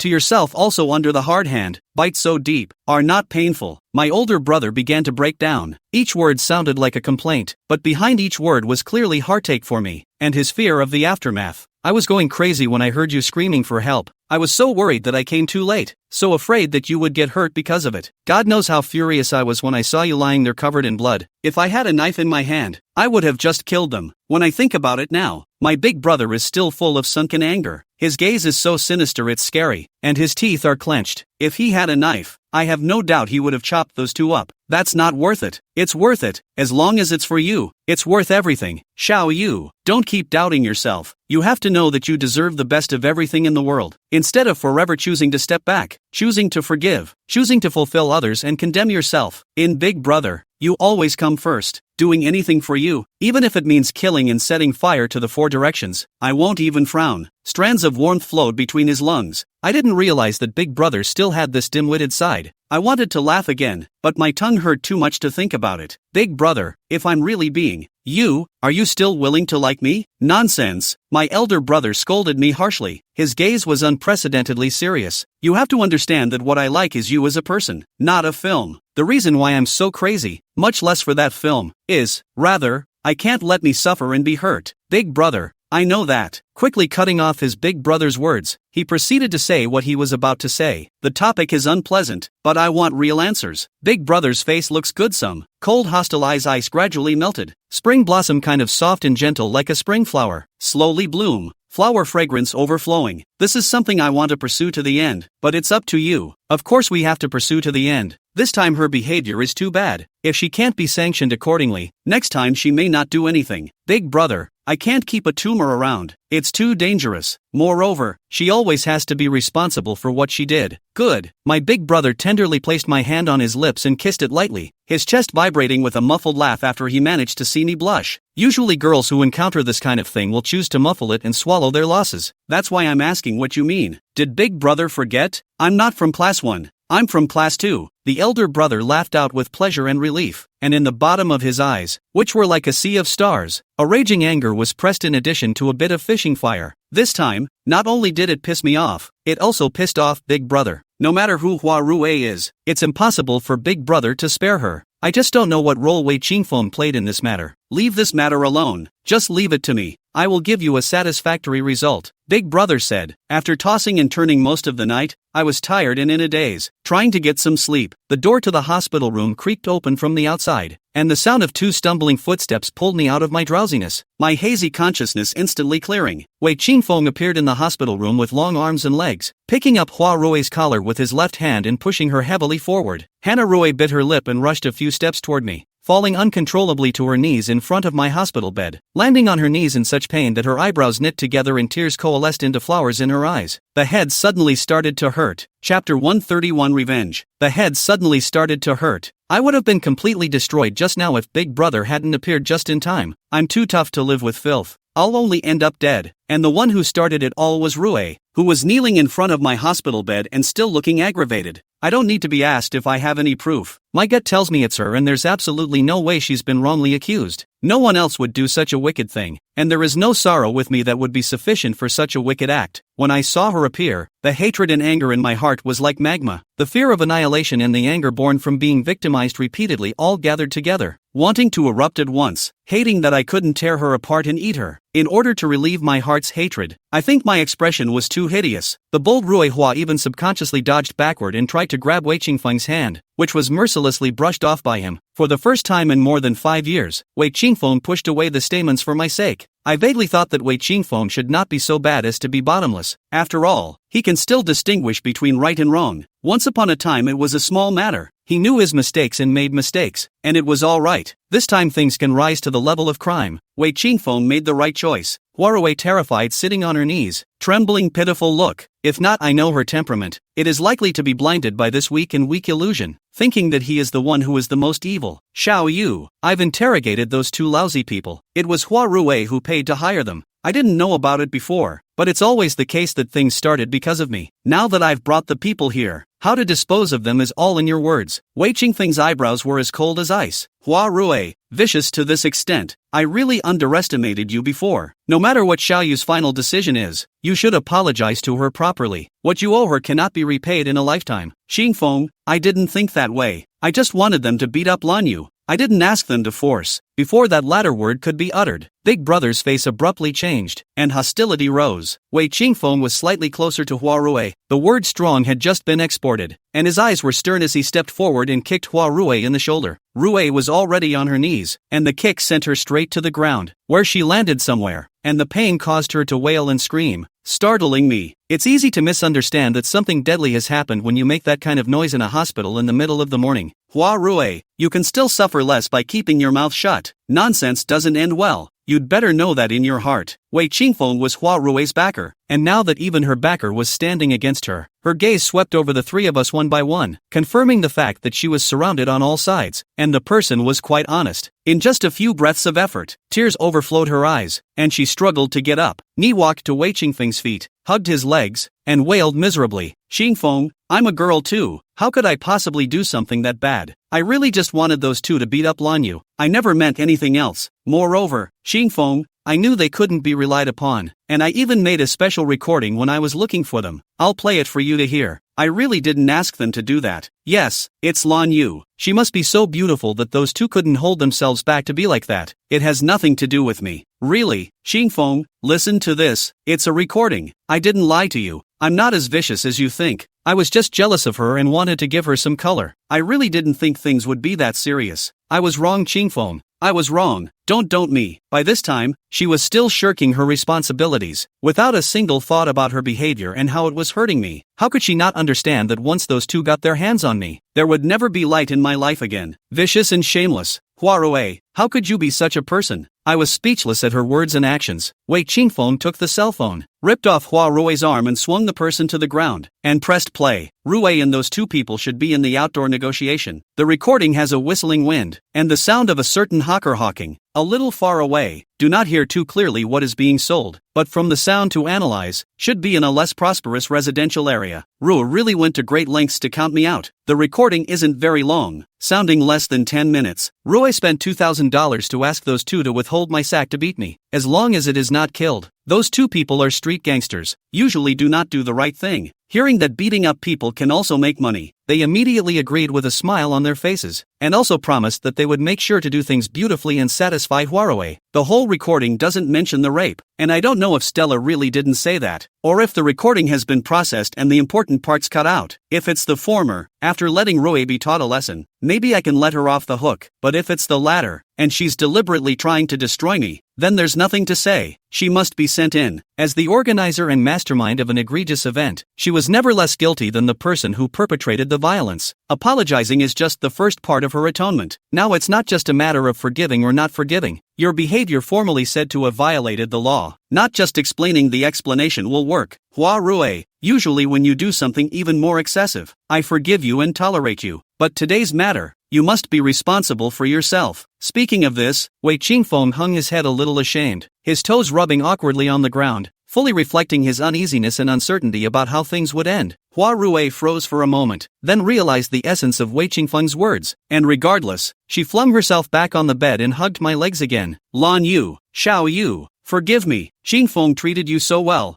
I was just so jealous that I lost my head. I really didn't think of destroying your innocence. I swear, but if I ever had such bad thoughts, let me not be good enough to die. I don't have any deep hatred with you. It's absolutely impossible for me to do that. You believe me, Xiao Yu. I'm not that bad, able to bend and bend. The stamen is a good one. She held my leg and shook it, and the knee where it had landed in the fall, which hadn't been a big deal when it wasn't moving, was now starting to tear and hurt more and more as she shook it so lifelessly. Big brother since Huarue and Wei Qingfeng entered the door on the unusually chilly face, in seeing me more and more tightly knitted eyebrows, became even more chilly, but also another kind of thing called depression in it. I tried to speak, but was stopped by my big brother with a wink, who pressed down on my shoulders that were hard from trying to sit up and told me to just get well and leave everything to him. He said he would give me a fair result. Wei Qingfeng and Huarue were taken out of the hospital room by their big brother to talk. As far as where to go and what was talked about, I don't know anything about it and I don't want to know. I'm just telling my big brother that wrong is wrong and I'm not open to communication outside of the law. With my big brother around, I am relieved to leave things in his hands. Chapter 132 is home. With my big brother around, I am relieved to leave things in his hands. There is no one else that I can trust more than my big brother. On this day, my elder brother arranged a caretaker for me before he went out, and asked the caretaker to take good care of me carefully. But where I am missing a hair, have the caretaker find it back and put it on as it is? The caretaker is a 40-something years old sister, was bluffed by the big brother, want not to do, but also cannot afford to be well paid by someone else, or press their own dissatisfaction next. Big brother was gone for almost 3 hours. During the period, he sent me a few WeChat messages, telling me not to worry, just wait at ease, he will be back in a while. Bring me pumpkin porridge. Nearly noon when my big brother really came back, not only brought me pumpkin porridge, but also brought a bunch of lavender daisies, just stuck in my bedside. After 2 days in the hospital, the doctor said that the wound had recovered well and could be discharged, so go back and pay attention to your diet, and come back to the hospital after 3 days to remove the stitches. Big brother joyfully took me back. Sitting in his car, Big brother uneasy to ask me if I want to move out of the apartment to live on their own. He said that this time the matter has scared him. Living in the apartment, he has no way to grasp my track. The emergence of danger is even more incapable of the first time to come to my rescue. If you go out to live will be much better. He can be my roommate, more to protect my personal safety. Living in the convenience of an apartment is free and comfortable. There's no need to pay extra money to go out and live there. Although that's a bit of money I can really afford to spend. And living out there, it would be quite a bit farther to travel. And eating and drinking and all that would be a hassle. And overall the cons outweighed the pros, so I weighed them left and right and politely declined. Big brother was a bit depressed that his proposal was rejected, even with that uncomfortable feeling that comes with baiting and coaxing being recognized. It was evening when I got back to the apartment, and the sky was gorgeous with a large aqua sunset. I didn't expect to see Wei Qingfeng in front of the apartment door. After not seeing him for a few days, he seemed to have slimmed down and was still amazingly handsome, just with a few more hints of gloom. Once he was as clean as a slender bamboo, now he was as morose as a hellraiser. Seeing my big brother cherishing me and helping me out of the car, he steadily walked over to try to stroke up my other hand, which was waved away by my big brother with a wave of his arm. "What are you doing, brother?" He spoke in a cold, depressed voice. "Stay away from Koyuki." The older brother was anything but polite to his only real brother, a love rival. "Even if it's your own brother, you'll see eye to eye. I'm heartbroken that Xiaoyu is hurt, so why should I stay away when you can be by her side?" Wei Qingfeng has eyes with dark unjumping, unforgiving must get an answer look, unusually stubborn. In my eyes, it is deliberately unreasonable. I don't understand why, after all the hurt he's caused me, he's still stubbornly trying to get close to me. Is this what he calls liking? Then this kind of liking kinda makes me want to run away. Big brother stopped, his brows coolly gazing at Wei Qingfeng, deep blackness rolling in the bottom of his eyes, his anger sinking. "Must I say why? Fine, then I'll tell you. Ever since I was a child, especially in recent years, whenever you get close to Xiaoyu, it always brings her disaster. I don't want her to always suffer because of you, so you need to stay away from her. This reason, do you think it's enough? In addition to the tenderness and warmth when he is with me, Big Brother has always been intimidating. He is serious. There are not many people who are not afraid. Wei Qingfeng has been a little afraid of Big Brother since he was a child, and then relieved quite a bit as he got older. Wei Qingfeng's body froze in an instant, and his hands hanging down on the sides of his body grabbed the air a few times with nowhere to rest, then clenched into fists in a false grip, not daring to say anything else. I looked up and saw wolfishness and resignation sweep across the bottom of his eyes. "So what? Do you want to get out of the way?" The elder brother's aura sank down around him, and he looked at Wei Qingfeng with cold brows and eyes. Wei Qingfeng's eyes twinkled and he sidestepped his body in silence. As I walked past him, I didn't want to say anything more to him, but for the sake of long-term security in the future, I decided to make an account with him. "Wei Qingfeng, it's impossible to come back from the past. Let it go. Moreover, for Hua Rui to act the way she did today, it can only be said that you and she are each half responsible. Without your indulgence, she wouldn't have been bolder than once. If what you say about liking me is true, and you are also bent on my good, then I would like to ask you, for the sake of your liking me, not to come back. Heaven and earth are so big, it would be best if you walked your time, and I lived mine, and did not interfere with each other, and never crossed paths." My older brother helped me and passed him without stopping again.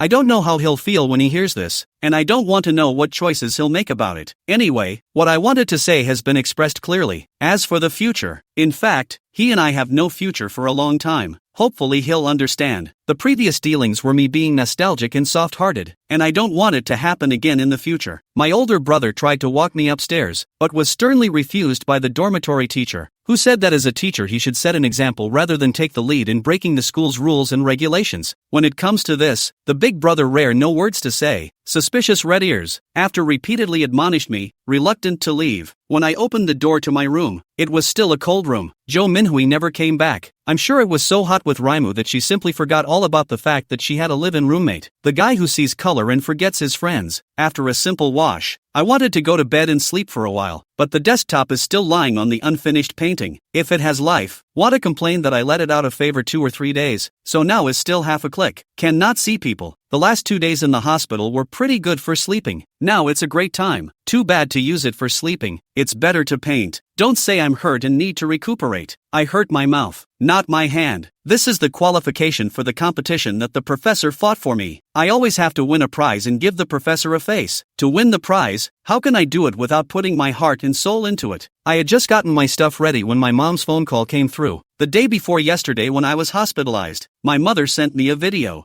I did not want her to worry about, with the excuse of competing in a tight schedule, the video to voice, only chatting for more than a minute and then hurriedly hung up. Mom was thinking about me and hung up before she finished her sentence that day, relieved that she couldn't get through, so she chose another time to call me. When I picked up the phone, my mom saw that I was in the apartment. Her eyebrows relaxed and she nagged me with a few home truths. Nothing more than remembering to add more clothes when the weather gets cooler, not to eat too much cold food when the temperature drops, especially my cool favorite cold drinks, and to make sure to control it, and that nothing is as important as a good body. Reminding your son or daughter to change their fall pants when it's in season should be something every mom does. When I ended the call, my big brother's WeChat message came, saying that he had ordered kanji for me and that it would be delivered at 6:30, and that I should be careful when I went downstairs to pick it up. My big brother's tweets reminded me of yet another one of his big brother-turned-boyfriend requests for supremacy, and I didn't feel a little bewildered. I already have a shadow from coming and going with the Wei family, but Big Brother is very good. If I miss Big Brother for the shadow, will I regret it later? Chapter 133. The bottom line. The Wei family is the Wei family, and Big Brother is Big Brother. So would it be a mistake to generalize or not? I've been thinking about this for a long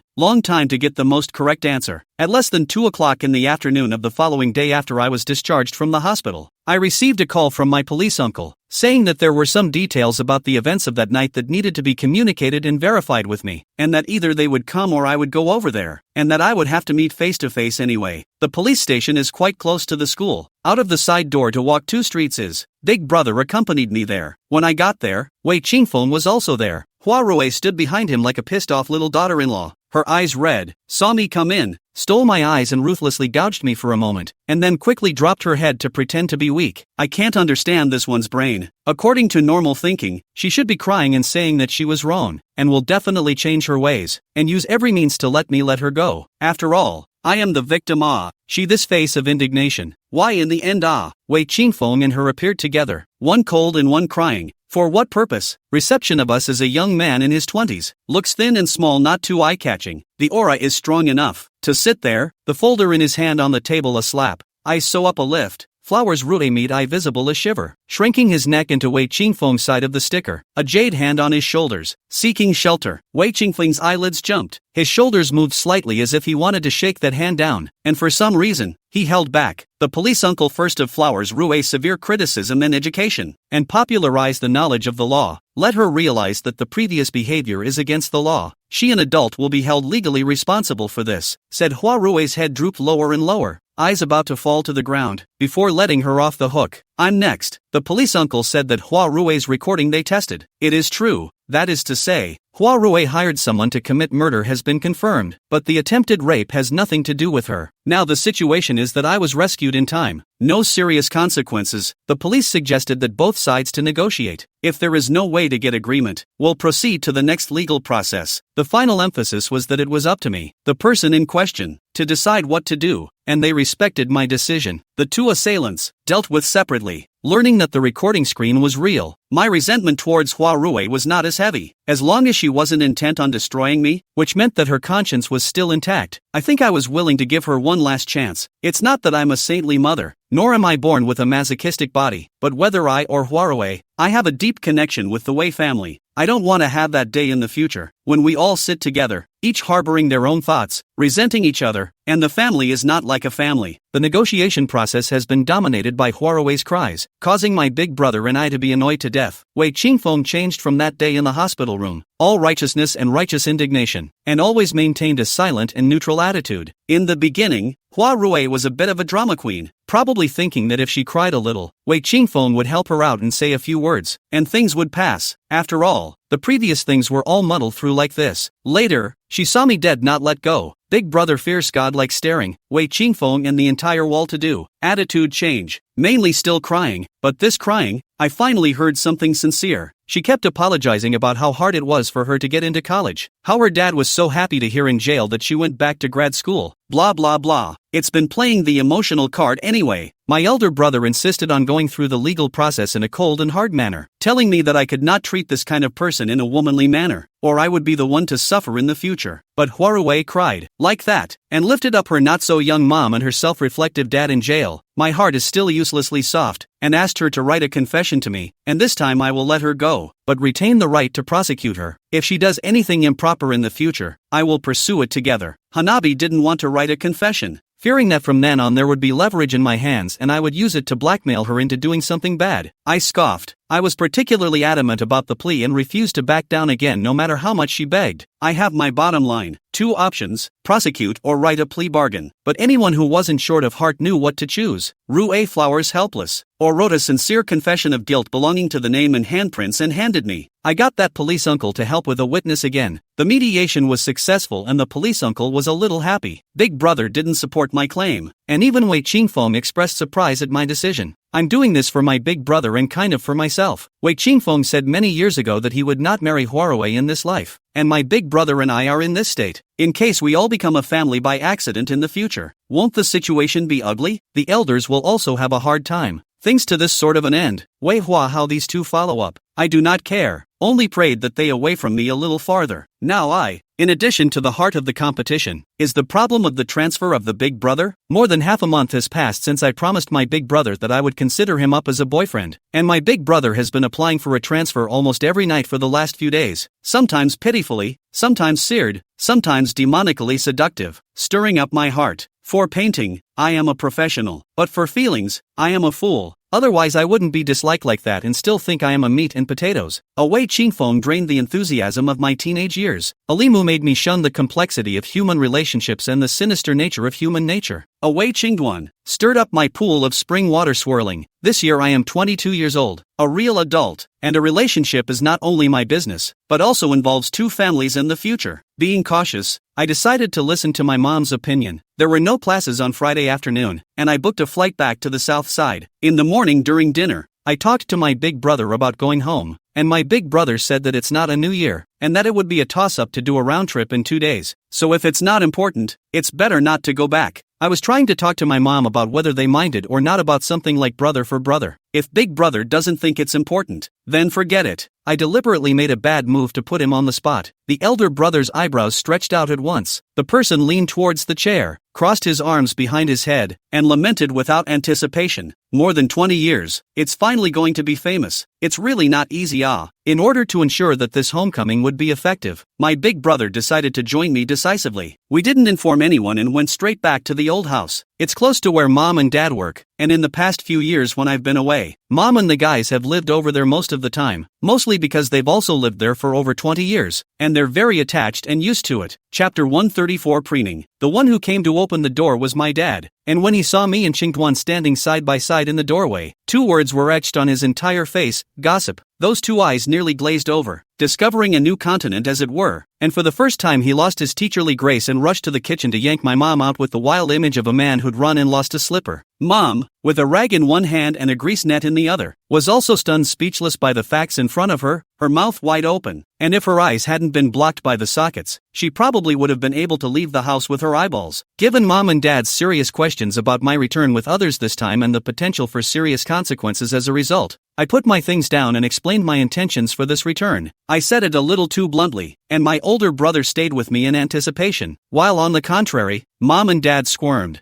I didn't think to understand. It's my business, support or deny. Just give a quick word. What's the point of the 2 of them wringing their hands? Dad, being the man, played his role as the head of the family and seriously held the first family meeting to discuss and make decisions about the changing of the older and younger brothers. Our family of 4 sitting on the sofa. Big brother, he put our things in detail and mom and dad report finished, including the previous 22 years. How he was on my heart. How to love but not the pain is so abnormal that even dare not return home is afraid of reminiscent of what. All said, no one left out. Straight to the point. My ears were burning at the sound of it. Big brother read the heart of the small essay, sitting like a good boy, hands like obedient schoolchildren, placed on the knees slightly shaking, forehead covered with a layer of thin sweat. Thesis defense have not seen him so nervous. Seen he snicker several times. Big brother, it's not hot. Why are you sweating? I stretched out my index finger to wipe the beads of sweat on his forehead and then showed it to him. Big brother, without looking at me, grabbed my fingers clenched in his hand, pretending to be calm, said, "Don't make a fuss. Zhuang focus, has not yet passed the uncle and aunt this pass it. Dad and mom next to each other. You look at me. I look at you with a silent exchange of eyes for a while, and finally mom let out a long sigh of helplessness and spoke. What do you call this thing? That's right. What's the matter? 1 minute brother, the next minute brother. It's all confusing. Dad had no principle in following the trend. Auntie, uncle, if Qingfeng and Xiaoyu were doing well, I naturally couldn't be the one to sabotage their relationship, but now that they are separated, I truly love Xiaoyu. I swear by all that I have, if I do anything that is not good for Xiaoyu, let me not die. This oath is too heavy. I do not like to hear, and quickly jumped over to cover his mouth. Big brother, afraid of me falling, along the way to me in the arms of the false. Mom and dad did not see me this unproductive appearance, both skimming the mouth into the kitchen, said it is all the way back. Get some food to make up for it. I have lost weight, can not thin, tongue injury, drink almost a week of porridge, not thin is strange. I knew that mom and dad were kind of over it. What the future holds is up to me and my big brother. I quietly leaned over the kitchen doorway to eavesdrop. Hubby, what do you think of that boy Qingduan? Is he qualified to be our son-in-law? I think it's more reliable than that Qingfeng kid. If we had booked Qingduan earlier, our precious daughter wouldn't have to suffer that much. Fair enough. The kitchen was all ringing with a symphony of pots and pans, and Big Brother was still sitting upright, beads of sweat glistening on his forehead. I elbowed him. What for? Practicing my posture. He watched from left to right for a while, making sure it was just him and me in the living room, before letting out a breath and relaxing his body, wiping the sweat from his face in the process. This is a lot harder than military posture. Thinking back to how nervous he had just looked, I didn't resist teasing him, and his face actually turned a rare shade of red, all the way to the base of his neck. I laughed even harder, startling mom and dad into poking their heads out of the kitchen to watch. He gritted his teeth and got me back to my room under my armpits and threw me on the couch to restrain me from moving around. The last hurdle is you. Come on, I'm turning the tables. Big brother's body temperature was so high that I was trapped in his arms, letting him bake me like a steamer. My little heart was bouncing and bouncing without any luck. Where was the pattern? Well, isn't it too soon for Big Brother to upgrade straight to boyfriend? I nibbled on the tips of my fingers, pretentiously refusing to agree. There is no other meaning. Just want him to treat me as a princess like Chase, but also to satisfy my girl a little vanity well. What flowers offensive? Candlelight dinner, helicopter show love and so on, although it is commonplace, but I am a common people, or very like. How's that for unpleasant? You tell me. I'll do it. Big Brother was as dry as ever. Well, I thought with a roll of my eyes, the probationary period counts, and now begins a probationary period of variable length, with your actual performance determining the end time. The elder brother gritted his teeth with an iron face and responded with resignation. You're tough enough, little badass. I'll behave myself, but you have to encourage me. That's with encouragement. How do you encourage? I don't have any experience with encouragement. His dark eyes stared at me for a moment, then he slowly lowered his head closer and closer to me. Closer and closer, so close that his warm breath was on my face, so close that I could see the curvature of my eyelashes in his eyes. What's he doing? Kiss me? Bite me? Eat me? Just when I was at 6s and 7s, my big brother laughed out softly, fixed the back of my head with his big hand, and his soft lips landed on my forehead, leaving a soft kiss. Put a stamp on it first. I'm not a red herring. After the kiss, he immediately withdrew and sat on the couch, pretending to survey my room. When mom probed in, what she saw was this bizarre scene: my little cutie, like sitting on one side of the couch, and Big Brother sitting on the other side of the couch with a suspicious dark red color on his face, his two eyes glancing around, but still pretending to be calm and sitting upright. Later on one time when my mom and I were chatting about this day, my mom still couldn't help my aunt's laugh, saying that my big brother was cute as hell for being stupid and curmudgeonly. In fact, I'm particularly puzzled. Usually alone with my big brother, much time to go, and even he held me together in a bed, slept together, note, sick bed. Every time very frank as if for granted, and every time, he's been very open about it, as if it's a matter of course. But after the big brother automatically and spontaneously asked for the throne, and then alone together, it is twisted to death. Especially me, almost afraid to meet his eyes. As long as he is a little closer to me, the little heart will automatically speed up to do the work, making me panic, not wanting to be wide-eyed. I decided to condescend to him for the time being. Big brother, why don't you go back to the opposite door first? If uncle and auntie know that you've come back and passed through the door, they'll get angry. It's not like you're DU, right? I poked my fingers into his hard pecs, and he relented. catching my fingers in his teeth and gnawing on them, tickling the tip of my heart. Chapter 135 Fat Pig. There's no rush. It's important to meet the in-laws. This kind of critical moment, parents can be postponed for a while, because he had something in his mouth. The utterance he uttered was blurred but very firm. What if uncle and auntie don't agree to us being together? Won't you be acting in vain? I acted as if I was joking, but in fact, I did have worries about this in my heart. After all, the matter between Wei Qingfeng and I made everyone unhappy, and the relationship between the two families is still good but much less so than before. What if auntie is so alarmed that she doesn't approve of us being together in order to preserve the friendship between the two families? Besides, that bit of business with Wei Qingfeng back then, now that I think about it, it was at best a good feeling of ignorance, and it fell apart. Nowadays and Big Brother, but on the heart, cannot say split. Auntie Wei Qingfeng and Huarui together so disgusted. How many times and my mom said also want to set us up.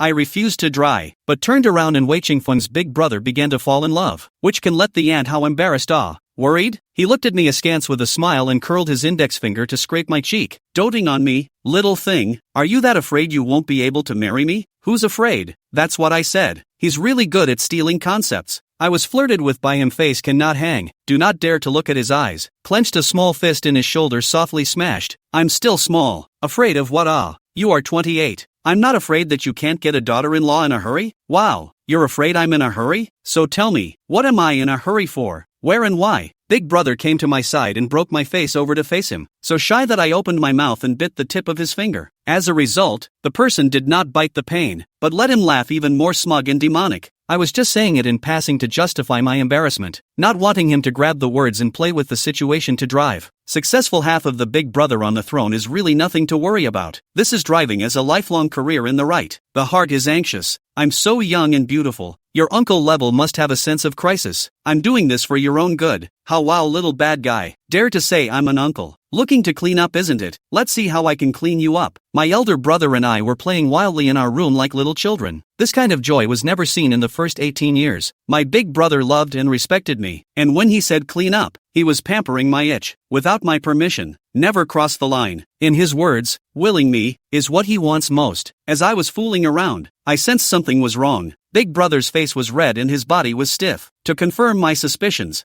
I peeked under his belt in a feigned attempt to find something different than usual. Don't laugh at me for being colorful. The world is like that. The action turned out to be too revealing, and he found out, shyly topping his reddened cheeks to hold me down in his jacket and not letting me move. I won't move if he doesn't let me. I'm not that obedient. Besides, I am accustomed to horizontal hoof and manger in front of Big Brother. I must not give in. The little body twisted, and both hands were not honestly pinching the flesh on his waist. Soon, the Big Brother's beautiful starry eyes floated in ecstasy. Hot big hands clasped my waist low yet. Baby good. Don't move. I can't stand it. Big Brother, what are you? I stared under his belt that had finally changed, too shocked to say the words that followed. He took a bite of my ear, covered my eyes with his big hand, and growled lowly with a vicious chatter. I'm 28. Baby, your future boyfriend is 28, holding back 28 years, and my beloved baby in my arms doesn't even react. Am I still a man? All right. I was scared honestly, actually so sweet inside. Holding back for 28 years means that he's still holding back his first time for me, meaning that for 28 years he's been holding back his body for me. He puts up with so much and doesn't even want to make things difficult for me. That's what I want love to be like. Taking out the little book that I keep in my heart, I added a little red flower to my Big Brother's boyfriend who is on probation. When the little red flowers have saved up 100, I'll let him officially upgrade to the throne. It's my secret, nobody knows kind of thing. Dinner's ready. Hurry up and come out and eat. Dad shouted at the top of his voice to us from outside. My Big Brother, with his 5 fingers and a fork, brushed my messy hair and stole another cent when I wasn't looking. Do you want to change your clothes before you go out? I shook my head no. This is bad enough. Just made so much trouble. I do not believe that my parents cannot hear. Intentionally playing deaf and dumb got. If you change your clothes again, it is equal to finding things for yourself. The meal was a bit of a sword fight, and my mom and I stayed on edge with it. My dad didn't know what was wrong with him, and he kept pouring alcohol on my Big Brother. Big Brother knew that this was also a test for him, and came to the table, not eating much of the food and getting a full drink. Halfway through the meal, my dad suddenly got sad and looked at me with tears in his old eyes. Alas, my family's cabbages ended up letting the way family's pigs go over. Dad does not realize that the current Big Brother is a trial suit. 8 only finished writing a stroke. To say that completely arch is not true. The older brother didn't swallow a mouthful of wine well and coughed up an alarming amount. Luckily, my elder brother reacted quickly and seized the moment to fill my dad's glass. Uncle Lon, although he was arched over a cabbage, but at the same time he harvested a mouthful of big fat pig. It's still quite cost-effective. I've never seen such a natural way of describing myself as a pig before, and I couldn't hold back my laughter. Mom also pursed her lips and gently patted me, telling me to be more restrained. Dad drank a lot. The head is not quite enough. Holding a glass of wine for a long time, about pondering is also so righteous, and the big brother bumped the cup for the harvest of a big fat pig dry. By the end of the meal, Dad and Big Brother were both drunk. Mom drove Dad back to his room, and Dad rattled on all the way about which was the better deal, the fat pig or the cabbage. I looked at my big brother who was lying on the couch and couldn't stop shouting at you to be guilty. What should we do? Let him stay on the sofa in the living room for the night? I don't think so. His house is right across the street, so I can't face him if he doesn't come home. After talking to my mom, we decided to send the people there anyway, but my father is asleep. My mom is not convenient. Go to the other door to call people a little open mouth, so I had to send my big brother back with my own strength. Big brother, I'll take you home. I have little strength, so you cooperate with me, okay? Big brother, if you hear me, answer me. After a long moment, Big brother puffed a hum out of his nose, so I'm going to help you up now. You go with a little bit of my strength. Come on. 1, 2, good. Drunken men, so heavy. I burrowed myself under his arms and wrapped both hands around his fine waist, moving toward the opposite door, one step at a time, with difficulty. After opening the door to the house with characteristic eyesight, Mom knocked on the door across the street. Chapter 136 Kisses. Auntie watched as my big brother and I cuddled and moved with difficulty, while my big brother was still in an unconscious state, and was so stunned that her upper and lower teeth were badly separated. Ask Ho, what's going on here? Auntie crossed over to me and struck up a conversation with my mom directly behind me. Mom smacked her lips, thinking it wasn't a good idea for her to open her mouth about this, so she just pushed it out. Geez, you can ask yourself. I can't say much about the kids. Huh? The kids? What's wrong with that? Okay, I'll ask myself. Oh, what? Old way you quickly come out. Get your oldest son in. Drink planted. This is how much to drink Uncle Wei came to the door sleepily and froze for a moment when he saw our novelty look, and then came to pick up the drunken cat who had tired me to the waist with the arrangement of my aunt. As a result, this big brother did not cooperate at all, mumbling inarticulately that Xiaoyu was not allowed to go, and his left hand gripped me and refused to let go, as if it was welded on. You can't block the stairway in the dark. I had no choice but to follow it in. After a good tossing and turning of the three men in unison, they finally got the man safely on the bed and pulled the covers over him. I thought I could go home this time. Right, but it turned out that as soon as I moved, my big brother's hand was like radar, a hand to catch my hand, no matter how much I coaxed, determined not to let go. 502 doesn't even stick that well. My mom, aunt, and I looked at each other speechlessly, and then they both unanimously decided to move the couch over for me, so that I could sit here and coax him for a little while longer, and maybe he'd let go when he was asleep. There was nothing else to do, so the family tossed and moved the couch again, and when I settled down, the two mothers thoughtfully closed the door to their room and ran off to whisper in our house. My big brother was so drunk and I didn't have my cell phone, so I had to sit dryly on the couch and stare at him hard. He was sleeping deeply. The tips of his eyebrows were slightly raised, his straight nose, and his weak-colored skin shone with a moist light under the lamplight. Slightly pursed lips from time to time slightly open, low and lingering called Xiaoyu. The sound of the call is so gentle and affectionate that it melts my heart. Quiet nights, I stay at his bedside, watching him even dream of me. Such quiet years, I love it. All right, add another little red flower. The door quietly opened. I thought it was the aunt, just to say I want to drink water. Found that the person is actually since the day the police station after a goodbye has never seen Wei Qingfeng. He seemed to have lost weight again, his eye sockets deep set, and he leaned against the wall by the door, a half-remaining cigarette clutched in his fingertips, inhaling hard and exhaling, filling the room with smoke. He looked at me just as quietly through the thinning smoke, his eyes dark and unreadable. I nodded, saying nothing and having nothing to say. Turning back to my head, I maintained the same movements as before. He has brought me so much hurt that I really don't have a heart wide enough to get along with him without any problems. Uncle Lon and Auntie agreed? He spoke suddenly, his voice a little hoarse. Aha! He slowly walked over and stood next to the bed, staring at our clasped hands and suddenly snickered. I looked up uneasily, catching a flash of complexity in his eyes. My big brother suddenly woke up, red-eyed, and when he saw me around, he grinned a silly grin. Baby, kiss. Kiss what? The first kiss couldn't be given out so unexplained, or with a bystander. That would be too rash. Besides, it's not even squared away enough for a kiss. My face flushed and I pinched my big brother's hand. This guy is so taboo. Sleep well, no fuss. Big brother be good. I coaxed him delicately, forgetting for a moment that there was someone else around.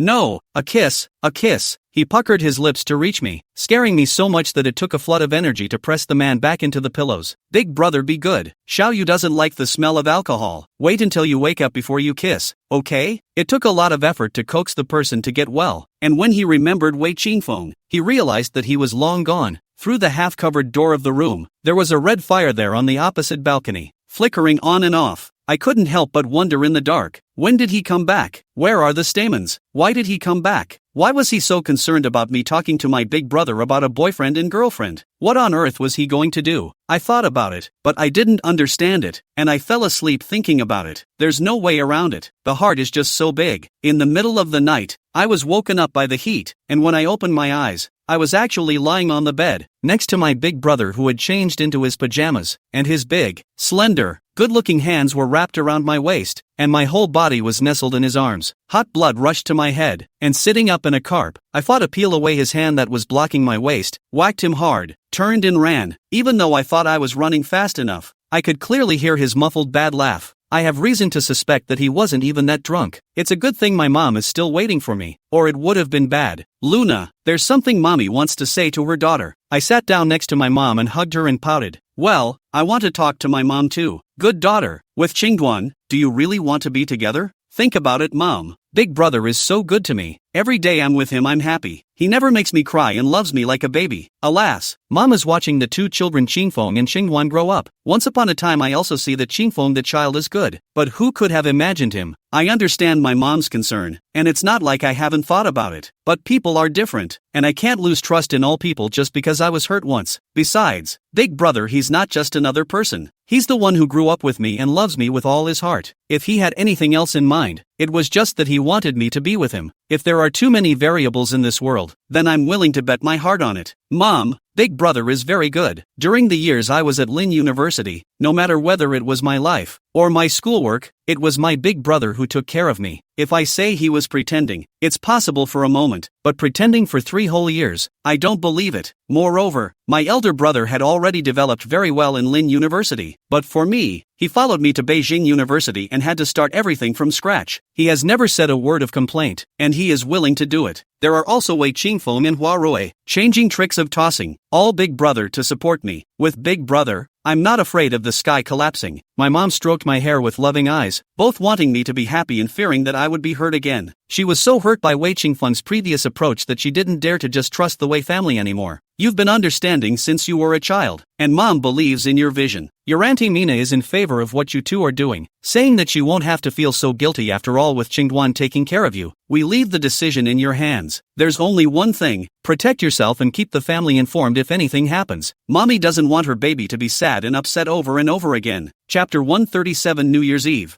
I know, Mom. Don't worry, I'll make my final decision after I've thought everything through. After talking to my mom, it was 2 a.m. I yawned and crawled into bed, ready to go to sleep when my phone lit up. I opened WeChat and my big brother sent me a selfie, wearing the same pajamas he'd just worn, giggling and scissoring at the camera. Baby, I wish I could see you every day when I open my eyes. Good night, sweet dreams. Feeling ruffled, I wanted to say something back, but I couldn't find a suitable sentence, so I flipped through it and sent him a hand gesture of refueling. After the message was sent successfully, I looked at myself and felt funny. I wanted to pull it back and resend it, but I didn't think it was necessary, so I just left it that way. I had the whole day on Saturday, and if it was before I went to college, I would have urged Qingqing and Xiaozi to go out shopping if it was such a good opportunity. But we've all grown up, traveling to different cities, and it's hard to see each other without communicating in advance. When we returned to Kyoto on Sunday, Wei Qingfeng was booked on the same flight as us. From the time we left the house, he followed us quietly, not saying a word, nor could he be seen to be happy or angry, always staring at the road in front of his feet with a light brow. After leaving the airport, Big brother took us back to school in his SUV. Just as she entered the school gates, she saw Rui standing in the shade looking around as if she was waiting for someone. Going to drop you off here? Big brother asked. Wei Qingfeng's gaze fell on Hua Rui's body. A hint of complexity appeared on his face, and after a moment of contemplation, he said, "Good." Our car drove away, and I saw Hua Rui jumping into Wei Qingfeng's arms, tilting her head and saying something in a delicate manner, and Wei Qingfeng listened expressionlessly. After the last incident, Wei Qingfeng and Hua Rui's positions seemed to have swapped. I watched them become smaller and smaller in the rearview mirror and finally disappear. It's all gone and you're still watching. You can't afford to give it up. Big brother held a jar of old vinegar and drank furiously. Hee, big brother, are you jealous? Oof, big brother is so graceless. He's jealous of his own brother. Is that as simple as a brother? That's a lurking wolf. Ha ha ha. I'm so glad you said that about your brother. Big brother, back then I used to wonder if I would end up alone if I missed out on such an outstanding Wei Qingfeng. When I had you, I realized that if I hadn't missed out on Wei Qingfeng back then I would have truly ended up alone. What do you mean? Well, it means I want to end up with you if I can. Big brother's gloomy face finally cleared up, rewarding me with a soul-stirring smile. The car stopped at a deserted corner and he pressed me into his arms before speaking under his breath. Baby, I have a name, don't I? There will be, but right now, it's too early. Still early? Any later and I'll be half buried in dirt. Big brother's wish was dashed, and he pursed his lips mournfully, so aggrieved that his eyes shone with a watery luster. Ha ha ha, I'm cracking up once again. Big brother in love can be so cute. I love it so much. Asterisk. That night, I received a long message from Wei Qingfeng. I'm sorry. I apologize to you again for all the harm I've done to you. I was actually lost when you found someone to be with for the rest of your life. I don't know why, but I always think of you when I'm clearly in love with Rui Hua. That year your face desperately trying to hold back tears would always appear in my dreams. I wanted to be close to you like that, to wipe away your tears, but I always dared not. I think I missed you and can never get it back. Big brother, he has been better than me since he was a child, and everyone can see how good he is to you. Giving you to him is not what I want, but it's the best choice for you. Big brother will love you well, you will be happy. Shall you? This life I have no chance to turn back. So sorry. You're right, I should cherish the moment. From now on, I'll be like the best brother, caring for you, helping you, and then give all my love to Rui. She did a lot of things wrong because of me. Here, I solemnly apologize to you on her behalf, and will discipline her properly in the future. I hope you can forgive her. It doesn't matter if she doesn't forgive. She deserves it.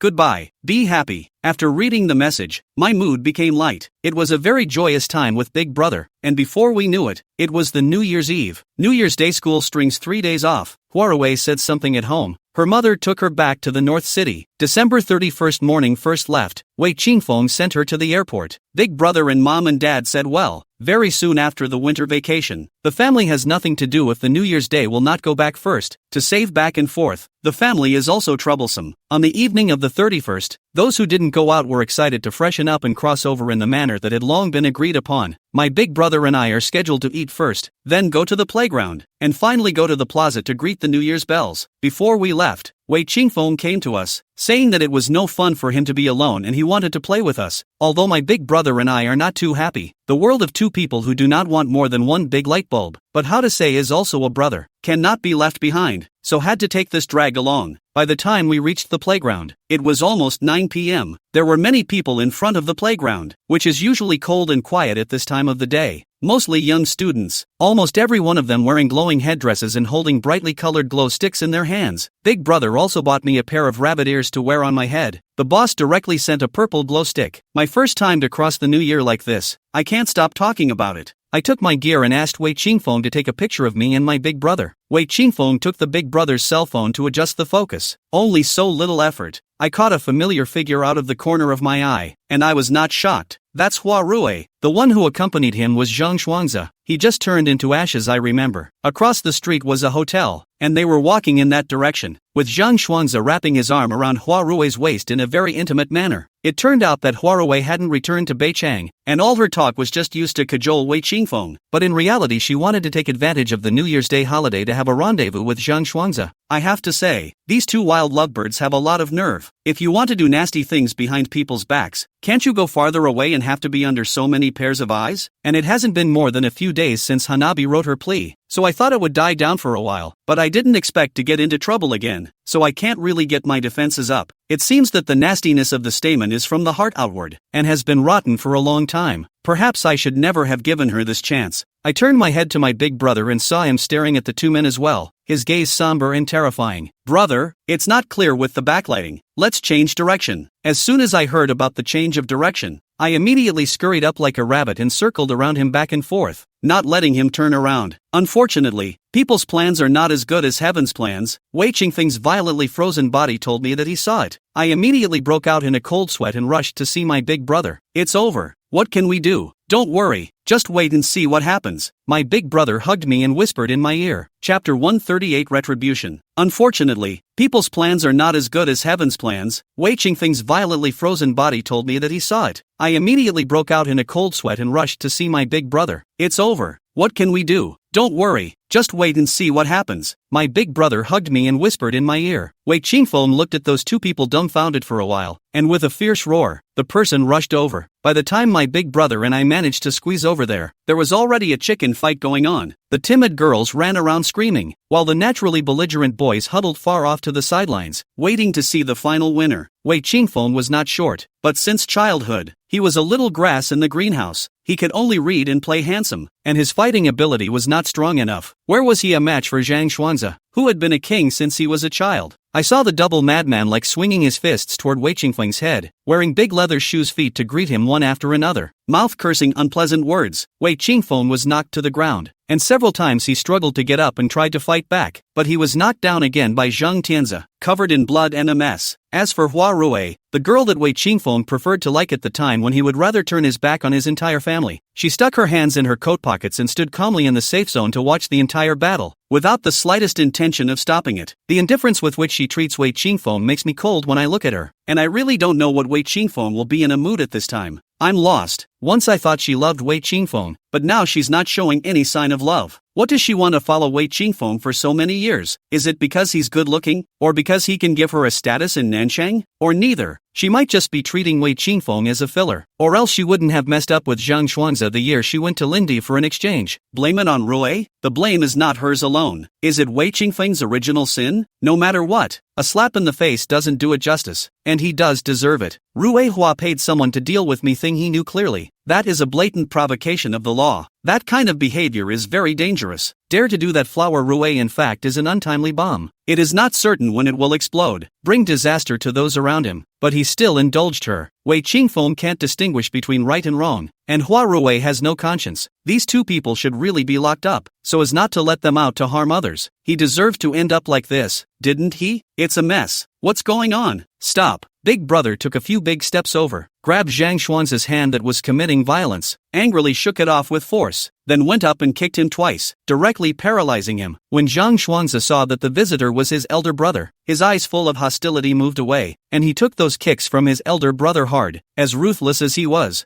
no match for his big brother. Never was. On this point, it was confirmed at Lama back in the day. Big brother don't hit. Ah, Xuanze. Hua Rui lost her color, cried out and pounced over to hug the beaten Zhang Xuanze, crying bitterly. Zhang Xuanze hit Wei Qingfeng. Flowers Rui did not say a word, as if he did not see. Zhang Xuanze was beaten. Flowers Rui poor mother hen protect chickens like rushed out, crying to death. There's a really big difference between loving and not loving. Wei Qingfeng's face was full of wounds, and blood kept dripping out of his nostrils. He was lying on the ground woodenly, his wide-open eyes looking straight at the dark sky, as if he was a puppet without a soul. Qingfeng, how are you? Big brother reached out to help him. He raised his arm and wiped the bloodstains on his face, getting up in obedience to his big brother's force, his eyes staring straight at Hua Rui who was hugging and crying with Zhang Tianze. The 9-foot man did not cry when he was beaten, but his eyes became wet when he saw his beloved girl shed tears for someone else. He stood up shakily, his pretty eyes starry and silent, looking at such a painful and desperate Wei Qingfeng. For words come to mind, heart like death. He looked at the two people who were hugging each other tightly, and suddenly laughed. His laughter grew louder and louder, and finally turned into a maniacal laugh. Retribution. Really is retribution. The sky in front of the hotel door floated with his bleak, desperate laughter. Retribution indeed. When I had him in my heart, he was dismissive and all kinds of frustrated after being completely hopeless. Now he wants to be with Hana Rui properly, and Hana Rui is dismissive of him and oblivious to his hurt. Why do people always fail to cherish what they have and feel pity and pain only after they have lost it? Wei Qingfeng's suffering today, in my opinion, is the evil consequence of his wavering in trying to get both the fish and the bear's paw. He wanted too much and ended up with nothing instead. This, then, is what happens to greed. Man, such a big handsome guy getting green, yay. That's a scary laugh, mad with grief. What kind of vision does that woman have? She doesn't want such a beautiful fresh meat. What kind of is that holding? Pull back. See, that one is not worse than this one. Take a good look. What is he wearing? He looks like a rich man. Zhang Xuanze is handsome and wild-looking, dressed in an expensive way, a proper noble gentleman. And Wei Qingfeng, who has handsome features and a clear temperament, stand together. Both are popular with the girl's favorite type. No difference between the two. The onlookers were pointing and talking. Big brother, what to do? Such a Wei Qingfeng. He was so pitiful. Poor people must be hateful. Wei Qingfeng have today's end. All his own reasons caused. I do not sympathize with him. Just stand in the big brother's point of view, pity him. Sooner or later this day will come. The sooner the better. A long pain is better than a short one. Just push through it. Big brother earthly sobriety. The road stopped a BMW. The car came down a middle-aged man. Assisted Zhang Xuanzi put on the back seat. Huarui did not even look at Wei Qingfeng a glance. Without hesitation drilled in, closed the door, and left together. Wei Qingfeng watched the BMW disappear into the crowd and could no longer hold on, falling headfirst to the ground. A good New Year's Eve is a mess. I don't know when I lost the headdress, and the glow sticks are nowhere to be found. The end result is the New Year's bell that my big brother and I greeted by standing by Wei Qingfeng's hospital bed. The next morning, I woke up in the cramped companion bed where my big brother had already made hot water and was carefully wiping him down. Wei Qingfeng's pretty face was bruised and purple. Her upper lip was swollen high. There was a gash of at least 2 centimeters above her right eye, and one of her legs was splinted and hanging high. I didn't see too well in the dark last night, and I'm surprised he was hurt so badly. Wei Qingfeng had already woken up, letting his big brother scrub him without saying a word. His star-like eyes were nothing but silent, without a single bright light, and his entire being was hollow. Seeing something like that with his own eyes broke his heart, didn't it? Big brother was right. The sooner he found out, the better it would be for him. In the end, it would be hard to have a good outcome between him and Rui Hua anyway. Chapter 139 Attempts. Seeing something like that with his own eyes broke his heart, didn't it? Big brother is also right. The sooner he finds out, the better it is for him, or to recognize the truth, in time to get lost. Anyway, in the end, between him and Huarui, it is very difficult to have a good result. I asked someone to check the video of the scene, and it was Zhang Xuanzi who moved first. I have already called the police and also applied for a disability appraisal. Someone will soon come to understand the situation. You just need to tell the truth. Wei Qingfeng indifferently hummed and didn't react any further. Tossing and turning all night, I was tired and sleepy, and my big brother sent me back to the dormitory in pain, asking me to get a good night's sleep, and then come back to stay with me when he was done with the hospital side of things. This is New Year's Day. I do not want to spend it alone in the dormitory, but Wei Qingfeng's side of the matter is really serious. I'm no longer happy cannot be unreasonable to make things difficult for big brother, so I can only resign myself to go upstairs alone. By the time I got back to the dorm and out onto the terrace, my big brother was still standing downstairs, waving at me from afar. The depression in my heart dissipated the moment I saw my big brother, waved at him, and then watched him get into his car and leave. After washing up, changing into comfy pajamas, and sending my mom a New Year's greeting,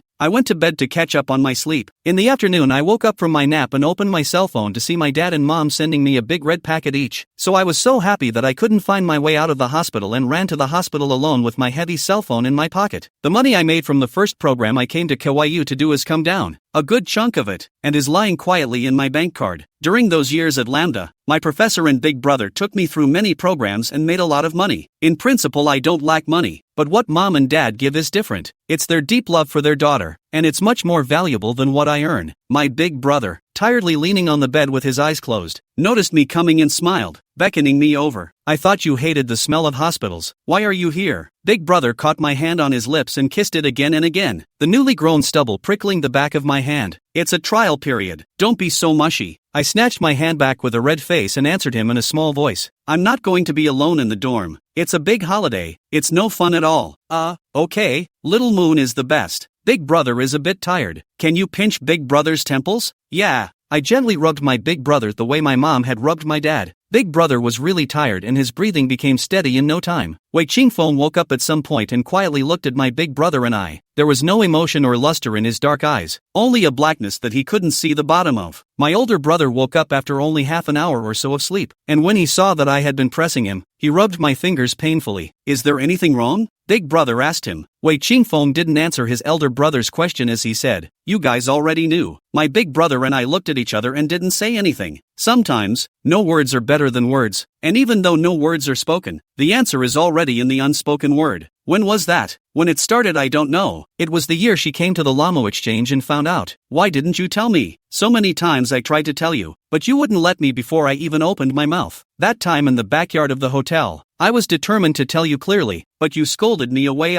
It's not that I didn't want to tell you, it's that you didn't give me the chance to tell you. Besides, would you believe me if I told you? Wei Qingfeng smiled miserably, followed by a long silence. In the evening, uncle and aunt arrived, saw covered with bandages Wei Qingfeng, and then cried. couldn't help but say that she could see that flower rue is not something. Blame Wei Qingfeng as blind. Was hurt is also his deserved. Uncle sat on the porch smoking one cigarette after another. That's true, but there's no parent who doesn't feel sorry for a child who's been hurt. Auntie Mina is in love with her, but she's not afraid of her. My big brother and I went out to get dinner, leaving space for the mom and son. On the New Year's Day holiday, several stores closed early to go home for the holiday, and takeout stopped being delivered. My big brother and I walked a long way before ordering a few dishes at an upscale restaurant to pack up and take away. When we went back, Auntie had her back to the door and was still counting down Wei Qingfeng. Why can't you see the heart? Xiaoye is so nice and loves you so much, but you're so good. You found such a womanizer and won't listen to anything you say. Don't blame mom for speaking harshly. This is your retribution for treating Xiaoyu so well back then. I don't even dare to think about the old days. When I think about it, I feel sorry for Xiaoyu. What a nice girl, letting you hurt her like that. It's a good thing I have your brother. I'll give her to your brother, so I won't feel so bad. Look at how happy your brother is. If it wasn't for your blindness, it would be you who would be so happy right now. Wei Qingfeng, you deserved it. You found it on your own. Wei Qingfeng's eyes looked out the window and whispered, I know it all. Auntie's constant references to me made me uncomfortable. My big brother's grip on my hand tightened and he gave me a reassuring smile. He reached over and pushed the door open, pretending like he hadn't heard anything as he placed the items in his hand on the nightstand. Mom, Dad, wash your hands and eat something. Wei Qingfeng had an injury and was in a bad mood, so he only drank a small half bowl of porridge and stopped eating. When Auntie saw him, she gave him another scolding. She said that he had done it to himself and deserved to suffer, and that no one felt sorry for him. Wei Qingfeng suffered without saying a word. I could not see past it, and quietly persuaded the aunt for a time. The next day came to the hospital. The ward was empty. I saw Wei Qingfeng laboriously took out his cell phone to call. It seemed that the other party did not answer, and he disappointedly shoved the phone back under his pillow. I think he called Rue. This flower Rue is also a character. Since that day followed Zhang Tian's left, will be like the evaporation of the world. Even the shadow of a missing, and even a phone call a WeChat did not send over. The aura on Wei Qingfeng's body was getting more somber by the day, and his wounds were recovering slowly. Auntie and uncle went back on the morning of the 3rd. They both have jobs and can't be over here long enough to take care of him. Before she left, Auntie took my big brother and I by the hand and said that she had left Wei Qingfeng to us, requesting us to take good care of him regardless of our former enmity. Those things have been over for so many years. I have long since stopped caring. Besides, he's Big Brother's own brother, so just for Big Brother's sake, I'll take good care of him. Big Brother was cared for in the hospital for 4 consecutive days. His clothes were not changed and got wrinkled. His beard was not shaved, and he looked quite haggard. I told my big brother to go back and take a shower and clean up while I covered the hospital for a while. When Big Brother went back, Wei Qingfeng was still sleeping. I was bored and sitting on the companion chair, swiping my phone, when I jerked my head up, only to see Wei Qingfeng staring at me with glaring eyes for an instant. Chapter 140 Oblivion. When Big Brother went back, Wei Qingfeng was still sleeping. I was bored and sitting on the companion chair, swiping my phone, when I jerked my head up, only to see Wei Qingfeng staring at me with glaring eyes for an instant. My heart sank and I subconsciously looked towards the door, but Big Brother had only left a short while ago. It was impossible for him to come back so soon. For some reason, this time when Wei Qingfeng woke up, I looked at him with a bit of fear, always worried that he would do something bad to me, because his eyes were looking at me with a particularly complicated and somber gaze. So afraid of me? He opened his mouth to ask me, his voice hoarse and his gaze obscure. No, just kind of wandered off. Do you still hate me for what I did to you once upon a time? Don't hate back then I was still young and unintelligent. It did bring you a lot of trouble. The fault was mine. Why should I hate you? And I didn't care long ago. There's no need for you to take it to heart. He tugged up the corners of his lips into a shallow smile, too shallow to reach his eyes. Really? Truer than pearls. Not only do I not hate you, I am grateful. If you hadn't scolded me and woke me up, how could I have discovered Big Brother's goodness? Not being able to be with Big Brother, I would have missed out on my happiness. His smile froze on his face and his expression became somber and frightening to look at, and I couldn't help but duck back again without any luck. Do you like Big Brother that much? I don't know if it was the words I just said that irritated him, making his aura all gloomy and scary. For the rest of the chat, I didn't dare to speak casually anymore, and only responded to him with simple words. I can't afford to mess with Big Brother when he's not around. Once upon a time, I never thought that one day I would like Big Brother, not even before you asked me to find a boyfriend. However, Big Brother, he's very nice, and now I'm liking Big Brother a little bit more and more every day. I'm talking about my truest feelings. If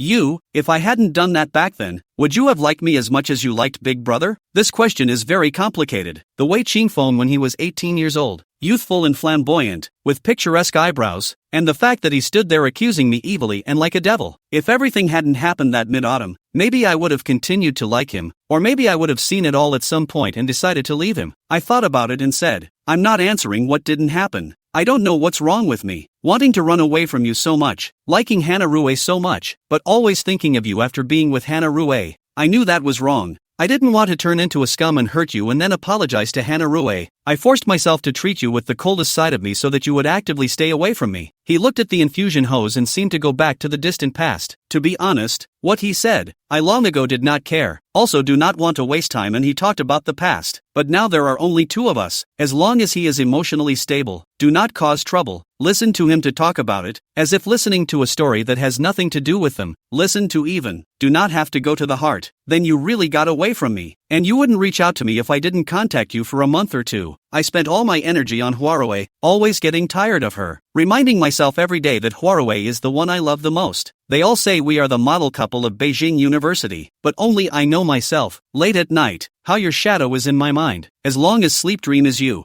standing under a flowering vine, you in a long blue dress, you with flowing hair, you with a smile like a flower, you with tears in your eyes, you who are getting farther and farther away from me. For a long time, I was afraid to sleep without sleeping pills. Rue was very sensitive and messed with me several times, asking me if I regretted it. I swore to her that I didn't, and that part with you is in the past. In the future, the person I love will only be her. For the rest of my life, I lied to her and myself. Later she said let's rent a house near the school and live together. I didn't even think about it and refused. I was afraid that I would never be able to meet you openly again. I thought about you while indulging in Flora to embarrass you. That day was her birthday, and she had already agreed that we would spend it alone. As a result, didn't she run into you in the morning? She capriciously wanted to invite you to go over together. It was her idea to ask you to find a boyfriend, and it was also my promise. At that time, what I thought was very simple. You have a boyfriend, I will be dead. And then single-mindedly guarded Huarue is good. But when you really developed feelings for your big brother, I was heartbroken. I went to you regardless of the consequences. I thought you would not really give up on me. Only when I arrived did I realize that you had put me down long ago, and the person you will love in the future will only be Big Brother. Right, I regret so much. Xiao Yu. These days I thought countless times about how much of an asshole I was back then, losing the girl who liked me so much. I wish extravagantly that you could come back to me. Xiao Yu. As long as you come back, I am willing to give you everything. But hearing all that love you have for your big brother, I can't say a word. That day, I saw Huarue and Zhang Xuanze together. I was also shocked. After all, together for so long, I was giving my heart. Say not sad, also impossible, but I also feel relaxed, as if the pressure on the body for many years of the mountain was overturned. It's up to me to end it. I can't do it. It's best if she ends it. Unfortunately, my girl will never come back. Luna, I'm an unapologetic scumbag. Hearing Wei Qingfeng dig his heels in and say this to me, I was honestly surprised, but only just. I'm no longer the Rangetsu of that year, and he's not the moonlit teenager. The things that caused me so much pain back then are only sour when I hear them again today. In this life, he and I missed out. Since we have already missed it, let's forget all about it and let the past go with the wind. It's all in the past. It's most important that you get well. He didn't say another word, but rolled over and turned his back to me, then said something that I didn't hear and didn't ask him about. A few days in a row in the school and the hospital back and forth, but once did not meet the police to come to investigate. Asked the big brother. It turned out to be Wei Qingfeng proposed not to pursue. Took a beating for nothing. Can't understand where he's coming from. Late at night I considered this question. It should be in the process of love with Huarue. Wei Qingfeng has not been able to do a single-minded. Feel that he did not do the right thing. Owed Huarue, only in the last moment to let her off the hook. It's manly to be able to do that, but it makes me look at him in a different light. Stayed in the hospital for 9 days. Wei Qingfeng leg cast removed. The doctor said that the recovery is okay. You can go back to rest and recuperate. There is still a month to go before the spring festival. Considering Wei Qingfeng's health condition, my big brother drove me home with Wei Qingfeng. When I get home I basically stay in my own house and sometimes go out with my girlfriends for a bit. My elder brother would come to my house to spend time with me after he was busy with his family. Chapter 141 Artificial. Wei Qingfeng accident. Half a month passed. Big brother in order to take care of him. The whole person is thin, but still strong. Uncles and aunts are not young. The family home basically rely on big brother. Just still stares at me with his starry eyes when I'm around, and also smiles at me demonically, like a poppy blooming in the middle of a dark night. Fatally beautiful and addictive. He would ask me softly if I had eaten properly and why I was so out of breath, and then he would feed me the kanji that my mom had boiled with sugar, 1 spoonful at a time. He said, "Baby, this period of time cold left you. When the breeze is well, I will be good with you, take you to see another place of earthly beauty." I giggled and responded one by one. Big brother, he may not know. With him,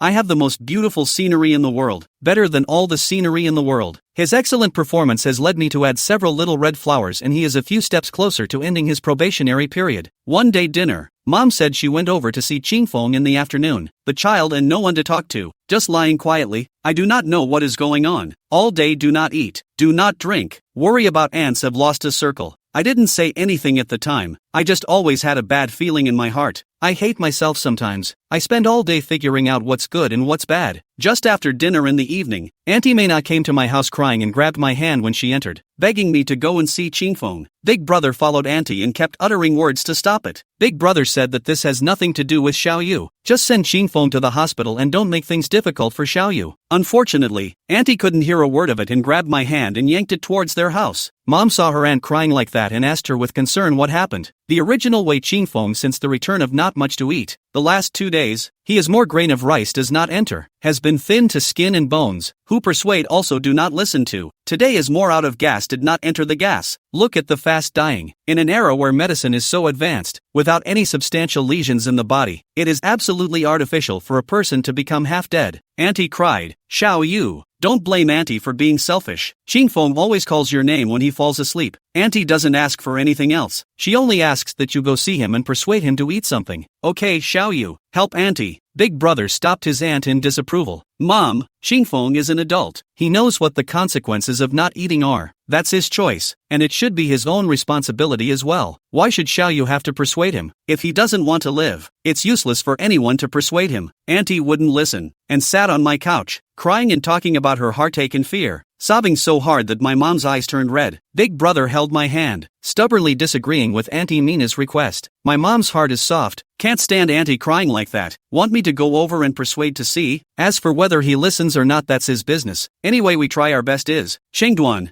you accompany Xiaoyu to go over together. I had no choice but to follow through. My elder brother held me with a disconcerted but helpless face. There are some things he can't do when it comes to his own brother. I understand him. 3 or 4 years have not entered Wei Qingfeng's room, where everything is the same as before. Even the small ornaments on the windowsill are exactly the same as before. For little tigers obediently lying on the computer desk, Wei Qingfeng was lying quietly, but after a week or so of absence, he was actually so thin that only a handful of bones were left. His eye sockets were deeply sunken, his skin color was ghastly white, and the whole person was lifeless, if not for his eyes moving from time to time, and his deflated chest having a slight undulation. There is really no difference with the dead. He looked like this, and truthfully I was shocked. The only thing that can hurt someone like this is the word love, and I wonder who this love of his is for. He drifted off to sleep, not reacting in the slightest to so many people being in his room. A bowl of lean porridge sat untouched on the small cabinet in front of the bed. I glanced at my big brother, who led me to sit on a small stool in front of his bed. I pushed Wei Qingfeng's arm that was exposed outside the covers. Wei Qingfeng, wake up, it's time to eat. No reaction. Wei Qingfeng, it's Lanyu, do you hear me? Hurry up and get up to eat, it won't be good if it gets cold. I called out several times and he still didn't respond. Auntie covered her mouth and leaned over her uncle and cried. Mom gave a long sigh, and big brother had red eyes. Just when everyone was about to give up hope, Wei Qingfeng actually slowly opened his eyes. Honey, Qingfeng woke up, with a shout from his uncle. All eyes looked towards Wei Qingfeng. I only saw Wei Qingfeng blinking and turning his eyes with difficulty to look at everyone, finally landing on me. Xiaoyu, is that you? His voice was hoarse like the sound you make when you open a rusty 100-year-old iron gate with brute force. Yes, it's me. I'm Ranjetsu.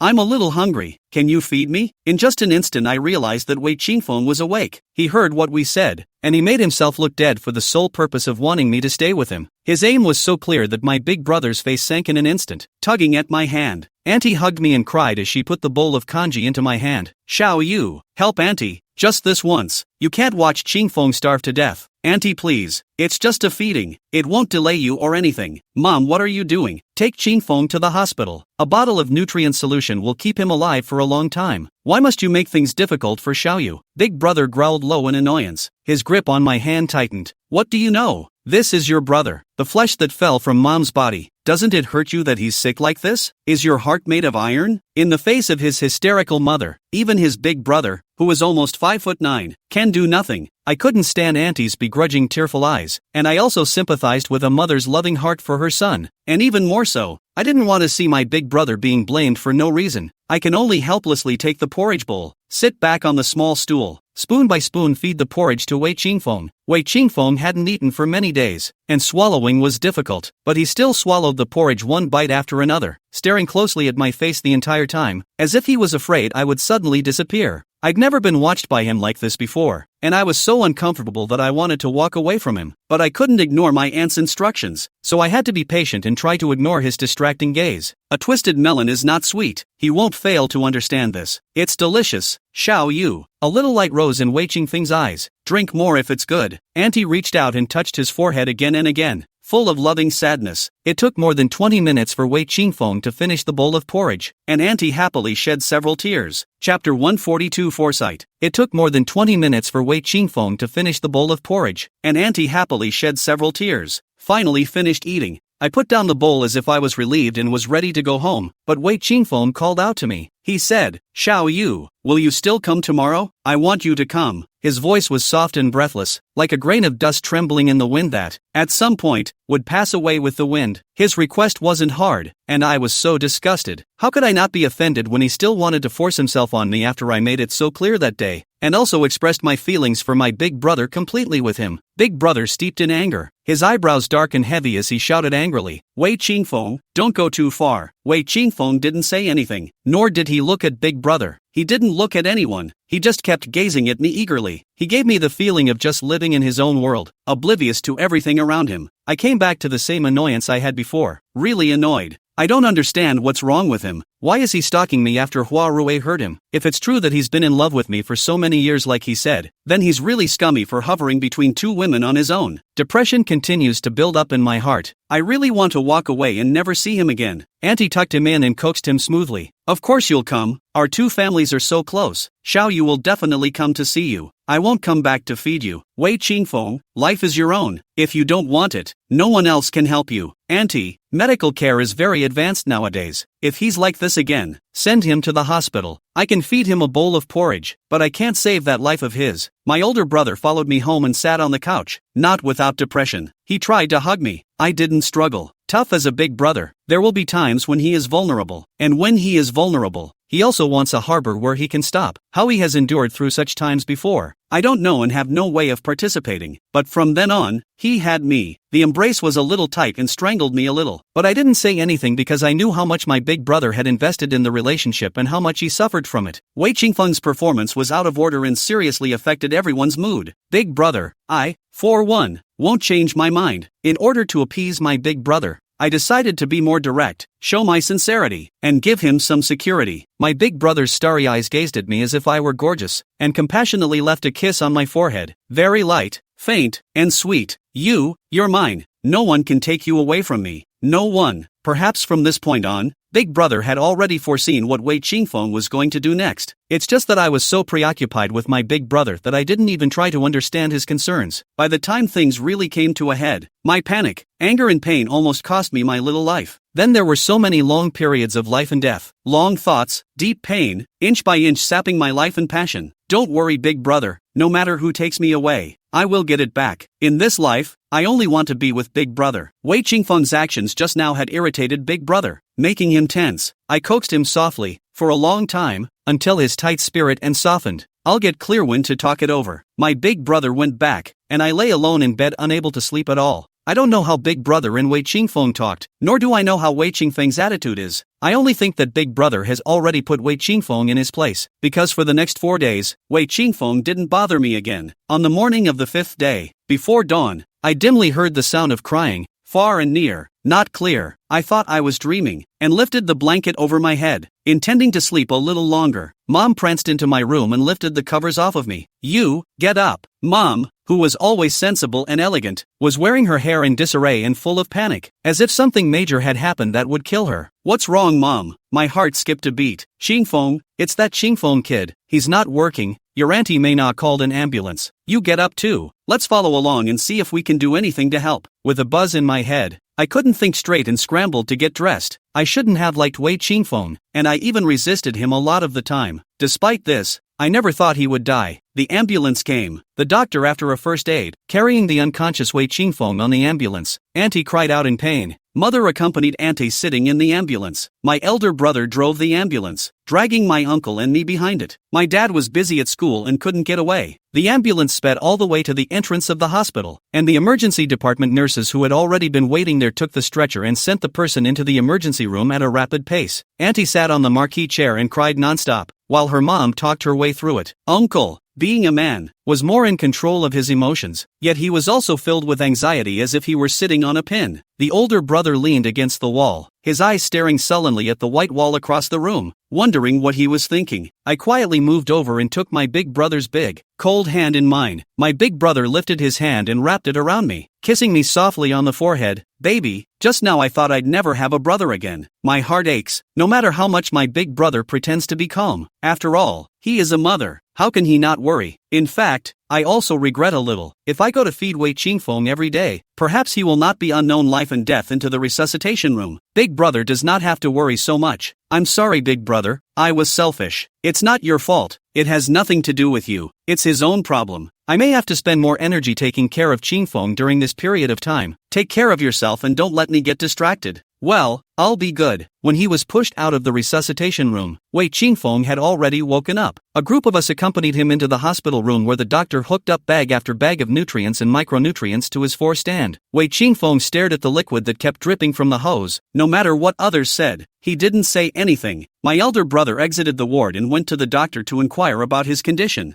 I didn't like the dull atmosphere in the ward and followed my elder brother. The patient has not eaten regularly for a long time, and excessive hunger has led to fainting. This is not a big problem. Timely supplementation of nutrition and trace elements will soon recover. May I ask the doctor what is the reason why he always refuses to talk? Sometimes I feel as if he's shutting himself away and can't feel the outside world. That's what we're worried about, and I suspect he's got a more serious form of depression. The extreme behavior and low mood he's experiencing right now are every bit as consistent with the symptoms of depression. You guys shouldn't worry too much. I've already made an appointment for a consultation with a psychiatrist and a psychologist. They're experts in this area and will definitely be able to come up with the optimal treatment plan. Chapter 143 Love Hurts. On the way back to the ward, big brother was silent and my heart was clogged. Depression, which I had heard of, is a psychological disorder. The patient is often stimulated by something that leads to the onset of the illness. In some severe cases, there may be a tendency to lighten up or become violent. When I was in college, the sister of a fellow student had postpartum depression and ended up jumping off a building and killing herself, leaving behind a new month-old baby. If Wei Qingfeng also takes this path, then I don't dare think about it. Big brother, don't get angry. Maybe it's not. The doctor didn't finalize it either. He just suspected it. Maybe tomorrow morning, Wei Qingfeng he himself will change back, isn't it? My big brother stroked my head, took me in his arms again, and whispered against my ear, "Well, little moon is so good." The next afternoon, I came to the hospital room carrying the dinner prepared by my mom. The door to the hospital room opened a small crack. The hospital bed swung up, and Wei Qingfeng leaned against the bed, his face expressionless. Big brother was sitting on a small stool in front of his bed, and he was having a serious conversation with him. "Qingfeng, everyone knows how Xiaoyu treated you back then. It was you who gave up on her, and caused her to go to college alone so far away in the northeast. To say that you owe her, it has always been you, our Wei family, that owes her. I don't know what kind of mindset you are in right now. You will always want to trap her around. Brother Qingfeng, hope you understand. You and Xiaoyu's part has long been over. Now she is my girlfriend. Your current situation, to put it bluntly, is your own fault. Don't bring the innocent Xiaoyu into this. Can you understand that?" Wei Qingfeng hung his head and fiddled with his fingers. "Brother, I regret it. I want her." My big brother's spine froze instantly, and the large hand propped up on the edge of the bed clenched abruptly, and even though I was outside the hospital room,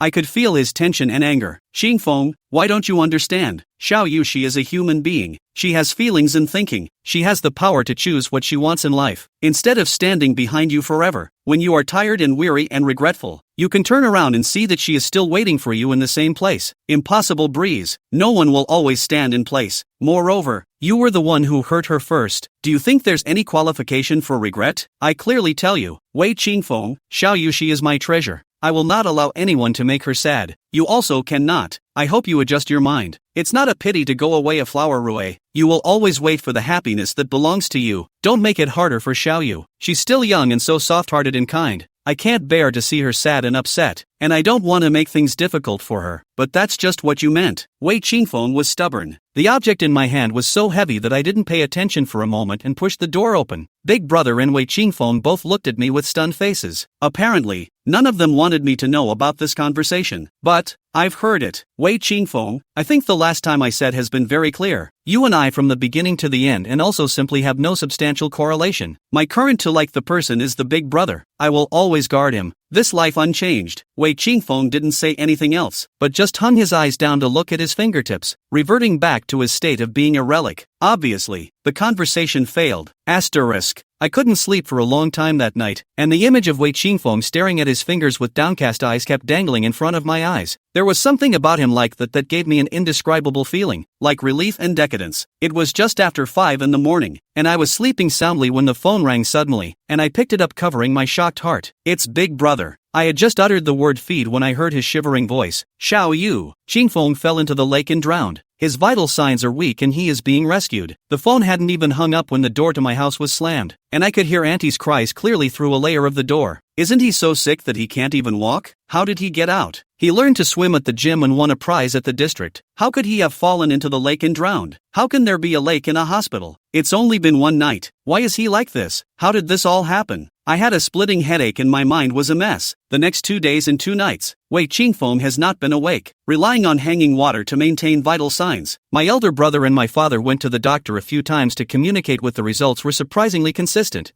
The patient's body is not a major problem. We suspect that he has a serious psychological disorder. Perhaps he does not want to face some kind of reality, and chose to fall asleep to escape. The doctor said that heart disease also needs heart medicine. Find the crux of his heart, the right medicine, he will naturally wake up. Both families are going crazy with the results and everyone stays in the hospital waiting for a miracle. It's been 4 days and Wei Qingfeng is still asleep. He had no perception of the outside world except for occasionally muttering my name and telling me not to leave. After the injury, he had lost a lot of weight and his skin was white to the point of transparency. At this moment, he was lying quietly, like a sleeping beauty in a fairy tale. Big Brother stayed by the hospital bedside day and night. His eye sockets were deeply sunken, and his already deep contours were even deeper, and he could not see the starlight in his starry, sea-like eyes, but only the thick blackness that could not be probed to the bottom. I traveled back and forth between home and the hospital every day, and my mom was distressed that I had lost a lot of weight and that my chin was pointy. So people are working hard for Wei Qingfeng's health, but only he himself, guarding the vain dream, refuses to come back. Every time Wei Qingfeng called Xiaoyu, the bottom of Big Brother's eyes would sink 1 point deeper, and my uneasiness would deepen. Watching my elder brother silently wasting away day by day due to worry, my heart tore like a pain, but I couldn't do more than be there for him. In the past 2 days I have run through all the things that have happened in the last 6 months, and I think I know where the crux of Wei Qingfeng's heart is, but I don't know how to do it in order to make him willingly open his eyes. Rui's betrayal and departure undoubtedly hurt him deeply. He couldn't stand the pain and despair, and forced himself to go back to the past, to the time when he hadn't met Hua Rue. What he said that day was not for me at all, but for the 18-year-old Lan Yu and the 19-year-old Wei Qingfeng. At that time he, youthful, carefree, and I followed him every day. Maybe he is thinking of me at that time, when I was single-mindedly full of him, can maximize to fill the black hole of his emotions due to the departure of Huarue. In other words, his subconscious was trying to use me to heal the love wounds he had suffered. I understand, and I think Big Brother he understands, or he wouldn't be so tormented every day. In these days, Big Brother he smoked a lot of cigarettes every day, one after another, as if away from the smoke there is no hope and pillar. My heart aches for my Big Brother, and I don't want to make him feel that bad every day, but I'm also not willing to be a replacement for Flower Rue, and I'm even more unwilling to have anything more to do with him. It's just that when it comes to life, so many things are not up to me whether I want them to be or not. Chapter 144 Excessive. My heart aches for my Big Brother, and I don't want to make him feel that bad every day, but I'm also not willing to be a replacement for Flower Rue, and I'm even more unwilling to have anything more to do with him. It's just that when it comes to life, so many things are not up to me whether I want them to be or not. My soft heart, the times we grew up together, the tears and pleas of my elders, the sorrowful back of my elder brother, each of these is like a shackle controlling me with no escape. On the morning of the 5th day, just as I stepped into the ward, Auntie pounced over with reddened eyes and grabbed my hand and cried. She said, "Xiaoyu, Auntie please, save Qingfeng, He has done a lot of ridiculous things that are not right for you, but he has you in his heart, and he likes you. He likes you. Please forgive him, okay? You are still with Qingfeng. Only you can bring him back to life. I knew that everything I feared most had finally come, but I'm not willing to. Why do you weigh Qingfeng's own choices? I have to bear the consequences. Why do I have to have a life that is at the mercy of others?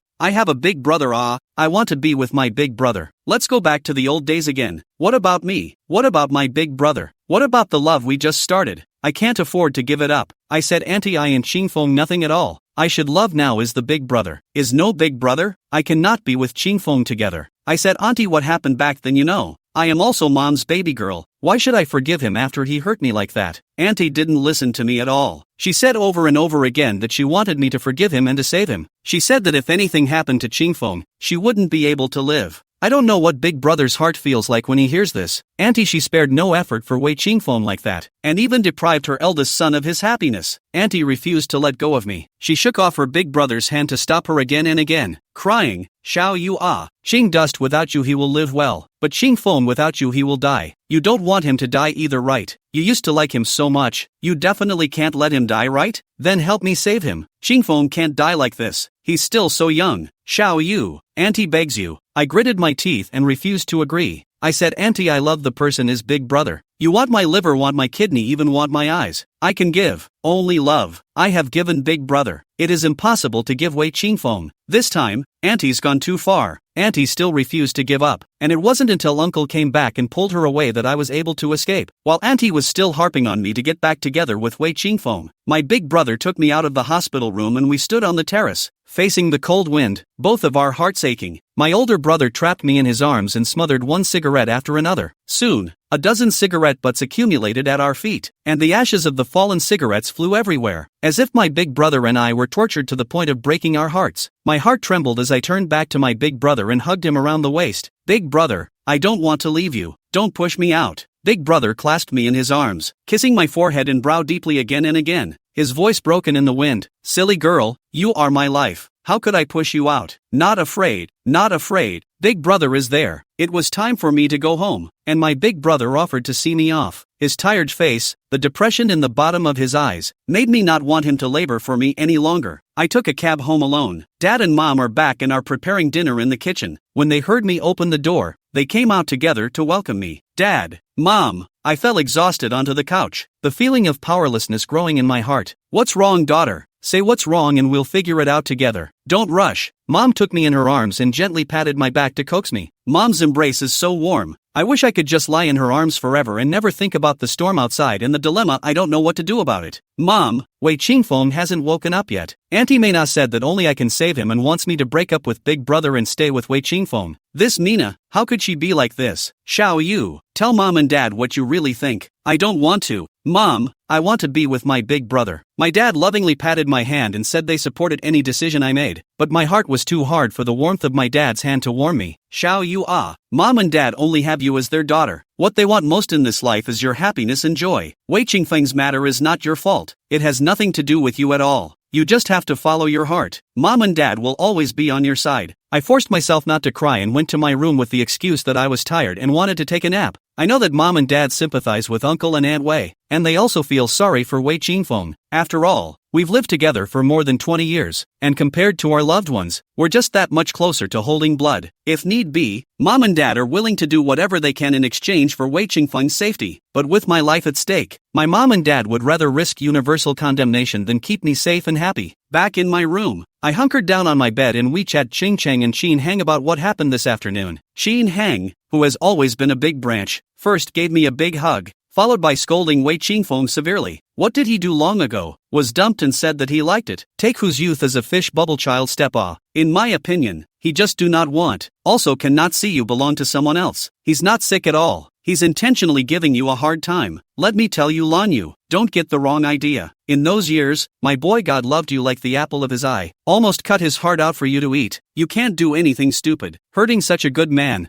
you'll have your regrets. Don't follow Wei Qingfeng's old path. I certainly wouldn't do anything stupid. Xing Qing's focus was on Auntie Meina's side. Your big brother, he didn't pick it up. Right, how could he have such a biased mother? Xiao Yu, all those years you have been following Wei Qingfeng. I can't even look at you. You do not know, Right, several times I saw your big brother. He stood outside the campus fence, secretly come to see you. At that time, I was small, and I always thought he was coming to see Wei Qingfeng. Now I realize that he was actually looking at you. Love but cannot, not even the opportunity to say it. At that time the big brother he had to be how painful. No wonder he doesn't come back. What a strong heart it takes to see your favorite girl with your own brother. Anyway, I can't stand it, not even for a day. Don't look at Wei Qingfeng now even fainting or chanting about you. When he wakes up, Huarue back, or meet another girl, the one who is hurt is still only you. Xiao Yu, don't care so much, you're not the savior. Keep your big brother and live out your days in peace. Put everything else down. Really, other than your parents and big brother, other people really don't mean that much to you. Chapter 145 Exchanging Lives. Xiao Yu, don't care so much, you're not the savior. Keep your big brother and live out your days in peace. Put everything else down. Really, other than your parents and big brother, other people really don't mean that much to you. That's true. I know every word they say better than they do, and I feel the same way, but I always feel that things won't be so easy to forget. If it was so simple to forget about it, why would Wei Qingfeng bother to make himself so miserable? On the 7th morning, it was a Saturday, and Mom and Dad were home from work. Auntie called my mom, crying on the phone, said Wei Qingfeng respiratory failure was once again sent to the emergency room. As reluctant as I was, I felt he was doing it on purpose, aiming only to force my hand, but there was no way around it. Human life was at stake, so my dad took me and my mom to the hospital anyway. It took 3 whole hours for Wei Qingfeng to come out of the emergency room. It was an agonizing ordeal for each of us during those 3 hours. The older brother leaned against the wall. He pulled out cigarettes in his coat pocket, but his hands trembled and he couldn't light them for a long time. I held my big brother's hand so that the flame of the lighter was aimed at the cigarette. The older brother took a heavy drag. With only a small half of a cigarette left, he exhaled smoke into the air, along with the air in his lungs. Then there was a shocking cough that went on for a long time, as if he was going to cough up all his organs. Big brother is under too much psychological pressure. Wei Qingfeng was resuscitated, and the doctor told him that he must be taken care of, and if it happens again, they are afraid that there is nothing they can do. When the ward settled down, Auntie pulled her big brother out of the ward door. Wei Qingfeng had been sweating profusely, and the nurse asked a family member to give him warm water to wipe his body. Uncle called for warm water, wrung a new towel, and lifted his hospital gown to wipe him. Mom and Dad exited the hospital room and sat on a bench in the hallway to rest. I couldn't stand there all the time watching people wipe themselves, so I had to walk out of the hospital room and find a place to get some air. Recently too many things have happened, each of which revolves around Wei Qingfeng, each of which cannot escape from being related to me, and each of which presses me to the point where I can't breathe. The overall building of the hospital is L-shaped, and at the end of the corridor, which turns to the right, is the sunny passageway to the outpatient clinic, where there is a terrace with windows that can be opened, which is usually seldom visited. The hand was just on the doorknob of the terrace when he heard voices speaking from within, and suppressed sobs. Chengduan, your mom's good son, you must save your brother, he's your one and only. Mom, Qingfeng, he has a mental problem. He has to listen to the doctor and get proper treatment. You can even have respiratory failure in the hospital. Don't you think there's something wrong? I don't care what the problem is, I just want him to live, even if he is mentally challenged. Isn't his problem with this mentality Xiao Yu? All you have to do is break it off with Xiao Yu and let Qingfeng and Xiao Yu make up, and he'll be fine. Cheng Dust, you're so good. You can find as many good girls as you want, so don't fight with your brother, okay? Mom begs you. What are you talking about? Xiao Yu is a living human being, not a thing to be led around. That's not fair to Xiao Yu. Qingfeng, what kind of these years? Mom, you know it. He hurt Xiao Yu how deep. You also know it. Now who are we to let Xiao Yu save him? In reason, she doesn't have this obligation. Is this what Xiao Yu said? Simply wolfish. How much I loved her when she was little. What good has ever fallen on her? Now Qingfeng is about to die. What's wrong with her saving? She's so heartless. How can she be good to you? Cheng Dust, you little cutie. Bam. I don't know what fell from the sky and hit my heart at once. It hurt so much that I couldn't stand on my feet, so I had to lean against the wall with difficulty, silent tears streaming down my face. After more than 20 years of being together, I never thought Aunt Nina would say something like that. I thought she wasn't my real mom, but having watched me grow up, she should have known what kind of person I was and must have had the right opinion of me. It was before this that her stance on the matter of Wei Qingfeng and I made me think so. But when her son's life was in danger, it was like she was a different person, and she could actually say things that hurt so much. Aunt Mina became unrecognizable to me, or I can say that, except for Big Brother. Everyone in the Wei family has become unrecognizable to me. Mom, don't talk about you like that. She didn't say anything to me. None of this has anything to do with her. You can't morally kidnap her. Fine, I won't kidnap her. Then you'll let her go to your brother and you'll go talk to her. She'll listen for sure. Why, Mom, why are you doing this? Big brother, the hallowed 9-foot man. His voice choked. Xiao Yu is my girlfriend. How many years have I waited for this day? Mom, I can understand if you don't give me your blessing, but how can you say such things? She is a human being. She has the right to make her own choices. Mom, who am I to let? She is the person I love dearly. I have wanted her for more than 20 years. Who am I to let? The older brother cried, a low sob. Each word he uttered tinged with deep pain and anger. Men have tears. Big brother has really come to a sad place. I've loved her since the day she was born. More than 20 years, and I've valued her as much as my life. It's just that at that time she and Qingfeng had an agreement. I couldn't mess around even if I liked her more. Later it was Qingfeng he didn't want. At that time Xiao Yu was so sad, so thin like a little monkey. I couldn't even see her smiling face. I was heartbroken looking at her. I've been supplementing her with 3 meals a day, taking her out, encouraging her to participate in competitions, just so she can come out quickly and become that bird-like, happy little moon again. It was hard for her to come out, and now she's willing to give me a chance to accept me. Mom, do you know how happy I was when she agreed to be my girlfriend? I was going crazy with joy. Mom, I understand that you feel sorry for Qingfeng.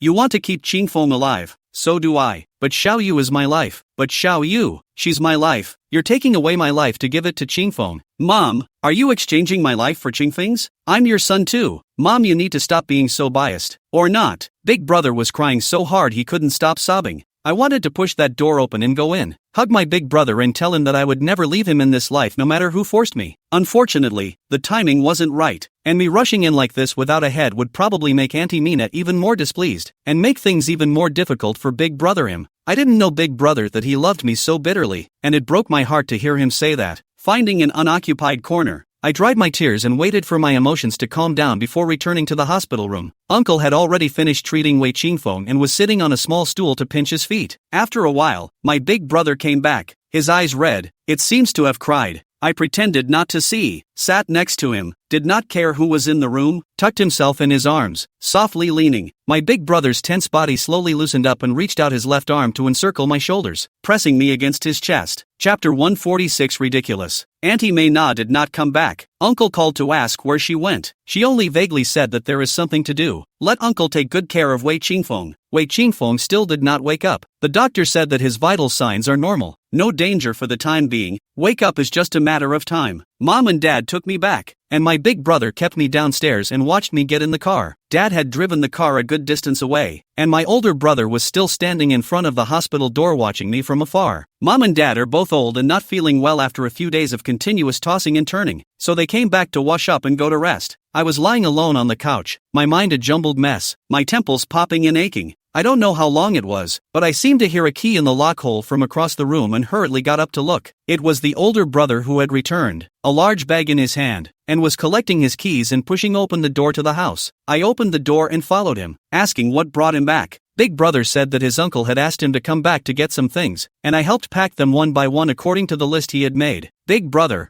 I didn't find any new towels. I probably don't have any. You wait, I have some at my house. I'll go back and bring a few over. I wasn't really sure where I kept the towels in the house, and it took me a while to rummage around to find them, and by the time I opened the door to the house, clutching them, there was someone talking across the street, in a not-so-subtle voice. Auntie Mina, who had disappeared for a little over half a day, was back and she was crying with her big brother. I don't agree. This is ridiculous. You can say what you want. I won't let go of you anyway. Qingduan, you listen to me. Mom just went out to find a master to calculate. Qingfeng and Xiao Yu's 8 characters are especially compatible. The only one who can save Qingfeng is Xiao Yu. Just take it as Mom owes you. In the future Mom will definitely find you a better girl. In any case, I can't watch Qingfeng die. Auntie Mei Na cried with tears in her eyes. My older brother was arguing angrily with my aunt, and I couldn't go in, so I had to wait outside the door. Auntie couldn't say anything to her big brother and finally exploded on all cylinders. Wei Qingchen, I'm telling you, if you don't save your brother, I won't have you as a son. Mom, are you trying to force me to die? Big brother roared in despair and sorrow. Why are you doing this, Mom? Did you pick me up? Why are you doing this to me? The choice was made by Qingfeng. He should be the one to bear the consequences, and what he needs is an adjusted state of mind. Someone to guide his thinking correctly and cooperate with the doctors to treat him actively, not by sacrificing Xiao Yu to fulfill him. I don't agree. I don't agree. There was a crunch and the room was quiet for a moment. That noise, it must be Auntie Nina hitting Big Brother. Being forced by his own mother like this, Big brother, his heart is going to hurt like hell. I couldn't listen to it anymore. I kicked the door open and rushed out, throwing the towel in my hand casually and shielding Big Brother behind me with open arms. Auntie Nina, you're going too far. What did Big Brother do wrong for you to hit him? Because of me, right? Then you come at me. Don't make things difficult for Big Brother. Big Brother reached out and hugged me from behind. His body was shaking violently. The clothes on my shoulders were wet and hot. And Big Brother, he was driven to tears again. A 9-foot man, with a head that can stand up to the sky and feet that can stand on the ground, worthy of heaven and earth, was forced by his own mother to cry over and over again. What a great Big Brother. How could Auntie Nina give it up? Okay, Xiao Yu. As long as you stay with Qing Feng and save him, I won't beat your Big Brother. He's also my son. How could I not be heartbroken? If he hadn't refused to let go, I wouldn't have been able to beat him. Mom, shut up. My older brother tried to hold me back and I refused. All along, it's been Big Brother, he protects me. Today I'm going to protect him too. He loves me so deeply, I can't let him down. Impossible. Wei Qingfeng and I have long since passed. The person I love now is Big Brother. There is no way I will ever be with Wei Qingfeng again. I don't want to. It has nothing to do with Big Brother. You don't always force Big Brother. Lan Yu, are you so heartless as to see death? Auntie Nina looked furious and frantic. No, it's not that I'm hard-hearted. It's that you guys are going too far. I will do what I can, but sacrificing my life's happiness for your son, I'm not willing. I won't do it. It's useless for you to look for Big Brother. If you want to blame you, blame me. If you beat him again, I'll take him away. Aunt Mina froze. She looked at my Big Brother and I, who were hugging each other, blinking her eyes as her face turned eerily ugly. White-eyed wolves. Ah, all white-eyed wolves. Auntie Mina screamed. Her eyes rolled back, and she fell backwards. Mom, what's wrong with you? My older brother let go of me and ran over to Auntie, kneeling beside her to pinch her rinzhong. Auntie was lying motionless and I was terrified, running out and banging hard on my door. Mom sleepily opened the door, and I couldn't say anything before dragging her to my aunt's house. Mom looked at Auntie lying on the ground, also startled, and is patting the chest, and is massaging the head. Tossed for 10 minutes, Auntie finally woke up quietly. The older brother sighed in relief and dropped to the floor, his head down and full of dishevelment. Auntie woke up and didn't follow through with the drama, and when Mom helped her to lie down on the bed, she just kept weeping silently. I crouched beside my Big Brother to keep him company. I think his heart must be very heavy at this time. How cruel that Auntie must make him choose between his relatives and his loved ones. The heart of the hand is all flesh. Where it hurts to stab will be the Big Brother. I didn't know how to comfort my Big Brother, so I just cradled his head in my arms. My older brother hugged me back and buried his head in the crook of my neck, tears quickly wetting my sweater. It was after 9 o'clock when I arrived at the hospital the next morning. Auntie and Uncle and Big Brother were standing in the corridor, and 7 or 8 doctors and nurses were busy in the ward.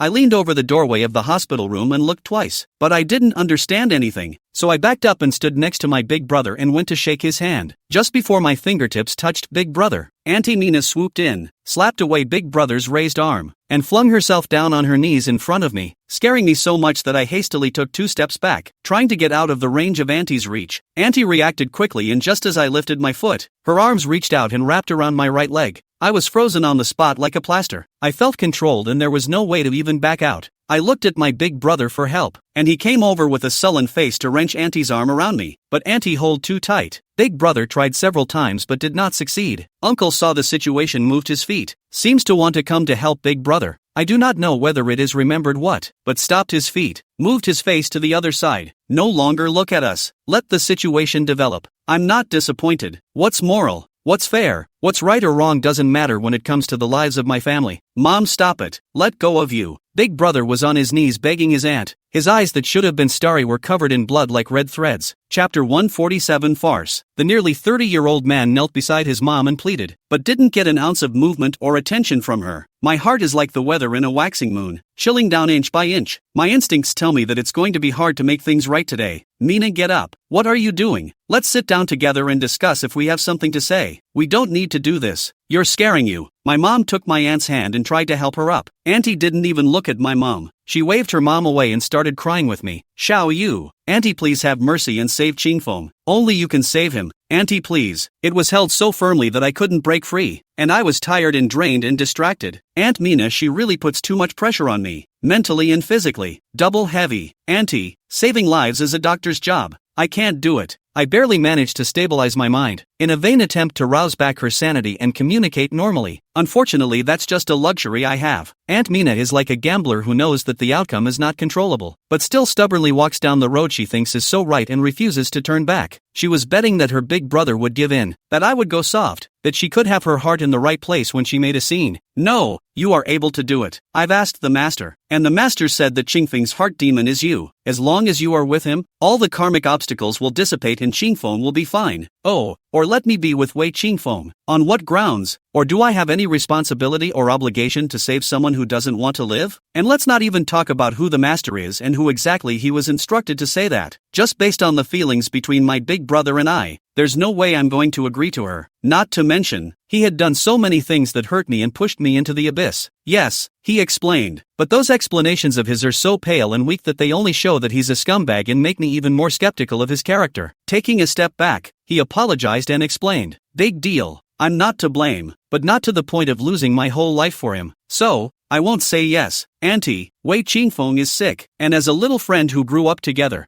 I'm sad too. I can bring him water and feed him medicine. I can buy him food and cook for him, and even wipe his feces and urine. The only thing that is absolutely impossible is to be with him. I've already pledged my whole life to Big Brother. It's impossible to betray the oath. You shouldn't make things difficult for Big Brother either. The oath is mine alone and has nothing to do with Big Brother." My big brother stood behind me holding my hand. My mom stood on the other side of me in silent support, and my dad stood beside my mom, guarding us as mother and daughter. Luckily, I'm not alone. My nose is sore. I have such loving family and loved ones, so happy in this life. As long as I have them by my side, I won't be afraid of any kind of suffering. Auntie cried as if she had broken down at my words. She let go of my legs and began to kowtow to me, her forehead hitting the backs of my feet so hard it hurt. "Auntie, shall you please have pity on Auntie? I can't watch Qingfeng die. I'm a mother. Ask Hua, you're also a mother. You can understand how I feel. You helped me persuade Xiaoyu. If it wasn't for that incident back then, it should have been Xiaoyu and Qingfeng together. How could she betray Qingfeng, much less see her die?" Her cries startled the other wards, and so many people stood in the corridor enjoying the farce. I seem to hear some people talking, saying that I am cruel to see death will certainly not have a good ending, and some people wiped tears to sympathize with Auntie Mena, saying that it is not easy to be a mother. For the sake of the child is willing to kneel down and kowtow, is a qualified mother. I want to cry and complain. Obviously I'm the innocent one. Why do people like to accuse others as they understand them without asking for reasons? Is it to show their good understanding or to serve justice? Auntie's forehead knocked the tops of my feet, but the deeper pain was in my heart. Auntie, she was using this way to force me to nod. She was pushing me, an outsider, onto a high pedestal to be cooked by fire for her own selfish desires. My elder brother let go of me and went to hug Auntie, trying to make her get up, but Auntie struggled desperately. Her sharp nails scratched my elder brother's face and hands, and she didn't even look at me, still crying and kowtowing frantically. It looked as if I had stabbed Wei Qingfeng, causing him to lie unconscious in bed. But all this, clearly and I do not have a penny relationship. I just look at years of neighbors and big brothers love to help. I really couldn't believe that the gentle and passionate Auntie Mina would be so hysterical without any reason. The purpose, to push me down an unknown fire pit with my own hands. Her actions today have fundamentally upended my perception of humanity. Auntie, don't be like this. I was really fired up, and I didn't want to care about any more image. I opened my mouth and wanted to argue with her. Mom took my hand and pushed me behind her, saying firmly, "Little Moon, you lean back. Don't worry, with Mom here, no one can force you." Mom, she stood in front of me, obviously quite a bit shorter than me, but it was like an impenetrable wall, shielding me from the wind and rain. "Mena, Qingfeng is sick and we are heartbroken.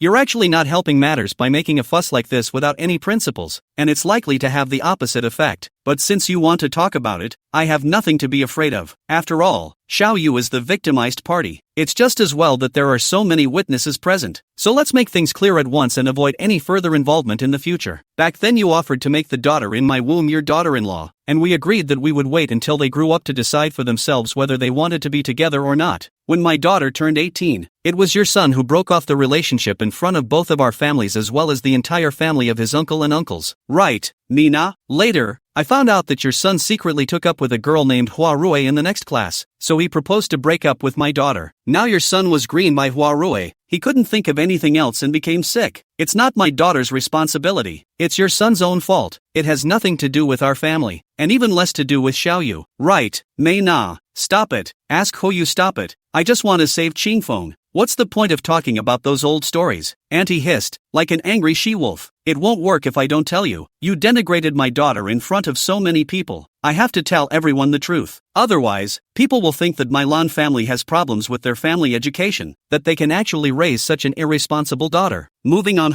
as the old saying goes, it's better to talk than to listen, and I'm sure all of you can hear a little bit of that. Mira, now your son is sick. Yes, it's serious. Any mother would be concerned. But if he's sick, just try your best to cure him. It's not a life-threatening disease, so he'll always be cured. You went to beg what master? Said only my daughter can cure your son's disease, and then you have been using all kinds of means to force my daughter and Wei Qingfeng together. Chapter 148 Curses. I would like to ask you all to comment on the fact that Wei Qingfeng reduced my daughter to worthlessness back then and broke off with my daughter to talk about love with her beloved. Now my daughter has a boyfriend and the two of them are in a very good relationship, but she wants to sacrifice my daughter's happiness to fulfill her compassionate heart as a mother. May I ask if there is such a thing in the world? Is it hard to believe that my Lan family's daughter should be taken as she pleases and have no power to decide her own life? Now you're making baseless statements here. Using the mouth of the yo-yo to force my daughter to obey you. It's so despicable. You're being selfish and shameless. I've known you for more than 30 years and treated you like my own sister. I can't believe this is the first time I've known you to be so unbelievable. You disappoint me. Mom looked at Auntie Nina with a smirk, her gaze like a sharp knife piercing her so much that she didn't dare to look up. The moment she lowered her head, I saw the deep hatred buried under her eyes. The onlookers began to whisper and point at Aunt Mina. Uncle Wei turned his face sideways in shame and didn't look this way, as if by doing that, he could stay out of it. The nurse appeared with the security guard. If you want to make a noise, go out and make a noise. Don't disturb the patient's rest. If you make any more noise, I'll let the security guards invite you out. The little nurse was not very old, but she was very imposing, with a taut little face, half-hearted. Auntie Mina rose from the ground in a heap and looked around to see that no one was on her side. Instead, they all looked at her with disapproval and disdain. Thinking that the lopsided situation had irritated her, Auntie turned her hand and flung her big brother another slap, cursing, "Bastard!" Big brother took the slap and 5 dark red fingerprints immediately appeared on his face. He lowered his eyelids to hide the disappointment and obscurity under his eyes. Lan Yu, you ominous thing, with a good-looking face but possessing a vicious heart. You have plagued 2 of my Wei family's sons and made it impossible for our Wei family to live in peace. I'm telling you, you'll get what's coming to you. Go out less when it's raining and beware of heavenly thunder striking you to death. My mom was in a hurry and was about to rush up, but I held her back. Aunt Mina, she's crazy. We can't be crazy. Big brother was so angry that veins popped up high on his temples. He grabbed his Aunt Mina's arm and yanked her towards the elevator. Mom, what are you talking about? Stop it. Auntie didn't refuse to listen. It was like she was turned on. She shook off her big brother's grip a few times, and backhanded another slap. You're no good either. Do you think the happiness that you traded your brother's life for will last? I tell you, it won't. Your brother's daughter-in-law was occupied by you. You are called incest. Understand? Even if you are together, you won't be happy because your brother's bloody life is between you. You'll be punished if you don't help him. For sure. I curse you. I curse you to have no peace for the rest of your lives. I curse you all to have no good death. At the end of the sentence, she frantically clenched her fists and pounded her head, living like a madman. I shivered with anger. My big brother's fists clenched and unclenched and clenched again. The veins on the backs of my hands puckered high. This lunatic. It's not even enough for her to curse me. She even cursed her own son. Does she still deserve to be a mom? The way my big brother looked made my heart ache. I was just about to open my mouth when my mom stopped me once again. She took a few sharp steps over to me and raised her hand to slap me. There was a crunching sound and Auntie Nina covered half of her cheek in disbelief. How dare you hit me? You're the one who hit me. You're the one who has no heart. Are you out of your mind? Qingxuan is your son. You cursed your son so much that you will get retribution. No wonder Wei Qingfeng is so inhuman and selfish. So it's all because of you. I'm telling you, Xiaoyu will never be with Wei Qingfeng even if she can't get married and we raise her all her life. So just give up. Xiaoyu, let's go. It's better not to have such a neighbor. In the future, whether Wei Qingfeng is dead or alive, we don't have to care anymore. Just in time for the elevator to come up, Mom pulled me in with cold hands and feet, and Dad followed without missing a step. Big brother propped the elevator door open with his hand at the last second it closed and followed into the car. I leaned against the wall of the compartment and shivered, my eyes blacking out in bursts. The words my aunt had just said were like a magic spell that kept playing over and over in my ears, cutting me to the bone. Xiaoyu, what's wrong? Speak up. Don't scare mommy. Baby girl, say something. Look at daddy. Don't be afraid. Mom and dad are by your side. It's okay. I tried so hard to open my mouth and tell my mom and dad that I was fine and not to worry about me, but no matter how hard I tried, my throat felt like it was being strangled, and I couldn't get a word out. I couldn't do anything but shiver. Xiaoyu is not afraid. Big Brother is here. Big Brother controls the elevator, preventing others from entering. He took me in his arms and embraced me in a corner hold, his embrace tightening. His pine-like scent scurried into my nostrils, and those eyes, always full of starlight, were full of worry and deep pain. I'm in pain, and he's in more pain than I am, because the one who cursed us was his own mother. My big brother's embrace was warm, and the smell of his body gradually soothed me. Tears finally flowed, and the salty taste roiled in our mouths, just like we were feeling at that moment. I reached out and wrapped my arms around him, telling him I was okay and giving him my strength and support. He let go of me, and I rested my forehead against mine, and I saw the suppressed fishy red in his eyes, the anger he was holding back, and the pain he had nowhere to vent. Big Brother. Well, Big Brother is here. Don't be afraid. I wailed and fell into my big brother's arms. I cried so hard. Big Brother, why did Auntie say that about us? Obviously none of us were wrong. Why did she say that? My big brother picked me up and let me hang on to him like a little koala. He patted my back gently and kissed my hair and cheeks. Be a good girl, little moon, and forget those words. Our future is up to us. No one can make it for us. We'll be happy, for sure. I don't know how long, until I vaguely hear someone outside asking if the elevator is broken, openly looking for someone to repair it. Big Brother. He puts me down and hands me over to my parents. Uncle, Auntie, today's matter is my mother did wrong. I will talk to her. Trouble the two old men to help me take care of Xiaoyu. Xing Dust is grateful. I really didn't think that your mom would become so unbelievable. She's practically a shrew. Alright, you go back. Xiaoyu is our daughter. We will naturally take care of her. When I walked down the elevator, my big brother grabbed my wrist. He looked me in the eyes and gave me a solemn promise. Xiaoyu, we will be happy. Trust me. Well, I trust Big Brother. Chapter 149 Premonition. I went home and slept without even changing my clothes. Mom and Dad knew I was irritated and didn't bother me. All night long, I had nightmares of strange images, strange faces, strange streets, and ghostly shadows that appeared one after another. I woke up full of aches and pains and tired as if I was going to fall apart. After breakfast I wanted to go to the hospital, but my parents wouldn't let me. They had to go to work and couldn't stay with me, and they were afraid I'd be bullied again. Mom, there's Big Brother. He'll protect me. If I don't go, Big Brother is just alone. It's too pathetic. I'm going to help him. Knowing my stubbornness, my mom and dad personally dropped me off at the hospital door, urging me to call them first in case anything bad happened. I don't know if it was my mom's slap that shook Auntie Mina, but when she saw me enter the hospital room, she just stared at me coldly and didn't talk to me or pay any attention to me. If you don't talk, you don't talk. It's no big deal. It's not like I came to see her. You don't respect me. I don't have to respect you, do I? I also came to a little temper. Cold Face refused to pay attention to her, and sat beside my big brother to accompany him. Didn't sleep well. You don't look very refreshed. Big Brother asked me quietly as he tucked my broken hair behind my ear. Auntie's cold eyes fell on both of us, and I purposely pressed closer to my big brother's side and spoke close to his ear, but loud enough for everyone in the house to hear. I'm afraid you'll be bullied, and I'm so worried about you that I can't sleep.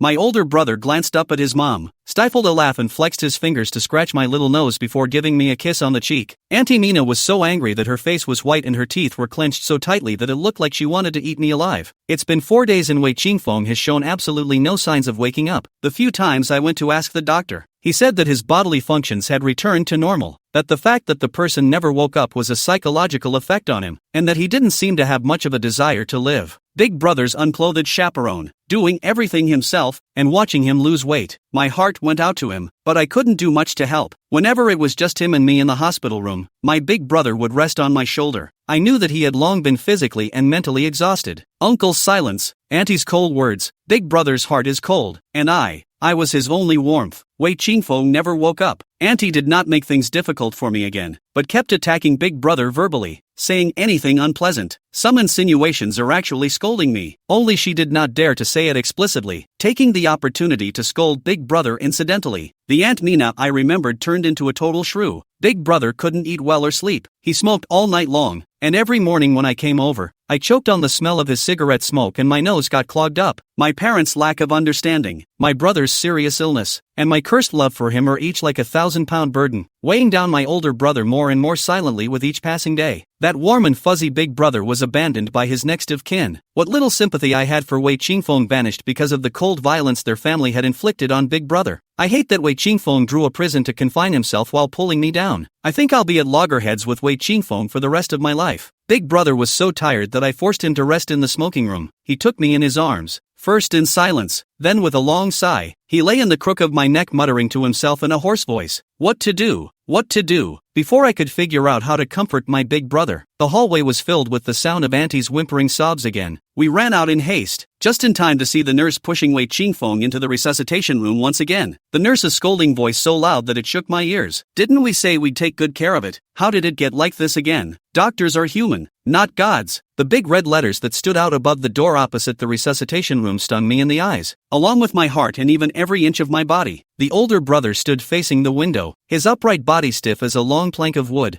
I took out my cell phone and wanted to give my mother a call. The phone had not yet had time to unlock. Uncle Wei fell straight backward over. The back of the head knocked on the ground, that dull sound, as if the back of the water when the war drums sounded. When Auntie saw her uncle fall, she screamed again and her body went limp. Before she closed her eyes, she pointed at me and said, "Ruthless heart, executioner." I was terrified and didn't know what to do, and my aunt's accusations against me made me lose my bearings all of a sudden, as if something was passing by so fast that I couldn't hold on to it, no matter how hard I tried. At this moment I really hate myself, how nothing can be solved. Obviously the fault is not mine, but again and again I am scolded and cursed, and I, completely powerless to change the situation. Tears flowed down my face again. I was aggravated. I was sad. I was sobbing uncontrollably. My older brother touched my head, mumbled a call for the nurse, and ran down the hallway after the stretcher that had been wheeled in before disappearing before my eyes. I stood alone in front of the resuscitation room door and cried until my eyes were dry. My older brother came back and sat beside me, clutching his hair in agony, hissing in a sleepy, low voice, "Brother, don't do this. I'm scared." Grab Big Brother's hand and hold it in the palm of your hand. His hand is so cold, it can't be warmed. He suddenly broke away from me and clenched his right hand straight into a fist, hitting the wall hard. For the sake of his family, Big Brother finally breaks down. The wall didn't do much, just left a few blurry, clear, blood-colored marks. The elder brother's hand hung by his side, trembling slightly. Red, sticky liquid fell to the ground in drops along his joints, but he was woodenly oblivious. My heart felt like a saw had pulled a huge gash in it, the cold wind whistling inward while the hot blood gurgled outward. Picking up my big brother's horribly injured hand, I dragged him to get it bandaged. Big Brother refused, but he couldn't stand my pleading eyes and obeyed me in silence. After bandaging our hands, we went back to the door of the resuscitation room and sat on the cold bench, waiting. The doctor came out. He took off his mask and leaned against the door, obviously exhausted. The patient is out of life-threatening danger for the time being, but he needs to stay in the intensive care unit for observation. One more time. The gods can't save it. Auntie, who had come with her uncle holding each other, cried inconsolably at the doctor's words. With someone guarding Wei Qingfeng, I dragged Big Brother to the same terrace as last time. The older brother leaned shriveled against the railing, despair and pain that deep.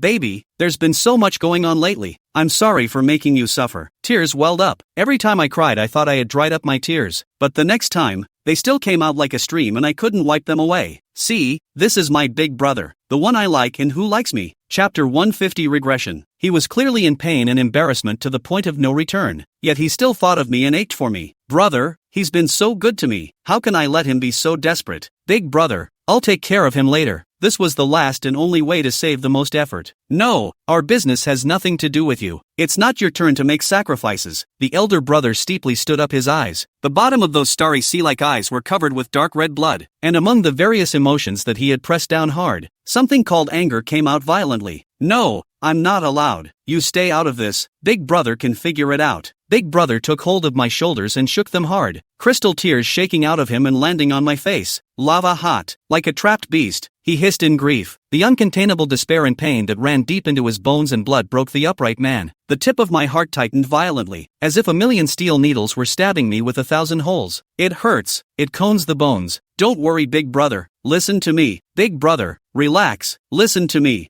I'm not leaving you. I didn't think that way. I'm not going to leave you." My big brother hoops me up so much it hurts, but I can't struggle. I can only hug him back, using all my strength. "Don't leave. Luna, please, don't leave." Big Brother choked. The tears were so long, so hot that every inch of me ached. "I won't leave. Big Brother, I'll tell Auntie that I'll take care of Qingfeng, but only take care of him. I won't be with him. This life and death. Big brother, I'm promised to you. From my heart, I don't care about him. Whether he lives or dies is none of my business. But he's your brother too, and I know what you've been going through for so many days. If he's gone, you'll surely blame yourself, and the things Auntie said will hold you fast. That way, we'll really be finished. Brother, I want to be with you. I don't want to be separated. That's why I'm going to take care of him, so that when he gets well and regains his health, we can be together without a burden and we can be happy. Isn't that right, big brother? Do you think I'm right? My big brother was so emotionally fragile that I had to be patient and carefully coax him. You is right, but big brother can't let go. He hugged me tightly and gazed deeply at me. The depth of love in the bottom of the eyes is like the sea. See my waves rise slightly. His embrace gradually warmed up because of me. Even those eyes, which had been covered in gray for so long, lit up. Stop it, baby. Why are you so good? Big brother's heart hurts. Shao Yu. You and uncle and aunt go back over there. Don't mind us. Leave things to big brother. When everything is settled, I'll go back to you. Be good. Be obedient. Go back. I don't want to. Big brother, I'm so afraid that if I leave this time, we won't have a future. I still want to be with you for a long time.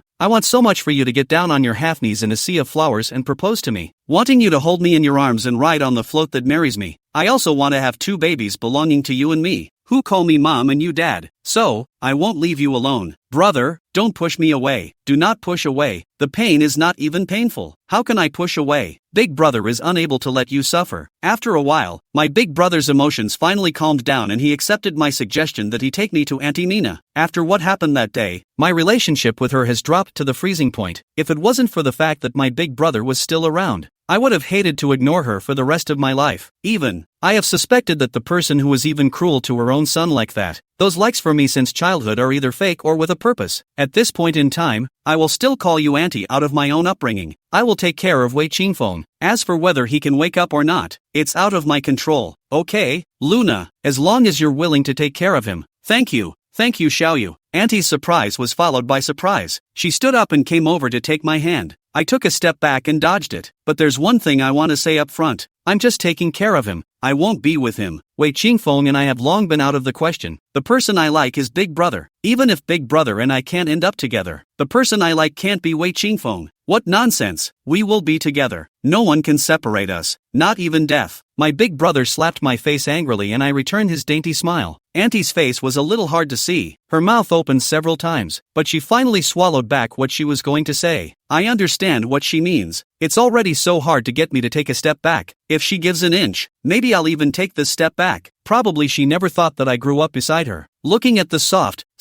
always smiling girl, there will be a day so firm. The moment I turned around, I saw her face, with some shame. Presumably she opened her mouth those few times earlier to try to say sorry to me, but unfortunately it was not necessary. Hurt is hurt. Kill a man and sew his neck back on and you can pretend it never happened? How is that possible? I told my mom about my decision, and she was silent for a while and said, Xiao Yu, if you think it's the right thing to do, go for it. Mom and dad support you, but we won't go to the hospital anymore. And if you have any difficulties, you should call home in time. I said yes. When I called, my big brother was right beside me, and when I hung up, he hugged me and kept saying that he was useless and that I had suffered after him. Suffer as you will. I like it and no one cares. I answered him with a smile. Thousands of dollars can't buy me the pleasure. In the evening, the doctor said that Wei Qingfeng's condition was stable and he was temporarily transferred to the general ward. Uncle Wei looked for the head of the department. Wei Qingfeng is more serious. Was arranged to live in the high room. There are 2-person rooms, 3-person rooms and multi-person rooms in ordinary wards. The so-called high rooms are not the kind of high-class wards comparable to luxury hotels, but ordinary wards in which only one patient lives. It is quieter and more suitable for patients to recuperate. In the center of the high room is a hospital bed. Against the window there are 2 chairs horizontally and vertically, which can be opened at night as a bed. Opposite the bed there is a small-size TV. Swipe the code to pay. You can watch it any time. There is also a separate bathroom and 2 small round stools. My aunt and uncle were sitting in the horizontal one, and my big brother, who hadn't slept properly for days, was forced by me to lie down and rest in the other open chair. My older brother was not happy, and I got tigerish and said I'd get angry if he didn't listen, and when I got angry I'd cry, and that subsided. I sat next to him for less than 10 minutes before he fell asleep. Several times in a row into the rescue room. Wei Qingfeng thin, only a layer of skin wrapped around the bones. The shape of the bones, quite scary. It's hard for me when he's like this. Growing up together after all. Chapter 151 Predestination.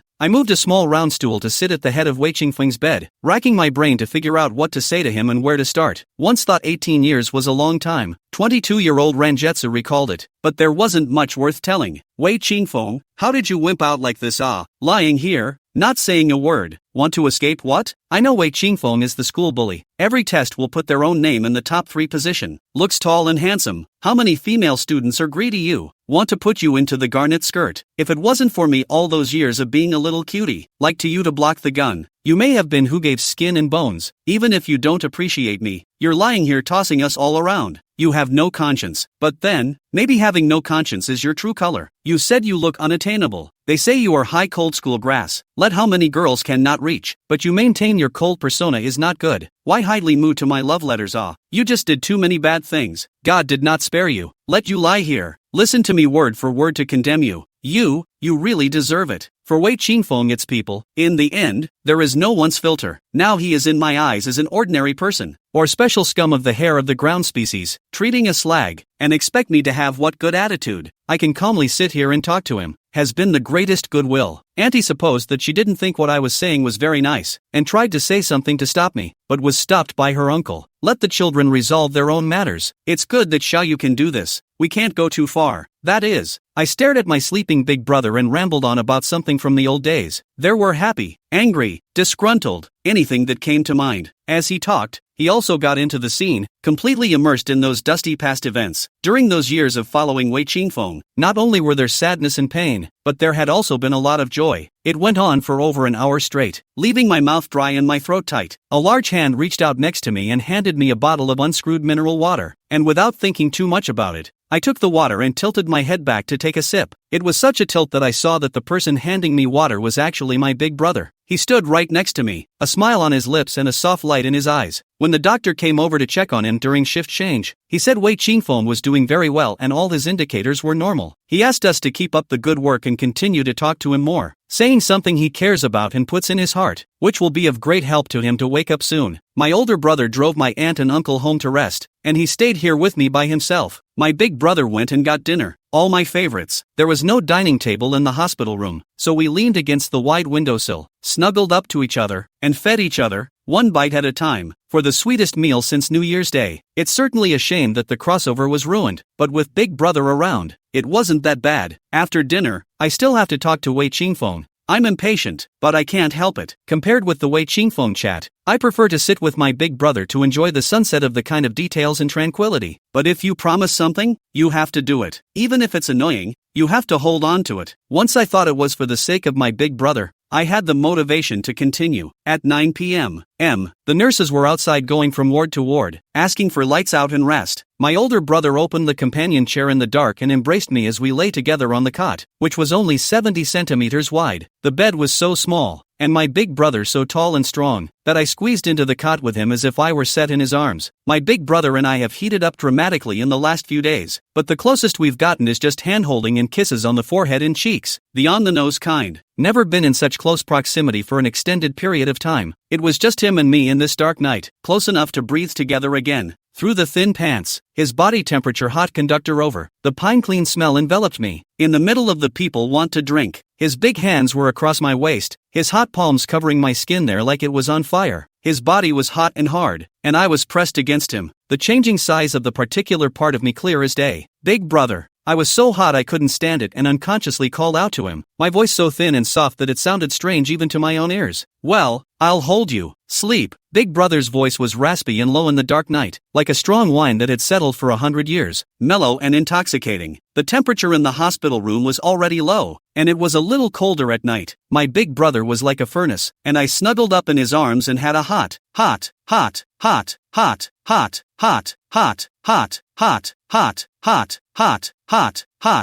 sleep. When I woke up, it was still gray outside, and the hallway was quiet, with only the occasional sound of a nurse walking around. Big brother was sleeping soundly, His handsome brow was stretched and relaxed, his diamond-shaped lips were slightly raised, so it looked like it was a good night's sleep. When I think of the big brother's maintenance of me and the strong love that I can experience at all times during this time, my heart is soft and double hot. Taking advantage of the fact that no one is around, secretly kissed him on the cheek, and with a wicked smile like a thief being punished, he carefully got out of bed and went to the restroom to wash up. After cleaning up, hit the basin of warm water to Wei Qingfeng wipe his face and hands. I picked up the withered hand and looked at the green veins crisscrossing the skin on the back of it. I thought I would hold this hand for the rest of my life, but instead, I went my own way, each to his own place. Perhaps this is our destiny. Wei Qingfeng, wake up quickly. It's almost New Year's Eve. Do you want to eat New Year's Eve dinner in the hospital too? If you're still so lazy, sleeping and refusing to wake up, we won't take you on New Year's Eve to set off firecrackers. Oh, Wei Qingfeng, stop pretending. I know you can hear me, but I'm telling you, if you don't wake up, I won't care about you. My parents and I will move to a new house and never come back. By then, you won't be able to find me even if you die of sickness. Even if you find me, I won't care about you anymore. Do you hear me? Several resuscitations plus daily infusions have left the back of Wei Qingfeng's hands bruised and battered. I took a warm towel and wiped him clean one finger at a time, fantasizing about what it would be like when he woke up one day. Maybe the Lord heard my prayers. Suddenly, my fingers seemed to be hooked on something, not with much force, but definitely present. Oh my, it's Wei Qingfeng's finger. His index finger curved and hooked around my pinky. I looked up at him in shock, but saw that he was quietly looking at me. His pupils were as black as beans, and his gaze was as calm as a deep pool buried in the middle of a deep mountain, without the slightest fluctuation, but impossible to ignore. It was a really super shocking moment for me. I couldn't believe I really had that much magic. Just sitting next to him and saying a few words and people woke up? Miracles are everywhere. Chapter 152 Intentions. That guru, he actually hit the nail on the head. You're awake. Wei Qingfeng, you're awake? Is that so amazing? I covered my mouth in disbelief as tears flowed unheeded. It's good that he's willing to wake up. As long as he wakes up, the future of my big brother and I will be bright. Big brother, come on. I raised my voice in surprise. The older brother opened his eyes, confused for only a second before his face quickly changed and he nervously climbed to his feet. What's wrong you? Probably my tears scared my big brother. With only one shoe on he ran over. Fear not, big brother is here. Not afraid of these two words are the words that big brother and I have said the most since Wei Qingfeng's accident. His face became unusually solemn, and he reached over to touch the phone to unlock it. That hand shook so much that it was comparable to a Parkinson's patient. Man, big brother couldn't have thought Wei Qingfeng wasn't going to make it. Was this about calling his mom and dad to meet him one last time? How else could it be so serious? I'm to blame for this. I didn't make myself clear. Big brother, Wei Qingfeng is awake. I dragged big brother to Wei Qingfeng's hospital bed. Big brother's hand froze in midair, moving to stare into Wei Qingfeng's dark eyes. His eyes abruptly reddened. It's good to be awake. It's good to be awake. The big man with a height of nearly 1.9 meters crouched down on the ground in a disengaged manner, covering his face with both hands, and tears like those of a hijacker flowed out along his fingers. The taut strings loosened, and the mask of strength that big brother had been holding on to and trying to maintain began to crack at this moment. For the first time, I saw my big brother's deeply buried vulnerability. The doctor came over to look at it, examined it, and said he'd be cured if he just had some more time to recuperate. Soon, Wei Qingfeng's parents came to see him lying on the bed with both eyes open and dazed, hugging together and crying in a messy and unimaginative way. I also called my parents and told them the news that Wei Qingfeng had woken up. My parents didn't say anything. They only urged me to go home early since I was fine. We still had to move things over to the new house. After asking around, I realized that Mom and Dad had decided to sell this side of the house and officially move to the new side of the house. Mom asked me if I had any comments. What could I say? If I had sold it earlier, the situation might not have been the same. My big brother and I stood and watched. My big brother's eyes were red. He didn't look at me, but the hand he held me in was tight as hell. Xiao Yu, thank you.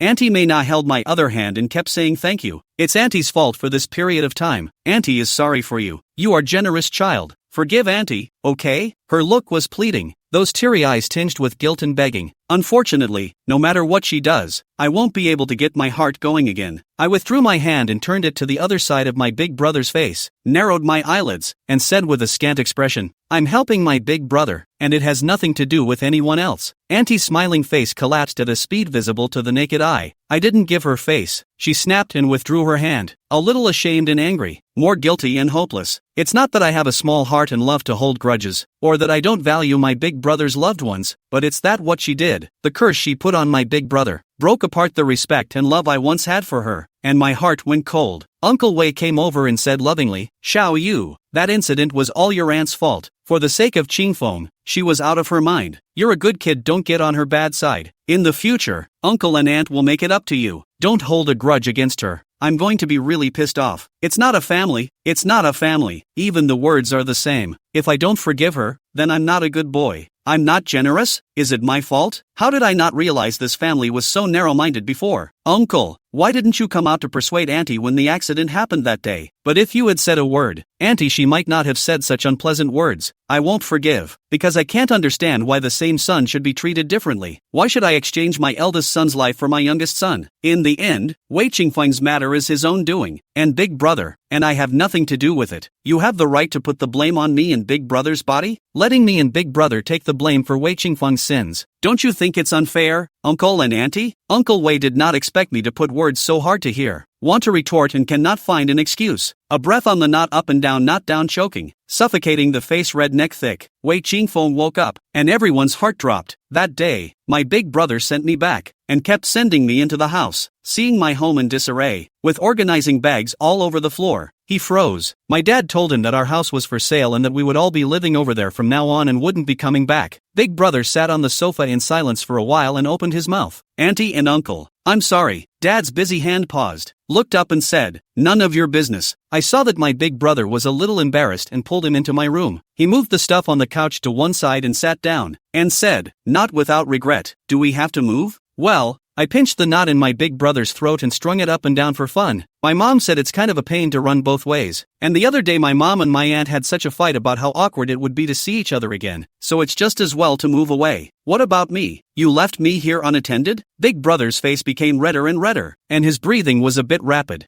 I poked him in the lip. Big Brother, are you too tired? Go back and get some sleep. My older brother gritted his teeth with a black face and peeled my messy hand off and squeezed it. Don't touch me. You'll burn yourself playing with fire. It was only then that I realized as an afterthought that there was a flashlight sitting under my butt, and hurriedly hid my face in his jacket in fear. Instead of going back to the hospital for the next few days, I spent the next few days at home with my parents organizing things and preparing to pick an auspicious day to move completely. My Big Brother would video with me every day, and the video would last for half an hour. Through my Big Brother, I know that Wei Qingfeng is recovering very quickly. He can sit up by himself. He can get out of bed by himself. He went to the restroom by himself at what time? He laughed a few times today, and so on. It was clear from his words that he still cared a lot about his indisputable brother. Luckily Wei Qingfeng, he woke up and got better. Otherwise maybe it's really like what Uncle and Aunt said. Even if I'm with Big Brother, I won't be happy. So vicious curse, who can forget? This night just finished the video with my Big Brother, and was in the middle of a shouting fight with the landlord in a group with Qingqing Xiaozi, when I received that WeChat from Wei Qingfeng to me. Xiao Yu, thank you.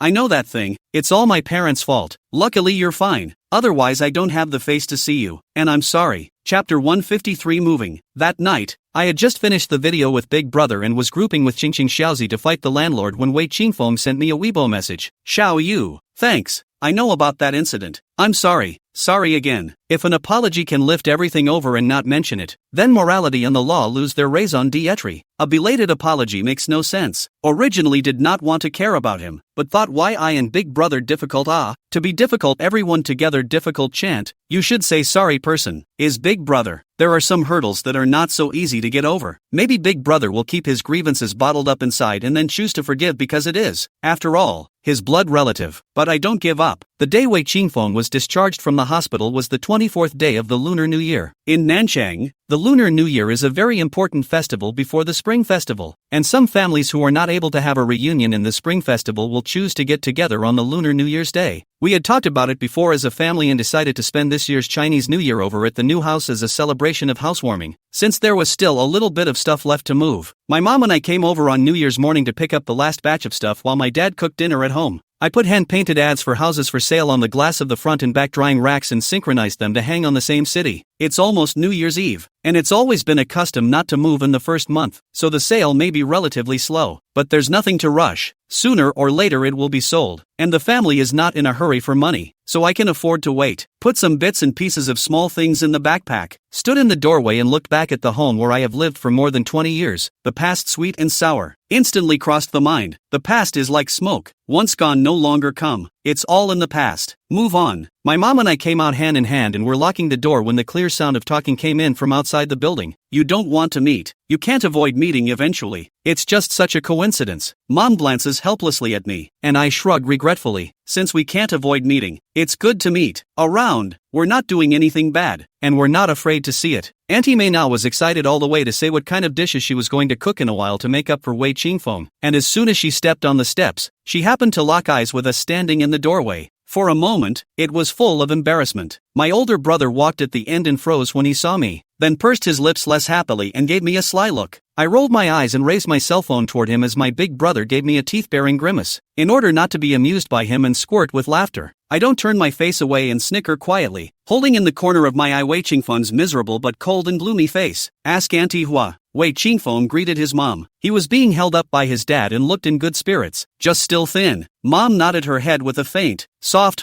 then waited quietly for their group to enter. The hallway wasn't spacious enough for us to get out of the building with 4 of them standing there. Ask Ho. You guys are.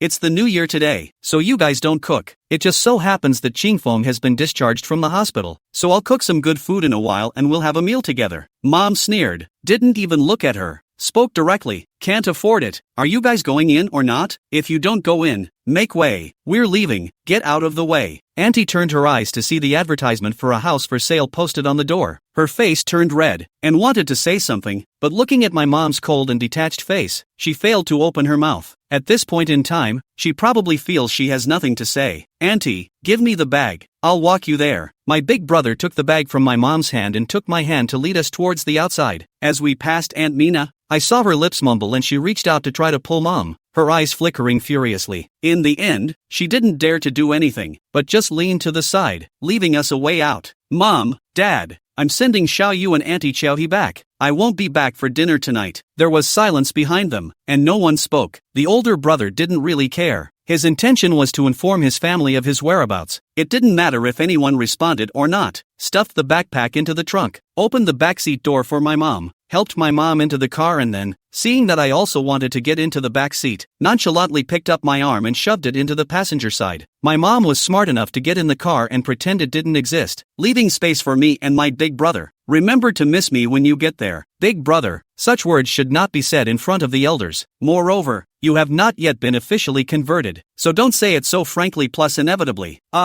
Video me every day. No contact with other boys, especially that piece of wood. The endless assortment of admonitions were getting embarrassing to listen to, and he wasn't about to shut up yet. I glanced in the rearview mirror at my mom, who was scowling and furrowing her brow, pretending she couldn't hear anything, but the curled-up corners of her lips indicated that her old man was blatantly eavesdropping and having a good time doing it. I'm glad I had enlightened parents. My mom didn't even take it out on my big brother when Aunt Mina did something so outrageous, much less restrict me from hanging out with him. That's something most parents probably couldn't do. My parents' generosity and open-mindedness to a large extent made the selfishness and narrow-mindedness of Uncle Wei and Auntie Mina even more apparent. I called my dad ahead of time, and when the car pulled up downstairs, my dad was waiting to help us carry our stuff. Seeing my older brother get out of the car, my dad and my mom exchanged a lofty glance. How many things are there? And you still have to have Qingduan deliver them? It's not good to bother people during the holidays. Qingdan, thank you. Xiao Yu is a bit of an idiot. So, go home. It's New Year's Eve. It's not good to stay out too late. See you later. Come over when you have time. Dear Father, people are downstairs directly bring up to sit. Why have to wait until you have time to come to sit?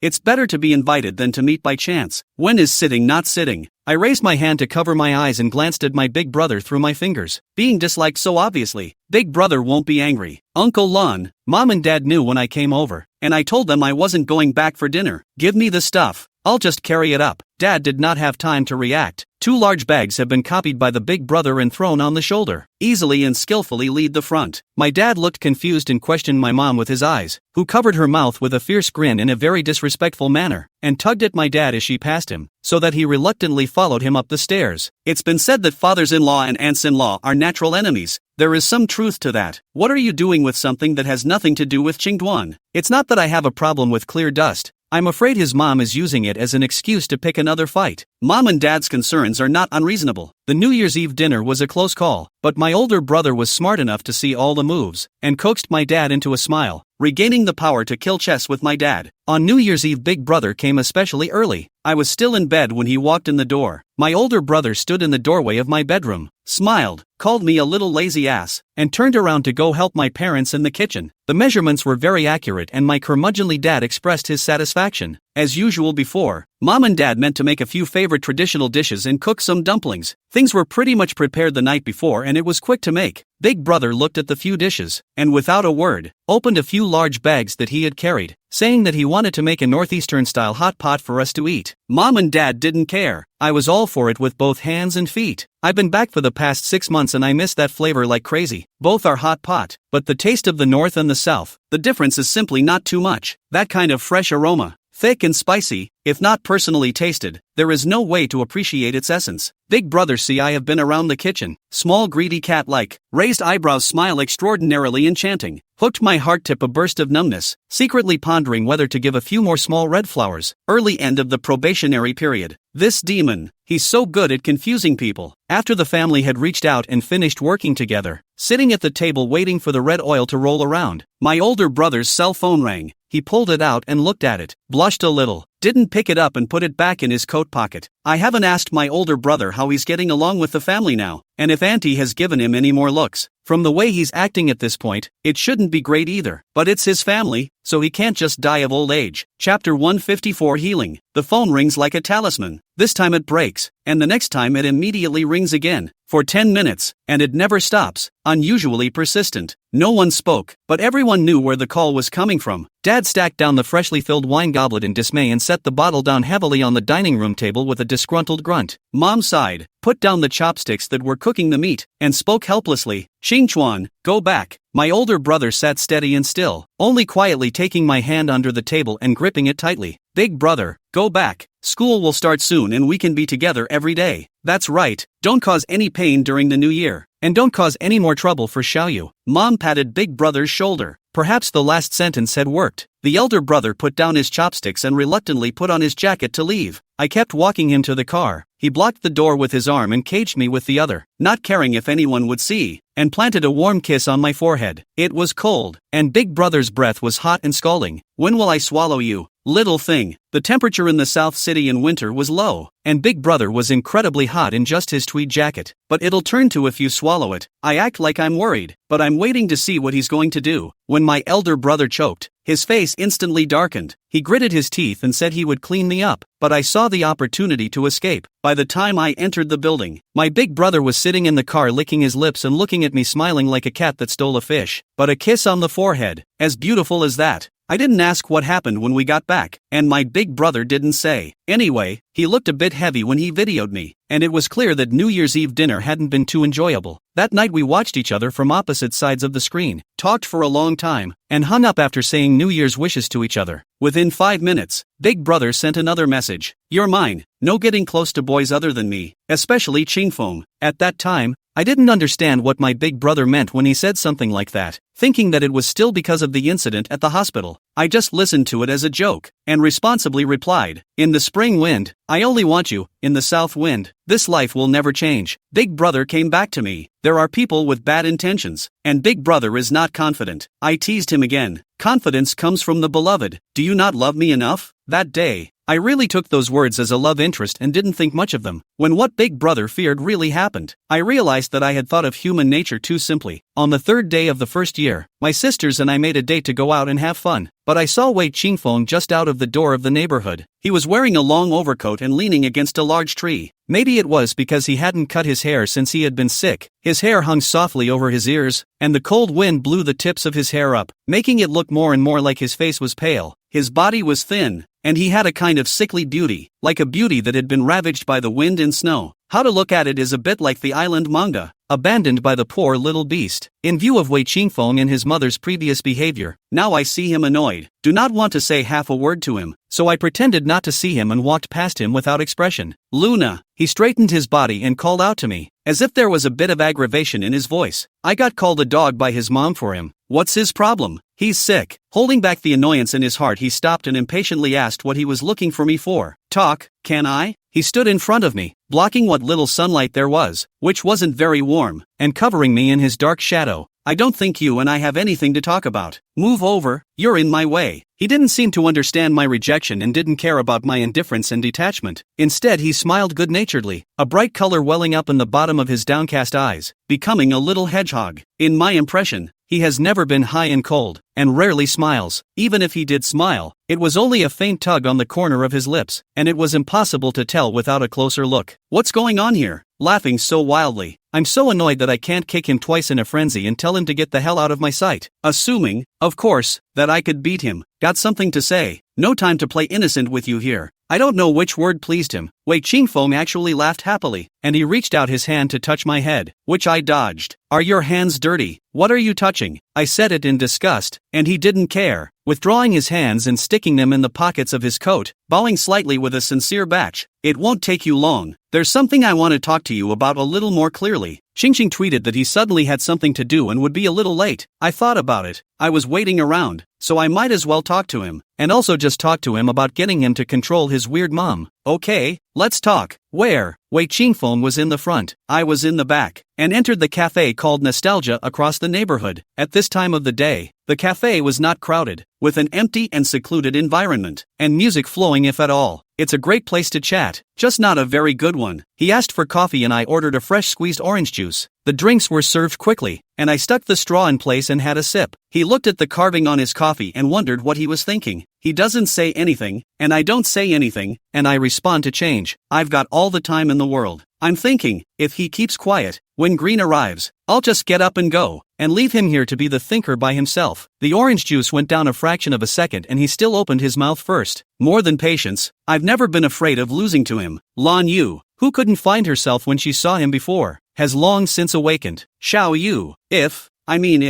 there was no mid-autumn that year, and there was no Rui Hua, would you like me forever, and stay with me, without leaving? The words buzzed in my brain. What do you mean if? If who? I don't recognize it. What is he doing? Reminiscing with me over a glass of wine? Or is he so excited by the hat on his head that he wants to selectively forget what it contains? Really sick. It's a disgusting thing to do when you've been green before you think of using me to heal your wounds. If you could just get out of my sight now and even later, I think I would be very grateful. Wei Qingfeng lowered his eyes, looking down and taking a small spoon to stir up the carvings of a mouthful of undrinkable coffee. I know you hate me, and you should hate me for the things I've done, but believe it or not, I have to tell you, Lan Yu, I like you, always have. The road ahead, I want to walk with you. Goddamn thing. My anger sprang out of the sky at once. Does he talk like a human being? Is it personnel? When I like you, you don't want, pretend to be high and cold. The pursuit of true love, was cuckolded, and then came back to pretend to love me. I can't believe you had the nerve to ask me out specifically to say that. Chapter 155 AA. Who gave you the courage? And what was it that built his cheeks that thick? Is the road your house? You can go with whoever you want? What does he think I am? A spare tire? Or a lick spill he can see when he turns around? How many times have I said that the person I like is my big brother, and my feelings now have nothing to do with him for a single penny, and even less in the future? He unknowingly I and his big brother in love situation. Suddenly ran over to say like me. This is in shameless pry his own brother's corner. Shamelessness to this extent is not just a matter of cheek thickness. This has risen to a matter of character. I now realize that Wei Qingfeng, or his mother, is too self-righteous and of poor character.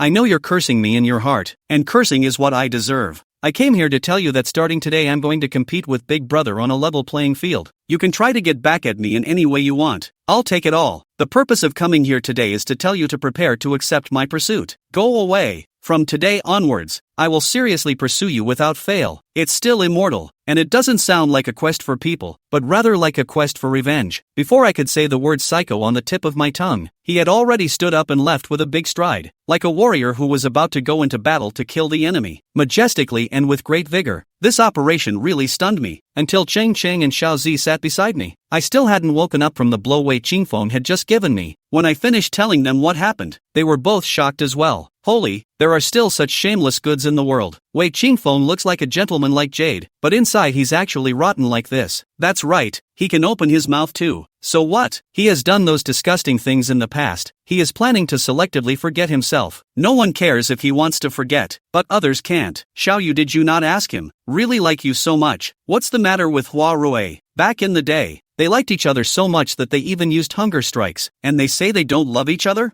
They should love to hate each other and then well take the lock. I also think so. Wei Qingfeng, he is not stimulated by Huarui derailment to mental insanity. Otherwise, a longer face wouldn't be able to say that. I didn't expect it either. He'd make shamelessness look so deserved. Almost threw up. To be honest, I'm telling you, Ranjetsu, think about it and don't get the wrong idea. Yeah, if you get back together with that piece of, we're done as sisters. Do you think I'm such an uncaring, ungrateful, dog-licking fool in their minds? I sadly finish off the remaining third of my orange juice. The weather is sunny and new for the new year. The three of us wandered aimlessly down the street. It's the long New Year's holiday when everyone is enjoying a rare reunion, and there are few pedestrians on the streets, which makes it impossible to ignore someone even if we want to. Truthfully, that person was the crux of all the problems in the last 2 months, and we just couldn't ignore it if we wanted to. After all, we're all good kids and need to be realistic. Before we could say anything, Hua Rui saw us first. Her face froze, and she looked like she wanted to turn around and sneak away, but for some reason, she only took 2 steps away and then turned back around and waved at me. This action kinda invites my diaphragm. Think I'm her pet, waving me over for a hand job? Z was about to open her mouth in a grumpy manner, but I stopped her and followed her example, giving her a smile and a wave. You're the only one who knows how to get rid of people. I'll admit that I'm a little nasty, but that's not enough for me to be able to do in the face of someone worse. The two groups were not far apart, just a road, and my good eyesight, trained consistently over the years, was enough to see the expressions on each other's faces clearly. When Hua Rui saw my gesture, her face became even more ugly, biting her lips and standing still, staring dead at me and my consumption. You've got time to spend. I don't. I've got shopping to do. I directly ignored her and lifted my feet to walk away. Qingqing and Xiaozi were on the left and the right, living like two big inner chiefs who followed me around like shadows, while I was the little male who was being guarded by them desperately. I didn't hold back a snort of laughter at the thought of this persona. Qingqing and Xiaozi didn't know why I was laughing and kept chasing after me. I didn't answer either, lifted my leg and ran, the two of them chasing after me, screaming and yelling. When we'd made enough of a mess to stop, Phyllis caught up with us, panting. When she saw us stop, she ran to us and stopped too, gasping for breath with both hands on her knees. Yo, this tongue sticking out. Xiaozi, I see how it looks like your family's big white bah, who's being trampled on. My big white never does anything disgusting. It's much cleaner. Hua Rui heard that the two of them were using words to undermine her. She rolled up her eyes and wanted to curse back, but swallowed her words back when she saw the domineering look of Xiaozi, who was 2 centimeters taller than me, with her hands on her hips. Not bad, quite aware of the times and making progress. According to the prescript, she should have reddened her eyes, and then with tears in her eyes, she said miserably, Xingfeng, is it possible that I did something to make Xiaoyu misunderstand? I'll apologize to her, okay? But now, there is no more Wei Qingfeng beside her who protects her. She has no reliance, and there is no more of that chi and softness. She has different faces in front of different people. It's a shame that she doesn't go to perform face changing. Ranjetsu, talk, I want to talk to you. Damn it, Wei Qingfeng just finished talking to me, and she came to talk to me again. Dare I say I don't need to do anything else this day, just play with the two of them, with what they mean. I want to talk to you, you have to talk. I want to kick you, then reach out and kick you. Do what you want, don't care what I think at all. If you don't say that things come together, it would be a shame if the two of them couldn't join hands and grow old together. It must be locked. Okay, talk, you pick the place. I waited indifferently for her to decide where to talk, and she took the lead and turned down the path to the right, into a cold drink store. The store is empty, the young owner lying on the bar. Boredom, see us into the door. Stagnant eyes finally have a bit of spirit, warmly greeted us what to drink. Rui sat down without saying a word, looking like she didn't intend to order anything and leave when she finished. I've come here, and I don't feel right occupying someone's place without spending money. But if I were to buy her a drink, money is a small matter. Now that I have basically realized economic freedom, the key is the intention is difficult. On what grounds? I'm not a fool with a lot of money. Hua Rui, although it is you who invited us here, but there are many people on our side, and we don't want to take advantage of your few drinks. Let's say what you drink, order your own and pay for it. We are free to do as we please. After that, the three of us got together to work on what to drink and the discussion got heated. Being arrogantly ignored, Ruehua red face, angrily clutching the cufflinks on her coat. Probably she did not think I would embarrass her like this. After enduring a few patients, only to suppress her temper, gritted her teeth and I spoke. I'll buy it. Chapter 156 passed. No need, just mind your own business. Even if the person who can't even control himself invites us to drink even the dragon's liver and phoenix gallbladder, we wouldn't dare to drink it, and it would be bad if we were infected with tea breath and shamelessness. Z's little venomous tongue whooshed out like an arrow, zapping Rue to death and delighting me so much that I almost slid under the table. Hurry up and talk. I have limited time. Even though I don't treat Wei Qingfeng well, but at least I've lived as a neighbor for more than 20 years, and there have been rumors, and now I've been in the same room for too long with the woman who betrayed my old neighbor. It's not very preachy. I looked at my wristwatch and impatiently urged her. Hua Rue was composed, hanging her head, huffing and puffing on the milk tea in her cup, concentrating as if she hadn't drank it in 800 years. Just at the last second when my patience ran out, she spoke up just in time. If she doesn't, I'm pulling out and counting on her. The tears came down before the sound came out, but barring that, the tears this time were not the same as the ones from making tea before. When making tea, those tears are contained in the circles of the eyes, to fall, in order to get the man's pity. Where were the tears now? Like they were coming from her heart, the real deal. I don't take kindly to your tears. Time is limited and without further ado I'm leaving. I patted my not-so-dusty sleeve and made as if to leave. Zhang Shuangzi and I are childhood friends. She spoke extremely fast. Originally,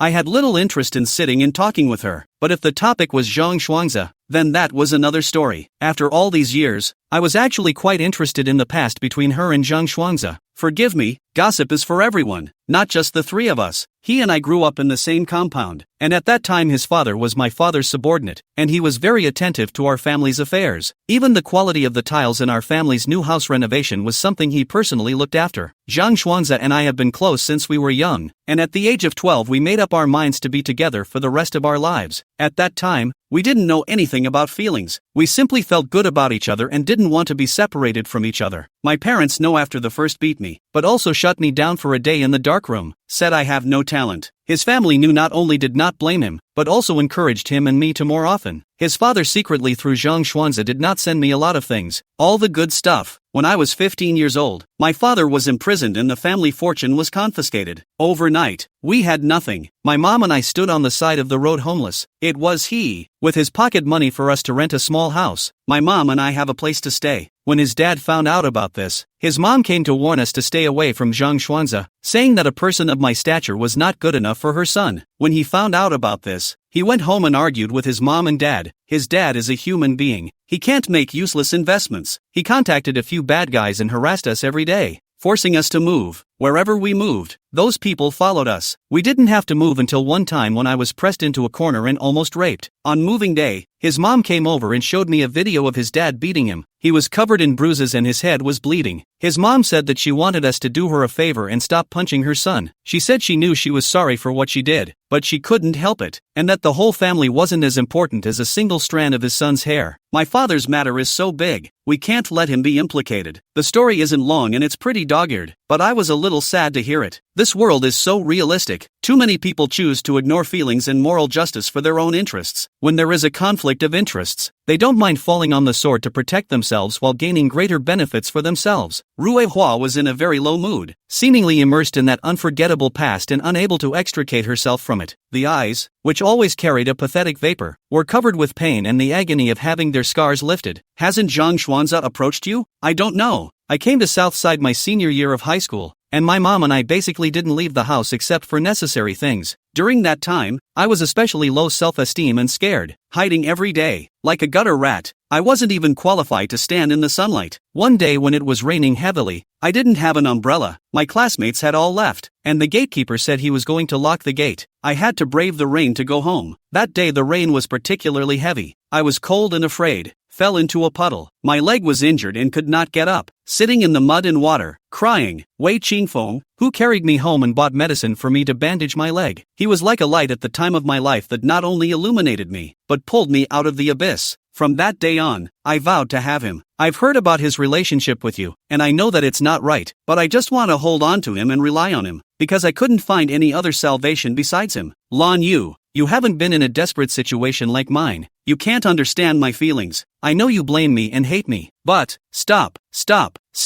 Unable to listen any longer, I had to speak out to stop her. Flower Rue, if you're just saying this for me and, I'm sorry, I don't have the time to listen. How much suffering you have, that's your business. As those of us outside the matter, we can sympathize with you, but this is not an excuse for you to know 3 do 3 and betray Wei Qingfeng. Don't look for me to chat again in the future. The road is different. I have nothing to talk about with people like you who don't have the right outlook on 3. After saying that, I stood up and wanted to leave. Hua Rue grabbed my sleeve to keep me from leaving, asking me to hold back a little longer. Wait a minute, it's okay to come and listen again. I think the next thing I say will definitely interest you. I don't believe it, even more lazy to listen to it, shaking her off and wanting to go. Xiaozi, this thing Jing disagrees, can't stop winking at me, pulling me to sit back. Listen to it, people have taken the trouble to stop you for a time, don't let them down. Alright, Xiaozi is pleading for you, so go ahead and say it. It's just that if you say those useless things again, we'll be completely white. Hua Rue's chest rose and fell violently, and she was gagged enough by me. I thought that she might throw her face and walk away. After all, she had been spoiled by Wei Qingfeng all these years, but she actually very surprisingly did not, but instead stunk up her face and hard pressed down that breath, and proceeded to tell her own story. Wei Qingfeng started treating me well, and I really thought it would be nice to be with him for the rest of my life, but except for the first 6 months, the rest of the time he was iffy. There are outsiders in the time. He took me as a baby in the heart, spoil me, believe me, love me, but when it's just the two of us, I often don't feel him. We got together on his birthday. He drank a lot and I seduced him on purpose, because he and I were drifting apart. I was worried that he would leave completely one day and never belong to me again. But, saying this, Hua Rue's eyes reddened. The tears that had just been collected not long ago flowed out again. She kept wiping them with the back of her hand. Qingqing's heart was too soft to see past it, and handed her a tissue. Rue pressed the tissue to her eyes and choked out a thank you, but he tossed and turned most of the night. Yet he kept calling your name. He was obviously all drunk and confused, yet he still remembered you. Lan Yu, you don't know how much I hated you at that time. I really wanted to get you killed. Without you, he was mine alone. Don't blame me for always shading you. I was just jealous, crazy with jealousy. He liked you. The person he really liked was always you. I hated it so much. Chapter 157, very bad. Despite this, the next day I pretended I didn't know anything. Pretended I was the only one he liked. Stuck to him every day, thinking that in time I could make him completely mine. But I'm useless. I simply can't do it. He often stares at your WeChat avatar on his cell phone, but refuses to send you a single word. 18 years in the making, you've become a thorn, deeply embedded in his heart. Pulling it out will kill him, and he doesn't even think about pulling it out. When you and Li Mu decided to give it a try, he acted like a stalker every day, ignoring my objections. He had to follow you when he had the chance. No matter how much I messed with him, it was useless. I threatened him with my life to get you a boyfriend, and he agreed. And he told his friends that if you really did have a boyfriend, he'd probably die. But when he found out that you and Big Brother really became boyfriend and girlfriend, he ran over to you like crazy. I don't know what you said to him. He started to cold shoulder me, ignored me for as many messages and phone calls as I sent, and then stood downstairs in your apartment for the rest of the night. I understand that in your heart, I'm the bad woman who betrayed Qingfeng. I really want to be with him for the rest of my life, but what girl would want her boyfriend to have someone else living in his heart? When I reunited with Zhang Xuanzi, I actually didn't feel the same way I did back then, but when he offered to take me, I didn't refuse. I just wanted him to know what it was like for him to have his girlfriend with someone else. 5 years, almost 2,000 days and nights, and I've never really had him. If it were you, would you be willing to do that? I just want to get back at him. He made me hurt, so I'll make it bad for him too. Lan Yu, I came to talk to you just to tell you all this. I'm in hell physically and mentally. Why should you still enjoy your life without any worries? That's what I want you to know. To make things difficult for you between them brothers. I'm bad, aren't I? Yes, I'm that bad. It's all because you guys forced me to do it. You deserve it. Wei Qingfeng is, and so are you. I still hadn't gotten over what she said until both Rue cried and ran off. Is it a sin for me to be carefree? What's in the way of her stamen? Moreover, Wei Qingfeng actually liked me all along? How can that be? That mid-autumn festival, he had clearly made things impossible, leaving no way out at all. Just because he didn't like me, did I intend it wrong? Or is it like Rue said, she just doesn't want me to feel better, so she made up this story to drag me down? It probably wouldn't have made much sense to any one person, but coming from Rue Hua, it sounded a bit disturbing anyhow. She can't make it easy on herself and she doesn't want to make it easy on me. I'll admit, I was a little stirred up by what Rue said. If this is how she wanted to get back at me, then she succeeded. Only this success wasn't letting Wei Qingfeng get what he wanted, but rather adding another 10% to my dislike of him. Xiao Yu, you won't believe what she said. This kind of person doesn't have a word of truth in her mouth. She's just intentionally here to disgust you. Ignore her. Xingqing got up and sat next to me, gently wrapping her arms around my shoulders to comfort me. I know that there may be some truth in what Rue said, not even talking about the distant ones. Let's just say that in these last few months, Wei Qingfeng's not right was too obvious. From Li Mu to Big Brother, especially after Big Brother and I got together, he seemed like a completely different person. If that's the case, then there's an answer to what happened after he got sick. He did it on purpose. He's made himself so miserable, threatening everyone with his health and life, for the sole purpose of bringing things back to the way they used to be, those days when I treated him like a god. I don't think Hua Rui lied this time. Wei Qingfeng might have really liked Xiaoyu all along. It's just that he found out a bit late. What has been done cannot be undone. Otherwise, what happened this morning wouldn't have happened. Xiaozi was so worried that she knocked her head, which was also messed up to the max. What's all this? It's a mess. Xingqing wanted to open her mouth to retort, blinking her eyes and thinking for a while, but in the end, she couldn't find a suitable reason. Subconsciously, she probably believed what Xiaozi said as well. But you're already with Big Brother. Wei Qingfeng popped up again. This, Xiao Yu, you're not wavering. No way. In this life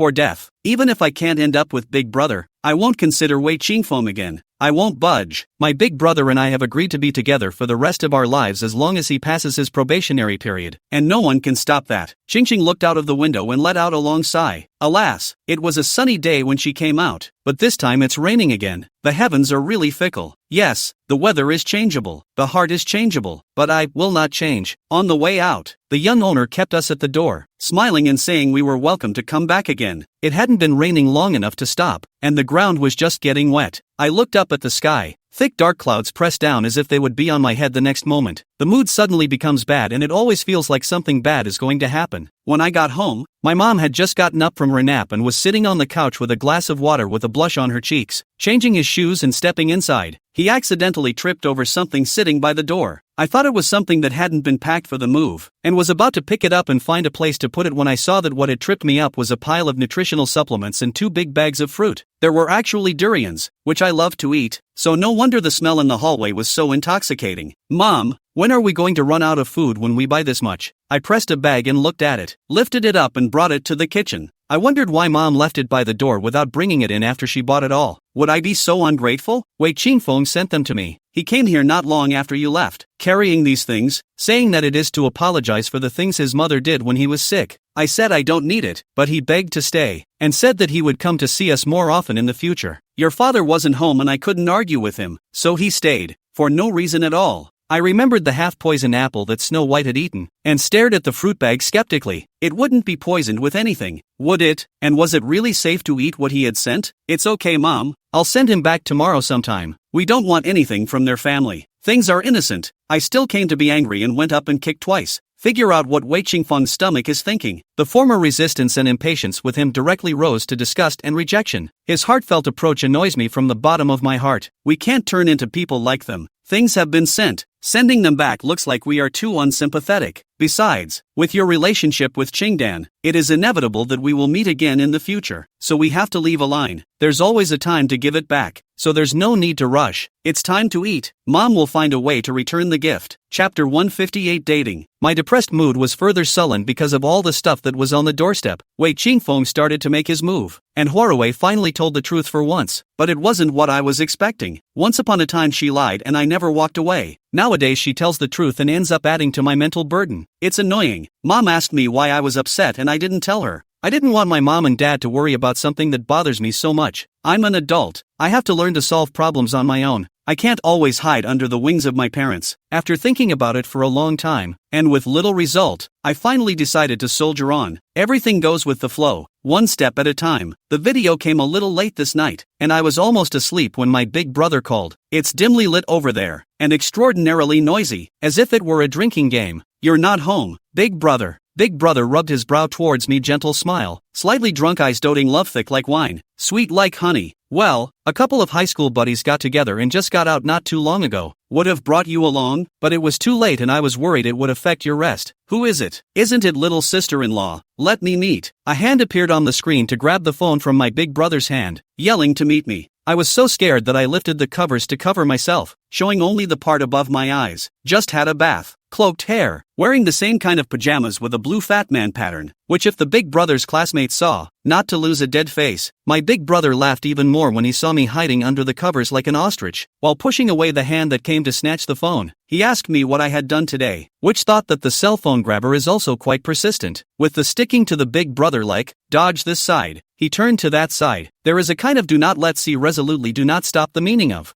I wanted to talk to Big Brother about Wei Qingfeng and Huawei's pumping today, but the atmosphere over there is really not suitable. Besides, it's not appropriate for outsiders to know about these messy things in the house. It'll embarrass Big Brother. Think about it and forget about it. It's not too late to talk about it tomorrow. It's not that bad of a night. However, there are things like that, where a fraction of a second can go 1,000 miles. The next morning, I had just woken up when my big brother came downstairs to pick me up, saying he had a surprise for me. I got in the car beautifully and followed my big brother to a cafe. My big brother put me in a window seat and ordered me coffee and cake to eat on my own while he and a middle-aged man sat in an inside seat to talk about things. Said a while, the middle-aged man opened the briefcase, pulled out a stack of documents, and Big Brother page by page study, and then the two signed, and before saying goodbye to a very formal handshake, but also agreed to what time to go where what. Far away, I did not hear, sending the middle-aged man away. My older brother sat across from me with a file bag in his hand and watched me intently as I ate. What's that? I was chewing cake in my mouth and my eyes kept going to the filing bag, lifting my butt to see. Big Brother calmed me down with a two-finger Zen press on my brain. I'll tell you later. Don't move, eat well and choke again. After eating I asked my big brother where he was going to take me and he actually said he was taking me home. I had an instant headache. That home of his, I was really resisting it. There were just too many unhappy memories, and the people I didn't want to see were basically in his home. I don't want to go. I pouted. How could Big Brother not know what I was thinking? Smiling gently and holding my left hand that was resting on my leg, my parents went to meet an old friend, and most likely won't be back today. Qingfeng's college classmate came over, even earlier than I left the house. So, I can have a two-way with my big brother? Is this the first official date between him and me? Quite tempting. The love between my big brother and I, which is still on probation, needs to be further nurtured and deepened. But there were so many things that had happened in that home of his that were unpleasant to me, that just thinking about it gave me a headache, that I was genuinely reluctant to come to the door. My big brother coaxed me softly and harmoniously, making me dizzy, and by the time I realized it, the car was already parked in front of his house. Thinking about it makes me feel useless. In 3 words, I'm on the thief's boat. The advertisement for my house is still squatting in its original position, not because there is no one to ask, but because I haven't found a suitable buyer. Anyway, I don't need money urgently, so I can sell it at any time. I have lived in the house for more than 20 years, and I have a very deep feeling about it, so I want to give it to the most suitable person to live in it. The weather has been so cold this time of year that the only flowers planted in the small garden that are still somewhat green are the creeping vines. Everything else has withered. Standing at the door of the flat, I had the feeling that things were different when I had obviously left the place for only a few days. Why don't you go in? Big Brother asked as he stretched his arm behind me to unlock the door and bent down close to me. The hot breath he exhaled on my neck tickled even the tip of my heart. The heart rate suddenly sped up, the heat from his body arched straight to his head, and his cheeks were soon as hot as if they were on fire. It's not that I've never shared a room with my big brother, but that was always when my parents were home. Like this, in a 3-room house, so quiet that walking might echo, and then just the two of us nurturing a passionate relationship. Alone. You name it, she had to have an accelerated heart rate. When I entered and changed my shoes, my big brother pushed me straight into his room. I swear I struggled, but I was too weak. Plus I was too weak from the smell of his body to be a match for him, and I was pressed right into his single bed. Just as my ass hit the sheets, I jumped up like a spring, my little heart pounding. If it wasn't for Big Brother, he dodged quickly. My blow would have probably hit his jaw and gotten both of us hurt, and we might have even seen blood. Oh, Big Brother, my mom is looking for me for something.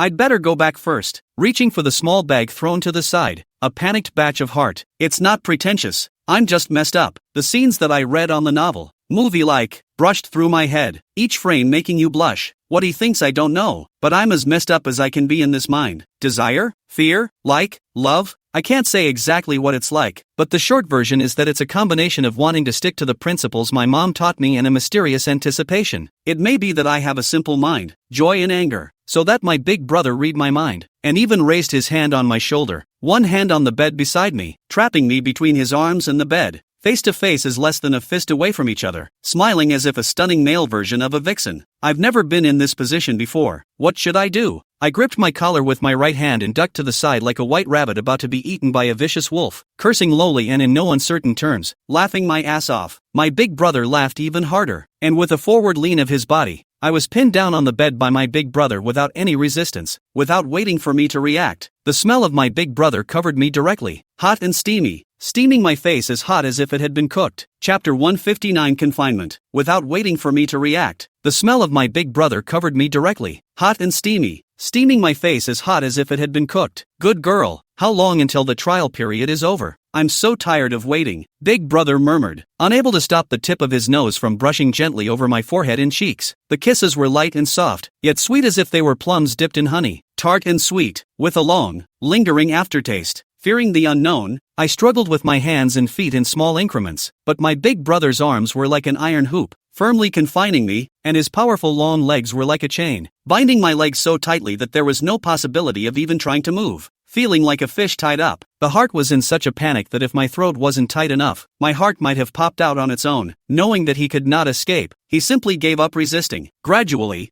I calmed down and stopped struggling, looking a little into my big brother's mesmerized gaze. Quietly opening my eyes, my big brother gazed deeply at me, his starry eyes full of points of light, his breath blazing like a flame burning. His large hands probed my waist and rubbed it delicately, and through the layer of sweater, I could still clearly feel his heat. No, big brother, I'm not ready. My big brother stifled a gasp, his breath hotter as he gasped on my neck, his voice pained and happy. So soft, Luna, you're so soft. My face, which had managed to regain its normal temperature, flushed red again and I began to squirm uncomfortably underneath him, trying to free myself from his confinement. I am sure that I like him, but the upbringing my mom and dad gave me from a young age made me extra conservative and stubborn in this regard, and I won't surrender myself until the day I actually marry him. Nothing else, just respect for myself and the importance of him. Baby, don't move, please, big brother can't take it. The touch on my thighs was so clear that I blushed, and having never eaten pork, I knew that if I moved any further, I was likely to wipe the floor. I was too wimpy to move again and lay obediently in his arms, waiting for him to calm down. Big brother breathed deeply, trying to suppress his body's agitation as the heat in his body subsided a little. It was a long, long time, so long that my back was sore from lying there, before my big brother rolled over and threw himself on the bed, letting go of me. I got up in a heap, and my eyes happened to land below my big brother's belt, where the silhouette scared me so much that I tried to run with a squeal. My big brother reached out and grabbed me back under control, making a scary noise. Move again and I'll do you. That low, magnetic voice with some raspiness in it was extraordinarily heartwarming to listen to. Later that day, big brother didn't do anything more. He was lying on the bed, and I kept my distance by lying next to him and talking to him about his years at Lambda. Speaking of fun, I suddenly remembered that today in Wei Qingfeng Huawei meaning things, especially Wei Qingfeng.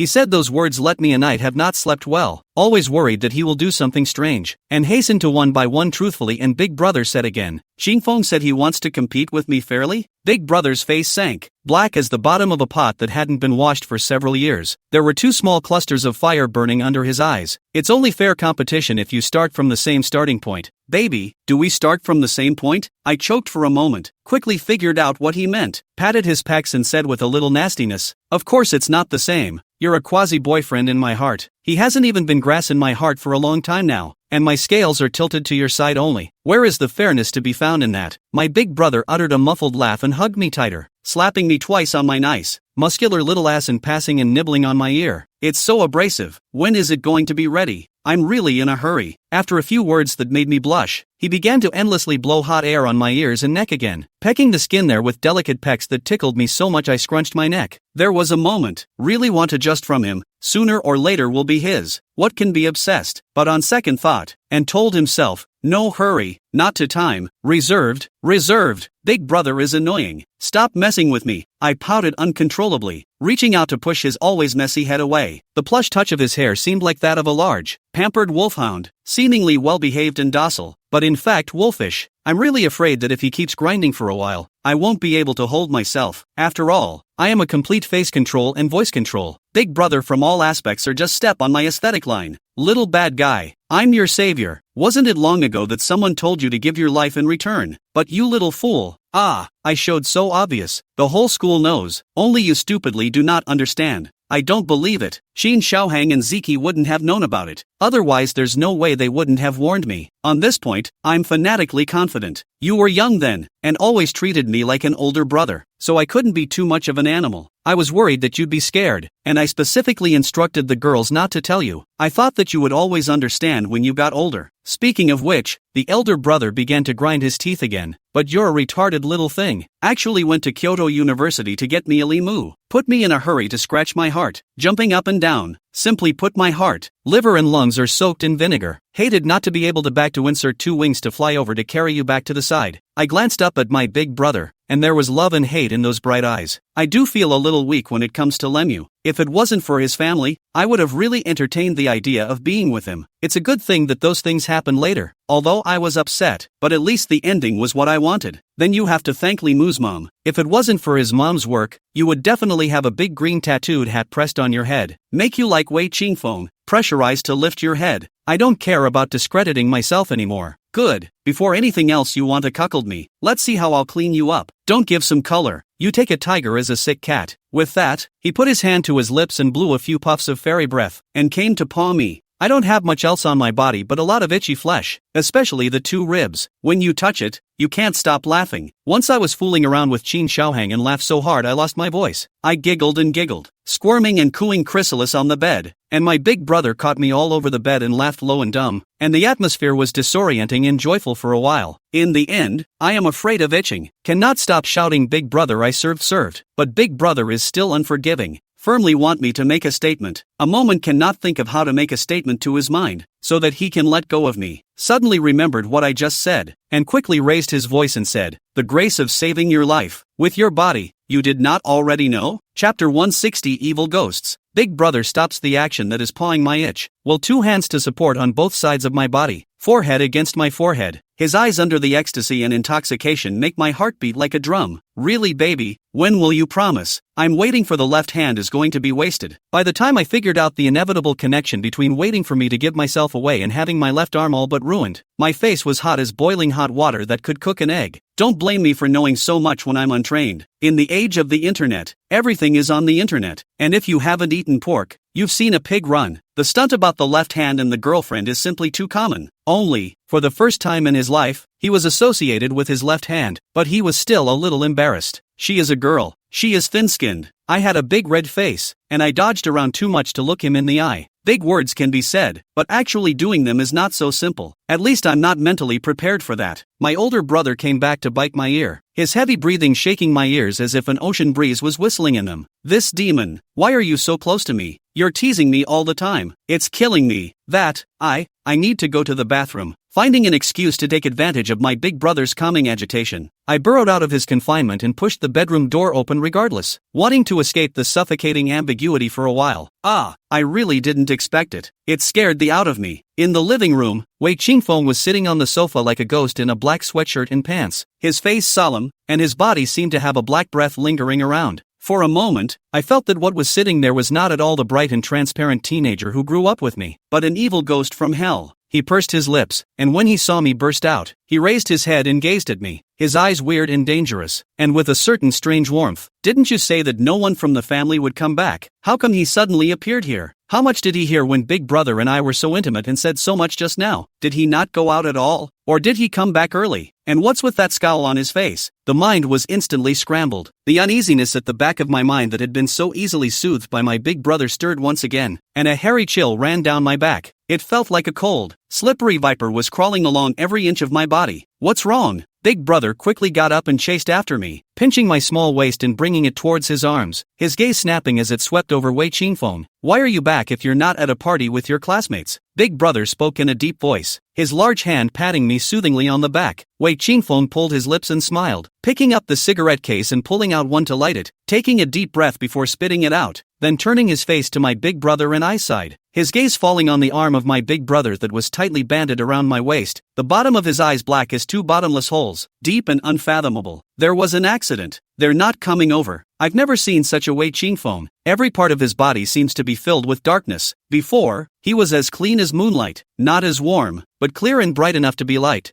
Now he was like a black hole that could devour everything, and I was staring at him as if the next moment I would be buried and then have no bones left. I don't know if he's counting on something. It always feels very bad. I stiffen my fists and my big brother notices my nervousness and breaks my 5 fingers that are clasped together one by one, interlocking them with mine. It's okay, I'm here. I'm going to the bathroom. Go ahead and eat at home for lunch. I'll see if there's any of your favorite dishes. I wanted to take a leak, but I had just been baptized by Wei Qingfeng's gaze like that, so I went into the bathroom but couldn't get out. I sat distractedly on the toilet lid for a full 5 minutes, and it didn't soothe my panicked and fearful heart even a little bit. My older brother knocked on the restroom door twice, not without concern. Before calling my wandering soul back, I unscrewed the faucet to wash my hands, and without wiping them off when I was done, I just opened the bathroom door and came out with my fingers dripping. Wei Qingfeng still maintains the position of the party did not change, heard me out of the voice, slowly turned his head to my side, between his lips and teeth repeatedly biting a few words. The voice is very light, but dipped in ice like cold, the grace of life-saving, in return for the body. I wasn't afraid of him with my big brother around, but the 8 words he chewed between his teeth gave me the creeps and jitters. Xiao Yu, don't be afraid, I won't hurt you. He hung his head and whispered, then muttered in a low voice, Xiao Yu, I'm so sorry for missing out for so many years. I regret it. Can you forgive me and give me another chance? Think about Xiao Yu. This is the last time I beg you. I stood away from him, shaking my head firmly. If he had said these things a few years earlier, perhaps I would have been impressed. When more than 5 years have passed and he says them again, they sound to my ears nothing but boredom. Whether he liked it or not meant nothing to me. Perhaps my indifference irritated him. His right hand pressed hard on his left chest, and his face gradually turned from the solemnity of just now to a greenish color, looking pained to the extreme. The darkness in him was even stronger than just now, like a messenger from hell. It is tempting to tell him that I have long since stopped needing his favor, and that his favor can only be a burden to me. But Wei Qingfeng gave me a very depressing feeling, making me unable to say a single word. I had to fearfully escape to the kitchen and hug the fine waist of my big brother who was picking vegetables. Facing Wei Qingfeng, my former childhood friend, I fled uselessly. Why don't you wipe your hands? My big brother let me hold him and spoke in a low voice, his voice gentle and loving. Forgot. Big brother laughed low and hoarse. Little petulant bundle of joy. Can you even forget that? Do you want me to kiss you clean? Embarrassed, I drew my hand back and rubbed the back of his sweater as if it were a towel. My big brother turned his head with a crystal clear gaze and pecked me, the bottom of his eyes filled with gentle doting. But I couldn't devote myself to his love like I had just done in his bedroom. And the 8 words Wei Qingfeng chewed on made my heart tremble, always thinking he would do something bad. After getting tired of being in the kitchen with my big brother for a while before coming back out, the living room was deserted. Probing his head, Wei Qingfeng's room door was closed. There was nothing to do. I opened the door of the terrace leading to the small garden, ready for some fresh air, when I heard movement in the garden on my side of the house. With the cold temperatures outside in the winter, so many flowers have fallen, which gives me a clear view of what's going on in my little garden. Wei Qingfeng was holding a small shovel and was trellising a winter chrysanthemum that I had watched die. Still in that thick black sweatshirt, he squatted on the ground, with long hands and feet. His eyebrows were picturesque, and he concentrated on his work. A beautiful picture. The gloom of the party in the house seems to have drifted away with the wind, and now the one squatting there to take care of Dongju with all his heart and soul is the Wei Qingfeng I knew before I was 18 years old. That clean, that pure, that pleasing to the eye. Chapter 161 Family. That clean, that pure, that pleasing to the eye. As if he noticed my gaze, slightly side head, saw me, pulled his lips to reveal a shallow smile, as if he was still the same year, the scenery of the youth. The moment my eyes met his, my heart stopped violently, and I turned and ran back into the house. Nowadays, Wei Qingfeng seemed to have many different looks, and such a changeable him made my mental pressure grow stronger. That thought that he would be unfavorable to me also became stronger. After lunch, I didn't have the heart to stay much longer, and my big brother dropped me off at home and went back on his own. Mom and Dad were napping and I had nothing better to do than crawl into bed and lay on my phone too. When we left Linda University, Xin Hang, Ziki and I pulled a small group of 3 people, who have something on their mind to talk about here. We discuss it. It is much better than being bored alone. And I got a new message from my big brother today that needs a validation here. Little blue fish,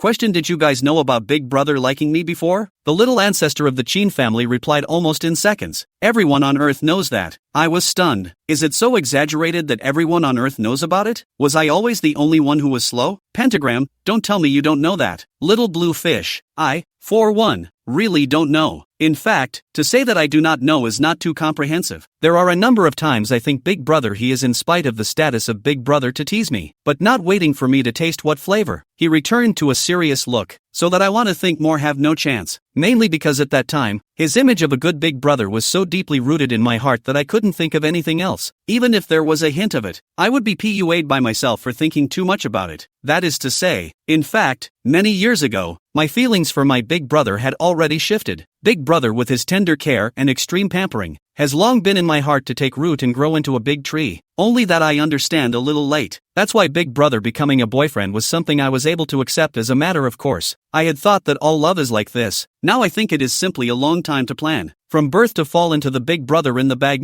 has been kept in the dark. The result of this chat was that I was mixed and doubled by the two of them. Beaten up, bruised and battered. Almost incontinent, so I really wanted to die. That's not all. Qin Xiaohang finally gave me a fatal blow. Qin Jia Xiao Zuzong, that rotten fish. Not I say you. If it is not my god of the male initiative showdown, just your IQ plus IQ, it is likely to hunchback crutches the day. Has not yet found an old man with low insurance. Goji, don't talk nonsense, just like her. She doesn't even know who to stick it to when she's upside down. Little blue fish, is this all human talk? The boat of friendship is upside down. A phone call from Han Feng ended the merciless slaughter of those two bad women on me. Xin Hang, with a shy face, rushed to serve Han Feng in the middle of the day, and Xiaozi and I, who were left behind with no sense of righteousness, had to take care of ourselves. Putting my phone down and getting ready to squint for a while, my mom came knocking on my door asking for help getting dinner ready. My mom said I'm going back to school soon, so while she's not so busy these days, she'll make me some food to save me from chanting about wanting to eat at home every day when I get to school. My mom and I chatted while we worked. My parents were exceptionally enlightened parents and my family was very democratic. And of course I was very well behaved and never let them worry about anything except for the Wei Qingfeng incident. Talking about Auntie Mina, Mom put down the chopsticks that were stirring the eggs in her hand, looked out of the window and sighed, saying that she never thought that one day Auntie Mina would become like that, and would actually attack her own daughter with such vicious words. When I was 8 years old, Aunt Mina and her parents moved next door to your grandma's house. At that time she was skinny and small, wearing ill-fitting little clothes, and often hid on the balcony to peek at me. By now, I've known her for 40 years or so, and I've been the most affectionate best sister for almost 30 years. She's been a disappointment to me. Really, I've been especially blaming myself lately for letting you get yelled at in front of so many people, and it's all because Mom was blind enough to mistake the outlaw for a friend. Mom's eyes were red, heartbroken. I quickly drew a tissue to wipe her tears and water. It would be impossible to say that I don't blame Auntie Mina. After all, the things she had said clearly meant that she couldn't see my big brother and I doing well, and that she could send us to hell in a minute. But how can Mom say that she has also been good with Auntie Mina for decades, except for the lack of blood, and biological sisters are not much different. Now to this extent, not only Mom sad and disappointed, even I am very sad. I wanted to comfort and console my mom, but after half a day's thought I didn't know what to say. The friendship of elders is not something I can understand. I'm not a mom. I don't have the same position. I don't have the same feelings, and I can't do the same empathy and love for my mom. So naturally I can't do more. Right, Mom,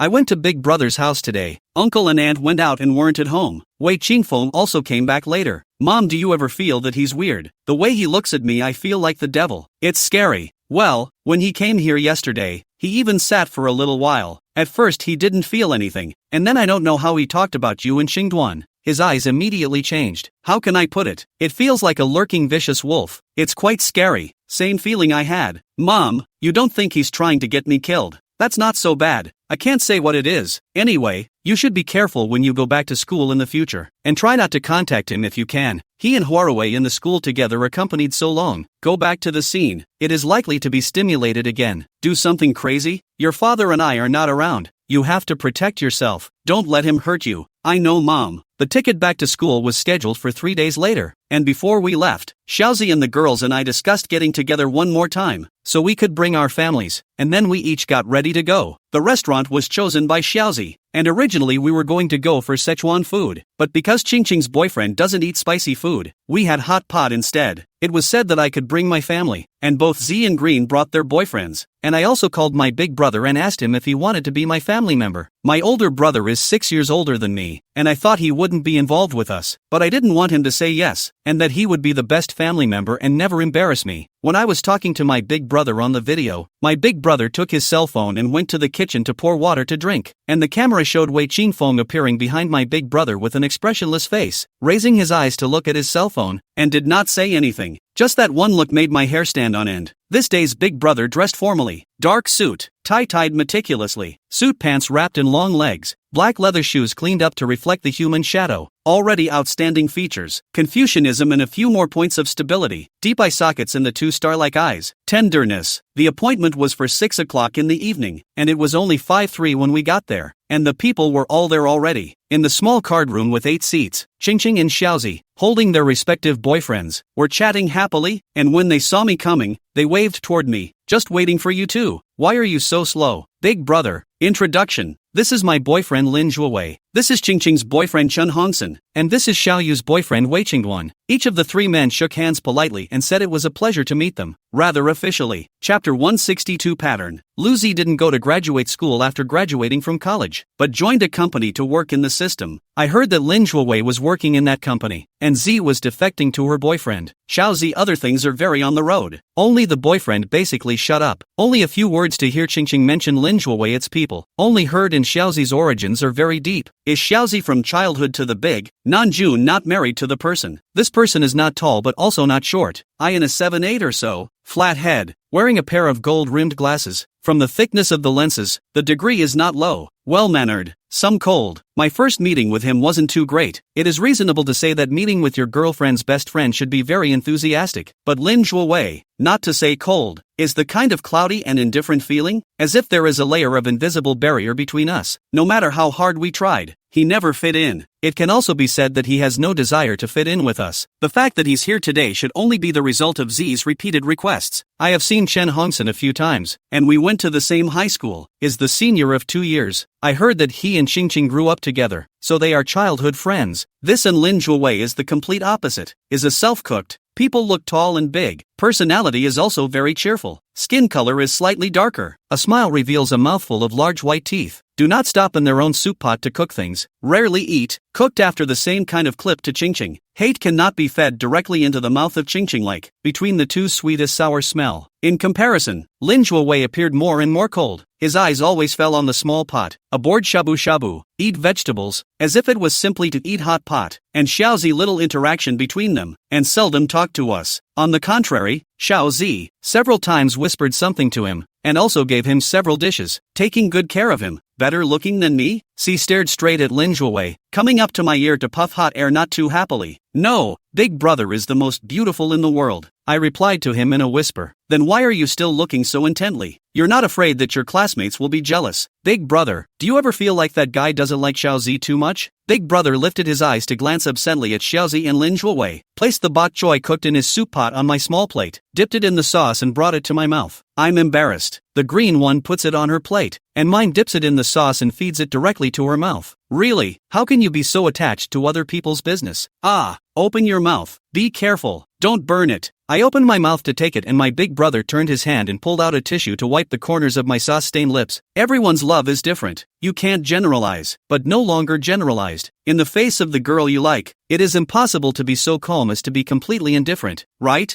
I can see that in Lin Zhuowei's eyes. The meat on the plate might even be more attractive to him than Xiaozi. I was just about to open my mouth to ask Lin Zhuowei to cook something for Xiaozi as well, when Qingqing shook her head slightly towards me, so I had to shut up. Underneath Xiaozi's calm exterior, there was still an unconcealed loss. Couldn't figure out why fire-like and passionate Z would be so attached to such a cold boyfriend. She was so nice and clearly deserved to be spoiled by the best boy in the world. I don't see a little bit of fondness or concern for Xiaozi in Lin Zhuowei's behavior. That saying is true. The one who loves more has to suffer more. Z is the one who loves a lot and is destined to suffer. It's like when I was 18. I suffered a lot because I liked Wei Qingfeng. Years after the fact, Z, my best sister, has likely gone the way of me. This is something I don't want to see, because I had something on my mind. I became a bit distracted and even the meat didn't taste good in my mouth. Just when I was depressed, a person suddenly appeared, standing at the table with long arms and legs, a table of people, except Lin Zhuowei, all incredibly stunned. When I saw the face of the visitor, I didn't take a good breath and choked myself until I coughed until I was so shocked that I almost coughed my heart and lungs out. Can't you even let a meal go by? You're not invited, and your skin is thicker than a city wall. The hand that my older brother was holding onto me under the table tightened abruptly, the manic depression so evident on his face. Wei Qingfeng? Yo, it's really no coincidence that you can run into each other here. If I didn't know about your usual high and cold persona, I really want to think that you are following Big Brother alone. Xiao Zi's fast-talking, little venomous tongue didn't give him any face at all, causing Lin Zhuowei, who was concentrating on eating by his side, to look at her differently for a few moments. Wei Qingfeng managed to make Lin Zhuowei's attention shift from the dish to Xiao Zi's body. What Xiao Zi didn't do, Wei Qingfeng did, with such obvious sarcasm. I don't believe Wei Qingfeng wouldn't hear it. It was so blunt that it was no different from calling him a stalker. Wei Qingfeng, actually, and did not hear as if. Temperament gentle opening, really coincidental, was just passing by. See you a few in this dinner. It's just that I'm also a little hungry, so I came in. I belong to the uninvited. Will not spoil your fun. I looked out the window at the dark road and was speechless. There are so many restaurants. You are hungry to eat, which is not good. But come here. The excuse is not good. I was going to say, of course it's going to spoil our fun, because I don't want to eat anything when I see you. So get out of here and don't spoil our good appetites. But he didn't say he was coming to see me, and it would seem deliberate for me to act too aggressively. In that case, might as well ignore it. If we say we will when we're all in, won't we look like we're too out of shape? Wei Qingfeng's eyes blinking, seems to want to be angry, and gritted his teeth to hold back, raised his hand and called the waiter to add a set of utensils, sitting directly to my left. Being so open and honest impressed everyone. He had just sat down when a familiar smell hit my nose and I couldn't help but be distracted. This is the flavor of the shampoo that Wei Qingfeng often used in high school, or I accompanied him to the supermarket to choose. Back then, he disliked the smell was too heavy and used it reluctantly. And after the Mid-Autumn Festival that year in my senior year of high school, I haven't smelled this smell on him. Today, out of the blue,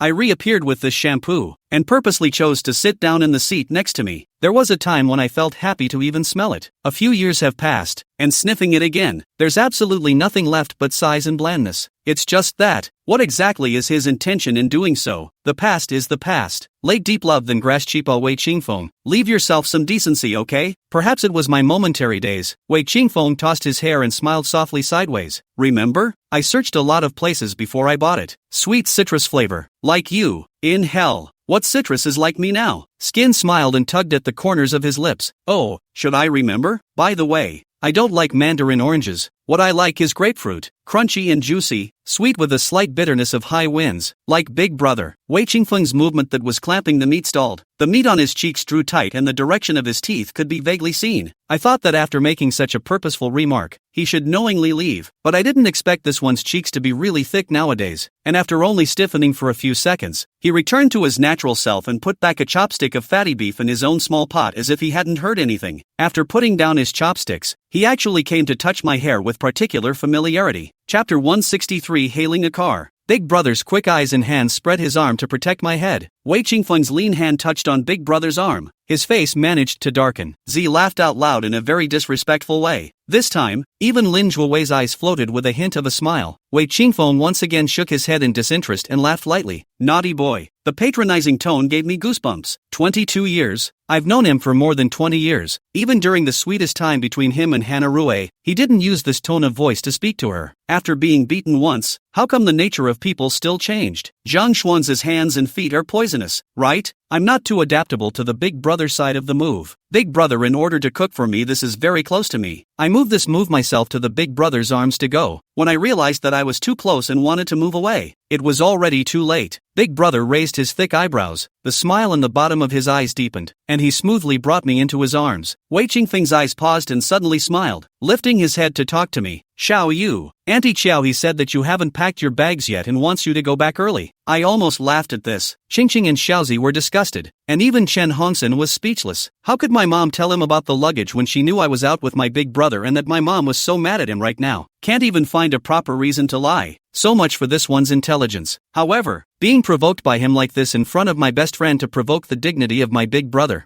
I was angry. Pressing half a day's fire miso sprang out. Words came out of his mouth. What do you care if I go back early or late? And what do you have to do with you? Are you idle out of the fart? Qingqing slapped her chopsticks on the dining table in disgruntled solidarity with me. No more. No appetite. Big Brother spoke calmly. Qingfeng, when I came out, I had already assured Auntie Qianhe that I would bring Xiaoyu safely to her home. If Auntie instructed you to come, Then I can call auntie now to clarify. Wei Qingfeng's face was short. Hearing us speak so unmercifully, his eyes sank. His left hand on the table clenched falsely into a fist, a symptom of his unhappiness. He hung his head, silent. For a while, just when we thought he would fling his sleeves and leave, he reared his head and evaded his big brother's words, only smiling gently and saying, "All right, little wildcat, don't lose your temper. Eat quickly, don't keep auntie waiting. I have my big brother to take care of me, so don't worry about it. If there's nothing else, you go back, okay? Let us sisters have a nice hot pot and talk, okay? Okay, you guys eat then.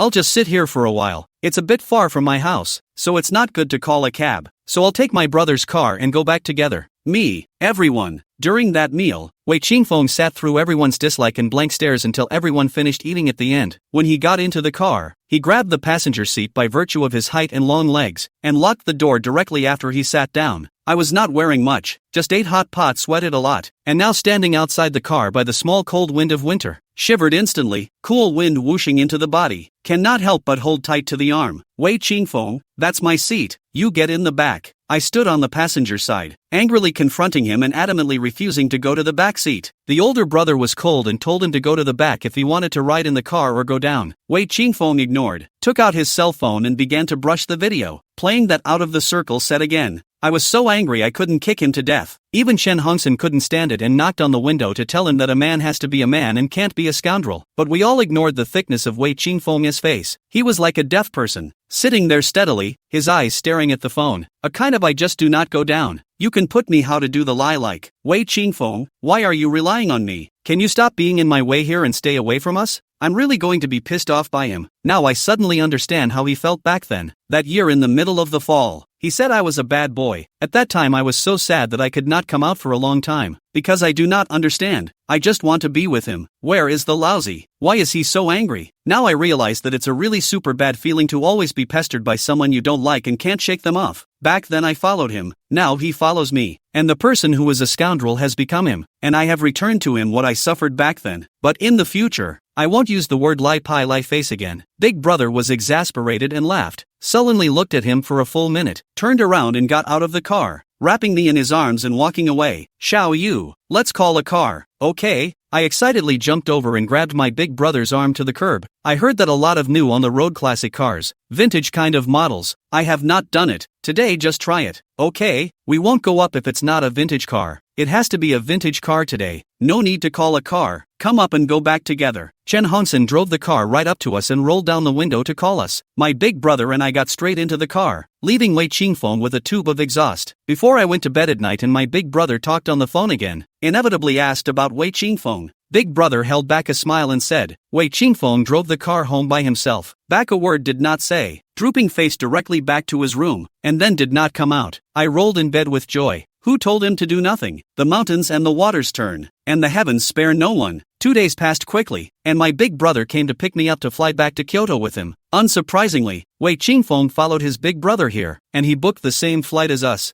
I don't care about this. It's not my family's airplane. Who likes to sit? Anyway, the big brother is there. He does not dare to have any radical behavior, is it? The marquee was crowded with people, mostly college students returning to school. There were young smiling faces everywhere, which was pleasing to the eye and put people in a good mood. I sat with my big brother, and Wei Qingfeng's position was back to back with my big brother. It would be a while before we boarded the plane, and my big brother and I leaned in to make small talk. Big brother, I have a squint of worry. Worried about what? The school is big to say the least and small to say the least, and chance encounters and whatnot happen from time to time. What do you think would happen to Wei Qingfeng if Wei Qingfeng and Huarui met inadvertently one early morning or late afternoon? Big brother pinched my cheek, looked around to see that no one was paying attention, snapped and kissed me, and lowered his voice to say, sooner or later, there will be a day like this. I don't know how Qingfeng is doing. I only want to know what I should do in case you and Li Mu have a chance encounter when I'm not there. Chapter 164 Arrogance. This question is a bit difficult to answer casually. Big brother is big brother. Emotional intelligence plus IQ at any time will knock me back to the original shape of a fool. Damn the ground. I dug my own hole and jumped into it myself. I deserved it. A chance encounter is a chance encounter. It's hard to believe that you're still afraid that he'll poach you. Big brother. You're not confident. It's not like you. Linda Hall level god. Not even this confidence is not it. So not confident cannot be. I such a new generation of national painting masters level figure. There must be a lot of young talent staring at. You do not cheer up. Drum up confidence, the future is worrying. I pretended to be worried and held my jaw up with both hands in a pitiful gesture, and my big brother pressed me into his jacket with a mixture of anger and amusement, rubbing my hair harder and harder, and then succeeding in rubbing my long, dark, silky hair into a chicken nest. It took a lot of effort to escape from the clutches of Big Brother, and it was so easy to be free to breathe fresh air. When he heard Wei Qingfeng behind him let out a heavy cold snort, I bristled, and my big brother frowned, ignoring him in unison after glancing at each other and pretending not to hear him. Some people really don't realize how obtrusive and annoying they are when they can't even interact as intimately as they want with their boyfriend and girlfriend. When we got off the plane, the three of us took a cab back to school. Just as I arrived at the school gates, what I feared happened. Cabs are not allowed on campus and are parked at the main entrance of the school. It was back to school day, and there was a steady stream of students coming and going with their suitcases, and the weather was so cold that most people wore hats. Even if you know each other well, if you meet here without paying special attention, you will probably not recognize each other. When I got out of the cab, I stood on the side waiting for my big brother to take the luggage down the road. When I saw Zhang Shuangzi pass by on the other side of our body with a small bright pink suitcase and Hua Rui in his other hand. The man is handsome and the woman is soft, and if you ignore the names of the two, it's still eye candy. Hua Rui should not have expected things to be so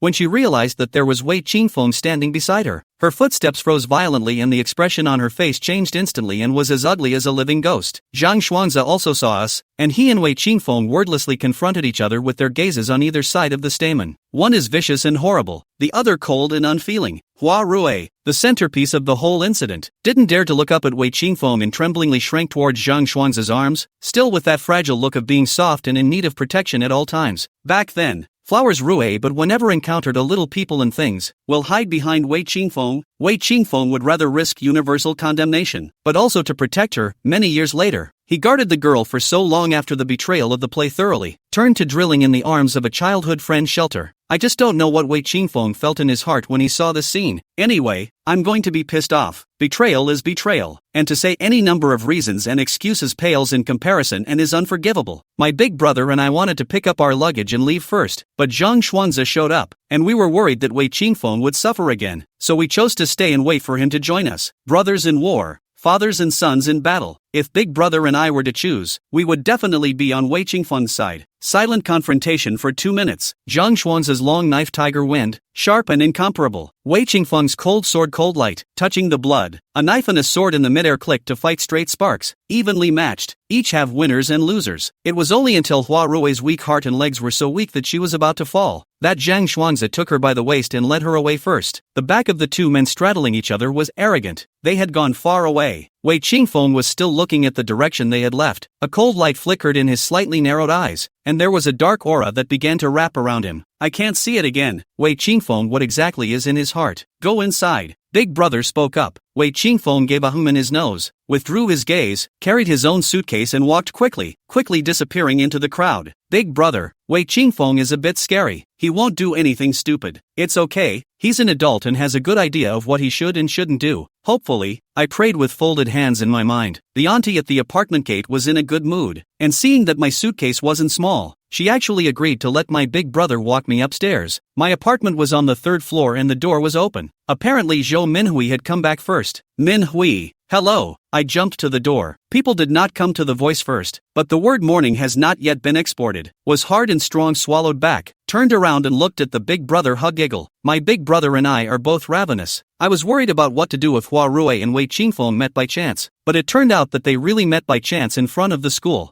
Big Brother was worried about what I would do if I had a chance encounter with Lemuel, and it turned out that Lemuel was in my apartment. What kind of sinful relationship is this? It's so torturous. Limu was bending down to pick up the suitcase and send it to the upper cabinet. When he heard the voice and turned back, his narrow phoenix eyes abruptly stagnated. The movement of his hand slowed down a step, and the suitcase almost fell down. Zhou Minhui reached out and gave her a hand to help her before she could avoid the danger of Limu being hit by the suitcase. If it fell that high and hit someone, it would definitely be injured. Liamo looked at me steadily, his face an undisguised miss and sadness, making me a bit overwhelmed. I really didn't expect to meet him this way. I'm not prepared for this. Zhou Minhui captured Limu's change. Sorrow welled up in her originally clear eyes, and smiled obscurely towards me. You're not too late. I scratched my head and laughed dryly. This was too embarrassing. Min Hai likes Limu. Limu likes me, and I like Big Brother. Big Brother, he is the end of this love. What are you doing blocking the door? Go inside. Big Brother spoke in a deep voice. Li Mu paused and asked me hesitantly, "This is Wei Qingfeng's big brother?" The situation is chaotic, and when it's broken, it's broken. Left and right can't be avoided, and there's nothing to hide when you're in a relationship in the open. I walked in with my big brother's hand in my hand in a big way. Yeah, and also my boyfriend who's on probation. The light in Li Mu's eyes shattered a little, and his long body shifted imperceptibly, forcing a smile to say hello, and turning around lamely to clean up Min Hui's bed, his movements flustered and disorganized. Me, hurting this big boy who has loved me for many years. Having a boyfriend was always going to be done for all to see, but meeting here in this way I hadn't expected but couldn't avoid. It's just that hurting him, it's not what I want. The principle I stand by has always been, if you can't love him, don't give him the wrong idea. The approach may be overly forceful and hurtful, but it stops the damage in time. Big brother, let me introduce you. Li Mu, you know I won't say much. This is my roommate Zhou Minhui. Min Hui. This is my boyfriend Wei Qingduan. Min Hui suddenly realized and pointed at her big brother. Not without complaining. Xiaoye classmate, this is that big handsome guy you video every day? When did you ascend to become a boyfriend? How come you didn't say anything to me? In vain, I still regard you as a good friend. Hey, I was going to tell you about it, but quite a few things happened during that time. It was quite chaotic, so I forgot. So what? To apologize? Why don't I treat you guys to dinner to make amends? Okay. Li Mu's movements stiffened for a moment, turned around and sat down on the chair, fighting back a smile. Forget about making amends. We can have a meal together. My treat. It's still my treat. I'll help Xiaoyu pack up first, and you two girls figure out what to eat later. After packing, we'll go over together. There's no delay. After packing his bags, Li Mu went out to smoke with his big brother. I grinned and came over to Min Hui's side, pointing outside with my jaw. Min Hui, it's developing quite fast. This is all in the family? Asterisk asterisk asterisk asterisk in hardcore. Who cares? Just come. You just have to make good relations with Li Mu's mother. I can see that Li Mu is a filial son who listens to his parents, and his mother especially likes you. With his mother's support, you'll definitely be able to hold a beautiful woman. Chapter 165 Sigh. Love returns. Do your best not to have any regrets. Don't talk about me. This handsome man of yours is gentle and elegant, tall and powerful, and will surely have a great future. Yo ho, haven't seen you for 2 months. Miss Zhou is switching to face reading? Quickly show me when you can get ahead and develop yourself into a rich generation? Asterisk asterisk asterisk asterisk you. No serious talk. Big brother called for us to go out and meet at the stairway. When Zhou Minhui and I went over, Big brother and Li Mu had already put out their cigarettes and were standing at the stairway talking. Liamo had grown slightly more flesh than he had at the hospital, and was still very thin. From the back, his shirt pivots up noticeably there at his shoulder blades. Big brother stood side by side with him, a little taller than Li Mu, his back tall and straight, like a pine and cypress standing in the wilderness. Li Mu is good enough, and in my eyes, Big brother is even better. Will you always treat her well? Of course, she's the baby I hold close to my heart. Big brother, you're more reliable than Wei Qingfeng. Handing her over to you, I'm also relieved. She's not an object that requires you to give her to me. Whether you're comfortable with her or not is none of my business. I'd do anything for her, but that's only because it's her. So I'm willing. Raimu clenched his fists in a long silence. I turned to look at Min Hui. Her head hung low, the smile at the corner of her lips was forced and sad, yet she was still strong and straightened her back. The way she pretended to be strong made my heart sink. What a good girl, what a good Li Mu. Love this thing preferred to two failed. Gods will make people awe. Min Hui, don't be sad, it will be fine in the future. Zhou Minhui snorted and laughed. She raised her head to meet me, her eyes full of self-deprecation. Xiao Yu, look at how pitiful I am. Suffering from a love injury, I still have to be pacified by my love rival, which is like you, always being held in the heart. How happy. She pulled up my silk scarf to wipe her eyes and gasped as I snatched it back. You'll get snot on it again. It's gross. We were talking noisily enough to startle two wonderful men,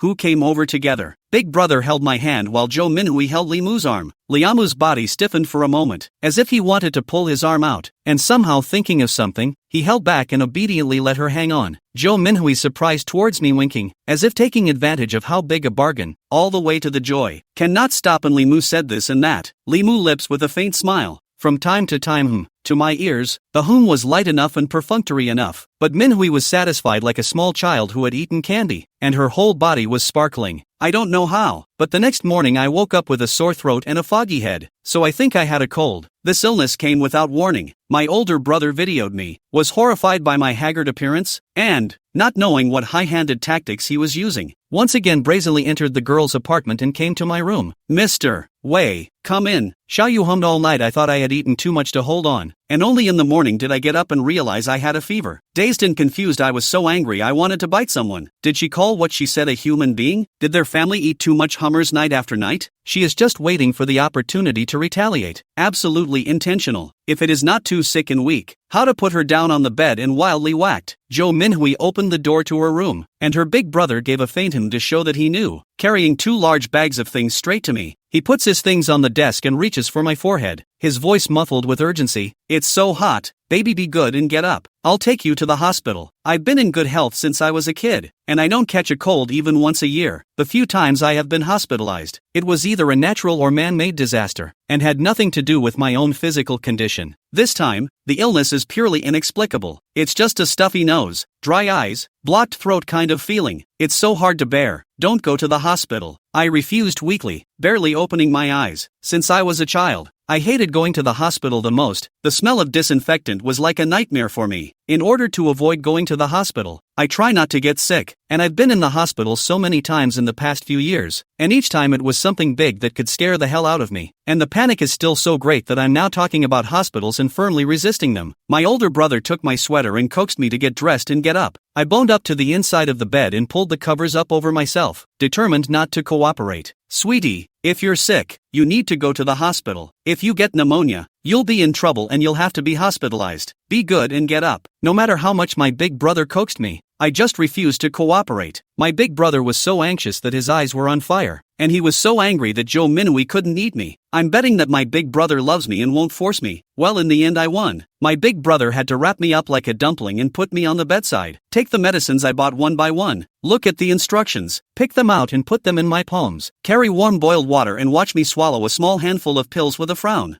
I was so angry at this pretentiousness that Jo Minhui gritted her teeth, and if it weren't for her big brother, she would probably have torn me apart. I didn't care how angry she was. I swallowed my pills, and with a pale face, I stretched out 2 fingers under the covers, proudly comparing her to a small tree right, announcing my victory to her, and once again pissing her off 7 times. When Jo Minhui went downstairs to bring back the breakfast ordered by my big brother, I was leaning softly on my big brother, with a light blue fever sticker stuck to my head, like a chrysalis, which made her angry and happy. It's not just a cold. As to be weak like this, you have a boyfriend to spoil early in the morning to whom hard to stuff dog food. Okay, I cannot see. Go. She put her breakfast on the table, picked up her small bag and left. In fact, I know that she is sad. Just now her words were said with disgust, but her eyes were full of envy. Being hearted like a baby by your beloved boy should be the happiest thing for every girl. Later on, when Jo Minhui and Li Mu had a fight and I was comforting her, she even talked to me about it. She said, Lan Yu, you don't know. Your boyfriend looks at you with that look, that heartache, that love. I'm envious to death. If Li Mu treats me half as much as he does, I can wake up happy even in my dreams. She said, Xiao Ye, I did not expect him to be like your boyfriend, to hold me in the tip of the heart. He just give me a little response is good. Even in my need to give me a cup of hot water, even in my sadness when I handed me a tissue, I will be touched to death. But nothing. He is like a piece of iron frozen in the ice. How can not cover warm? At the time,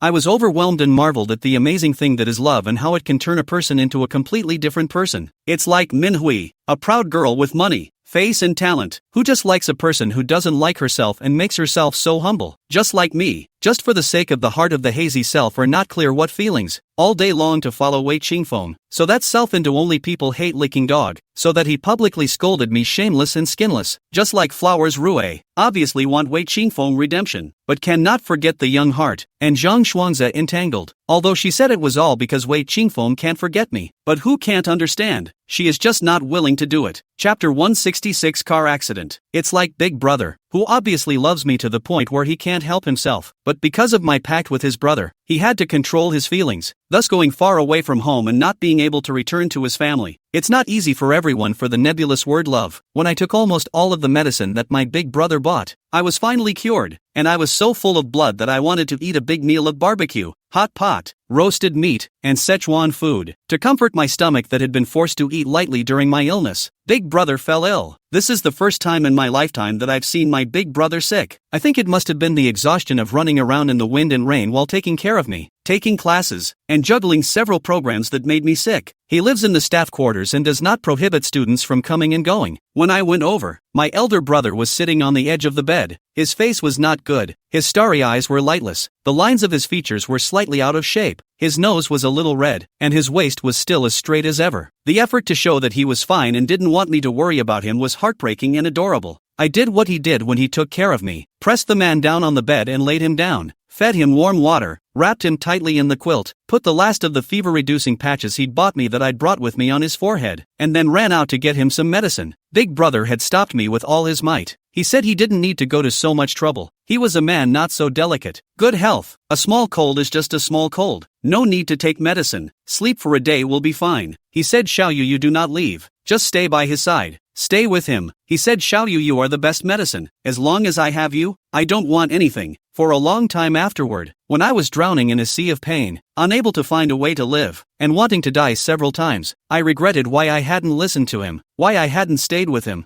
and why I had to run out and buy that laborious medicine. So much so that later for a long time, I so want to accompany him, so miss the smell of his body, but did not have the opportunity to get close to him. I could only see him standing beside others in pairs, but I was alone, tramping on the campus path, like an abandoned stray dog, unable to find a home for me. At that time, I wanted to get myself drunk again and again, and then in my dreams with my big brother, living the happy life that I had fantasized belonged to us, but my body of 1,000 glasses of wine, even this can not do. The more wine drink the more sober. I can only bite my teeth and insist on surviving day after day, month after month, year after year. If I could turn back time, I think I would have stayed away and just stayed by his side and waited for him to get a good night's sleep, and then loved me like I used to and protected me under his airtight wings. Unfortunately, there is never any medicine for regret. I have to pay for my impulsiveness. It's just too big a price to pay, too big for me to carry and afford alone. My big brother stopped me 100 times, but I capriciously left him alone in the dormitory and ran out to buy medicine. I thought that I was telling him that I liked him and was willing to do that for him. With me around, all he had to do was rest and leave the rest to me. After all, taking care of people is a natural female skill. I remember it well. It was a weekend. The school nurse was on vacation, and there were no other pharmacies in the school compound. So if you wanted to buy medicine, you had to go to an off-campus chain pharmacy. The weather was a bit gloomy when I woke up in the morning. It was raining when I ran out of the dormitory. I didn't have my umbrella with me and I didn't want to waste time running back to get it, diving head first into the rain. The heart that goes on the run for the sake of Big Brother is on fire. The pharmacy chain was not too far away, crossing the road in front of the school and turning right a few hundred meters before entering a residential alley. Probably because of the rain, there were not many people in front of the school, and the cars whizzing by brought up pieces of water. It was raining harder and harder, and my vision was obstructed.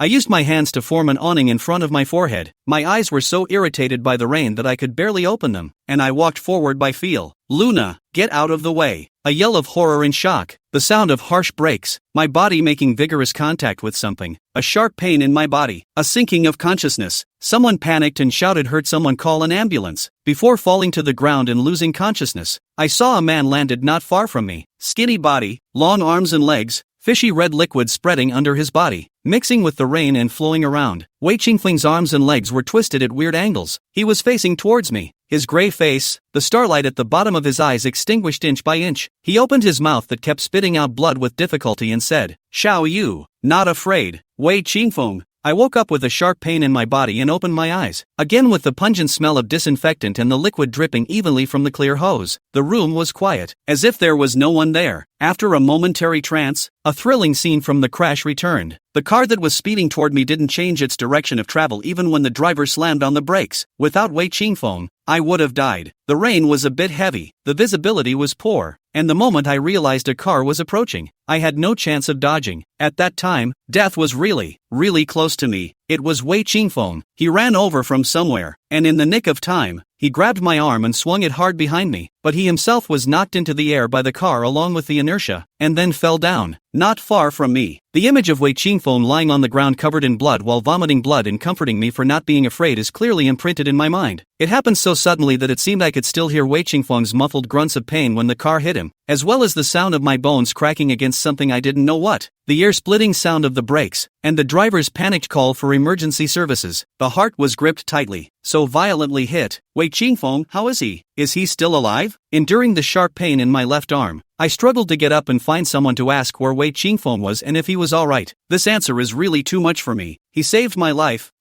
Grateful for him and wanting him to live well. He was so young and brilliant. He shouldn't have been taken away in a car accident. Don't move. Be careful of pulling the wound. Where does it hurt? Tell Big Brother. Big Brother pushed the door in. His eyes were first bright with surprise, seeing me struggling to get up. A few steps ran over to urgently hold me down. I froze. Is this still my amazingly talented and dashing Big Brother? Wrinkled clothes, disheveled hair, greenish-black stubble, bloodshot starry eyes. Chapter 167 Not Dead. Is this still my amazingly talented and dashing Big Brother? Wrinkled clothes, disheveled hair, greenish-black stubble, bloodshot starry eyes. How long have I been asleep? A century? Big Brother has actually become an uncle through the ages. It hurt so much that I sucked in air to ease the pain while trying to squeeze out a smile and comfort my big brother. I'm fine. Don't feel bad. It doesn't hurt. My elder brother steeply reddened his eyes, half-kneeled in front of my bed and grabbed my uninjured hand, putting his face into my palm without saying a word. Soon, warm liquid ran down my fingers, quickly wetting half my hand. Big Brother has never been like this. My palm was hot, wet and clammy. What about Wei Qingfeng? How is he? I tentatively asked out. The elder brother choked and raised his head, his gaze sullen, tears still hanging from the corners of his pretty eyes, the red tear mole so vivid that it was shocking to look at.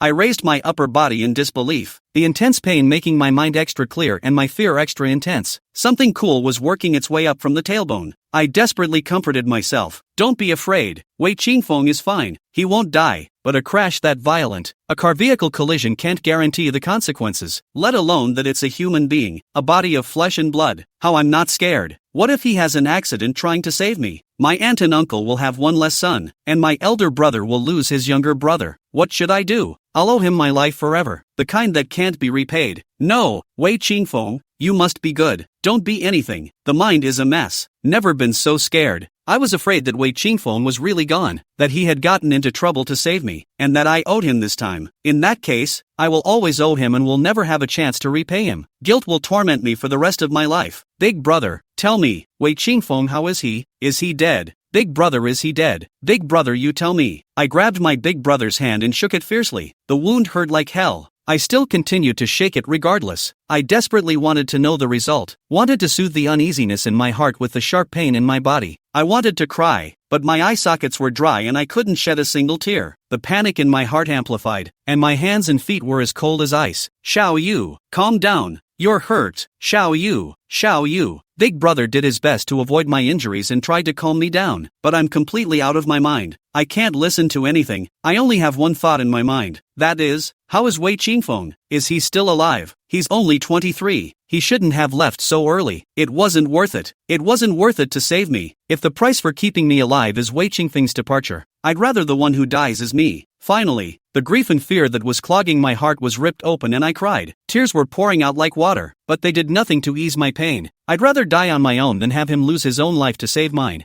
I don't want to owe him, and I don't want to owe him more than I can pay for the rest of my life. Brother, tell me. If you don't tell me, I'll ask myself. I detected the self-hysteria, uncontrollable need to vent. Want to know how Wei Qingfeng's heart is so urgent? I think I am crazy. Lifting the covers and gritting his teeth against the excruciating pain of his wounds, the madman wanted to get out of bed and discover the answer for himself. The sharp pain from the wound irritated me with a cold sweat. Big Brother clasped me in his arms. So tight.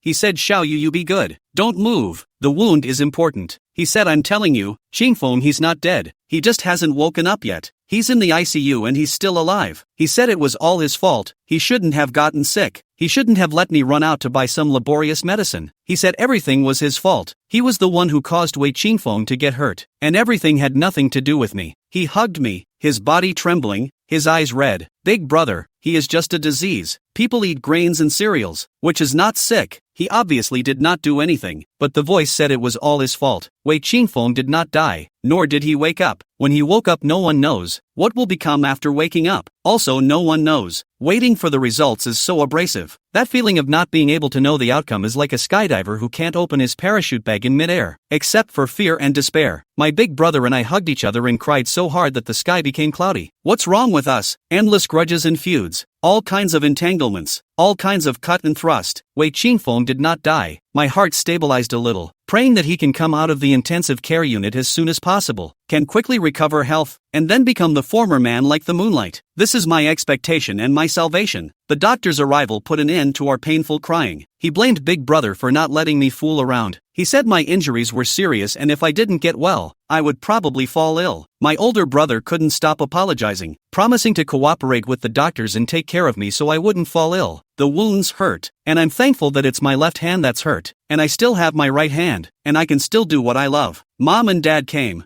one wiping my face, the other rubbing my cold feet. Mom's eyes were red from crying and her face was swollen, and Dad's face was sad, and his eyes landed on my wounds like he was trying to stare through them. Your Uncle Wei and Auntie Mena are also here, over at Qingfeng. Dad's eyes were red and he was worried. The doctor said that the kid was hurt pretty badly, and that he might leave some kind of after effects. That one had crossed my mind, but whatever, he's still alive, and that's enough. Mom said Auntie Nina came to see me and I was sleeping so she went back to guard Wei Qingfeng. I asked Wei Qingfeng how it is. Dad said that we do not know the specifics. The intensive care unit does not allow people to just visit. They also just from the small window towards the inside, only to see him inserted with several tubes lying quietly, motionless. I analyzed from the frown that got tighter and tighter when my big brother came to see me. Wei Qingfeng's situation was definitely not optimistic. A few times I wanted to get out of bed and go see him. He saved my life and it was only logical that I should go. A couple of times I didn't get to go. My mom was obviously a little resistant to the idea when I mentioned it, but didn't say anything, but my dad was very supportive. He said that no matter how much Wei Qingfeng and Auntie Mena had done before, if not for Wei Qingfeng this time,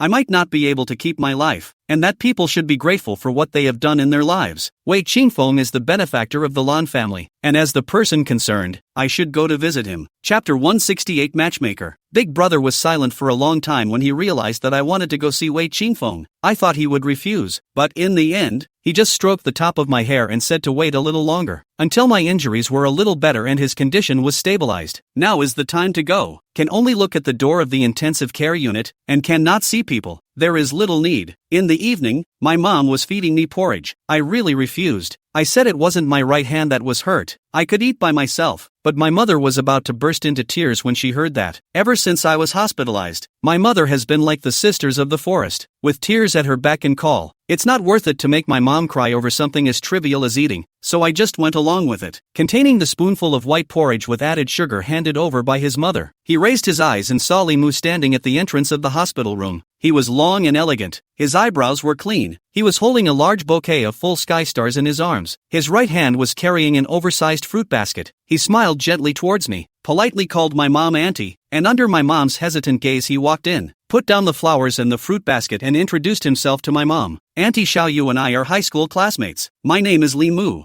I heard that she was injured and came over to see if there is anything I need to help. Grandma Li is a kind person. Her old man personally taught out of the grandson is also courteous, in and out, warm and elegant. Li Mu, the name is quite familiar, and I hear the accent is from South City. While enthusiastically giving Li Mu a seat, the mom tried hard to recall the information about Li Mu in her mind. Auntie, have you seen our high school graduation picture? That little fat guy standing behind you, that's me. Mom came to a realization, slapped her head and said with a smile, look at my memory. I remember that little fat guy. It is said that women have changed a lot, but I think men have changed more than that. The little fat man back then, now is a big handsome man. Just how did you lose so much weight?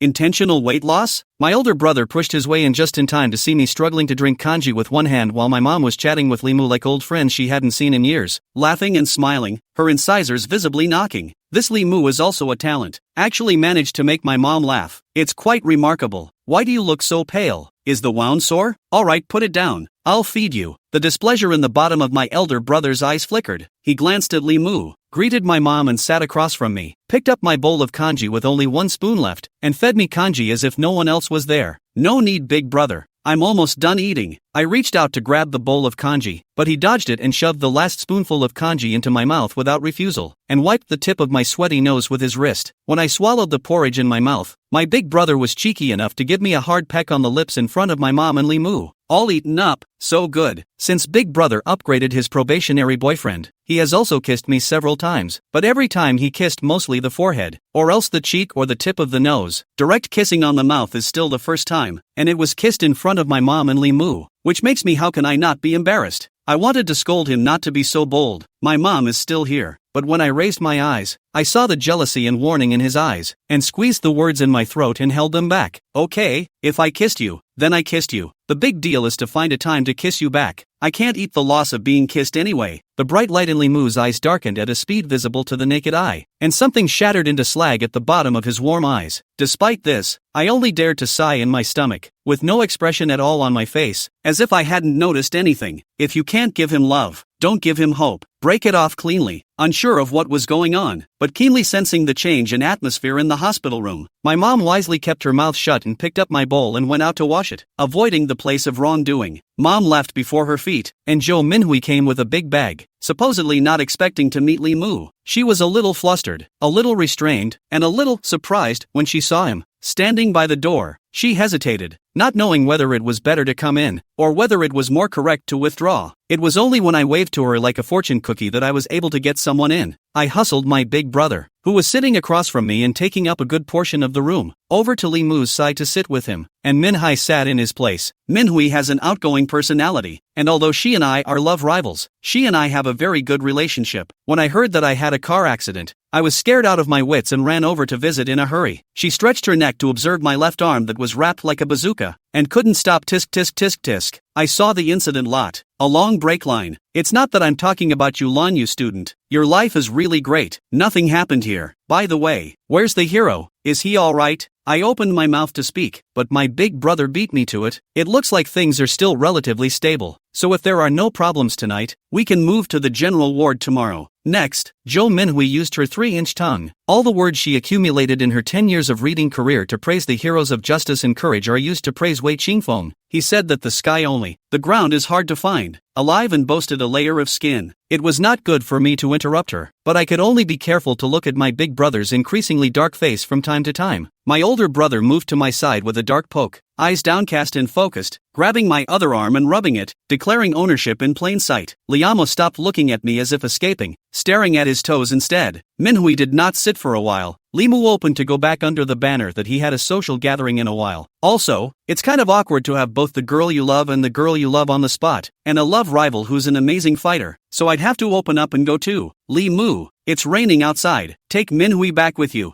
I don't feel comfortable with her walking at night as a girl. Raimu opened the door with a lurch, didn't say anything, stopped and turned around to wait for Minhai. No, I drove myself. Usually when I go out to play, any day is never earlier than today, so it's superfluous. Minhui panicked and waved her hands in succession. I was so angry that I cursed her piggybacking. I am creating opportunities for her to be alone. Can't you see that? How do you go to graduate school and get to shore? Look at that, usually lively and witty. Her IQ shouldn't be so weak. It pissed me off so much I couldn't care less and went straight to my feet. Kicked her off the hospital bed with my intact right foot. If I tell you to go, you go. What are you nagging for? In the angle that Limu cannot see, I silently told her with lips. Sisters can only help you so much. The opportunity is to grasp it. Minhui red-faced little daughter-in-law like followed behind Limu and left. You do have the potential to be a matchmaker. That's for sure. Good brothers with good sisters. How dazzling. I smiled smugly. Chapter 169 Conscience. That's for sure. Good brothers with good sisters. How dazzling. I smiled smugly. Big brother carefully held me in his arms. His cheek pressed against my forehead, caught my right hand and put it on his heart, choked his voice and said, "Little bad guy, you scared me to death. In the future, you are not allowed to take matters into your own hands. No matter what, leave it all to me. You just be good and stay by my side." Big brother's mood is changing so fast, it's a bit hard to take it in. I promised him softly, then snuggled into his arms and listened to his steady, strong heartbeat. The cold scent of pine wood from his body pounds in my nostrils with a kind of post-apocalyptic celebration and stability. My big brother kept kissing the top of my hair, putting my hand on his face as we experienced each other's warmth. At this moment, the night is like a splash of ink and the years are still. Outside the hospital room, Dad asked Mom why she didn't come in. Mom stopped Dad to let him sit outside a little longer, saying it was too warm inside for her to enter. I was so shy that I wanted to shrink back to the bed, but my elder brother laughed and forbade it, teasing me, saying, "How nice of my mother-in-law to be so sympathetic to my future aunt. I'll have to honor her old man in the future." On the 4th day of my hospitalization, the doctor said I could get out of bed for a small amount of time, as long as I didn't overexert myself. The moment my feet hit the ground, I was infinitely emotional. The days of walking on your own feet couldn't be happier. That morning when Big Brother hadn't come over yet, I asked my parents to take me to see Wei Qingfeng. When I arrived at the intensive care unit, it was a busy place, and my elder brother was cooperating with the nurse to move Wei Qingfeng to the general ward. Seeing me vertical over, first surprised for a moment, soon pursed lips toward me light smile. To reassure him, I let go of my mom's hand and took a few waddling steps on the floor myself like a duckling, managing to deepen my big brother's smile a few notches. Auntie Mina stood to one side, supported by Uncle Wei, but after not seeing her for a few days, Auntie had become particularly gaunt, her person was terribly thin, and her hair was disheveled and draped over her shoulders. Mom hesitated several times, but still walked over and patted Auntie's shoulder to comfort her. Mina, Qingfeng will get better. Well, I know, Auntie reluctantly smiled. Her eyes flicked over me, and then added, these days, Qingfeng can't stay away from people, and I don't have time to check on Xiaoyu. How is it? Xiaoyu, is it alright? I raised my steps forward and stood in front of Auntie, bowing to her sincerely. I'm sorry Auntie, Wei Qingfeng, he was injured to save me. At a time like this, it was redundant to say anything, even this belated apology was meaningless. Nonetheless, I will say this, I don't blame you. Xingdan said that you met with a car accident when you went to buy medicine for him. Auntie looked out the window with red eyes. I saw the wrinkles at the corners of her eyes deepen a few more points. This is all the will of God. It's not something man can change. The first reaction, Wei Qingfeng after the accident. The aunt again to find the previous master counted. Otherwise it will not say the providence of this rather arcane words. Wei Qingfeng was pushed out by the nurse. His eyes were closed tightly and he lay soundless, his face pale as a ghost, his normally cherry-red lips without a trace of blood, and his exposed shoulder where you could see the lines of bone wrapped inside the skin. Except for that breath, he was no different from dead, and not a bit of living vitality could be seen in him. It was for me that he suffered so much. The tears were just so uncontrollable. My older brother passed me, took my hand, and led me to the hospital room with the nurse behind him, waiting until the big brother and uncle combined their efforts to lift Wei Qingfeng to the hospital bed. I saw that he had not so many wounds on his body, big and small. The tears flowed harder, and my mom followed me, her eyes red. Auntie Mei-na in turn comforted her mom by saying that it was Wei Qingfeng's own choice and no one was to blame. So let's not think so much. The good thing is that there is no danger to his life, and now she hopes that he will wake up soon. When I said that, my mom felt even more guilty and looked at Wei Qingfeng, who was sleeping quietly and painfully. Wei Qingfeng and I are considered to be the elders of the two families brought up together. My mom's concern for Wei Qingfeng is sincere. The adults of both families were there, and my elder brother could not say anything more, but just comforted me not to cry. Everything would be fine. On the school side, my big brother took a leave of absence for me. Classes are tight. The contest entry is not yet finalized, and the 2 classes I promised the professor I would take for this class are not yet prepared, and there are so many things I need to get done, but my health wouldn't allow it, and guilt and fear leading to chaotic emotions wouldn't allow it even more. Knowing my situation, my older brother did not want me to worry too much about affecting my treatment, so he took a leave of absence. Prof. Jean knew that I had a car accident and came to see me once, relieved that the driver was quite good enough to leave my right hand still in good condition. Otherwise the country would have lost a future master of Chinese painting. I cried and laughed at the professor's comment. Hated to say that for my degree I was going to study oil painting instead, and was silenced by a combination of the professor and my older brother. From this day on, I would come to see Wei Qingfeng after my infusion and help with whatever I could. Big brother began to persuade me twice to let me get well. Do not need to go back and forth. He looked at the heartache. I didn't say yes. Previous grudges aside, Wei Qingfeng has saved my life. I can't see him suffer and do nothing. That's too much for my conscience. Later on, Big Brother no longer persuaded me, just stood to the side and silently watched while I gave Wei Qingfeng a massage. Those eyes that I liked had no starlight in them, so dark that I couldn't see the bottom. I recovered quickly from my injuries, and my parents had something going on at the office, so I let them go back, and Minhui came to take care of me every day after class. On this day, Minhui called to say that there was something urgent at home and she might not be able to come over. I told her to keep busy. I could do it myself. With nothing much to do after dinner, I skipped around the hallways exploring and actually found a small hallway that was quiet and had a view out. I stood there admiring the rain-washed trees outside, with their vaguely yellow spikes coming up, tender and lovely. In the distance were the warm yellow lights of 10,000 homes, and possibly curls of smoke that I couldn't see. Everything is beautiful and so real. Suddenly imprisoned in a hot embrace, the crisp, clean scent of pine and cypress lingered in my nose, a scent that put my heart at ease. Big Brother. I leaned backward into his arms and called to him in a delicate voice. He answered me in a low, husky voice, lifting a lock of hair that was hanging down and tucking it behind his ear, pinching my small earlobe in the process, and said in a mute voice, "Well, why did you run here, making me look for you? After Wei Qingfeng's accident, Big Brother and I haven't been alone for a long time. It's no fun to always be in the hospital room. Come out and let off some steam. Big Brother, you smoke less and eat well. you've lost weight again in the past few days. I backhooked his waist and pressed myself against him. Chapter 170 Awake. During this period of time, Big Brother worked tirelessly to guard Wei Qingfeng, and also found time to take care of me, and was as busy as a gyroscope. He's not made of iron. He must be exhausted. Again, I was injured, which meant I could ensure that I could live on my own. So naturally I couldn't help him much. It was heartbreaking to watch my big brother lose weight day by day. My big brother suddenly tightened his arms, and I was wrapped up in his arms like that, tightly.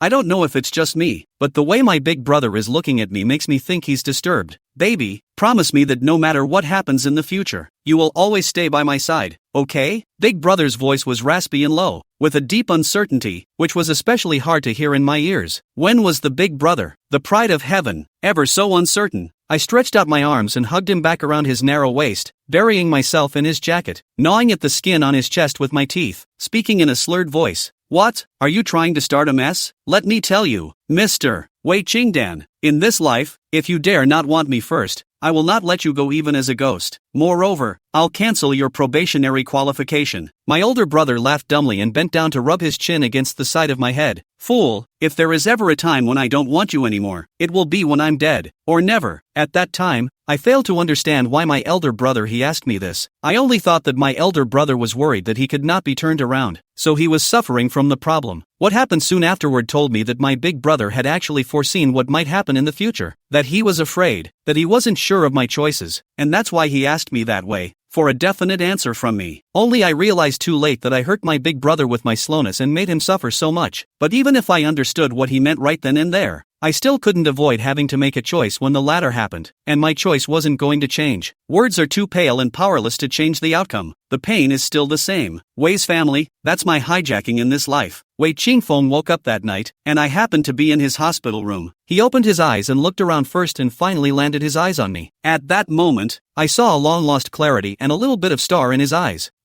Are you okay? His voice was hoarse and hard to hear, but so happy. He's awake. Great, I answered with wet eyes. Well, I'm fine, only minor injuries, they're all almost healed. You saved my life, thanks. No, I do it willingly, I'll do anything for you, no need to say thank you. You being well is what makes me happiest. Wei Qingfeng, you waking up is also the happiest thing for me. I'm so happy too, so happy. Come here. He tried to wave me over, but was too injured to do so, only grimacing and moving his fingers. I stood uncertainly by his bedside when I saw him reach out as if he wanted to touch my left arm, which was encased in a cast. But there were so many injuries on his body that just slightly lifting his arm had already caused a bead of sweat to seep out of his forehead from the pain, and he struggled a few times without being able to reach it. I had to bend my body down and hand him the white cast arm. He reached up and touched the cast, flexed his fingers and tapped twice, finally pressed the backs of his fingers against my warm fingers, then smiled contentedly as he looked up at me and said, "It's good that you're okay." Because of those 5 simple words, my eyes suddenly got wet. Because of those 5 simple words, my resentment towards him miraculously subsided quite a bit. Wei Qingfeng woke up, dispersing the dark clouds that had been circling around everyone's head. I told my mom and dad the good news. My dad said it would be good if he woke up, and the rest would take time to recover. But no matter what, he is to save me to suffer this crime. Our family should bear the responsibility will not be less. For the next few days, I would be received by Auntie Mena in Wei Qingfeng's hospital room after my fluids were transfused, and I would eat there. In her words, they were all children that she had watched grow up, just like her own. 1 is also a rush, 2 is also a release. Get together more convenient to take care of. In fact, I don't really want to go so often, stay so long. I'm a person and their family all day bubble together, always feel awkward. Several times I excused myself, but was blocked by Auntie on the grounds that Wei Qingfeng was very lonely and couldn't move, and that I could go over there to keep him company. That's a reason I can't say no to. After all, it was Wei Qingfeng who saved me, so I should spend more time with him. What's more, there was Big Brother there. The days of hospitalization were boring, the wounds were dry and painful from time to time, and it was only better to be with my big brother. Those days, Wei Qingfeng is very happy. A meal can drink 2 bowls of porridge, although the injury cannot move, but often hang on the face of a smile. Even the doctor said he recovered quickly. He doesn't talk much and is asleep a lot of the time. As long as he was awake, there was always a smile on his face. He was already excellent looking. His skin was white to the point of translucency, and he was lying on the hospital bed with such a gentle smile, as if he was a sleeping beauty in a fairy tale, which made people feel sorry for him. After 9 days in the hospital, the doctor announced that I could be discharged and just go back to recuperate. Finally liberated, I was happily picked up by Manhwa and taken back to my apartment, like a bride returning to her home,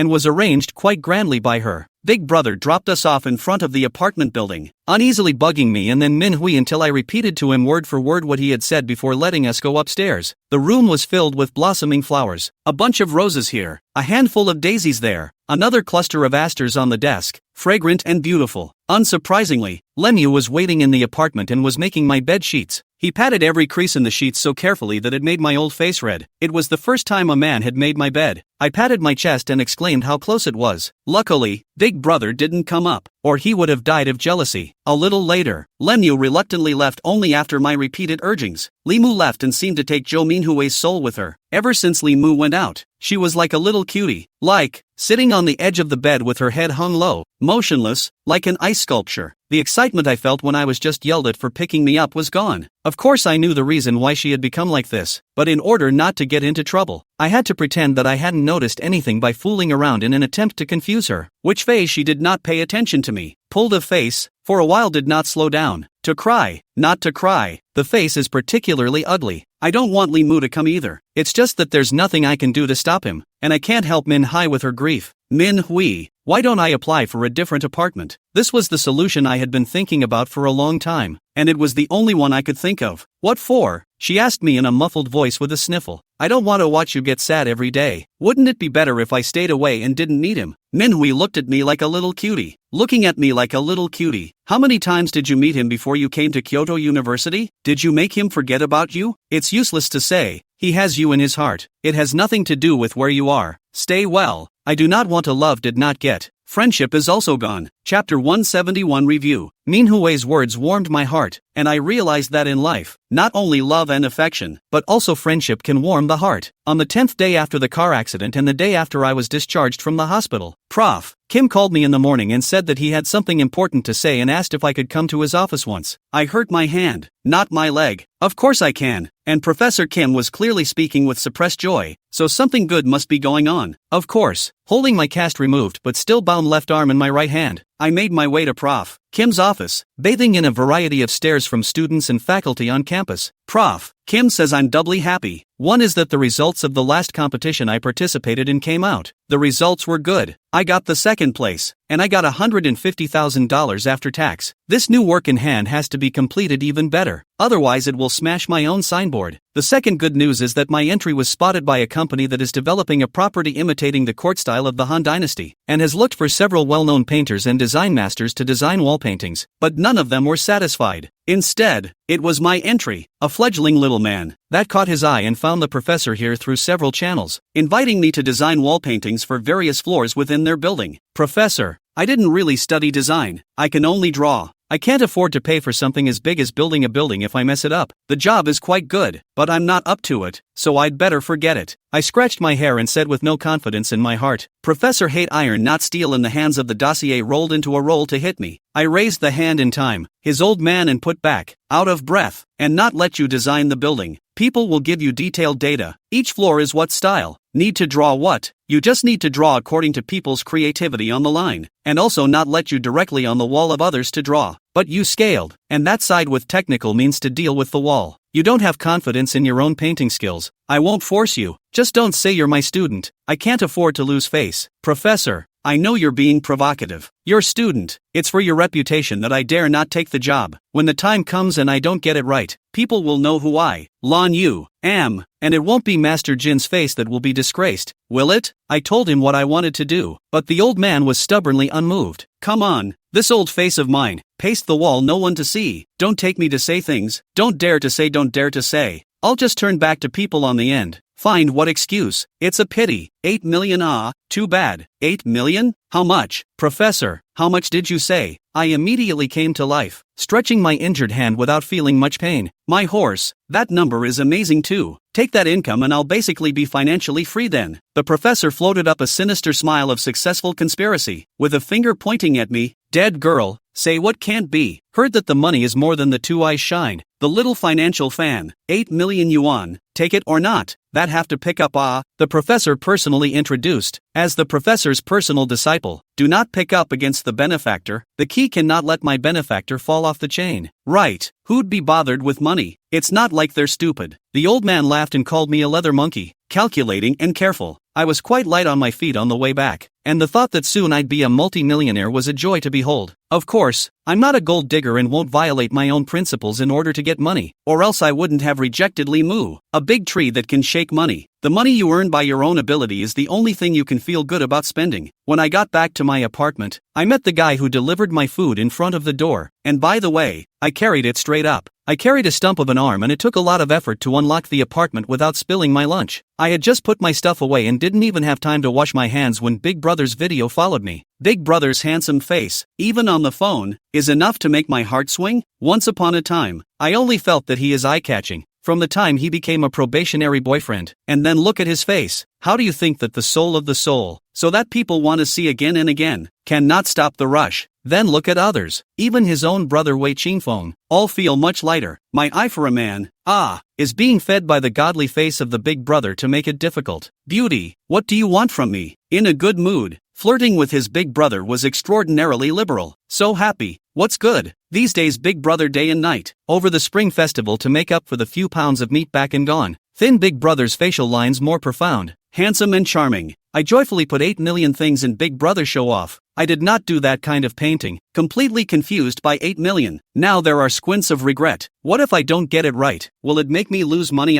No, there's no painting that you can't draw. The program won't come down that fast, and when Qingfeng gets better, I can help you too. If you run into difficulties, you can also ask the professor for advice. And among my university classmates in Kyoto, there are 2 or 3 of them who are engaged in this kind of design. When the time comes, you can also go to their site to ask for ideas. In short, don't be afraid. Everything is difficult at the beginning. You'll definitely be fine. $8 million, giving so much money, it can't be a crook. Big Brother spread his teeth and smiled. The starlight under his eyes shone brightly. How could it be? I've heard of that property. The investment is tens of billions of dollars. Your $8 million is just a drop in the bucket. If it's done well, there will be unexpected joy. That must be the exclusive mansion of the rich and powerful. It's over. I'm starting to worry again. What if I don't get it right? I fell on my back on the bed and howled. Worried about not being up to the task for sure. But not this bad. I just wanted some motivation from my Big Brother. My baby will be able to. With Big Brother's affirmation, my confidence is considered complete. After chatting for a while longer, Big Brother said that Wei Qingfeng would have a comprehensive review in the afternoon and might not always have time to video me. I told my Big Brother not to worry about me and to keep me informed of the results of the retest. At night the Big Brother really did not give me a video. I want to ask the situation, but afraid of disturbing them. Think about it. Anyway, there is a situation Big Brother will tell me. After a peaceful night's sleep, I woke up early the next day to get ready for class. With an injured hand there was no way to hold the book as he usually did, and he found a package to put on it and slung it over his shoulder. Almost to the cafeteria when the Big Brother's phone call, I joyfully answer. Is ready to let my Big Brother to appreciate my new look, but to see my Big Brother a face of sadness. Between the eyebrows is all the sadness.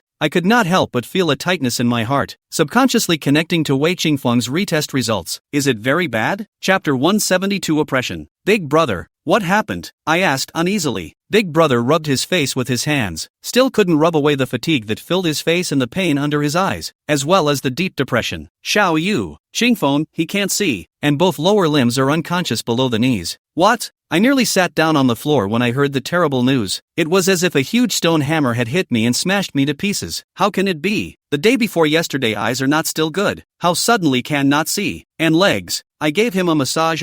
Calves have sensation. How can this be? Is not a misdiagnosis. Brother, then find a specialist consultation. I was so anxious, incoherent. My brain is blank. The director said that he has clots of bruises in his brain that haven't been fully absorbed, and that his current symptoms are the result of the clots displacing and compressing the nerves. Surgery? No, surgery to get the clot out would be good, right? The doctor said that the location of the blood clot compression is very dangerous, and that without surgery it might just be invisible, and in case of an accident during surgery, it is likely to be disabled for life, and the bruise is not 1 or 2. Even if the operation, there is no guarantee that this kind of situation will not happen again in the future. So, no surgery can be done without all certainty. So what do? We can't just sit around and wait for it to happen. I jumped to my feet in anxiety. Wei Qingfeng must not be okay, otherwise I don't know what I should do. Just a few words. I was so anxious that my hands and feet were cold. How could I bother to eat or attend class? So I found a place close by to sit down. Otherwise, I was so afraid that I would fall on the road. In this place where people come and go, it is easy to cause panic. That fear that had been gone for so long came back, much worse than the last time. The best thing to do is to wait for the organism to absorb it automatically, but it's a long process. Xiao Yu,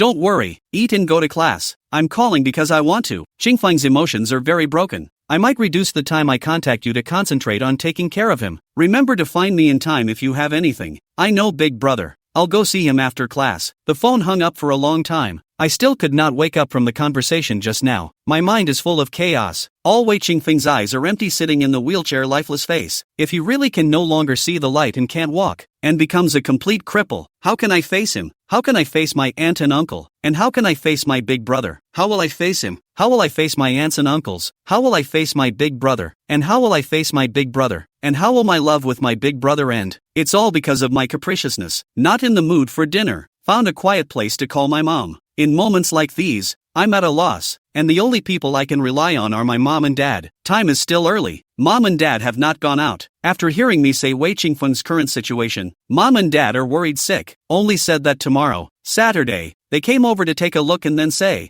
I don't want to be too anxious. The car to the mountain. It's a miracle that may not happen at any time. Zhou Minhui sent me to the hospital in the evening. Wei Qingfeng was sleeping on his side, and I stood at the door of the ward not daring to go in. I don't know if it's just me, but he's thinner, his skin is ghastly white, and his young back is dead. He made a scene for a day, didn't eat or drink. The doctor gave him a sedative before he went to sleep. Big brother was worried about waking Wei Qingfeng and took me outside to sit on a bench. The older brother kept rubbing his face with both hands, at a loss. Isn't there any other way? With all the advances in medicine, there's no way we can't even control a bruise. My older brother pressed his brow tiredly, and I heartily cradled his head and massaged him, trying to make him feel better. The main thing is that it's a bad location, and I've made inquiries online, and Kyoto Hospital is the authority on this. No one can solve a situation that even Kyoto Hospital says there is no solution. Now we can only hope on Qingfeng himself. There is no other way for now. About how long does it take to absorb on its own? Not necessarily. It could be a week, it could be a year, it could be a lifetime. No one can say for sure. It's all me. Ugh, what can I do? I'm sad too. When I entered the hospital room just now,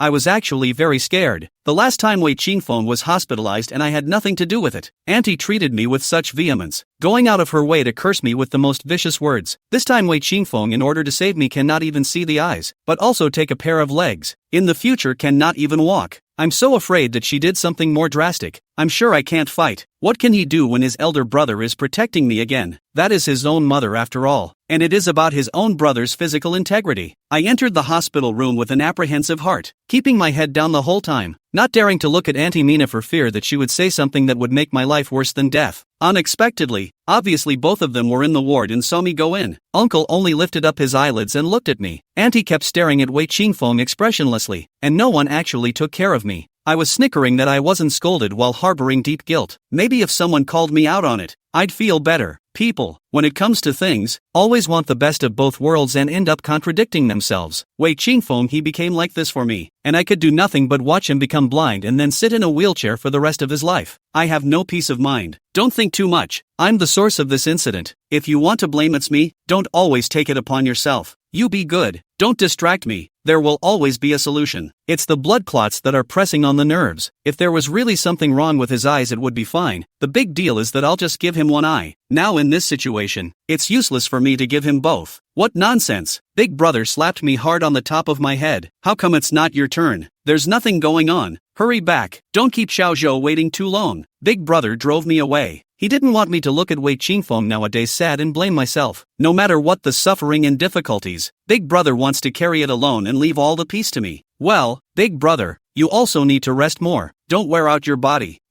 Good boy. When I left, I couldn't concentrate, like I had lost my mind. I felt like nothing was right and I was on edge. All night I was tossing between sleeping and waking. One moment Wei Qingfeng lying dead in bed, the next moment is my big brother standing in the heavy rain looking at me sadly. I woke up in the morning with a killer headache and a body so tired it looked like I'd been doing physical labor all night. The injured arm followed suit with a throbbing pain. The mood was more irritable than ever, and there was always the feeling that something worse was going to happen. Jo Minhui drove me to the airport to pick up my parents. She didn't come back to the apartment yesterday and didn't know about Wei Qingfeng yet. I talked to her on the way to the airport, and she was also worried, but there was no good solution, and said to go back and find Li Mu to discuss, to see if we can find an expert abroad. Chapter 173 Calculations. Mom and Dad went straight to the hospital. Big brother wasn't there, and Auntie Mina froze for a moment as she looked at Mom and Dad, who had suddenly appeared, then nodded faintly before saying, "Ask Ho, we're even." Mom choked and took Aunt Mina's hand and said, "No, Mina, we owe you." Auntie Mina's shoulders and back, which she had tried to hold up, collapsed at once when she heard her mother's words, and sadness flowed out of her like a spring. "Ask Ho, don't say that. It's karma, it's retribution." "I know. What nonsense. If we're talking about retribution, Qingfeng saved Xiaoyu's life. Good people get good karma. He'll definitely get better." The two mothers held hands and comforted each other with red eyes. A car accident that soothes the wounds caused by past events and allows Mom and Aunt Mina to make peace. This, I think, is one of the most rewarding things since the accident. Wei Qingfeng was awake. He heard the sound of the door opening and his eyes shifted to stop in the direction of the door and didn't move. The eyes that were always starry were familiar to me, except that the gaze was rigid, without a trace of expression, and as empty as two black holes. He had a fresh scar on his forehead and a less than clear 5-finger print on his left cheek, neither of which had been there yesterday when I'd come over. It should be that Wei Qingfeng woke up after I left and had to do something to hurt himself again and got beaten up. I just don't know who the person who did it was. "Mom, who's here?" My mom tried to speak and Auntie Mina stopped it with a gentle shake of her head. Mom respected her aunt's wishes and swallowed what she wanted to say. "It's the nurse, coming to see how your infusion is going." "What's wrong? Where are you uncomfortable?" Auntie Mina tugged at the quilt for him, picking up his hand that was placed outside and placing it under the quilt. Her movements were light and soft, as if Wei Qingfeng was a fragile glass person. So dark. Disappointed, he tuned away from the direction of his eyes, staring straight at the roof of the room, like a pool of stagnant water, a withering silence on his body, as if life and death had no meaning to him, making people look at the heartbreaking. Yes, a world without light is only darkness. Without a miracle, his world would be permanently dark, and what made him do that was me. I'm a sinner, I guess. Close your eyes and fantasize about never seeing the light and living in cold darkness for but 5 minutes and feel the despair and loneliness. It's like walking a road that you neither know the direction of, nor can you ever get to the end of, endlessly groping around, unable to find the exit, and then being disappointed over and over again, and finally withering and dying in the bitter sea of despair. Is this Wei Qingfeng's future life? I leaned back against the wall in a state of disembodiment. At this moment, I wish I was the one who was hit by the car, and I was the one who lost my eyes and legs, so that I could carry all this on my own, rather than carrying the guilt that I can't atone for and being powerless here. After all, I owe him. It was clear that the last thing I wanted was to owe him, and yet I did, and actually owed such a favor that I might never be able to make up for. I bowed my head and wept silently. Wei Qingfeng, if I can, I want to give you my eyes and legs. Really, I want you to be well. Or the former young man who was as comfortable with the wind as the moonlight. Mom moved to redden her eyes and covered her mouth as she began to sob silently. Suddenly Wei Qingfeng's eyes glowed and he stretched out his left hand in the direction of the door. Auntie Mina held his hand and asked him, "Qingfeng, what do you want? Talk to mommy and she'll bring it to you." "Mom, I want Luna. Is that okay?" A few simple words were like a thunderbolt to me, causing me to stagger, about to fall to the ground, my body trembling like chaff. The bottom of my heart felt like it had suddenly been pressed down by 10,000 pounds of boulders, so heavy that I couldn't breathe, as if there was a hand with a barb that had torn my heart to pieces, dripping with blood. The thing I'd feared and dreaded the most, the thing that had distracted me the most since his accident, had finally come. I suddenly understood what Wei Qingfeng was doing that morning, sitting on the couch in his house, facing me on the tip of my tongue chewing those words. On that day, he said, "Save your life and give it to me." 8 simple words that day were chewed into pieces between his lips and teeth, and then turned into sharp knives, all of which were directed at me. Turns out it was all his plan, and he'd been waiting for this opportunity. And the rainy day, the rain soaked me who couldn't see the road, the speeding car, and my older brother lying sick in his dormitory, brought together the plan he had been hibernating in his mind. Everything, just right. I, my big brother, my loved ones around me, and even himself, are all pawns in this plan of his. In order to get me, Wei Qingfeng can be said to be a mechanism to calculate, and even use their own lives. He's giving his life, to stop me from being with my big brother. Wei Qingfeng, so ruthless. This man, not only is he hard on me,